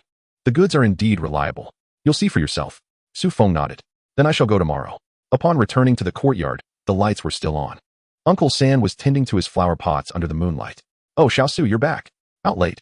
Were you entertaining? Su Feng smiled. Just work matters. Oh, the procurement department is quite enviable, Uncle San remarked, always dining out. Su Feng chose not to engage and went straight into the house. It was quiet inside. He sat at the table and lit a cigarette. Tonight's dinner left him somewhat uneasy. Director Liu's politeness seemed superficial, and the probing undertones were too apparent. Then there were Director Ma's words, sounding more like a warning than mere advice. Su Feng extinguished the cigarette. Never mind. I'll focus on tomorrow's visit to the coal yard. The next morning, Su Feng first visited the warehouse. Old Zhang was already waiting there. He pulled a pen from his bag and handed it to Su Feng. Deputy Director Su, look, this is my pen. Su Feng accepted it. The pen was somewhat worn, with a name engraved on the cap. It was indeed personal property. Little Wang also arrived and froze upon seeing the pen. This. Su Feng regarded him. Do you have something to say? Little Wang's face turned crimson. I might have seen it wrong. Old Zhang scoffed. Seen it wrong? You clearly spoke with conviction. Little Wang lowered his head, not daring to speak further. Su Feng's expression darkened. Little Wang, making unfounded accusations against a colleague is a serious matter. If you truly saw something, you should report it directly to the leadership, not spread rumors. Little Wang nodded repeatedly. I was wrong, I won't dare again. Old Zhang seemed ready to say more, but Su Feng waved his hand. Old Zhang, don't take it too hard. Let us leave it at that and return to work. After the two left, Shaju approached. Su Feng, you handled that beautifully. Su Feng shot him a glance. Stop flattering me and get back to work. Shaju chuckled as he walked away. At 10 in the morning, Wang Zhengwo arrived to pick up Su Feng. The car stopped at the factory entrance, and Wang Zhengwo leaned out. Deputy Director Su, let us go. I'll take you to see the coal yard. Su Feng got into the car. Shall we head to the one you mentioned? Yes, it's in the eastern suburbs, Wang Zhengwo replied as he started the engine. The owner there is a good friend of mine. I can guarantee you a preferential price. After driving for over half an hour, they arrived at a vacant lot. The coal yard was modest, with a few coal piles. A middle-aged man in a Zhongshan suit approached. Manager Wang, this must be Deputy Director Su, he said. Wang Zhengwo introduced him. This is Boss Liu. He has been in the coal business for over a decade. Boss Liu shook Su Feng's hand. Deputy Director Su, please come in. The courtyard's office was quite simple, furnished with only a few desks and chairs. Boss Lu brought over some tea. Deputy Director Su, our coal is sourced from Shaanxi, and the quality is absolutely guaranteed. If you have any doubts, feel free to inspect it. Su Feng did not drink the tea. I would like to see the coal's quality. Boss Lu readily nodded. Of course, let me show you. The three walked over to the coal piles. Su Feng squatted down and grabbed a handful of coal, examining it closely. The coal was indeed of good quality, shiny and compact. What is the price per ton for this batch? Su Feng inquired. Boss Lu quoted a price lower than what Wang Jiangwo had previously mentioned. Su Feng felt reassured. All right, I will report this back to the leadership. If we decide to proceed, I will contact you. Boss Lu beamed. Excellent, we await your call. On the way back, Wang Jiangwo tentatively asked, Deputy Director Su, what do you think? Not bad, Su Feng replied, keeping it brief. But I still need to check out a few other places. Wang Jiangwo's expression stiffened. Do you have time this afternoon? I can take you to see another one. Su Feng shook his head. I have other commitments this afternoon. We can discuss it another day. The car pulled up to the factory gate, and Su Feng stepped out. Wang Jiangwo watched his retreating figure, clenching his teeth in frustration. In the afternoon, Su Feng was sorting through materials in his office when the door swung open. It was Director Lu's secretary. Deputy Director Su. Director Lu has sent me to fetch you. We're going to the western suburbs to inspect the coal yard. Su Feng was taken aback. Now, the secretary nodded. It's a special arrangement by Director Lu. The car is waiting outside. Su Feng hesitated for a moment. It wouldn't be appropriate to decline a personal summons from Director Lu. All right, I'll inform Director Li. Deputy Factory Director Li nodded eagerly upon hearing the news. Go ahead. You must give face to Director Lu. The car ride took over 40 minutes, and they arrived at the western suburbs. This coal yard was indeed large, with dozens of coal piles. Director Lu was already waiting at the entrance. Xiaosu, you've arrived, come in. Su Feng followed him into the coal yard. As they walked, Director Lu introduced, this coal yard is run by an old friend of mine. We are all on the same side here. He patted Su Feng's shoulder. The prices here will definitely be cheaper than elsewhere. Su Feng surveyed the surroundings. The equipment was well maintained, and the management appeared orderly. Indeed, it is considerably superior to the one in the eastern suburbs. Director Lu, what is the price of this coal per ton? Director Lu chuckled. If your factory collaborates with us, I shall offer you the lowest price. He quoted a figure. Su Feng felt a stir of interest within him. This price is even lower than that of the eastern suburb supplier. How is the quality? Judge for yourself. Director Lu led him to a coal mound for a casual inspection. Su Feng crouched down, scrutinizing it closely. The coal quality is excellent, even denser than that from the eastern suburb. He also examined the storage conditions, which were well equipped against rain and moisture. What do you think, Deputy Director Su? Director Lu inquired. Su Feng stood up. The quality is indeed commendable. Director Lu's smile widened further. Shall we finalize this? Su Feng did not immediately acquiesce. Director Lu, I need to discuss this with Director Li first. Director Lu's expression darkened slightly, but he swiftly regained his cheerful demeanor. Very well, you may discuss it. However, I can only hold this price for a week. After that, it may no longer be available. Su Feng nodded. I understand. On his way back, Su Feng pondered. Director Lu's coal yard is indeed impressive, and the price is reasonable. Yet, he couldn't shake off a sense of unease. Why is Director Lu so anxious? Why did he specifically send a secretary to fetch him? The car halted at the factory entrance, and Su Feng alighted. He encountered Xiaoju. Oh, Su Feng. You've been out again? Su Feng replied with a grunt. I went to inspect the coal yard. Xiaoju leaned in closer. I heard someone was causing trouble for old Zhang today. What is that about? Su Feng briefly explained the situation. Xiaoju listened, astonished. That Xiao Wang is quite outrageous, making baseless accusations. It's already been handled, Su Feng concluded. You go about your business. Upon returning to the office, Su Feng found several new documents on his desk. They were all quotations sent by suppliers. Su Feng reviewed them one by one. All the prices were higher than Director Lu's.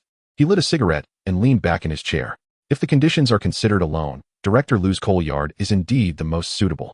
Yet, Su Feng felt an unsettling sense of insecurity. This feeling was vague and inexplicable, as if something was being concealed. After some contemplation, he decided to visit the eastern suburb supplier again tomorrow. It was prudent to explore more options to gain confidence. As evening approached, Su Feng prepared to leave work. He heard footsteps outside the door. It was Qin Huairu. Deputy Director, you haven't left yet? Su Feng looked up at her. Is there something you need? Qin Huairu smiled. It's nothing urgent. I just wanted to ask if our factory has any job openings recently. Su Feng frowned. Why do you ask? Qin Huairu sighed. My son is nearing the age to work, and I would like him to join the factory. Su Feng shook his head. I can't help with that. You'll need to inquire at the HR department. Qin Huairu's expression dimmed. Oh, all right then. She turned to leave, but looked back. Deputy Director, if you hear any news, could you please let me know? Su Feng did not commit. I'll see how it goes. After Qin Huairu departed, Su Feng locked the office door. Upon returning to the courtyard, it was bustling with activity. Aunt San was washing clothes while Uncle De chatted with several neighbors. As Su Feng approached the entrance, Uncle De called out to him, "Little Su, come sit for a moment." Su Feng walked over. "What is the matter, Uncle?" Uncle De chuckled. "I heard you're doing quite well now, Deputy Director of Procurement, quite an esteemed position." Su Feng modestly replied, "It's just an ordinary job." Uncle Air interjected, "An ordinary job? That's a lucrative position." His gaze was somewhat complex. "Little Su, if you come across any good fortune, do remember your neighbors in the courtyard." Su Feng understood the underlying meaning, but chose not to engage. "I must head back now, everyone." Once inside, Su Feng breathed a sigh of relief. The social intricacies in this courtyard are truly burdensome. He lay on his bed, replaying the events of the day in his mind. Director Lu's coal yard, Wang Jingwo's coal yard, and those quotations. Which should he choose? Just as he was contemplating, there was a knock at the door. Su Feng rose to open it. It was Shaju. "Have you eaten yet? I've stewed some meat and brought you a portion." Su Feng accepted the bowl. "Thank you." Shaju hesitated at the door. "Do you need something?" Su Feng asked. Shaju scratched his head. "I heard you're looking to procure coal?" Su Feng nodded. "Are you interested in getting involved?" Shaju quickly waved his hands. No, I know nothing about this." He lowered his voice. "I just wanted to remind you to be cautious with such matters." Su Feng narrowed his eyes. "What have you heard?"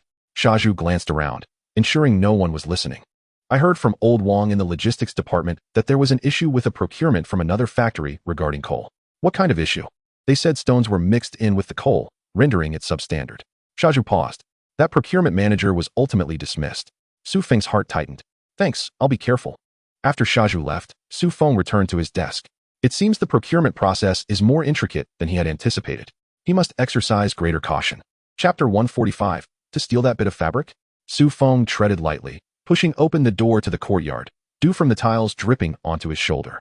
He caught sight of Qin Huairu, her gaze flickering with a hint of alarm as their eyes met, but it was soon replaced by her customary gentleness. She smiled. "Su Feng, you're back so late. Did you work overtime again?" "Yes, I was counting inventory today, which took a bit longer," he replied, setting down his bundle of fabric and wiping the sweat from his brow. Qin Huairu glanced at the package, her eyes momentarily glinting, but it was fleeting.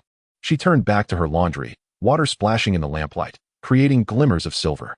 Su Feng moved to the eaves, pulling out a cigarette and lighting it, the flame flickering in the darkness. His room was situated in a corner, with a wooden table, 2 chairs, and an old oil lamp just inside the door. A bulging cloth bag hung on the wall, filled with the frugal savings he had accumulated. Living in such a courtyard, everyone understood the necessity of caution. Some was used to guard against others, while some was simply to survive. As night deepened, only Qin Huairu's room remained aglow. Su Feng sat on the edge of his bed, listening to the occasional footsteps from next door, feeling a surge of disorder within. Ever since the widow Qin Huairu moved into the courtyard, gossip had never ceased. She was delicate, with a pleasant smile and sweet words, captivating the attention of men. Yet, Su Feng knew she had her struggles. Raising a child on the wages of temporary work, even when frugally managed, she often found it hard to make ends meet. He had helped her before. The last time she ran short on coal, he had given her half a bag and even repaired her stove.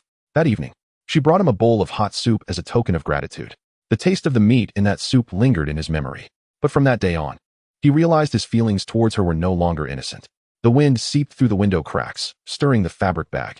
Su Feng had intended to store it away, but then recalled he needed to take it to the tailor tomorrow to have a few items made. He extinguished the lamp, leaned against the wall, and lay down, thinking of his mother's smile and his sister's reminders. Yet his thoughts inevitably drifted back to that fleeting shadow.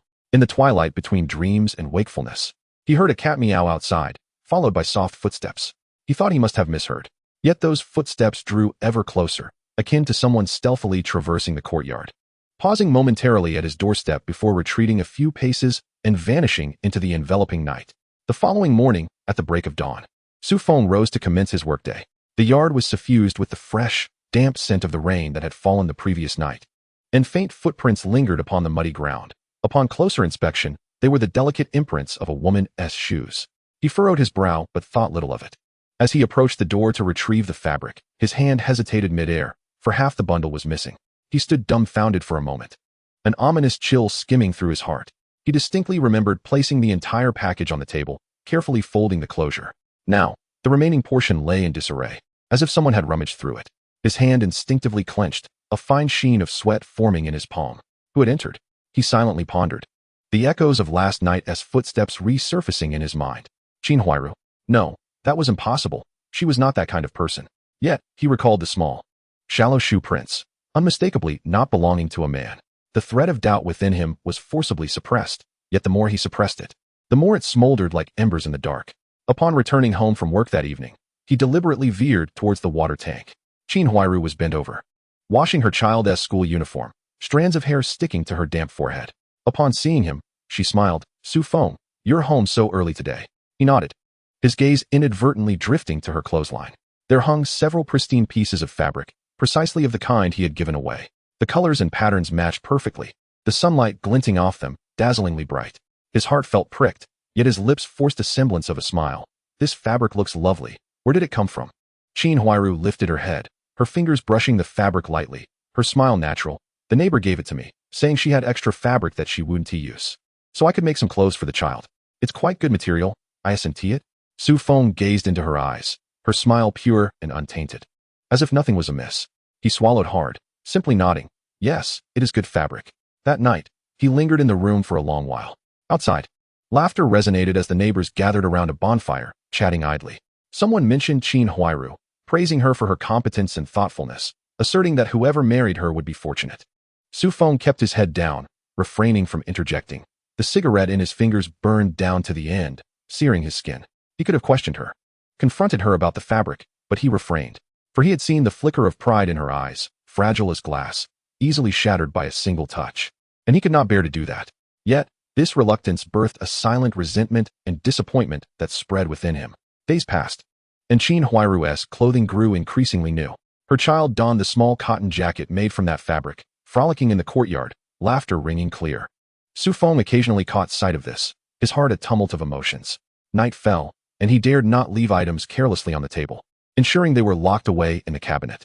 The more cautious he became, the more he felt the weight of the chasm that had settled between them. One dusky evening, as clouds hung low on the horizon and the wind carried a hint of moisture, Su Feng returned home after an extended workday to find Qin Huairu sitting on the threshold, her face pale, cradling an unfinished garment in her hands. She looked up, her eyes tinged with redness. Su Feng, may I borrow some money? My child is ill and needs an injection. He hesitated, observing her trembling hands, still marked by needle and thread. He asked nothing, simply retrieved his wallet and handed it to her. Take it. There's no rush to return it. Qin Huairu accepted the money, her lips moving as if to say something, but she only murmured, thank you. After she left, Su Feng leaned against the doorframe, gazing at the dim yellow light, a myriad of unspeakable feelings swirling within him. He knew all too well that she might have erred, yet within that error lay helplessness. The pressures of life. He pondered the desperation she must have felt if she were indeed the one who had entered his room that night, risking discovery merely to steal that scrap of fabric. Rain began to patter against the window, drumming on the tiles, the eaves, and the bamboo basket. Su Feng sat in the gloom, enveloped in swirling smoke. Suddenly, he realized he could not summon hatred. In that fleeting moment, an absurd thought crossed his mind. If she truly had come to steal, perhaps it was not so terrible, for at least she had been willing to come. The following morning, as he opened the door, he discovered a fabric bundle at the threshold. Upon unwrapping it, he found all the fabric that had been taken from him. Neatly folded, a small piece of paper rested atop, the handwriting delicate and elegant. I am sorry, I only wish to make my child a new garment. Thank you. There was no signature, yet he did not require one. He sighed, folding the paper neatly and tucking it into his pocket. The sun rose over the rooftops, casting light upon his face, and he suddenly felt the courtyard was quieter and colder than usual. Chapter 146, a soft knock at the door. From that day forward, whenever Qin Huairu encountered him, she would always avert her gaze. She spoke little, merely nodding from a distance. Su Feng refrained from mentioning the incident, as if it had never transpired. Yet, the thin veneer of ice-like estrangement lingered in the air, cold and palpable. On a certain afternoon, after completing his tasks at the factory, he received word that several individuals had arrived at the courtyard to investigate reports of illicitly appropriated materials. Someone had reported that fabric belonging to the unit was being concealed within the courtyard. Su Feng's heart tightened. Without a moment's hesitation, he sprinted back. The wind whistled in his ears, as if countless voices mocked him. Upon bursting into the courtyard, he found Qin Huairu surrounded by those individuals. They were rummaging through her boxes, pulling out several pieces of fabric. Qin Huairu's face was devoid of color, holding her child as her eyes darted with panic and defiance. Su Feng instantly recognized the fabric. It was the very portion he had given away. He stepped forward, his voice low. I gave it to her. That is my own fabric, and there is nothing amiss. All eyes turned towards him. Someone questioned, are you certain? These are not ordinary fabrics. Feng steadied himself, asserting boldly, these are remnants I salvaged and purchased with tickets. I have proof. In that instant, Huairu lifted her gaze, tears glistening in her eyes. Her lips parted slightly, yet no words emerged. The courtyard fell silent, save for the sound of the wind. Ultimately, the investigators departed, leaving behind vague warnings. As the crowd dispersed, Huairu remained rooted in place, her facade of composure crumbling, tears streaming down her cheeks. Feng did not approach her. He simply turned and returned indoors. He knew that his explanation had saved her, yet it had irrevocably severed all possibilities between them. Later that night, he heard footsteps outside, pausing gently at his door. After a while, a soft sigh echoed, followed by the retreat of those footsteps. Feng leaned against the wall, closing his eyes, feeling as though something had been hollowed out within him.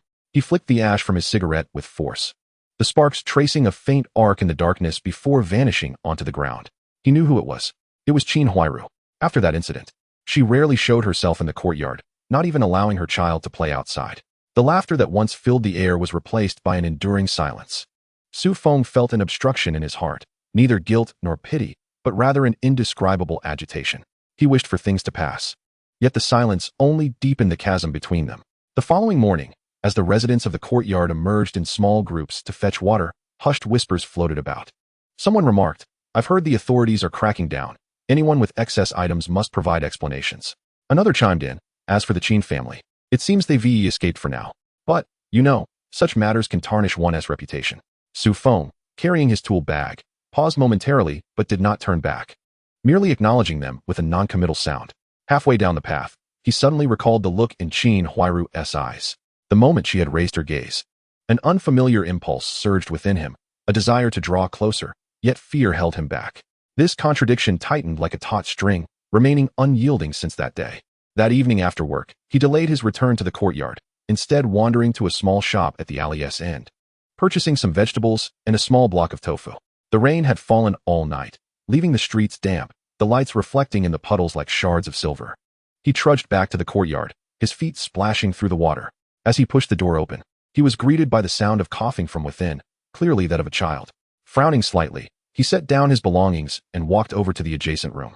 Knocking softly on the door, it opened slowly, revealing Huairu's weary visage. Upon seeing him, she seemed momentarily taken aback, before softly uttering, Feng, it's you. Is the child still coughing? He inquired. She nodded, her voice barely audible. Had a severe fever last night, and there's hardly any medicine left. Feng glanced into the room. A half-empty enamel bowl sat on the table, and the child lay curled up in bed, swathed in blankets. The air was laden with dampness mingled with the scent of medicine, and the window was not tightly shut, allowing the cold wind to seep in. Close the window. It will be even colder at night, he advised, instinctively pulling the window shut. Huairu seemed to want to protest, but held her tongue. Her gaze lingered on his face for a fleeting moment before she shifted her focus to tidying the bowls on the table. About that day, she finally murmured, her voice almost a sigh dissipating into the air, I know you helped me. Without you, I fear. Let's not speak of it. Feng interrupted her, his tone gentle yet firm, laden with an unspoken resolve that suggested some matters were best left unexamined. She lifted her gaze, her expression complex. In that instant, he perceived the exhaustion etched in her eyes, not merely fear, but a numbing resignation born from relentless life's hardships. His heart tightened, and he turned away, afraid that one more glance would weaken his resolve. I've left some food for you, he said softly. Let the child have something warm.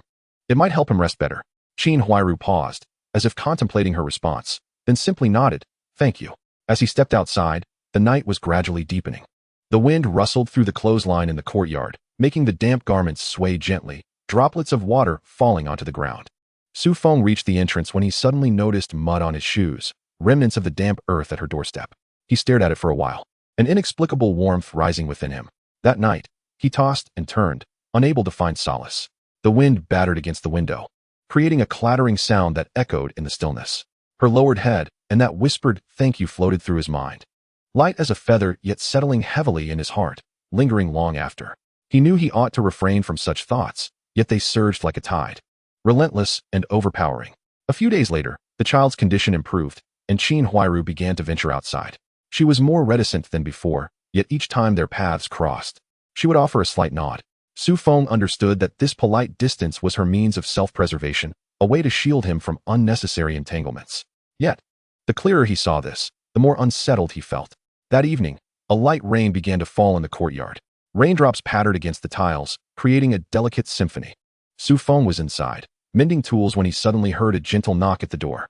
Setting down his pliers, he rose to open it. The misty rain enveloped the night, and there stood Qin Huairu, draped in an old shawl, her hair ends damp from the rain. "Is there something you need at this late hour?" Su Feng asked softly. She hesitated for a moment before speaking. "I haven't tea properly, thank you for your help that day. I made some steamed buns and thought to bring you a few." She extended a cloth bag towards him, warmth emanating from its opening, a faint fragrance of dough wafting through the air. Su Feng accepted the bag, pausing in silence before murmuring, "You shouldn't have come." Qin Huairu's hand trembled slightly, nearly dropping the bag. Her voice dipped even lower, "I know. But I couldn't shake off the unease." The rain trickled down from the eaves, splashing onto her shoulder. Su Feng observed her hands, delicate fingers marked with the calluses of sewing. Suddenly, memories flooded back to their first encounter, when she was squatting in the corner of the yard, washing clothes. The wind tousling her hair, a snapshot forever etched in his mind. "You owe me nothing," he replied. "I did not assist you in any significant way." Qin Huairu shook her head. "I know you are a good person. That day, I truly feared you would speak of it." Her voice trembled in the rain. "I did not intend to steal. That night the child had no clothes to wear and cried from the cold, driving me to desperation. I knew I would have to return that bag eventually, but I never anticipated you would help keep it a secret." Su Feng remained silent, placing the buns onto the table before turning away. He heard her draw in a shaky breath, as if she were swallowing back tears. "You should go back," he finally said, his tone tinged with an unnatural restraint. She stood for a moment, nodding slightly. As she turned to leave, her foot slipped on a stone, almost causing her to fall. Instinctively, Su Feng reached out to steady her, but the moment their hands met, they both froze. In that instant, the only sounds were the rain and their quickened breaths. Her hand was icy, trembling slightly. Su Feng wanted to release her, but found himself reluctant to let go immediately. The sensation was dizzying, as if the world had narrowed to just the two of them. "You should go back," he repeated, his voice softer, more hoarse. She slowly nodded, pulling her hand away, saying nothing more as she stepped into the rain-soaked haze. As the door closed behind her, Su Feng leaned against the doorframe, exhaling deeply. His heart still raced, and the lingering chill from her touch remained in his palm. His thoughts whirled chaotically. He knew he ought not to dwell on this. Yet his heart had already strayed beyond reason. The next morning, the courtyard was bustling with activity. Some were repairing the eaves, while others were airing out quilts. Qin Huairu's door remained tightly shut. Su Feng went about his workday as usual, yet he found himself restless, dropping tools on several occasions. His colleagues teased him. "Su Feng, what is the matter? You seem out of sorts." He managed a weak smile. "Didn't tea sleep well?" When he returned home that evening, he noticed a basket of fresh vegetables by the gate, dew glistening on the leaves. Pressed beneath the basket was a note. "Thank you." There was no signature. He stared at it for a long time before carrying the basket inside, washing the vegetables, and preparing a simple soup. The flavor was humble, yet it rendered him silent throughout the night. He wished to keep the situation from escalating, to ensure that no one discovered what had transpired. This was not only for her sake, but for his own. Once word got out, the tongues in the courtyard would surely ruin them both. He understood that this relationship could not be allowed to develop further, yet the tension within him remained taut. As night fell, the wind rose again. The shadows of the trees danced upon the ground. Su Feng sat by the window, the light casting a glow on his face. His expression split between clarity and confusion. He knew that now was not the time to mention that incident, nor could he afford to raise any suspicions. Even a single misplaced word could ignite countless speculations. He had always been attuned to the social dynamics of the courtyard, aware of the veiled whispers that lay beneath the laughter. Everyone understood the unspoken rules. Qin Huairu's current circumstances were precarious enough.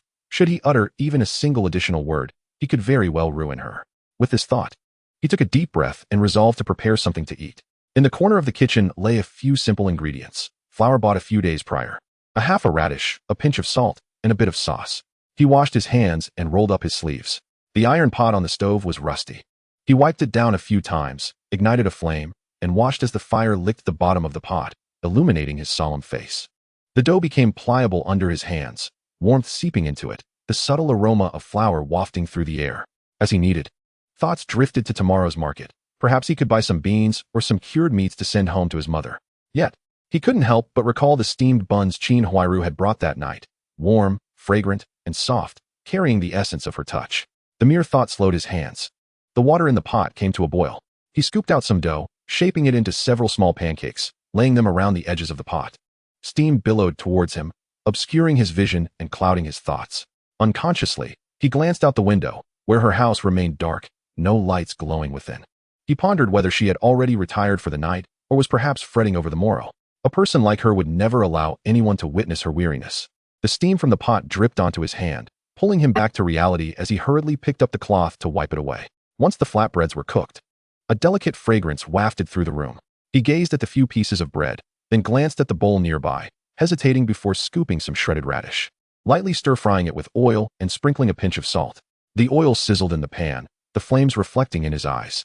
The sound was tranquil yet tinged with a hint of solitude. How wonderful it would be if she could join him for a meal. This thought flickered in his mind, quickly followed by a self-deprecating smile. How could he entertain such notions? He was acutely aware that such thoughts were inappropriate, even forbidden. The line between them had been drawn too distinctly by life. She had children and her own burdens, while he had his own family and responsibilities.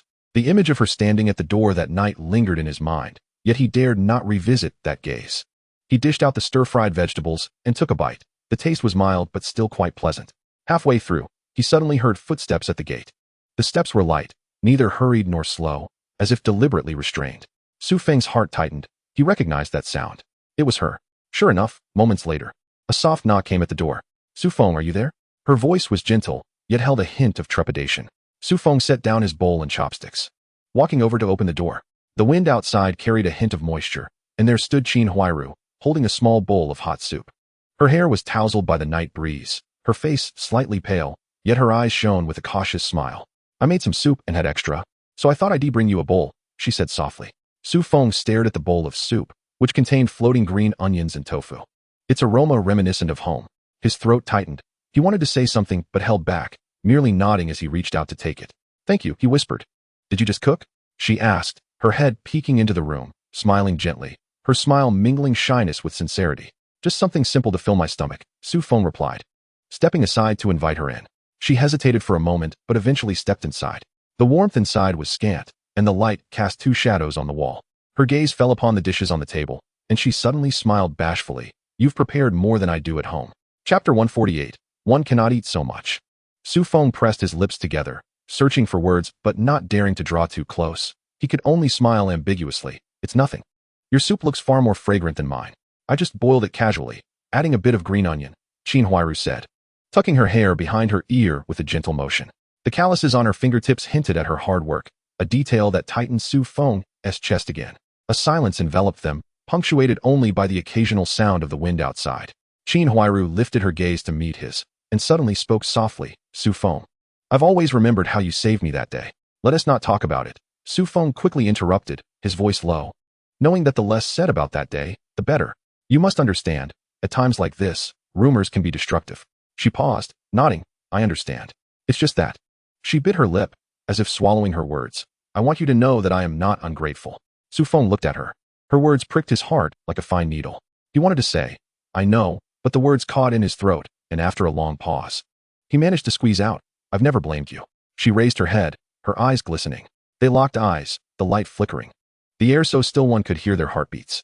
Su Feng suddenly felt that this moment was more dangerous than any other. Not from the fear of being seen, but from the dread that he might utter words that should remain unspoken. He cleared his throat and turned to grab a plate. "Here, try my bread. Though it's a bit rough, it's fresh out of the pan." Qin Huairu accepted it, taking a gentle bite and smiling. "It's quite tasty, more fragrant than what I make." "That's just because you're hungry," he replied with a laugh, though he dared not meet her gaze. The sound of laughter was soft, yet it added a layer of warmth to the room. After they finished eating, she set down her bowl, softly thanking him. Just as she was about to leave, Su Feng suddenly said, "Don't come out at night again. There are too many ears around." Her steps paused, and with her back to him, she replied, "I understand." The wind slipped through the door crack, tousling her hair, and it stirred Su Feng's thoughts. He stood by the door, watching her silhouette fade into the night. His palm still clutching the place where he had just held the soup bowl, the warmth gradually dissipating. He slowly closed the door, leaning against the door panel. Letting out a long sigh, the light flickered across his face, revealing deep inner turmoil in his eyes. He knew he could not speak such words now, nor could he allow anyone to discover this matter. Yet the warmth of that bowl of soup lingered in the air, infused with her essence, refusing to dissipate. He rummaged through the cabinet for some crumpled bills, counting out coins. The money was meager, just enough for practical items, flour, oil, and a few seasonings. With that thought in mind, he picked up a cloth bag, glancing back at Qin Huairu's house as he stepped out. The window was half closed, and it seemed that a shadow had moved behind the curtain, but it quickly stilled. He did not linger, stepping out into the alley. The air in the alley was mixed with the scent of coal smoke, the stone slabs underfoot dampened by last night's rain, reflecting like a mirror. Su Feng walked on, yet his thoughts remained restless. Ever since that night when Qin Huairu brought him soup, his heart had been unsettled. Her words of thanks echoed in his ears, gentle yet disconcerting. However, he knew he could not nurture such thoughts. He was not an impulsive person, fully aware of what was permissible and what was not. Upon reaching the market entrance, he saw the vendors busily setting up their stalls. The fresh aroma of vegetables mingled with the steam, offering a sense of warmth. He first approached the grain and oil stall, where the old shopkeeper was pouring flour onto the scale. The usual? The shopkeeper asked, lifting his gaze. Yes, give me 3 pounds of flour and a bit of oil. Su Feng replied. Coming right up, the shopkeeper efficiently prepared his order, chatting casually. They've been cracking down lately. I heard someone got raided a while back. They say even fabric now requires coupons. Su Feng's expression shifted slightly, but he merely nodded. That's because others are not being honest. The shopkeeper chuckled, handing over the bag. You, on the other hand, are a straightforward person. We can trust you. He accepted the bag, thanking him, though a sense of unease lingered within him. Despite the incident being in the past, he felt the whispers had not yet subsided. As long as one person spoke out, the troubles could resurface. He could not allow Qin Huairu to be dragged into this again, nor could he allow himself to be implicated. Continuing down the street, he passed a vegetable stall and noticed a basket of bright red carrots. He paused, selecting a few. The vendor smiled. I see you often. I'll give you a discount today. Su Feng smiled back, rummaging for change. The few coins jingled in his hand as he calculated, realizing he had little left. His gaze inadvertently fell upon the neighboring stall selling tofu and green onions, the white pieces looking fresh and inviting. After a moment's hesitation, he decided to buy some, thinking he could make a warm dish for dinner. Upon returning to the alley entrance, the sky had grown lower, the wind carrying a hint of earthiness. As he approached the courtyard gate, he suddenly heard someone call his name. Su Feng. The voice was soft yet familiar. He looked up to see Qin Huairu, clad in an old cotton coat with frayed sleeves, cradling a child in her arms. The child leaned against her shoulder, still bearing a hint of sleepiness in their eyes. What are you doing out? The wind is strong. Su Feng approached her. The child needs some greens. So I thought I'd go to the street corner to buy some, she replied, a faint smile on her lips, though fatigue was evident. Seeing her like that tugged at Su Feng's heart. There were faint dark circles under her eyes, likely from several sleepless nights. After a moment's hesitation, he offered the vegetables he had just bought. I just got some, enough for several meals. Take half. No, you must eat as well. She immediately shook her head. Please, do not be so courteous. I simply bought too much. He insisted on shoving the bag into her hands. She hesitated for a moment before softly replying. Then I shall return it to you later. No need. Su Feng chuckled lightly, his tone as gentle as if he feared to disturb something delicate. I cannot consume so much alone. The child in her arms stirred and coughed softly. She quickly patted him, her face etched with concern. Su Feng watched the scene, feeling a heaviness settle in his chest. He wished to offer some comforting words, but found himself at a loss for how to begin. The breeze at the entrance tousled her hair, a strand of black drifting lightly in the air, brushing against his sleeve. Perhaps you should return inside. I still have a few matters to attend to, he suggested in a low voice. Qin Huairu pressed her lips together and nodded. Su Feng, you always assist me so generously. I scarcely know how to repay you. What is there to discuss? He replied with a somewhat forced smile. If I can help, I will. She wished to say more, but ultimately held her tongue, merely expressing her gratitude before retreating indoors with the child. At that moment, Su Feng gazed at her departing figure, suddenly overwhelmed by an indescribable weight. That silhouette seemed so fragile, akin to a leaf that might be scattered by the wind at any moment. Chapter 149. Please, go ahead and drink. Once inside, he placed the remaining dishes on the table, but made no move to eat. His gaze lingered on the empty bowl, and her earlier expression returned to his mind, one of restraint, a desire to speak yet held back, accompanied by a cautious smile. He sighed, leaning against the wall, releasing a long breath. This cannot continue, he silently admonished himself. Yet, when he envisioned seeing her again the following day, an uncontrollable wave of emotion surged within him. He picked up the bag of radishes, intending to slice them for soup that evening and to prepare some dough for steaming flatbreads. Such simple tasks could momentarily distract him from overthinking. As he stood at the cutting board, the rhythmic sound of the knife against the wooden surface filled the air, gradually enveloping the room in a warm, fragrant aroma. Just then, footsteps echoed from outside, causing him to pause, a slight tension gripping his heart. The footsteps were gentle, and it seemed to be her once more. Indeed, the next moment came a knock on the door. Feng, it's me.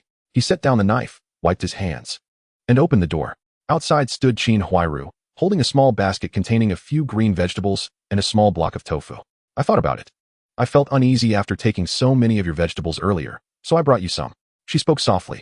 Feng was taken aback for a moment, then smiled. I happen to be cooking. Let's share a meal. Is that really appropriate? She hesitated, gazing at him. What is there to worry about? We all need to eat. After a brief moment of consideration, she finally nodded and softly said, Then I shall help you wash the vegetables. Instantly, the room was filled with the essence of daily life. She rolled up her sleeves, deftly washing the greens, her hands reddening from the cold water. Feng watched from the side, his heart tumultuous. He yearned to assist her, but feared that such proximity might awaken unwanted emotions. Is your child still coughing? He casually inquired. Much better, she responded softly, offering a slight smile. Thanks to the money you lent me that day. What is there to discuss? He murmured. As long as you are managing, that is sufficient. She fell silent, merely handing him the washed vegetables. Her fingertips were cool, and when they brushed against his hand, both paused slightly. The air grew still, the only sound being the crackling of the fire in the pot. I'll go chop, she whispered, stepping back. Feng nodded, his heart still racing. He forced himself to concentrate on the task at hand. The flickering flames played upon their faces, and the tranquility of that moment made one almost forget the outside world. The aroma intensified as tiny bubbles formed on the surface of the tofu in the pot. Qin Huairu, holding a bowl, quietly remarked, If only we could spend our days like this forever, it would be quite wonderful. Feng was struck by her words, the ladle pausing in the pot for several seconds. Yet, he said nothing, merely offering a gentle smile, his voice laden with unspoken sentiments that he dared not articulate. The room was enveloped in silence, save for the bubbling broth and the occasional clinking of her spoon. Feng felt a heaviness in his chest. Not from the heat, but from an indescribable obstruction. Suddenly, memories of that morning at the market resurfaced, where he had overheard gossip about the widow's newfound fortune. With people helping her and a hint of envy in their laughter. He had feigned ignorance then, yet the words now resurfaced unbidden in his mind. He frowned, his fingers unconsciously tapping a rhythm on the table. Qin Huairu noticed and softly asked, Are you feeling unwell? No, he instinctively replied. But his tone was so cold that even he was taken aback. She turned to him, momentarily startled, her eyes reflecting anxiety beneath the lamp's glow. Did I upset you again? I said I am fine, he replied, his voice growing harsher. The atmosphere instantly grew tense. The water in the pot continued to bubble, emitting sharp bursts of sound. Qin Huairu lowered her gaze, stirring the soup, her hand trembling slightly, causing a splash of broth to burn her hand. She winced softly but did not stop, merely adjusting her sleeve slightly. Feng noticed but instinctively restrained himself, the simmering frustration within him still aflame. He could not pinpoint the source of his anger, whether it was directed at her or himself. Perhaps it was both. He was vexed at his own sensitivity to the rumors and frustrated with her silence, her unwavering endurance. You do not always have to be this way, he finally said in a hushed voice, his tone hoarse. What do you mean? Qin Huairu looked at him, confusion evident in her eyes. You always endure grievances without speaking up. You accept whatever others say.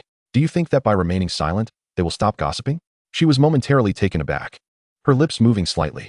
I just do not want to trouble others. But you allow others to witness your suffering? Feng's tone suddenly intensified, as if he tried to suppress his voice but could not help but ignite.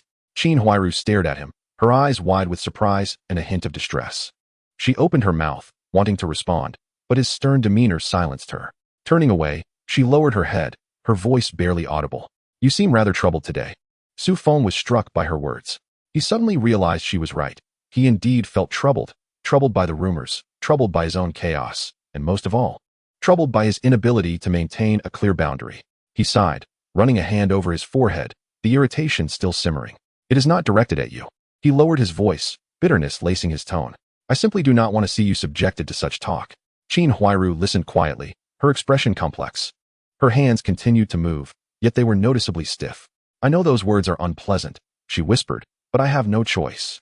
As a woman with a child, everyone finds amusement in my plight. What can I do? If I argue back, it only makes me seem guilty. So you let them speak freely? Feng suddenly raised his head, urgency in his voice. If you do not stand up for yourself, you will always be looked down upon. She bit her lip, tears welling in her eyes, yet she fought to hold them back. I am used to it. Those 3 words felt like a bucket of cold water poured over Feng's heart. His anger dissipated, replaced by a sense of helplessness. He wished to say something, but found himself at a loss for words. She turned off the heat, wiped her eyes, and forced a smile. The soup is ready. You should drink first. Feng looked at her smile, feeling as if his heart were being pricked by needles. That smile was anything but bright. It only deepened his disquiet. He abruptly stood up, the chair scraping loudly against the floor. She flinched, nearly dropping the bowl. I need some air. Feng said in a low voice, not daring to look at her as he pushed the door open and stepped outside. The night wind rushed in, biting and cold. He stepped into the courtyard, inhaling deeply as the wind swept through his throat, sharp as a blade. Leaning against the ancient locust tree, he gazed up at the pitch-black night sky, where the moon was veiled by thick clouds, casting only a faint grayish light. Chapter 150. This was indeed the first time. His mind was a tumultuous mess. What was he doing? She was merely a pitiable woman. What right did he have to unleash his anger upon her? Yet, as he reflected, the piercing glances and idle gossip gnawed at him. The longer he endured, the more the fire within him became unbearable. He crouched down, picked up a small stone, and flung it away. The stone struck the ground, sending up a fine spray of dust. At that moment, soft footsteps approached from the entrance. Qin Huairu emerged, holding a bowl of soup, steam wafting gently from its surface. The soup has cooled, she murmured. Feng did not turn around, but replied quietly, just leave it there. She hesitated for a moment, then softly approached and set the bowl down on the steps. The wind blew, causing the soup's surface to ripple slightly. Her voice was barely audible. I know you mean well, but I truly have no other choice. No matter what I do, they'll always craft new tales. Feng remained unmoved. After a pause, she continued, please don't be angry, all right? If you are upset with me, I want to come here again. A pang of anxiety gripped his heart as he turned to face her, seeing her standing in the dim, golden light of the moon, her fingers nervously twisting the hem of her garment. The expression on her face resembled that of a child who had erred. Suddenly, Feng felt the fire in his chest dissipate, transforming into a silent sigh.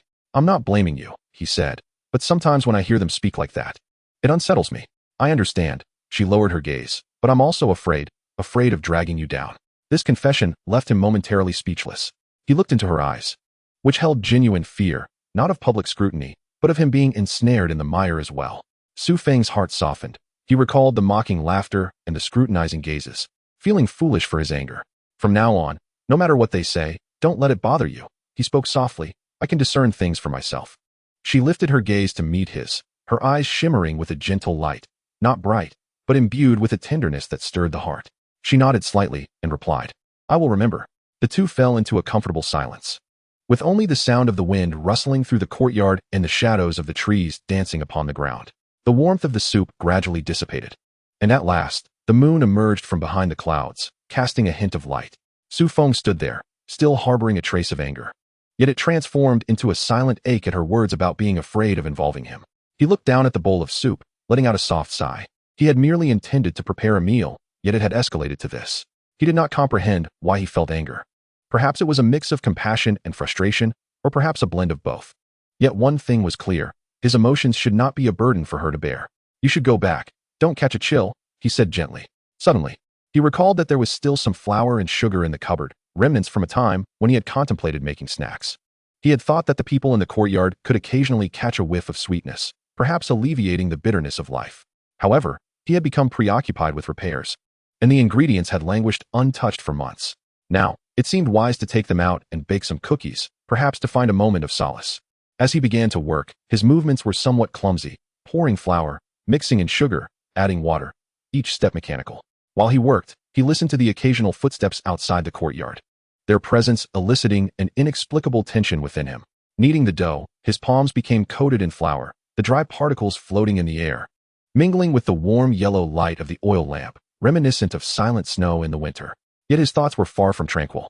Replaying the earlier scene, Qin Huairu's fearful admission of dragging him down, her shoulders trembling as she turned, and the tears that shimmered in her eyes. A wave of acidity mixed with anger surged within him, not directed at her, but at the oppressive world that forced her to bow her head and him to stifle his expression.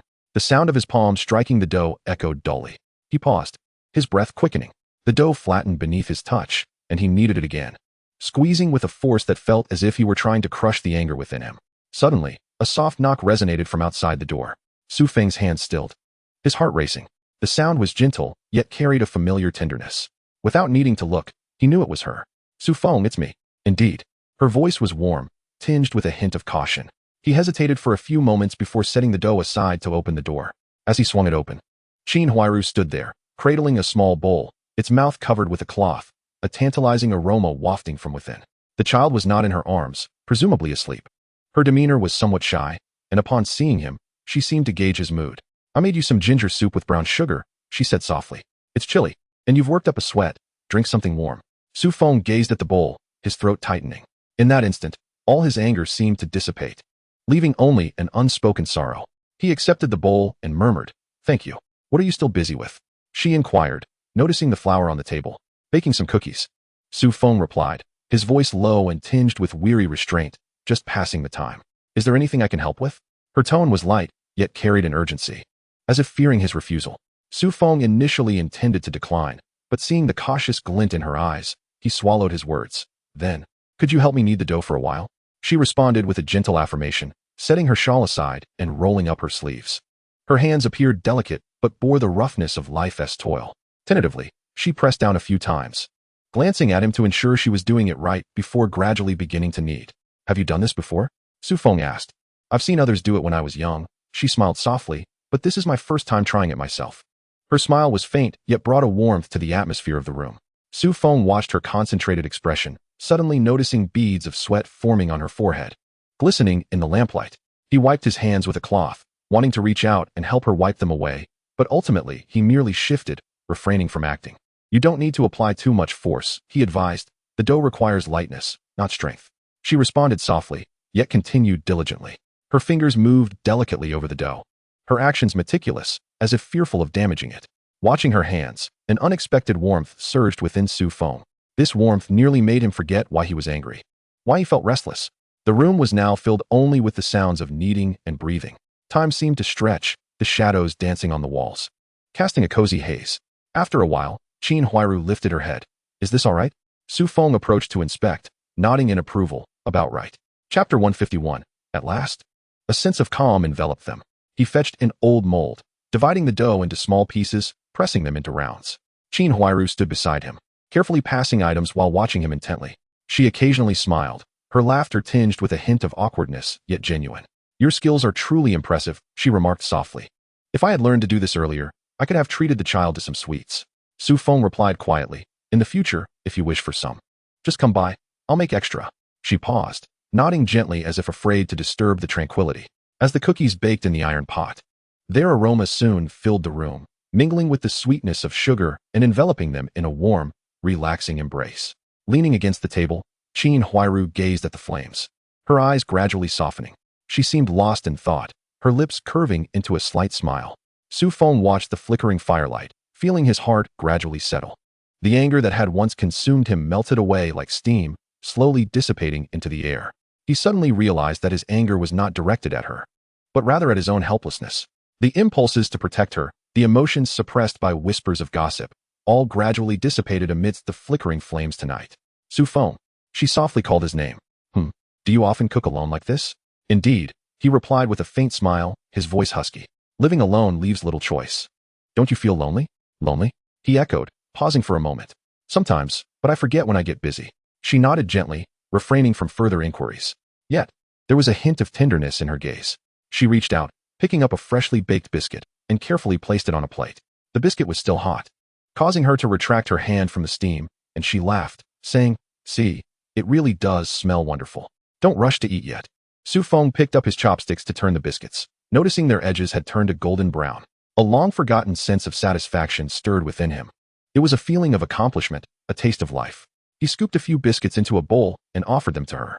"Give it a try." Qin Huairu accepted, taking a small bite, her eyes widening in surprise. "It's delicious." "It's not that exaggerated," Su Feng chuckled, his demeanor noticeably more relaxed. "It truly is," she insisted earnestly. "Just sweet enough and so crispy."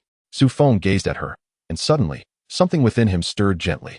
He averted his gaze and murmured, "As long as you like it." Outside, the wind began to still, and the night deepened like ink. They sat at the table, the soft light enveloping them. Su Feng lifted the bowl of ginger soup, taking a sip. The warmth slid down his throat, banishing the last remnants of cold from his body. He set the bowl down and looked at her. She was focused on breaking the biscuits into smaller pieces and placing them in a cloth bag. "Leave some for the child," she explained. "When he wakes up tomorrow, he can have a taste." Su Feng looked at the small bag of biscuits and felt an unexpected heaviness in it, heavier than anything else. He wanted to say something, but his throat tightened, rendering him speechless. The fire flickered, and he silently watched her, his emotions too complex to articulate, both warmth and distance intertwined. He thought to himself, perhaps, let time flow slowly like this. Even if there would be rumors and gazes come morning, this moment of tranquility was enough to make him disregard everything else. Su Feng's throat felt dry. Suddenly, the silence of this scene became almost overwhelming, a silence that made his heart burn. He averted his gaze and picked up his chopsticks to serve himself some of the hot dishes.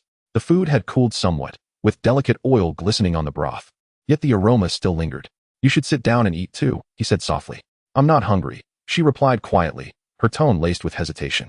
It would be a shame not to eat after all the effort. Su Feng raised his eyes, his tone gentle, yet laced with an undertone that brooked no refusal.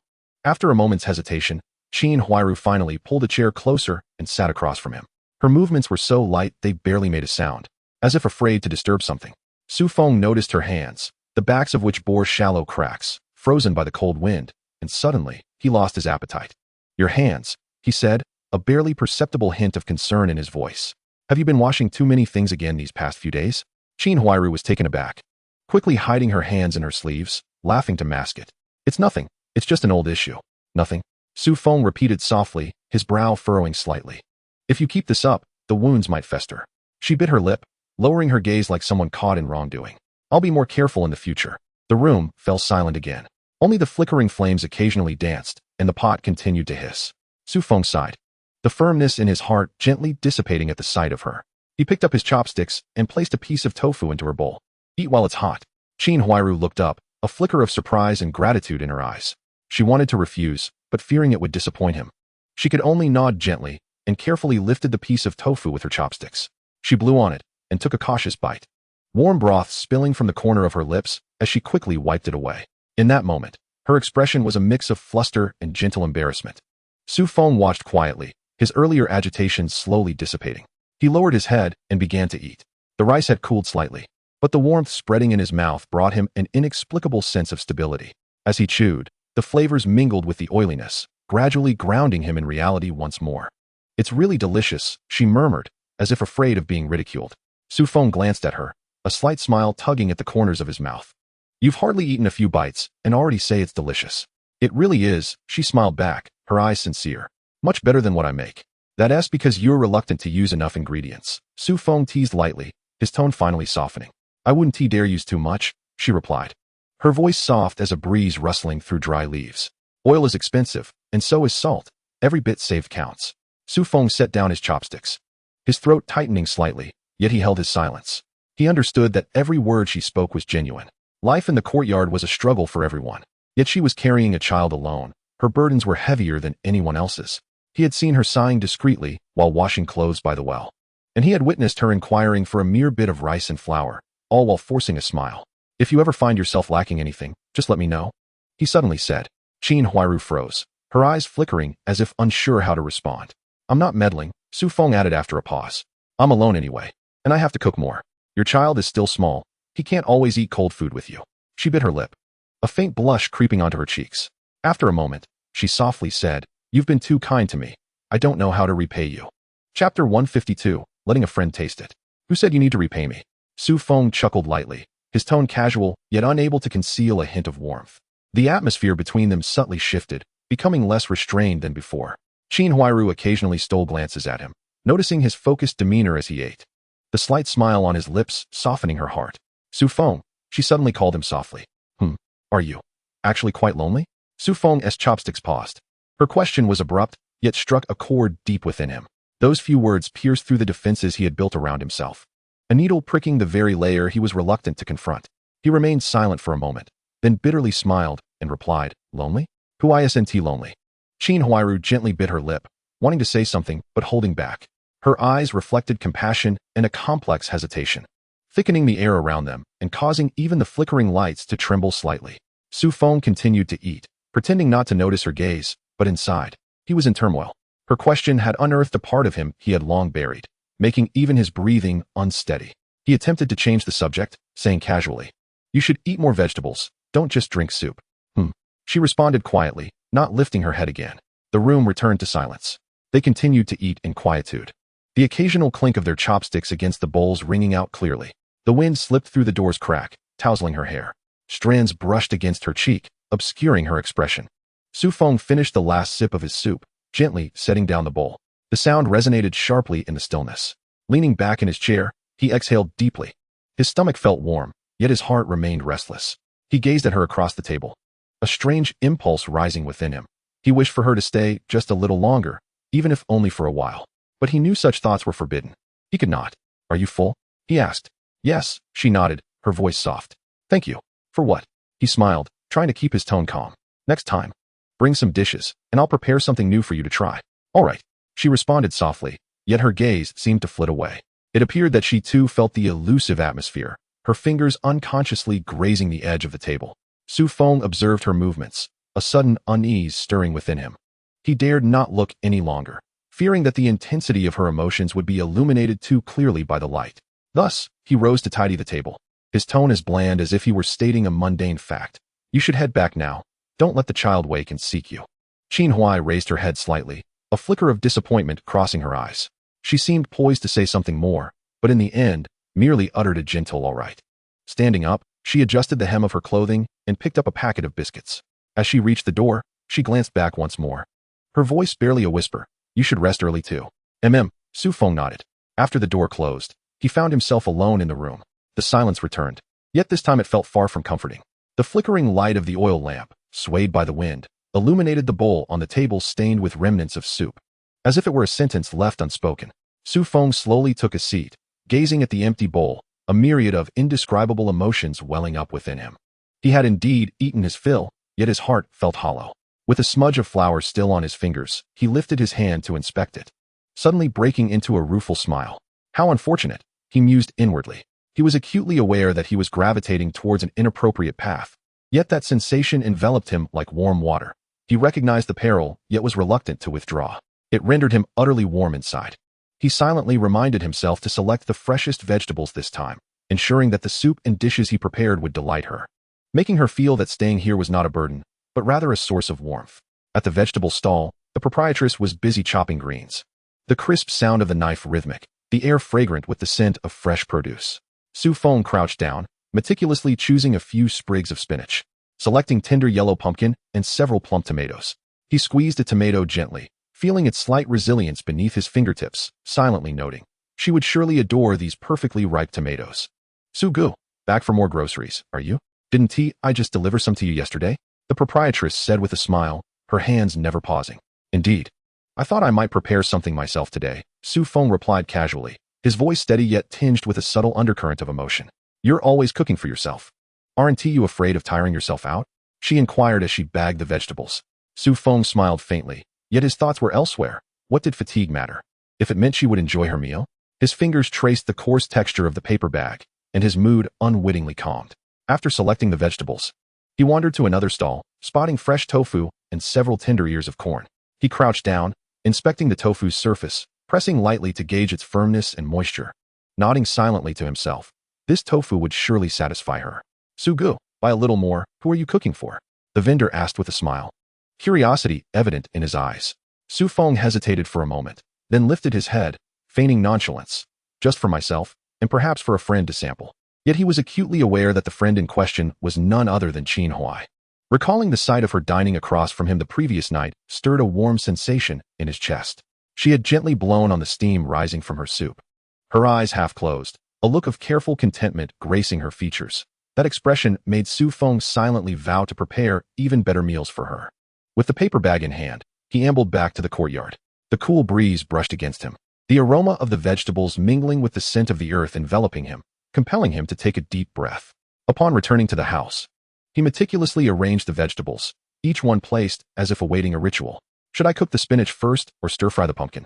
he muttered to himself, a slight edge of anxiety and anticipation threading through his tone.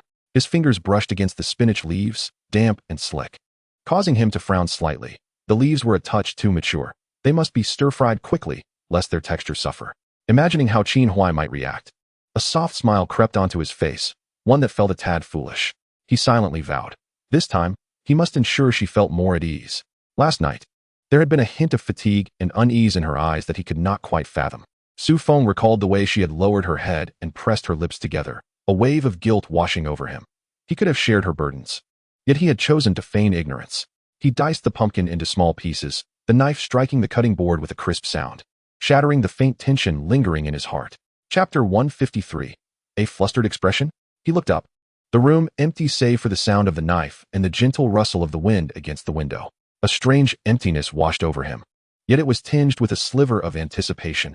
Anticipation for the next time when she would sit across from him, savoring the food he prepared, nodding and smiling softly.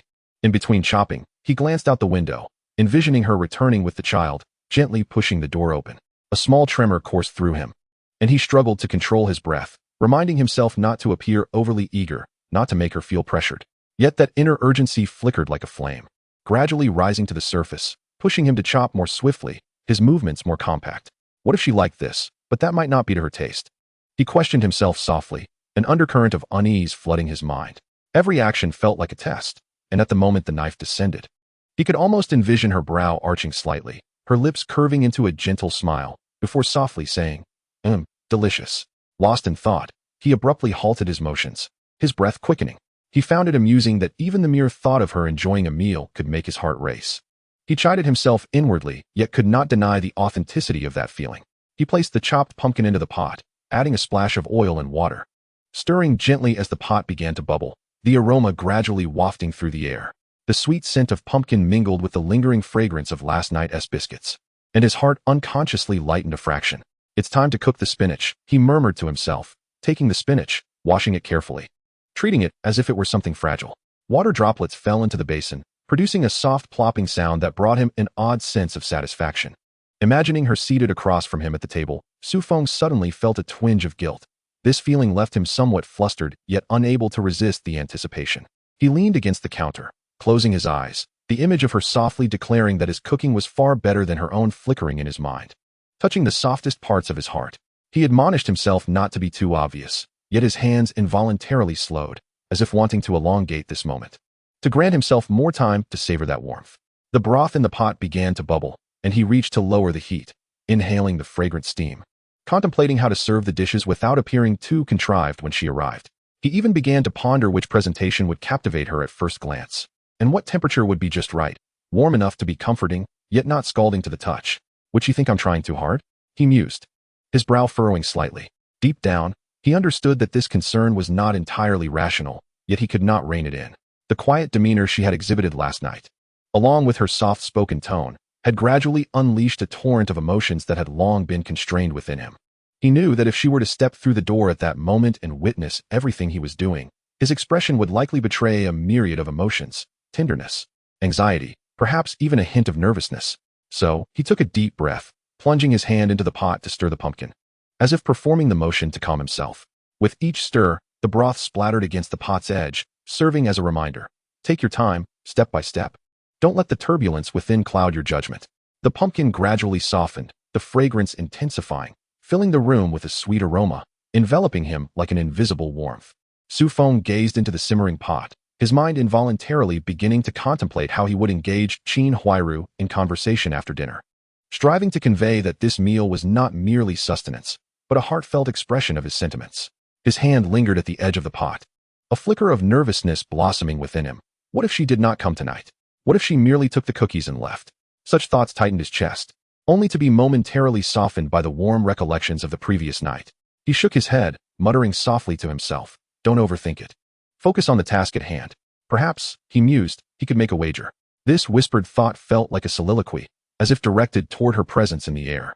He considered the stakes to be trivial, harmless, merely whether she could finish the dinner, and it had to be something she genuinely enjoyed. He envisioned her reaction, his heart taut with anticipation, fingers tapping lightly against the countertop as if to bolster his courage. Should she agree, it would signify her trust in his culinary skills. If she declined, it would matter not, for at least he would have made the effort. He reassured himself, yet his chest thrummed with a slight flutter, as if his heart were poised to leap forth. Suddenly, a voice echoed in his mind. Would she think he was merely putting on a show? This notion caused him to hesitate, his hand pausing near the pot. He lowered his gaze to the chunks of pumpkin within, steam rising gently and clouding his vision. Taking a deep breath, he suppressed the distractions in his mind, reminding himself that as long as it was for her happiness, everything else was inconsequential. He envisioned the moment Qin Huairu would return, the door gently creaking open, her head bowed as she clutched the bag of leftover cookies from yesterday. Her eyes glinting with curiosity and uncertainty. Su Feng held the spatula in his hand, as if preparing for a minor trial. I wager. He silently rehearsed his lines in his mind. You will surely cherish this dinner I have prepared. If not, you must tell me why. Deep down, he recognized that this wager was merely a means to foster some interaction, a subtle thrill to enliven the atmosphere between them, to alleviate the monotony.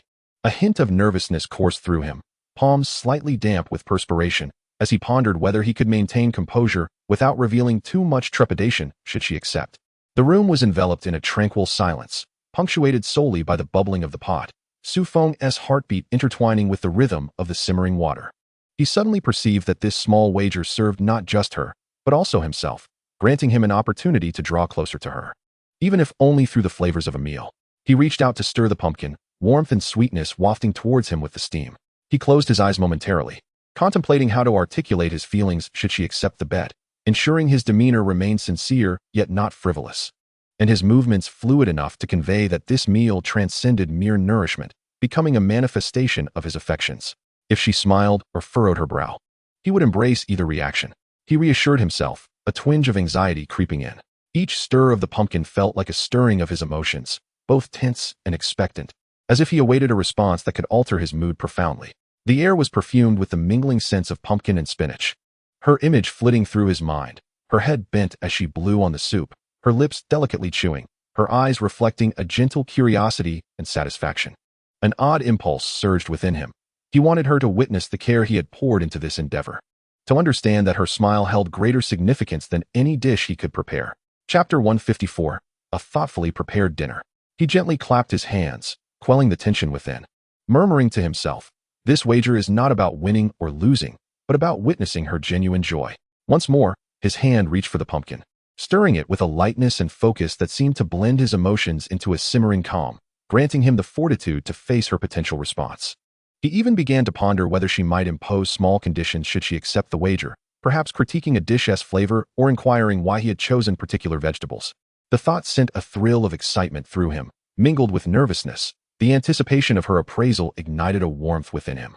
The pumpkin in the pot gradually softened, the gentle sound of the spatula against it echoing like a rhythm, syncing with his heartbeat. He lifted his gaze, inhaling deeply, contemplating how to phrase this small wager upon her entrance, aiming for a tone that was neither too direct nor too vague, yet would convey his sincere intentions.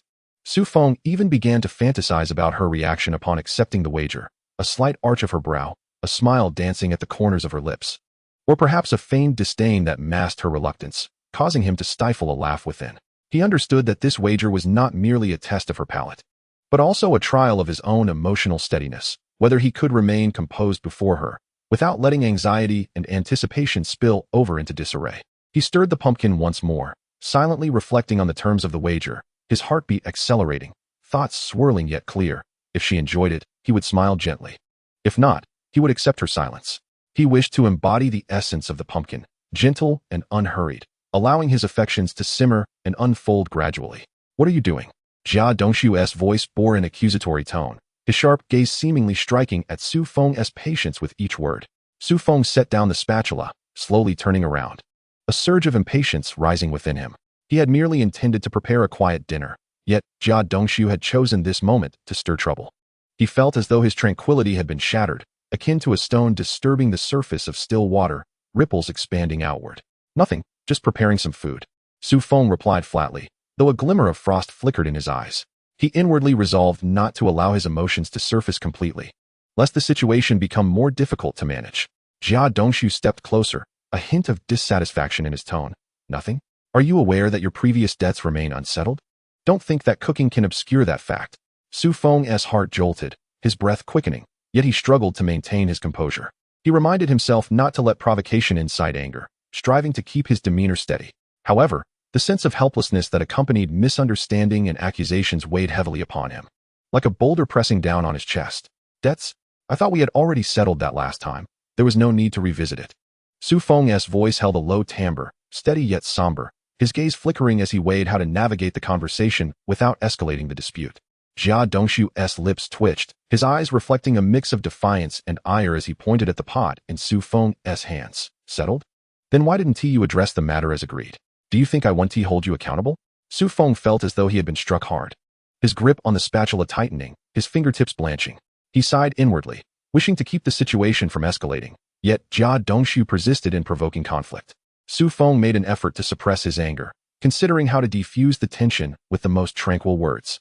I simply didn't have the time today. I will definitely handle it tomorrow. Su Feng's voice remained calm, nearly gentle.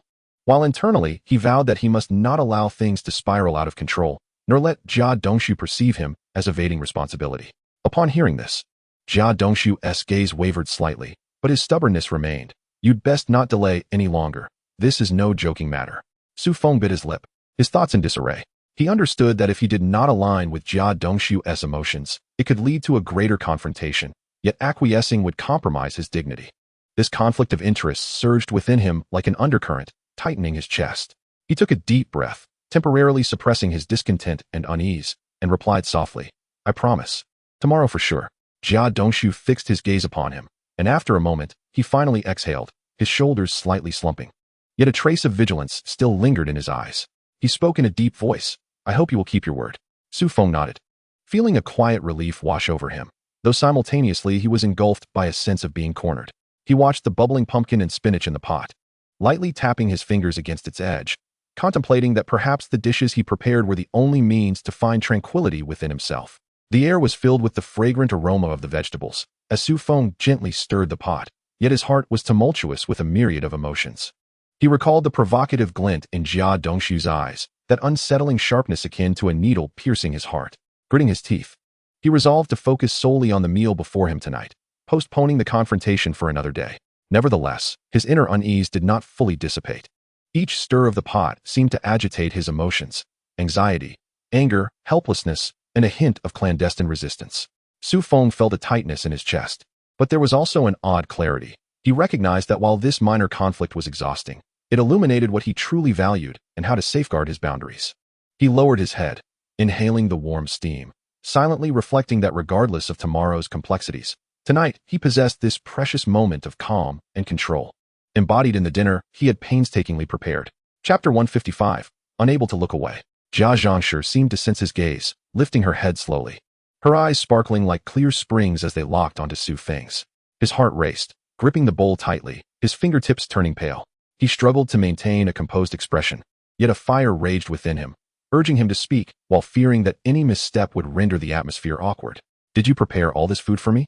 Her voice was soft, tinged with surprise and curiosity.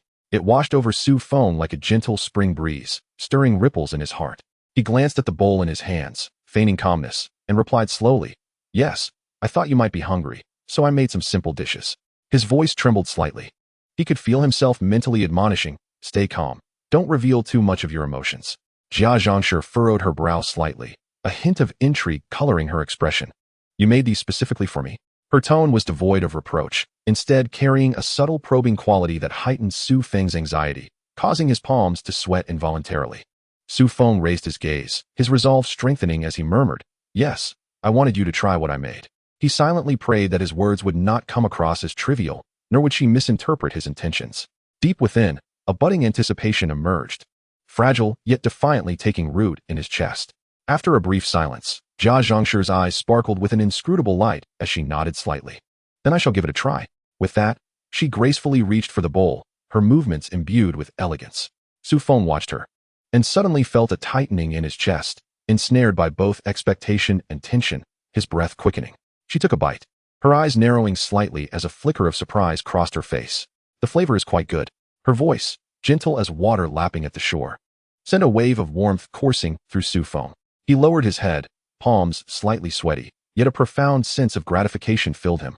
He thought to himself, at least in this moment, she could sense my intentions, even if only through a simple dish. Really? Well, that is good. Su Feng's voice was noticeably tense, as if he was cautiously gauging her reaction. He understood that such delicate interactions were invaluable to him.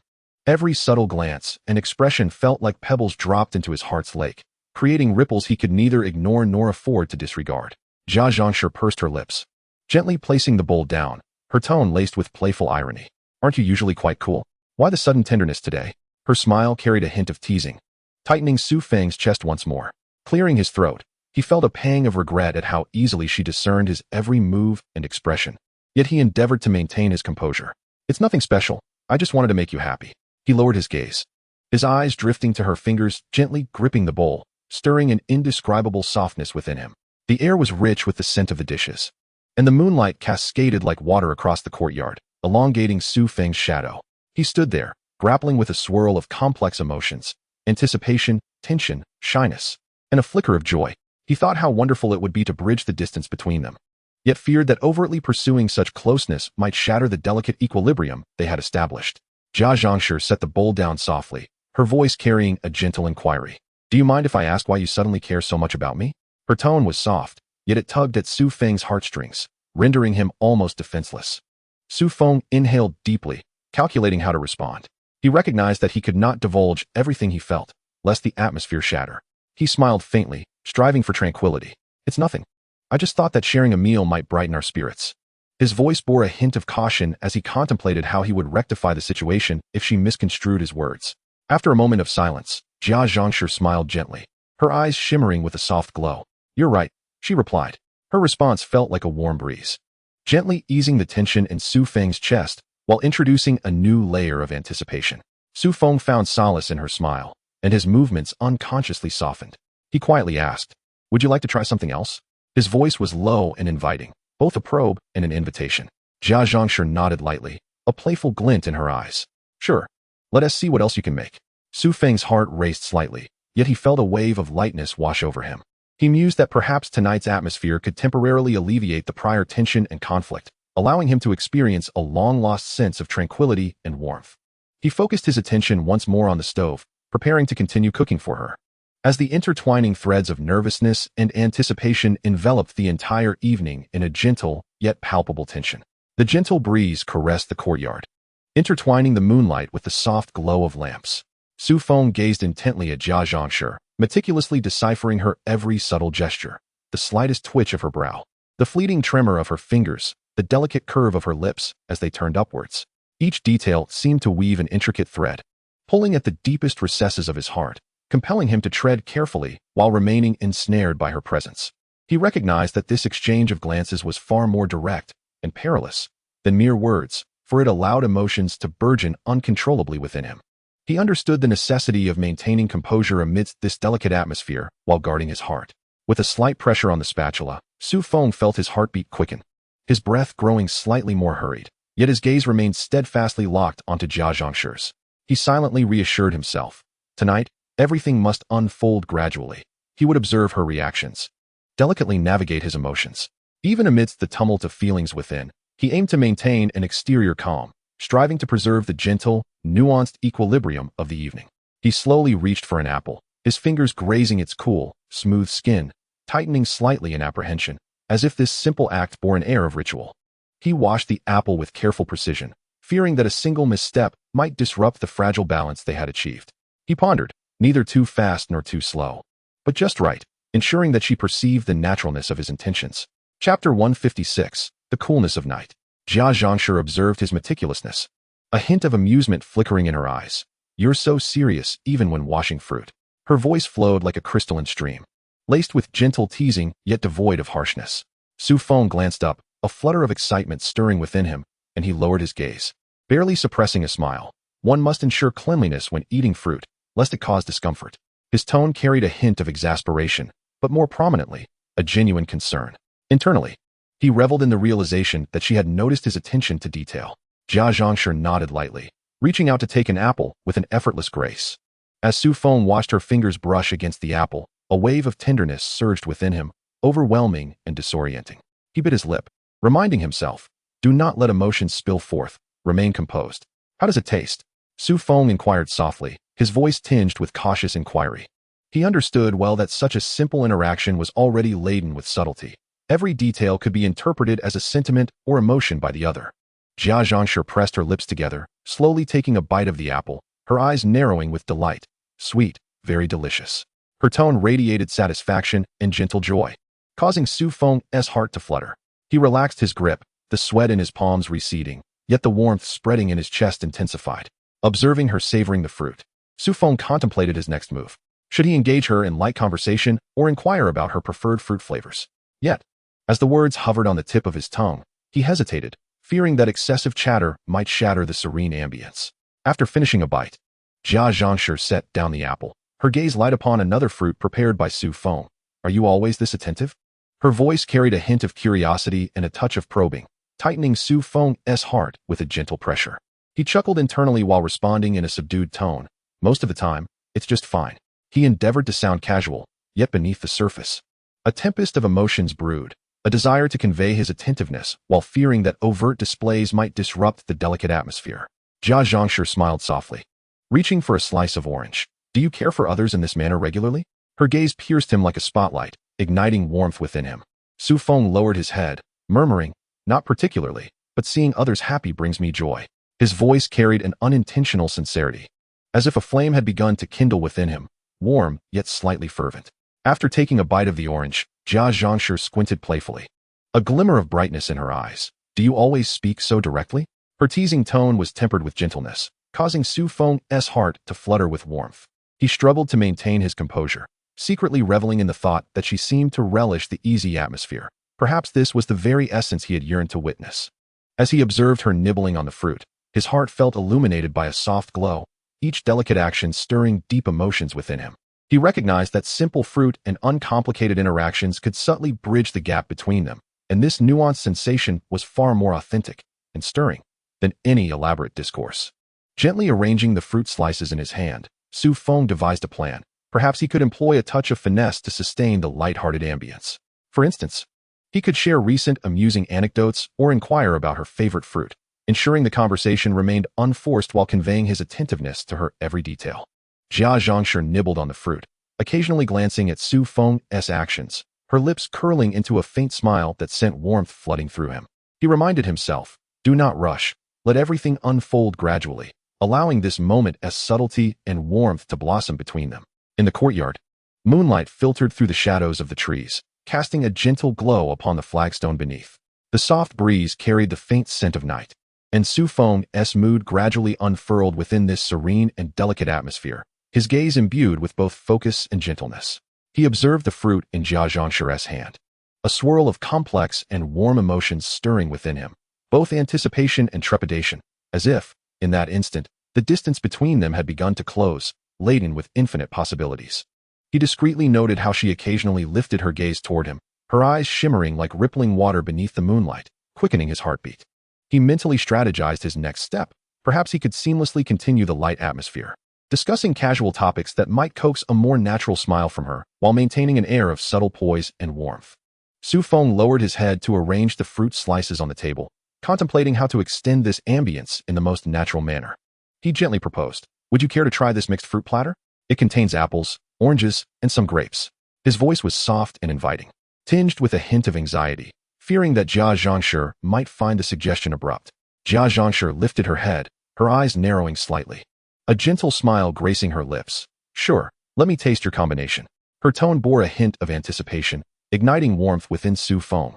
As the tension in his chest gradually dissipated, replaced by a gentle comfort, he silently exhaled, feeling that his modest efforts had finally yielded a response, and that subtle satisfaction spread within him like a soft glow.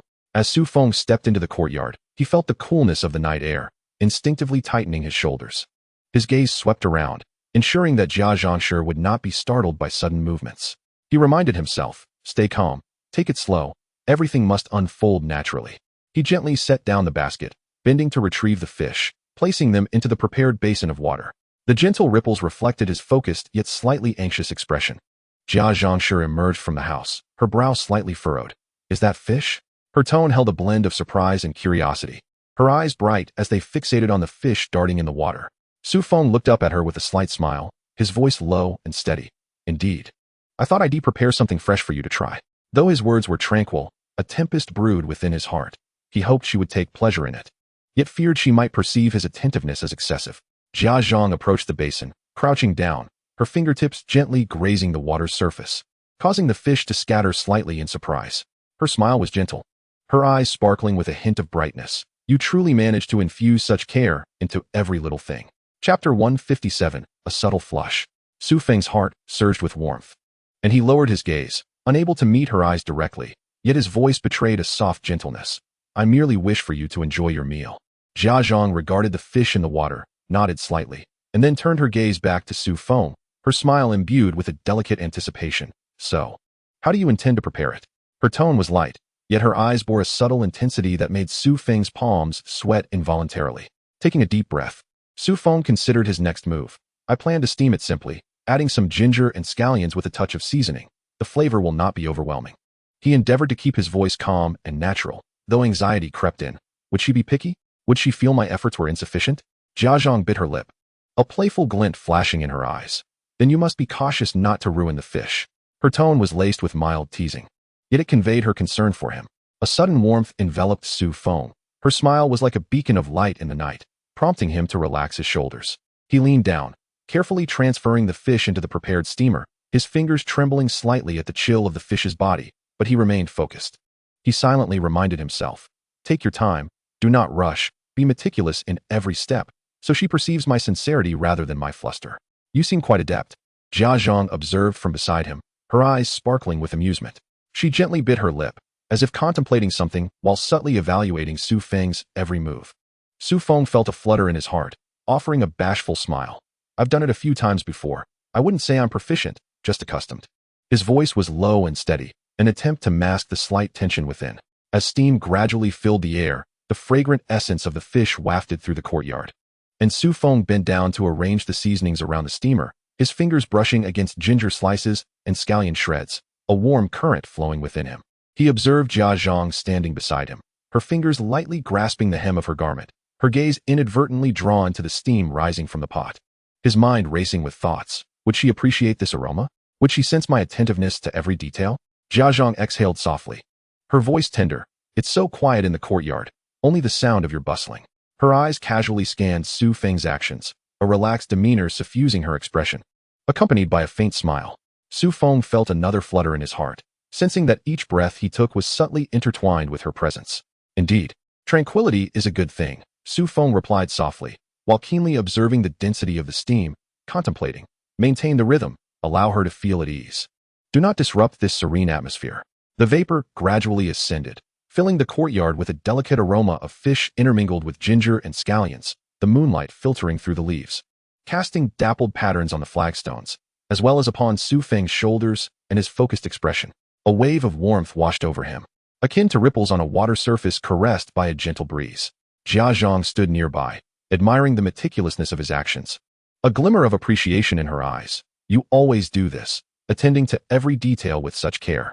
Her voice carried a soft exclamation, like a gentle night breeze that tenderly brushed against Su Feng's heart, allowing him to relax unconsciously. Su Feng lowered his gaze, delicately arranging the ginger and scallions, his tone low and slightly amused. I only wish for you to enjoy your meal. His words were simple, yet laden with unspoken emotion. He silently strategized. If all goes well tonight, perhaps I can seamlessly continue this rhythm, allowing her to experience more of my thoughtful gestures. The moonlight spilled over the basin and the steamer, reflecting a soft silvery glow, and Su Feng felt a wave of tranquility mixed with nervous anticipation. He discreetly noticed Jia Zhang occasionally glancing at the rising steam, her eyes illuminated with a gentle light, igniting a warmth within him. Once the fish is steamed, shall we savor some of your favorite fruits? He suggested softly, his tone casual, yet testing her reaction. Jia Zhang lifted her gaze, her eyes softening, a gentle smile gracing her lips. Of course, I would like to try everything you make. Her tone resonated with trust and a hint of anticipation, causing Su Feng's heart to swell, as if embraced by the night and moonlight, trembling slightly. Su Feng lowered his gaze, watching the steam rise steadily, mentally preparing himself. Let everything unfold naturally tonight, allowing her to feel my sincerity while maintaining composure in her presence. His movements were measured and deliberate, yet his eyes occasionally darted toward her, filled with a complex mix of warmth and expectation, as if every whiff of fragrance carried unspoken emotions. He gently filleted the fish, removing its innards with tenderness and caution, fearing to disrupt its form, fearing to tarnish the sanctity of this moment. He inhaled deeply, calculating the timing and order of the ingredients, each action a silent dialogue with time. He imagined Jia Zhang observing every detail, causing his heart to race. Yet he knew his movements must appear calm and poised. Jia Zhang stood nearby, holding a light garment, her curious gaze fixed upon him, a smile dancing on her lips. You are so meticulous. You don't want to ruin even a fishbone? Her tone was lightly teasing, yet devoid of sharpness. Infused with warmth and care, Su Feng felt a faint blush rise to his cheeks as he replied softly, for the broth to be delicious. The bones and flesh must remain intact. Only then will the flavor be pure.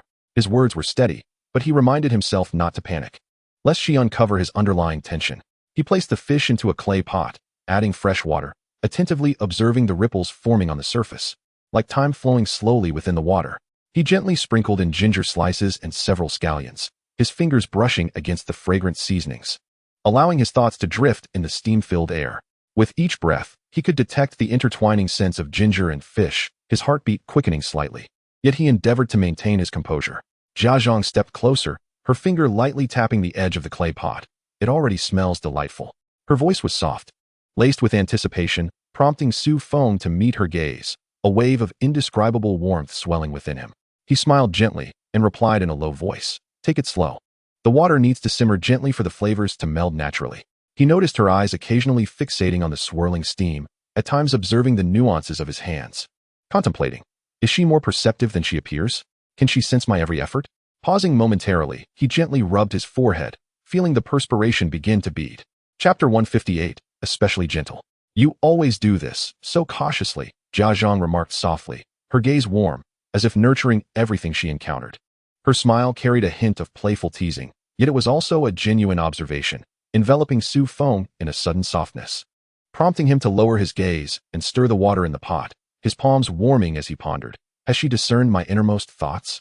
Su Feng sliced some carrot into thin strips and added a small amount of winter bamboo shoots to the pot, secretly calculating the balance of flavors and the control of heat. With each cut, he reminded himself to remain unhurried, ensuring his movements were smooth and natural. In his heart, he pondered silently.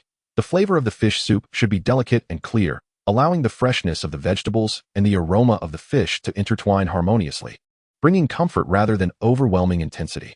Jia Zhangshi crouched down, observing the gently bubbling surface of the clay pot, and gently pointed to the ginger slices floating atop the water. This flavor resembles the way you usually cook, very earnest. Her tone was soft, as if she were offering him affirmation while silently participating in his actions.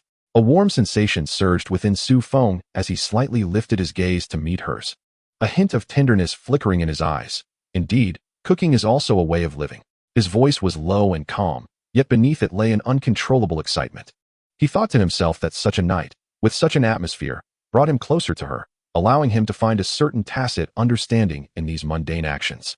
He gently adjusted the heat, maintaining a gentle simmer in the pot, as the fish and vegetables gradually unfurled in the water. Each soft sound of steam felt like the heartbeat of time itself. He inwardly reminded himself, tonight, it must be perfect, not for any other reason, but so she can feel my sincerity. Jia Zhangshi sat on the stone steps, resting her chin in her hand, quietly observing every detail of his movements, occasionally letting her gaze linger on the steam rising from the pot or on his focused expression, a faint smile gracing her lips. Su Feng noticed her calm breathing and relaxed demeanor, filling him with a sense of contentment, yet also a gentle nervousness.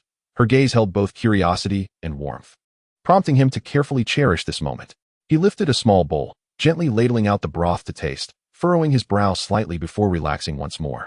Nodding inwardly, the balance of water, heat, ingredients, and time was just about right. He cautiously set the bowl aside, casting a furtive glance at Jia Zhangshi, secretly contemplating, when she tastes it, will she break into a smile? Will she gaze at me as she does tonight? Jia Zhangshi looked up gently, seeing Su Feng carefully carrying the soup, a spark of anticipation flickering in her eyes. She softly remarked, "Seeing you handle it so delicately makes me think the flavor will be even better." Her voice was gentle yet playful, as if the night air had been imbued with a warm hue. Su Feng chuckled softly, feeling a slight tightening in his chest. "I hope you will like it." He slowly placed the fish soup on the table, striving to move with steady grace, as if each drop of broth embodied his heartfelt intentions. Yet within, he mused, every detail of this evening, every nuance of flavor, is meant to convey to her how much I care. In the courtyard, the moonlight intertwined with the steam, and the fragrance of the fish soup gradually enveloped the air, mingling with the faint sweetness and the aroma of ginger and scallions. Su Feng settled down, gently lifting his bowl, his mind reflecting.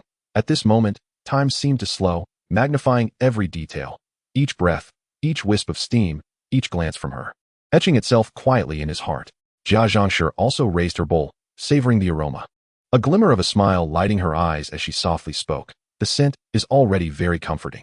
Her voice was gentle, like the wind caressing the surface of the water. Su Feng's heart tightened suddenly, and he lowered his head slightly, his heartbeat quickening in his chest. Yet he strove to keep his actions steady. He reminded himself, take it slow, let her see your focus and sincerity, not your anxiety. He carefully took a spoonful of soup, tasting it first himself, a faint sense of satisfaction curling at the corners of his mouth, then looked towards Jia Zhangshi, secretly calculating the next step. Would she find the flavor just right? Would she feel warmth from my attentiveness to her preferences? He endeavored to control his emotions, ensuring his expression appeared natural, though the fluttering within him could not be concealed. Jia Zhangshi took a gentle sip, her eyes narrowing slightly, a subtle smile gracing her lips. The flavor is just perfect. Her tone was soft, yet carried an almost imperceptible delight, causing Su Feng's heart to warm suddenly, as if a gentle current were rising from his chest. He lowered his head slightly, secretly relieved, while also feeling a delicate flutter within. He thought to himself, tonight, if all goes well, perhaps I can reveal more of my earnestness to her. In the air, the aroma of the fish soup mingled with the night breeze, and Su Feng watched her delicately lift the bowl, his gaze fixed on her subtle movements. Each breath she took, each gentle sip of the soup, stirred within him a complex yet warm array of emotions. He murmured softly to himself, at this moment, it felt as though the entire courtyard quietly revolved around us, with only the steam, the fragrance, and her presence rendering the night exquisitely tender. The moonlight spilled onto the bluestone slab and into Su Feng's anxious yet hopeful gaze, his heart surging like the tide. He gently lifted the bowl again, tasting another spoonful, his eyes gliding over Jia Zhangshi's profile, secretly contemplating the next details, how to extend the ambience of this night, how to ensure she feels all my sincere efforts without appearing contrived. He was a quiet man, not one for excessive words, yet meticulous in nature.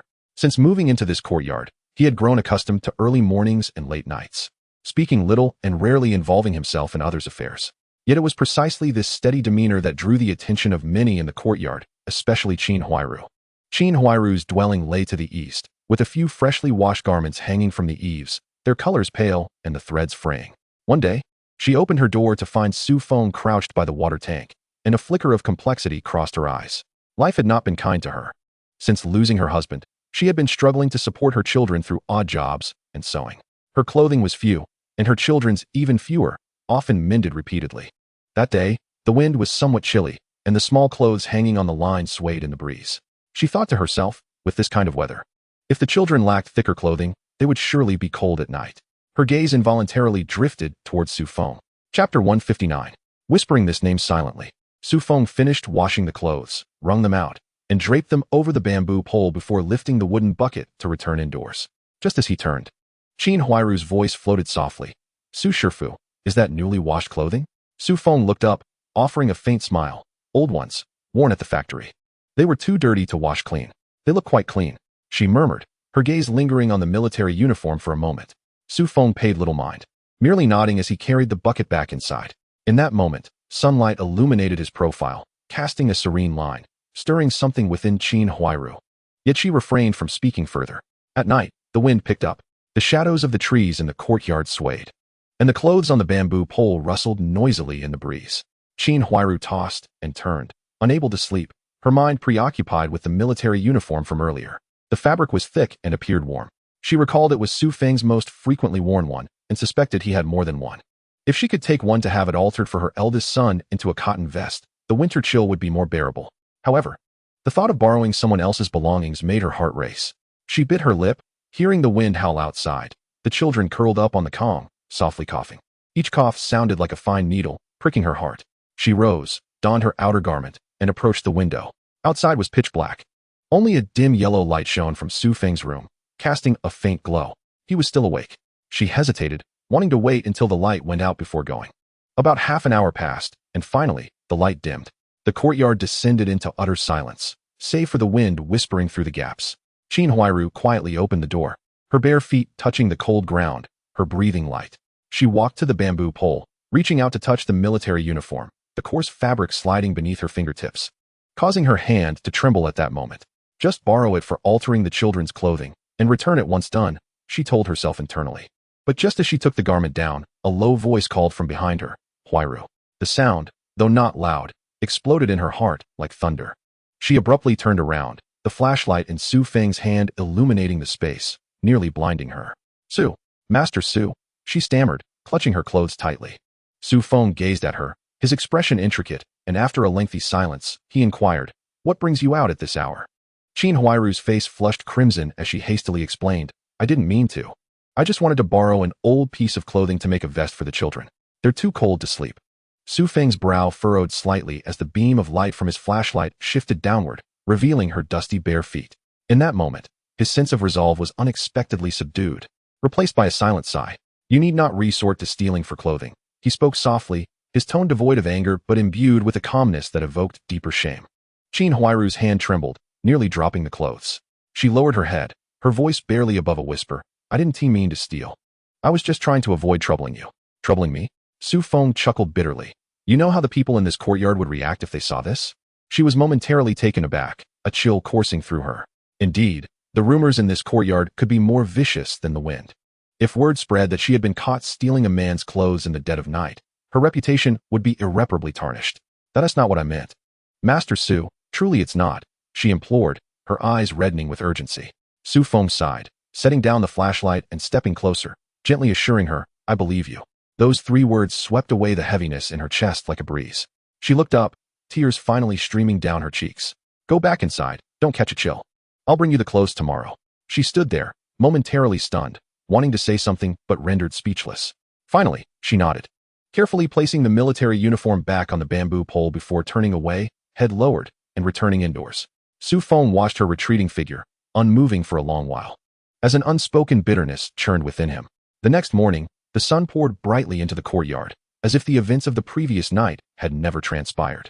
The children played at the entrance while Qin Huairu squatted by the door, washing clothes, her eyes still slightly swollen.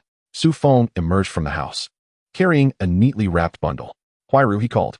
She looked up, startled, and immediately lowered her gaze. "These are some old military uniforms I no longer wear. The fabric is thick. You can use them to make clothes for the children. But, how can I accept this?" She stammered. "It's nothing." Su Feng replied with a faint smile. "They're all old, and they might as well be put to good use." Qin Huairu paused, her hands stilled in the wash basin, her eyes glistening once more. Biting her lip, her voice choked. "Thank you, Master Su." "Don't mention it," Su Feng said, his expression gentle. "When the children are cold, a mother's heart aches. That is only natural." He turned to leave, his silhouette stretching long in the sunlight. As Qin Huairu watched him depart, a warmth blossomed in her heart, tinged with a hint of apprehension. She understood that in this world, human hearts are inscrutable. A man like him, so righteous, seemed dauntingly distant.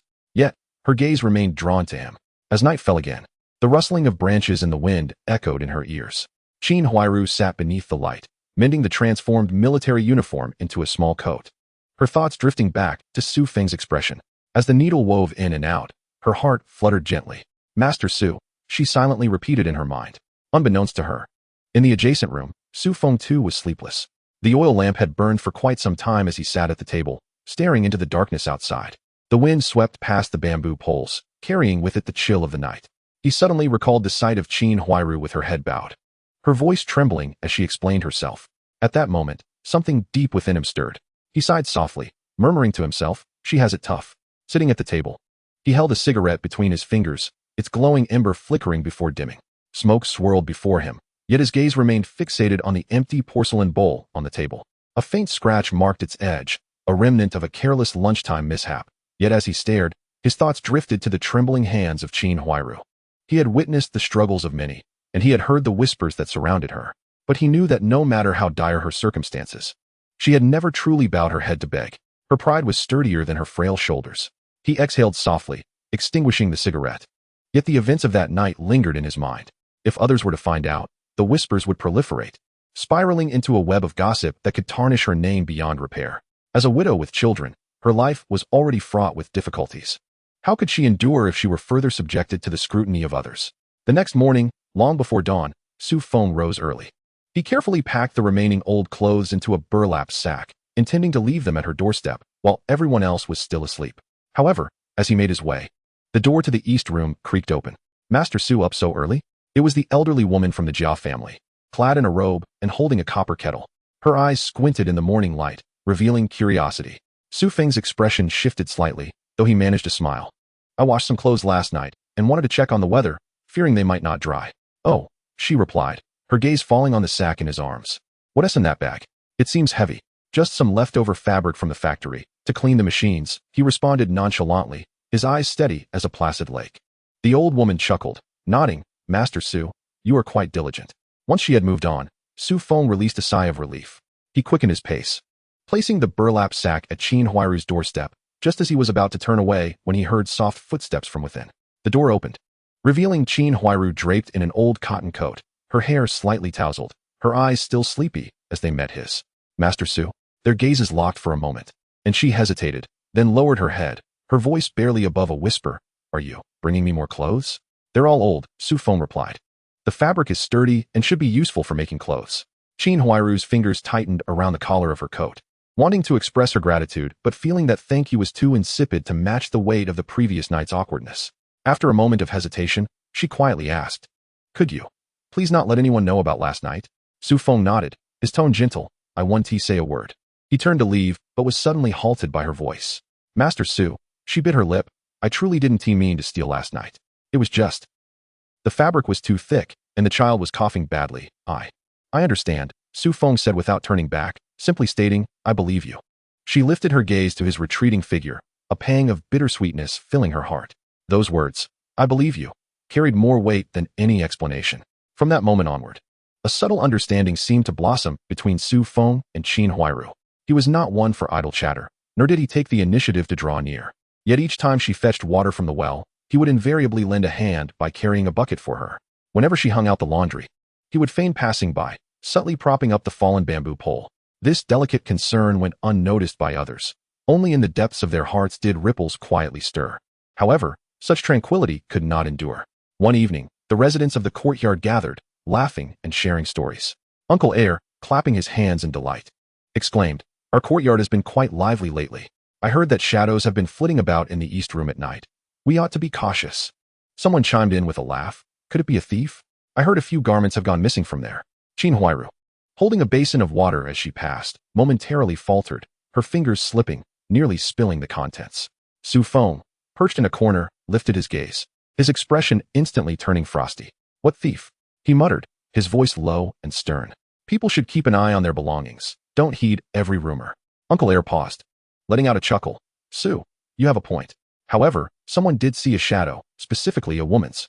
Laughter erupted once more, tinged with an ambiguous undertone. Qin Huairu's complexion turned ashen, her legs nearly buckling. Bowing her head, she hurried back indoors. Su Feng's fists clenched tightly within his sleeves, his knuckles whitening. He understood that the residents thrived on gossip, and, should this continue for several days, all eyes would soon be directed towards her. That night, he knocked on her door. When it opened, he found her eyes reddened. Upon seeing him, a look of panic crossed her face. Su Master, I haven't done anything wrong out there. I know. Su Feng replied softly. But they do not believe me, she choked out. The more I explain, the more they laugh. I fear for the children. I dread they will never be able to hold their heads high. Su Feng gazed at her, a tightness enveloping his heart. Her helpless expression nearly compelled him to rush out and confront those people. Yet he restrained himself. Do not worry, he stated, his tone low yet resolute. I will find a way to handle this discreetly. If it can be avoided, let it be, she implored, tugging at his sleeve. I do not want anyone to know about what happened last night, nor do I wish for you to be dragged into it. In that moment, he suddenly felt the chill of her fingers. That coldness pierced through his sleeve, burrowing deep into his heart. Rest assured, Su Feng assured her, his voice grave yet unwavering. I shall not allow anyone to speak ill of you. The night breeze wafted through the room, the light flickering. The two stood in silence. Only the sounds of the wind and their heartbeats intertwining. After a moment, Su Feng spoke softly. If anyone dares to speak again, just say that I asked you to help hang the laundry that night. You neither stole nor did anything wrong. She was taken aback, lifting her gaze. But then, they will speak of you. I am not afraid, Su Feng interrupted, his eyes deep with concern. I fear for your suffering. The room fell into a hush. Qin Huairu's throat tightened, tears welling in her eyes once more. She fought to contain them, though her lips quivered. Su Master, you are too kind to me. Su Feng turned away, his voice low. It is merely what ought to be done. The wind outside stirred again, causing the paper at the window to rustle. Su Feng rose and stepped out, the night enveloping his silhouette. Inside, Qin Huairu leaned against the doorframe, tears finally cascading down her cheeks. One drop slid down her face. Yet it was not bitter. Rather, it was a blend of indescribable tenderness and warmth. She realized that from that moment on, she could no longer regard Feng as merely a neighbor. Yet she also understood that such feelings must remain hidden. Even the slightest whisper could tarnish their innocence. Meanwhile, as Feng made his way back, a singular thought reverberated in his mind. This must not escalate. It absolutely must not. He knew that this was not only for her sake, but for his own as well.